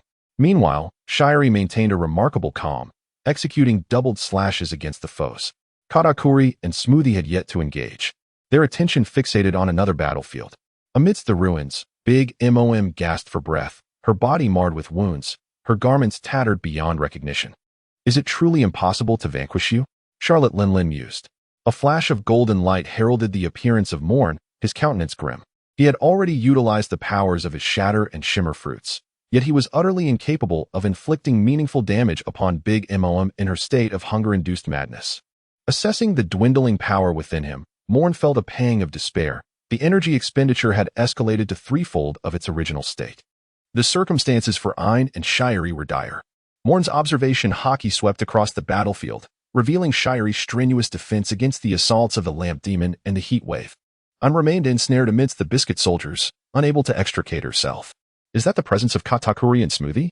Moen sensed the formidable auras departing from that battlefield, advancing towards his position, and he felt a surge of reluctance. Given a little more time, he was certain he could eliminate Big Mom. Reluctant to expend all his energy, Moen had refrained from unleashing his full power. Nevertheless, even in this restrained state, he was capable of suppressing Big Mom. I shall no longer indulge you. Moen shook his head, a crimson aura emanating from his body, as if a demon had descended. Momo unleashed the quintuple king's power. His voice was devoid of emotion. And in an instant, Moen's gaze became entirely tranquil, resembling a serene lake, undisturbed by ripples. Lightspeed shatter. A golden brilliance flashed, and Moen's leg struck the rampaging Big Mom in an instant. Big Mom let out a wail, akin to the cracking of a tree branch, as a scar appeared on her arm, rapidly enveloping her form. With a swift motion, she severed her own wounded left arm, allowing blood to flow freely. This attack had utterly jolted Big Mom back to reality. It marked the first occasion she had overcome her hunger pangs without relying on her confections, completely driven out of her insatiable craving. Moen. The awakened Big Mom bellowed as thunderous rage transformed into her left arm, summoning a formidable bolt of lightning that surged toward Moen. I shall no longer engage with you. Moen's demeanor remained as frigid as ever, devoid of any fluctuation. A golden light swept past as Moen brushed shoulders with Katakuri and Smoker, and in an instant, they found themselves on an entirely different battlefield. Ultimate destructive light. Standing before Shirey and Ein, Moen crossed his arms over his chest as shimmering silver and gold radiance coalesced into a resplendent beam of light, sweeping away everything in its path. Brother. Owen's pupils constricted as he unhesitatingly pushed the already injured Daifuku aside, only to be struck by the obliterating light and reduced to mere fragments. Owen. Daifuku collapsed to the ground, his eyes vacant as he beheld his brother vanish right before him, a surge of anguish gripping his heart. He and Owen, along with Katakuri, were triplet brothers, sharing an unparalleled bond. Now, his brother had perished before his very eyes while sacrificing himself to save him. Daifuku wept bitterly, his arms relentlessly pounding the ground in despair. Meanwhile, the true form of Kureha emerged, panicking as he crouched low to evade the onslaught of the destructive light. Let us go? Casting a fleeting glance at the weeping Daifuku and the prostrate Kureha, Moen's voice was barely a whisper. He lifted Ein and Shirey, transforming them into shooting stars across the horizon. By the time Big Mom, Katakuri, and Smoker arrived, all that remained were the trembling Kureha and the dazed Daifuku. Moen. The formidable Big Mom roared, clutching her severed left arm in agony. At the coast, the guerrilla ships docked at the abandoned port, while the other vessels had already retreated to avoid being encircled by Big Mom's formidable forces. With a resounding crash, a shooting star struck one of the ships, prompting Nami, who had been on high alert, to immediately command the sails to set forth. Moen gazed upon the familiar deck, finally exhaling a sigh of relief before succumbing to unconsciousness. Alongside him lay the gravely injured Shiryu, also lost to the void. In the kitchen, Lorella held a peculiar fruit in her hand, her expression tinged with astonishment. This was a fruit exuding warmth, its surface adorned with spiral patterns. Could this be a devil fruit? Chapter 103, Departing the New World. In the New World, Dressrosa. Radiant sunlight streamed through the window into the dim chamber, where Don Quixote Doflamingo sat on the floor, clad in a pink coat, beside a shattered wine bottle. Before him, a sweating transponder snail silently played a video. Moen. Doflamingo murmured, his gaze beneath his sunglasses filled with trepidation. The final scene of the video depicted Big Mom, her arms severed in agony, while Moen floated beside her, his expression indifferent, a dazzling golden light enveloping his right leg, akin to a deity descending from the heavens. In the confrontation between Big Mom and the Navy's Rear Admiral Moen, she faced a crushing defeat, losing an arm, while her subordinate Charlotte Oven was slain. This news had just reached the Underground Kings and the most formidable pirates of the New World. The footage had been generously shared by Morgans with all his acquaintances. On Onigashima, Kaido sat bare-chested, gulping down the contents of a wine jug. That wretched Lin had suffered a significant loss at the hands of that brat. Kaido hurled the empty jug aside, his lantern-like eyes fixated on the calamity before him.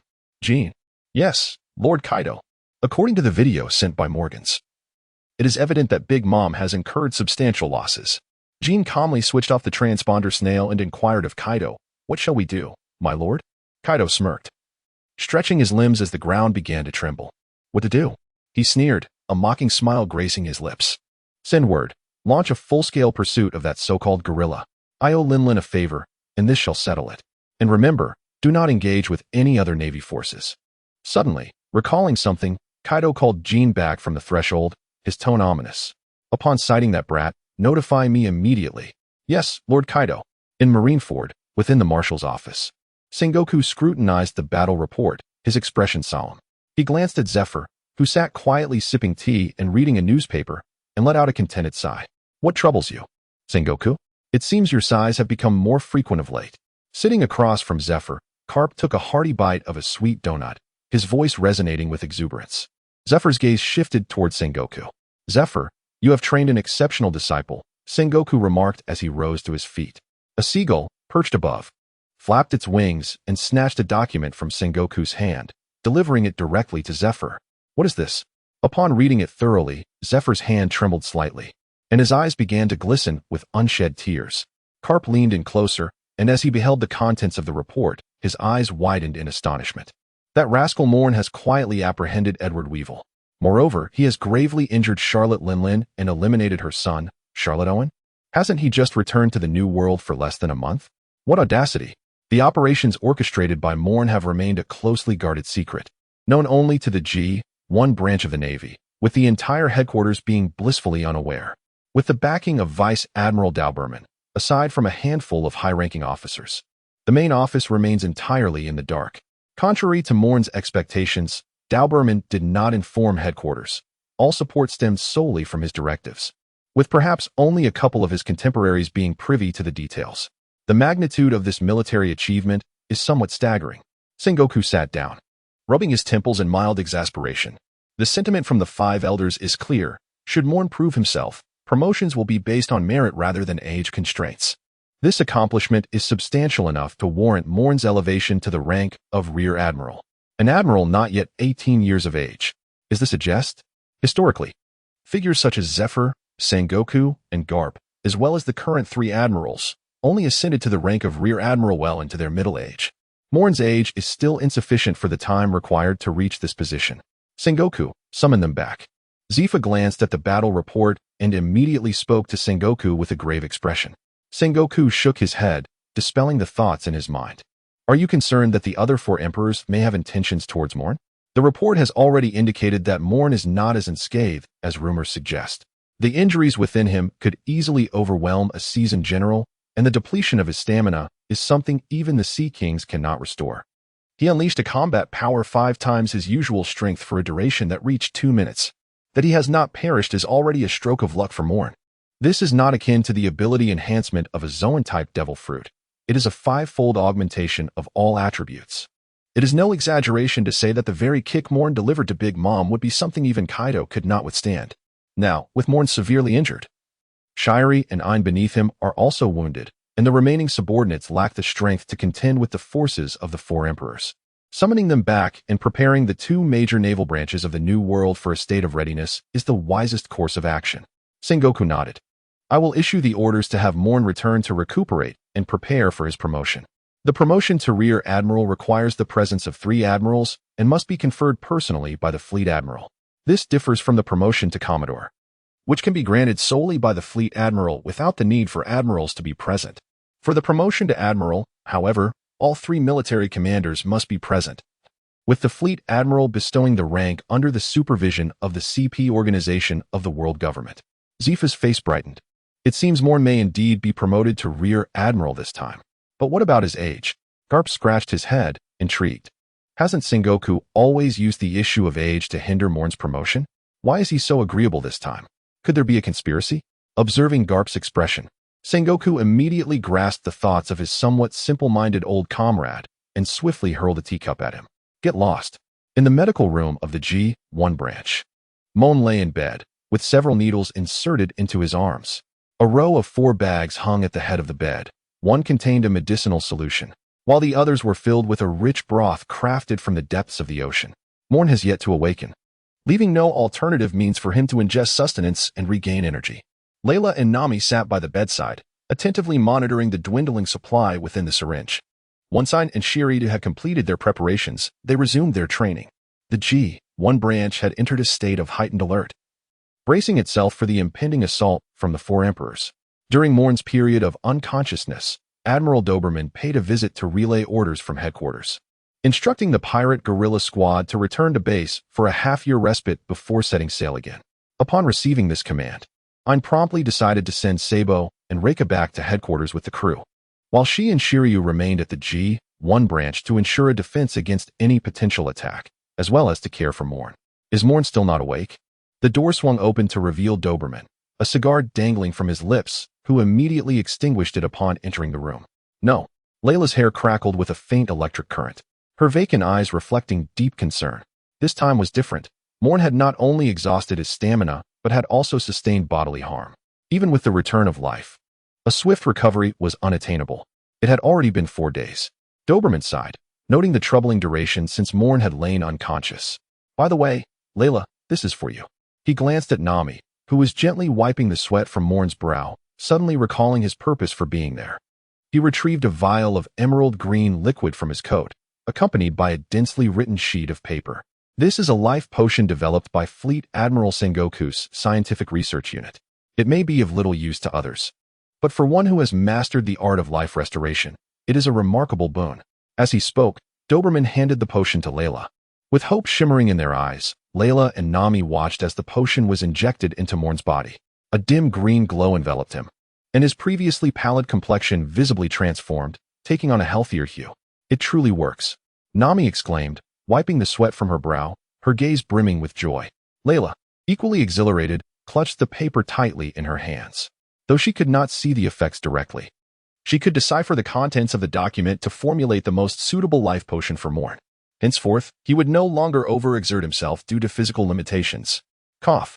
Accompanied by a fit of dry coughing, the liquid in the syringe began to flow back, and Moen opened his eyes, vibrant and full of life. Red Earth Continent. Holy Land, Mariehua. Moen removed his cloak and cast a glance back at the vast ocean. Farewell for now, New World. Chapter 104. The Rising Storm. At the Navy headquarters, Marineford. In this tumultuous era where the sea remains turbulent and malevolence proliferates, all 3 of the Navy's formidable admirals have gathered within this steel fortress. How terrifying indeed. Admiral Kizaru maintained his usual lewd demeanor, meticulously trimming his perfectly arranged nails with a nail clipper. Has young Moen already ascended to the rank of Rear Admiral? Truly, he is a remarkable prodigy of the Navy, quite fearsome. Pagliasolino, curb your tone, the stern Admiral Akinus said, adjusting his collar with a look of discontent as he directed his gaze towards the nonchalant Kizaru. Rear Admiral Moen is a paragon of justice within the Navy. As admirals, we must set a commendable example for him. Yes, yes, Admiral Sakazuki, Kizaru replied, setting down his nail clipper, a smirk forming on his lips. Regardless, that lad wields my power. With that thought, Kizaru couldn't help but sigh inwardly. Having possessed the light fruit for decades, he had concealed much of his strength. Yet in terms of mastery, Moen, after merely a year, surpassed him. Truly, the comparison between individuals can be infuriating. Within the office, the last of the admirals, Akiji, paid little heed to the banter between his colleagues, lazily tousling his disheveled hair. In terms of familiarity, he was the first to encounter Moen, and none could have anticipated that the boy, initially overwhelmed upon arriving at the headquarters, would, in just 1 year, ascend to a position that others might take a lifetime to reach. If the 3 of them are rare monsters in the Navy's century, then Moen is a super genius the world government has not seen in 8 centuries. With a soft click, the office door swung open, and an elderly woman draped in a white cloak of justice entered. It was none other than the Navy's Chief of Staff, Vice Admiral Tsuru. Prepare yourselves. The commissioning ceremony is about to commence. Sengoku has already proceeded to the training ground. Tsuru's tone was exceedingly calm, as if discussing mundane matters. Akina nodded, stood to smooth out the creases in his uniform, and placed a rose in the pocket of his chest before striding out. What a bother, Akiji yawned, stretching lazily as he followed Akainu. Kizaru could only shrug helplessly before rising to his feet as well. At the Navy headquarters training ground, this expansive square spans 50,000 square kilometers and typically hosts grand ceremonies. This time, it is the highly anticipated commissioning ceremony. The name of Moen had long since spread throughout the headquarters, and the news of Zephyr taking on a prodigious disciple surpassing the 3 admirals had become common knowledge. Many seasoned vice admirals felt a deep envy towards Moen's swift ascension to the rank of rear admiral. They understood that once the three admirals reached a certain age, Moen would inevitably be promoted to admiral. A genius who does not mature is a mere waste, but a matured genius transforms into a formidable entity. Having slain the Golden Lion, defeated Katakuri and Big Mom, vanquished Kaido, killed Charlotte Oven, and captured Whitebeard too, Moen has undoubtedly transformed into a formidable entity. Silence. Admiral Sengoku stands atop the platform, surveying the neatly arranged cadre of officers below as he restores order. Today marks the ceremony for the promotion to Rear Admiral. I trust everyone is aware that the individual receiving this commendation is our Navy's rising star, Rear Admiral Moen. Although Rear Admiral Moen is younger than all present, let us not underestimate his accomplishments. His merits for this promotion are indeed considerable, if not more so. Sengoku's words resonated in the ears of all, with no dissenting voices. The feats accomplished by Moen would have posed a significant challenge, even for the most seasoned of admirals. What could these officers possibly say in retort? Now, let us invite Rear Admiral Moen to the stage to receive his promotion. Moen emerged from the crowd, standing atop the platform, fully aware of the gazes fixed upon him. He calmly accepted the scrutiny of his peers, gradually taking the newly designed military cap from the hands of Jiuyue. With a profoundly serious expression, Jiuyue adorned Moen with his new rank and rendered a formal salute. Moen immediately stood upright and returned a salute. Admiral Moen, from this day forth, you are bestowed with the rank of Vice Admiral. Jiuyue glanced at Moen with a smile and encouraged, now, say a few words to your colleagues. An inaugural speech is an honor typically reserved for those of the highest rank. It is not customary for a Rear Admiral to deliver such an address. At most, one might merely call out slogans. Moen cast a surprised glance at Jiuyue, who merely shifted his gaze towards Zifa amidst the crowd. Moen comprehended the underlying message conveyed by Zifa, urging him to present himself before the entire naval command. With a soft sigh, Moen turned to face all the naval officers. Ladies and gentlemen, we are all part of the Navy. It is imperative that we acknowledge the tumultuous times we inhabit. 2 decades ago, the pirate king, Joel D. Roger, heralded this chaotic era. Across the seas, countless individuals perceive the allure of freedom as an invitation for their children to venture forth, leading many to embark on perilous journeys. Yet, how many have managed to remain true to their initial ideals? Their pursuit has morphed from the quest for freedom into a relentless chase for profit, the so-called treasure of the pirate king. My own parents fell victim to the merciless ravages of pirates, and I state this unequivocally. My disdain for pirates surpasses that of any among you. These marauders have wrought havoc, rendering our waters perilously unstable, subjecting innumerable innocents to suffering. As early as the appointment of the warlord, it was proclaimed that our presence in these seas holds profound significance for the innocent who cower in fear of villainy. We are committed to upholding justice. Indeed, we, the Navy, are the steadfast champions of justice. Our mission is to preserve order upon the seas. Moen's demeanor was remarkably calm, exhibiting no hint of trepidation despite the presence of tens of thousands of officers. When he turned to Zephyr, his tone inadvertently rose somewhat. It has been said that justice may be delayed, but it is never absent. What a farce. What purpose does delayed justice serve? It is hardly justice at all. The justice of the Navy must never entertain the notion of being tardy. Moen articulated his words clearly, his voice resonating with strength. Excellent. Sakazuki, seated upon the high platform, bellowed, justice shall never be tardy. The justice of the Navy. Justice will triumph. Observing Sakazuki's fervor, Kizaru smirked, a hint of exasperation evident on his face. He understood that with Moen's recent oration, the prospect of peaceful days was now a distant dream.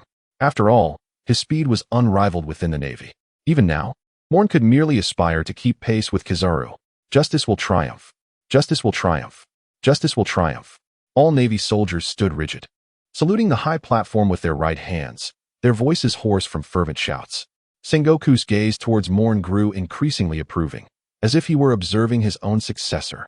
What followed was an inconsequential promotion ceremony, a matter that any admiral could have handled with ease, yet Sengoku took it upon himself. Pirate Guerrilla Team's Kyuso, formerly a brigadier general of the Navy headquarters, was now promoted to Rear Admiral. Pirate Guerrilla Team Zine, previously a colonel of the Navy headquarters, was now elevated to brigadier general. Pirate Guerrilla Team's Reika, once a lieutenant colonel of the Navy branch, was now promoted to major of the Navy headquarters. Pirate Guerrilla Team Sumo, formerly a lieutenant of the Navy branch, was now elevated to ensign of the Navy headquarters. Pirate guerrilla team Jiuyue, previously the chief warden of Impel Down, was now promoted to rear admiral of the Navy headquarters.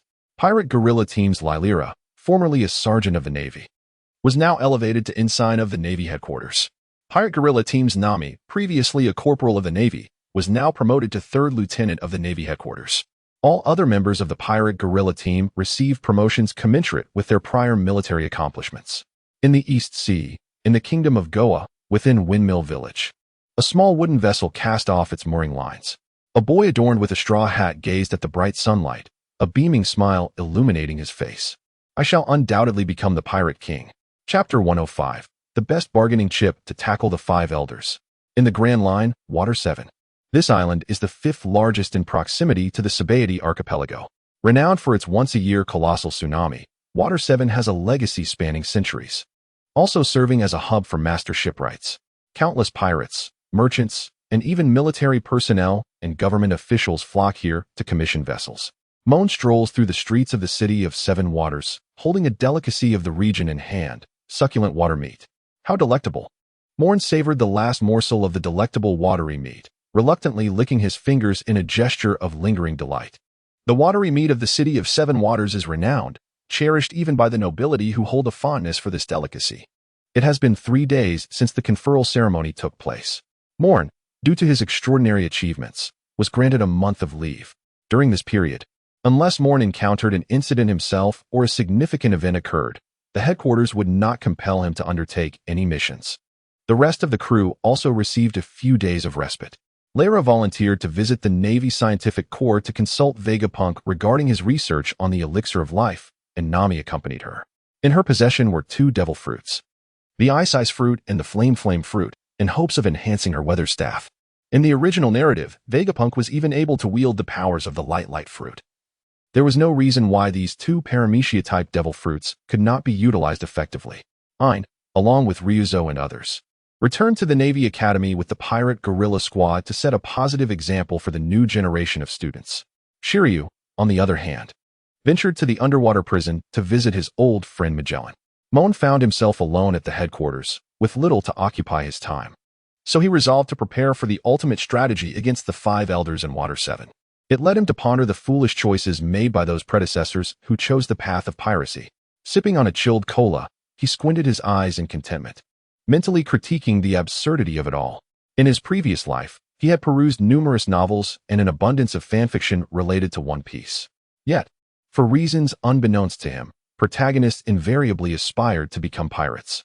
Either they aligned themselves with the 4 emperors and struck out on their own, or they were endowed with a miraculous ability, scheming to ascend to the warlords and then the 4 emperors. The most bewildering aspect was their final collaboration with the Revolutionary Army to overthrow the world government. Was that not akin to shooting oneself in the foot? Why not aspire to join the Marines instead? The traditional martial arts cultivation system, esteemed mentors, and a future devoid of oppression seemed far more appealing. Moreover, there were countless ways to align oneself with the world government, whether it be through the Revolutionary Army's headquarters at Baltigo, the intelligence regarding Nico Robin, the blueprints of the Pluton, or the secrets of the Golden City in Skypiea.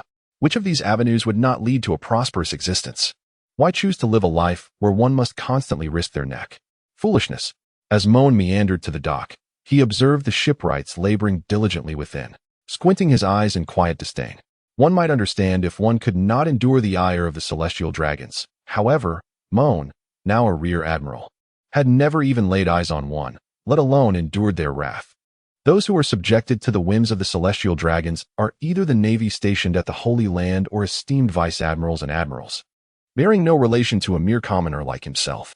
Kaku, a ship has arrived at the dock. It appears to have been struck by a storm. Please assess the repairs needed, he instructed.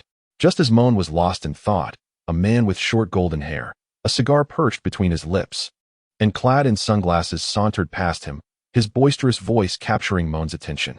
Kaku, is that not a member of CP9? Moen pondered quietly, having no intention of evasion. Having reached the pinnacle of the 6 forms and undergone a profound transformation that enlightened him to the essence of life as return, Moen could now effortlessly alter his appearance. The disparity between his current visage and his former self was striking. An old man was aware of this. Within the shipyard, a man donning a flat cap emerged. a small satchel slung over his shoulder as he approached the blonde-haired gentleman. "Barry, I hear you've incurred another debt," Cuckoo remarked with a smile, patting the shipwright Barry on the shoulder.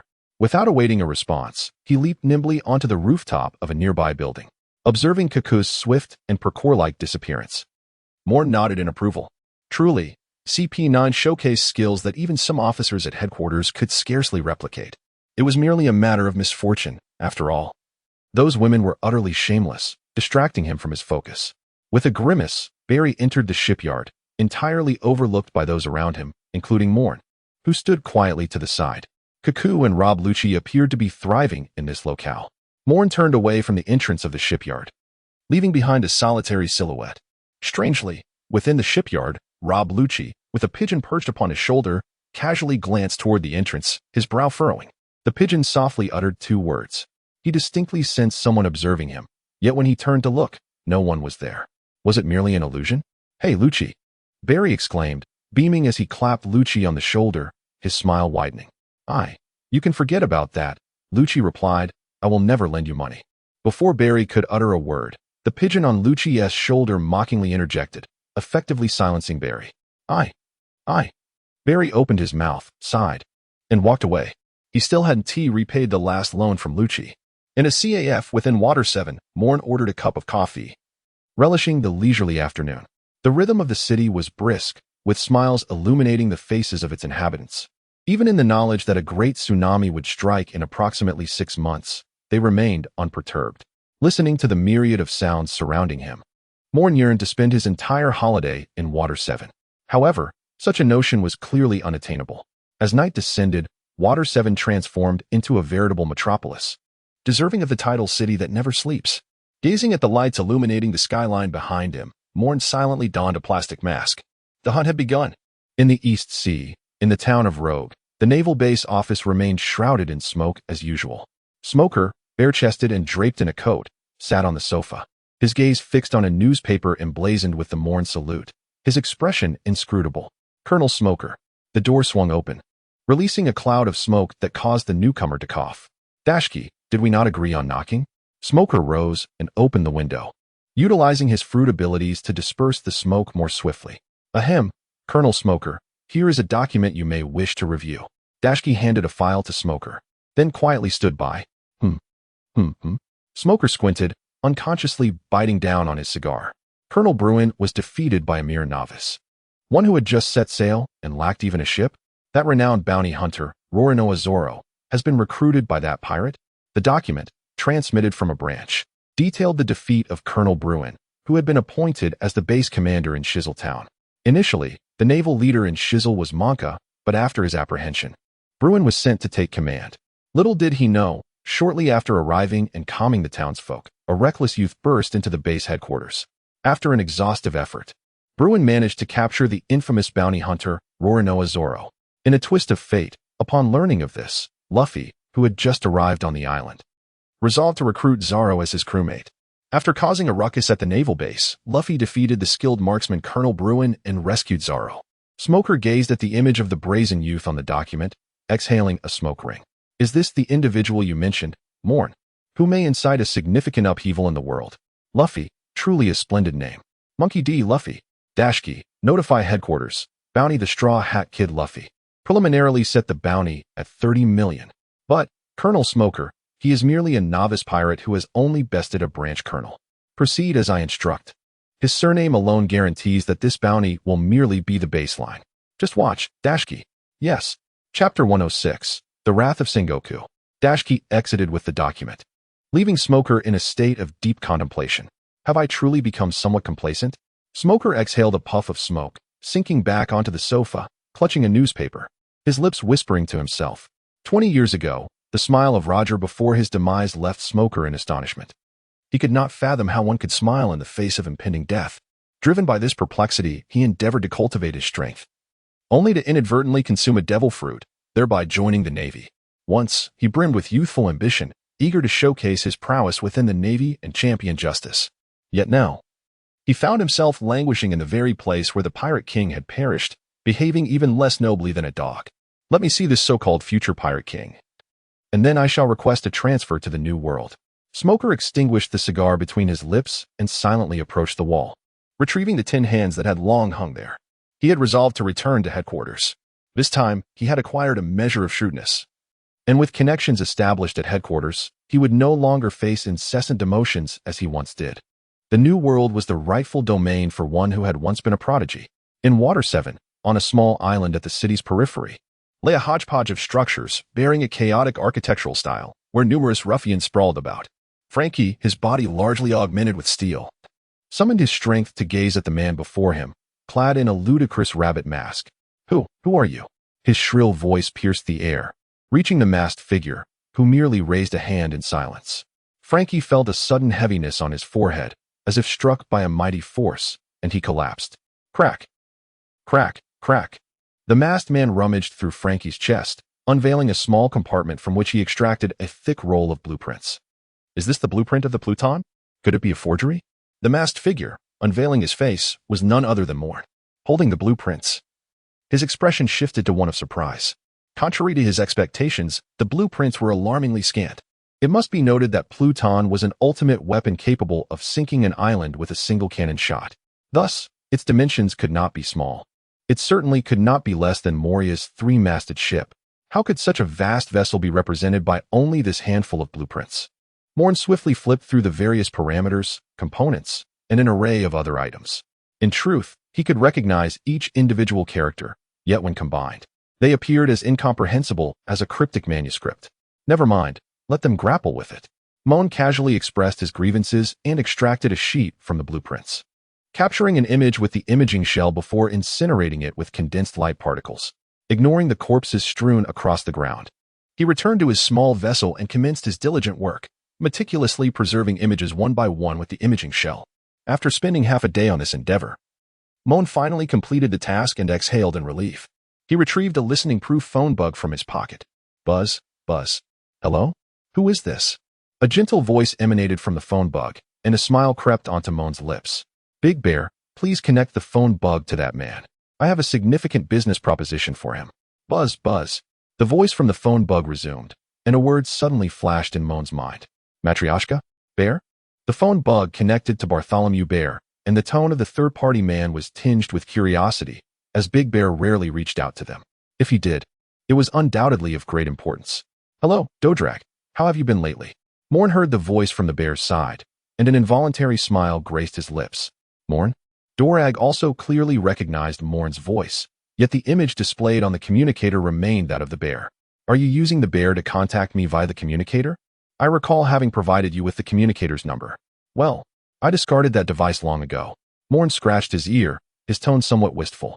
So I had no choice but to seek out the large bear who seemingly had a connection to you. On the other end of the communicator, both Dorag and the bear fell into a profound silence. The bear felt a wave of trepidation. He had initially assumed that it was Dorag who had revealed their acquaintance to Moen, believing that there was nothing amiss. Little did he know, this was a mere conjecture made by Moen. Thankfully, Moen appeared to have a cordial relationship with Dorag, suggesting that his true identity would likely remain undisclosed. Dorag, however, was taken aback. Was his carefully laid plan truly exposed so easily? What brings you to me? He inquired, gathering his thoughts, almost forgetting the matter at hand. Moen picked up a nearby fruit and took a crisp bite. Hades, are you interested? Dorag on the other end of the line audibly swallowed. Moen, you're not referring to that notorious pirate king's first mate, are you? Of course not. I wouldn't waste my time on such trivialities. Moen rolled her eyes, suddenly recalling that Dorag was unable to see. What do you want? Dorag's tone was resolute. Do you have any pawns to spare in your revolutionary army? Moen delicately toyed with the fruit pit in his hand, his voice barely a whisper. Suddenly, with a crash, it seemed that Dragon had been taken aback, overturning the table, while the imposing bear across the room coughed noticeably twice.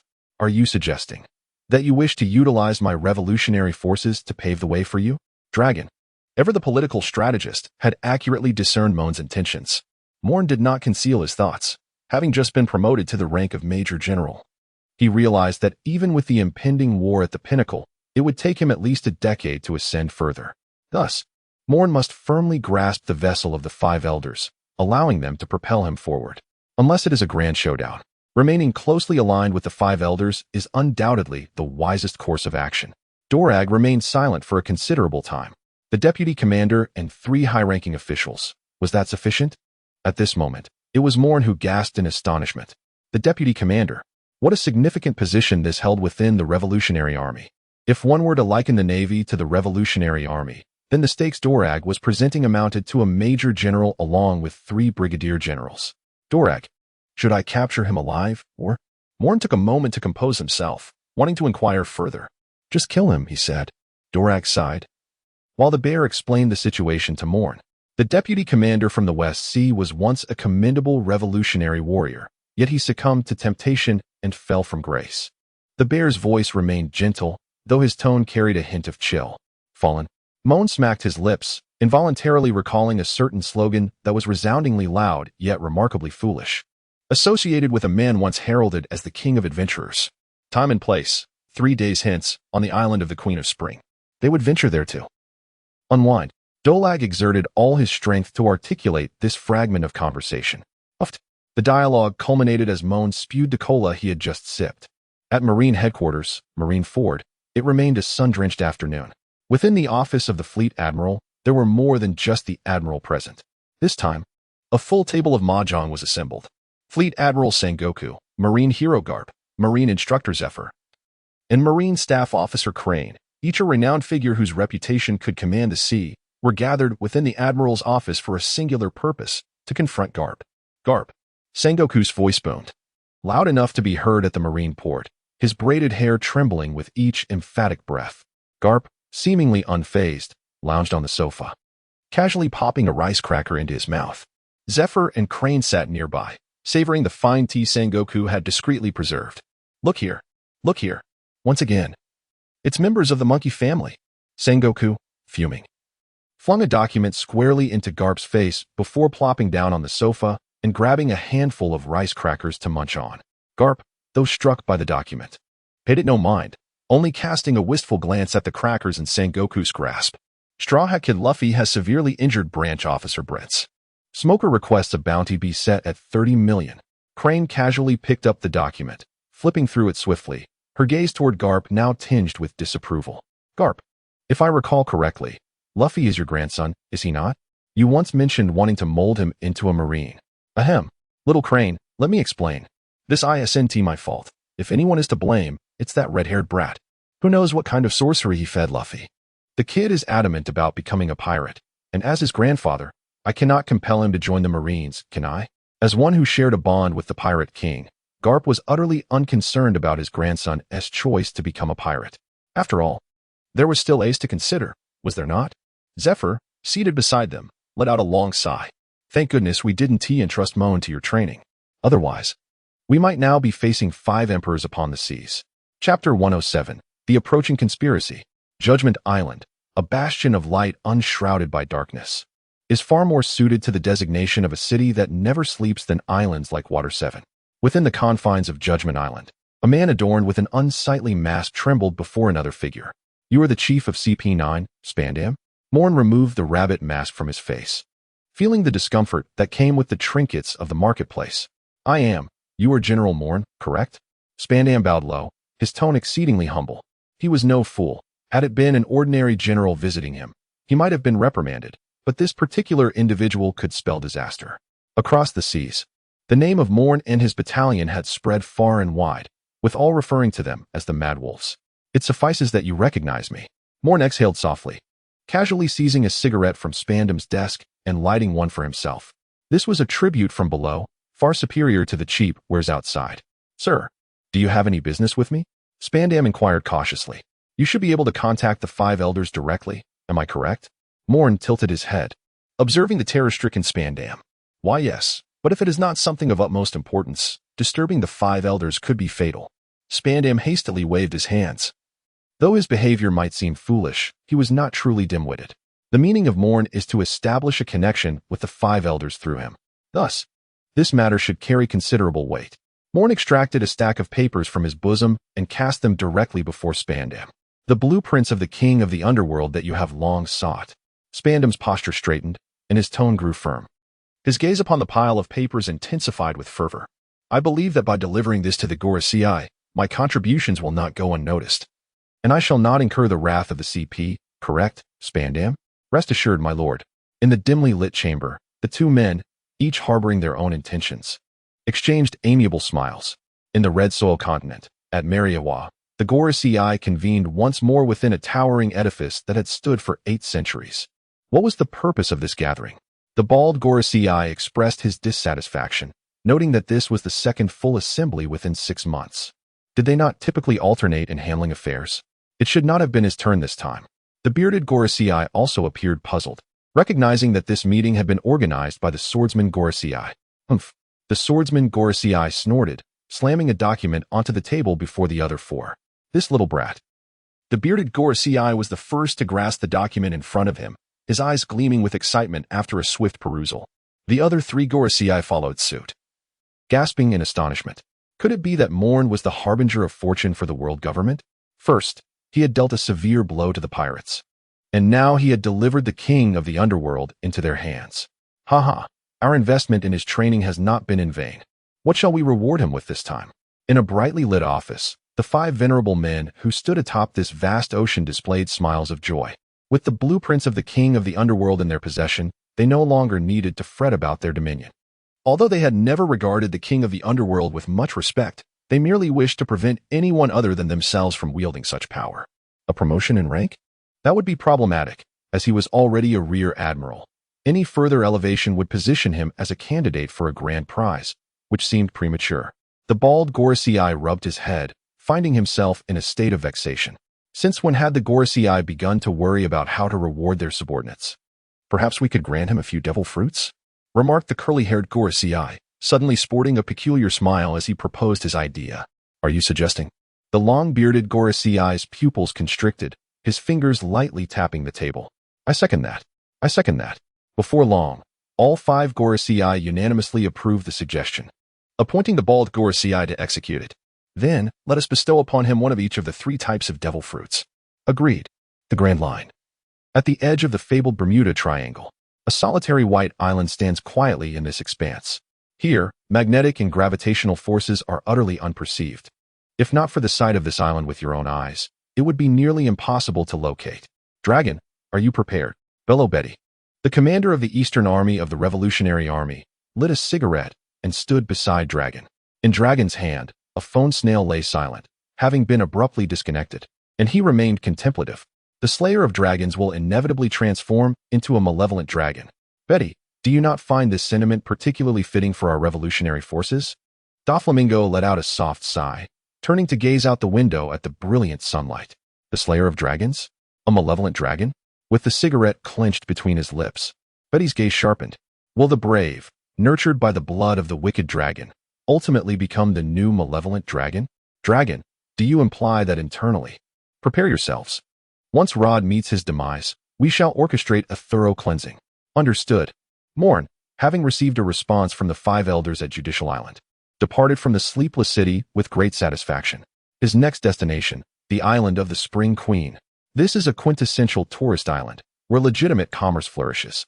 In the original narrative, after being defeated by Luffy and his companions, CP9's Rob Lucci and his team were hunted by the world government due to Spandam's evasion of responsibility, ultimately finding refuge here. A band of ruthless executioners, whose hands are stained with countless lives, have ingeniously devised means to profit on this island without resorting to brutality. On the deck, Moen, with a lollipop in hand, wore a contemplative expression. Do you presume that I could be controlled by you with just a few devil fruits for my subordinates? Moen extended his hand, conjuring an enigmatic orb of light within his grasp. Oh, the 5 elders. I fear that when the time comes, you may very well lift a stone only to crush your own foot.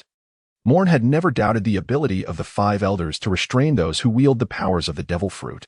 Yet, the true nature of this ability, was it derived from the so-called Imsama or perhaps from the legendary treasure of the celestial dragons? Perhaps. It would be prudent to inquire with Doflamingo.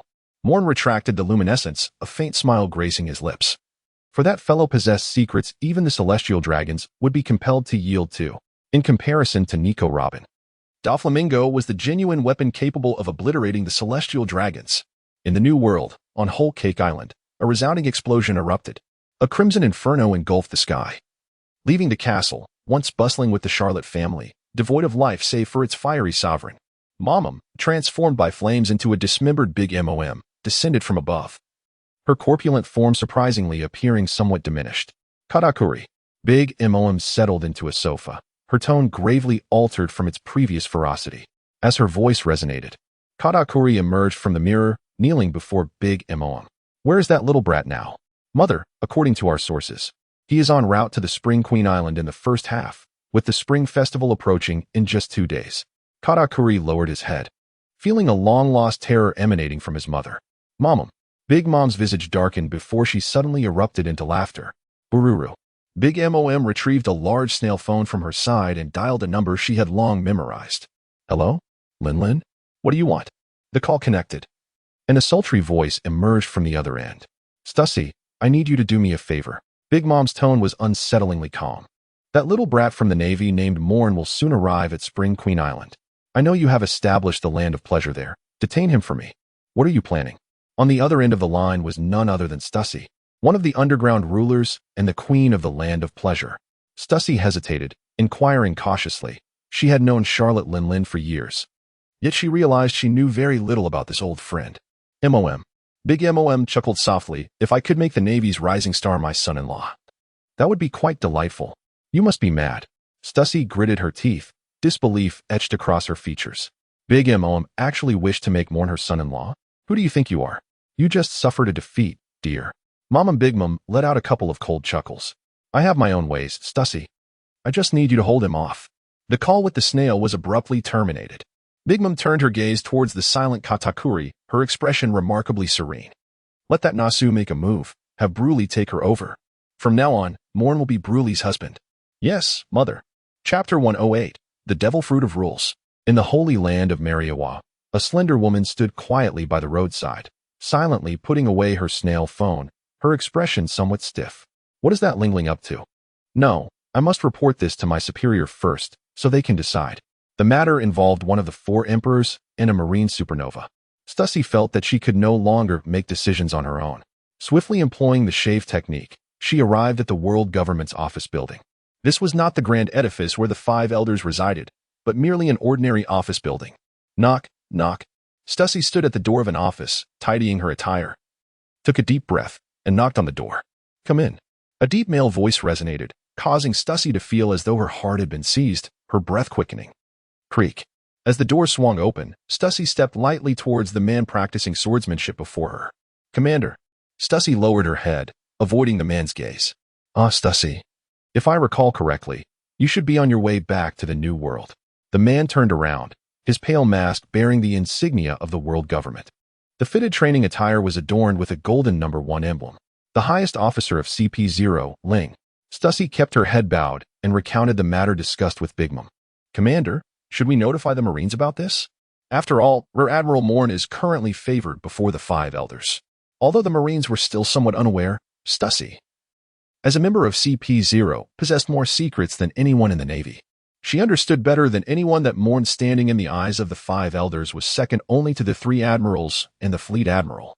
It could be said that by presenting the design of the underworld king to the 5 elders, Moen had at least reached parity with the 3 admirals. Humph. Ling scoffed, pulling a handkerchief from his pocket and delicately wiping his prized blade. Notify them for what? On the contrary, you must fully cooperate with Big Mom's actions. Why? Stussy was taken aback, her question slipping out, and her expression changed drastically as she knelt down. I meant no offense. Get up, Stussy. You are the only one I can rely on. If it were any other fool, I would have dealt with them long ago. The corners of the mask subtly curled as he leisurely settled into a chair nearby. Vice Admiral Moen, seemingly still shy of 18 years, was indeed a rarity in the Navy. Yes, sir. Vice Admiral Moen will reach the age of 18 in a few months. Stussy candidly relayed all the information he possessed. An 18-year-old vice admiral is virtually unheard of. Ling's voice was notably cold. While I would not question his loyalty to the world government, his youth is disconcerting. I harbor no malicious doubts regarding his fidelity, yet can someone so inexperienced in the treacheries of the sea fulfill the responsibilities entrusted to him by the adults? This is a matter of skepticism. Thus, let Big Mom impart a lesson upon him. It would serve to temper his youthful arrogance and add a blemish to his career. Stussy felt a chill run down her spine. What was her superior contemplating? This could be construed as a malicious undermining of a colleague. Should the Navy learn that their promising star has been tarnished due to CP's interference, it is likely they would sever ties with CP. Stussy, remember, this task must be executed flawlessly. We must distance ourselves from CP0, do you understand? Upon noticing Stussy's expressionless demeanor, Ling recognized that she harbored her own thoughts. But he had no need to ponder them. Yes, sir. With a mind full of conflicting thoughts, Stussy exited her superior's office. Humph. Moen. Once the door closed, Ling's gaze transformed into one of ferocity, tinged with jealousy. A dark glimmer emanated from his fingertips, striking the desk. The sound of sizzling filled the air, as if the desk were being corroded by concentrated sulfuric acid, vanishing within mere seconds. Compared to my erasure fruit, your copy fruit pales in comparison. Do you wish to continue garnering favor in front of the adults? Perhaps you should first inquire whether we at CP0 approve. Moen's recent prominence has singularly overshadowed CP0, much to the dissatisfaction of all its agents. The opportunity to chastise him was a welcome prospect for Ling. At Queen Spring Island, Stussy stood in her office, gazing out at the vibrant streets, her expression tinged with gravity. She understood that in just one day, the revelry of Spring Queen Island would dissipate. To quell any potential ire from that individual would likely come at her own expense. Sir, you certainly have a knack for selecting individuals for this task. A strained smile graced Stussy's lips as she turned to face the three individuals emerging from the room's expansive mirror. Katakuri, Bruli, it has been a while. And who might this be? Emerging from the mirror was none other than Charlotte Katakuri, Charlotte Brle, and a figure cloaked entirely in a cape. Judging by the silhouette, it appeared to be female. I beg your pardon, Miss Stussy, but I cannot reveal my visage. The cloaked woman bowed to Stussy, showing no inclination of unveiling her cloak. Katakuri glanced at the cloaked figure before stepping forward to address Stussy. Miss Stussy, this is Nasu, a specialist under Mother S command. Katakuri's tone held an unusual quality. Truth be told, he had not anticipated the existence of such a remarkable individual under his Mother S wing. Oh, a specialist? Stussy lit a lady's cigarette, curiosity piqued. Her friendship with Charlotte Linlin spanned decades, aside from her son and son-in-law. She had never imagined Linlin had a specialist in her ranks. Miss Stussy, I am Nasu, a wielder of a devil fruit power, specifically, the fruit of desire. Coughing, Stussy found herself choked by the smoke, her genteel demeanor momentarily forsaken as she patted her ample chest vigorously. What sort of power is that? Desire? You possess the fruit of desire? Stussy's voice grew sharp. Disbelief etched across her features as she instinctively stepped back 2 paces. The fruit of desire was a rather dubious power. Though one could argue its potency, it bore no offensive capabilities, nor did it possess any supportive abilities, and could potentially incite frenzy in adversaries. Yet, to label it as weak would be a misnomer, once its power was unleashed. Even the mightiest of admirals or emperors would be ensnared, unable to resist. 90 years prior, the last wielder of the fruit of desire had used their abilities to debase thousands of maidens, establishing a hedonistic nation on a small island. The naval commander dispatched to eliminate him fell victim to his toxic influence. Although he succeeded in slaying the wielder, he too succumbed to the repercussions of the poison. This incident had instilled a sense of caution regarding the devil fruit among many. Its peculiar capabilities made it an intriguing asset for CP0, who sought it for decades without any success. Who would have thought that such a wielder would be under Linlin's command? Suddenly, Stussy's expression shifted to one of realization.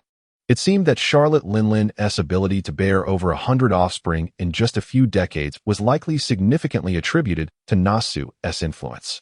Under Stussy's penetrating gaze, Nasu subtly extended a hand concealed beneath her cloak, emanating a deadly allure from her arm, which resembled flawless jade.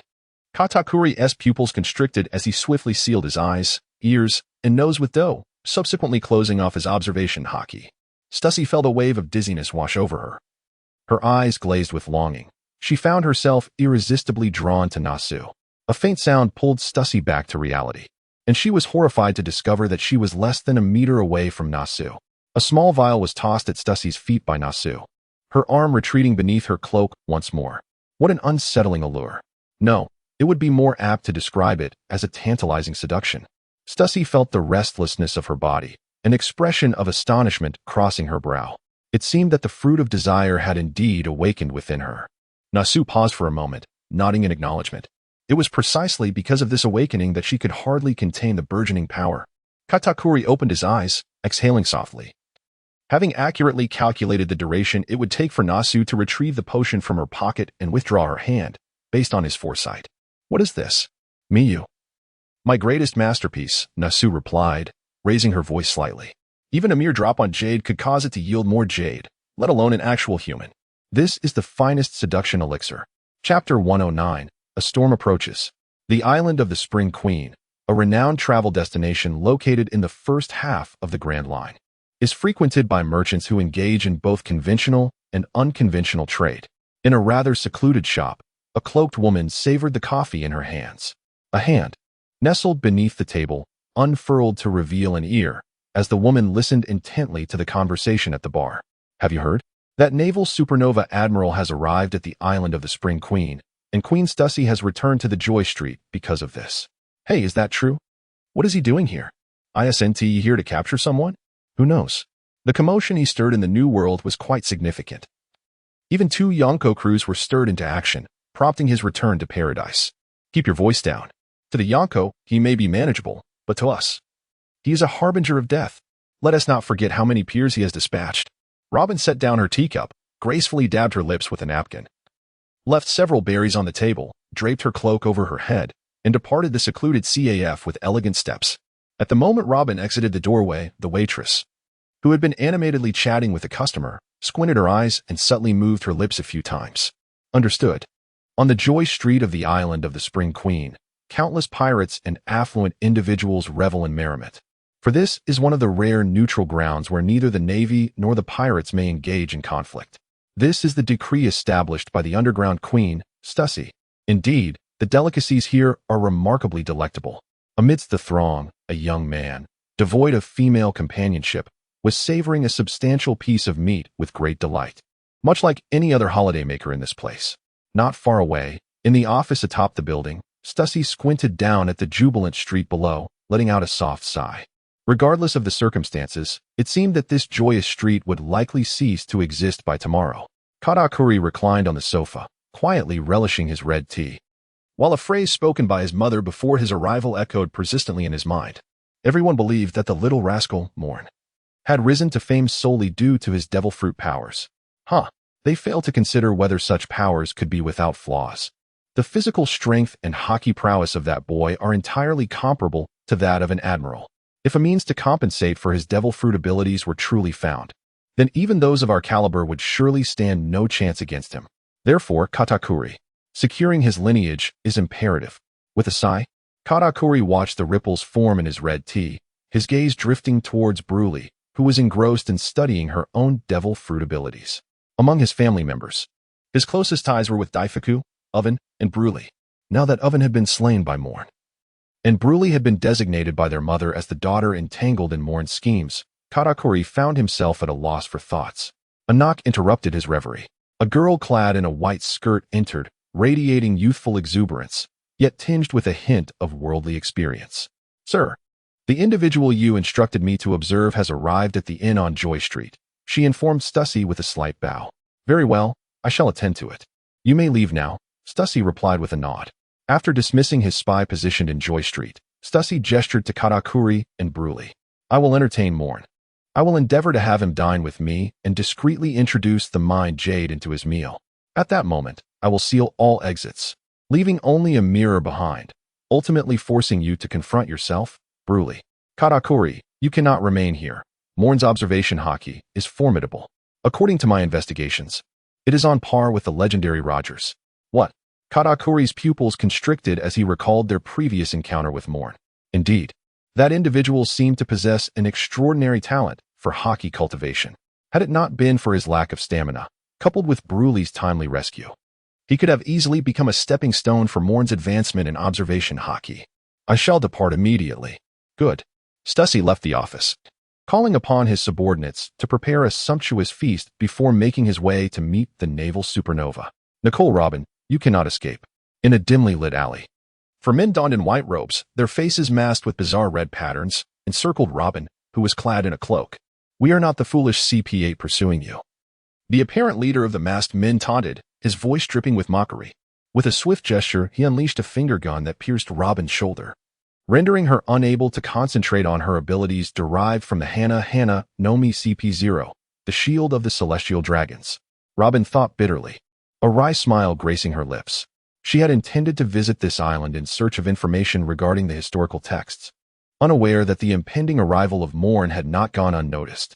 To her dismay, she discovered the presence of CP-0, the celestial dragon's shield, in this neutral territory. Had it been the CP-8 that once hunted her, or even the legendary CP-9, she would have had confidence in her ability to escape. However, these 4 men radiated an overwhelming aura that left her utterly powerless. Oblivion Light.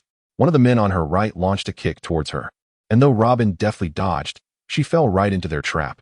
The man on her left extended his fingers, which merged together, emitting a beam of pink light that struck Robin directly. A wave of dizziness washed over her, and she succumbed to unconsciousness, collapsing onto the ground. The CP-0 operative, known as Hawk, possessed the power of the sleep fruit, as long as his opponent's strength did not surpass his own. Being hit by his ability would invariably plunge them into a deep slumber. Now, let us bind her with sea-stone handcuffs. Remarkable, she has eluded capture for 20 years. The leading masked figure scoffed as he produced a pair of sea-stone cuffs from his waist, securing them tightly around Robin's wrists. Take her to meet our esteemed master, and escort her back to the Holy Land. The previously motionless masked man stretched his waist, only to be pierced through the chest by a barrage of rice cakes. Rice cake, attack. Unmatched rice cake blade. Boom, boom, boom. Within a mere 10 seconds. Only one man remained standing in the shadowy alley. With his crimson hair now even more sinister amidst the splatter of blood, Katakuri silently retracted his awakened abilities. The 4 CP-0 operatives lay lifeless upon the ground. This was an unexpected windfall. He had not anticipated witnessing the capture of Nico Robin, the last person rumored to comprehend the historical texts. If I bring her back, Mother will surely be delighted. Katakuri wiped the blood from his arm, then, with a lack of tenderness, yanked Robin by her hair, dragging her out of the alley and into the bustling shopping district, amidst the peculiar gazes of bystanders.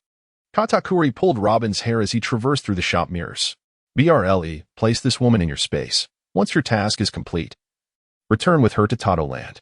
Katakuri cast Robin into the plaza of the mirror world and addressed Brule, who was preening herself. Very well, brother Katakuri. I shall, without fail, complete the task. Chapter 110, An Encounter with Stussy. Desire. This was the singular thought that crossed Moen's mind upon laying eyes on the woman before him after he had set down his barbecue.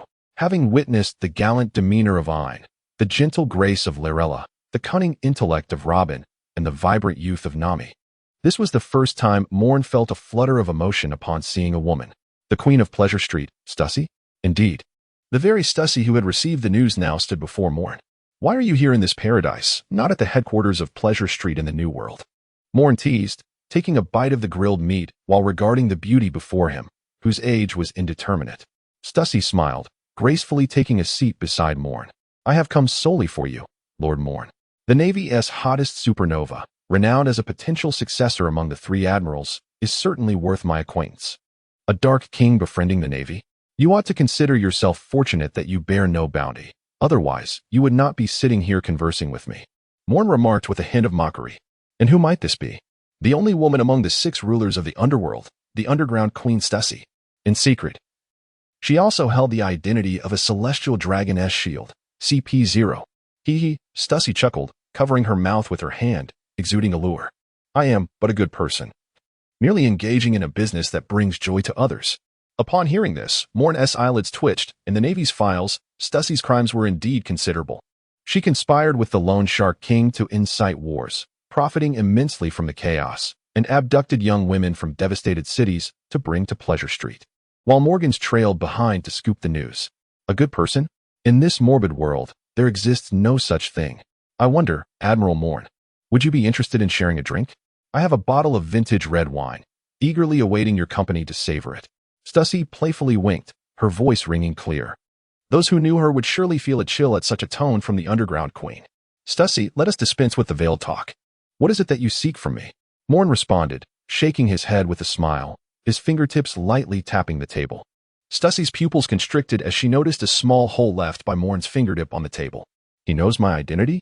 Stussy's mind raced, immediately fearing that her plans had been uncovered and that she had become a scapegoat for Ling. Hee. I merely wish to entertain a future naval dignitary and foster some camaraderie. Stussy stood up, extending her hand toward Moen. Moen cast a playful glance at the fervent gazes of the men surrounding her, placing her hand upon Stussie's before abruptly swatting it away. I do not indulge in alcohol. This is a well-known fact among those at sea. To numb oneself is hardly a pleasant endeavor. Furthermore, do not entertain any notions of underhanded tactics. As the queen of the underground, your sudden appearance here must be due to some intelligence you've received. The disdain in Moen's eyes was palpable. Those individuals belong to me. From the moment I arrived here openly, you should have recognized that the credit for this accomplishment is mine. Stussie felt her heart race with a tumultuous rhythm. Initially, she feared that her intentions regarding Moen had been uncovered, and she contemplated resistance. However, it soon became evident that Moen's thoughts did not align with her own. Those individuals? Stussie's mind whirled, and her breath quickened. Moen was currently a favored figure before the five elders, and according to CP0's intelligence, she had nearly delivered the embodiment of the Dark King into their hands. What, then, could possibly concern Moen in the first half of the Grand Line? There were merely three significant matters. First, the infamous child of the devil, Nico Robin, who had been on the run for 2 decades, possessing the ability to unlock the devil's keys. Second, the legendary devil fruit, the surgery fruit, which had vanished a decade ago on Minion Island. Third, and most crucially, the thorn in the side of the world government, the Revolutionary Army. Beyond these three, Stussie could scarcely fathom what else would hold any significance for someone of Moen's stature. Coupled with her mention of those individuals, the options were already clear.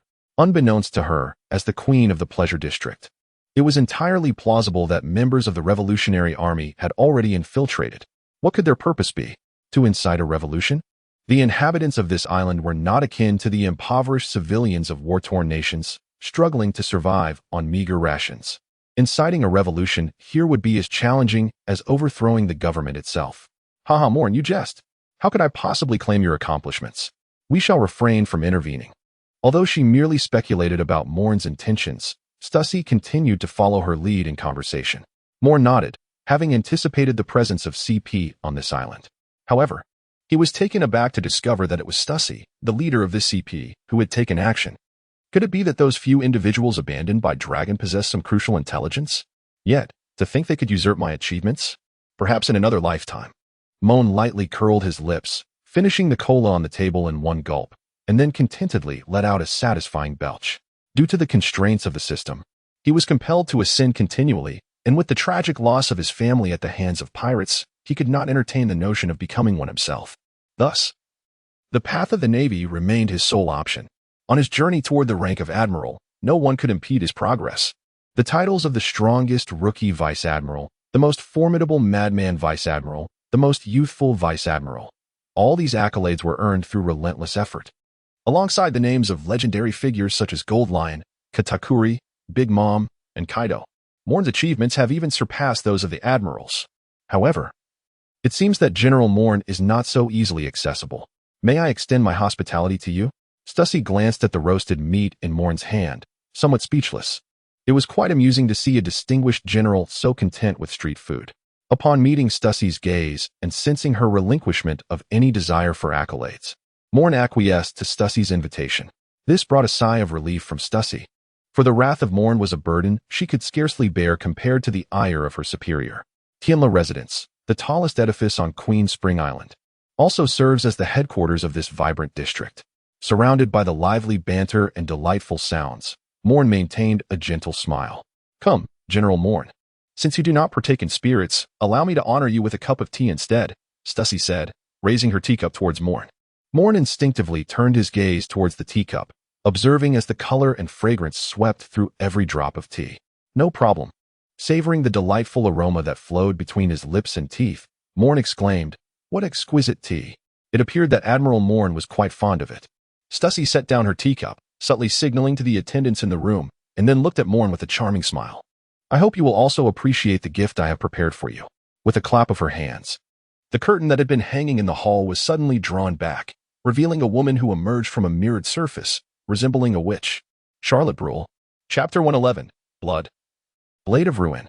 Stussie, what do you mean by this? Moen asked, a cold smile gracing his lips as he placed his cup down and fixed his gaze upon Stussie. Nothing much, Stussie thought to herself, though her face bore a cheerful smile, her tone playful. Moen, my mother has sent me to marry you. Charlotte Brule stepped confidently in front of Moen, her resolve unwavering. Moen found the situation to be quite amusing, contemplating standing up to confront the individual who had previously caused him considerable trouble. To his surprise, just as he prepared to rise, all his strength dissipated entirely. In its place surged an insatiable desire. Even someone as witch-like as Buell appeared celestial in Moen's eyes at that moment, not to mention Stussy beside her. You have poisoned me? Moen's voice was low and filled with uncertainty. As a natural ability wielder, he wondered what kind of toxin could induce such severe symptoms. To speak candidly, Magellan's poison was merely a jest in the eyes of the three admirals, yet he was the most formidable poison user upon the seas. My lord, I would never dare to poison you, Stussy chuckled lightly, distancing herself from the increasingly erratic Moen. What's in your cup is mysterious jade. Mysterious jade? Moen found himself unable to restrain his own body, his hand instinctively reaching out towards Stussy or Beret. In this room, only Moen and these two women remained, as all the attendants had departed. Moen bit his tongue, attempting to summon his indomitable spirit to hold himself together. Yet, regardless of the conqueror's hockey, the observation hockey, or even the armament hockey, all proved futile. Cease your struggles. Even Mother, after enduring the allure of the enchanting jade, could not withstand for more than 3 minutes. You have done remarkably well. Jiuyue stood before Moen, her eyes ablaze with evident fury. Her brother had fallen victim to Moen's hand, and now she had been chosen by her mother as a candidate for an arranged marriage. How could she possibly remain unperturbed? Stussy observed Moen, who was gradually losing consciousness, and with a soft sigh, turned to leave. The fruit of desire indeed presented an exceedingly perplexing ability. With her back turned, Stussy's expression turned frigid. She had resolved that the woman must not be allowed to survive any longer. Did she not see that even Moen could barely endure a few minutes under that woman's power? Very well, it is now just the two of us.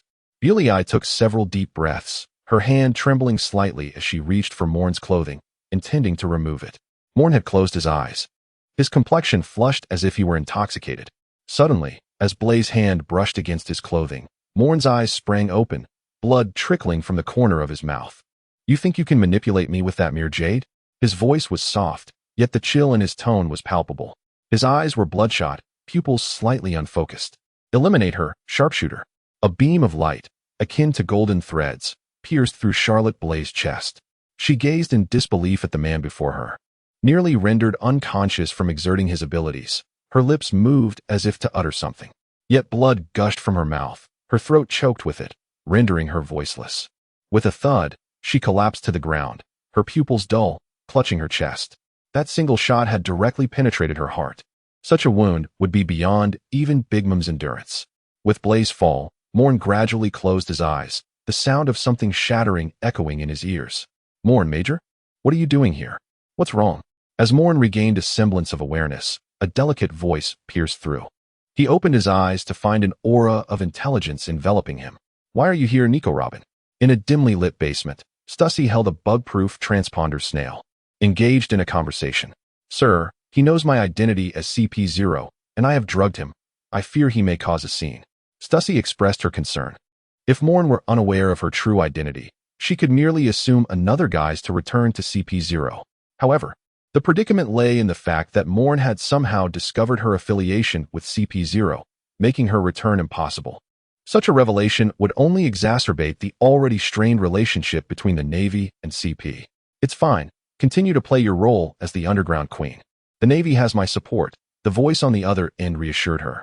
Stussy exhaled softly, her delicate brows furrowed, sensing that matters were amiss. I hope nothing untoward happens. Sunlight flooded the room, illuminating the disheveled floor where two naked figures lay. Robin opened her eyes, a wave of pain jolting her awake. I've been captured, likely by Katakuri, the son of the Yonko Big Mom. What now? I found myself cast into an unfamiliar place, and suddenly, the surroundings shattered, causing me to fall out. After that, Robin became acutely aware of her physical state, her cheeks flushing as she hastily grabbed the tattered clothing beside her for cover. I spotted Vice Admiral Moen. However, when Robin turned to see another individual, her expression abruptly froze. Memories of the previous night's madness flooded her mind, leaving her in a haze. Yes, indeed, that was it. Moen, who had already awakened before Robin, experienced a throbbing headache, unsure of how to navigate the current predicament. Observing the lifeless Charlotte Brea lying nearby, he decided to take decisive action and retrieve the Din Din Mushi, dialing the world government directly. Queen Stussy has plotted against me. Immediately issue a bounty on her. Unless the celestial dragons intervene, I shall eliminate all those who shelter her, even if they belong to allied nations. Do you understand? Moen refrained from contacting the Gorosei, fully aware that such an endeavor would yield nothing more than hollow consolation, followed by Stussy's abrupt disappearance as she continued her clandestine services for the world government. He harbored no desire for anyone audacious enough to scheme against him to remain in this world. Very well, Admiral Moen, we shall promptly issue a wanted notice for Stussy. Came the immediate response from the personnel on the other end of the world government. The naval officers present, attuned to the higher echelons of the world government, also assured him of their commitment. In their perception, Stussy was merely a woman of the streets, inconsequential when juxtaposed with the might of the world government. Are you awake? After terminating the call, Moen turned to glance at Robin, who had regained consciousness and appeared somewhat bashful. For the first time, he felt overwhelmed. Having eliminated Bure, he had believed that no matter how potent the aphrodisiac, it could not conjure a woman from thin air. Even in a state of delirium, he would never contemplate engaging with a lifeless body. Hence, whatever ramifications awaited him in the future were manageable. Yet, who could have anticipated that Bure's mirrored space concealed a Nicole Robin? This posed a significant dilemma. It was already a stretch for Moen to recognize Robin, let alone maintain control over his faculties. Robin quietly donned her tattered garments, which, although unable to conceal her undeniable allure, at least allowed her to present herself modestly. Have you been poisoned? She inquired, striving to keep her voice steady, though the tremor at the end betrayed her anxiety. Moen ignited a cigarette. Turning his gaze towards the window, he had overheard Stussy murmuring a few words, suggesting that the poison originated from a user of the lust fruit. The lust fruit? Robin gasped, her expression shifting as she regarded Moen. Having wandered the seas for 2 decades, she understood precisely the nature of such a fruit. The ability to maintain a semblance of sanity after being poisoned by such a power indicated that Moen's prowess had reached an extraordinary level. No wonder, she murmured, struggling to rise as she prepared to depart. Moen observed Robin's unsteady gait and sighed, picking up the righteous cloak he had cast aside and draping it over her shoulders. Come back to the Navy with me, he commanded, his tone brooking no dissent. Have you lost your mind? Robin replied calmly, fully aware that Moen would indeed make such a request. As she recognized his sense of responsibility, he would never simply abandon her after all they had endured. However, she had been a fugitive from the world government for 2 decades, rendering it impossible for her to appear openly within the ranks of the so-called Just Navy. Not to mention, the Navy had enacted a demon-slaying decree against her hometown 20 years prior. Moen also contemplated this, feeling somewhat vexed. Very well, then this is something you absolutely cannot refuse. Moen extended his hand, and a fantastical cube emerged from his palm, its radiant light merging with Robin's being. In that moment, a new ally was born. Less than half a day later, the Navy issued a bounty notice for Stussy. The underground queen, Stussy, was marked with a reward of 521 million berries, to be captured alive or for information leading to her whereabouts. Anyone harboring Stussy would face the Navy's retribution. Ding. The hidden quest, World Origin 7, has been completed, granting a reward, a chance to draw from the lottery. Moen gazed at the additional lottery attempt displayed on his panel and let out a slow sigh. He had not anticipated that, in a moment of distraction, he had completed this hidden task 7 times. Among the names, there were Gold Lion, Nami, Buggy, Charlotte Owen, Charlotte Bruley, Bondi Waldo, and Stussy. Excluding Gold Lion, Waldo, Nami, and Buggy's lottery attempts, he still had 3 attempts remaining for Owen, Bruley, and Stussy. He opened the lottery panel to reveal the familiar white and gold treasure chests. And with an impassive expression, Moen delicately opened the exquisite chest. Ding! Congratulations, you have acquired the skill, Blade of Annihilation. Chapter 112. Explosive, Admiral-level comprehensive combat power. Blade of Annihilation. Harness the ability of fragmentation to condense a blade of energy, causing anything it touches to shatter into the smallest quarks. Is this notion of smallest derived from my meager understanding of physics? Moen stroked his chin, conjuring a silver-white blade of light with his left hand. The blade was remarkably simple, resembling an unnamed dagger, devoid of any ostentatious sharpness. Moen swung his left hand, and the beam of light grazed the corner of the table before him. As if slicing through cheese with a rolling knife, the solid wood table offered no resistance whatsoever to Moen.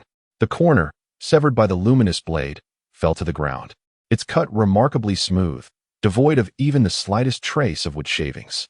Quite intriguing. Initially, I had envisioned developing a shattering ability akin to a pulverizing force, yet unexpectedly, the lottery bestowed upon me an invincible melee defense capability instead. At this level of sharpness, even big Moem would find it hard to withstand, wouldn't he? Moen dispelled the luminous blades of light, flexed his wrist, and resumed the lottery draw. He had 2 remaining chances to draw, and today he decided to utilize them all at once. 12 treasure chests materialized before him. As usual, he disregarded the white chests and opted for the singular golden chest. A chime echoed as he acquired the golden upgrade card. This card possessed the remarkable ability to elevate a golden skill to a radiant, multicolored tier. Yet, was there a success rate? Moen's lips twitched slightly as he sensed an unsettling aura reminiscent of dubious intentions approaching. The upgrade card promised a 100% success rate. He pressed on. Moen scratched his head, finding the arrival of this card rather unexpected. Almost all of his skills were of golden quality. Yet deciding which one to upgrade proved to be quite the conundrum. Whether it be the divine marksmanship or the golden crow's explosive flame, both were commendable choices. Though the blade of annihilation was entirely off the table. Preposterous. With the shining fruit and the shattered fruit at his disposal, why would he engage in close combat wizardry? A swift kick followed by a retreat to unleash a beam of light sounded far more appealing. Who would squander their resources fighting in melee? That would be utterly foolish. Ding. Item acquired. 10,000-year soul bone. Dark wings. Dark wings. Sourced from the Doloa fan universe's 10,000-year soul beast, the Dark Eagle. Possessing the ability to manipulate storms and flames, thereby enhancing the potency of the golden crow's explosive flame. Fuck. Moen gazed at the breathtaking pair of pitch-black wings floating before him, involuntarily uttering a curse. The system had truly lost its restraint. Evolving from adapting skills from other worlds to directly presenting artifacts from those realms. Could someone enlighten him on the correlation between soul bones and the pirate world? Fusion. Pressing against his throbbing temples, Moen felt a wave of fatigue wash over him. Moreover, with the golden upgrade card enhancing the golden crow's explosive flame, and given that the dark wings amplified its power, he resolved to take an extreme approach. A shroud of black light enveloped Moen's body. As the ethereal dark wings gradually melded into him, a warm current flowed from his back into his skeletal frame, eventually settling in his heart. Sweet Moen strength, admiral position, navy vice admiral ability, devil fruit, replication power 1, shining fruit, awakened, laser, light path, annihilation, light rain, golden crow's explosive flame, light execution, sword of light sealing, divine marksmanship, shattered fruit, awakened, blade of annihilation, Momo fruit, king's might, navy 6 styles, finger gun, moonwalk, shave, storm leg, paper drawing, iron block, ultimate technique, 6 king's spear soul bone, dark wings swordsmanship, sword master hockey, armament, advanced, observation, supreme, hear the voice of all things. Conquerors, advanced. After 18 years in this world, Moen has finally ascended to the pinnacle of combat power. Oh. It appears that the integration of the soul bone has indeed ameliorated my physical stamina issues. Moen shifted his shoulders, feeling a wave of relaxation wash over him. As if the wings that had just melded into his being were nothing more than an illusion. At this moment, he mused that it might take less than 10 minutes to vanquish Big Mom. With a mere thought, a pair of obsidian wings unfurled from his back, transforming him into a celestial being akin to a fallen angel, buoyed by a gentle current that lifted him into the air, as though he had sprouted 2 additional limbs. Within the swirling vortex of the Gate of Justice, a small vessel strained against the tumultuous waves. At the helm stood a regal and beautiful woman, once the underground queen. Stussy. How infuriating. Stussy bit her silver teeth, her eyes ablaze with fury. She had not anticipated the ferocity of Moen's wrath. He had not only dismantled her joyful domain on Spring Queen Island, but had also slain Big Mom's daughter, Bruley. The Navy had initiated a manhunt for her, and Big Mom, seething with rage, had issued a bounty in the underworld, seemingly led by Katakuri himself. In recent days, Stussy's mood had soured significantly. She had narrowly evaded the Navy's extensive search and had secretly arrived at Eni's lobby, intending to pass through the Gate of Justice to reach Marineford. The only one who could vindicate her and shield her from the Navy's pursuit was her superior, Ling. Is it not yet time? Stussy frowned. Glancing at the man in the cabin, the sole survivor of the CP-0 from the Joyful Street. My lady, it is beyond my control. The vortex is too powerful. Maintaining the vessel is already a formidable challenge, the man replied with a wry smile, continuing his struggle against the fierce whirlpool. Boom, boom, boom. A barrage of blue lightning descended from the heavens, compounding the difficulties for the beleaguered vessel, which now bore several gaping holes. Watching the relentless tide of seawater surge in, Stussy silently gazed at the ethereal woman hovering above. With pristine wings and a delicate visage, she wielded the lightning as if it were a mere toy. The Thunder Angel. Layla, Stussy murmured softly. Ever since Moen clashed with Big Mom in the New World, several of his formidable subordinates with immense potential had drawn the attention of the CP. Most notably the Devil's Swordman, Jiuyue of the Rain, and the one before her, the wielder of the so-called strongest Logia fruit, the Thunder Fruit, Layla. Stussy, are you surprised? Layla floated gracefully in the air, her wings shimmering with blue luminescence, fluttering gently in the breeze. Her tone was remarkably casual, as if engaging in small talk with Stussy. Is Moen truly that angry to have stationed you behind the gate of justice to prevent my escape? A sense of panic and headache washed over Stussy. Moen did not merely send me, it is simply unfortunate that you chose this path. Layla was remarkably nonchalant. Behind the unyielding gates of justice lay countless whirlpools capable of shattering the small vessel before her. Thus, she paid little heed to Stussy's confusion. I am stationed here, while brother Shiryu guards the Sabaody archipelago, and sister Ain along with Nami man the bubble elevator. There is no way for you to return to Marineford. Stussy remained silent, despair washing over her in waves. She had not anticipated that Moen would sever all her paths back to Marineford, sealing her fate. If you reveal the mastermind behind this, Lord Moen has promised to let you go. Layla's next words sent Stussy into a whirlwind of anxiety. Let me go? Stussy murmured, her expression shifting dramatically. Silence the voice.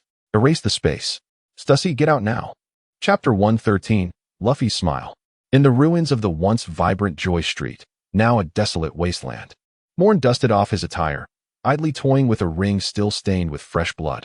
What a perfect jade ring it was. As a member of the Revolutionary Army, you have indeed fallen from grace. Observing the man kneeling before him, head bowed in submission, Moen sighed and shook his head. So, Stussy has escaped. And you remain oblivious to the identity of the man who obstructed you, do you? Upon the shoulder of Moen, a phone bug personified displayed an expression of palpable alarm. I sincerely apologize, Lord Moen, it is my fault that she escaped. On the other end of the line, it was Layla who had intercepted Stussy, attempting to prevent her return to Marineford. 2 days prior, Layla had cornered Stussy at the gates of justice, ready to apprehend her, when suddenly a man emerged. Opening the gates and dispersing the whirlpool, this man then entangled Layla, allowing Stussy to flee. The tenacity of this man was, in Layla's eyes, comparable to that of Rain's Shiryu, had it not been for the timely assistance of Ain and Nami stationed at the bubble elevator. Layla might have been unable to contend with him. Ultimately, the man managed to escape after enduring a strike from Nami's thunderbolt, never once employing any of his signature moves, and his cloak remained intact throughout. It matters not. I was merely putting on a facade, Moen yawned, tossing the ring he had been fiddling with aside, then placing the phone bug into his bosom. Now, you shall accompany Nami and Ain to explore the Sabaody archipelago and unwind. Yes, Lord Moen. With a click, the phone bug was disconnected, and Moen tucked it into his pocket, surveying the disarray of corpses before him. The presence of your degenerate ilk within the Revolutionary Army is truly unimaginable. Contrary to what Dracula had claimed, the Revolutionary Army that arrived in the Queen of Spring was not merely a handful of individuals, but rather a formidable force of over 50. This throng marched into the Queen of Spring with the audacity of pirates, only to realize something was amiss upon reaching the now ruined Joy Street. Moen stood atop a height, wielding the 8-foot-long jade hook to clear the battlefield. Amid the heap of corpses, a faint voice captured Moen's attention. It belonged to a man lying face down. His chestnut red hair, paired with metallic shoulder armor, was strikingly noticeable. Ah, there are still survivors? Moen curled his lips in surprise. Given his current strength, even a full-powered 8-foot Jiuyue would not dare to claim it could withstand such an assault. How astonishing it was that anyone could survive under an attack akin to a nuclear bomb ravaging the land. Moen approached the man and deftly turned him over with the tip of his foot. The ghastly visage immediately caused Moen's brow to furrow. The man's face, aged and wrinkled, bore a grotesque scar resembling a centipede, stretching from the corner of his right eye down to his chin. His two exposed, sharp teeth rendered him strikingly distinctive. Is this a member of the beast tribe? No, he must be a user of a zoan-type devil fruit. Moen pondered, stroking his chin. The dog fruit? What form is this? A wolf? No, the wolf form belongs to that CP9 member, doesn't he? A dog form? The dog fruit? Dog form? Moen humorously expelled the man from the throng of corpses. Initially, he had contemplated merely offering a few heads as a token, but to his surprise, there was still a survivor. It appeared that this man held a position of some significance, albeit not a high one, and the intelligence he possessed could potentially delight the world government.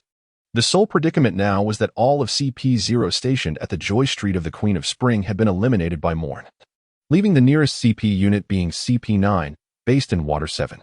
Their mission had failed outright due to Moen's submission of the blueprint for the Underworld King, and they were presently awaiting the government's summons in Water 7.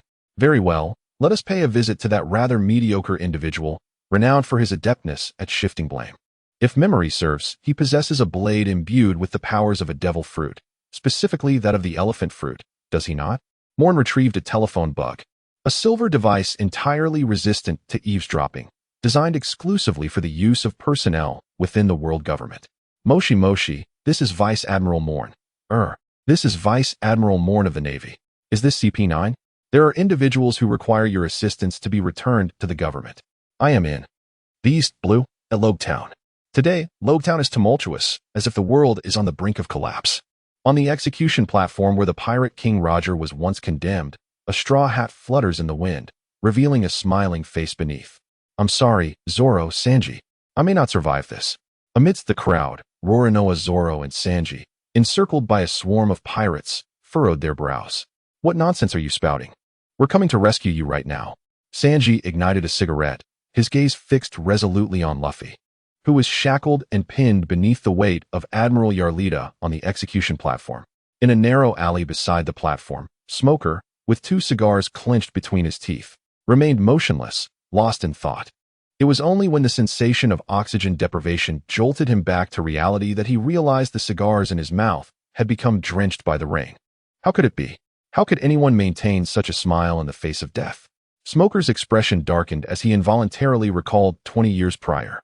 As a young boy living in Logetown, he had heard of the impending execution of the most wicked pirate of the seas, the pirate King Roger, set to take place in his very town. His heart swelled with anticipation at the prospect of witnessing Roger's demise, believing that the man's death would usher in peace across the seas. Yet, as he fought his way through the throng, what he beheld was a man ascending the platform with an air of tranquility, even requesting the executioner to unshackle him so he could scratch an itch. A question welled up within him. Could there truly be someone who could face death with such composure, even laughter? When Roger proclaimed the words that would alter the fate of the seas, Smoker witnessed the frenzy of the crowd, their eyes glinting with greed, while his own heart felt utterly cold. So, this is why you believe this young boy can ignite the seas once more? Smoker silently lit his cigar, exhaling a plume of white smoke. Tashigi, gather all soldiers, surround the square. Not a single pirate is to escape. The seas cannot bear another Roger. Chapter 114. The name of the most fearsome man is. In the legendary town of Rog, located in the East Sea, turbulent currents are surging wildly beneath the surface. Having consumed the slippery fruit, the enchanting Eureka, transformed into a stunning beauty, stands poised with a spiked iron club, effortlessly pinning Luffy beneath her foot. Just moments ago, Luffy had ascended to the execution platform of the infamous Roger, only to find himself ensnared in chains by Eureka's cunning maneuver. Now, her spiked club is aimed at Luffy's head, with a mere flick of her wrist. She believes she can shatter the man before her. Ugh, there are indeed many of them, she scoffs. Below the execution platform, Eureka's crew is engaged in a fierce assault against two formidable men, Zoro, wielding three swords in his unique three-sword style, and Sanji, with his hands in his pockets, casually puffing on a cigarette.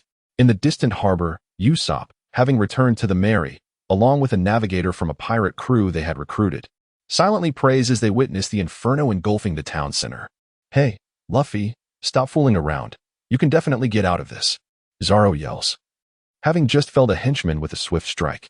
Don't get your hopes up, swordsman. This brat is about to meet his end, Eureka retorts. a seductive smile gracing her lips. I'm sorry, Zoro, it seems I can't get out. Luffy struggles to respond, offering a sheepish grin to Sanji and Zoro, who are desperately trying to reach the execution platform. Really, Sanji kicks a minion aside and then spins like a top. Hey, Mosshead, lend me a hand. You idiot. Zoro rolls his eyes, then clasps his hands together, positioning his two swords parallel. Two-sword style, eagle wave. The tangible sword energy sweeps through the surrounding minions as Zoro fixates his gaze on the execution platform. Go, chef. Meat pot shoot. Sanji leaps into the air, utilizing his spinning momentum to kick through one of the platform's legs. Creak, creak. The execution platform begins to tremble, forcing Eureka to grasp the wooden boards beneath her to maintain her balance. Sanji, Luffy exclaims with surprise as he leaps off the platform, shackles still in tow. Really? What a troublesome guy, Zoro chuckles, executing his two-sword style, second strike, ascending tower. The upward slash severs the chains binding Luffy's neck and wrists. As Luffy, now free, lands on solid ground, Zoro deftly sheathes all three of his swords. The battle has now entered its climactic phase. Don't even think about escaping, Straw Hat. Eureka hisses, her silver teeth biting down as she swings her spiked club, shattering the support beneath her feet, and leaps down from above. The collapsing execution platform crashes down, demolishing nearby stalls and houses, though the pirates remain unfazed. You lot, charge. Yarlita swung her spiked club onto her shoulder, directing her finger toward Luffy, commanding her subordinates to charge. Gum Gum. Pistol. Luffy pressed his straw hat down with one hand and swung with the other. The peculiar ability bestowed by the Gum Gum fruit allowed his arm to spin like a spring, and with a burst of inertia, he unleashed a ferocious whirlpool pistol. Boom. Boom. Amidst the cacophony of cries, Yarlita's expression darkened as she witnessed her minions being toppled in droves. This is where it ends. I have no desire to engage with a beautiful lady. Sanji, leisurely standing beside Yarlita, lit a cigarette and elegantly exhaled a smoke ring. You lot, you pirates, surrender. A cloud of white smoke enveloped them from all directions, and Yarlita's face blanched as she maximized her fruit's powers. The white mist coursed around her body, gradually obscuring the vision of everyone present. White Snake. Within the swirling fog, several serpentine smoke constructs lunged fiercely toward the remaining standing pirates. In an instant, only Zoro, Sanji, Luffy, and Yarlita managed to react in time to evade the smoke serpents, remaining in the center of the fray.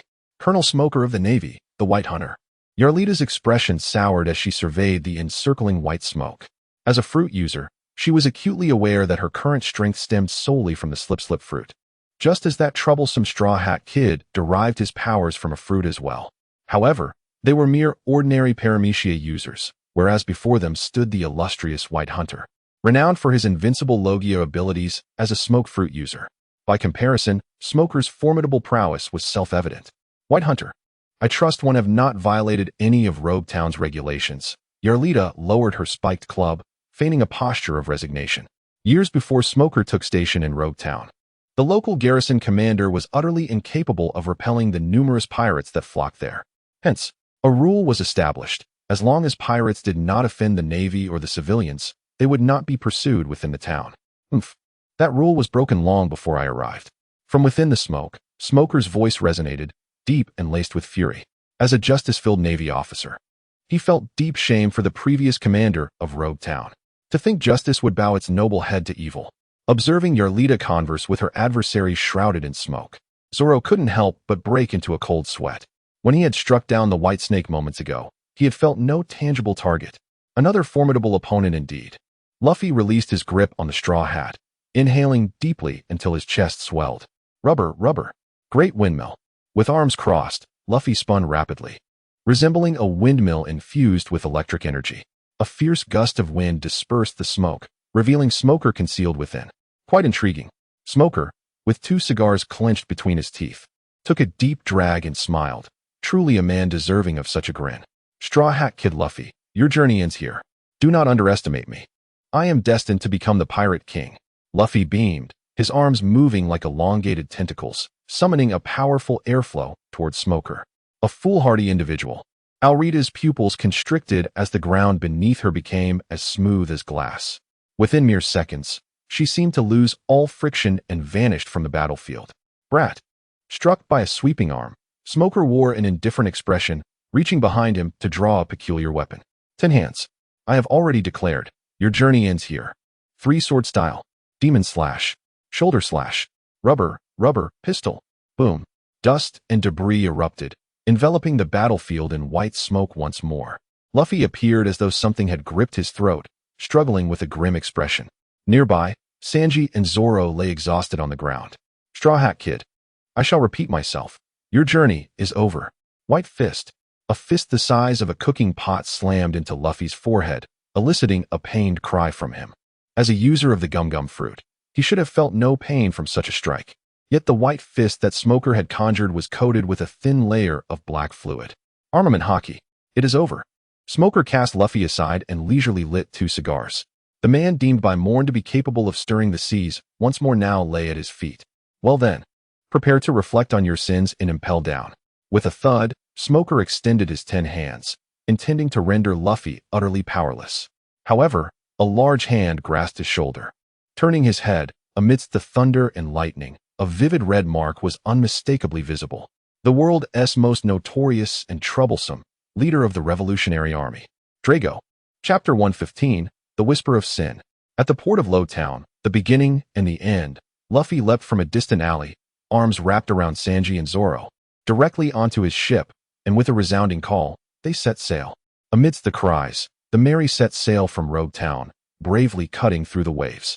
Smoker, who had initially attempted to obstruct Luffy, now lay on the ground, 3 crimson gashes marring his chest, and a pallor of blood loss painting his face. Dragon, why have you appeared in Rogue Town? Smoker murmured to himself, realizing that it was Dragon who thwarted his attempt to capture Luffy, now standing atop a rooftop, aiding Luffy's escape. He could not fathom why Dragon, a member of the Revolutionary Army, would assist someone like Luffy, a pirate. Was it perhaps due to Luffy's grandfather? A desire to curry favor with Garp? Smoker, unable to think clearly, failed to grasp that Dragon, vilified by the world government as the most nefarious of criminals, was none other than Monkey D. Dragon. Thus, in this tumultuous sea, it truly is the monkey family that holds the reins. In the New World, within the waters of Tado Land, a resounding crash echoed as Katakuri stood resolutely upon the deck of his pirate ship, unfazed as he delivered a decisive slash that sent an opposing vessel sinking. Ever since Moen had vanquished him and grievously injured Big Mom, a myriad of challengers had emerged to confront the Big Mom pirates.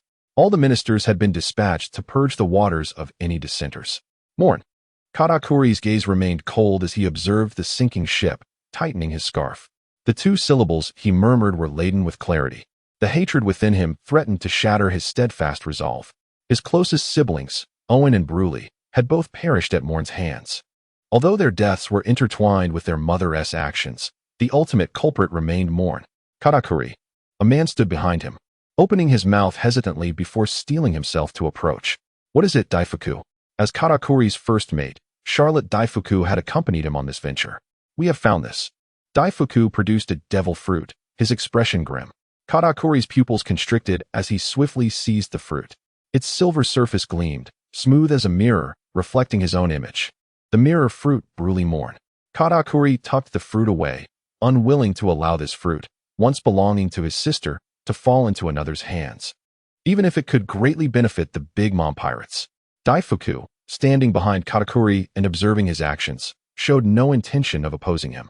In his heart, he yearned to locate the heat fruit as well, for that was his brother's fruit. Moen, I swear, I will kill you. I will.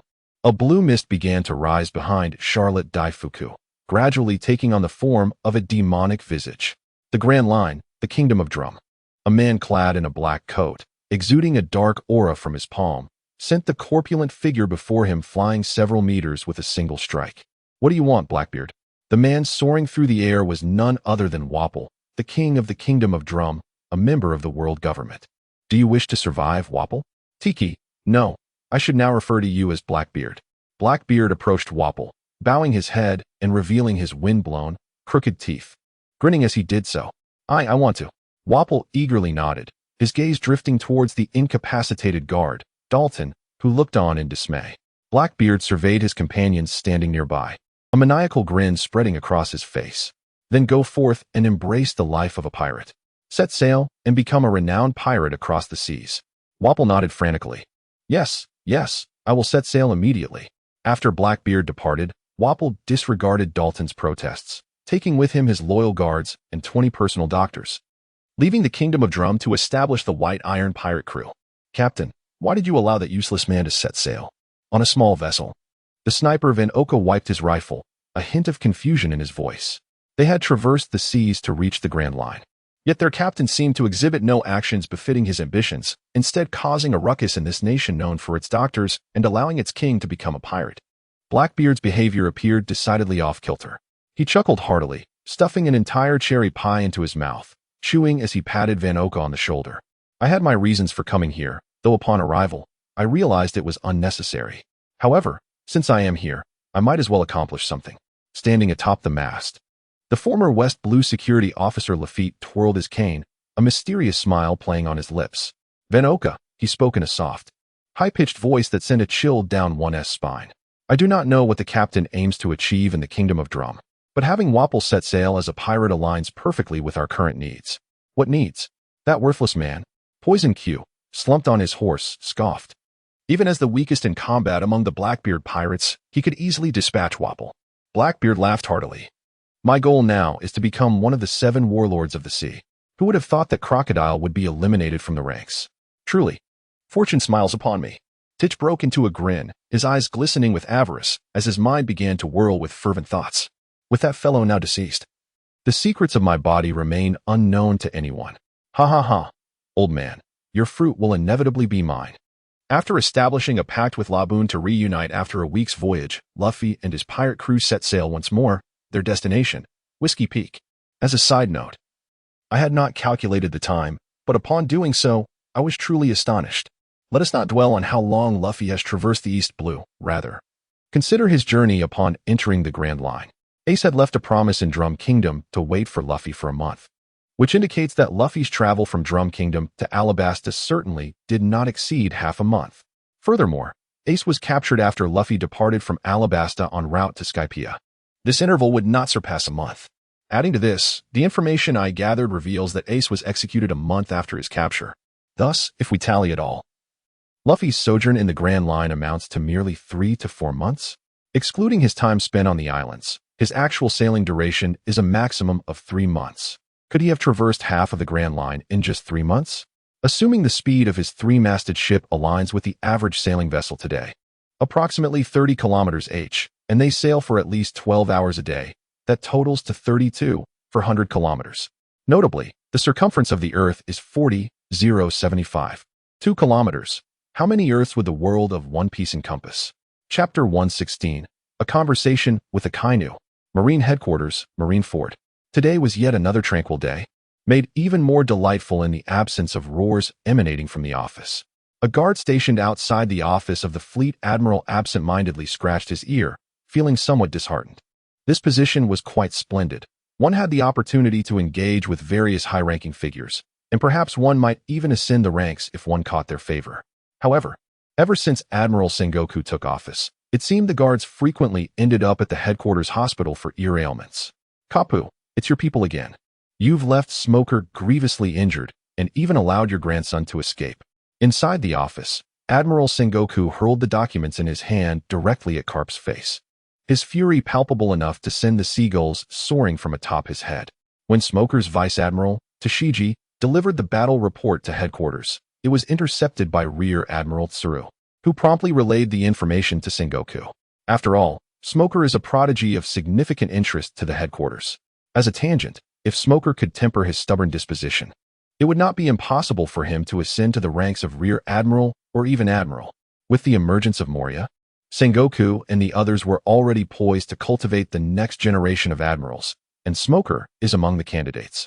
At present, this prodigious seed, having sustained grave injuries due to Carp's son and grandson, appears to have wavered in his convictions regarding justice. How could this fail to incite anger in Sengoku? Carp seems to grasp this reality, hence he can only force a smile while gathering the documents strewn across the floor. What is this?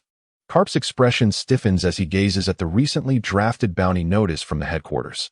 Straw Hat Kid, Luffy, bounty of 70 million berries. Straw Hat Pirates, the Smoothie Man, Arlita, bounty of 15 million berries.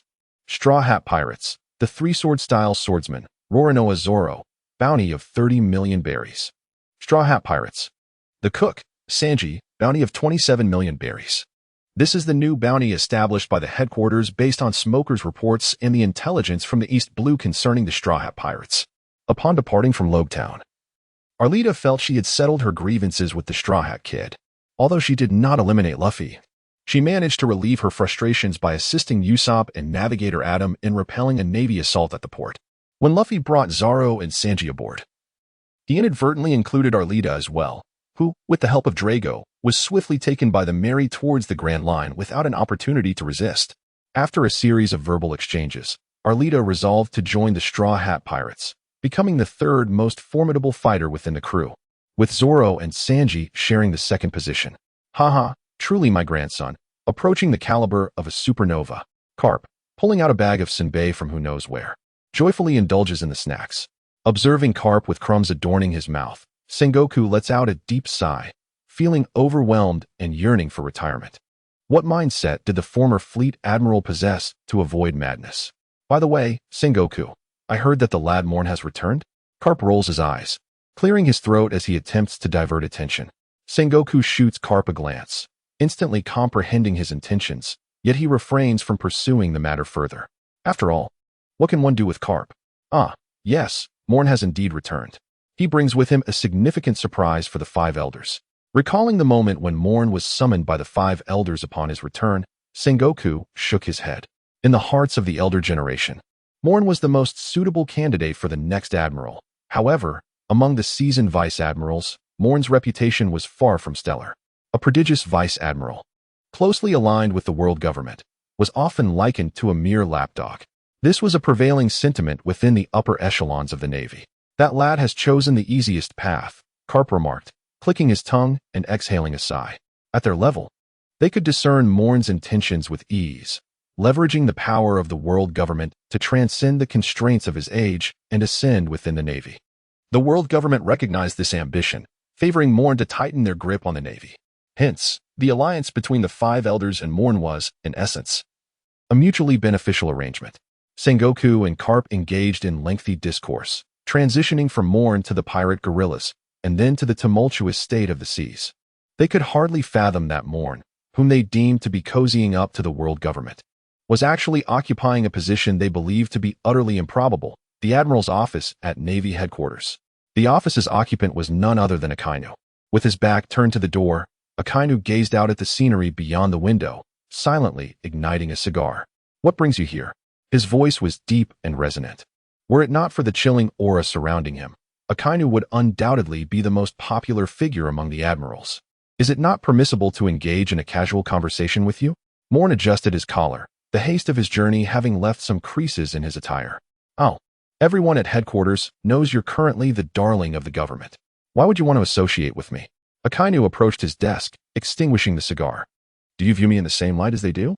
With a scornful smile gracing the corners of his mouth, Moen acknowledged that apart from the pirate guerrillas and the likes of Zephyr, Sengoku, and Garp, the only one with whom he shared a somewhat amicable relationship was the former superior, Admiral Weasel. He was acutely aware of the thoughts and murmurs swirling in the minds of others around him. When presented with Moen's inquiry, Akainu remained silent. Aren't you of the same ilk as I? Moen mused, lifting a teacup from the table, warming it for himself in a solitary manner. Heeding the government's directives and executing orders without hesitation, while cultivating an image of unwavering justice and impartiality, surely positions you as the most manageable admiral in the eyes of the world government, thus facilitating your ascent to the rank of fleet admiral, would it not? With a sudden intensity, Akainu's gaze sharpened, and a droplet of magma slipped from his fingertips, sizzling as it met the surface of the table. Is this why you have come here? Akainu's expression darkened. After all, the true motivations behind his actions were nebulous, yet he held steadfast to his belief in justice. Indifferent to the opinions of others, the Gorosei informed me that significant changes are on the horizon for the Navy. Moen seemingly disregarded Akainu's dismissive demeanor as he set down the teacup.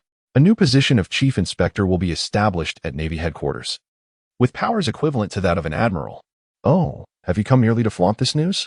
Akainu scoffed, suspecting that the world government had contrived this role to prevent Moen's premature promotion to admiral, fearing it might incite unrest. No, This position of chief inspector is designated for Sengoku. Moen's next words tightened Akainu's fists. The Gorosei Eye inquired if I would recommend a successor to the position of fleet admiral should Sengoku retire. My response was unequivocal. You, Akainu, Sakazuki. Chapter 117. What I say is indeed right. Admiral Akiji has been engulfed in distress of a profound nature, to the extent that he has not smiled in a considerable span of time. Even while dozing off in his office, his brow remained furrowed. Where have you run off to, little girl? Akiji mused as he pushed his bicycle along the streets of Marineford, acknowledging the passing sailors with mere nods. His thoughts inevitably drifted back 2 decades. Amidst the inferno, the little girl his dear friend valiantly protected had begun to doubt the justice of the Navy after witnessing Akainu bombard civilian vessels. Thus, Akiji had let her go. Since that moment, he had closely monitored her growth. She had wandered, begged, stolen, and betrayed. She had attempted nearly every means of survival, save for selling her body. Countless times, Akiji had yearned to appear before her and shield her with unwavering strength. After all, she was merely an orphan burdened by sin, and as a high-ranking admiral, he possessed the capability to protect her. Surely, the world government would not offend an admiral for the sake of a girl who might oppose them. Yet, he never acted upon this impulse. By the time he regained his composure, Robin had already veered off course. She no longer trusted anyone. Betrayal had become her very identity. Now donning a mask, the adult Robin had learned to survive fiercely even under the relentless pursuit of CP. The last tidbit of information Akiji possessed regarding Robin was her appearance in Alabasta, where she had allied herself with Crocodile. Alabasta, once Crocodile's territory, was a place where even CP dared not tread openly, allowing Robin a rare respite. After all, dealing with Crocodile, whose mind was solely preoccupied with ancient weaponry, was far simpler than evading the omnipresent CP. However, after Moen apprehended Crocodile, Akiji lost all trace of Robin. Little girl, was my decision to let you go ultimately right or wrong? After stowing his bicycle in its designated spot, Akiji removed the frog-shaped eye mask from his head, rubbing it softly before placing it into his suit pocket. Clack, clack, clack, the sound of high heels echoed in Akiji's ears. Turning his head, he glimpsed a blonde beauty in a Navy third-class uniform, smiling as she entered the Admiral's office building with a stack of documents in her arms. That was Akainu's office. That rascal Sakazuki has even enlisted a new recruit? The voice of Akiji was not particularly quiet, and the golden-haired beauty easily heard him. When she turned to see Akiji, her gaze flickered momentarily, though regrettably, this fleeting stir was concealed behind the golden-rimmed glasses she wore.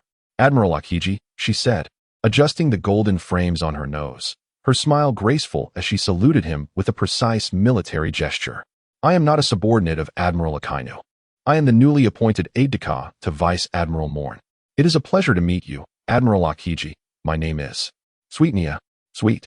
Akiji raised an eyebrow, nodded at Nia, and then turned to enter his office building.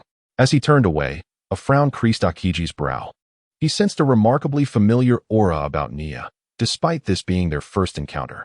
Watching him disappear from her sight, Nia adjusted her glasses, a faint smile gracing her lips, before clutching the documents in her hands and turning to enter Akainu's office. Inside Akiji's office, he reclined in his chair, his tightly shut eyes failing to quell the chaotic thoughts racing through his mind. That Nia, there is something amiss. After a lengthy pause, he exhaled a cold breath, his demeanor shifting from nonchalance to seriousness. If the aura he sensed was indeed accurate, then this Nia must be someone he knew well, very well. In Akainu's office, upon hearing Moen's words, Sakazuki was visibly taken aback for several seconds. Why? Akainu inquired. Among the admirals at Marine headquarters, the one closest to Moen should logically be Kizaru, or at the very least, Akiji, known for his approachable nature. Sakazuki, being well acquainted with his own affairs, understood that aside from the Hawks, no one in headquarters wished to associate with him. Even the Hawks were cautious when on missions with him. Now, the Marshal's recommendation had surprisingly included him. Sakazuki found himself at a loss, though he did not doubt Moen's words. At their rank, dishonesty was beneath them. There is no particular reason, Moen replied, caressing the rim of his teacup, his smile unwavering.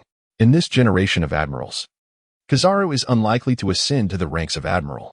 Sengoku is clearly a dove, and he will favor Akiji for the position. Your views may align with the government's sentiments, yet the Marshal must consider the opinions of his predecessor. Indeed, Sakazuki was quite forthright.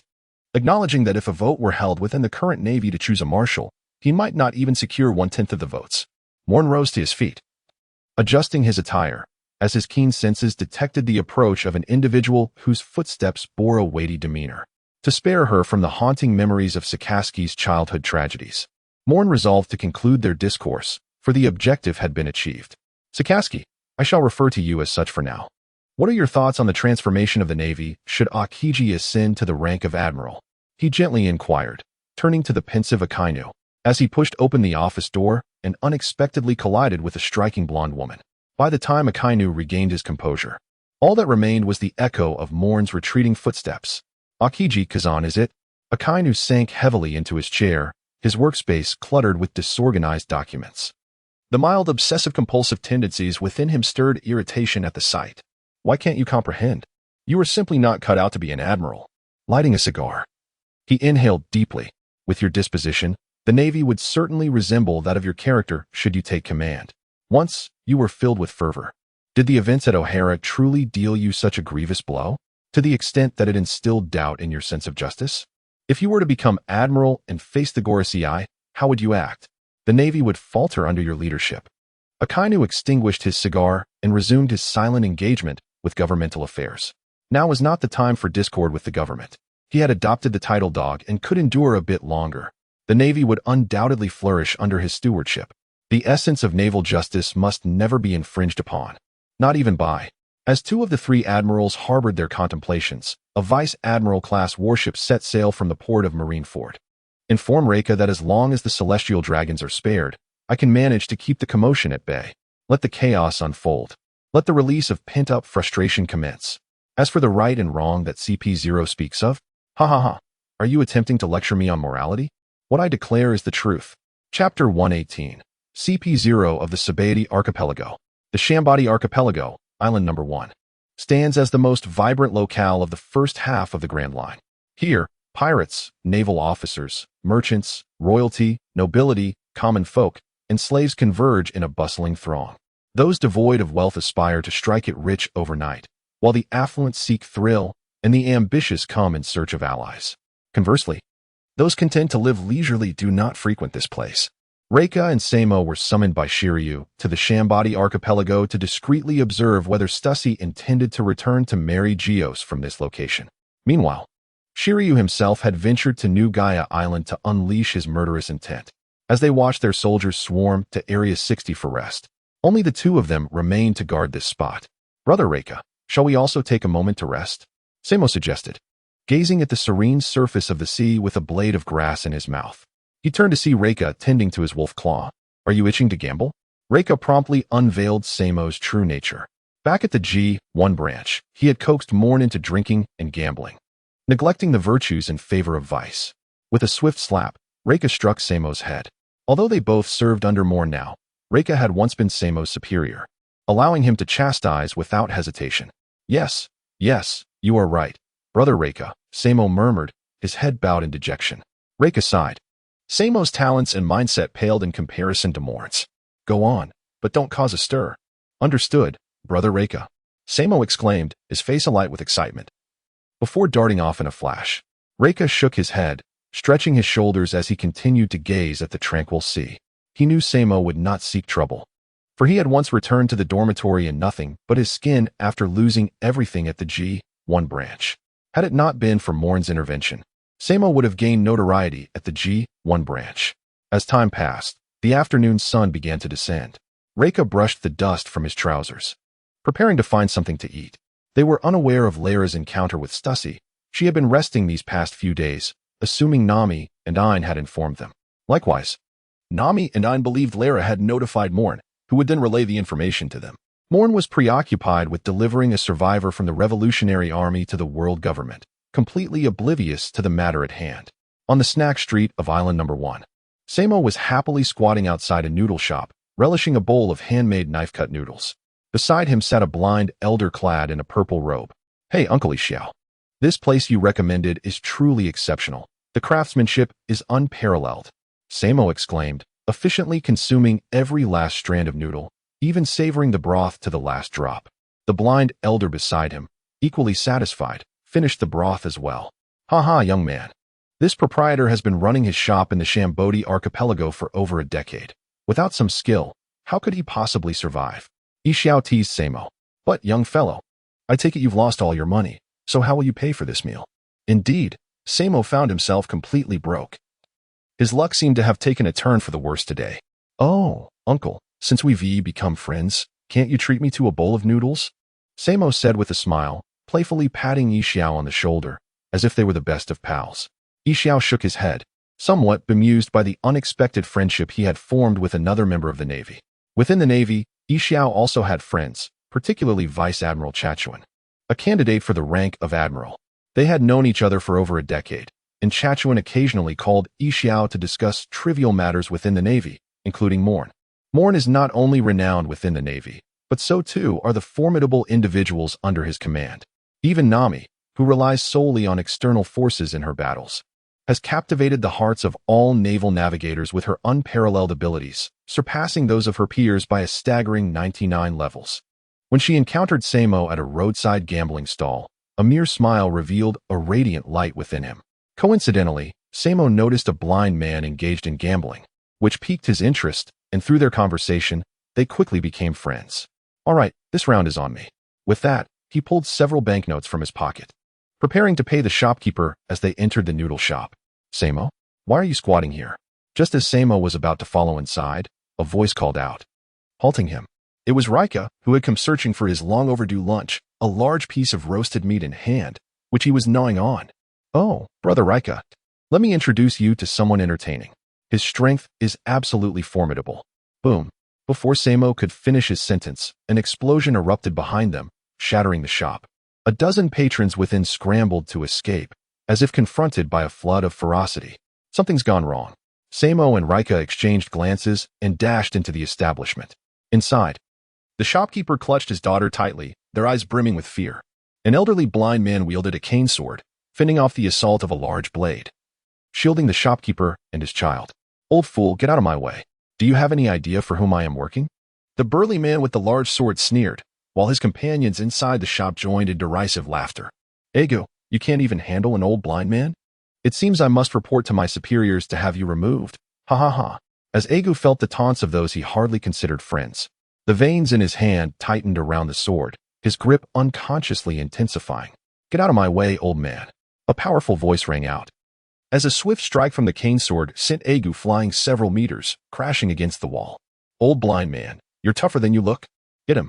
Witnessing Egu being sent flying, the previously mocking individuals drew their weapons and began to attack, with two transforming into a wild boar and a viper.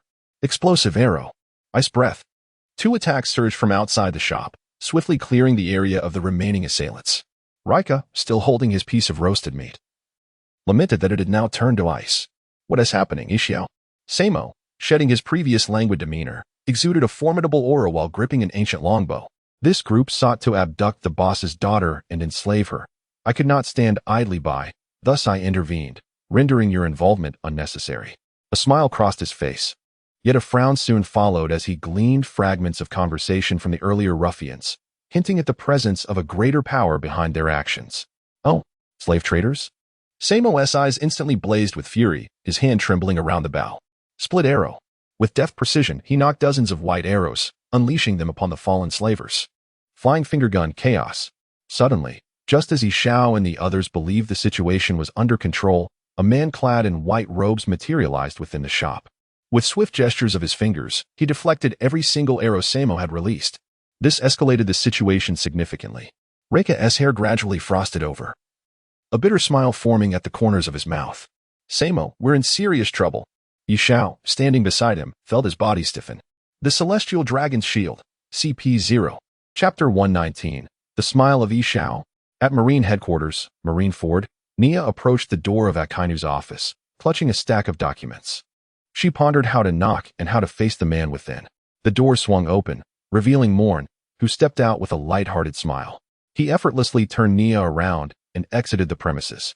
If one is unprepared, it matters not. As they walked through the silent corridor, Moen's tone remained relaxed, as if engaged in casual conversation. You think I'm like you? Remember, I carry a bounty of 79 million as I arrived at Marine Headquarters. Nia cast a glance at Moen, exuding an air of captivating charm. Indeed, Naya is none other than Nico Robin. After the revelry in Happy Street, Moen was not the type to shirk responsibility. He devised a clever ruse to allow Robin to appear openly before the public. Firstly, apart from those entrenched in the dark underbelly of society, only a handful of individuals, including her devoted followers and the ever-watchful Akiji, could recognize Robin's true visage. The personnel from the Navy headquarters might not even recognize her at first glance. Following the transformation from the high-dimensional cube, Robin's sun-kissed complexion had been replaced with the delicate skin of a pampered princess, enhanced further by the hair dye Moen had arranged for her. Even her most ardent supporters would likely be unable to identify her. Secondly, Moen harbored concerns that Akiji might uncover Robin's identity upon entering the Navy, thus implementing an additional safeguard. By chance, during the destruction of Happy Street, Moen encountered a user of the chameleon fruit who appeared to be affiliated with CP0. After vanquishing that individual, Moen surmised that the fruit could prove useful and carefully extracted it using the Sword of Light's protective seal. Just a day prior, Moen infiltrated the Navy's Scientific Research Division and located Vegapunk. Although Vegapunk had little grasp of integrating Paramecia-type devil fruits into objects, he found the process for Zoan-type fruits to be relatively straightforward. Consequently, a pair of glasses imbued with hypnotic capabilities was freshly crafted. Under the alias Sweet Naya, Robin entered the Navy, holding the rank of private, directly under Moen's subordinate officers. Master Moen, Reika has just sent a communication. It seems they have encountered some trouble. Robin whispered to Moen as she produced a transponder snail. Moen furrowed his brow, suddenly realizing he had forgotten to inform Reika that Stussy was no longer a concern. What could possibly trouble them, given their formidable strength? He hastily returned to his office and, upon sitting in his chair, inquired what transpired. They encountered CP0 in the Chambadi Islands. Robin's expression turned slightly enigmatic. She sensed a peculiar connection between the man before her and CP0. CP0?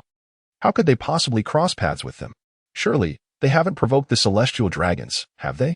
Moen raised an eyebrow, seemingly unconcerned. That is hardly the case. Robin adjusted her glasses, suggesting that there had been a dispute between Admiral Sabo and CP0, and since that particular CP0 was in the service of the celestial dragons, well, let us proceed to the Sabaody archipelago. Moen chuckled lightly, pondering how to orchestrate the downfall of the world government. My contributions render any promotion unattainable. However, withholding recognition is equally untenable. I shall create a bit of chaos for them to contend with, thereby balancing my merits and demerits. Inform Reika that as long as the celestial dragons remain unharmed, I can ensure their safety amidst any uproar. Let the tumult unfold. They must have pent-up grievances to express during this period. And as for CP0, their moral standing is irrelevant. My words hold authority, and my allies are deemed righteous.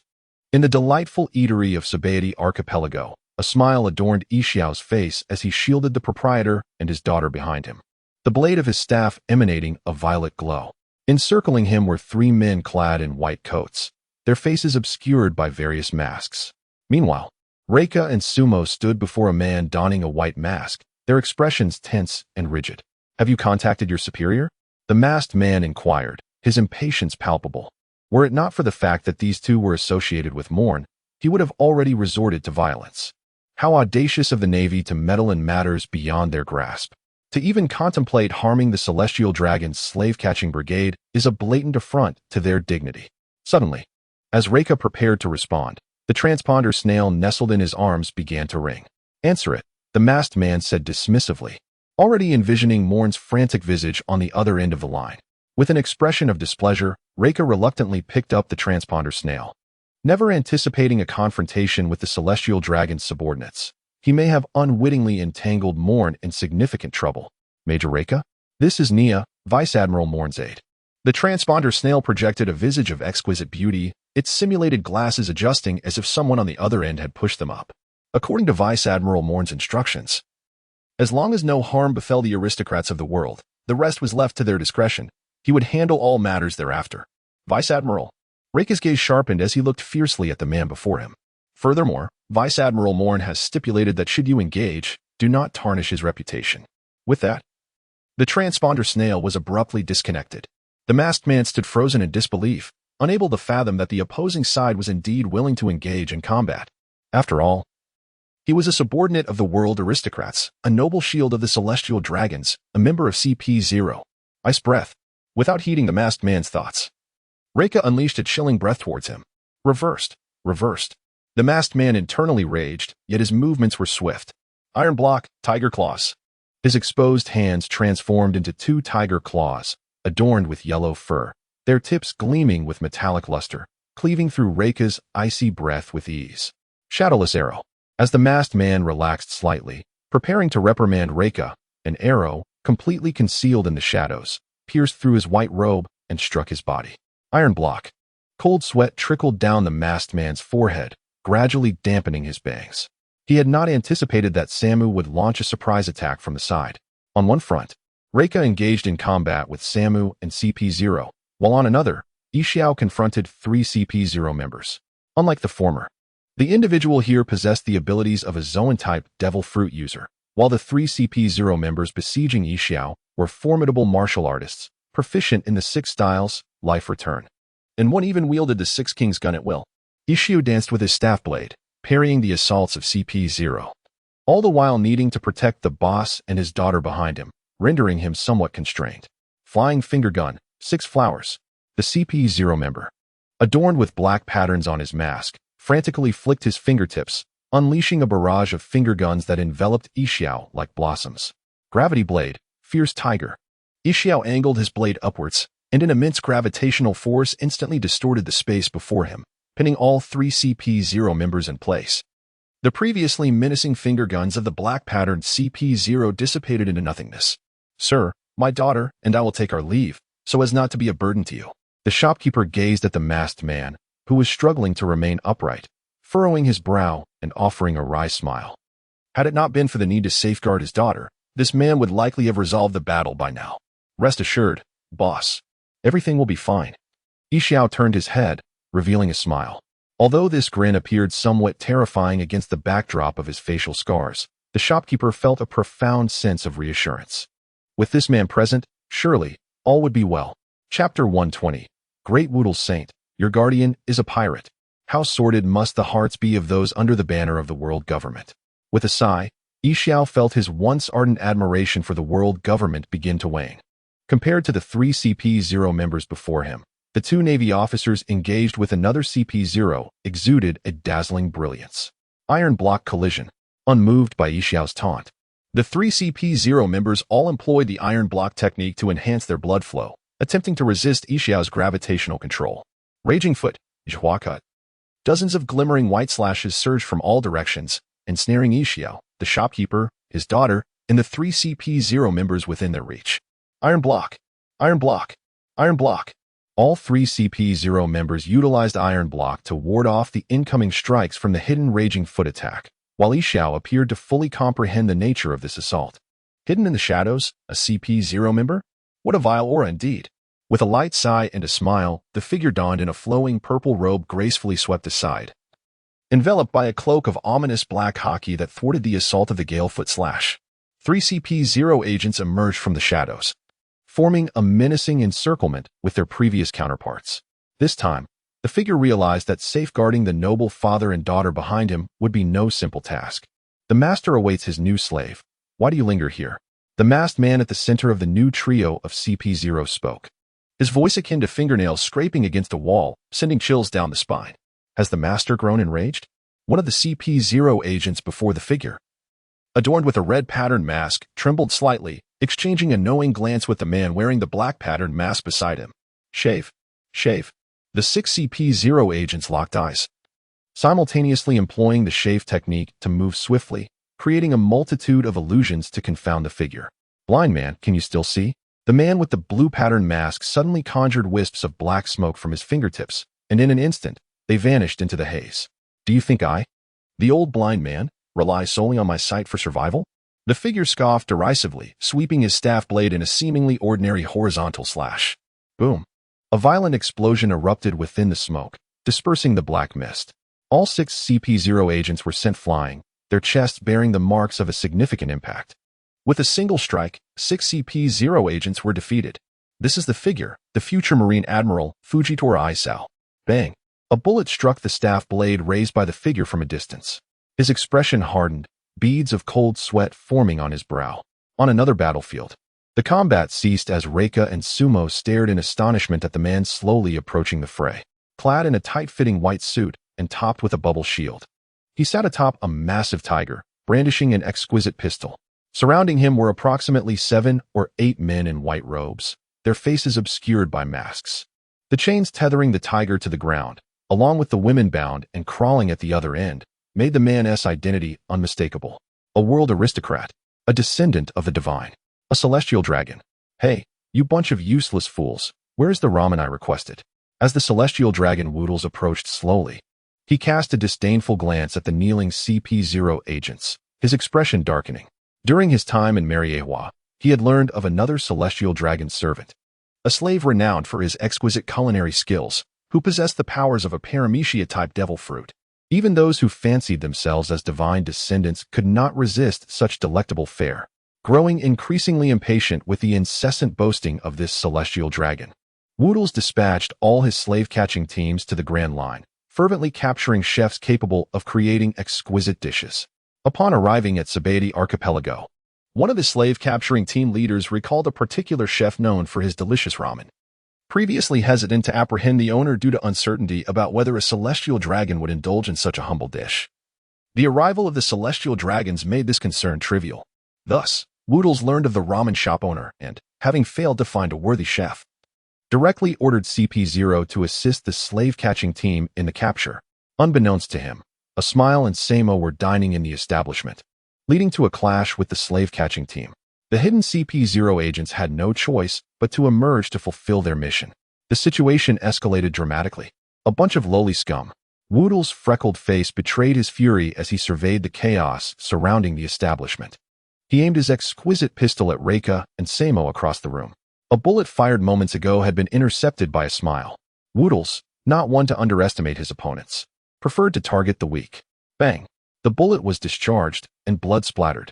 Samo, clutching his shoulder, fell to the ground, his complexion paling as his longbow vanished from his grasp. It was a sea-prism stone bullet. Celestial Dragon. "We are the Navy." Reika immediately positioned himself protectively in front of Samo, bowing deeply to Woodles. His teeth clenched, brows furrowed in defiance. "The Navy?"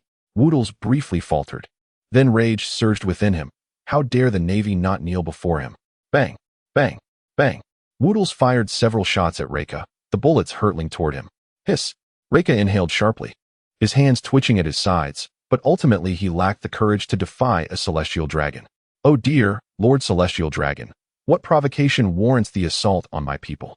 Suddenly, an overwhelming brilliance illuminated the air as hundreds of golden light projectiles erupted forth, scattering Woodles' sea-prism stone bullets. The ensuing explosion rendered the CP0 agents surrounding a Smile, Reika, and Samo utterly defenseless. "WH. Who goes there?"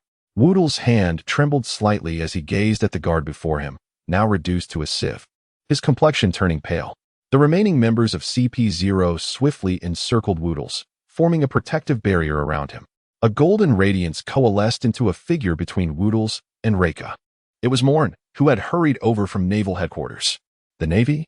Upon observing the uniform adorning Moen, Woodles' body quivered with indignation. When did a mere Navy officer dare to act so brazenly before the illustrious Celestial Dragons? "Oh dear, esteemed Celestial Dragon. Why have you chosen to employ a few pirates as your guards?" Moen suddenly performed a gentlemanly gesture towards Woodles, addressing him with an expression of profound astonishment. "The guards of the Holy One are all CP0. You despicable commoner." Woodles' voice gradually ascended to a shrill pitch, only to abruptly vanish as if his throat had been constricted.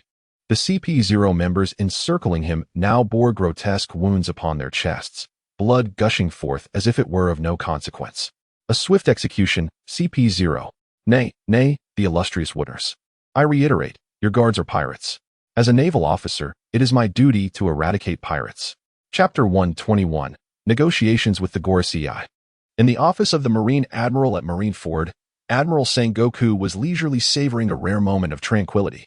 Due to the presence of the General Staff, he was compelled to address matters of urgency and significance concerning the Navy's operations at sea. Even so, he found himself inundated with a plethora of affairs daily. Having finally cleared the backlog of documents accumulated over the past few days, Sengoku felt a sense of delight swelling within him. Sipping delicately from his concealed stash of tea, his aged visage beamed with joy. Damn that carp, ruining my tea. Reflecting on the tea he had suffered carp to recklessly consume, Sengoku felt a twinge of heartache. Suddenly, a resounding crash startled Sengoku, causing him to jump and spill tea all over his trousers. What in the world? He turned to see a soldier stumbling into his office, his expression fraught with distress. Admiral, Admiral, this is dire. The celestial dragons have been attacked. The soldier gulped, terror evident in his eyes. The celestial dragons? Sengoku furrowed his brow, discreetly glancing at the pristine white din mushy on his desk. It remained silent. As a soldier, one must remain composed. What has transpired? Sengoku attempted to reassure the visibly shaken soldier. The soldier gulped again, gradually regaining his composure, but confusion lingered on his face. It was Vice Admiral Moen. He has slain all the celestial dragons guards at Sabaody Archipelago, claiming the celestial dragons have misjudged their allies, employing pirates as protectors, and that he is merely aiding them in eliminating threats. Outrageous. A roar reverberated through the Marine headquarters, causing the three admirals and their offices to exchange bewildered glances towards the direction of the admiral's office. That rascal! Sengoku hastily emerged from behind his desk, disregarding the tea stains on his trousers. Immediately, contact Moen. Instruct him to cease all acts of aggression against the celestial dragons. I shall dispatch Kazuru at once. Yes, Admiral. The guard fled in a frantic manner, feeling that if he lingered any longer, he might be torn apart by the marshal. As he watched the guard depart, Sengoku, somewhat exasperated, changed into a fresh pair of trousers in the lounge of his office and then sat down in contemplation. It defied logic. How could the celestial dragons be offended when it was our navy that first received the news? Sengoku felt a sense of frustration. There was a time when he, as a general, had once catered to the whims of the celestial dragons. Yet, on every previous occasion, it was the CP organization that conveyed the news to the government, which was then relayed to the navy by the elders. Why, then, did the navy receive the information first this time, while the world government remained utterly silent? Could it be that the elders were reluctant to penalize Moen? After much contemplation, Sengoku could only arrive at this rather improbable conclusion. In the eyes of the five elders, Moen's significance far surpasses that of a mere affronted celestial dragon. What, pray tell, have you done for the world government? Gazing at the now empty teacup, Sengoku found himself, for the first time, somewhat vexed by Moen's audacity. In the archipelago of Sabaody, a band of unruly pirates felt the once temperate climate of the islands turn as frigid as that of Winter Island. Amidst the ruins, a celestial dragon, adorned with a bubble helmet, was so terrified that he collapsed to the ground, his guards lying lifeless and scattered around him. The architect of this chaos, Marine Colonel Moen, was currently in communication with his superior. Yes, understood. I shall manage it, Admiral. Moen placed the telephone bug down, a faint and enigmatic smile gracing his visage. The urgent call he had just received was from the Supreme Commander of the three armies, Steelbone Kong, who resided far away in Marineford. The essence of Kong's communication was clear. The celestial dragons must not be subjected to even the slightest affront. Otherwise, even if Moen were a favored individual before the elders, mercy would be out of the question. Moen's stance, however, was unyielding. He only sought to target CP0, expressing indifference towards all else. Upon relaying Moen's sentiments to the elders, they responded with a singular phrase, "This shall not occur again."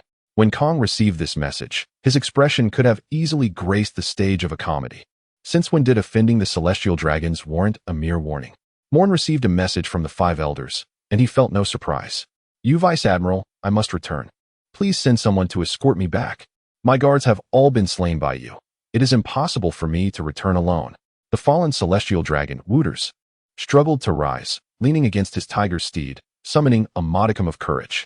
The arrogance that once filled his being had now transformed into fear. Indeed, the gruesome scene surrounding him made this pampered celestial dragon realize that the youth before him truly had the capability to end his life. How could one of his noble lineage perish at the hands of a mere commoner?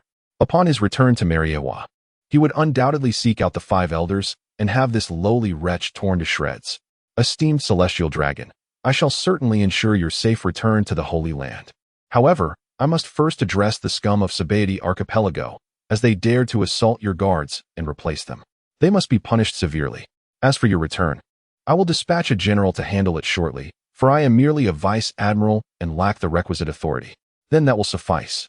You may proceed with your tasks. Wooters opened his mouth but said nothing further, merely waving his hand before tightening his grip on the slave chain attached to his tiger steed. Moen cast a profound glance at the group of slaves behind Waddell, their eyes devoid of any spark, resembling mere walking corpses. The significance of salvation had faded entirely. Perhaps it was best to overlook it, for attempting to further deceive the 5 Elder Stars might lead to disastrous consequences. Moen sighed inwardly and turned to look at Reika, who had already extracted the hailstone bullets from Samo. Take that fellow and the ones you are protecting and swiftly distance yourselves from this area. Moen cast a knowing glance at Reika, who instantly understood due to their years of companionship. For reasons unknown, the world government was reluctant to punish Moen through CP0. Yet Moen had to provide an avenue for the world government to save face.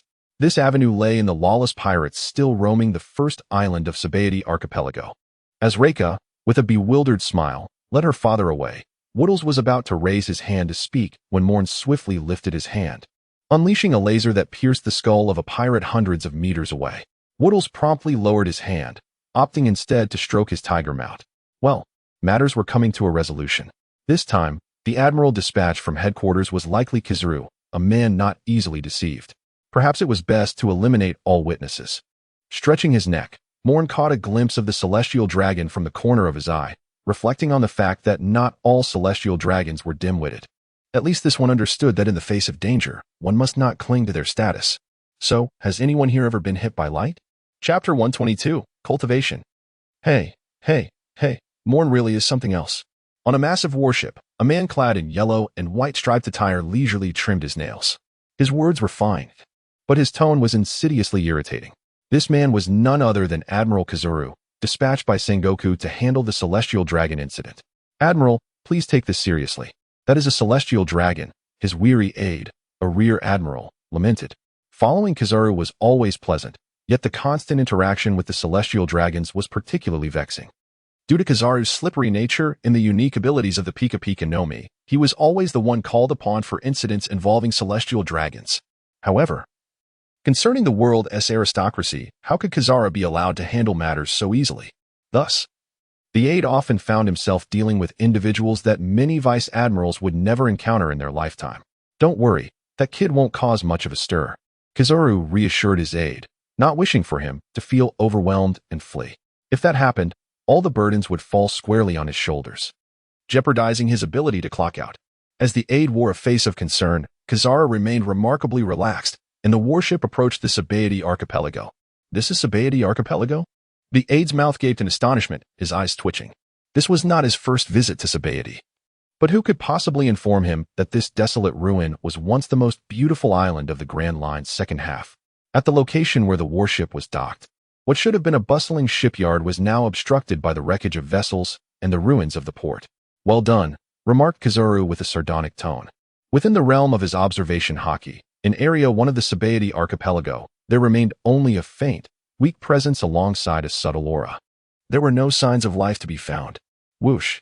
Ignoring the words his aide was about to utter, Kizaru transformed into a beam of golden light and departed from the warship. Admiral, the aide seemed to say something behind him, but Kizaru, now a mere flash of light, was oblivious to it. Very well, Admiral Kizaru, I entrust the esteemed Lord Woodles to your care. Observing the smiling Moen before him, Kizaru also curved his lips into a smile, one that would cause a child to weep. Rest assured, I shall safely escort the esteemed Celestial Dragon back to the Holy Land. I did not anticipate that CP0 would be overwhelmed by pirates. It truly is perilous. As he watched the exchange of a handshake between an admiral and a vice admiral, Woodles opened his mouth, but refrained from speaking. Given that he was surrounded by only a few useless slaves and lacked proper guards, it was wise to avoid inciting the ire of the Navy. Once Woodles, accompanied by his slaves, returned to the port with Kizaru, he hurriedly boarded the warship, seemingly indifferent to the surrounding ruins. At the junction of Area 2 and Area 1, Reika tended to Sabo's wounds. As a Zoan-type devil fruit user, he possessed commendable healing abilities. However, Sabo did not, necessitating thorough treatment to prevent any lingering injuries that might affect him in the future. All set, observed Moen as he strolled in with his hands casually tucked into his pockets, prompting Robin, who had been waiting in Area 2, to roll her eyes. She had witnessed firsthand how several of those light projectiles from the Yada no Kagami narrowly missed the celestial dragon's body. This explained the unusual tranquility of the celestial dragon. Ha ha ha, Moen chuckled, his gaze shifting to the figure of Jiuyue standing behind the crowd. The shopkeeper and his daughter had already been escorted aboard the warship by Robin, who had arranged for them to work in the Navy headquarters cafeteria. The shopkeeper and his daughter readily agreed. And you must be the wandering warrior, Mr. Jiuyue. A pleasure to make your acquaintance, Moen remarked, observing the deep scar that pierced through Jiuyue's eyes, and he couldn't help but express his admiration. It was a testament to Jiuyue's resolve. Blinding himself to avoid witnessing the world's filth, he chose to preserve justice within his heart. A staff blade has accompanied him on a journey spanning countless miles, adorned solely in a violet robe paired with a cloak. What a noble individual he is. A beacon of light amidst the treacherous world of pirates, where malevolence reigns supreme. I am unworthy of such titles. The wandering swordsman Ishao humbly greets you.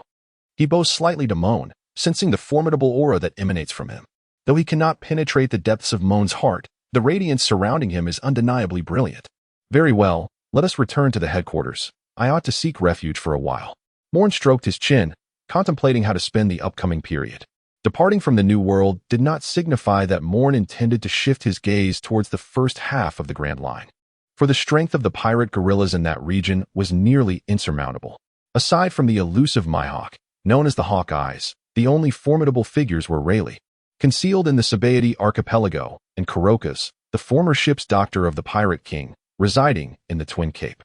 Very well, Captain, Robin nodded, completely disregarding the peculiar glances exchanged between Reika and Samo. The two shared a knowing look, an unspoken thought blossoming in their minds. Something was amiss. In the doldrums, Sokasamo Island awaited.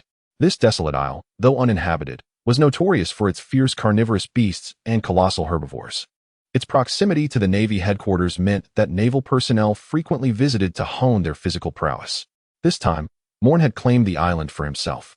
For a month, no one was permitted to approach Sokasamo Island, as Moen, accompanied by Nami, Ain, and Robin, arrived for intensive training. Nami and Robin possessed only a rudimentary understanding of hockey, while Ain served as their instructor. Moen's words were entirely aimed at honing his mastery over his own powers. Due to the consecutive draws he had made, his strength surged dramatically. Now, in addition to his previous skills, which he had mastered with great proficiency, the newly acquired or upgraded abilities required substantial practice. For instance, the Jiuyue explosive flame, which once merely reflected the surface temperature of the sun at a mere 6,000 degrees Celsius, failed to showcase its true potency. However, following its evolution, the Jiuyue explosive flame transformed into an astonishing temperature of 60,000 degrees Celsius. Such an appalling degree of heat is impossible to replicate elsewhere. The Jiuyue explosive flame. Witnessing a vividly lifelike, three-legged Jiuyue evaporating a vast expanse of seawater, he observed the charred remains of fish left on the ground, while the reversed seawater swirled into a vortex. Moen could only silently exclaim that the multicolored skills were exceedingly overpowered. This technique, it seems, would be beyond even the formidable Whitebeard, known as the strongest man in the world, to withstand. Chapter 123, Training Beneath the Sea. A fierce roar erupted from the island, shaking the very surface of the ocean. A graceful figure darted through the forest, pursued by a beast akin to a lion. Unlike the regal lion, this creature possessed two heads, its eyes gleaming not with the dignity of a king, but rather exuding a blood-red aura of lethal intent. What an unfortunate predicament. Nami's complexion paled slightly as she gripped her weather staff tightly, employing the sixth form, shave, with relentless precision. Today marked the fourth day since they arrived on this island. On the very first day, Moen had entrusted them to Ain, who implemented a hands-off approach to their training. This method was inspired by her former mentor, Zephyr. The elite training camp of the Navy featured a program that entailed a month-long survival training on a deserted island. Due to her late entry into the elite training camp, Moen had not participated in this training. Ain, as Zephyr's favored disciple, naturally knew how to train Nami and Robin. Although she was unaware of Robin's true identity, the aura of belonging to the same kin instilled a sense of trust in Ain towards Robin. Once they ventured into the jungle, Ain vanished, only reappearing when the two reached a training impasse or encountered peril, leaving all other matters to Nami and Robin to handle alone. How could that two-headed lion emerge from the heart of the volcano? Nami muttered, her feet never faltering in their pace. It was impossible for Ain to come to her aid at this moment, as she was busy imparting the techniques of observation hockey to Robin. Nami had ventured out in search of sustenance, yet for reasons unknown, she had caught the attention of the island's mightiest predator, the two-headed lion. The stormy weather loomed ominously.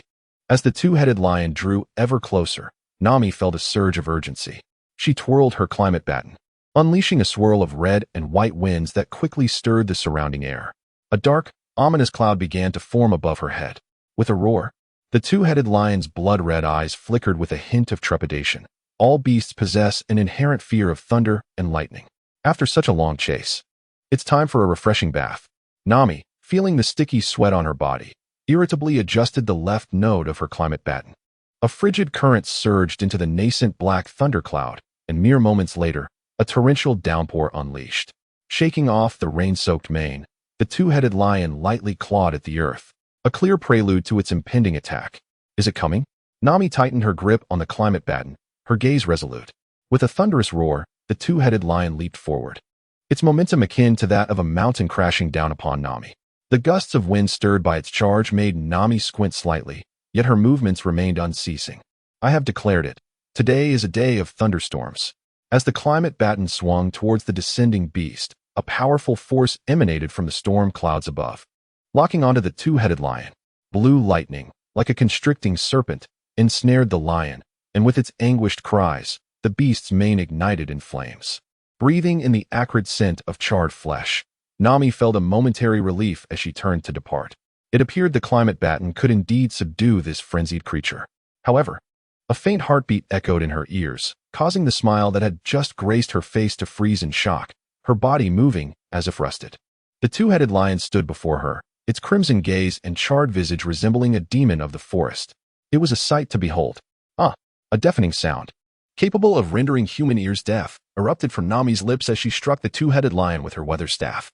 However, it appeared to inflict little pain. You scoundrel! Nami huffed, attempting to use Jeppo to escape. Yet, the two-headed lion swiftly swung its tail, landing a direct blow to her waist. Boom! Nami was flung several meters away, crashing into a massive tree. After breaking numerous branches, she fell to the ground. Ouch! She gasped, clutching her abdomen as blood poured from her mouth. She could feel the severe damage to her internal organs and ribs. Otherwise, she would have had the strength to flee. Moen, aren't you coming to rescue me? As the two-headed lion approached menacingly, a flicker of despair crossed Nami's eyes, and she found herself blaming Moen, who had brought her here yet remained indifferent. Forget it. I shall rely on myself. Struggling to rise, Nami recalled the man who had plunged into the sea 2 days prior, vanishing without a trace, and sighed inwardly. Thankfully, the weather staff's attacks did not require her physical strength. Trembling, she raised the staff once more, conjuring a lightning storm.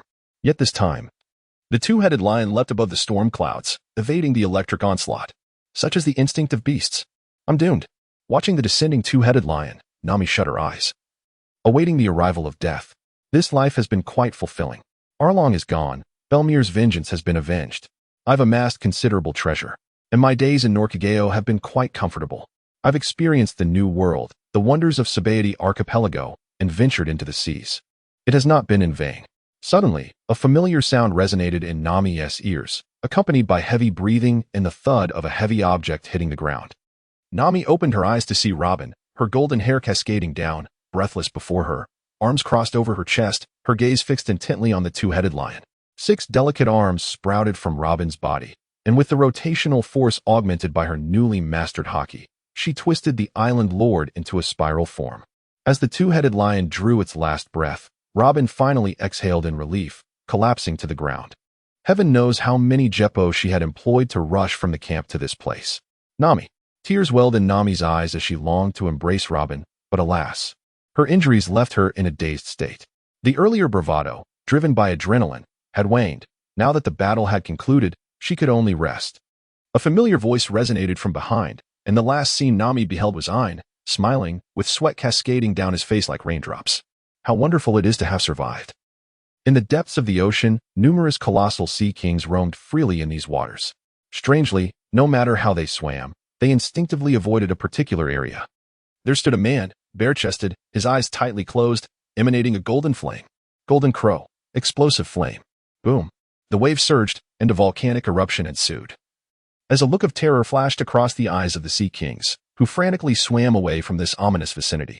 In less than a minute, the water surrounding the man had evaporated entirely, and the incoming tide created a powerful whirlpool that drew in all the Sea Kings that had yet to escape, grinding them to pieces.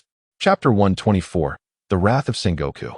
At the Holy Land of Marineford, the 5 elders gazed at the enraged man before them, their expressions a mix of discomfort and disdain. We must ensure that this rear admiral is eliminated. No, no, do not kill him. Bring him here instead. I shall make him my slave. St. Woodles, upon returning to Marineford, came directly here, eager to see the Navy officer who had disregarded him receive the most brutal punishment. St. Woodles, please refrain from causing such a commotion here, the swordsman among the 5 elders said, crossing his arms and smirking coldly. You wish to turn that rear admiral into your slave? Why not have your guards capture one of the 4 emperors to serve you instead? That young man is our most formidable weapon in the Navy. Suppress your ambitions and return to Panga City. Confronted with the swordsman's unabashed contempt, St. Woodles revealed his true character. He opened his mouth to speak but ultimately left in disgrace.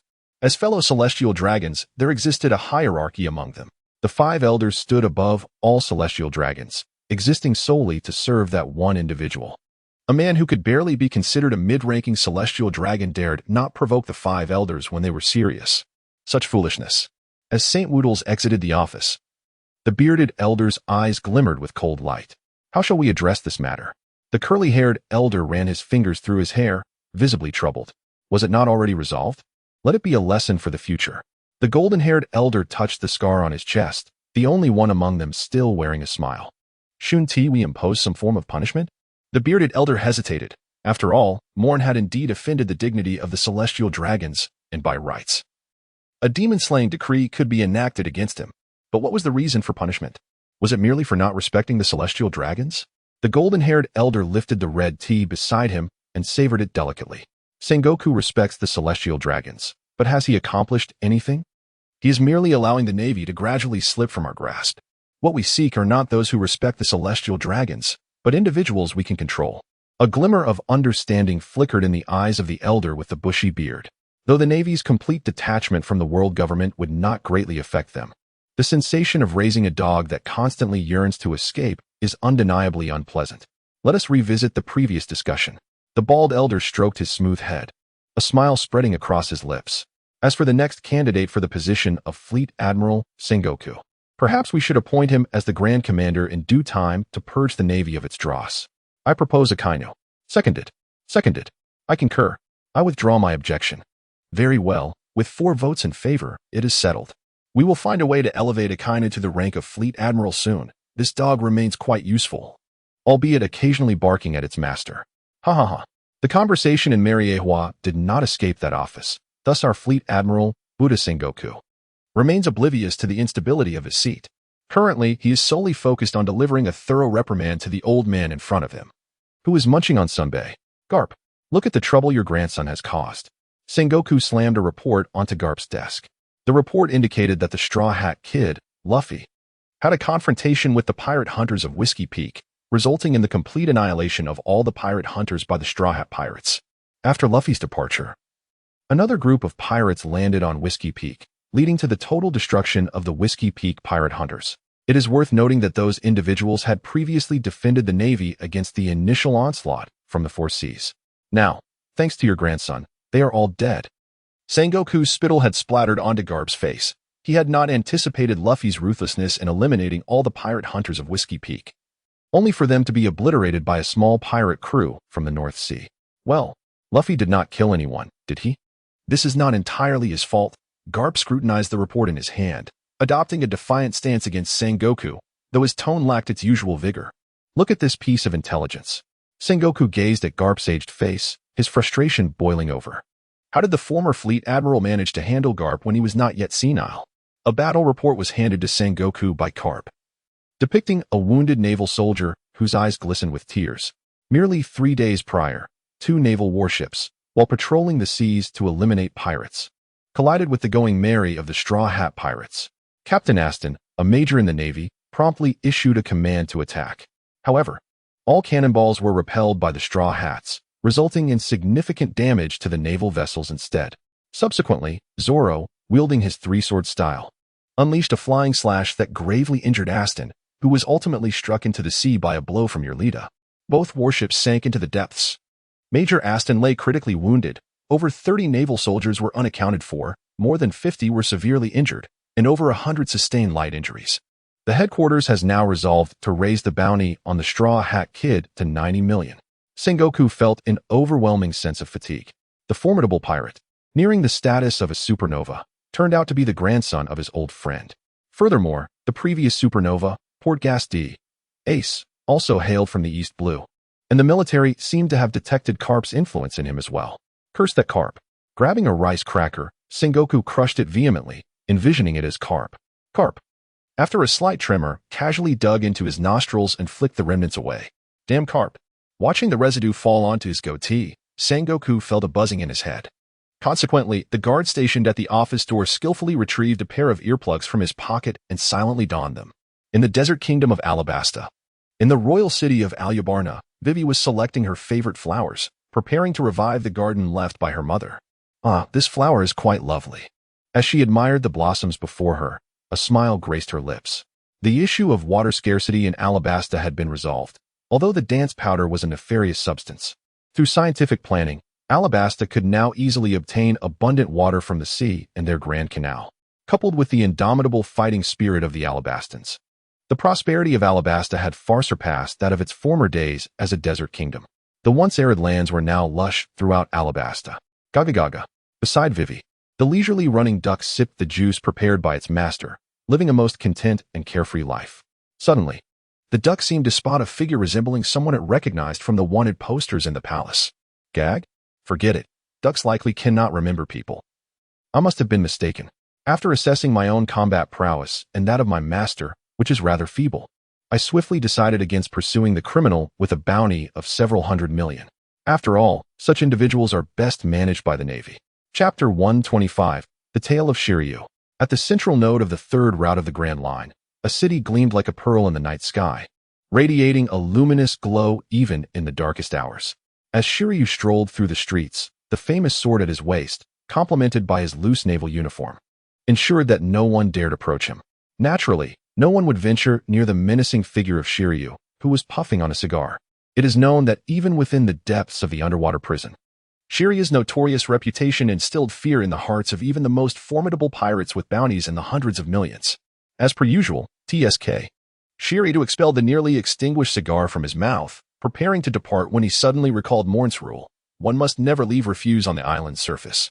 Given that much of this world consists of ocean, island resources are exceedingly scarce, particularly those suitable for habitation, thus necessitating the preservation of the island's environment. What a hassle! Although Jiuyue felt that Moen must have lost his wits to establish such a rule, he nonetheless complied. Uncle, one must not litter. Just as Jiuyue was about to turn and retrieve the cigarette, but he noticed a little girl with a bun hairstyle, earnestly picking up the discarded butt and, without a hint of disgust, placing it into her small pocket. Upon seeing Jiuyue turn around, the girl, with a serious demeanor, began to lecture him as if she were a miniature adult. Jiuyue remained silent, perplexed as to why this fierce-looking man did not intimidate this child, who could not have been more than 10 years old. Uncle must understand. Lena, let us depart. At that moment, the girl's father, who had been purchasing something at a nearby stall, visibly changed his expression and subtly bowed to Jiuyue, attempting to lead his daughter away. Observing the girl, who was proudly showcasing her accomplishment to her father, Jiuyue absent-mindedly stroked his head and extracted another cigar from his pocket, reigniting it. How dull. The name of this island is Siddle, and the city upon it is known as the Kingdom of Siddle. This is Jiuyue's homeland. He resided on this island for a full 15 years, until events transpired at the age of 15 that compelled him to leave and ultimately join the Navy, becoming the chief warden of the underwater prison. Get lost. Move aside. You rabble. Do you not know where you are? This is the esteemed Kingdom of Siddle, a member of the world government.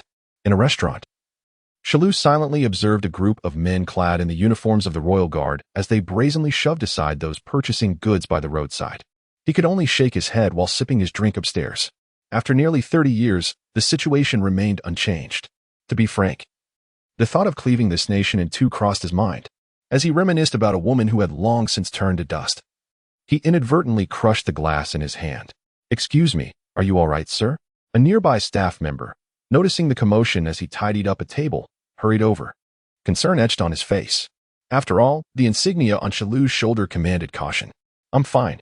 After a brief silence, Shiyue diverted his gaze from the scene below and flicked the moisture from his hand. "You disapprove of the Royal Guard's conduct, don't you?" The staff member sighed, glancing in the direction of Shiyue's gaze as he discreetly wiped down the table. "Fortunately, those men are locals. If they were outsiders here for business or vacation, the situation might not be so easily manageable." The staff member's words piqued Shiyue's interest. He had been away from this island for over 20 years, and such sentiments had not existed in his time. "What do you mean?" As the staff member turned to leave, Shiyue grasped his arm, then pondered for a moment before retrieving a stack of belly from his pocket. Working alongside Moen, he may not have made as much as through illicit means, but it certainly surpassed what the Navy offered. Upon seeing the belly in Shiyue's hand, the staff member's eyes lit up, yet he shook his head, declining the offer. Casting a glance around to ensure there were no tables to clear, he opted to linger beside Shiyue, pointing towards the rampant royal guards below as he began to recount the history of this nation. In the kingdom of Citter, King Citter was a native born of the land, his father the previous king and his mother the daughter of the kingdom's minister of finance. During his youth, a pivotal event transpired that would alter the course of his life forever. He narrowly escaped an assassin's blade. Amidst the bustling marketplace, young King Citter collapsed to the ground, blood gushing, as he helplessly witnessed his guards being slain one by one. Just as the assassin was about to deliver the fatal blow, a contingent of royal guards appeared, the guardians of order in this realm, ensuring the young king's survival. From that moment on, King Citter maintained a remarkably close relationship with the royal guard. Upon discovering that the orchestrator of his assassination attempt was none other than his elder brother, the crown prince of the kingdom of Citter, he instigated a palace coup. With the backing of his mother's family and his connections with the commander of the royal guards, King Citter swiftly eliminated all opposition within the palace in just a day. During the trial of the crown prince and his mother, King Citter discovered that the assassins who had attempted to kill him years ago were hired from distant lands. Consequently, upon ascending the throne, he instituted a draconian decree lasting 999 days, specifically targeting outsiders. The royal guards, under King Citter's reign, wielded absolute authority over life and death in the kingdom. In simpler terms, any dispute with the royal guards could easily lead to one's demise. Truly, what an intriguing tale. Shiyue took a sip of wine, a sardonic smile gracing his lips. Is that how the events unfolded? Yet he distinctly recalled that it was King Citter who, in the bustling marketplace, had harassed a woman, only to be reprimanded by a nearby swordsman, who ultimately met a tragic end at the hands of the royal guards. The woman, having been harassed, later took her own life. As for how Shiyue knew this, that woman was his sister, who had taken him in during his 5 years of wandering. In the underwater prison, every time he slaughtered pirates, he silently envisioned them as the royal guards of King Citter. He joined the Navy with the hope of one day avenging King Citter. It is essential to note that the kingdom of Citter is a nation rich in minerals, consistently delivering substantial tribute to the world government as protection fees. Without internal support, outsiders cannot hope to judge this nation. Therefore, despite being aware of King Citter's atrocities and the kingdom's immense wealth, the Revolutionary Army had no intention of overthrowing him, as the nation's ailment lies in its aversion to outsiders. Chapter 126. Commander, may I take a life? Sir, you clearly appear to be an outsider. Although you are in the Navy, it is wise not to oppose the royal guards on this island. The shopkeeper observed Shiyue's silence, mistakenly believing that the justice within him as a naval officer had ignited, and thus placed a hand on Shiyue's shoulder with a tone of deep empathy. Shiyue ignored the shopkeeper, placing money on the table, wiping his mouth with a napkin, and preparing to leave. He had not come to dine. He had come to pay his respects. Even though he was now a naval officer, a subordinate of Moen, and had the potential to become a naval admiral, he still could not confront King Citter, for he was part of the Navy. That is the tragedy. Shiyue departed the restaurant with his sword in hand, aimlessly searching for places steeped in memories. Yet, so much time had passed that everything had changed. Away with you. Unbeknownst to him, Jiuyue found himself amidst a bustling marketplace, seemingly established by outsiders. A row of kingdom soldiers brazenly seized the fruits from the stalls, and one soldier, after devouring an apple, callously discarded the core onto the face of the proprietor, who could only manage a bitter smile in response. The merchant dared not utter a word. Uncle soldiers, your behavior is inappropriate. A familiar voice pierced through the air, drawing Jiuyue from his reverie. As he turned, He witnessed a soldier ruthlessly swat a little girl with a bun hairstyle, sending her sprawling several meters away. Her father, rushing to check on her, was suddenly struck in the thigh by another soldier's gunshot, collapsing to the ground. Two barbaric outsiders. How dare they challenge our kingdom's soldiers? The soldier, scorned by the little girl's accusation, disdainfully drew his pistol from his waist and fired directly at her father. With a sickening splatter, blood erupted forth. Perhaps the soldier's hand trembled, or perhaps fortune favored the man, for the bullet merely grazed his shoulder, sparing him a fatal wound. Daddy! The little girl struggled to rise. But the soldier's blow had left her dazed. In a state of confusion, she glanced at the murmuring crowd, and then turned to see her father lying in a pool of blood. She attempted to crawl towards him, but a boot pressed firmly on her back, forcing her once more into intimate contact with the ground. Little brat, with outsiders here, it's best to adhere to our rules. The soldier who had fired wore a smug grin as he surveyed the crowd, which averted their eyes in fear. Suddenly, his voice boomed. These two foreigners have violated Article 971 of the Kingdom of Sitter's laws, engaging in conflict with the kingdom's soldiers. They have also breached Articles 146 and 193, which prohibit foreigners from speaking to the kingdom's soldiers or addressing them loudly. Most importantly, they have defied the first law of our kingdom, resisting the authority of the kingdom's soldiers, thus warranting a death sentence by execution. The soldier's proclamation resonated within the hearts of the onlookers. Some opened their mouths to protest, yet upon seeing the glint of the soldier's weapon, they bowed their heads in silence. Daddy! The little girl, struggling under the soldier's weight, gazed at her father, similarly pinned beneath a boot, her voice faint. She could not comprehend why everything had devolved into such chaos. Vile outsider, perish! The soldier, pressing his gun against the girl's head, envisioned the gruesome scene of her skull shattering, brain matter spilling forth. Bang! The bullet was fired from the handgun, yet the little girl's head remained unscathed. To everyone's astonishment, the head of the guard wielding the pistol fell to the ground, its twisted visage still betraying a sense of smug satisfaction. A sharp intake of breath rippled through the crowd as Jiuyue stood before the girl, cautiously lifting her into his arms and brushing the dust from her attire. A seasoned warrior, he quickly assessed that the girl had only sustained minor injuries, and there was no cause for alarm. Who dares? After a brief moment of stunned silence, the remaining royal guards regained their composure, leveling their long spears at Jiuyue. It is I who shall be your demise. With a slight shrug of his shoulder, Jiuyue enveloped the girl in his navy blue coat, cradling her protectively against him, one hand shielding her face while the other wielded his sword, flourishing it with deadly grace.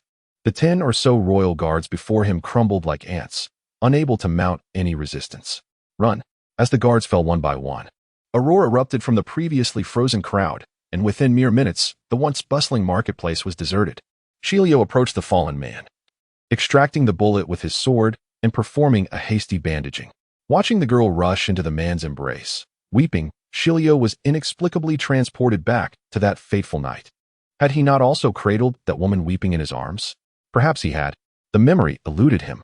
Buzzing incessantly in Jiuyue's hand, the communication device emitted its frantic call, yet the other end remained unresponsive.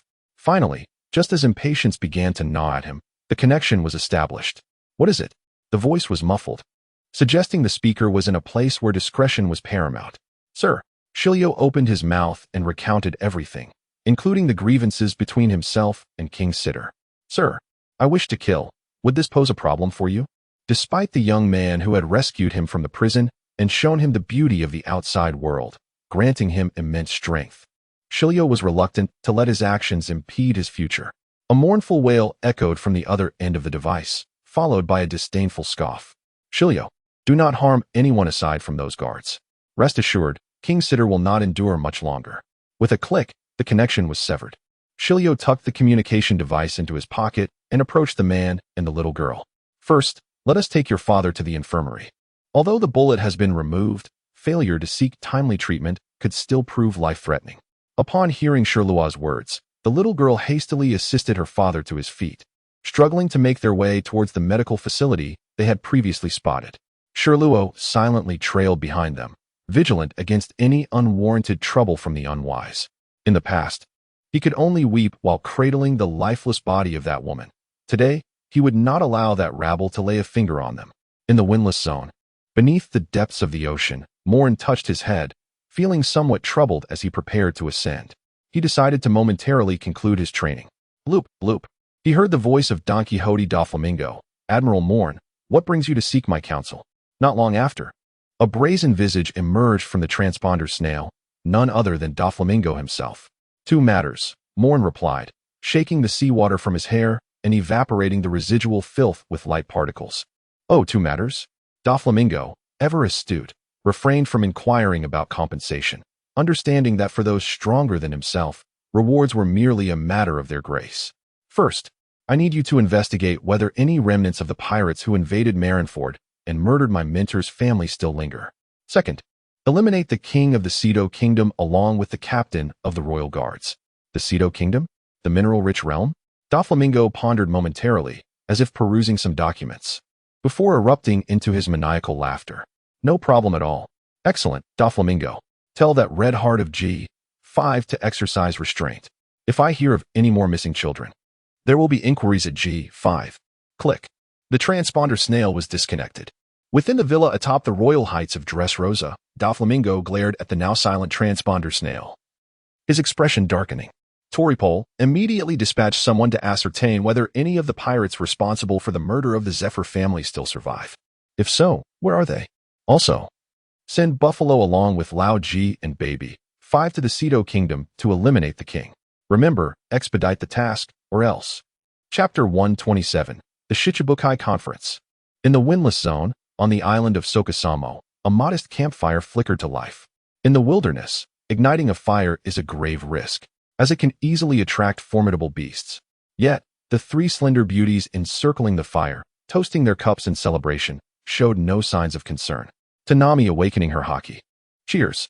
Ayan raised her handmade bamboo cup, filled with coconut juice, beaming at Nami and Robin beside her. Nami, equally elated, lifted her cup in unison. For with her newfound haki, complemented by her already awakened observation haki, they could finally depart this cursed place. Cheers. Cheers. Cheers. The three women, who have endured the trials of a deserted island together for a month, have forged a bond of deep friendship. Robin has shed her pretense, revealing her true self to the others. Having previously crossed paths in Alabasta, Ayn and Nami were momentarily taken aback, but soon returned to a state of indifference. When will Morn's training conclude? Nami mused, leisurely roasting a piece of meat from an unknown beast, her lips pursed in contemplation. Life on the deserted island has been exceedingly uncomfortable, and she finds herself yearning for the comforts of her quarters at the Navy headquarters, despite having once taken them for granted. It should be soon, Robin remarked, adjusting the frames of her glasses, though the lenses within had long since vanished.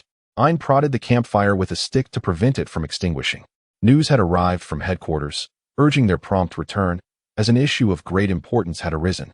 Ayn placed a hand on his chest, where a transponder snail resided, designated for communication with Morn. Yet, Morn's training remained unfinished. Nami shrugged her shoulders, a hint of exasperation evident. Moen was acutely aware of what she was cultivating, the whirlpools constantly forming beyond the deserted island, the unusual ebbing of the tide, and the occasional surfacing of the desiccated corpses of sea creatures, coupled with the skills Moen unleashed on her very first day on the island. Nami and her companions could easily deduce the unfolding situation. Suddenly, a small volcano at the island's center began to tremble, followed by an eruption of black smoke. The smoke rapidly enveloped the sky above the island, and the three women skillfully covered their mouths and noses with damp towels. However, Robin seemed a moment too late and succumbed to coughing. It appeared that something had been amiss beneath the island for over 2 weeks, as the dormant volcano had intermittently reminded them of its presence. This time, however, it felt distinctly ominous. Ayan, observing the smoke billowing from the volcano, felt his pupils constrict. Quickly, gather your belongings and head to the coast, he urged. Boom. Mere moments after Ayan's warning, the volcano erupted. No, it was more accurate to say the volcano exploded. A resplendent three-legged golden crow burst forth from the volcano, molten lava cascading from its body like gentle rain, gradually solidifying into dry sand. Caw! The piercing cry of the three-legged golden crow reverberated through the air, shaking the very atmosphere, as if the world itself were on the brink of annihilation. Golden crow, explosive flame. With a resounding caw, the crow dispersed in the sky, revealing Moen, bare-chested and radiant.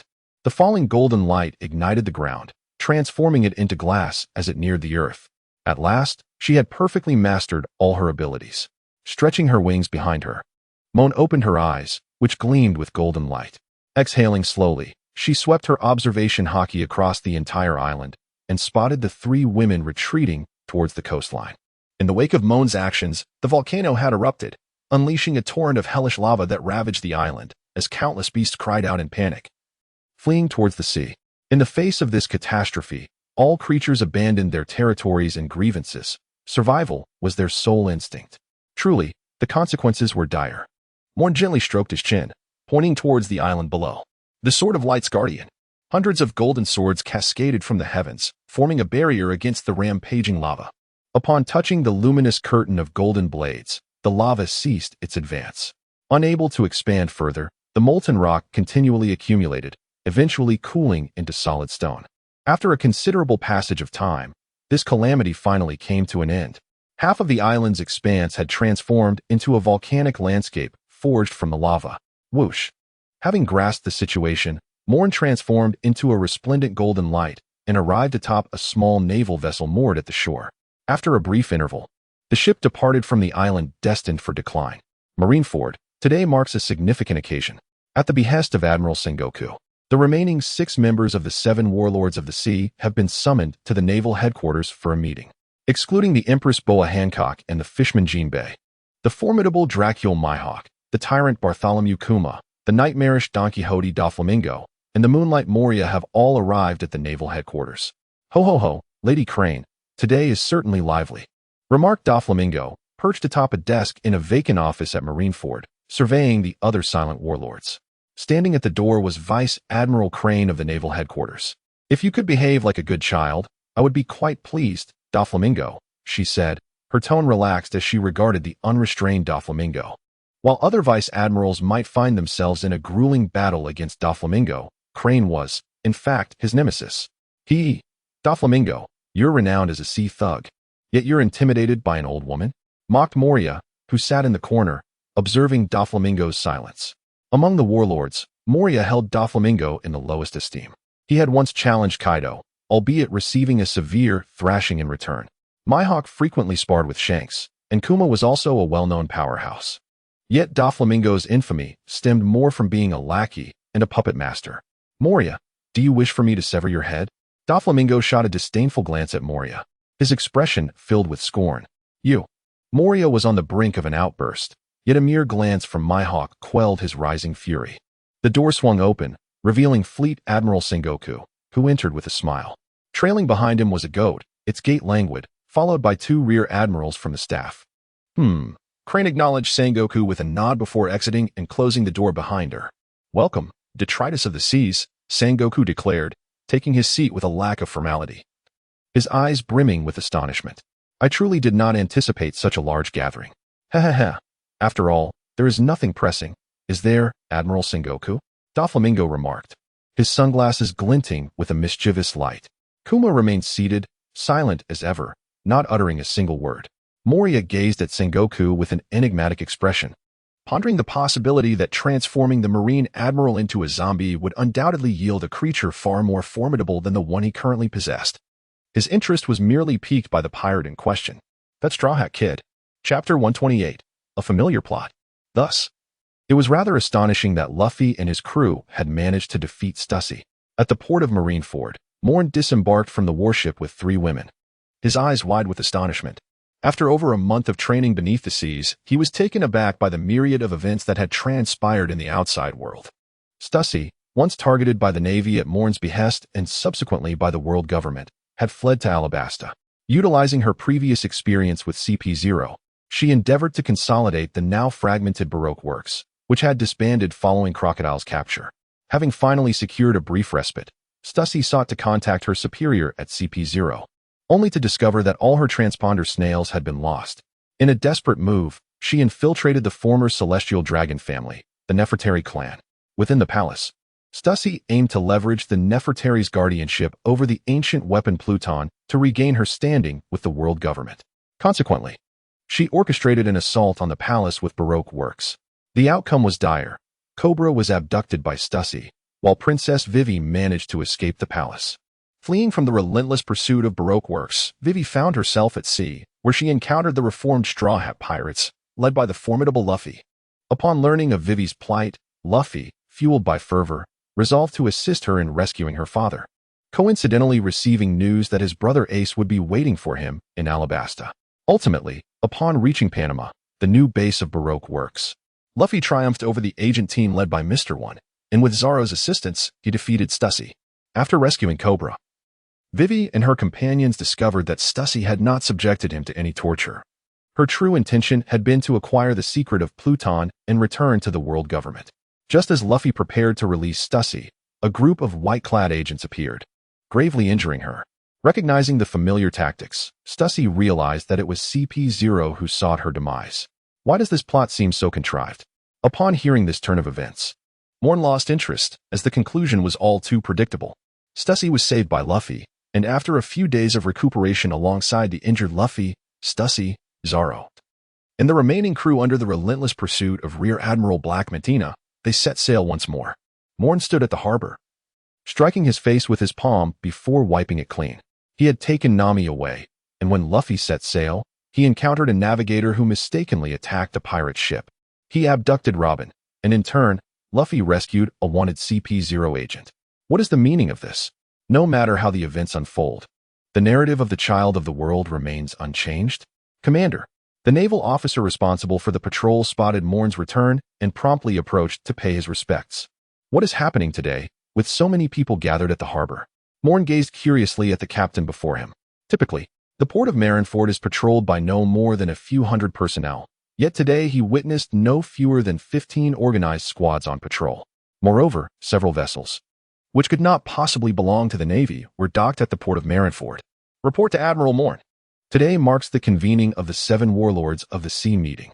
The 7 Warlords of the Sea meeting? Moen stroked his chin, suddenly intrigued. If his memory served him correctly, there indeed existed such a meeting in the original narrative. However, the conditions for its convening were predicated on Luffy's triumph over Crocodile, centering around discussions of a successor. Could it be that Luffy's recent victory over Stussy had similarly triggered this event? I shall take a look. You may rest for now. Moen offered a few words of caution to Ein and the others before transforming into a golden beam of light, soaring toward the conference room indicated by the lieutenant. Within the office of the 7 Warlords meeting, Sengoku regarded the man who had suddenly appeared before him with remarkable composure. The man claimed to be introducing a candidate for the 7 Warlords. Is the reputation of the man you recommend quite illustrious? Lafitte, Sengoku inquired in a low tone. The identity of the man had already been revealed by Admiral Tsuru, who entered the room shortly after him. Once a security officer in the West Sea, the notorious devil Sheriff Lafitte. Of course, not yet. Lafitte shifted his legs, as if performing a tap dance. Have all sorts of riffraff begun recommending themselves for the 7 Warlords? Doflamingo chuckled ominously, his hand raised as if something was about to be triggered. Marshal D. Teach, known as Blackbeard, Lafitte bowed, his tone grave. My captain, Blackbeard, possesses the potential to become one of the 7 Warlords. He is now prepared to make a significant impact to enhance his notoriety, provided that the Navy headquarters agrees to his ascension. Sengoku scrutinized Lafitte for a considerable time before shifting his gaze to the other 7 Warlords. What say you? A bit of courage, I suppose, Doflamingo shrugged, lacking the audacity to provoke the Navy headquarters, as it did not concern him. I have no objections. But I will intervene if the new recruit proves too weak, Mihawk remarked, his demeanor as cold as ever, his eyes remaining shut, his tone frigid. Ho. I wonder what strength your captain would possess if he were to be transformed into a zombie, Moria smirked, his gaze on Lafitte taking on a peculiar intensity. Kuma remained silent, seemingly oblivious to the conversation. Suddenly, a golden light flashed through the sky and burst through the window. Sengoku tensed momentarily before relaxing, gesturing to the 2 serious-looking rear admirals to stand down. Moria, if it were you, that guy Teach could probably eliminate you with a single blow, Moen remarked, adjusting his slightly askew hat and brushing off the dust from his attire as he took a seat at an empty chair. His eyes filled with disdain as he regarded Moria. The weakest among the 7 Warlords, Moria had held this title until Buggy joined the ranks. Moria was about to retort, but a palpable aura of menace enveloped him, rendering him unable to utter a word. Having endured the brutal hammering from Kaido, he truly dared not speak in the presence of Moen, who had managed to engage Kaido in a contest of strength and severely injure the formidable Big Mom. Standing silently, Lafayette felt a weight in his heart, An unforeseen intruder had abruptly disrupted what was nearly a concluded meeting. From the tone of Admiral Moen, it seemed he was acquainted with Lafayette's captain. Upon witnessing Moen take his seat, Doflamingo's demeanor noticeably shifted, and he suppressed the smile on his face to inquire. After lying in wait for over 2 decades, how could he not recognize the old silver coin? This thought remained unspoken as Moen regarded the visibly anxious Lafayette with a calm demeanor. Do not mind me. Let the meeting proceed as usual. I merely wish to observe the true nature of these infamous scoundrels of the sea. Moen's tone was inexplicably laced with disdain, and aside from Bear and Hawkeye, the expressions of the others visibly darkened. Sensing the discord in the atmosphere, Sengoku immediately cleared his throat twice. Very well, since the remaining 7 warlords have no objections. We shall grant your captain, Blackbeard, a month to make a name for himself on the seas. Subsequently, the Navy will extend an invitation for him to join the ranks of the warlords. Thank you, Admiral Sengoku. I shall take my leave now. Chapter 129, A Bounty Notice. A week had passed since the meeting of the warlords, and Moen could distinctly perceive a palpable aura of menace emanating from the Navy headquarters. Where are Robin and Luffy? In the office, Moen closed his eyes, relishing the massage Robin was giving to his head, lost in thoughts unknown. Having reverted to her Neo attire, Robin pondered for a moment before stepping away to examine the map of the first half of the Grand Line affixed to the wall. They should have reached this point by now, she said, pointing to a location marked with a red symbol on the map, which depicted a vague triangular shape near the doldrums, with black ink smeared across it. The Devil's Triangle? Moen clicked his tongue and continued to keep his eyes shut. It seems the great event is about to commence. Robin, please inform Jiuyue to return and check on his friends. Also, take Ray Kazuma with you. Robin promptly walked to the small cubicle within the office, where all means of contacting Moen were available. Before long, she emerged, though she did not fully grasp Moen's intentions. Yet it did not hinder her from following his instructions. Have Lilana, May, and Ein lead the pirate guerrilla squad to the vicinity of the Grand Line entrance to clear out all pirates attempting to enter. As for Suzuki, let him train his martial arts under teacher Zifa for the time being, as he has no current assignments.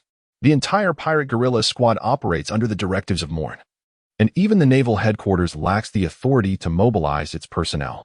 Commands flowed from Moen's office, and under the coordination of Larilana and Ein. The pirate guerrilla squad was fragmented into 3 fleets, departing from the port of Marineford. Within the marshal's office, Sengoku observed the warships sailing away from the harbor, a flicker of doubt crossing his mind. Why would Moen choose this moment to dispatch the pirate guerrilla squad to eliminate pirates? Did he possess some foreknowledge? Thanks to Moen's emergence, the squad's strength had far surpassed that of the original crew led by Zephyr. In terms of combat prowess, Moen's forces could even contend with Sengoku himself.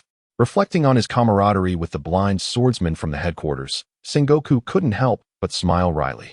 Even he lacked the certainty of defeating that formidable swordsman.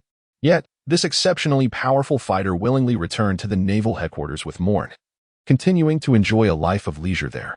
If that swordsman could join the Navy, Sengoku found himself daydreaming. The swordsman's capabilities would undoubtedly qualify him for an admiral's position. Coupled with the current 3 admirals, along with Moen, who already displayed the strength of an admiral, and Jiuyue, who, after consuming the Momo fruit, would surely become an admiral. Ein, with his fruit abilities and dual haki, would not fall short of admiral caliber either. And then there was that winged tribe user of the thunder fruit, the mythical Zoan devil fruit user, and the archer with dual haki. Sengoku suddenly inhaled sharply. It seemed that the strength of the pirate guerrilla squad now rivaled that of half the naval headquarters. It was rather astonishing, never having contemplated such matters. Sengoku felt a tremor of unease. He wondered whether the world government was aware of these developments and what their thoughts might be. While Sengoku was lost in such wild musings, Moen had already indulged in revelry for quite some time. Stepping out of the office, Moen appeared invigorated, donning a justice coat as he made his way toward the Naval Academy. After a considerable interval, Robin emerged from the office. Her cheeks slightly flushed as she briskly followed Moen. The Naval Academy was, as always, bustling with fervent training. Moen's juniors had finally entered the elite training camp. Compared to years ago, when the camp truly nurtured candidates of Rear Admiral caliber and above, the current elite training camp was merely selecting the tallest from a crowd of short individuals, leaving Zephyr at a loss. When Moen arrived at Zephyr's office with 2 bottles of wine, Benz and Sayuza were busy managing the student statistics. What brings you here today? Upon the arrival of Moen, Zephyr expressed profound astonishment. Since Moen's return to the headquarters, he had only come back once after being promoted to vice admiral, subsequently devoting himself to cultivation. Now, gazing at Moen standing before him, Zephyr felt utterly perplexed, unable to fathom the depths of his disciple. I have come to inquire about the timing of the trial for Edward Weevil. Moen exhibited no courtesy towards Zephyr. Without hesitation, he plopped down onto the solid wooden chair and took a sip of the coffee beside him. Zephyr furrowed his brow, his gaze tinged with sorrow. In a mere fortnight, it would mark the anniversary of that tragic day for the group of children. Zephyr's voice was laced with melancholy. The mere thought of that date evoked haunting memories of the horrors from years past. Even though the perpetrator had been apprehended, his once promising students would never return. Moen nodded. Since bringing Edward Weevil back, he had not attended to the matter. It had always been Ainsley and Zephyr who were engrossed in the affairs. Edward Weevil could not be discreetly executed. A public trial was imperative, for without it, the intended deterrent effect would be lost. Therefore, Zephyr, I trust you would not object to the trial of an additional individual, would you? Moen smiled faintly and gestured towards Robin, who stood behind him. Immediately, Robin retrieved a wanted poster and an intelligence report from the depths of her folder. The document detailed the notorious Black Wind Jeff, with a bounty of 73 million berries. Regardless of life or death, Jeff, aged 70, known by the moniker Black Wind, is a Zoan-type devil fruit user with the ability to transform into an owl, capable of conjuring a pitch-black storm with the flapping of his wings. His current hiding place is in Water 7. Zephyr was somewhat puzzled as to why Moen had unearthed a wanted poster from several decades ago. If his memory served him correctly, this Jeff had once been a prominent supernova, yet it was unclear why he had suddenly vanished from the limelight. Teacher, you will understand as you continue reading. Moen took a sip of coffee, his expression shrouded in mystery. Binns, curious, approached Zephyr from behind and read aloud the following content. According to the investigation, Jeff had previously participated in the invasion of Marineford, where he destroyed several buildings in the town and killed a child. The identity of that child. Binns covered his mouth, tears beginning to well up in his eyes. Veins surged in Zephyr's left hand, and the cigar clenched between his teeth was crushed, its remnants falling to the ground. That child was my son. My son. Woe is me. Zephyr gazed at the wanted notice in his hand, tears streaming down his face uncontrollably. In his lifetime, he had wept only twice. Once, when his students were mercilessly slaughtered by Edward Weevil 9 years prior, and the second, upon returning from a mission to find his wife and child had been brutally murdered by pirates. Although the perpetrator took his own life soon after under the Navy's pursuit, no one knew how long Zephyr had wept that night, clutching his son's clothing. A life devoted to the Navy. Zephyr never imagined that his family would meet such a fate within the confines of the Navy headquarters. I will go on my own. Thank you. Thank you. Zephyr stifled his sobs, wiping away his tears, and stood resolutely. Binns and Sayo exchanged glances, unhesitatingly positioning themselves beside Zephyr. Go forth. As Sayo looked at him with questioning eyes, Moen nodded. This matter required Zephyr's personal intervention. It was not for him to meddle. When the tattered cloak of justice once again rested upon Zephyr's shoulders, the sunglasses reflecting cold light perched upon his bloodshot eyes. With a snap, the cigar ignited, and Zephyr swung his empty right arm, departing his office with urgency. He could wait no longer. Chapter 130. The beginning of the plan. Commander, why did you not provide Zephyr with this intelligence as well? Upon returning to the office after a notably silent journey, Robin immediately posed her question. It is worth noting that within her folder lay another piece of intelligence. Had it not been for Moen's brief display of Conqueror's hockey that momentarily stunned Robin, Zephyr might have already erupted in fury. Exhaling, Moen ignited a cigarette, taking a deep drag before setting fire to the document Robin had handed him.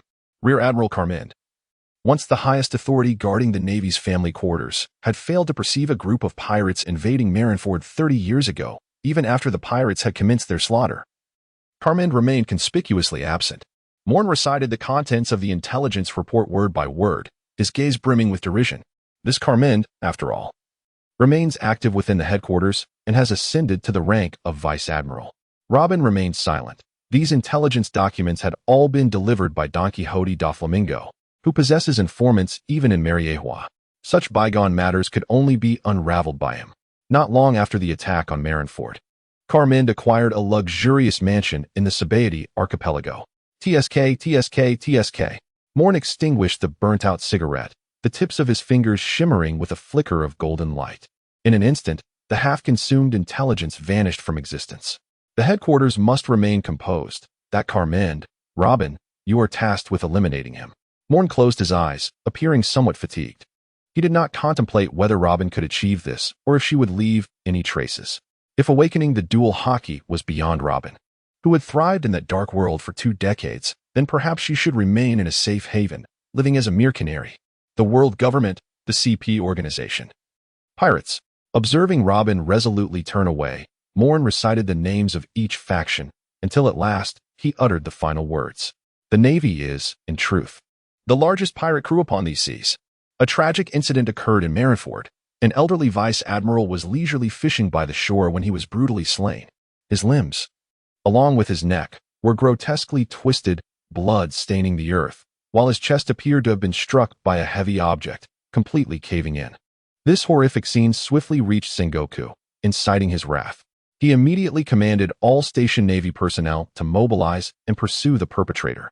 Within his office, Sengoku had already shattered several teacups, feeling a wave of dizziness wash over him. At this moment, Garp was present, though his demeanor was notably grave. Kaminda, a colleague of Sengoku's, though lacking the prowess and achievements of either Sengoku or Garp, had faithfully guarded the Marineford military district for decades. Aside from the calamity 30 years prior, he had never faltered in his duties. Yet now, this vice admiral was savagely murdered as he approached retirement. The door swung open, and Tsuru entered with a serious expression. What is the news, Tsuru? Any developments? Garp inquired upon her arrival. Tsuru's countenance darkened as she handed a series of images to Sengoku. What is this? Sengoku took them, observing that they depicted individuals who had died from neck fractures. Among them were pirates, Navy personnel, and even CP members clad in conspicuous white attire. These were collected by the intelligence department, revealing a criminal's method of killing. Who? Upon seeing the similarity in the manner of death to that of Kaminda, Sengoku's eyes reddened with fury. The Devil's Child, Nico Robin, Tsuru stated, producing a wanted poster that had been issued 20 years ago. Nico Robin? Sengoku accepted the poster, gazing intently at the image of the little girl whose eyes were filled with coldness, suspicion, resentment, and despair. He could never forget Nico Robin, for during his tenure as an admiral, he had enacted the Demon Slayer order twice. Only 2 had survived. One has been imprisoned in the city for over 2 decades, while the other has been wandering and evading capture for the same span of time. In truth, Sengoku never intended to relentlessly pursue Nico Robin. The issuance of the demon hunting decree was merely a reluctant response, a compliance with governmental pressure.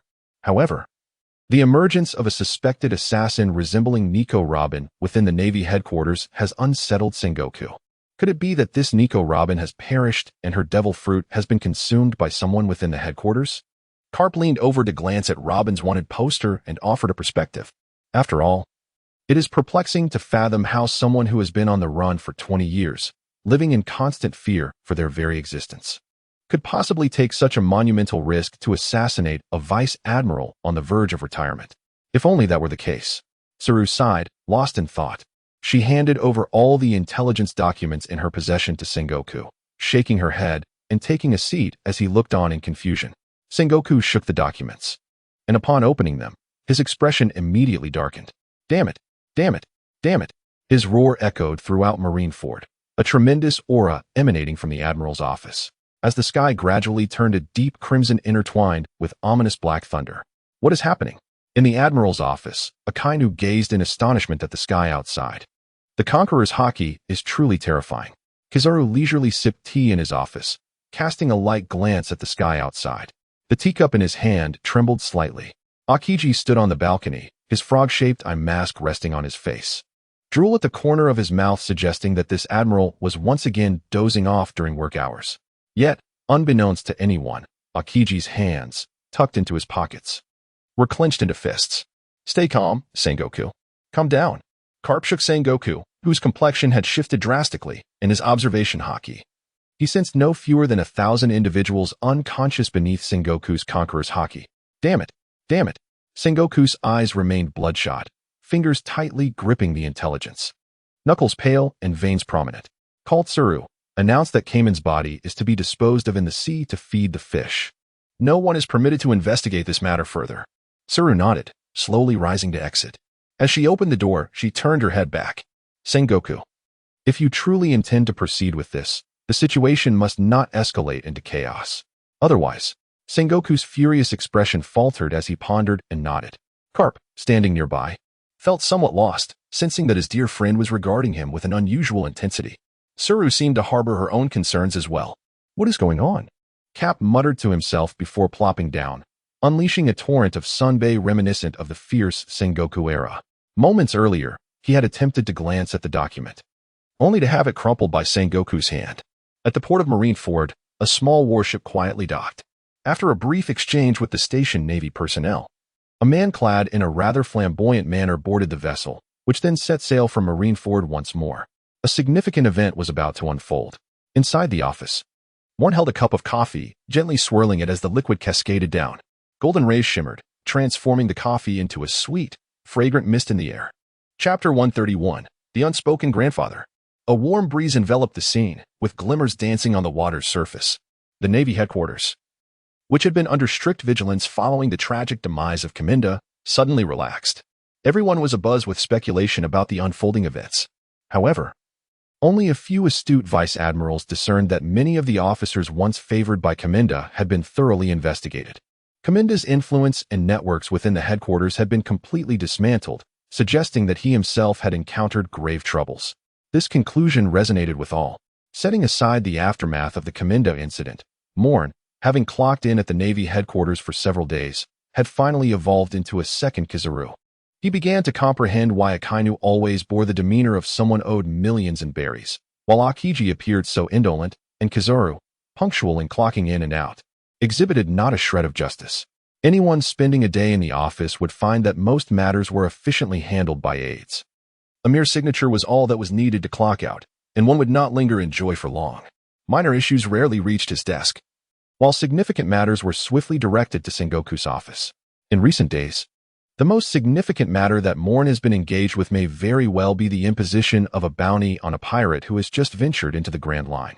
These days have indeed been rather tedious. Within the confines of his office, Moen rested his chin on one hand while the other deftly twirled an exquisite fountain pen. A knock echoed at the door, and Robin entered, cradling a stack of documents. In the world of One Piece, 3 individuals are universally acknowledged as the most suitable candidates for the role of first mate: Ein, Robin, and Califa. Presently, both Ein and Robin serve under Moen as command, leaving him to ponder what further matters require his attention. What is it, Robin? Moen inquired, noting the unconscious gesture of Robin adjusting her glasses, which elicited a slight twitch at the corner of his mouth.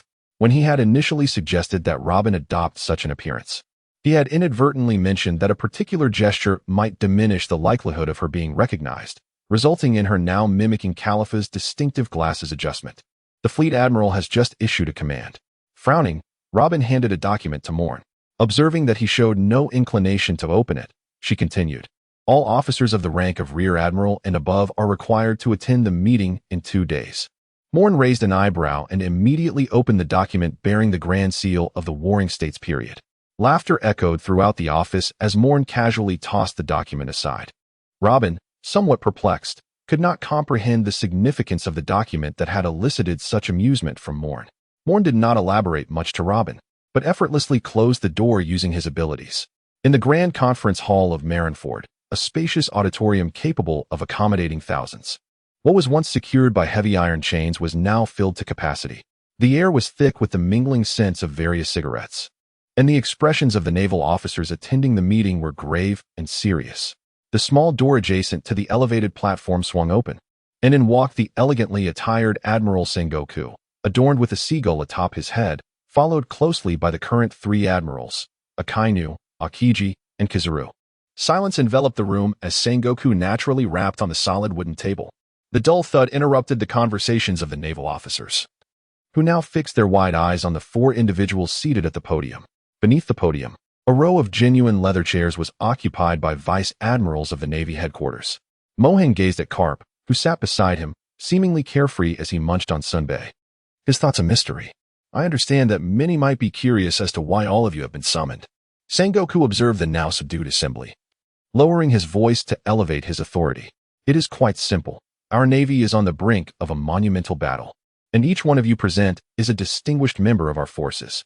I need you to be aware of who our adversary is." Upon hearing these words, astonishment rippled through the crowd. What kind of conflict necessitates the gathering of all officers of vice admiral rank and above? Even the 3 admirals have attended this meeting. Could it be an expedition against the 4 emperors?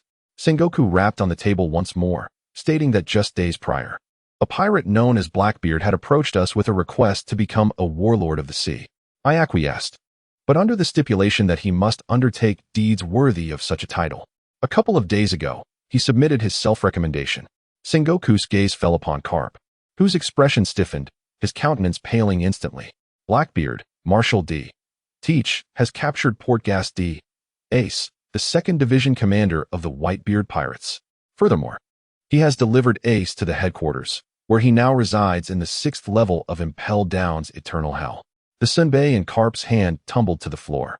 He opened his mouth as if to utter something, but instead, he sorrowfully closed it, staring at the fallen snacks in silence. Many noticed Carp's peculiar behavior, and Akaina scrutinized him with a look of skepticism. Indeed, attending a meeting while snacking is one thing, but to let it fall to the ground is quite another. Carp, do you still consider yourself a child? Seated beside Carp, Tsuru's pupils contracted as she promptly patted his back and retrieved the bag of senbei, placing it back into his hands. Akainu diverted his gaze, fixating instead on the composed figure of Moen below. Moen nodded slightly, seemingly conveying an unspoken message to Akainu. Sengoku's forceful knock on the table reverberated through the room, and he refrained from glancing at Garp's expression, well aware that convening this meeting had already placed a burden on Garp. After discussions with the General Staff, myself, and the world government, we have resolved to publicly execute Port Gas D. Ace at Navy headquarters. The meeting room erupted into chaos, the 3 admirals gazing at Sengoku with expressions of disbelief. Was this not tantamount to declaring war on the Whitebeard pirates? Indeed, who was unaware that Whitebeard was fiercely protective of his own? Would the headquarters be able to withstand Whitebeard's wrath? Such discussions flowed incessantly, while Akainu, seated on the elevated platform, struggled to contain his mounting fury. Silence. In the face of a pirate, you dare to ponder whether we can triumph? We are the Navy. We represent justice. Justice shall never spare any pirate. Akainu rose, radiating an aura reminiscent of molten lava, while nearby, Akiji exuded a chilling presence. Among the 3 admirals, only Kazuru remained composed, seated calmly amidst the turmoil. Moen smirked slightly, secretly amused. If this group were to discover that Ace was the grandson of Garp, the conference room would likely erupt in chaos. Garp, as a naval hero, serves as a paragon in the hearts of countless sailors. 2 years after the original tale, when Zifa, the mentor who trained a prosperous generation of the Navy, was slain by Kazuru, all his students were involved in the aftermath. Had it been Garp instead, many would struggle to even lift their weapons. In the hearts of naval officers, even the esteemed Zifa pales in comparison to the revered status of a naval hero. Does he wish to protect his grandson? Observing Garp's despondent demeanor, Moen subtly shook his head. For Ace, Garp had invested countless thoughts and efforts, yet this was the outcome. Even in death, Ace never uttered a word of grandfather on that battlefield. He understood that once he spoke, Garp would undoubtedly intervene, and he could not bear to bring ruin upon this aging man who had been so kind to him. Thus, he passed away peacefully in Luffy's embrace. Chapter 132, Conversations in Impel Down. The meeting continued, yet many minds had already drifted far from the discussions at hand. Akiji gazed down, lost in thought. Kizaru seemed to drift through the ether, still holding a teacup in hand. Akainu was the most attentive, occasionally nodding in agreement with Sengoku. Tsuru's focus remained firmly on Garp, wary of any untimely actions he might take. Garp, however, kept his head lowered, the sound of his snoring emanating from his seat. Moen closed his eyes, perceiving the expressions of the officers in the conference room through a haze of emotions. Half exhilaration, half trepidation. Yet, it remained uncertain whether the anxiety stemmed from the impending conflict or from the fear of personal interests being compromised. The assembly lasted a full day and night, during which Sengoku orchestrated all necessary arrangements. This included the renovation of the Marineford port, the fortification of artillery positions, the summoning of elite naval forces from across the seas, and the recall of naval strength from the New World. When Sengoku declared the meeting's conclusion, many rose promptly, eager to attend to their own affairs. Moen, what is your perspective on this forthcoming battle? Akainu quickened his pace, approaching Moen. This action drew the attention of numerous onlookers. Aware of the multitude of gazes directed their way, Moen remained unperturbed. It is quite simple. The Whitebeard pirates have ultimately met their demise. No faction can contend with a fully committed navy, he stated. However, Moen withheld an additional thought. The navy would undoubtedly not find the confrontation to be without its challenges. They were about to face none other than Edward Newgate, the man renowned as the strongest in the world.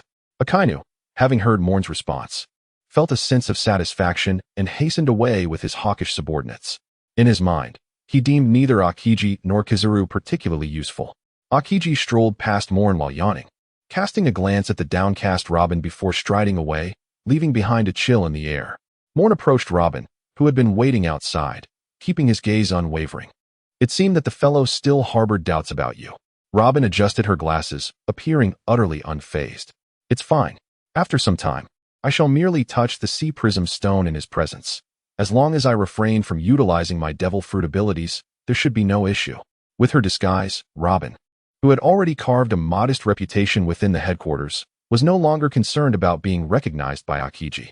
After all, the most significant difference between her and her former self was that she would no longer lose her powers due to the sea prism stone or seawater. That is indeed a valid point. Moen clasped his hands behind his head, his gaze shifting towards the window. The conference room was situated on the first floor of the marshal's office. Thus the window offered a direct view of Marineford's grand square. Carp, accompanied by his aide, was hastily making his way towards the port. Both the palms and backs of your hands are flesh. Carp, what choice shall you make? Moen murmured softly. Even Robin by his side could not discern the words that escaped his lips. Impelled down, the notorious underwater prison. Jiuyue, cigar in mouth, stood at the entrance of the 6th level, his blood-soaked aura instilling fear in the hearts of the criminals gathered there. Although he had been away for a considerable time, the atmosphere here remained unchanged. As he traversed the familiar path, Jiuyue's expression betrayed no emotion. Fresh faces have arrived. As he ambled along the well-known route, he reminisced about the criminals he had once tormented to their demise, when suddenly he spotted an unfamiliar silhouette. In this 6th level of hell, it had been a long time since Jiuyue had encountered any newcomers. Port Esti, Ace. As Jiuyue approached the entrance, he finally recognized the supernova from 2 years prior. The clinking of chains echoed, and Ace lifted his head, revealing a bloodied visage that struck Jiuyue deeply. His eyes were devoid of life, as if he were already a decaying piece of wood, awaiting death. Inside the office, Reika and Sabo gazed with keen interest at Jiuyue's workspace. Its minimalist design was marked only by the conspicuous sword training room. Upon his return from the depths of hell, Jiuyue sat in silence within the room. What is the matter? Reika inquired, settling beside him with curiosity. Perhaps I understand why he summoned us here. Jiuyue exhaled a puff of smoke. The impending invasion of the city will soon render it unsafe. At the 6th level of Impel Down, a most unwelcome guest had arrived in Jiuyue's absence. His steady footsteps resonated in the hearts of all prisoners. Many faces turned pale, followed by a chorus of howls and roars. Garp, let me out. I will kill you. Bastard. You coward Garp, if you have the guts, release me. I will slay the navy. I will slay you. I will slay. Garp, let me go. I repent. I truly repent. Various cries erupted throughout the 6th level, yet Garp's strides remained unwavering, unshaken by the chaos around him. He approached Ace's cell and sat down. His back turned to the prison.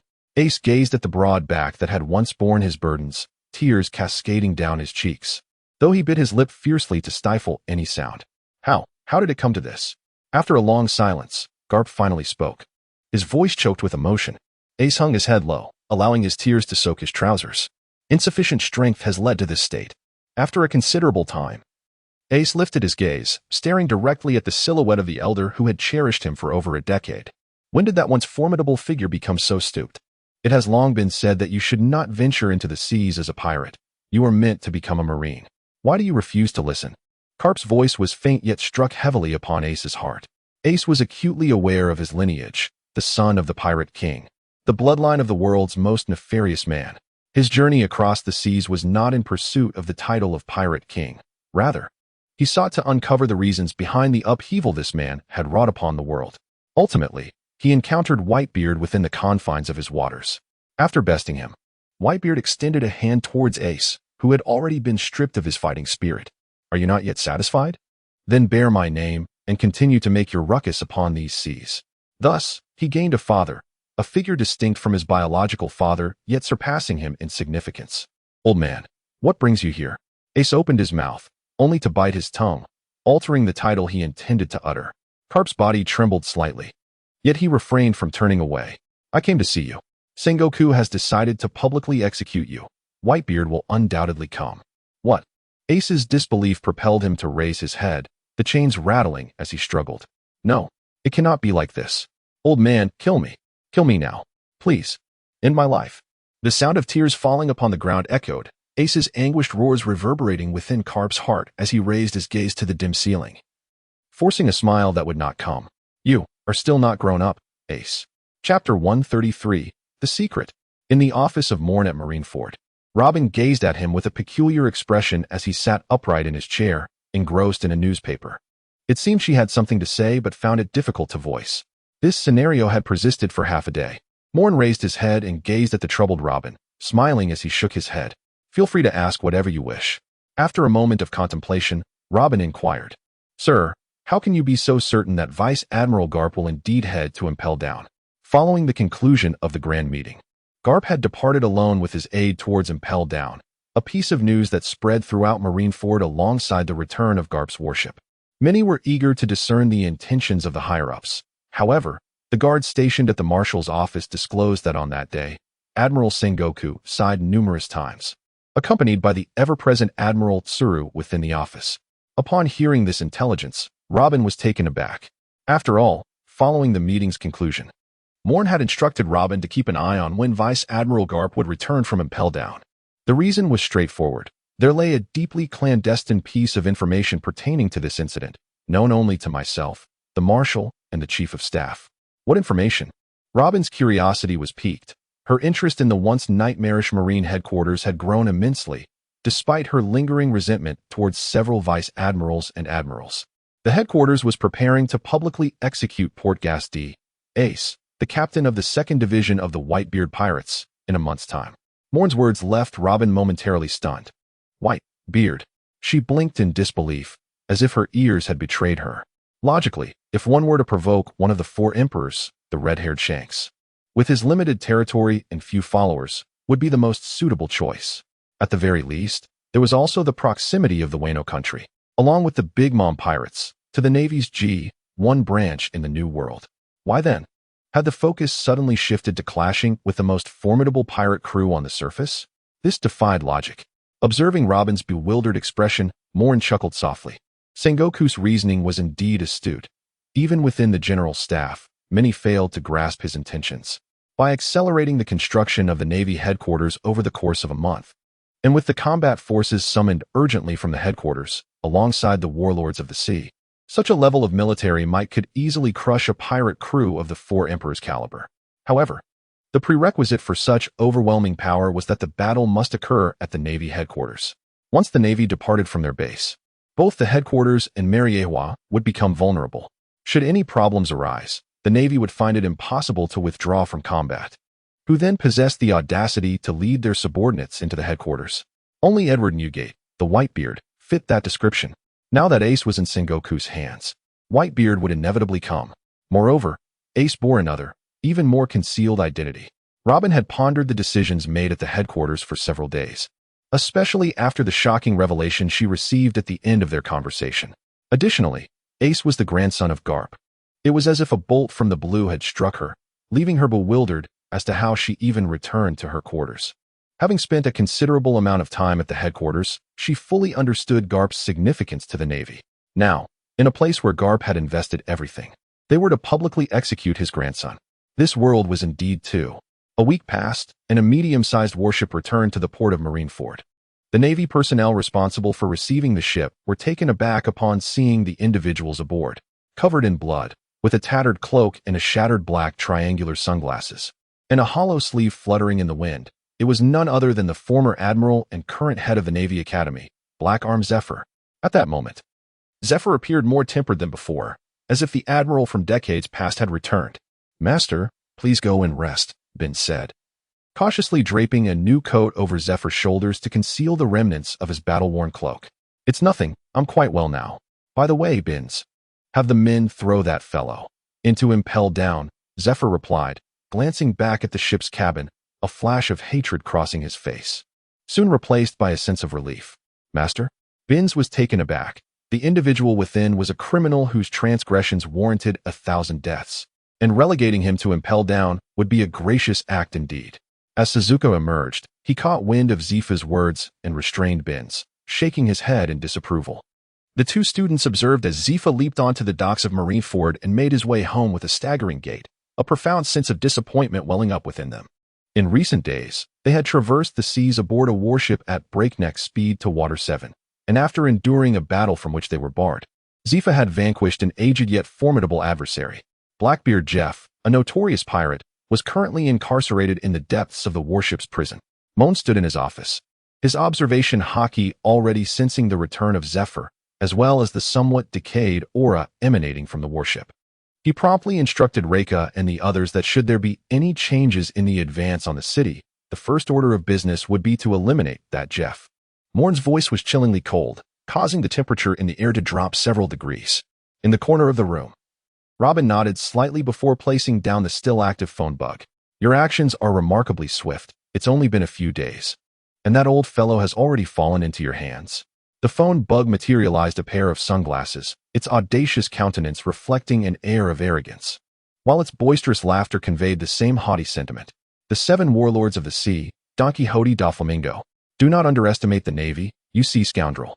Moen ignited a cigarette and leisurely settled onto the sofa, continuing his conversation with da Flamingo. I have followed your instructions. I desire the Red Heart. After a prolonged silence, da Flamingo tentatively spoke. He had employed numerous methods to investigate, yet none could unveil how Virgo's exposure had occurred. Although there were spies within the family, he had anticipated those individuals, and it was inconceivable that they could access such a level of secrecy. Rest assured, the G5 branch and the Navy are currently preoccupied with other matters. Moen rolled her eyes, expressing her disinterest in the naval base akin to a pirate crew's headquarters, particularly at present. However, in the future, well, I happened upon an intriguing discovery during my investigation, which may pique your interest. Just as the opposing da Flamingo was about to end the call, he seemed to recall something. After a rustle of papers, his voice took on an increasingly enigmatic tone. Can you guess what transpired just before the assault on Marineford? Moen's smoking gesture paused abruptly, and his eyes instantly shut. An inexplicable assault, a bribed major general. Attacks solely targeting the Zephyr family and Zephyr's retirement. Has teacher who been singled out by the world government? Though Moen's words were phrased as a question, they carried a tone of unwavering certainty. Indeed, it is unmistakably you, Kaha? Don Quixote da Flamingo appeared quite pleased, gently patting his cheek. A week prior to the assault, a celestial dragon on the island of Chamils in the New World was brutally beaten by a band of pirates, led by the notorious world destroyer, Bondi Walt. Subsequently, the world government dispatched a marine admiral. However, Zephyr, then the fleet admiral, disregarded the orders from Kong and chose instead to pursue the pirates in the first half of the Grand Line. Ultimately, it was Sengoku the Buddha who responded to the rescue call. Tragically, the celestial dragon, having incurred Wald's wrath, met with a fatal end. Chapter 134, The Execution Method, Lingxi. Moen stood by the window, the cigarette between his fingers nearly burnt to the end, while the phone, having hung up on its own, lay abandoned on the desk. Watching the dwindling ember of his cigarette, he tossed the butt out the window and leaned on the edge. The celestial dragon had perished 30 years ago. For killing a celestial dragon, coupled with Bondi Waldo's unique fruit power, he was designated as the world destroyer by the world government. At that time, the newly appointed Admiral Zephyr could not come to the rescue, as he was preoccupied with pursuing a band of marauding pirates. The Navy had but one admiral then, Zephyr. Thus, they had to dispatch the still commander Sengoku to manage the situation. After the ordeal, Bondi Waldo departed grievously injured, while Sengoku returned to Mariehua with the corpse of the celestial dragon. Subsequently, Sengoku was promoted to admiral, and Marineford suffered an assault, resulting in the massacre of Zephyr's entire family. 9 years prior, an inexplicable pirate had infiltrated Zephyr's training ship, severing his arm and slaughtering all the naval cadets except Ein and Binns. Could all of this be part of a conspiracy against Zephyr? Regrettably, had I known, I would not have eliminated that woman. Recalling the hulking figure imprisoned in the underground jail of headquarters, Moen could not help but feel a headache. His intellect seemed woefully lacking. only capable of uttering cries of hunger, pain, and a longing for his mother. If Miss Pekin were still around, she might have been able to discern whether the events of 9 years ago were mere coincidence or the result of a calculated scheme against Zephyr.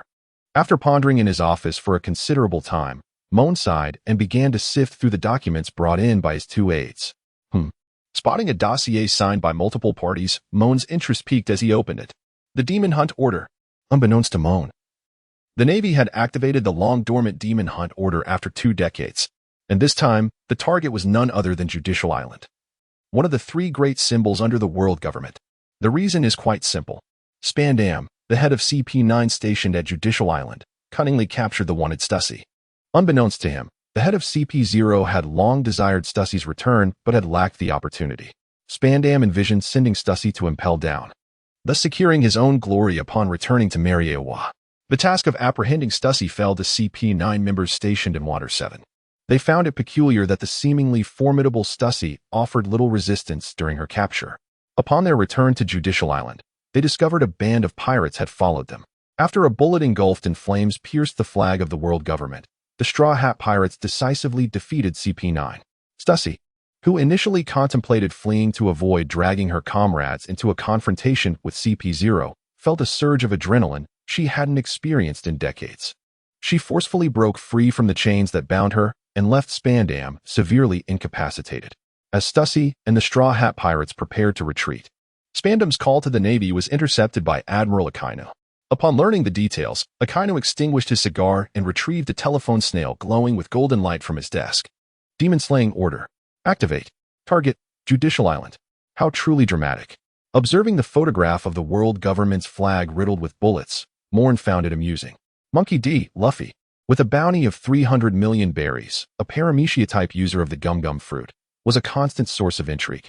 Casting aside Luffy's latest bounty notice, Moen noted the rarity of such a bounty in the first half of the Grand Line.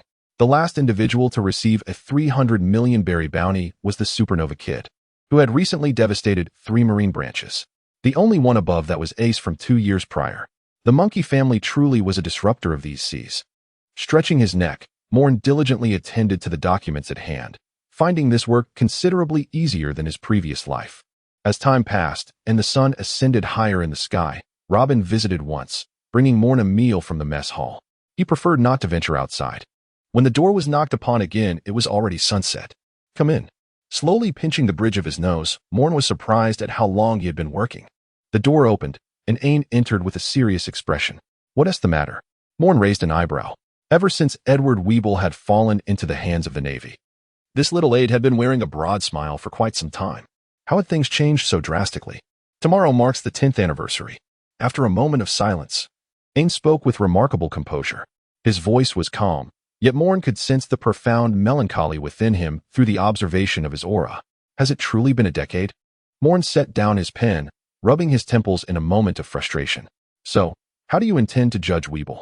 Ain opened his mouth, then, with a sense of dejection, lowered his gaze. Initially, we intended to publicly display the trial of Weeble, as it would serve as a deterrent to pirates. However, when we approached the Marshal for approval, our request was denied. Moen clicked his tongue in disapproval. This was undoubtedly a rejection.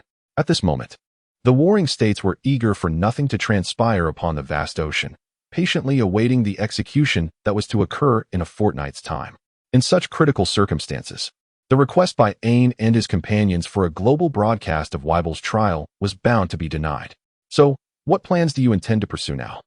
Moen understood that Ain's visit was certainly not a request for him to intercede on behalf of the warring states. In terms of strategic vision, Ain surpassed Moen by leagues. We are prepared to conduct the trial at the military academy in our headquarters, with myself and Benz overseeing the execution. Ain inhaled deeply, forcing his resentment deep within his heart. Oh, then I have a suggestion. Since you have not experienced the events of 9 years ago, it would be prudent for you to refrain from excessive involvement, lest you inadvertently touch upon sensitive nerves. You could summon the families of those students from back then to witness the trial within the school premises, allowing them to see that the vengeance for their children has been fulfilled. Furthermore, the punishment must be severe, ideally, a form of punishment that none of you could possibly accept.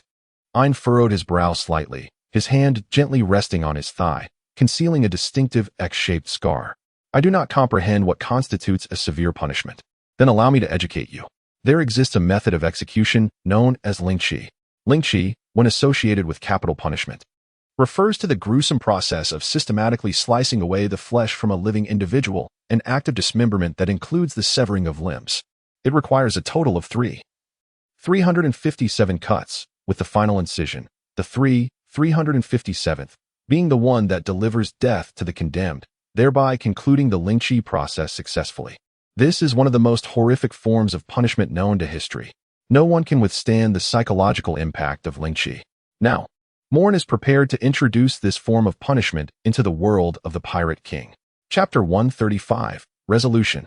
Clad in a sharp military uniform, his meticulously groomed purple hair neatly in place, Zifa stood before the mirror, repeatedly attempting to summon a smile, yet failing to do so.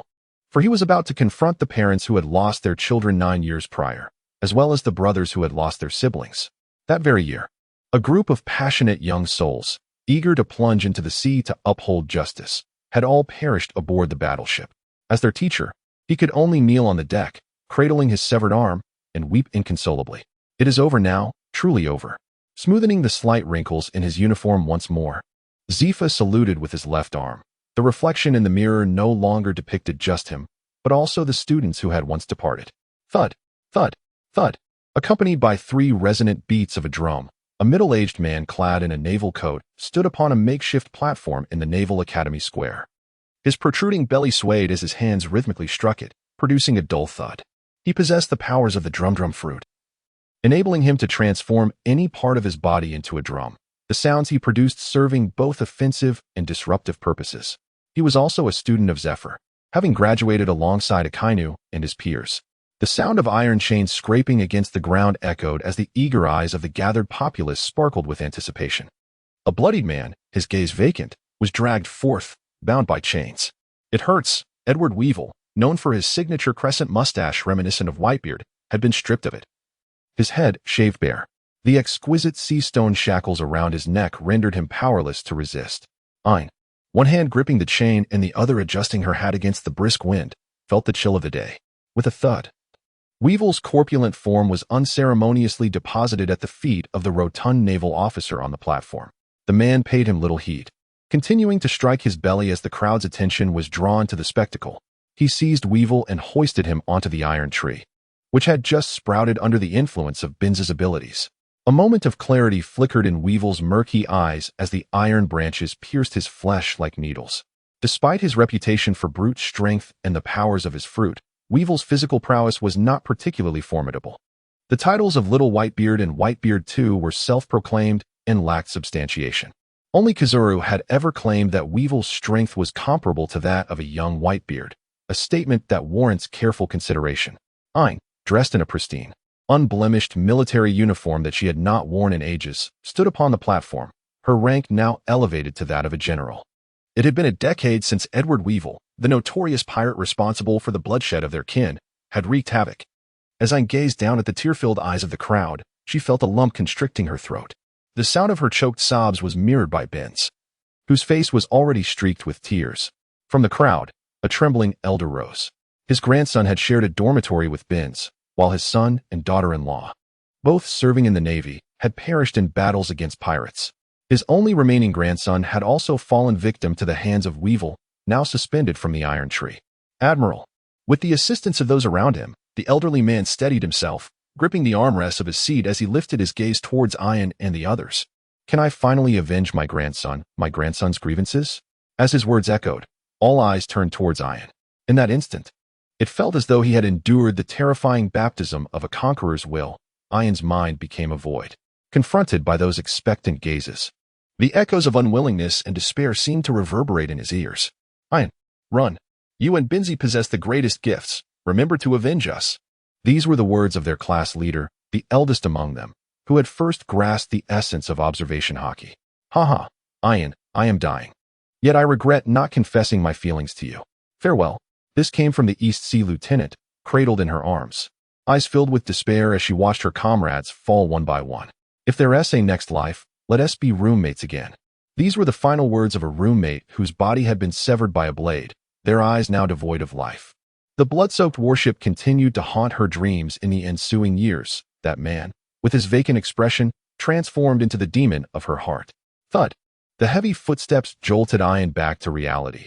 Zephyr stood before her, shielding her from the gaze of former colleagues' families. With the rustle of military attire, Zephyr bowed to the crowd below, then raised his head in salute. I am Zephyr, the teacher of your children, your brothers. I failed in my duty to ensure their safe passage into the sea. That burden is mine to bear. As they gazed upon Zephyr on the platform, many could not hold back their tears. Did they blame Zephyr? Undoubtedly, they did. Had he not taken their children and brothers into battle, they would not have perished. Yet, to express profound hatred or resentment, that was indeed absent.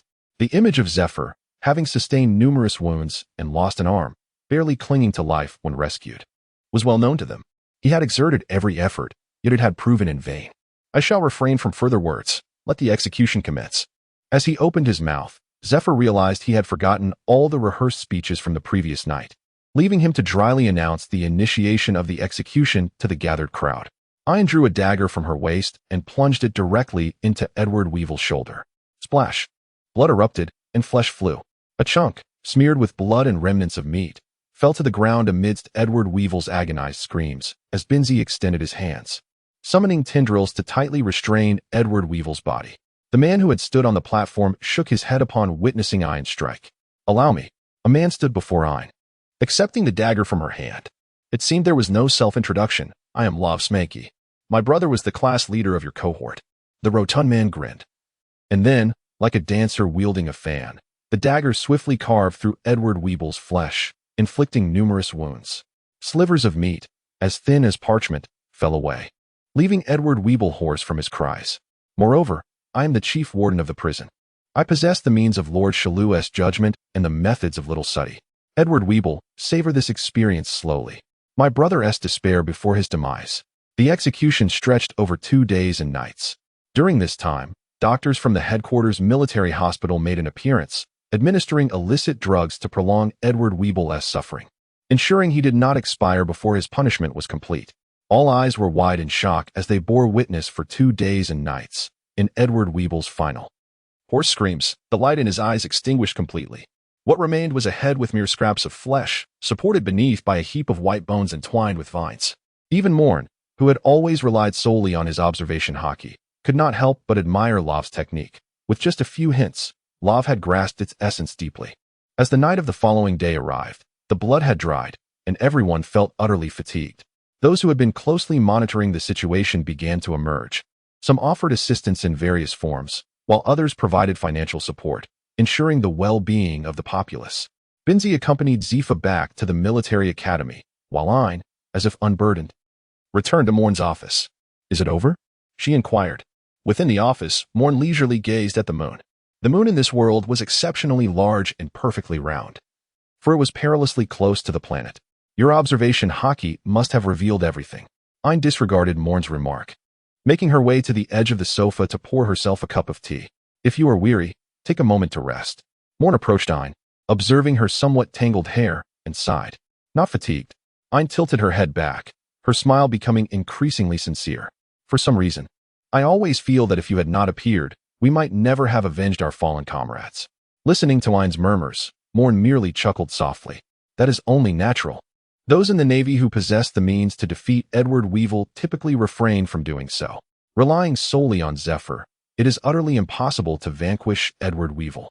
In fact, Ayn and her companion's true potential pales in comparison to that of Smoker and his crew. In the original narrative, the entire Inio Navy was left with only Ayn and Binz to guard Zephyr's grave. The rest perished on the battlefield. The two of them experienced the pain of losing comrades once more. It was precisely because they were devoid of threat that they were able to remain, safeguarding Zephyr's resting place. Now, let us take a moment to rest properly. Moen gently patted the sofa, transforming it into a bed. He firmly pressed Ayn down and covered her with a blanket. Ayn's dormitory is a shared space, and returning now would disturb others. Let us stay here for the night. I shall bring you breakfast in the morning. Moen closed the door behind him, exhaling softly before returning to his abode.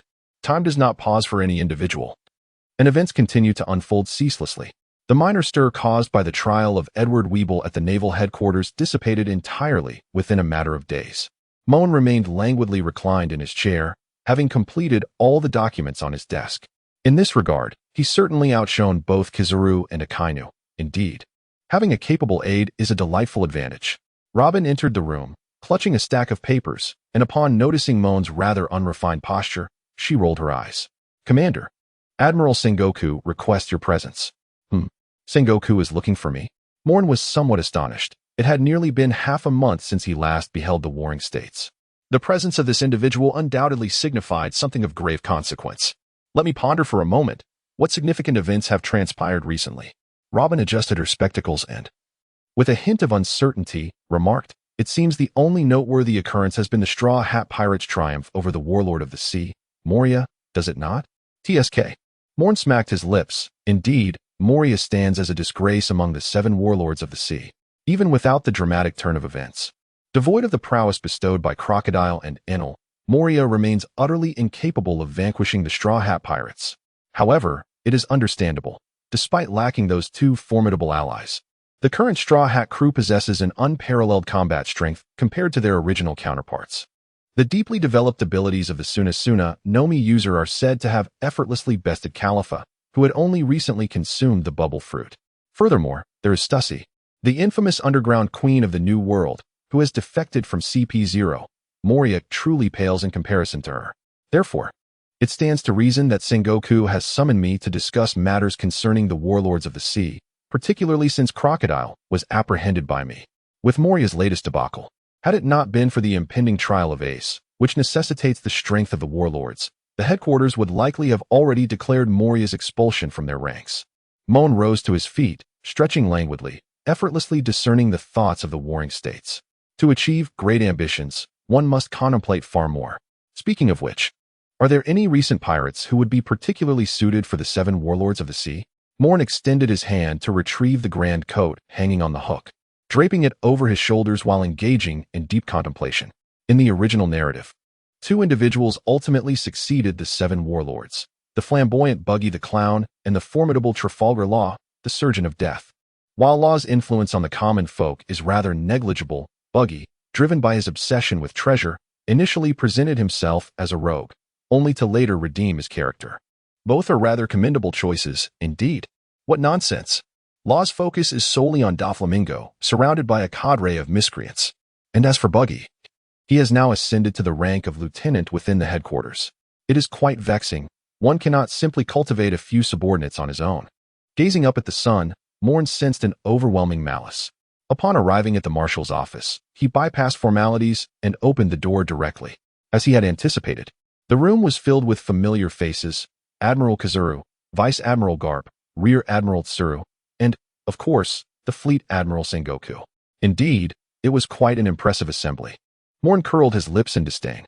Aside from the pursuing Admiral Greenbull and the stationed Admiral Akainu in Mariawa, it was astonishing that the entire upper echelon of the Navy had gathered here. Moen, you've arrived. Karp greeted him with a smile, seemingly carefree. Yet, Moen could easily discern a hint of bitterness concealed within Karp's expression. Admiral Sengoku, is there something you require of me? Indeed. There is a matter that might necessitate your intervention, Sengoku replied, adjusting his glasses while the seagull perched above remained as motionless as a wooden carving. The world government has issued a confidential directive. You may wish to peruse it. With that, Sengoku handed a document to Crane, who then passed it on to Moen. It had already been unsealed. Upon receiving the document, Moen raised an eyebrow and promptly extracted the papers within. It was decided to remove Moria from the ranks of the 7 warlords of the sea. In the aftermath of the great battle, Moria was discreetly eliminated. A glimmer of brilliance flashed in Moen's eyes, a faint smile gracing his lips.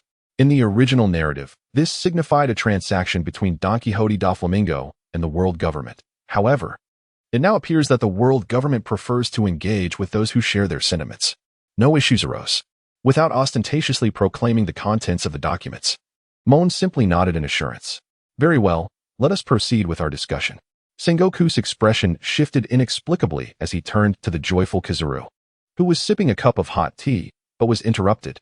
Admiral Sengoku. The door burst open, and a panicked soldier rushed in, even rolling on the ground due to the force of his entrance. Calm down. Sengoku's countenance darkened immediately. No matter the situation, one must not succumb to panic. Do you understand? The soldier, visibly shaken by Sengoku's fury, swallowed hard before exclaiming, The Celestial Dragons. The Celestial Dragons have been attacked. Right in Sabaody Archipelago. The Straw Hat Pirates are responsible. 12 supernovas are present in Sabaody Archipelago. With a thud, the teacup was set down on the table, and Kizaru's eyes narrowed. Since it involves the Celestial Dragons, I shall pay them a visit. Admiral Kizaru, allow me to accompany you. I am eager to witness the capabilities of this generation's supernovas. Chapter 137, Moshi Moshi. A battleship of the standard military design slowly departed from the port of Marineford. Sengoku stood in his office, his expression ashen, initially contemplating how to address the vacancy among the 7 warlords of the sea. He now found both an admiral and a vice-admiral dispatched to deal with the matter of the Celestial Dragons. What further discussion is warranted? That group truly knows how to cause turmoil at the most inopportune times. Seated on the sofa, Garp snorted through his nose, the sound of sunbae crackling in his mouth. Exercise caution. Suru's expression darkened slightly. Even within the admiral's office, one must be wary of eavesdroppers. TCH. Garp, preoccupied with his thoughts, refrained from countering Tsuru, instead continuing to stuff Sinbei into his mouth. In Sabaody Archipelago, the first island, which had only just begun to revive thanks to Moen's efforts, was now in a state of emergency evacuation. Was Area 1 toxic? This marked the second time the Celestial Dragons had been offended, hadn't it? From the vantage point of Area 2, observers cast disdainful remarks towards the crowd in Area 1. It was unfathomable that an attack on the Celestial Dragons, an event that might occur once in a lifetime, had transpired twice in such quick succession. If you ask me, the auction house brought this upon itself. They aimed to restore their notoriety and somehow acquired a fishman. Alas, that fishman is a friend of the Straw Hat Pirates, and now, the Celestial Dragons have been assaulted. A man, nestled among the crowd, could not resist sneering, yet he was swiftly ostracized by those around him. He opened his mouth, only to leave in a dejected manner. The backstage of auction house number 1 was intimidatingly vast. While they might struggle with the supernova still lingering in Area 1, extinguishing him would be as effortless as squashing an ant. After all, one must exert considerable effort to crush an ant. Within Area 1, Luffy boldly led the way, as they prepared to board the Thousand Sunny and vacate this place. Although Luffy felt no fear, Stussy repeatedly implored him, and the others were reluctant to let her confront the Admiral. "Hey, Straw Hat Kid, are you really leaving?" A brazen voice echoed from above as Luffy was about to depart down a street. Looking up, he recognized the Supernova Kid, with whom he had been at odds since arriving at Sabaody Archipelago. "Kid, I have no desire to engage in battle with you," Luffy replied, maintaining a serious demeanor and disregarding Kid's provocation.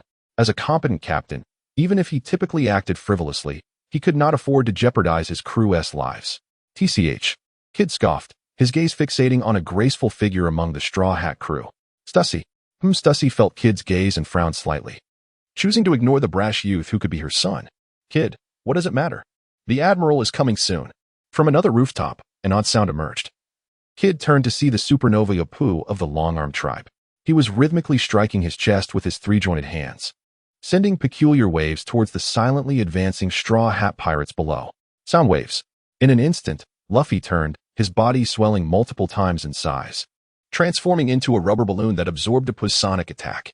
An enraged roar erupted from Luffy, an aura of terror immediately enveloping Apu, who stood on the rooftop. Pht. Apu emitted a meaningless syllable, his legs trembling, yet he gritted his teeth to remain upright. Conqueror's haki is meant for the weak. "Who do you think you're looking down on, Straw Hat Kid?" With a whoosh, a sound of slicing air resonated as Kid grinned, appearing before Luffy. His right arm was encased in various metallic objects, transforming it into a colossal iron fist. Boom. The iron fist swung down, yet Luffy showed no intention of dodging, his focus still on Apu.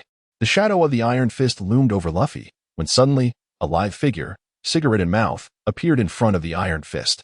Boom. The fist collided with the figure, but as if the fabric of space had faltered, the fist slid off to the opposite side of the street, demolishing a building. TCH. Slippery person, Iron Rod Yalada. Kid emerged from the ruins, brushing off the dust clinging to his attire. His gaze fell upon the woman standing defiantly before him, fierce and unyielding. Yarlita, the notorious supernova, now carrying a bounty of 105 million, following the events at Judicial Island.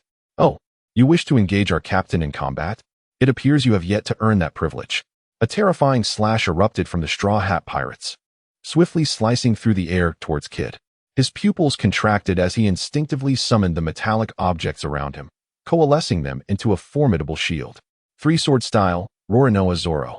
Emerging with the cursed blade Inma, Zoro fixed his unwavering gaze upon Kid. With Stussy's addition, the Straw Hat crew had grown exponentially stronger than depicted in the original narrative. Luffy exhibited his dual haki, Zoro had begun to grasp the essence of the cursed sword, Sanji adeptly wielded both moonwalk and armament haki, while Usopp had awakened observation haki. Powerful enough to astonish even Stussy. Though Yarlita had yet to awaken haki, her mastery over the slip-slip fruit left everyone in awe. It could be said that the current Straw Hat crew could withstand even an admiral's fleet without faltering. Kid, the admiral is on his way, we should retreat, suggested one of his comrades. Just then, the masked supernova killer descended from the sky, skillfully maneuvering his twin sides, addressing Kid with a grave tone. Unlike others, Kid and Killer truly understood the terrifying nature of an admiral. Hailing from the South Blue, they had once witnessed a rebellion quelled by the newly appointed admiral, Akiji. They had seen, in mere moments, the sea and islands transformed into ice sculptures. The man responsible for this calamity merely yawned before cycling away over the frozen expanse. Even now, as supernovas, neither Killer nor Kid possessed the confidence to rival that man, which heightened their reluctance to encounter an admiral. Boom, boom, boom. The sound of 3 cannon blasts echoed in their ears, and Stussy's complexion drained of color. Luffy turned to see her pallor and immediately comprehended the gravity of the situation. The admiral has arrived. Kid and Killer felt their hearts race, hastily vacating the area, fully aware that it was on the brink of becoming a conflagration. The sound of explosions erupted from the harbor, flames shooting skyward. 2 golden beams of light surged from a nearby warship, striking the island of Sabaody. With explosions as a dramatic backdrop, as the crisp naval uniforms billowed in the wind. Moshi Moshi, is this Borsalino, perhaps choked? Moen gazed at Kizaru with a look of utter perplexity as the latter extracted a black telephone bug and incessantly called out. He yearned to offer a reminder, yet found himself at a loss for words. Great Admiral.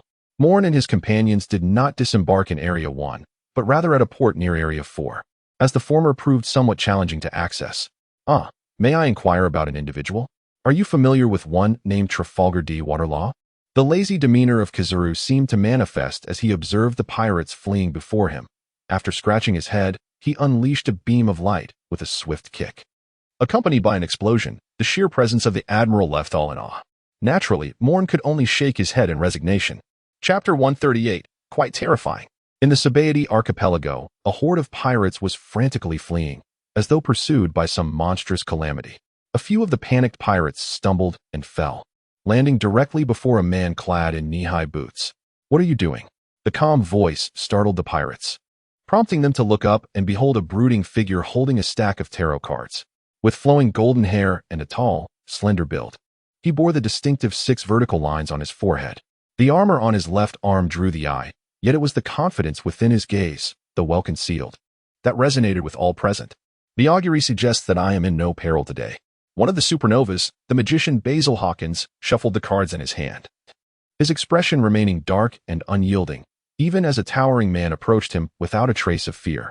Admiral Kizaru, he acknowledged with a slight lift of his head, continuing to handle his tarot cards. Young man, do you know someone by the name of Trafalgar D. Waterlaw?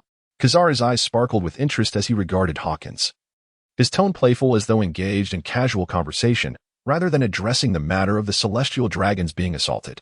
Moen smacked his forehead, his observation haki still enabling him to sense that Luffy and his crew were nearing the lawless zone. If he did not hasten, the 2-year agreement might soon become a mere figment of the past. Whoosh! Before Hawkins could respond, a laser shot through his skull, leaving him astonished as he collapsed. Kizaru shook his head in mild frustration. To be honest, his observation haki, while not quite on par with Moen's, was certainly not far behind, and he had sensed the Straw Hats long ago. However, with a grandfather who was a naval hero, a father who led the Revolutionary Army, and a Straw Hat once belonging to Roger, with the guiding hand of Shanks, a man of such lineage was not someone he wished to provoke. Had it not been for the necessity to confront the celestial dragon, he would have fled long before. Admiral Kizaru, allow me to handle these scum while you deal with the celestial dragons, Moen said, smiling at Kizaru's troubled expression. He had no desire to witness the farcical antics of a man who flippantly uttered terrifying while effortlessly dispatching supernovas. Once matters were settled, he looked forward to clocking out early, especially with the news of fresh sea kings arriving at the headquarters cafeteria. Very well, I appreciate your assistance.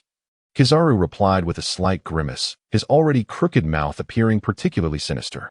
A golden light streaked through the air as Kizaru reluctantly advanced toward the lawless zone. Now, it is your turn. Moen stretched his neck, gazing up at Kizaru, feeling an undeniable fatigue due to his towering height. Before him, Hawkins, who had been pierced, had regained his composure and was incessantly calculating with tarot cards. Yet, no matter how he computed, the cold sweat on his brow could not be quelled. 0. Survival probability. 0. Hawkins dropped the tarot cards, his eyes devoid of their former brilliance. Even when factoring in his own devil fruit abilities or the approaching supernovas in every conceivable scenario, his chances of survival remained nil. Quite accurate indeed. Moen felt no surprise. In the original narrative, Hawkins' divinations had proven to be correct, save for his predictions during the battle with Blackbeard and when calculating for Luffy. Thus, even in the face of Kizaru's relentless assaults and the complete dismantling of his abilities, he remained unperturbed, for his current divination foretold survival. Laser. The monotonous sound escaped Moen's lips as golden light swiftly coalesced at his fingertips. Run. The golden radiance jolted Hawkins back to awareness, and he immediately employed his Strawman fruit to defend against the impending attack, preparing for his escape. Whoosh. The golden light did not penetrate Hawkins' form. Instead, it veered in a wide arc, striking the observing App perched on the eaves. The laser beam pierced through App's chest. His arms still crossed in astonishment. As blood gushed from his wound, feeling a pain he had not experienced in ages, App erupted in fury. His arms spread wide. He frantically pounded his chest, blood spilling from his mouth, yet a terrifying sound wave enveloped the battlefield below. Scrape and boom, boom, boom, boom, like missiles raining down. The battlefield was shrouded in smoke, resembling a hell's cape. Whoosh. Amidst the smoke, a robust beam emerged, directly hitting the still thumping App, obliterating the notorious pirate with a bounty of 198 million berries. I'm not Kizaru, Moen mused, though he longed to remark on how fearsome these supernovas were. Each one a monstrous force, yet it lacked that certain flair. As the smoke dissipated, the hidden supernovas, Kid, Killer, and the lurking Bonnie alongside the White Bear, were left aghast. Hawkins. The supernova with a bounty of 249 million berries found his head firmly grasped in Moen's palm. This supernova had transformed into his unique attacking form, the Strawman S demon subduing aspect. Unfortunately, he remained pinned to the ground, utterly immobilized. Do you understand? Moen declared. You supernovas are but frogs at the bottom of a well. Pirates with bounties of 1 or 200 million in the New World can easily toy with you. Moen's words pierced deeply into the prideful hearts of those men who had reveled in their bounties. Even Hawkins, pressed to the ground, intensified his struggle against his captors. Golden Crow eruption. A terrifying radiance coalesced within Moen's palm, and the living embodiment of the Golden Crow incinerated Hawkins' entire being to ashes.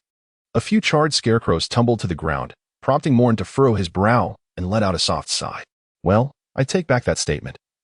At least you possess a knack for fleeing. In the realm of observation, a bloodied and disfigured Hawkins staggered away from the battlefield, now perilously close to the pirate ship at the port. It seemed that the scarecrow fruit was not limited to merely transferring damage. It could also transpose the body itself. Moen furrowed his brow. Although he harbored a strong desire to eliminate Hawkins, the latter still possessed a certain utility. Had he not been disposed of earlier, he would undoubtedly prove to be of great significance upon entering the New World. Thus, he resolved to exercise a measure of compassion. Moen shrugged, casting his gaze towards the concealed figures of Kid and Killer. Run. The identical thought echoed in their minds, and exchanging a glance, Kid and Killer burst forth from their hiding place, darting towards the port. If they were to survive, they would venture into the New World. Moen raised his hand, and golden glimmers transformed into countless twinkling stars, enveloping the entire escape route of Kid Killer. The light rain, a sweeping 180-degree assault across the battlefield. A declaration of my presence. Chapter 139. Where do you wish to travel? The golden flash bomb swept through Kid Killer's escape space. As a notorious pirate with a bounty of 315 million and the most formidable supernova on the surface, Kid, in a fit of desperation, unleashed the powers of his devil fruit, drawing in everything around him, including numerous large objects. All the items drawn together formed an expansive shield wall. Despite Kid's pale complexion, it at least shielded him from the onslaught of light rain. Kid, you must flee. Observing Kid's intention to retaliate, Killer, having endured several strikes from the light projectiles, struggled to restrain him. If they lingered any longer, they risked perishing on Sabaody Archipelago. Their ambition was to reign as kings of the sea. They could not simply meet their demise here, making flight the most prudent choice. Remarkably, he still lives? Moen retracted his hand, his eyes wide with astonishment. It appeared that this so-called supernova possessed a modicum of skill. At the very least, a fellow like Moria would have unequivocally perished under such an onslaught. Should the 7 warlords remain unabolished thereafter, this individual could indeed be considered for a position among them.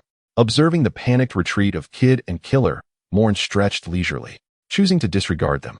After all, they were destined to enter the New World, posing no threat to the common folk of the Grand Line or the Four Seas. The inhabitants of the New World typically had their own protectors, though it is somewhat embarrassing to admit. There are fewer than 10 islands in the New World guarded by the Navy. In fact, there are more islands under the protection of the Whitebeard flag. Boom. Just as Moen was about to engage in conversation with the future warlord, Law, a resounding explosion echoed from a distance. Judging by the direction, it likely originated from Area 1. What on earth is happening? As the hues of twilight dispersed, Moen suddenly slapped his forehead.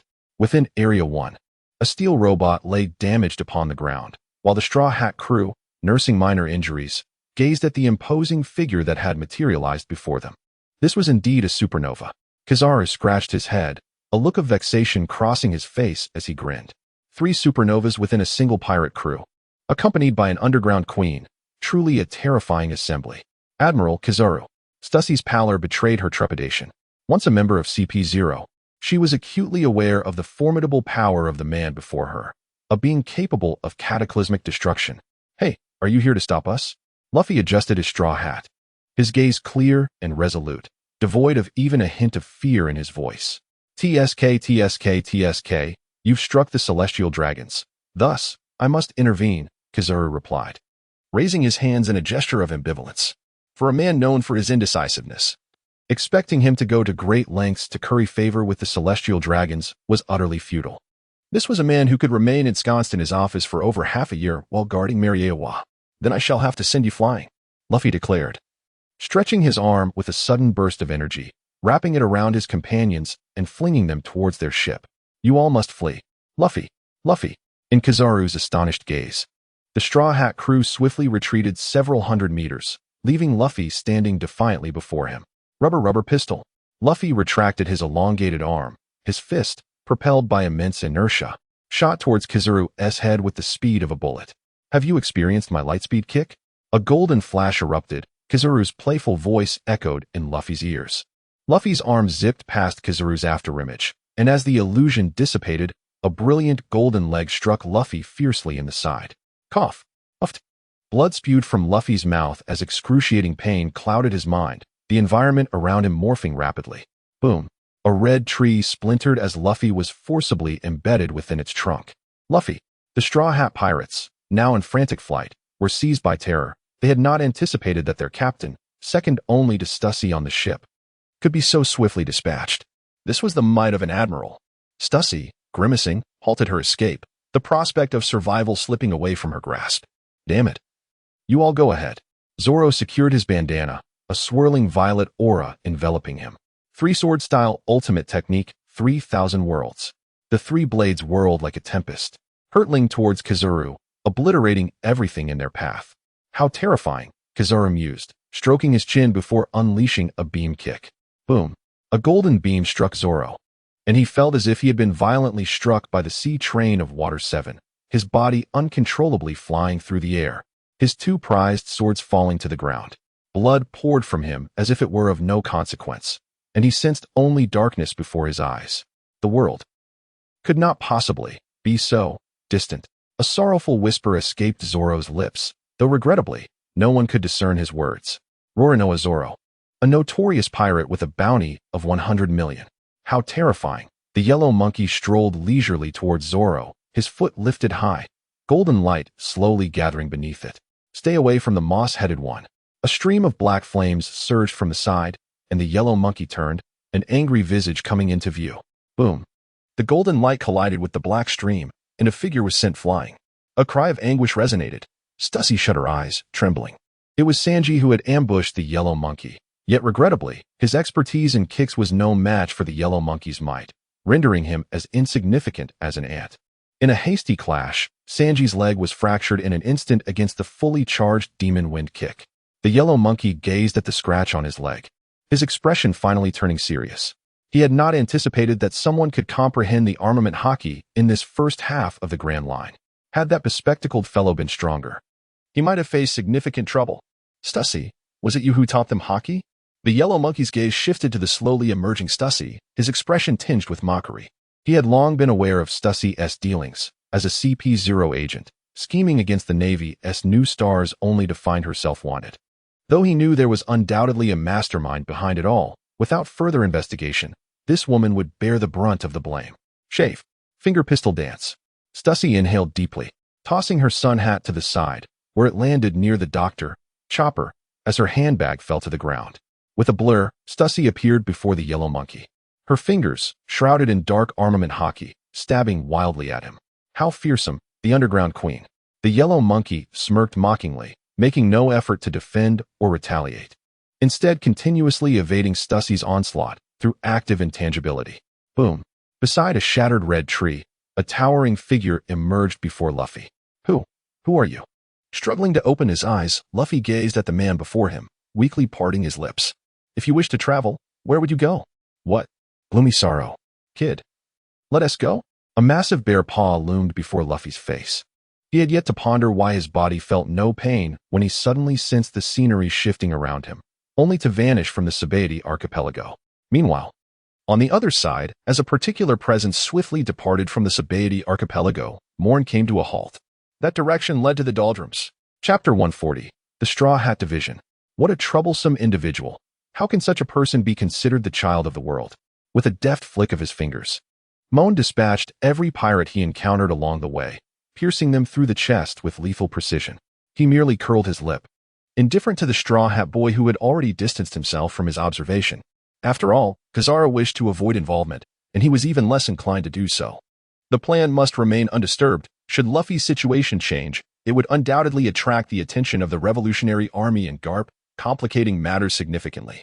In Zone 1, Bartholomew Kuma effortlessly swept away the members of the Straw Hat Pirates, as if merely dusting off a surface. He approached the last individual remaining on Sabaody archipelago, Stussy. Kuma's voice was notably gentle, yet coupled with his utterly vacant gaze, it exuded an unsettling aura. If you could travel anywhere, where would you go? He inquired once more. After pondering briefly, without awaiting Stussy's reply, he delivered a swift slap. Gunshot. A golden beam surged from afar, its speed far surpassing that of Kuma's palm. Stussy felt a chilling sensation in her chest. As she struggled to lower her head, she realized her torso had been entirely pierced. Rear Admiral Moen.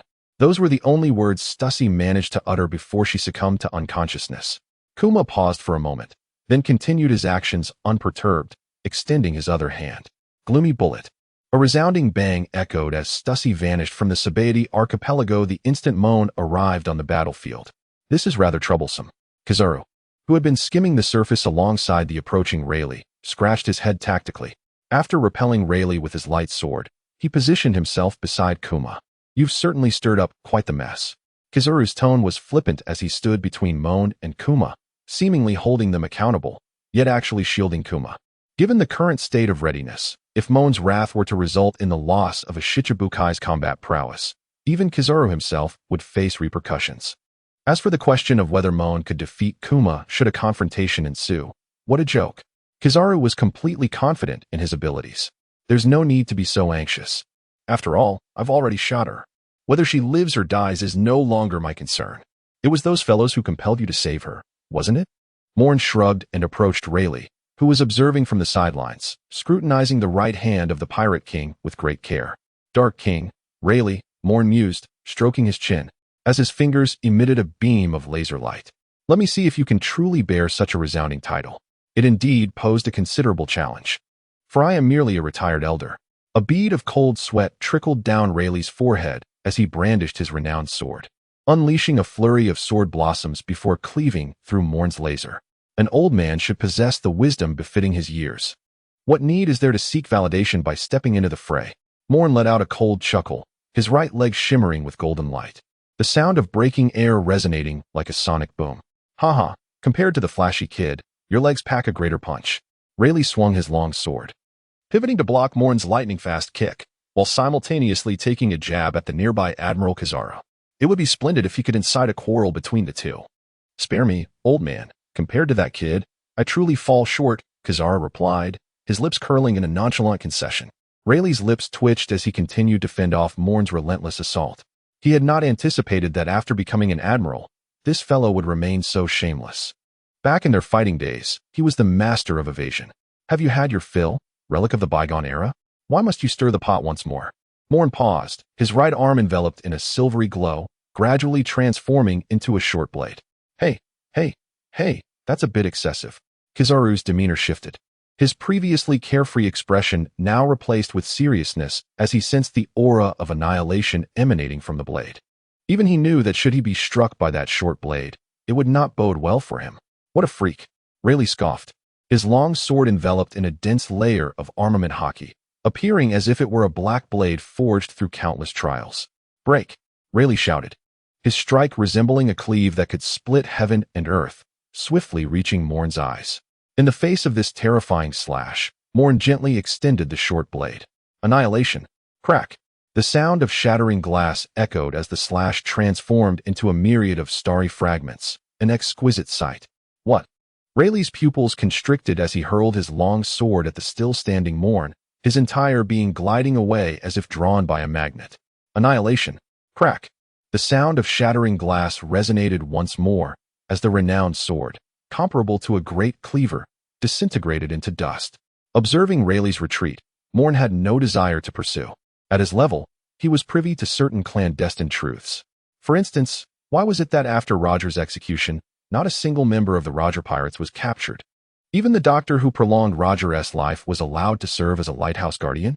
This was because Roger had requested an open execution but stipulated that the pursuit of his former crew members should not be initiated. This also afforded Shanks the time to develop. Otherwise, given his status as an apprentice crew member, he would have been swiftly eradicated, leaving no room for the illustrious figure he later became. What to do? As Rayleigh vanished, the chaotic battlefield was left with only 3 individuals, including Moen, who glanced at the higher-ranking Kizaru. Kizaru appeared somewhat troubled. He had never anticipated capturing Luffy. His intention was merely to apprehend a few members of the Straw Hat Pirates and perhaps some supernovas, then return to report. Who could have foreseen the sudden emergence of Rayleigh and Bartholomew Kuma? Although the Straw Hat crew had disbanded, they remained devoid of any immediate peril. No one knew where Kuma had transported them, and even Stussy, who was in grave danger, had received treatment from Kuma, ensuring her safety. Let us head back, Kizaru thought, deciding to abandon further contemplation. It was unlikely that he, as an admiral, would be ordered to retreat, so he left the remaining responsibilities to Kuma, who seemed quite content with the situation. Thus, under the silent gaze of Kuma and the bewildered Moen, Kizaru commanded the return journey, leaving the fate of the beaten celestial dragon to CP0, who would manage it without their concern. The Grand Line is home to many wondrous islands, some of which possess a life of their own. Usopp, sporting a long nose, gradually awoke to a delightful aroma wafting into his nostrils. This was an island brimming with culinary delights, commonly referred to as paradise. On a snow-laden island, a slender woman exhaled softly, her eyes reflecting a palpable sense of unwillingness. The icy winds relentlessly battered her, yet curiously, they parted around her body. If only I were stronger, the captain would not have been hurt. Arlita struggled to retrieve a cigarette from her waist pocket, but in the frigid air, she could not ignite it. The fact that she could manipulate her fruit powers to deflect the cold was already a significant challenge. Curse it, on a vibrant island filled with the melody of birds. A man with oddly twisted ankles slowly opened his eyes to find himself staring at a heavily made-up woman. On a massive island, Chopper, covered in wounds and dirt, blinked awake. 2 enormous birds were fixated on him, as if saying, "Little buddy, you're awake? How delightful. A revived prey is ever so delectable." Within a sinister castle, a woman clad in Gothic Lolita attire pouted at the man before her. "Honestly, I still need to find Captain Moria. Why must I take care of you, you green-haired fool?" What are these monstrous creatures? Like a machine, Frankie sprinted madly, disregarding any notions of appearance. Behind him, a throng of visibly modified creatures pursued him with fervor. The essence of a man's passion lies in the act of running. On the island of White Earth, Baldigo, Sabo watched as a woman fell before him, accompanied by a girl who wore an expression of astonishment, leading to an inevitable headache. Who could elucidate the chaos that had unfolded? In the great rout, the impoverished kingdom of Hara Haitanya, Brook observed the ceremony before him and offered an awkward smile. He mechanically turned his gaze toward the women in the crowd, asking, "Might I have a glance at your undergarments?"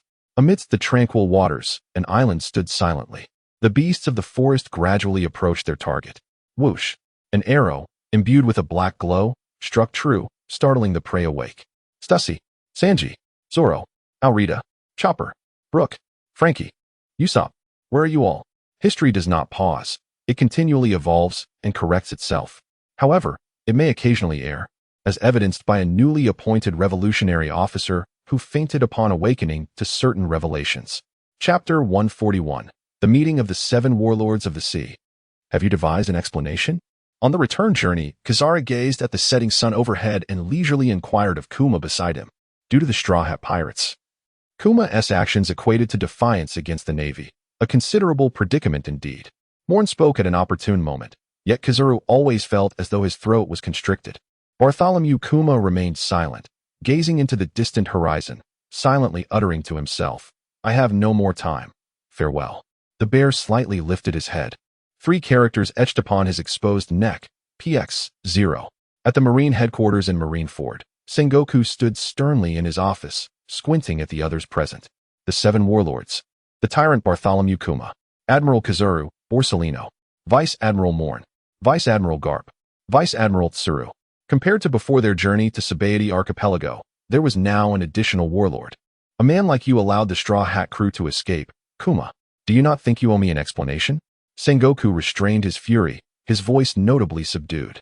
Moments ago, the Gorosei had summoned him, demanding accountability. This was unprecedented. Never before had someone harmed a celestial dragon and evaded capture. Aside from the infamous Bondi warlord and the later Fishman Tiger, the Straw Hat Boy was the third to dare injure a celestial dragon and escape unscathed. Kuma lowered his gaze to the Bible in his hands, offering no response to Sengoku's inquiry. Moen sat languidly in his chair, meticulously counting the few tea leaves floating in his cup. 1, 2, 3. How pitiful. There were only a total of 14 leaves.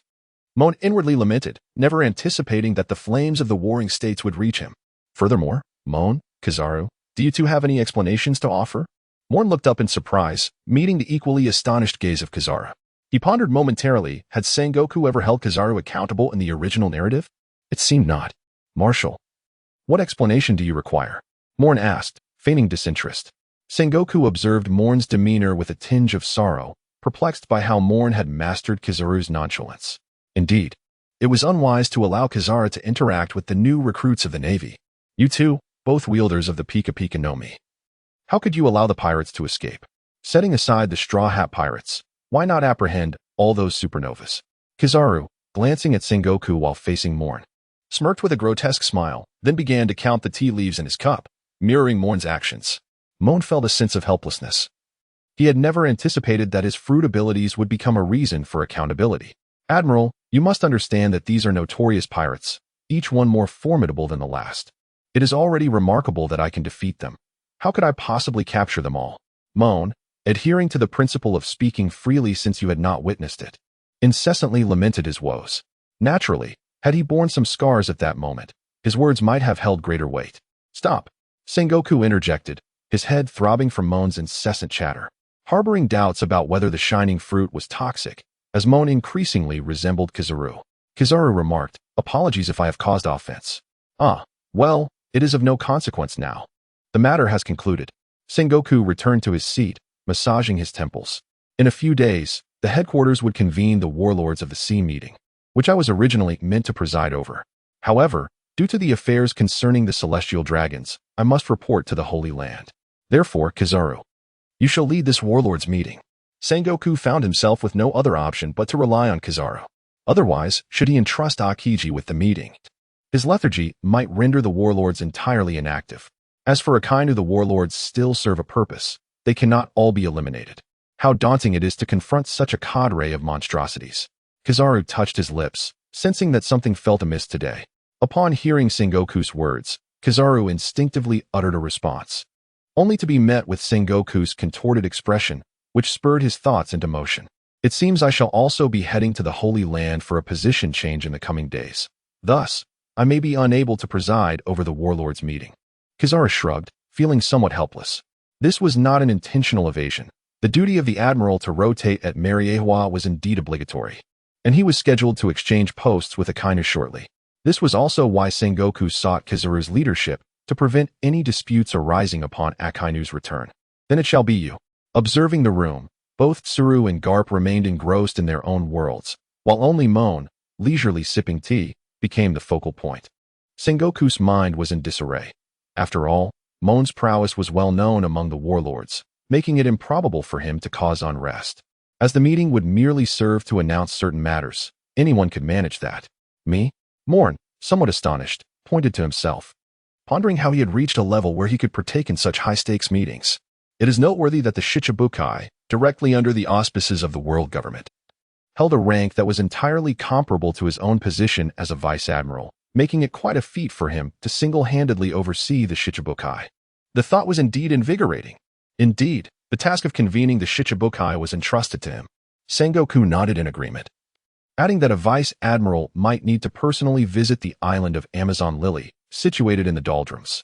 In previous gatherings of the Shichibukai, the world-renowned empress had been absent, and this time, it was imperative that no one be missing. Moen felt as though countless crows were swirling around in his mind. What is this? Are you preparing to offer a head? That individual is renowned for conquering the world with beauty alone. Never mind. Perhaps it's better to send the flying squirrel. After all, the iron-willed general from the original narrative resisted Hancock's enchanting attacks by inflicting harm upon himself. Moen stroked his chin, contemplating the words of the flying squirrel. It seemed he was somewhat reluctant, knowing full well that a pit lay ahead. To lead his own guide into such a trap felt rather excessive. Ah well. Moen scratched his head, sighed, and raised his hand towards Sengoku, saying, I shall send Lylira to Nine Snake Island. Otherwise, sending anyone else would be futile. Sengoku pondered for a moment and realized that indeed, this was the case. Hancock had not suffered a defeat since her debut. In fact, her personal involvement in battles had been woefully scarce. If an indecisive individual were dispatched, it could potentially lead to the demise of an entire ship's crew. After all, they were to face the Whitebeard pirates, and enlisting the aid of the warlords of the sea would undoubtedly be a significant advantage. Such power could substantially diminish the Navy's authority.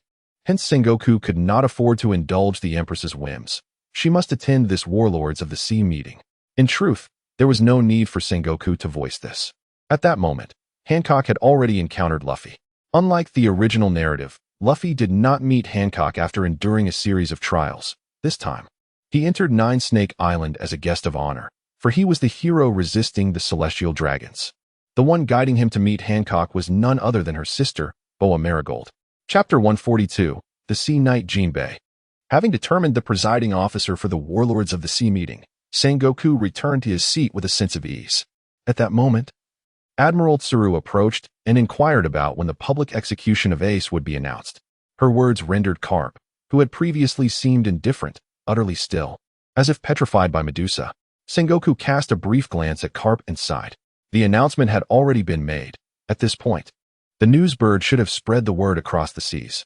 As for Whitebeard, according to intelligence from the New World, the Moby Dick had lost surveillance, and the remaining members of the Whitebeard pirates were gradually returning to the first half of the Paradise. What? The Whitebeard pirates were moving with such swiftness. The Crane was taken aback. The intelligence department had received none of this information. Sengoku had no intention of holding the staff accountable, as this was the responsibility of the intelligence sector, which too had received no news, aside from the mysterious disappearance of Whitebeard. This information had been transmitted from the CP organization, whose intelligence capabilities in the New World far surpassed those of the Navy. In the New World, pirates aboard ships may very well be CP agents. Farmers cultivating vegetables and fruits on small islands could be CP operatives. Soldiers within the Royal Guards might also be CP. There is nothing beyond the reach of CP's disguise. Those who had never encountered CP9, the secretaries of secretaries, the boatmen of boatmen, the patrons of bars, were all conspiring to expand their enterprises. After a brief meeting, Sengoku dialed the telephone snail of Morgan's, the head of World News. Within merely half a day, The entire world was aware that the Navy was about to publicly execute Portgas D. Ace, the second commander of the Whitebeard pirates. Simultaneously, they learned of the Navy's urgent summons for the 7 warlords of the sea to convene at headquarters. In an instant, the vast ocean stirred with unrest, only to settle into an eerie calm. At this juncture, no one dared to provoke trouble, fearing they would become the prey caught between the two formidable leviathans of Whitebeard and the Navy. At Navy headquarters, Vice Admiral Moen stood idly on the rooftop of the commander's office, observing the incessant arrival of pirate ships below, feeling somewhat bored.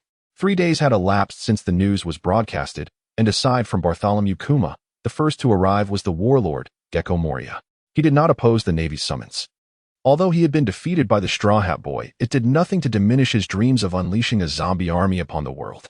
For him, the battlefield between the Navy and Whitebeard was a veritable feast of opportunity. Little did he know, due to his insignificance, the world government had already resolved to eliminate him. The second warlord to arrive was Dracul Mihawk, known as Hawkeye. He happened to be idly wandering around the Sabaody archipelago and decided to drop by headquarters. The third to arrive was Don Quixote da Flamingo, who had flown directly from the New World, much to Moen's astonishment. How curious it was for this rogue of the sea to exhibit such enthusiasm. Observing da Flamingo engaged in conversation with Hawkeye, Moen suddenly appeared before them, yet neither was startled. He, Vice Admiral Moen, we are friends, are we not? There is no need for such formalities, da Flamingo greeted warmly, though his true thoughts remained a mystery to all. Shortly thereafter, Jiuyue from Fishman Island arrived, seemingly with great urgency. Vice Admiral Moen, I must see Admiral Sengoku. This is the first utterance of Jiuyue upon seeing Moen. This war must come to an end. This is the second declaration. The battle between the Navy and the formidable Whitebeard will undoubtedly be devastating, shaking the very foundations of the world. Therefore, I implore you to cease the execution. Even if it means confining Ace to impel down for eternity, it would be preferable. This is the third statement. Moen gazed at Jiuyue with an expression akin to that reserved for a simpleton. He was well aware of Jiuyue's profound sense of righteousness. Yet he had never fathomed that his intellect could be so woefully lacking, leaving Moen at a loss for how to decline his request. Observing Jiuyue's earnest demeanor, even da Flamingo was taken aback. What has become of the fishman, so audacious in his proclamations? With such bravado, he speaks of halting the war. Even he, a former celestial dragon, would never dare to suggest the possibility of ceasing hostilities at this juncture. No, it is more accurate to say that none of the celestial dragons would ever consider making such an announcement at this critical moment, as it would only serve to bring disgrace upon the Navy. Jiuyue, you must understand, this is an impossibility. Moen shook his head, harboring considerable affection for the blue giant. After all, one cannot help but admire a person of loyalty and compassion, even if their allegiance does not lie with you. Thus, I must beg your pardon, for I find myself unable to adhere to the constraints of the 7 warlords of the sea and oppose the venerable Whitebeard. It is simply beyond my capacity. Jiuyue inhaled deeply, turning to depart. Wait, Moen's voice grew icy. Do you think this is a place where one can come and go at will? Golden light converged before Jiuyue, transforming into Moen. In this battle, our headquarters has dispatched an elite force of 100,000 Navy personnel, including over 30 vice admirals and 3 admirals, alongside 2 prospective admirals. My own pirate guerrilla squad will also partake in this endeavor. Do not even speak of the Whitebeard pirates. Even if rocks were to rise again, there would be no glimmer of hope. Moen's voice was notably frigid, devoid of the admiration he once held for Jiuyue. As a member of the Navy, he regarded any affront to its dignity as a personal affront. Did one not observe that even the notorious Don Quixote da Flamingo, labeled as a sea scoundrel and night demon, dared not make a single move? Jiuyue, your presence here is due to the constraints imposed by the 7 warlords of the sea. Are you truly certain you wish to proceed in this manner? Moen closed his eyes and quietly inquired of the blue giant before him. Jiuyue's complexion was ashen as he meticulously calculated the situation. The strength of the vice admirals at the Navy headquarters was certainly not inferior to that of the captains of the Whitebeard Pirates 10th Division and beyond. Coupled with the 3 admirals, the fleet admiral, and the Navy's legendary heroes, the formidable combat prowess exhibited by the Navy's supernovas indicated their unwavering seriousness. No matter how powerful Whitebeard was, it was impossible for him to withstand the full force of 2 admirals. Not to mention the battlefield would soon witness the might of at least 6 admiral-level fighters. At this moment, Jiuyue was unaware that Moen had an additional admiral-level fighter under his command. What a bizarre reality. It was that admiral-level combat power could no longer be counted on two hands. Unlike Jiuyue, the astute Don Quixote Doflamingo broke into a cold sweat, fully aware of the consequences of the situation. He understood the gravity of defiance against the Navy, yet he could not bring himself to oppose his father. Thus, even without the title of Warlord of the Sea, he held no regrets. Even if he were to face imprisonment and impel down, he would enter the dark prison without fear. Observing Jiuyue's resolute demeanor, Moen scratched his head and then delivered a punch. Then you shall ponder your actions and impel down. The following day, the still turbulent seas were once again stirred. The Warlord of the Sea, Jiuyue, was stripped of his title for refusing the Navy's summons, and the world government revoked his status as a warlord. Consequently, the ranks of the 7 warlords were diminished, with Sir Crocodile now imprisoned and impelled down alongside Jiuyue. The newly appointed Blackbeard made a rather subdued entrance at the headquarters. The last to arrive was the legendary woman, renowned for her beauty, yet bearing a face full of reluctance and fury, the pirate empress, Boa Hancock. Chapter 143, Revolutionary Army Strategist. Sabo. On the island of Baltigo, in a somewhat spacious room, Stussy was frowning as she wrote something. The papers before her were filled with incomprehensible words and symbols. These were the unique communication codes between the CP organizations. Only a member of CP0, who had infiltrated the dark underworld, could possibly remember all the codes used for communication among the CP agents. Given her circumstances of residing here, it was entirely reasonable for Dragon and his associates to request Stussy to disclose all the communication codes. However, her frown was not due to this. It was because upon revealing the current state of her association with the Straw Hat Pirates, the young strategist, seemingly of high rank within the Revolutionary Army, appeared utterly unhinged and ultimately fainted. This left Stussy feeling uneasy. She certainly did not wish to offend a Revolutionary Army strategist within their stronghold. As for her presence here, one could easily deduce that Bartholomew Kuma, one of the warlords of the sea, was indeed a member of the Revolutionary Army. Reflecting on the transaction between the bear and the world government, Stussy could not help but feel that the Revolutionary Army was orchestrating a grand strategy. Despite having toppled numerous kingdoms, the Revolutionary Army's impact on the world government had been rather limited. Once those kingdoms fell, they lost the protection of the Navy. To regain such protection, they would have to align themselves with the world government and pay the celestial gold. Thus, regardless of their sincerity, unless the Revolutionary Army openly declared their intention to safeguard those nations, it was inevitable that they would ultimately return to the embrace of the world government. However, after several days of interaction, Stussy felt a chilling unease. The Revolutionary Army was far too well prepared. They were not attempting to overthrow the world government through this means. Rather, they were merely preparing for something significant. Captain, I initially thought you held a unique position within the Revolutionary Army. But now I find myself in such a passive stance. Stussy set down her pen. Beside her lay a stack of paper filled with writing. She gently pressed her finger against her nose and began to ponder the whereabouts of others. In the infirmary, a playful and alluring girl, dressed with flair, gazed anxiously at the boy on the bed, who was furrowing his brow. Carla, the Revolutionary Army's fishman karate master, shared a bond with Sabo that could be described as childhood companions. Sabo, what is the matter? Carla's voice was soft as she carefully wiped the cold sweat from Sabo's forehead with a damp cloth. Ever since Stussy mentioned the name of that Straw Hat boy and subsequently named the second-in-command of the Whitebeard pirates, Sabo had become listless, as if ensnared in a nightmarish reverie. After Dr. Dorag's examination, it was clear that Sabo had not been attacked by a unique devil fruit ability. Instead, he seemed to have touched upon memories lost from his childhood. Fire, fire. Sabo murmured repeatedly, his forehead drenched in perspiration, and his body began to convulse uncontrollably. AI. Luffy. Ace. Just as Carla was preparing to continue wiping Sabo's sweat, he suddenly sat up with a start, resulting in an unexpected collision of foreheads with Carla. It hurts. Hiss. The cries drew the attention of the physician guarding outside. Upon entering, he found Carla, tearful and clutching her forehead, which was slightly swollen, while Sabo was bleeding profusely, feeling as though his nose might be broken. You two youngsters, must you engage in such passionate antics? The slightly older physician chuckled softly, and a faint green glow emanated from his hands. With the aid of this verdant light, Sabo felt an itch in his nose, and the bleeding ceased. The swelling on Clara's forehead also dissipated. This was a user of a devil fruit. Discovered by Dracul Myhawk and brought to Baldigo over a decade ago. The Paramecia type, the Ope no Mi. Seeing that Sabo and Clara were no longer in distress, the doctor stepped outside to rest, having exerted considerable energy in caring for Sabo.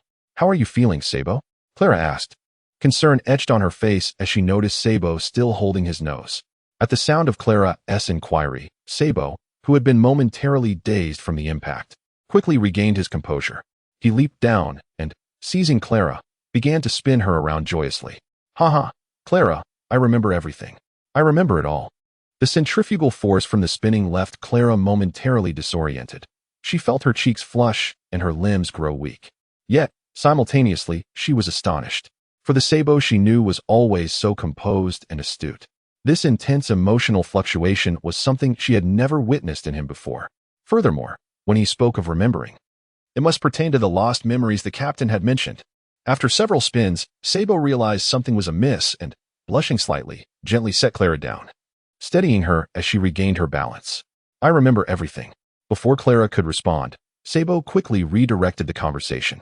With a curious expression on Clara's face, Sabo began to recount the childhood memories he had lost. Born into nobility, he could not endure his father's aristocratic ideals. So he ran away from home and became a thief, wandering through the uncertain ends of various paths. He met a young Luffy and Ace, and the three brothers shared drinks and forged a bond of brotherhood. The Great Fire in the Goa Kingdom, his first voyage at sea. The bombardment by the Celestial Dragons, being rescued by Dracul Myhawk and brought into the Revolutionary Army. Sabo's experiences over these 2 decades were more thrilling than many would encounter in a lifetime. Clara listened, utterly captivated. The door creaked open, and Dracul Myhawk entered. "I apologize for interrupting, but I never realized, Sabo, that you were Luffy's brother." Myhawk's voice was somewhat grave, yet his astonishment was palpable. He felt a sense of guilt regarding Luffy. In pursuit of his ideals, Myhawk had only secretly watched over Luffy without ever meeting him. Had it not been for Water 7, and if Garp had not visited Luffy, Luffy might have remained unaware of having a father at all. "Captain." Dracul bowed slightly, recalling the newspaper he had seen a couple of days prior. He inhaled deeply, resolute in his desire to rescue Ace. The Revolutionary Army should not interfere, as this was a conflict between the Whitebeard pirates and the Navy. Dracul shook his head. He too yearned to save Ace. The reasons were manifold. Not only was Ace the sworn brother of Luffy, but Ace's survival was paramount. According to the intelligence provided by Stussy, the Navy was likely to exploit the public execution, which would plunge the seas into chaos. Such disorder was not a component of their plans. "Chief, the Revolutionary Army need not mobilize," Sabo declared with clarity, his gaze more resolute than before.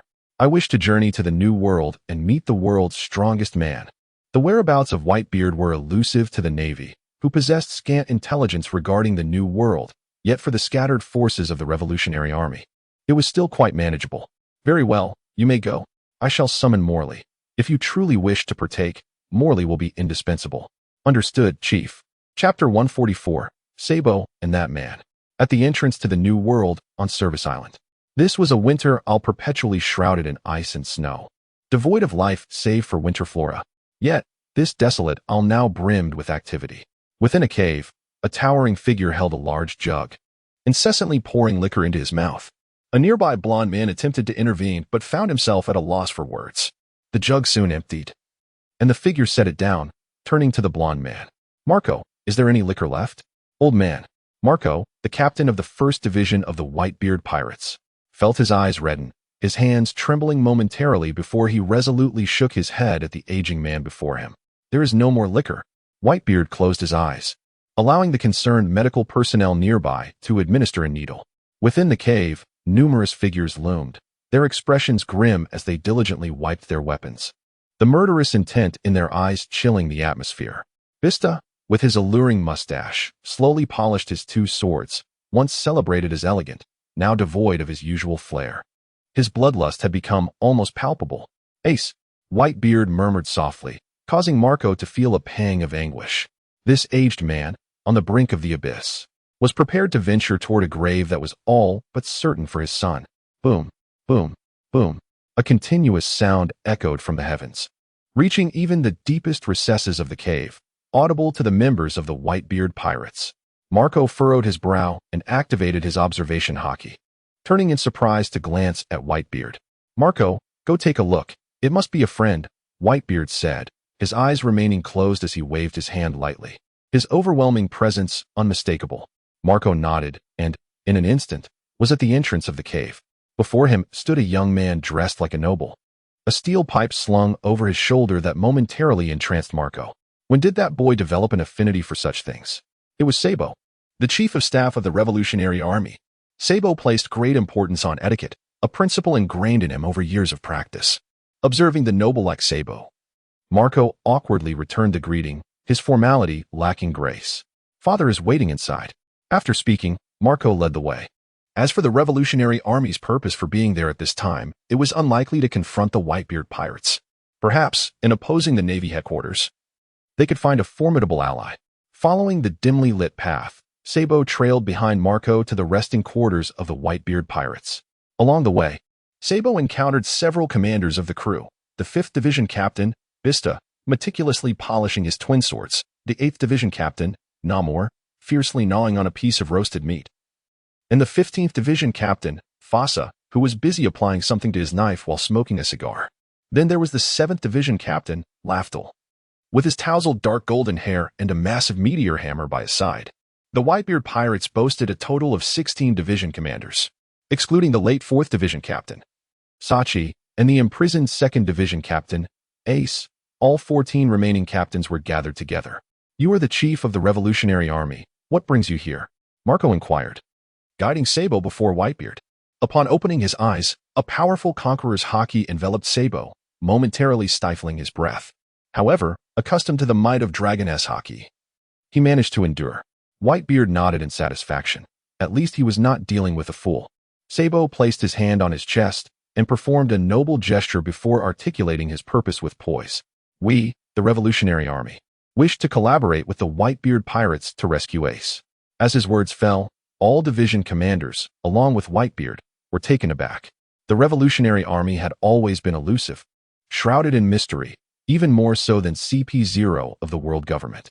Why would they suddenly wish to involve themselves? "What do you seek, Revolutionary Army?" Whitebeard moved his somewhat stiff arms, which were punctured with numerous needles. Sabo's eyes sparkled momentarily as he shook his head. The Revolutionary Army would not be fully involved. Only I and the captain would participate.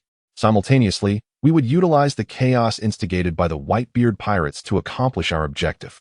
Whitebeard reached out to stroke his crescent-shaped mustache, refraining from outright refusal. Although he was hailed as the world's strongest man, he possessed ample confidence to approach Marine headquarters. Yet, he was acutely aware of his own physical limitations. It was impossible to safely rescue Ace from Marine headquarters and depart unscathed. This time, it was destined that he would perish at the Marine headquarters. Thus, if there existed any force capable of assisting the Whitebeard pirates in minimizing casualties, he would not hesitate to ally with them. Each of the 4 emperors in the New World harbored their own ulterior motives. Hardly had Whitebeard set forth when Big Mom dispatched her subordinates to seize his islands. Kaido had even prepared to directly intervene in the battle at Marine headquarters, but fortunately, for reasons unknown, he was halted by Shanks. If the Revolutionary Army could indeed participate, it would be an excellent choice. "Gururara, you're quite impressive. Would you care to become my son?" Whitebeard exclaimed, suddenly intrigued by the striking Sabo before him. When it came to adopting sons, he never considered backgrounds or other factors, only whether they clicked. Sabo appeared momentarily taken aback, then smiled ruefully and shook his head. "Captain Whitebeard, Ace and I are sworn brothers. And there's also the Straw Hat Kid, Luffy." Sabo's words left Marco astonished. "Are you saying you are Sabo? The one Ace spoke of, who was presumed dead?" Marco suddenly recalled that this man had not properly introduced himself, merely stating he was the chief of staff of the Revolutionary Army. "Gururara." Whitebeard laughed heartily, astonished to learn that the brother Ace often mentioned was, in fact, alive. If Ace were still here, he would surely be joyfully clamoring for a banquet. "Captain Whitebeard, I believe we can begin formulating our rescue plan," Sabo suggested with a faint smile, gently raising his finger. Whitebeard's pupils constricted, revealing a grin. "You, little one, are quite remarkable." At Marine headquarters, Marineford, the meeting of the 7 warlords of the sea passed rather smoothly, save for the Empress Boa Hancock, who was returning to her nation to preside over affairs, and Don Quixote Doflamingo, Figures like Gecko Moria and Dracul Mihawk resided on the small islands surrounding Marineford. Awaiting the commencement of the impending battle, Moen also encountered the notorious Blackbeard, the very instigator of the war. How shall I put it? At this moment, Moen could extinguish this seemingly arrogant man with merely a flick of his finger. It is worth noting that upon his arrival, he dared to provoke 3 of the 7 warlords, including the Empress herself, but it was the overwhelming presence of Mihawk that rendered him too timid to make a move.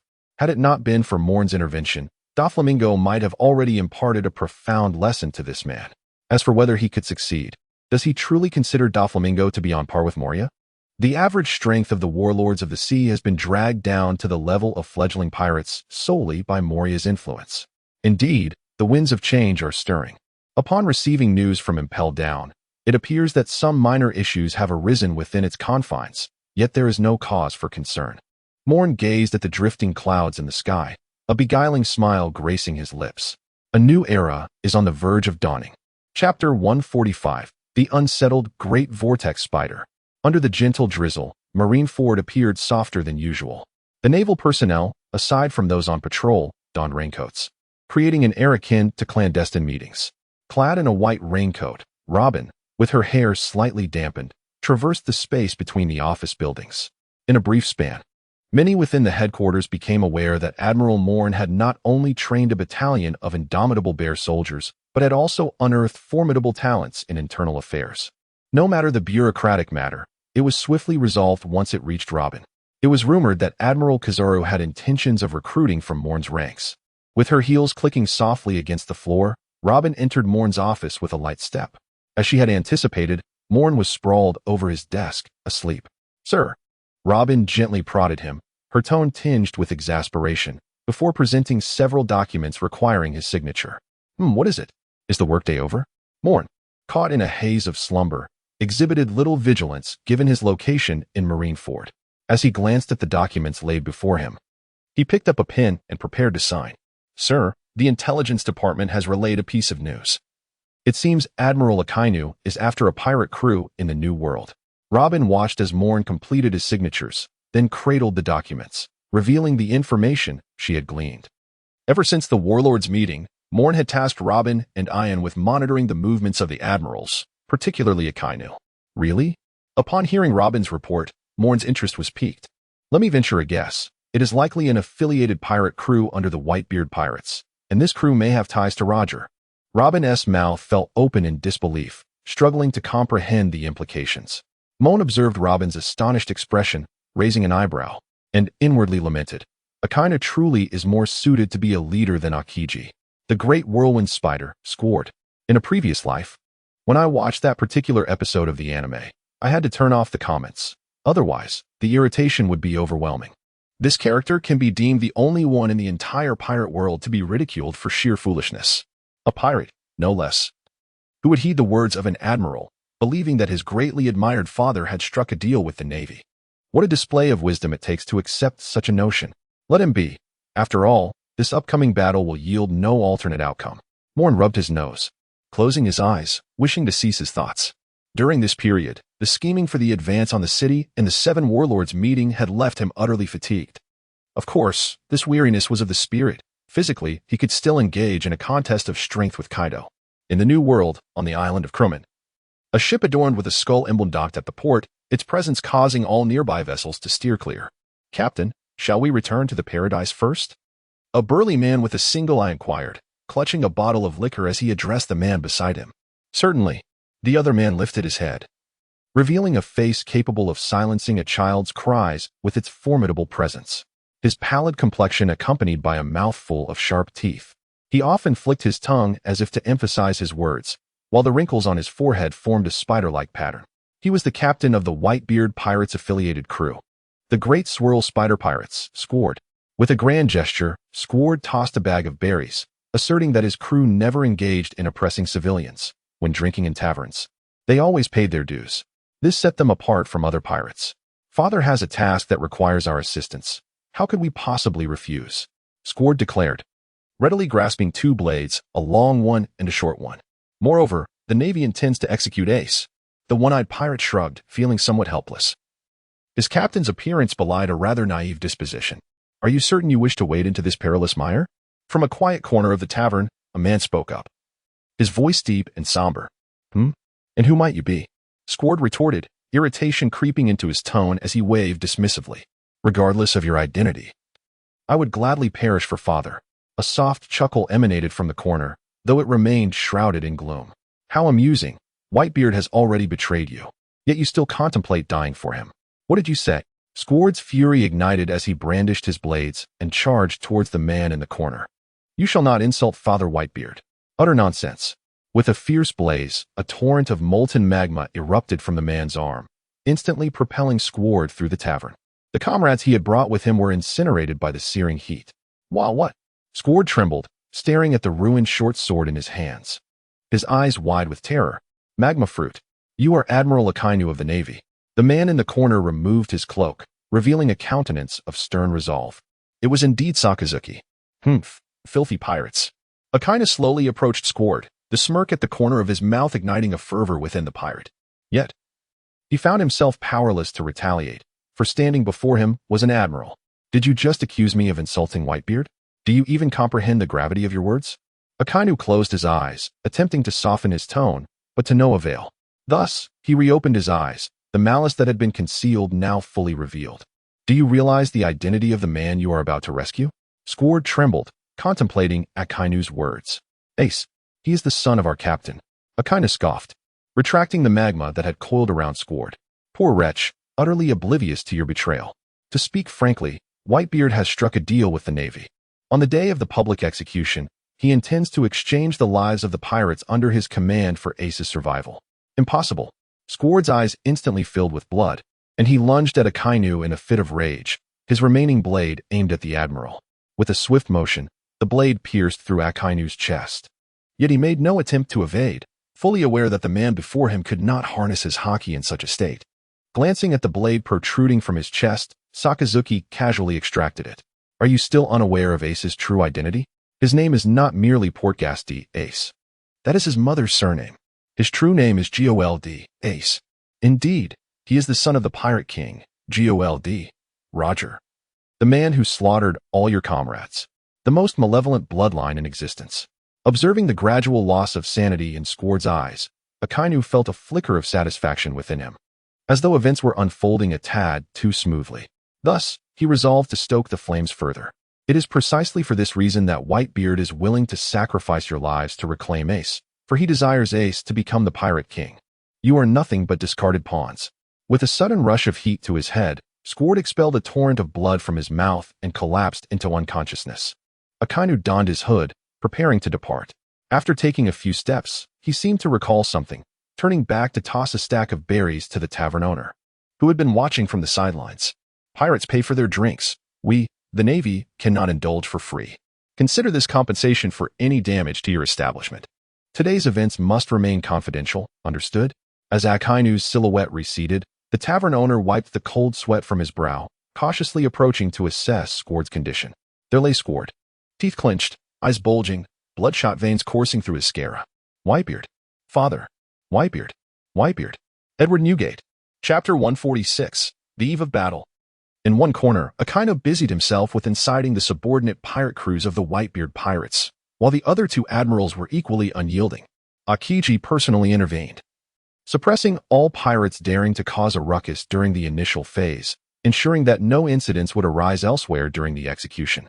Kizaru, on the other hand, utilized his extraordinary speed to shuttle between the Holy Land and other locations inhabited by the Celestial Dragons, escorting them back to the Holy Land to prevent any potential abductions amidst the chaos of battle.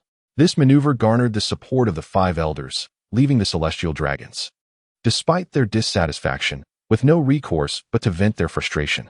As time slipped by, the movements of the Whitebeard pirates remained shrouded in mystery. However, Moen astutely noted the disappearance of the once active fishmen around the entrance to the New World and the Sabaody archipelago. It appeared they were employing that particular strategy again. Standing on the balcony, Moen gazed at the bustling port of Marineford, and an idea suddenly blossomed in his mind. If, at the moment of execution, he could persuade Akiji to freeze the ocean's surface, would the Whitebeard pirates still be able to make their appearance? After much contemplation, Moen reached a conclusion. It was indeed feasible. He possessed the ability to shatter ice into fragments. Thus, the Whitebeard himself could surely do the same. Moreover, once the seawater was frozen, it would pose no restrictive threat to those possessing devil fruit powers. As all factions harbored ulterior motives, the day before the execution arrived. Sensing an ominous tranquility in the sea, Sengoku preemptively transferred Ace to the underground prison of Marineford. Although Impelled Down was renowned for its impenetrable fortifications, it paled in comparison to the might of that man. As anticipated, shortly after Ace's arrival at headquarters, news broke that Impelled Down had been breached. The assailants were none other than the Revolutionary Army. Inside the Admiral's office, Sengoku listened to Magellan's report, his expression darkening. He turned to Carp, who was leisurely munching on rice crackers on a nearby sofa, and bellowed in fury. Once again, your good son. Carp, unfazed by Sengoku's ire, continued to enjoy his snack, though the mechanical repetition of his actions betrayed his inner turmoil. After a tirade of curses, Sengoku could only sigh in resignation. With Kizaru absent from headquarters and both Akainu and Akiji deployed elsewhere, there was no one available to support Impelled Down. Yet, most crucially, Impelled Down did not require assistance. According to Magellan's account, fewer than 10 individuals had infiltrated the fortress, several of whom had already been apprehended and confined to the 6th level, with the remainder expected to be captured shortly. Thus, Magellan did not see the need to request reinforcements. Truly remarkable. In the tumultuous era of the Warring States, Sengoku rubbed his temples, pondering the significance behind the Revolutionary Army's actions. The trial was against Ace, whose true identity as the son of the Pirate King should have remained a closely guarded secret. Even the 3 admirals believed they were preparing for battle against the Whitebeard pirates, entirely unaware of Sengoku's true intentions. The only plausible reason for the Revolutionary Army's involvement was their apparent desire to prevent Whitebeard's demise. For once he fell, chaos would surely ensue in the New World, adversely affecting their operations therein. Yet, a lingering question remained. Why had they not intervened sooner? Why now?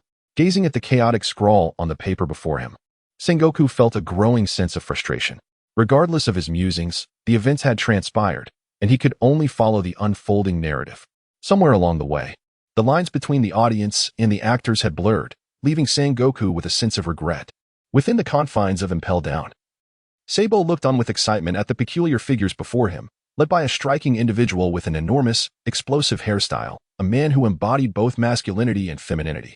This was Ivankov, a high-ranking member of the Revolutionary Army, famously known as the Okama King, possessing the formidable powers of the hormone fruit. Ivankov was rumored to have connections with the imprisoned Sir Crocodile on level 6. Sabo boy, I never expected it would be you coming to rescue me, Ivankov exclaimed, casting a flirtatious glance in Sabo's direction. Due to the Revolutionary Army's activities, the Navy had detected anomalies, leading to Ivankov's immediate capture without the chance for defense. Subsequently, Ivankov had discovered a hidden corridor between the 5th and 6th levels, establishing a kingdom of Okama. While the outside world mourned the death of the Okama King, those with life cards within the Revolutionary Army knew that Ivankov still resided within the prison's walls. I have come to rescue all my comrades, Sabo declared. Though a pang of disappointment struck him, he had hoped to strike during a moment of naval complacency, only to find that Ace had already been taken away. It seemed that experience outshone youth. But how shall we escape? Ivankov questioned, aware of the formidable guards stationed at Impelled Down. Rain, Shiru, Reika, and Sumo comprised a force strong enough to maintain order below the 5th level. They could not even breach the 4th level. Have no fear, I have a plan, Sabo replied, adjusting his hat to reveal a mysterious smile.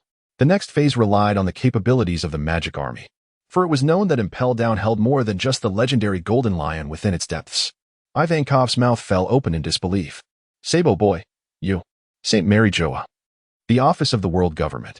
The 5 elders, who seldom convene, gathered once more for a team meeting. The curly-haired elder sipped his tea, his brow furrowed. The Navy's recent activities had stirred quite a commotion, even causing disturbances within Impelled Down.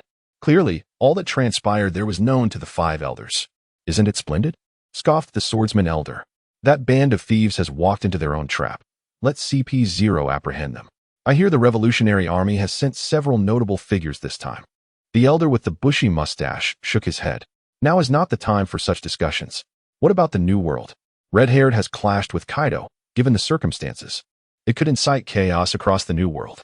The blonde elder waved his hand dismissively, indicating his disinterest in the topic. Meanwhile, the long-haired elder, who had remained silent, glanced at the swordsman. Are we to seek counsel from that esteemed individual?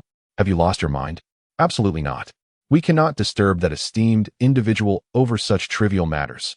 Do not act foolishly. The long-haired elder's words elicited a fervent rebuttal from the other four. It was hard to fathom that these 5 venerable figures, standing at the pinnacle of the pirate world, were filled with trepidation and dread. It appeared that the very existence of that esteemed individual was a taboo. Very well. Issue a command to Sengoku. If Red-Haired and Kaido continue their ruckus, the Navy shall intervene. We must not allow them to disturb that esteemed individual. Agreed. No problem. I'm in accord. Thus, a confidential order was placed upon Sengoku's desk, adding several deep furrows to the forehead of the marshal. As night fell, the stars twinkled in the sky. In the underground prison of Navy headquarters, Garp stood before the entrance, hesitating to take the final step. With a deep sigh, Garp dejectedly turned away. Dawn was not far off. Chapter 147. Explosion. On Sabaody Archipelago, as dawn broke, people discovered a massive panel had been erected in the center of the square, where a Din Mushi was broadcasting a spectacular scene. Thousands of Navy personnel stood in neat formations on the plaza of Marineford. Behind them loomed a grand platform, beneath which lay a smaller dais adorned with 3 seats. A cadre of Navy commanders, feared by pirates, gradually took their positions. Among them were well-known elite vice-admirals, seasoned rear admirals who had long roamed the seas, and a multitude of ensigns from the 4 seas. As more and more people gathered in the square, not a single soul exhibited impatience, for they understood that this was a battle destined to alter the course of the world. No one doubts the impending clash.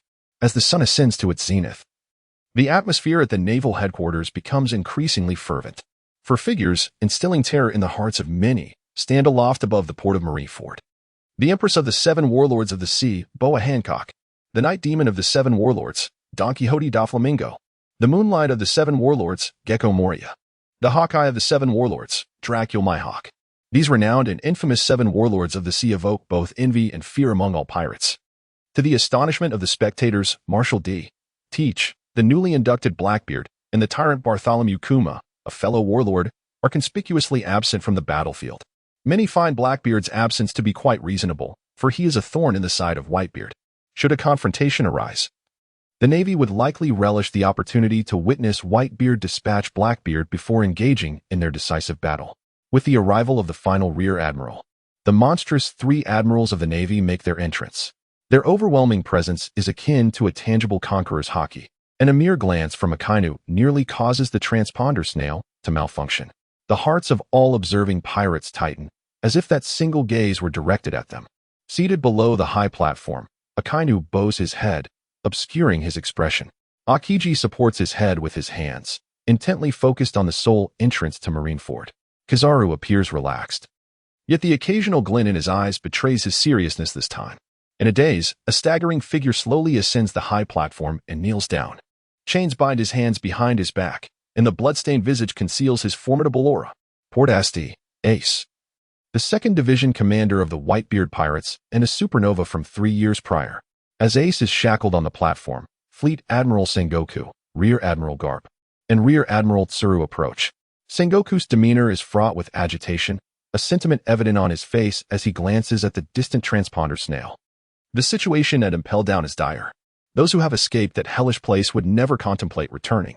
This was something Sengoku had never anticipated. Magellan had indeed returned, bringing with him a multitude of individuals long thought lost to the annals of Impel Down. According to Magellan, they are all members of the Revolutionary Army. Ace. Sengoku stands beside Ace, clutching a transponder snail. Being too far from the transponder snail to raise his voice, he utilizes it to convey his words across the seas. He gazes at Ace, articulating news that could reverberate throughout the ocean. Ace, declare your father's name. As soon as these words were uttered, astonishment washed over everyone present, save for one individual whose body trembled slightly, his figure stooping. Ace knelt atop the platform, his gaze towards Sengoku filled with surprise. Yet his words bore no hint of hesitation. My father is Whitebeard. Wait. Sengoku interjected forcefully, suddenly raising his hand, drawing the attention of all towards him. As Sengoku prepared to continue, Ace erupted in a roar, his expression gradually twisting into a grimace. There is nothing wrong. My father, without a doubt, is Whitebeard. Sengoku regarded the impassioned youth before him and let out a deep sigh. Turning to face the transponder snail, he spoke as if addressing the vast ocean. The intelligence we have received does not align with your claim. On a certain island, we meticulously followed the leads from the cipher pole, searching for any children that man may have left behind. We examined every newborn and even those yet to utter a sound, but to no avail. On the island of Batarilla in the South Sea, your mother, Port Gasti, Rouge, endured 20 months in her womb to ensure your survival. Consequently, she passed away shortly after your birth. Thus, 1 year and 3 months after that man met his demise, a child inheriting the most wicked bloodline of the seas was born. That child is you, the son of the pirate king, Jiuyue. Roger. Your name is Jiuyue Ace. As Sengoku's final words echoed, silence enveloped the world. Whether among the navy in the square or the pirates watching from the screen, everyone held their breath, their faces flushed. If there existed a name known to all in this world, it was undoubtedly that of the man, the pirate king, Jiuyue, Roger, who ignited the era of great pirates 20 years ago. If one were to speak of Roger's heinous deeds, they would find none. His sins were far less than those of any ordinary warlord of the sea. Yet, he became the pirate king. He instigated the era of great pirates. He possessed too much knowledge.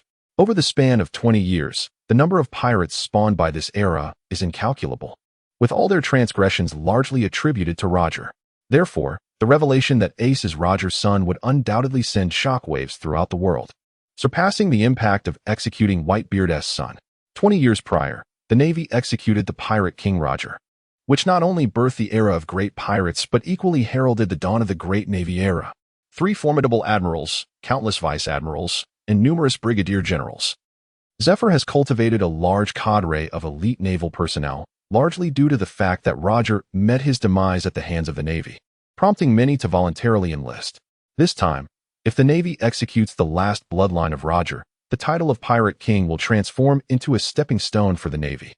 On the Sabaody archipelago, the journalists who had been closely monitoring the situation trembled with anticipation, their frantic actions underscoring the importance of timeliness in news reporting.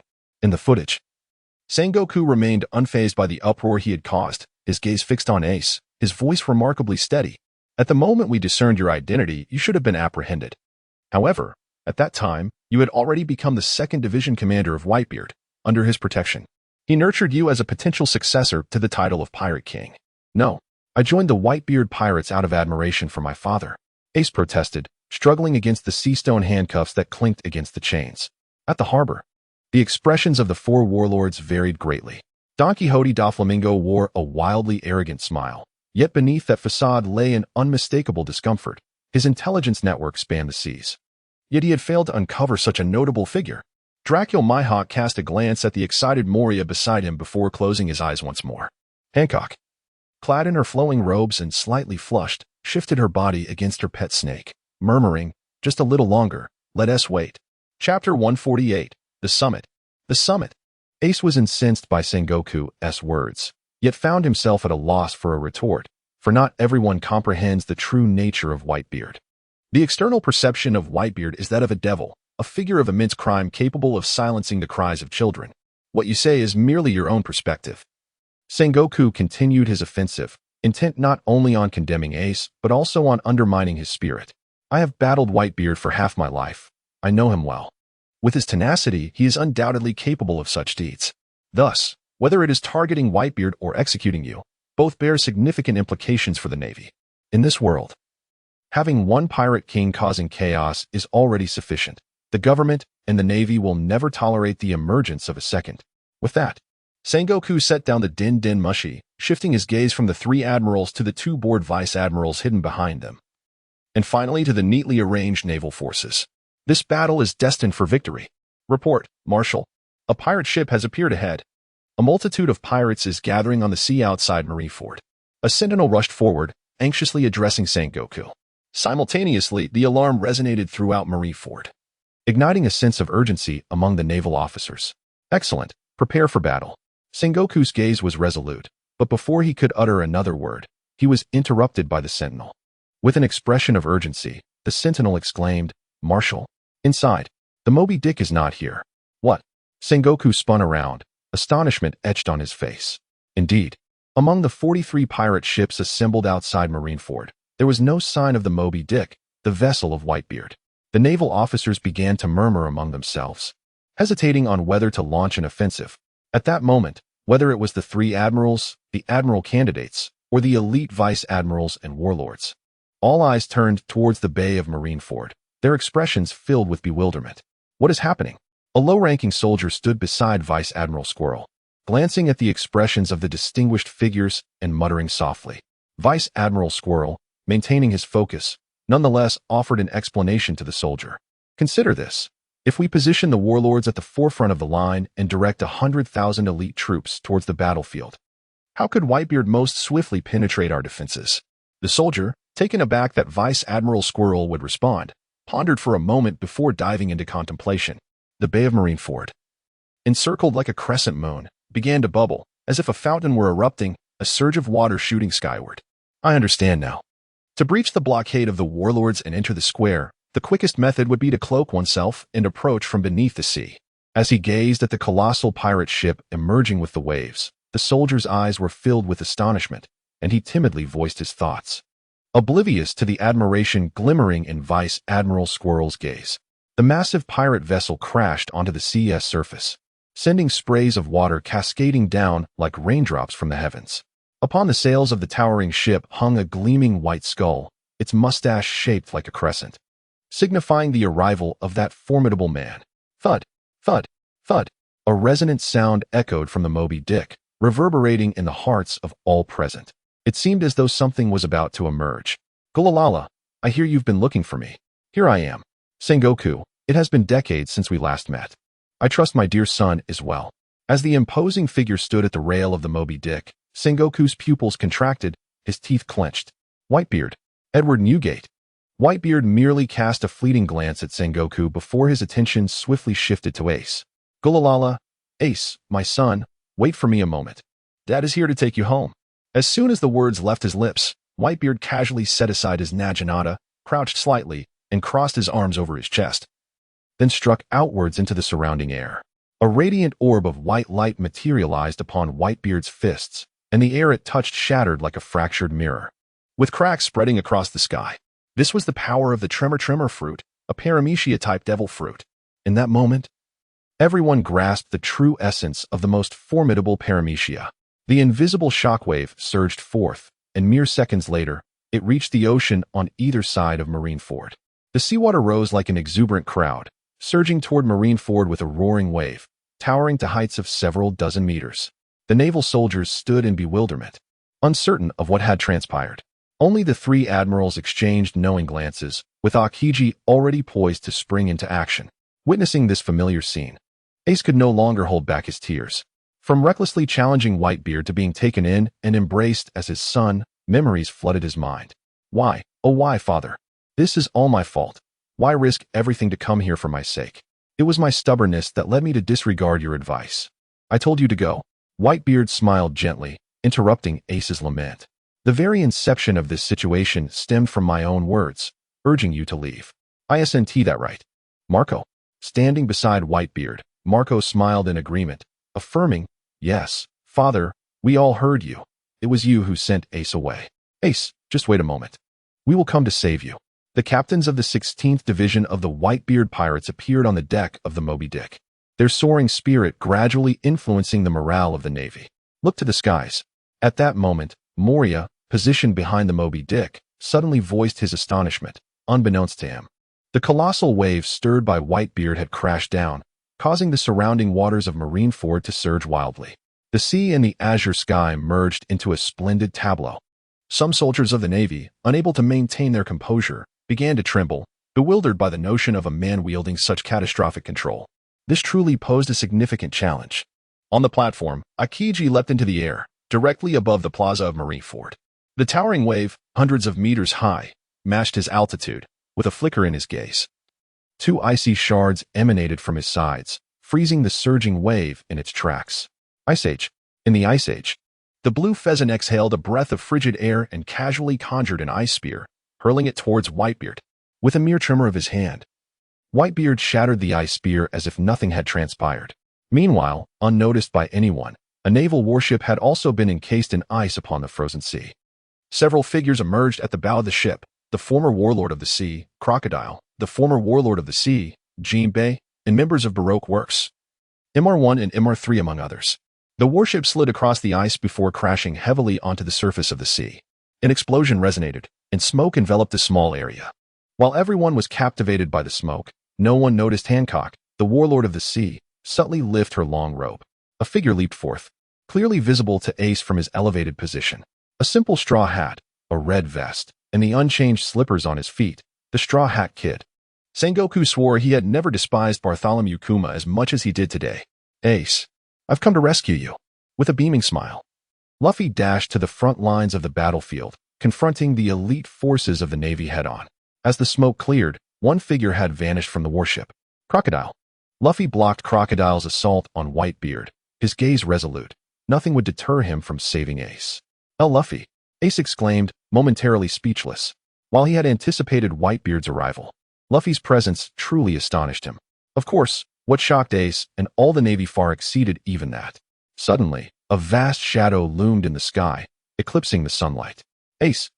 A familiar and gentle voice reached Ace's ears. Trembling, he lifted his gaze to see the young man suspended in the air. Don't worry. I've come to rescue you, Sabo said, observing Ace, who was rendered speechless.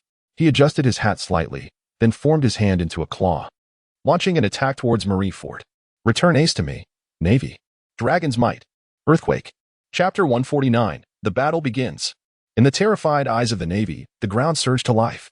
Rocks soared like a colossal dragon, then plunged fiercely towards the earth. Sabo followed closely behind the great dragon, his eyes filled with unwavering determination. Float, float, fruit. Ace knelt beside Sengoku, listening to his gritted, low growl. Sengoku closed his eyes, refraining from glancing at the colossal earth and stone dragon that had been intercepted by several vice-admirals. He had been negligent, failing to anticipate that the elusive Mera Mera Nomi had fallen into the hands of the Revolutionary Army after nearly a year of absence. It appeared that this young revolutionary had adeptly developed the fruit's powers, much like the legendary Gold Lion. Wind burst. Dragon's impact. As the earth and stone dragon surged into the Navy's ranks, Sabo crossed his arms before his chest and unleashed a fierce blast. A tempestuous current of air erupted, swirling violently and rivaling the fury of a maritime storm, sending many naval officers hurtling through the air. The whirlwind gradually morphed into the visage of a dragon's head, aimed squarely at the execution platform. Do not allow you to desecrate the execution platform. Kizaru lazily rose to his feet, his form shimmering into countless points of light.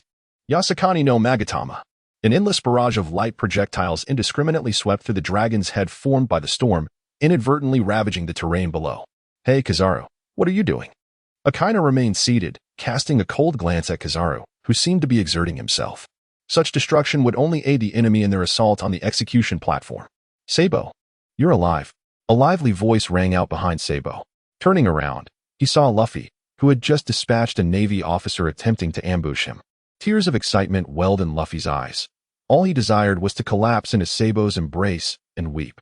Hey, Luffy, Sabo adjusted his hat, revealing the smile most cherished by Luffy. Together, let us rescue Ace. Onward. Gum Gum Rocket. Dragon Might. Earthquake. Two meteors raced toward the execution platform where Ace awaited. Under the watchful gaze of all, Whitebeard and his crew remained motionless, aware that multiple admirals were focused on him. As long as he stayed put, those two youngsters might genuinely reach Ace. Straw Hat, do not be too arrogant. Amidst the raging winds, a white current suddenly coalesced into a dense fog, enveloping Sabo and Luffy entirely. White Serpent.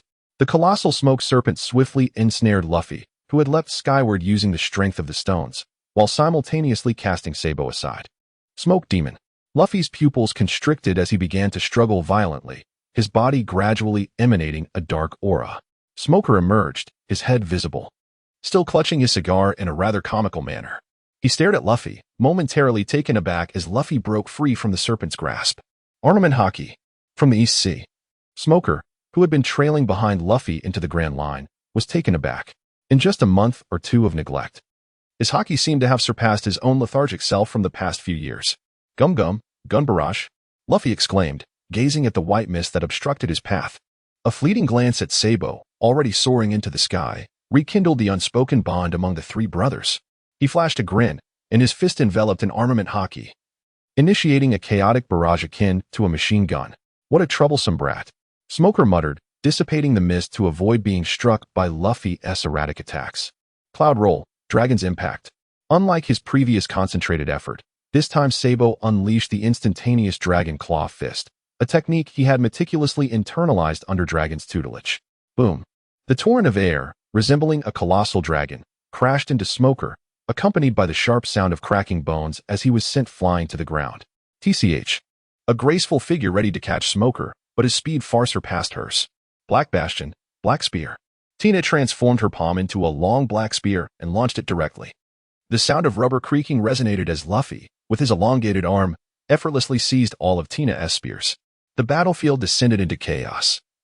Not only had Luffy and Sabo reached the square beneath the execution platform, but even the intersection of the Navy and the pirates erupted into conflict. Mihawk, the illustrious swordsman, engaged Whitebeard in a bout before turning his attention to a few lesser foes, idly dispatching them. Doflamingo, brazenly manipulating several pirates through his parasitic strings, inadvertently injured a few Navy soldiers in the process. Blades are blind. TCH, a bunch of foul men. Hancock's expression turned icy, her gaze instinctively drawn to Luffy at the center of the battlefield. The straw hat was somewhat tattered, his short sleeves were torn, and his sandals had long since vanished. They were besieged by several elite vice-admirals: Fire Mountain, Weasel, Doberman, Barleytown, Demon Spider, and Stolo Berry, along with Smoker and Tina. Luffy and his companions found themselves in dire straits. Hancock attempted to step forward to assist multiple times, but her pet snake slyly coiled its tail around her foot, preventing her from advancing.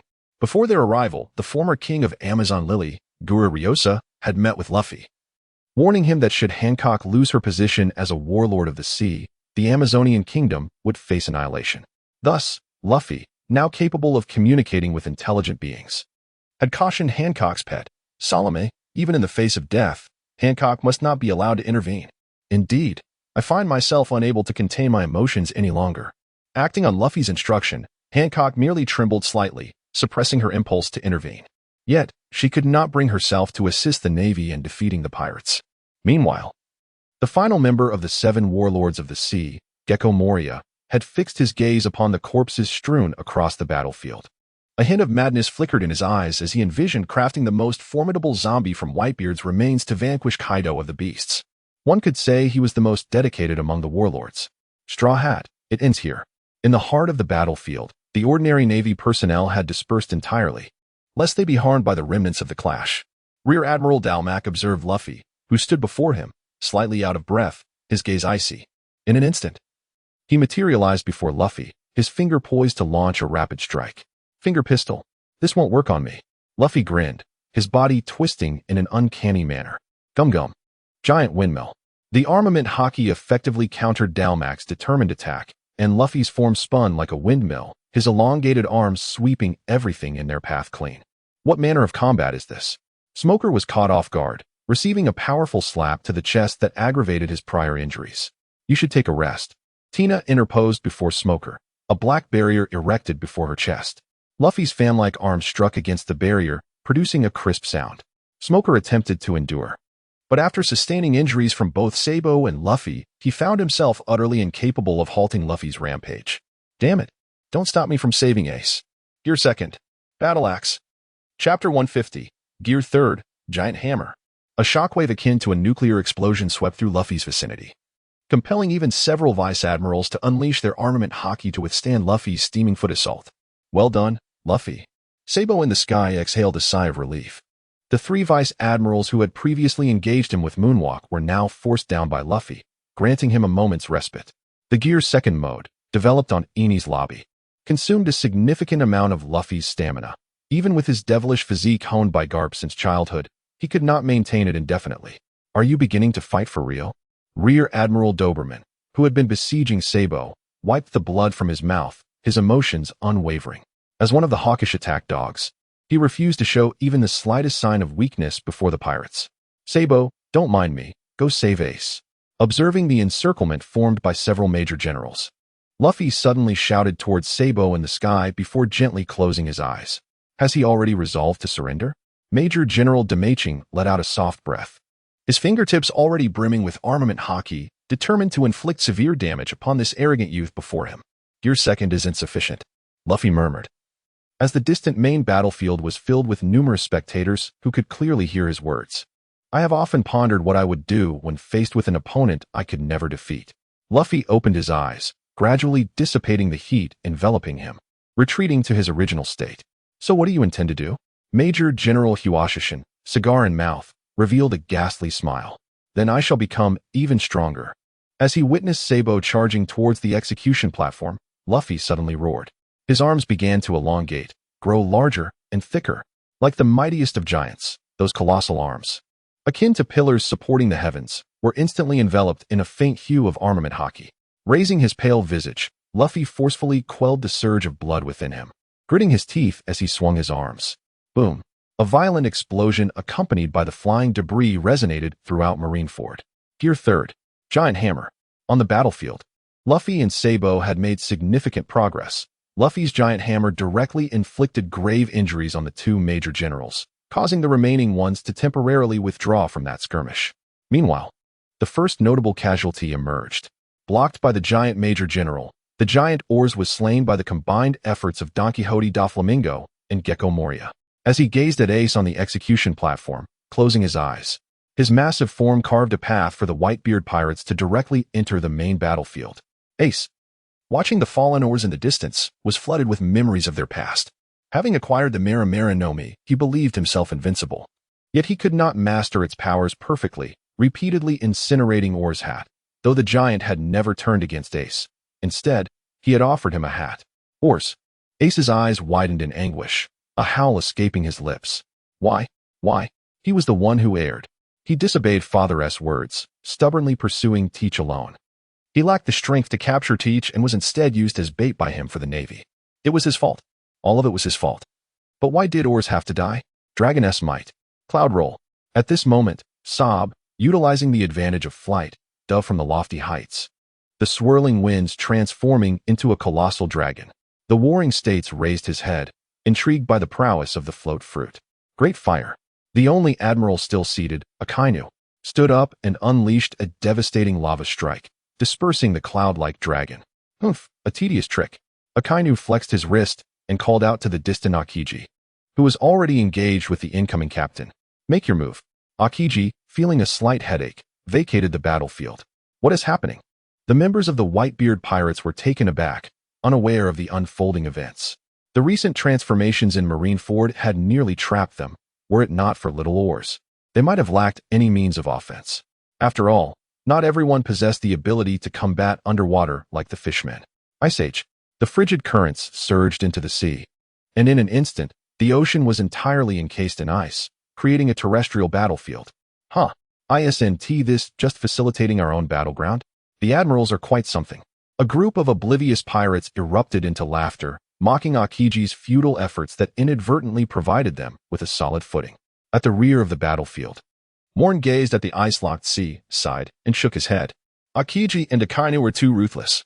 If Whitebeard doesn't intervene, this war may very well reach its conclusion. Yasukani no Magatama. As Akainu and Akiji prepared to unleash their ultimate techniques, Kizaru stroked his somewhat disheveled chin, squinting as he ascended higher to launch a powerful attack. However, the dashing Marco intercepted it single-handedly. There's no way we'll let you harm our captain so easily. With the blue flames dissipating, Marco surged forward like a phoenix reborn from flames, delivering a kick that sent Kizaru crashing into the Navy's camp. Of course, Kizaru emerged unscathed. Observing the slightly embarrassed Kizaru, Akainu smirked, fully aware that the latter had been holding back. Otherwise, that kick would have been a lightning-fast strike. Indeed, reliance on oneself is paramount. Meteor Volcano. Standing atop a high platform, Akainu raised his hand skyward, launching streams of lava like cannon fire into the atmosphere. The sky darkened ominously, reminiscent of an apocalypse, as countless molten fists rained down upon the ice-encased, immobile pirate vessels.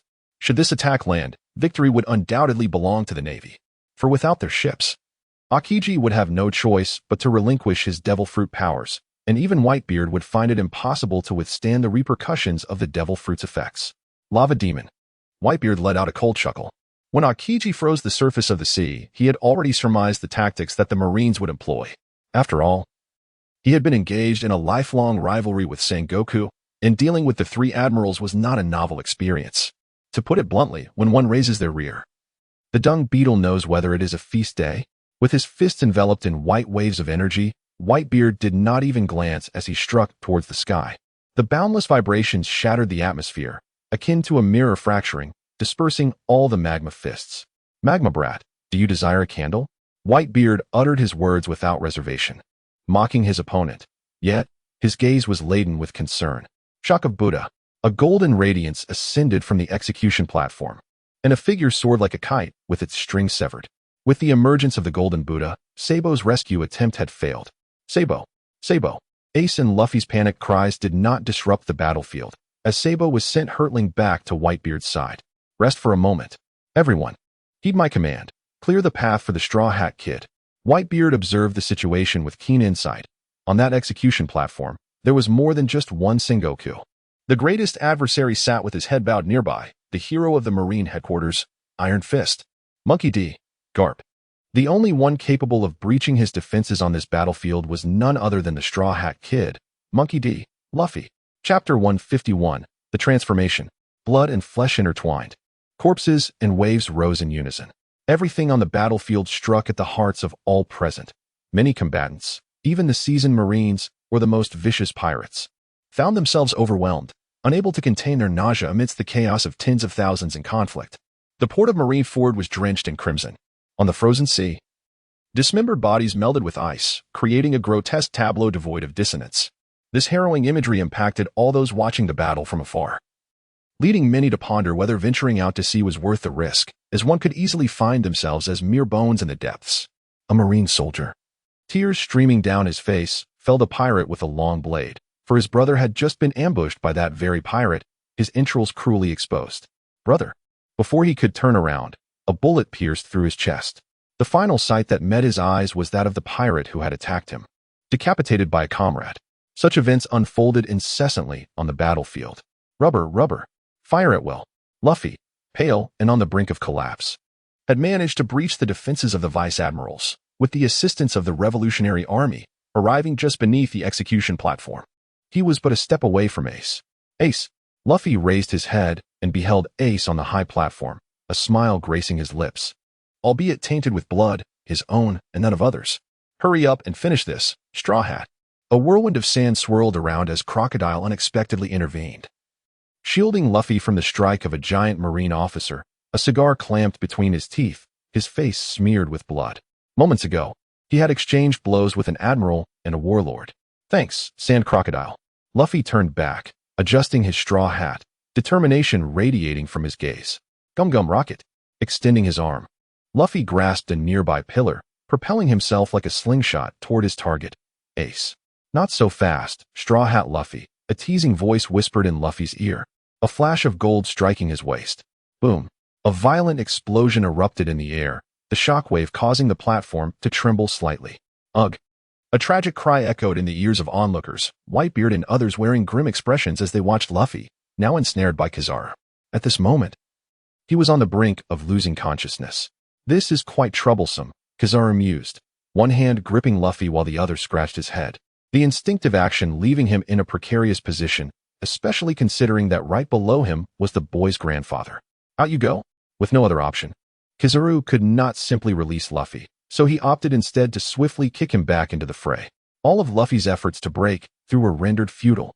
Straw Hat, Jinbei, the fishman, stomped the ground, appearing suddenly in Luffy's trajectory to catch him using the gentle techniques of fishman karate, preventing further injury. Dragon's Might, Earthquake. A colossal earthen dragon rose once more, Sabo clutching his fractured left arm, blood trickling from the corner of his mouth, his eyes filled with frustration. So close, he could have taken Ace away. Annoying brat. A lewd voice echoed before the earthen dragon, accompanied by a dark glow enveloping a fist, as a sleazy middle-aged man in wooden sandals shattered the dragon with a single punch. Vice Admiral of the Navy headquarters, Snack Pig. With a swish, a massive slash swept across the battlefield, claiming the lives of several pirates, as a strikingly alluring figure stood at the foot of the high platform. Vice Admiral of the Navy headquarters, Peach Rabbit. This is problematic. The admirals are already overwhelming, and now even the vice admirals have joined the fray. Marco spat lightly, and continued to engage in combat with the Kainu. He had initially managed to stall Kazuru, but alas, that individual's speed was simply too formidable. On the other front, Akainu was being held up by 3 captains along with Jinbei, as Jinbei rushed to rescue Luffy. The position he vacated was promptly taken by the Okama King, Ivankov. Bista and the others were also preoccupied, and with the addition of Jiuyue and Kaki, there was no one left capable of mounting a defense.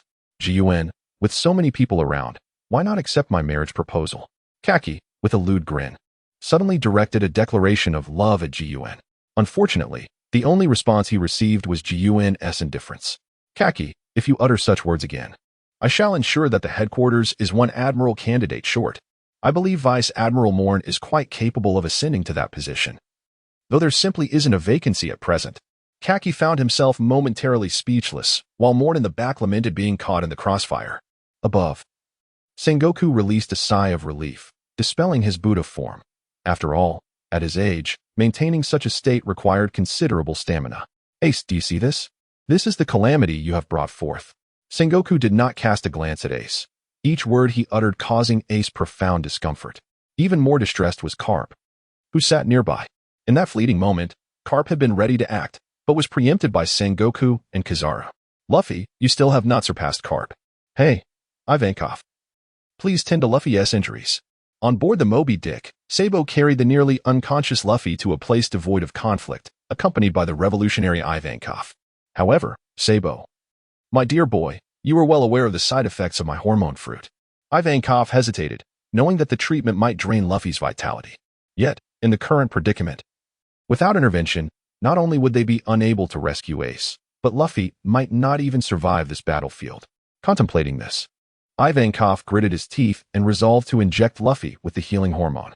Room. A flash of white light flickered, and a man wearing a spotted hat appeared before Sabo. Observing Sabo's wariness, the man raised his head to reveal his face, adorned with a smile. I can restore you and the Straw Hat Boy. How about a trade? Chief of Staff of the Revolutionary Army? A trade, indeed. The death surgeon of the supernovas, Trafalgar Law. At the Holy Land, Marineford. Due to the impending Great Battle, all stationed naval personnel had been replaced by the army. The Supreme Commander, Steelbone Kong, was stationed here to prevent any disturbances to the celestial dragons amidst the thinning guard. On the opposite side of the Holy Land, there was a vacant guard post, its sentries mysteriously absent. Shadows cloaked in hoods surged up from the cliffs beside the guard post, and the leading figure removed his mask. It was Dragon. Beside him stood a smaller, slender figure, who, upon shedding her cloak, revealed herself to be Sabo's childhood friend, Koala. Ahead lay Panga City. The outer areas were filled with abandoned or overlooked slaves. Koala's voice was calm, yet Dragon could discern the fear and loathing in her tone. On her back was the emblem of the sun, concealing the greatest darkness of this world. Watching the figures behind her assembling various items, Koala glanced anxiously toward the naval headquarters. With you here, there's no doubt we will succeed, right, Sabo? Chapter 152. Moen finally makes his move. With a thunderous roar, Koala's attention snapped back, and she took a deep breath, leading a faction of the Revolutionary Army straight to the place where she had once been imprisoned. This time, they aimed to liberate the slaves of the Holy Land while the Navy's elite were absent. In this world, there should not be just one fishman hero.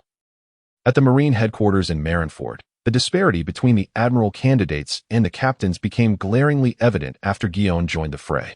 The Whitebeard pirates, who had previously held their ground against the Navy, were now in a swift retreat. Several renowned pirates, along with their formidable counterparts, the rear admirals and major generals, were instantaneously felled by the explosive tactics of the formidable Kizaru. Meanwhile, the illustrious Mihawk found his opponent, Vista, unceremoniously snatched away by Guion. In any case, Mihawk fought without intent to kill, which inadvertently prolonged Vista's engagement. It was time to summon the pacifists. Upon the towering platform, as the Whitebeard pirates faced relentless defeat, only Whitebeard pressed onward. Sengoku discreetly retrieved a small transponder snail, uttering an enigmatic phrase. Carp's body trembled slightly before regaining its composure. The battlefield's dynamics shifted rapidly, yet the constant was the multitude of fallen combatants. Boom, boom, boom. A series of golden flashes illuminated the battlefield, shattering the icy terrain that served as the fighting ground. Towering figures emerged before the onlookers. At that moment, even the ever-composed Don Quixote Doflamingo could not suppress a cold sweat. The pacifists, astonishingly, were numerous. Among them were the formidable warlords of the sea, Bartholomew Kuma. Those unaware of the truth were enveloped in despair. For the Navy's ultimate trump card threatened to extinguish all hope. Attack! Sengoku coldly issued the command, and the pacifists commenced their laser charge. Among them stood one who did not follow suit, remaining impassively still, akin to a failed experiment. Yet it was evident to all that this individual was the true Kuma. Gum Gum Storm. A fully inflated balloon materialized upon the battlefield, and beneath that familiar visage lay a tempest of ferocity. One after another, the pacifist assaults were interrupted, leading to catastrophic explosions. Luffy planted his feet firmly on the ground, his confident smile causing Hancock, who had just entered the battlefield, to blush profusely. Ace, I am coming. Luffy extended his arm and executed a maneuver that defied imagination. Gum Gum Rocket. Like a launched missile, Luffy surged once more towards Ace. This time, Kazara could not intercept Luffy's charge, for a deftly wielded Naginata severed his luminous trajectory. Whitebeard. Kazara rolled on the ground, finally dusting himself off. Casting a cold gaze at Whitebeard, his voice laced with icy disdain. Straw Hat. No matter how many times you come, it will be futile. Sengoku furrowed his brow, manifesting his Buddha form once again, radiating with an irresistible force of impact. Ha ha, old man, this time at ISNT me. Luffy exclaimed as he dashed before Sengoku, playfully tugging at the latter's cheek in the midst of the shockwave's collision. Swish! A radiant white light flickered, and a figure crackling with arcs of electricity materialized before the warring states. His pupils constricted, yet the shockwave that had already been unleashed could not be retracted. Boom! Before the astonished Sengoku stood the pacifist, previously caught in an explosion. The pacifist, shattered by the shockwave, emitted a cloud of ominous black smoke, sending a chill down Sengoku's spine. In a reflexive act of defense, a youth clad in a hat had already placed his hand upon the pedestal beneath Sengoku's feet. This entire event unfolded before Garp could intervene. Sengoku, amidst the thick smoke, utilized his observation haki to perceive all that transpired, and in a moment of desperation, he bellowed at Garp, hoping he could thwart the youth's impending action. Garp, though aware, found himself immobilized by the appearance of the hat-wearing boy. Grandpa, step aside. You know this is unavoidable. If you don't, I will take action, Grandpa. With Luffy's furious shout, Garp's fist hesitated, only to be struck away by Luffy's punch, much to the astonishment of all present. Finally reaching Ace's side, Luffy clutched a key given to him earlier by Hancock. A flash of golden light shot forth from the battlefield, aimed directly at the key in Luffy's grasp. Though I know not where you acquired that trinket, I cannot allow you to succeed, remarked Kizaru, his tone laced with arrogance. Of course, we must heed the Admiral's words. Room, slaughterhouse. A soft laughter resonated before Luffy as a youth wielding a green dagger intercepted Kizaru's assault, his gaze fixed intently on Doflamingo, who was engaged in combat with several pirates in the distance. Doflamingo, taken aback, exclaimed, Well, Trafalgar, how did you come to be here? Indeed, it was Law, who had been lurking in the shadows of the battlefield, orchestrating Luffy's sudden disappearances and reappearances. His slaughterhouse could envelop even the pedestal below. With a crisp sound, the key clicked into the sea-stone handcuffs, and an inferno erupted skyward. Sabo, Luffy, let us return together. Flame Ring, Great Flame Emperor. The blazing flames coalesced into a fiery sphere, crashing down upon the pedestal, which was instantly reduced to rubble. Ace, enveloped in flames, stood alongside Luffy and Sabo. Brothers. After years apart, we reunite once more. There is ample time for conversation, but we must depart. Law surveyed the battlefield, knowing full well that when Ace broke free, all eyes would be upon them. If they lingered, escape would become impossible. Let us go. With a wave of his hand, Sabo conjured a massive stone beneath them, swiftly carrying them away from the battlefield. The others need not concern themselves with their fate. We cannot let them escape. As the thick smoke dissipated, the imposing figure of the warring states Buddha emanated an aura of silent authority. He gazed at the four figures retreating into the distance, acutely aware that should they truly escape, even if the Navy were to annihilate the Whitebeard pirates, it would be in vain. Gravity Blade. Fierce Tiger. A burst of violet brilliance surged into the sky, and Sabo felt a sudden weight pressing down on him, as the stones beneath their feet propelled them earthward. Upon the ruins of the high platform, a blind swordsman, wielding a staff blade, revealed a smile. I cannot allow you to depart so easily, my lord. I too am now part of the Navy. With a chuckle, he shook off the dust from his shoulders, revealing the insignia of a Rear Admiral, Fujitora, Ichiu. Suddenly, a golden light flickered before the three brothers, prompting Moen to shake his head in resignation. The emergence of the float fruit was my oversight. I cannot allow them to hold me accountable. You shall remain here, alongside the Whitebeard pirates. Moen gazed at the perspiring Sabo before him, a tinge of regret surfacing within him. After all, his rapport with the Revolutionary Army had been rather commendable. However, such a bond was not substantial enough for him to forsake this monumental battle for Sabo's sake. Momo, with the might of fivefold kingship, the splitting light rain, a cascade of white orbs engulfed the sky, the sound of shattering mirrors resonating like a sharp wail, quickening the breath of all present. Crack! The obsidian currents vanished in an instant, yet everyone felt a stirring within their hearts. The very fabric of space had been torn asunder. Boom, boom, boom. Unlike the previous explosions, this detonation was devoid of flesh and carnage. There were no bodies strewn about, for everything had simply ceased to exist. Chapter 153. The Turn of Events. The wind howled across the battlefield, a cacophony of surprise as no one anticipated Moen's sudden intervention. After all, the battle had raged on for quite some time, with Moen remaining at the periphery, observing. His formidable subordinates had also refrained from engaging. Even Sengoku pondered whether Moen intended to merely coast through this encounter. Yet now, Moen's singular move had eclipsed the cumulative achievements of the Navy thus far. The 12th Division Captain of the Whitebeard Pirates, Harda, the 14th Division Captain, kill a multitude of pirates, alongside the Warlord of the Sea. Gecko Moria all perished under Moen's formidable strike. Doflamingo's sunglasses trembled incessantly. His earlier excitement over Law's emergence had now been replaced by sheer terror. One of the pinnacle powers of the seas, the Warlord of the Sea, had vanished in a mere heartbeat. Moen stood suspended in the air, his fiery aura resembling the radiant moon in the night sky. Ace, Luffy. Amidst the ruins of the elevated platform, Carp emerged from the debris, his gaze surveying the battlefield that resembled a hellish landscape, his expression shifting instantly. Whitebeard's body trembled, his Naginata unable to resist being enveloped in a white wave of energy. You little brat, he bellowed, entirely disregarding the giant admiral sneaking up behind him. With a horizontal sweep of his Naginata, he unleashed a formidable tremor slash.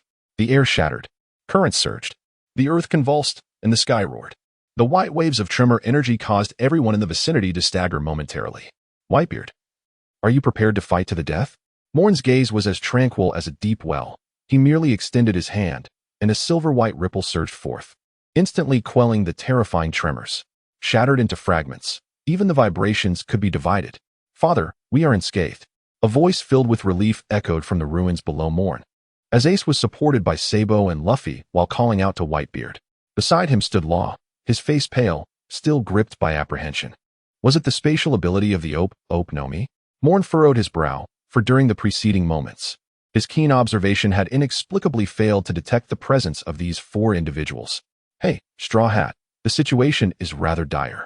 Law's expression darkened. He had initially intended to escort these individuals back to Whitebeard, but the overwhelming barrage of white energy had disrupted his slaughterhouse. Were it not for the fact that he had channeled all his abilities onto them, enabling continuous spatial leaps, it was likely that Whitebeard and the others would now be left to search for their lifeless bodies. What is the problem? Luffy exclaimed, rotating his right arm and breaking into a wide grin. We just need to send everyone ahead flying. Indeed, Ace and Sabo exchanged glances, laughter escaping their lips in unison. This was Luffy, their beloved younger brother. Then allow me to pave the way, Sabo proclaimed, kicking up a nearby broken blade, his aura instantly transforming into something fierce and razor-sharp. Moen hovered in the air, motionless, his gaze fixed upon Whitebeard. The fate of Ace held no significance for him. However, Whitebeard must meet his demise here. If Sengoku's objective was to leverage Ace's identity to declare the end of the Great Pirate Era, then Moen's goal was to slay Whitebeard and personally conclude the era of the Four Emperors. As long as there exists an imbalance, the Great Pirate Era cannot be severed. Moen, hailing from a society of light, profoundly understood this principle, having encountered the wretched and unruly in his past life. Little brat, have you set your sights on me? If you dare, come forth. Whitebeard bellowed with a hearty laugh upon seeing Ace unscathed, his eyes ablaze with fury as he raised his Naginata. The lives of Kizaru and Akaina shall not be sacrificed in vain. A tremor erupted. A white wave of energy enveloped Whitebeard's fist once more. This time, he opted not to unleash it upon Moen, knowing full well that Moen possessed the ability to nullify his vibrations. This punch was aimed at the direction where Ace and his comrades could escape. He sought to carve a path of life for his son. You shall not succeed, Whitebeard. A searing magma barrier obstructed the wave of Whitebeard's tremor. Although it transformed into flickering embers, all of Whitebeard's efforts proved futile. Akainu. Whitebeard's eyes blazed with rage as he beheld the red-clad man standing before him, Admiral Akainu, Sakazuki. For the first time, he faced the world's strongest man, Whitebeard. Great fire. Just as Akainu reformed from his elemental state, he wasted no time, unleashing a torrent of molten rock. Whitebeard's hand struck the ground, creating a rain of debris to shield against the onslaught of lava. Nearby, Jiuyue attempted to assist his father, but was swiftly encased in ice by Akiji. He exhaled a cool breath, halting his actions, and began to observe the confrontation between Whitebeard and Akainu. Meanwhile, under some cunning schemes, Kizaru had directly shackled Marco with sea-stone handcuffs. Jiuyue, Marco.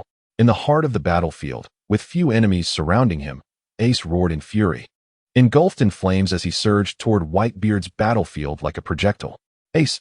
Sabo's pupils narrowed as he trailed Ace closely.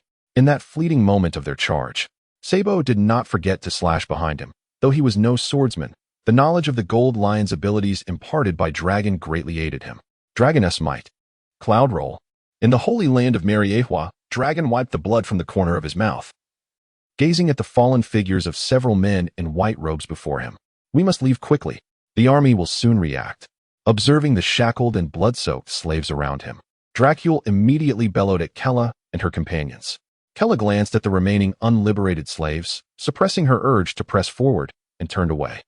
The anguished cries and pleas behind her made her body tremble, yet she could not indulge in her emotions. The revolutionary army had wreaked havoc in Marineford, leaving CP0 and the military utterly unprepared for Dracula's personal intervention, accompanied by two formidable army commanders. For Vice Admiral level CP0 agents had perished. The Marine Admiral King Eagle grievously wounded, and countless elite soldiers had fallen. The slave arena of Pangus City lay strewn with corpses. By the time Steelbone Kong arrived, all that remained were lifeless bodies and a barely breathing Marine Admiral. Useless. Gazing at King Eagle, whose wings had been cruelly broken, Steelbone Kong had yet to utter a word when a furious roar echoed from behind. A bald warrior emerged. Swordsman, 5 elders. Immediately notify the Navy to set aside all affairs and converge upon Marineford to pursue the revolutionary army. Steelbone Kong's pupils constricted, and he slightly bowed, attempting to dissuade the swordsman 5 elders. Esteemed 5 elders, the Navy is presently engaged in battle. Should we not wait until the conflict concludes? Slap. The swordsman 5 elders glared with piercing black eyes, striking Steelbone Kong on the head with his cursed blade. I do not wish to hear such words again. The Navy and the Army exist solely to fortify the world government's dominion and safeguard the world's nobility. Now that the Holy Land is under attack, you still contemplate war? Steelbone Kong opened his mouth but refrained from retorting. The swordsman 5 elders disregarded him, turning to a CP0 agent and shouting, "Immediately contact the Navy headquarters and dispatch 3 admirals." Chapter 154, Celestial Dragons? Let them rot. On the front lines of Marineford, Moen effortlessly obliterated Sabo's full-force assault, his gaze unwaveringly fixed upon the distant Whitebeard. Akainu, covered in blood, rolled on the ground, evading Whitebeard's attack without a care for appearances. Blood now marred Whitebeard's visage, and his iconic crescent-shaped beard had lost half of its glory. I trust you will appreciate this funeral, Whitebeard. Akainu wiped the corner of his mouth, his eyes filled with resolute determination. The ground around him had transformed into molten lava. He was not merely a warrior in this battle. The strength of the Logia type lay in its devastating natural disasters. Dog bite, Crimson Lotus. Like a hellish inferno, the magma roared toward Whitebeard, who swung his blade forward. The white aura of his Naginata collided with the lava, resulting in a tremendous explosion, but soon, silence enveloped the battlefield once more. Sakazuki. After a prolonged pause, Moen finally spoke. Allow me to take on Whitebeard. This marks the first occasion on which Moen addresses Akainu by his full name. And it is also the inaugural moment he does so in a public setting. The magma in Akainu's hand had already coalesced into the form of a fist. Yet upon glancing at Moen, he adjusted the justice cap atop his head, snorted disdainfully, and stepped back. How audacious this little brat is. completely disregarding my presence. Whitebeard's body trembled slightly, but suddenly he burst into laughter, and his gaze toward Moen gradually filled with murderous intent. I have longed to experience the thrill of combat with the strongest man. Big Mom and Kaido no longer suffice for me. Moen's tone was remarkably calm, yet anyone who heard his words would deem him exceedingly arrogant. Come on then, you audacious brat. I am eager to witness the true capabilities of this Navy supernova. The Whitebeard twirled his naginata, unleashing white waves that shattered the very air around them. The battle commenced. Here, Moen engaged in a fierce melee with Whitebeard, opting not to obliterate him with the powers of the Moku Moku fruit, but rather relishing the thrill of a hard-fought contest. Meanwhile, the rest of the battlefield began to undergo a dramatic reversal. Doflamingo suddenly withdrew from his skirmish, freeing the two division captains he had previously ensnared, who immediately rushed to aid the beleaguered Vista, pressed by Zoro. On another front, the Empress and Mihawk began to idle, shifting their targets from captains and pirate leaders to mere ordinary pirates, and they were quite earnest in their performances. On the side of Akiji, he resumed combat with the unshackled Jozu, while Kizaru had been outpaced by the swift Marco, even losing his sea-stone handcuffs to a candle-headed figure sparking with energy. Sengoku remained rooted in place, with Garp standing steadfast beside him. Several vice admirals withdrew, knowing that fighting while injured could lead to unnecessary losses. Fujitora found himself at odds with Crocodile. Amidst a swirling storm of sand, their battle was intensely stalemated. Boom! Whitebeard unleashed a powerful punch, straightforward and unyielding, not indulging in any feints with Moen. The force of the ruptured air transformed Moen into particles of light. Once he disengaged from his elemental form, Moen unleashed a laser with a mere wave of his hand, piercing through Whitebeard's chest. However, such an injury was trivial for the towering figure of Whitebeard. Suddenly, the sound of a transponder snail captured everyone's attention. Sengoku, with a grim expression, retrieved a transponder snail from his pocket. A direct line from the world government to the Marine Admiral. This is CP0. Upon connection, the voice on the other end identified itself as the Celestial Dragon's Shield, CP0. The Revolutionary Army has launched a surprise attack on Panga City. The Navy is to dispatch 3 admirals along with 10 vice admirals to Mariawa to intercept the fleeing revolutionaries. Among those coming is the revolutionary leader, Dragon. It is imperative that we capture or eliminate him alive. Sengoku gritted his teeth in frustration. Having anticipated that the Celestial Dragons might incite trouble, he had specifically instructed the world government to recall all Celestial Dragons in advance. Who could have imagined that these fools would stir chaos even within their own domain? In such a battlefield, to withdraw 10 vice admirals and 3 admirals? One might as well declare a naval defeat outright. What was the point of continuing the fight? On the other side of the battlefield, Whitebeard also received the message conveyed by Sengoku through the transponder snail. A flicker of realization crossed his mind as he swiftly swung his naginata, forcing back Moen. Ha ha ha, little brat, it seems your rear is rather unstable. Moen's expression remained unchanged, a stark contrast to the thoroughly furious Akainu, whose molten arms flowed incessantly. He appeared remarkably composed. The Celestial Dragons. It is our duty to intervene. With a glimmer of brilliance, Moen placed his hand on Akainu's shoulder. Halting his words before continuing, we must certainly take action regarding the Celestial Dragon's predicament. Akainu, you and Akiji and Kizaru should proceed to Mariawa. Rest assured, I shall remain here. Moen's final words were barely audible, undoubtedly unable to traverse the confines of the phone bug to reach the other side. It seemed that CP0 had also caught wind of Moen's remarks, expressing satisfaction before promptly terminating the call. In that fleeting moment, the battlefield fell into a profound stillness. The 3 brothers, accompanied by Law, ceased their retreat. Akiji and Kizaru convened and returned to the rear, while the 2 vice admirals also withdrew. The Whitebeard pirates, save for the 2 fallen captains, had all congregated around Whitebeard. Akainu gritted his teeth, the flames of fury in his eyes now potent enough to materialize. Soon, the annihilation of the Whitebeard pirates was imminent. The battle had only commenced for half a day, merely half a day. Were the guards of the Celestial Dragons utterly incompetent? In just half a day, chaos had already ensued. Moen placed a gentle hand on Akainu's shoulder and solemnly shook his head. If you wish to uphold your sense of justice, then you must venture to the Celestial Dragons. Otherwise, the position of Admiral shall remain beyond your grasp. Rest assured, I shall ensure that matters on the battlefield remain under control. Akainu let out a disdainful huff, then flicked his coat as he turned to depart. A moment sooner could mean a moment saved. This entire exchange was broadcasted through the Den Mushi, leaving everyone in stunned silence. Unable to comprehend the unexpected turn of events, Sabo breathed a sigh of relief. With the departure of the 3 admirals and 10 vice-admirals, the only forces capable of hindering them on this battlefield were Moen and his subordinates. Gururara, Sengoku. It appears that this time you shall not be able to keep me here. Whitebeard also exhaled in relief. Although he sensed that the revolutionary army was concocting some scheme, he could hardly fathom that they had audaciously infiltrated the celestial dragon's abode. Such an act was an egregious crime, or was it? After all, Dragon was indeed the world's most notorious criminal, his infamy eclipsing even his own. Whitebeard's gaze toward Luffy shifted. Was it possible that both this fellow and his grandfather had exhausted their intellect on his father? The relationship between Garp and Luffy was well known.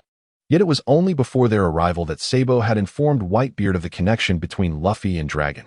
Upon learning that Dragon was Garp's son, Whitebeard could scarcely recall his own reaction.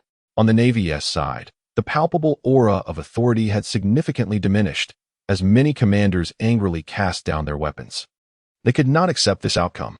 It seemed that the time had come to engage in earnest. Morn adjusted his neck, and the once dissipated crimson flames enveloped his body once more. Whitebeard, come forth. The 3 admirals may have departed, but that does not grant you the liberty to escape. Chapter 155, The Emergence of Blackbeard in a Desperate Situation. The battle raged on, yet this time Moen ceased to idle. Indeed, if he continued to linger, he would have to swim after the fleeing Whitebeard. With a mere flick of his hand, he extinguished a fiery onslaught, barely glancing at the ambushing Ace before swiftly delivering a blinding kick to Whitebeard's Naginata. Among the 3 admirals, the greatest threat to Whitebeard was undoubtedly Kizaru. While Whitebeard possessed formidable haki in both armament and conqueror forms, his observation haki could never fully perceive Kizaru's swift assaults. Of course, this hinged upon whether Kizaru was truly performing at his utmost. If one were to assert that Kizaru could sever even an 8-foot mirror, Moen would have nothing to say. Shoot him, divine marksman. Easily evading Whitebeard's seismic punch, Moen materialized before him, his fingertips glowing with golden light that swiftly pierced through Whitebeard's defenses. Humph. Whitebeard spat out a mouthful of blood, the white tremors enveloping his Naginata, unleashing a colossal shockwave slash. To be honest, he found it increasingly difficult to grasp Moen's movements. Why not target the nearby navy instead, especially since Ace had already freed himself and was now contemplating an escape? On the other side, with the departure of the 3 admirals, many division commanders were liberated, rallying to assist Whitebeard in battle. However, how could Moen, adept at wielding the power of the Pika Pika no Mi, allow them to join the fray? With 3 lightning-fast kicks, he dispatched 6 division commanders. After enduring one of Moen's rapid kicks, Marco found his path obstructed by a cloaked girl. Beneath her alluring hot pants lay long, slender legs, and her sea blue, wavy hair reflected the colors of the navy. The pink flames that danced before Marco's eyes caused him to break into a cold sweat. Beside him stood a pirate who had completely vanished. Navy commander, a user of the retreat fruit, Ein. Marco exhaled slowly, aware that he could not assist his father without dealing with the woman before him. Jinbei observed the rugged man standing before him, his once simple shark-like visage now marked by emotional turmoil. Navy Lieutenant, Shizuzu. Jinbei cast a glance, noting that not only he but even his 3 brothers faced 2 women who had intercepted them. The remaining division commanders were similarly thwarted, for the admiral candidates had not departed. The katana in Gion's hand, Kenpyra, had managed to halt more than just one bista. Shibuda, too, had eerily intercepted 4 division commanders. At the center of the battlefield, Whitebeard stood his ground, breathing heavily. His gaze swept across the chaotic scene, and his expression darkened. Like him, everyone else was embroiled in a fierce struggle.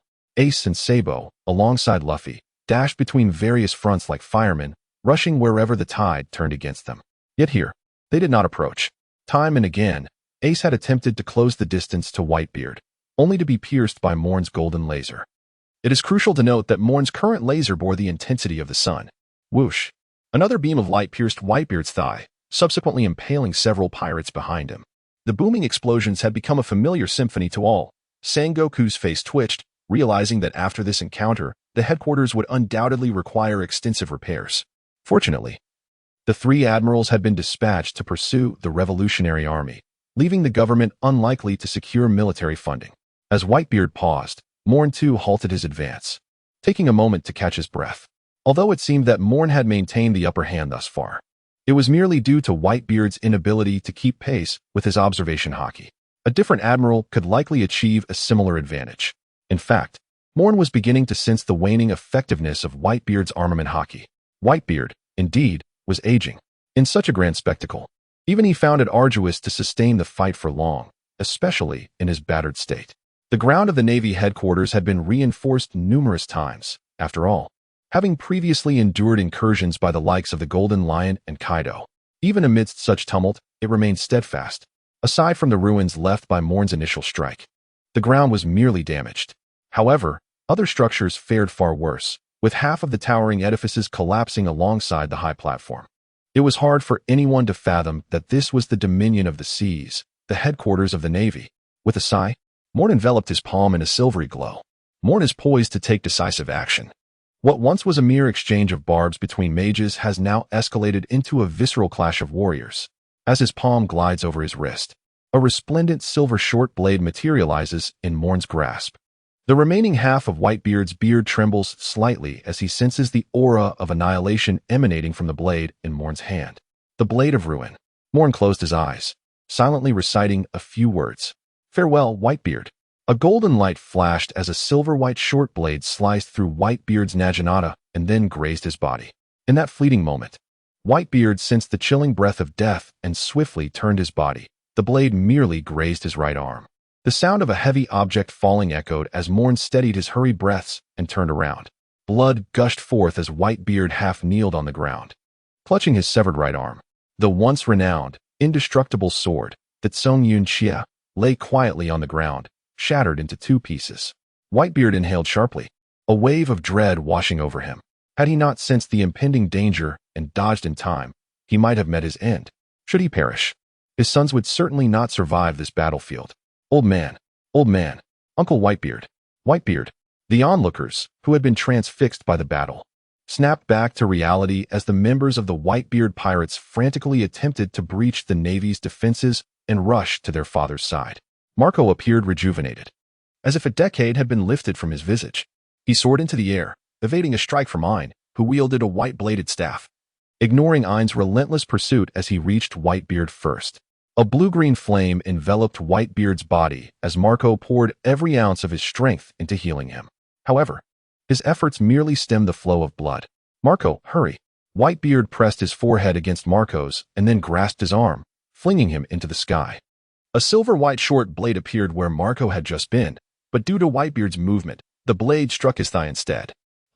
It is said that the fingers are connected to the heart. What of the limbs? Witnessing his severed thigh and the shattered lower leg on the ground, even Whitebeard could not suppress a cry. You brat. Whitebeard's fury ignited. He had contemplated death, but never imagined it would come without a complete body.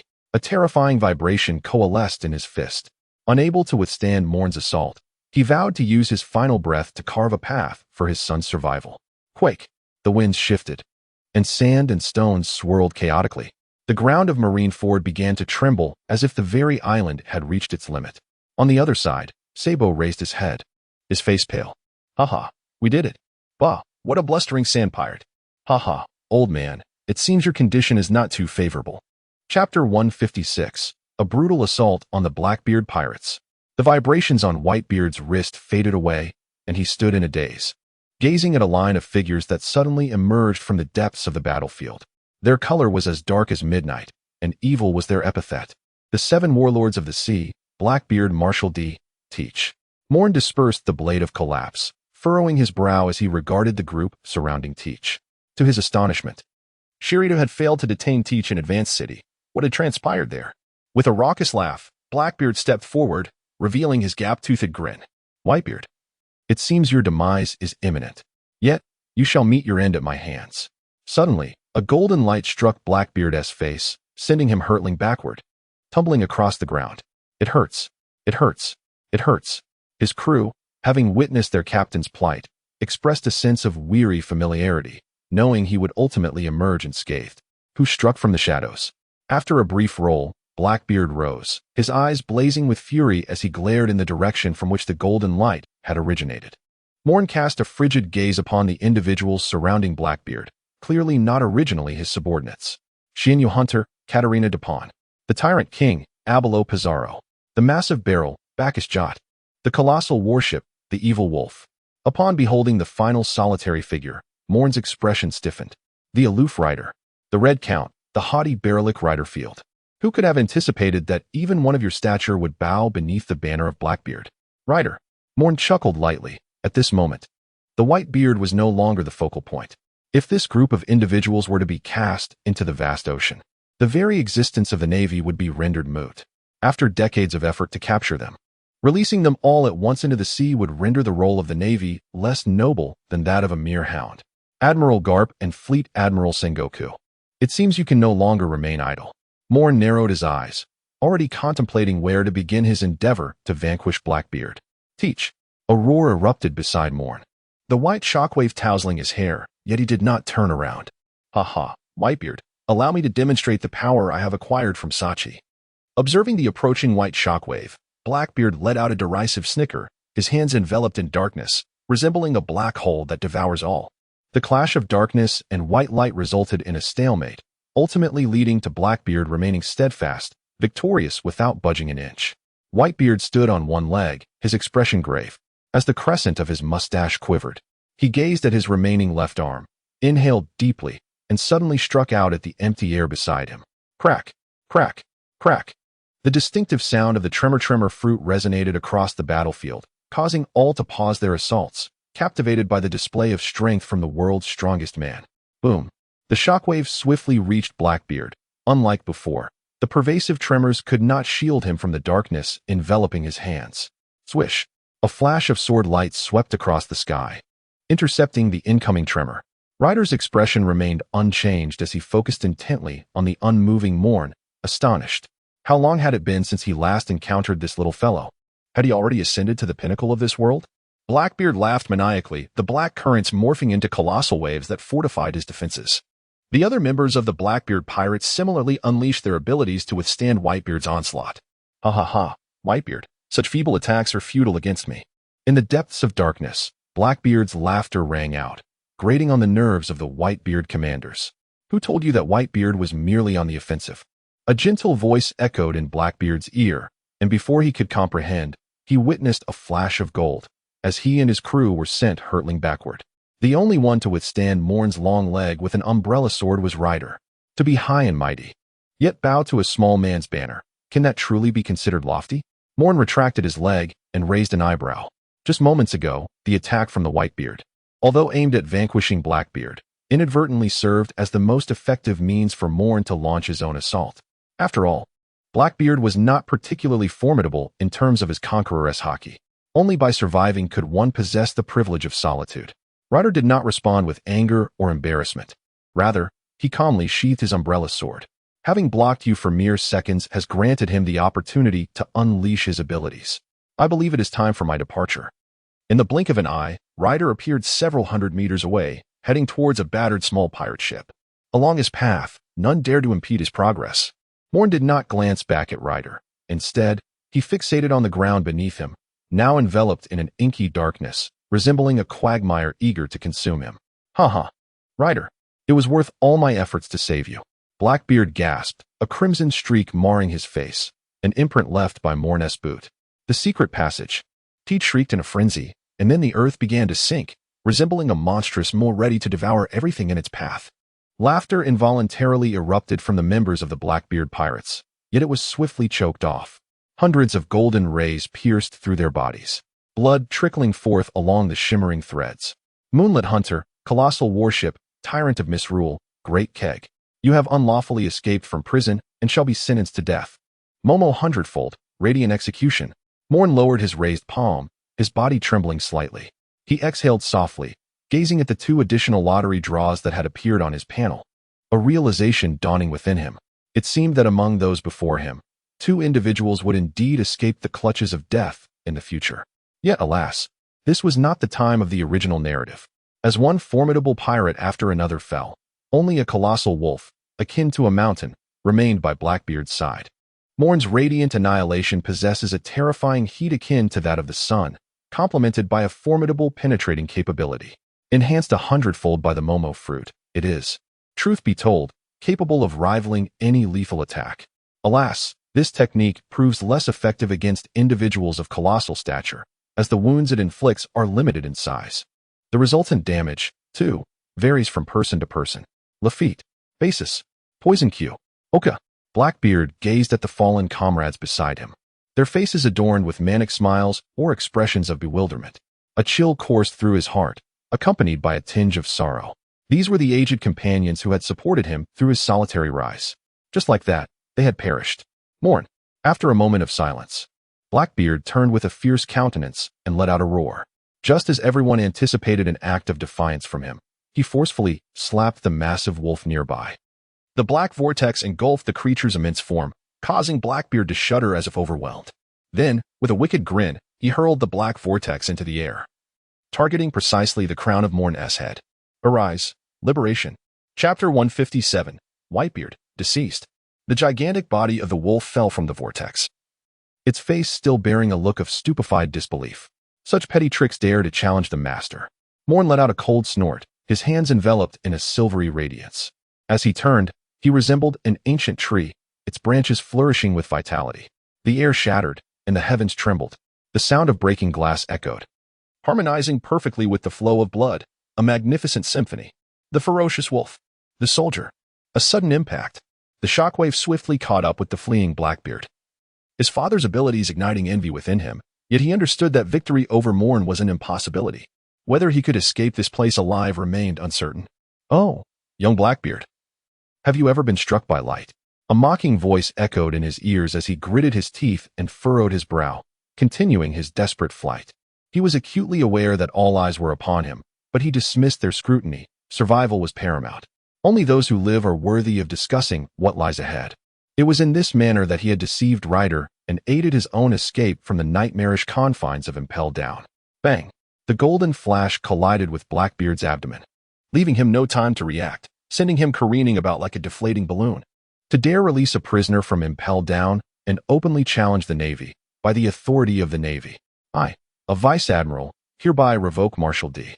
Teach's title as a warlord of the sea, stripping him of all privileges associated with this rank. Mourn's words reflected the frigid heart of Blackbeard, who cast a glance around. Disgust, mockery, greed, contempt. Blackbeard did not arrive at this juncture with a smile adorning his face. He had transgressed the taboos of the vast ocean to reach this point. As the wall collapses, it does not require the push of many. This wall is destined to fall regardless. Moen, my esteemed warlord of the sea position was decreed by the world government and the fleet admiral. You, a mere vice admiral, lack the standing to dismiss my title. At this moment, Blackbeard had resigned himself to the notion of escape, knowing he could never outrun the wielder of the Goro Goro no Mi. Thus, he was left to gamble, to wager that the world government still desired him as a warlord of the sea. Sengoku, named by Blackbeard, furrowed his brow. Indeed, given Blackbeard's crimes, his position could be revoked, but such a measure would necessitate a resolution from the world government. Otherwise, the other warlords might harbor dissenting thoughts. I believe it may not be necessary. Mourn's hand glided slowly over his wrist, drawing forth a shimmering silver dagger. No one dared to underestimate this blade, for it was the very weapon that had severed the limbs of Whitebeard. The directive I received from the world government permitted me to act with impunity, which meant, Blackbeard, meet your demise. With a swift motion, a golden flash flickered as Mourn's dagger pierced through Blackbeard's throat. Regardless of the extraordinary essence that once defined this formidable figure, the moment his head was severed from his body, his fate was sealed. Blood surged forth from his neck. And though Blackbeard opened his mouth, he could not utter a single sound. Gurgling, his head tumbled across the ground, rolling several times before coming to rest amid the ruins. Thus fell a destined tyrant, vanquished at the hands of the Navy headquarters. Who shall be next? Mourn's voice was faint, yet the aura of malevolence he exuded was palpable, especially with the blood of a certain ambitious tyrant, one who harbored thoughts of patricide, staining his short blade. Whitebeard gazed upon the lifeless form of Blackbeard on the ground, a peculiar sensation swelling within him. The vengeance for Sachi had been exacted, albeit not by his own hand. Marine brat, it's my turn now. Observing his sons, who were beginning to show signs of fatigue, Whitebeard broke into a hearty laugh. Marco Ace, gather my sons and retreat. Father. Ace's eyes widened in disbelief. Struggling to process Whitebeard's words, for they represented the final wishes of this venerable man who had dominated the seas for decades. Take your brothers and escape from Marineford alive. Ace move. Marco, a Zoan-type devil fruit user, possessed not only extraordinary abilities, but also a primal instinct far superior to that of an ordinary person. He sensed that the Admiral now exuded an aura utterly distinct from the one he had at the outset of the battle. Initially, the man's presence had been akin to a surging tide of power. Now, it radiated a terrifying essence reminiscent of an abyss. In the face of such an adversary, mere survival was already an extraordinary feat. Quake. Whitebeard inhaled deeply, his remaining left arm suddenly swinging forth, the white shockwave directed precisely at Moen's location. Do you still intend to stand in my way, Whitebeard? Moen gently closed his eyes, exhaling a breath of resignation. Momo, fivefold sovereign might, radiant shatter kick. A dazzling interplay of golden and white light erupted, reflecting in Moen's cold, soulless eyes, as Whitebeard's fierce visage loomed before him. Father. Leading the Whitebeard pirates in a valiant struggle against the pursuing Marines, Marco could only watch in horror as the devastating kick struck Whitebeard squarely on the head. Having traversed the oceans for half a lifetime, Whitebeard had never left behind a trace of retreat. Moen would not choose to ambush this man from behind. Feeling the dimming light, Whitebeard attempted to smile, but was met with failure. Half of his skull had been shattered, and the exposed brain matter served as a stark reminder that the world's strongest man was nearing the end of his journey. The title of the world's strongest was about to be relinquished. Ace. Whitebeard struggled to turn his body, calling out to Ace, who had managed to break through to the edge of the bay. Remember, One Piece truly exists. The image-transmitting snail continued its diligent work, while Sengoku regretted the public execution for the second time, despite having only conducted such an execution twice before. Moen, kill him. Quickly kill him. Sengoku's face became utterly rigid. And even Carp, who had slightly relaxed at Ace's escape, wore a grim expression. They understood that the worst had come to pass. Whitebeard, who stood alongside the Pirate King and had once overshadowed Roger, was openly acknowledging the existence of the great treasure upon the seas. This was akin to the onset of turmoil that Roger had once incited.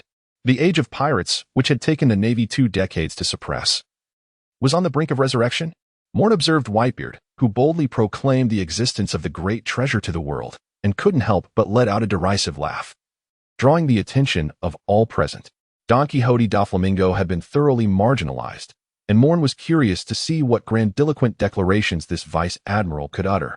It is important to note that, aside from the naive young pirates and those ambitious souls yet to embark on their journeys, even he, a seasoned rogue who had witnessed Roger's execution, felt a tremor at Whitebeard's words.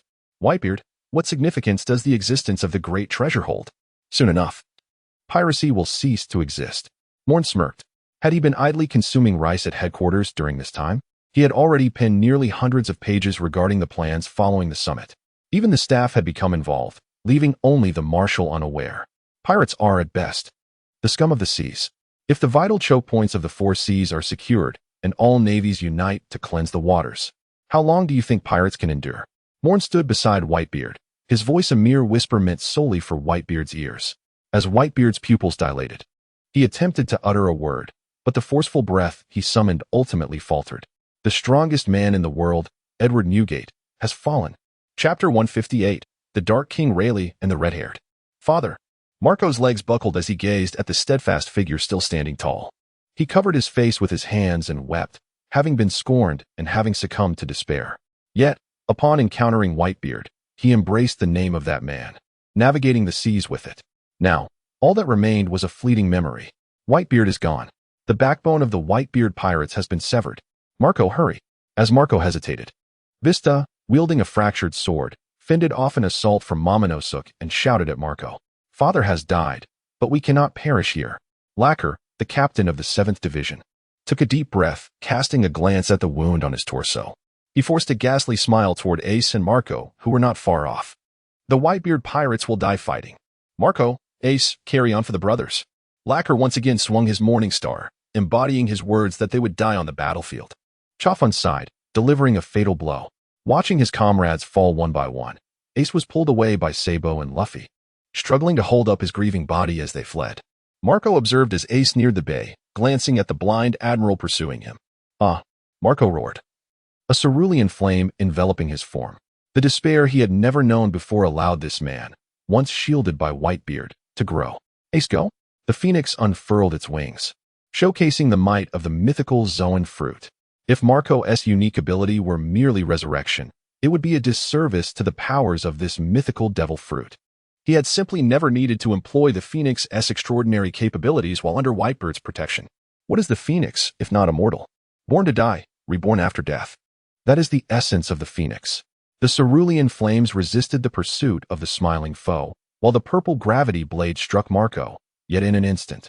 He restored himself to his pinnacle. No one can defeat the phoenix when it unleashes its full power. Moen furrowed his brows, taken aback. In the face of such adversity, Marco did not retreat into despondency due to the loss of everything. Rather, he unleashed his full potential, leading to the awakening of the phoenix fruit. It is noteworthy that the difficulty ranking for the awakening of fruit abilities places mythical Zoan types above even the Logia category. Ordinary Zoan fruits are the easiest, followed by some typical paramecia types. Natural types present a greater challenge, while special paramecia, such as the tremor fruit, are even more arduous to master. Yet, when it comes to awakening, the most formidable challenge undoubtedly lies in the mythical Zoan devil fruit abilities. After all, mythical Zoans exist within the realm of fantasy, and no one truly knows how to harness their full potential. Take Marco, for instance. His phoenix fruit leans towards healing, thus he developed an awakening centered on immortality. Conversely, had another individual possessed the same fruit, they might have utilized the phoenix's unique abilities for offensive strategies, potentially countering an opponent's healing or resurrection, and so forth. Marco's valiant prowess has not gone unnoticed. Many are stirred by his display. Though Whitebeard has departed, the Whitebeard pirates have risen anew. Marco now stands shoulder to shoulder with the four emperors. It cannot be allowed for him to continue unchallenged. Moen rubbed his brow, and the fiery aura surrounding him ignited once more. The immortal phoenix is merely immortal. Shining shatter kick. Golden and silvery light intertwined as Marco barely had time to react before a fierce kick struck his chest. The azure flames immediately began to heal Marco, but alas. A sea stone weapon was pressed against his throat. The azure flames flickered out. In the distance, Smoker looked on in astonishment, realizing that his weapon, the sea stone, had been taken by Moen without his notice. The sea stone at the tip was the perfect tool to subdue Marco. After all, no matter how powerful a mythical beast might be, it is still a devil fruit. Coldly, Moen pierced through Marco's limbs with a laser, summoning a soldier who promptly shackled Marco with sea stone handcuffs. This time, no one could come to Marco's rescue. Marco, Ace, who had already boarded a pirate ship, knelt on the deck, his hands braced against the railing to keep from toppling over.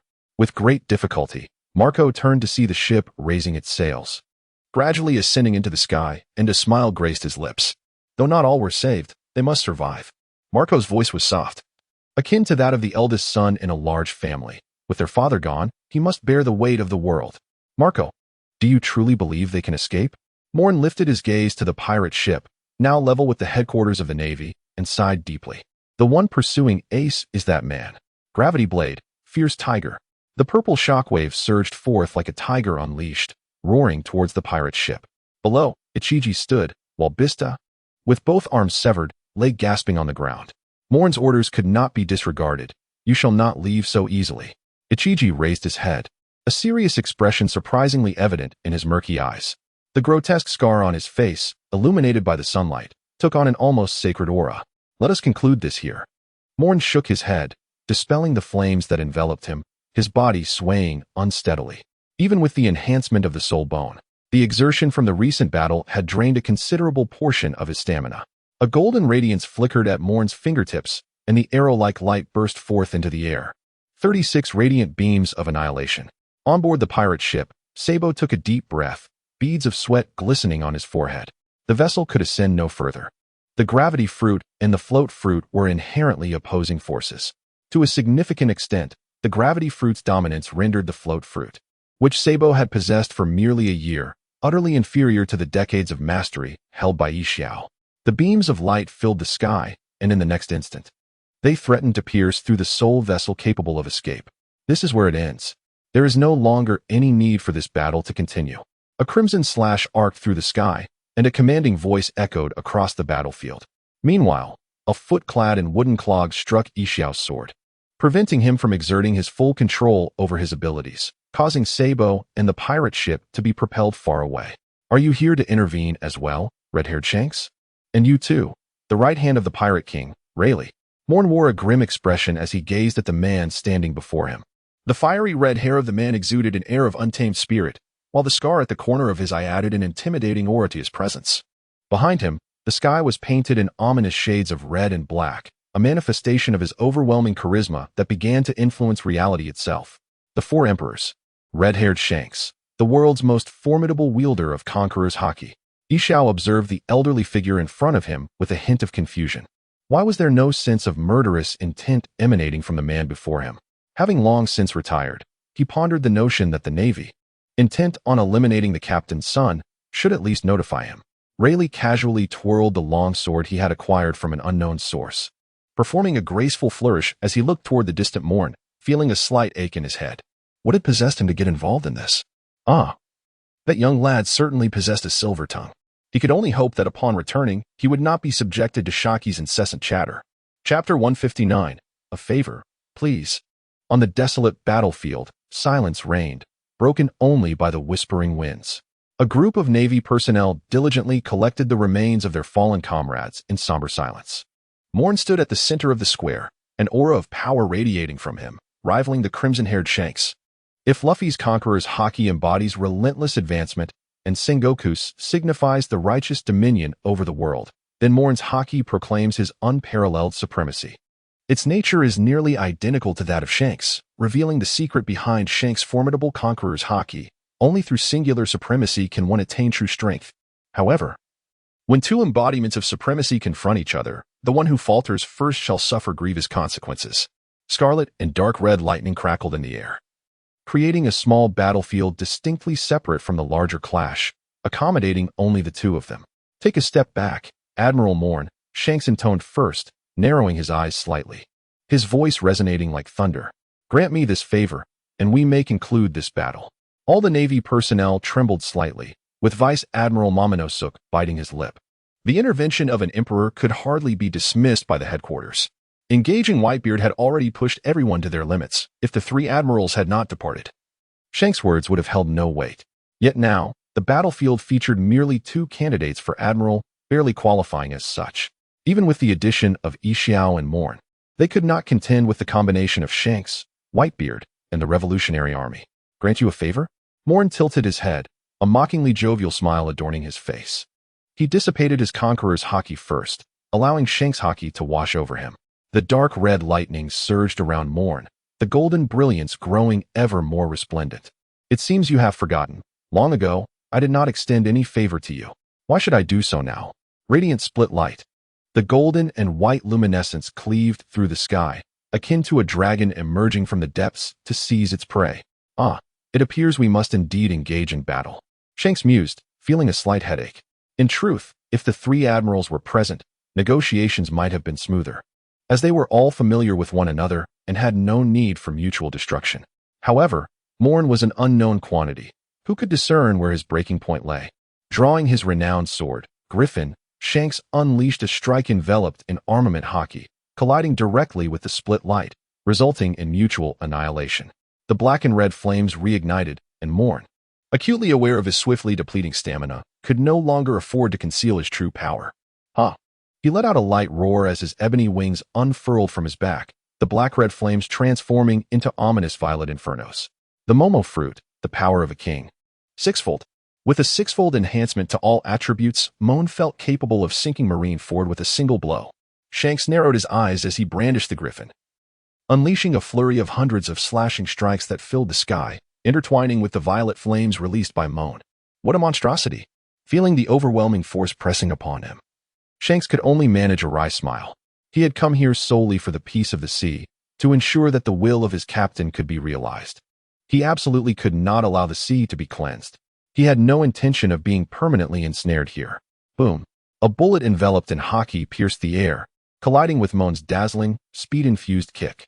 Clad in a V-neck shirt, a half-burnt cigar clenched between his teeth, the man held a finely crafted flintlock pistol, his marten boots leaving two small depressions on the frozen sea. The swirling violet flames and slashes were disregarded by the man, who stared intently at Moen, poised mid-air. Ben Beckman, the first mate of the red-haired pirates.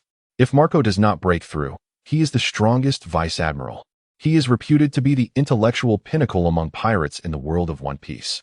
With only the black cat nestled in the East Blue able to rival his cunning. "Captain, we did not come here to fight." Ben Beckman spat, expelling the cigar from his mouth, his grip on the flintlock unwavering. In the red-haired pirates, although Shanks is the captain, it is often Beckman who makes the decisions. Relying on Shanks' intellect is akin to trusting Luffy's after 2 years. Everyone understands. Were it not for the protagonist's halo, Luffy's intelligence could be considered the lowest in the world of pirates. He is the type who, even when betrayed, would smile and count the money for his betrayers. The red-haired pirates are similarly structured. Shanks, inheriting Roger's boisterous nature, is fortunate to have Beckman's support, much like Roger benefited from Rayleigh. Aside from significant matters, Shanks often resembles a mere enforcer. Observing his first mate's grave demeanor, Shanks found himself in a quandary. He discreetly glanced at the sky, where the floating pirate ship had vanished, taking with it several commanders from the Whitebeard pirates, Ace, Luffy, Sabo, and members of the Revolutionary Army. Now, the battlefield was populated only by the remnants of the Whitebeard pirates, various pirates attracted by fame, and Shanks' own crew. To be frank, the high-level combatants would not fear the current Marine headquarters, yet Shanks harbored no desire for a conflict. "Moen, I sincerely ask you to consider my request. This battle must not continue." Shanks' observation haki swept across the vicinity, causing a slight twitch at the corner of his mouth. Within the realm of his perception, he could still detect the fleeing figures of Sabo and his companions, though they were already quite distant, for one possessing the powers of the glint-glint fruit. It was merely a matter of seconds. Thus, he knew he must buy time. Moen contemplated Shanks' reasoning and quickly grasped the implications. Why refrain from continuing the battle? Because prolonging the conflict would inevitably lead to the annihilation of the Whitebeard pirates by the Navy, while the formidable Blackbeard, already bested by Moen, would seize the opportunity. Consequently, the New World would be left with only 3 emperors. The territories once held by the Whitebeard pirates would undoubtedly become the center of contention, setting aside the other emperors. The ravenous pirates would not overlook any chance to fortify their own power and wealth. What would ensue amidst the chaos on the seas? The world government would bear the brunt of the upheaval. If the world government fails to maintain a firm grip on global affairs, what dire consequences might unfold? Moen remains oblivious to the extent of Shanks' knowledge. However, it is evident that Shanks is aware of the existence of individuals beyond the 5 elders. Those enigmatic flowers. That mysterious figure cloaked in black, and the one seated upon the throne of void.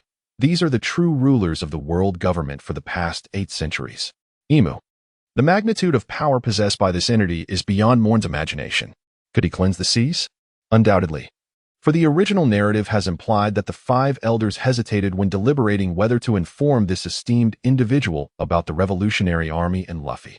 Their hesitation stemmed from the potential consequences, not from doubt regarding this figure's capacity to manage the situation. I understand your concerns. However, regrettably, our perspectives diverge. I cannot accept that the government would place blame on the Navy for turmoil instigated to solidify its rule. Moen's voice was remarkably gentle. Yet under the formidable influence of the sixfold sovereign, he expended a considerable amount of energy each second. It was akin to an ordinary individual attempting to run a marathon at the speed of a 100-meter dash, while a throng of inept journalists demanded interviews, forcing him to speak. Shanks harbored concerns that the ocean would be cleansed, leaving no one unscathed. However, the elevated Moen could vaguely sense the nature of the power possessed by that esteemed individual, and he felt no trepidation towards such an ethereal concept. Moreover, the Navy represented the government. That esteemed individual would certainly not take action against the Navy. Thus, Shanks' counsel was utterly futile, akin to playing music to a deaf audience. Chapter 160. The Man Who Dares to Stand Before the Admiral. Why do you refuse to listen? Shanks, in a state of agitation, found it exceedingly difficult to elicit a serious expression from someone as carefree as Moen. In his mind, he believed he needed to adopt a grave demeanor to save the world. Yet, it appeared that the resolution could only be achieved through combat. However, the prospect of engaging in a melee was daunting. The clash of blades and the fury of fists seemed insurmountable. Shanks was forced back to the side of his ship, aided only by Beckman. Otherwise, he would have been struck in the head by Moen's kick on multiple occasions. It is worth noting that Moen's kick could have easily felled the severely injured Whitebeard. Shanks had no desire to discover how much harder his head was than Whitebeard's. For he was not a fool like Kaido. Beside him, Beckman wore a tense expression, his observation haki sweeping across the battlefield. Any lapse in vigilance could allow Moen to exploit the opportunity for a counterattack. The members of the red-haired pirates had already engaged in combat with the Navy. As Roger's successor, Shanks resolutely upheld the principle that the strength of a force lies not in its numbers, but in its strategic excellence. Even if his crew numbered twice that of the former Roger pirates, their average combat prowess was not inferior to that of Roger's crew. Every member aboard the red-haired pirate's ship bore a bounty exceeding 100 million. Thus, with the loss of 10 rear admirals and 3 admirals, the Navy headquarters found it increasingly challenging to suppress the red-haired Shanks pirate crew. Blood once again blossomed on Marineford, and this time, it was predominantly the blood of the Navy.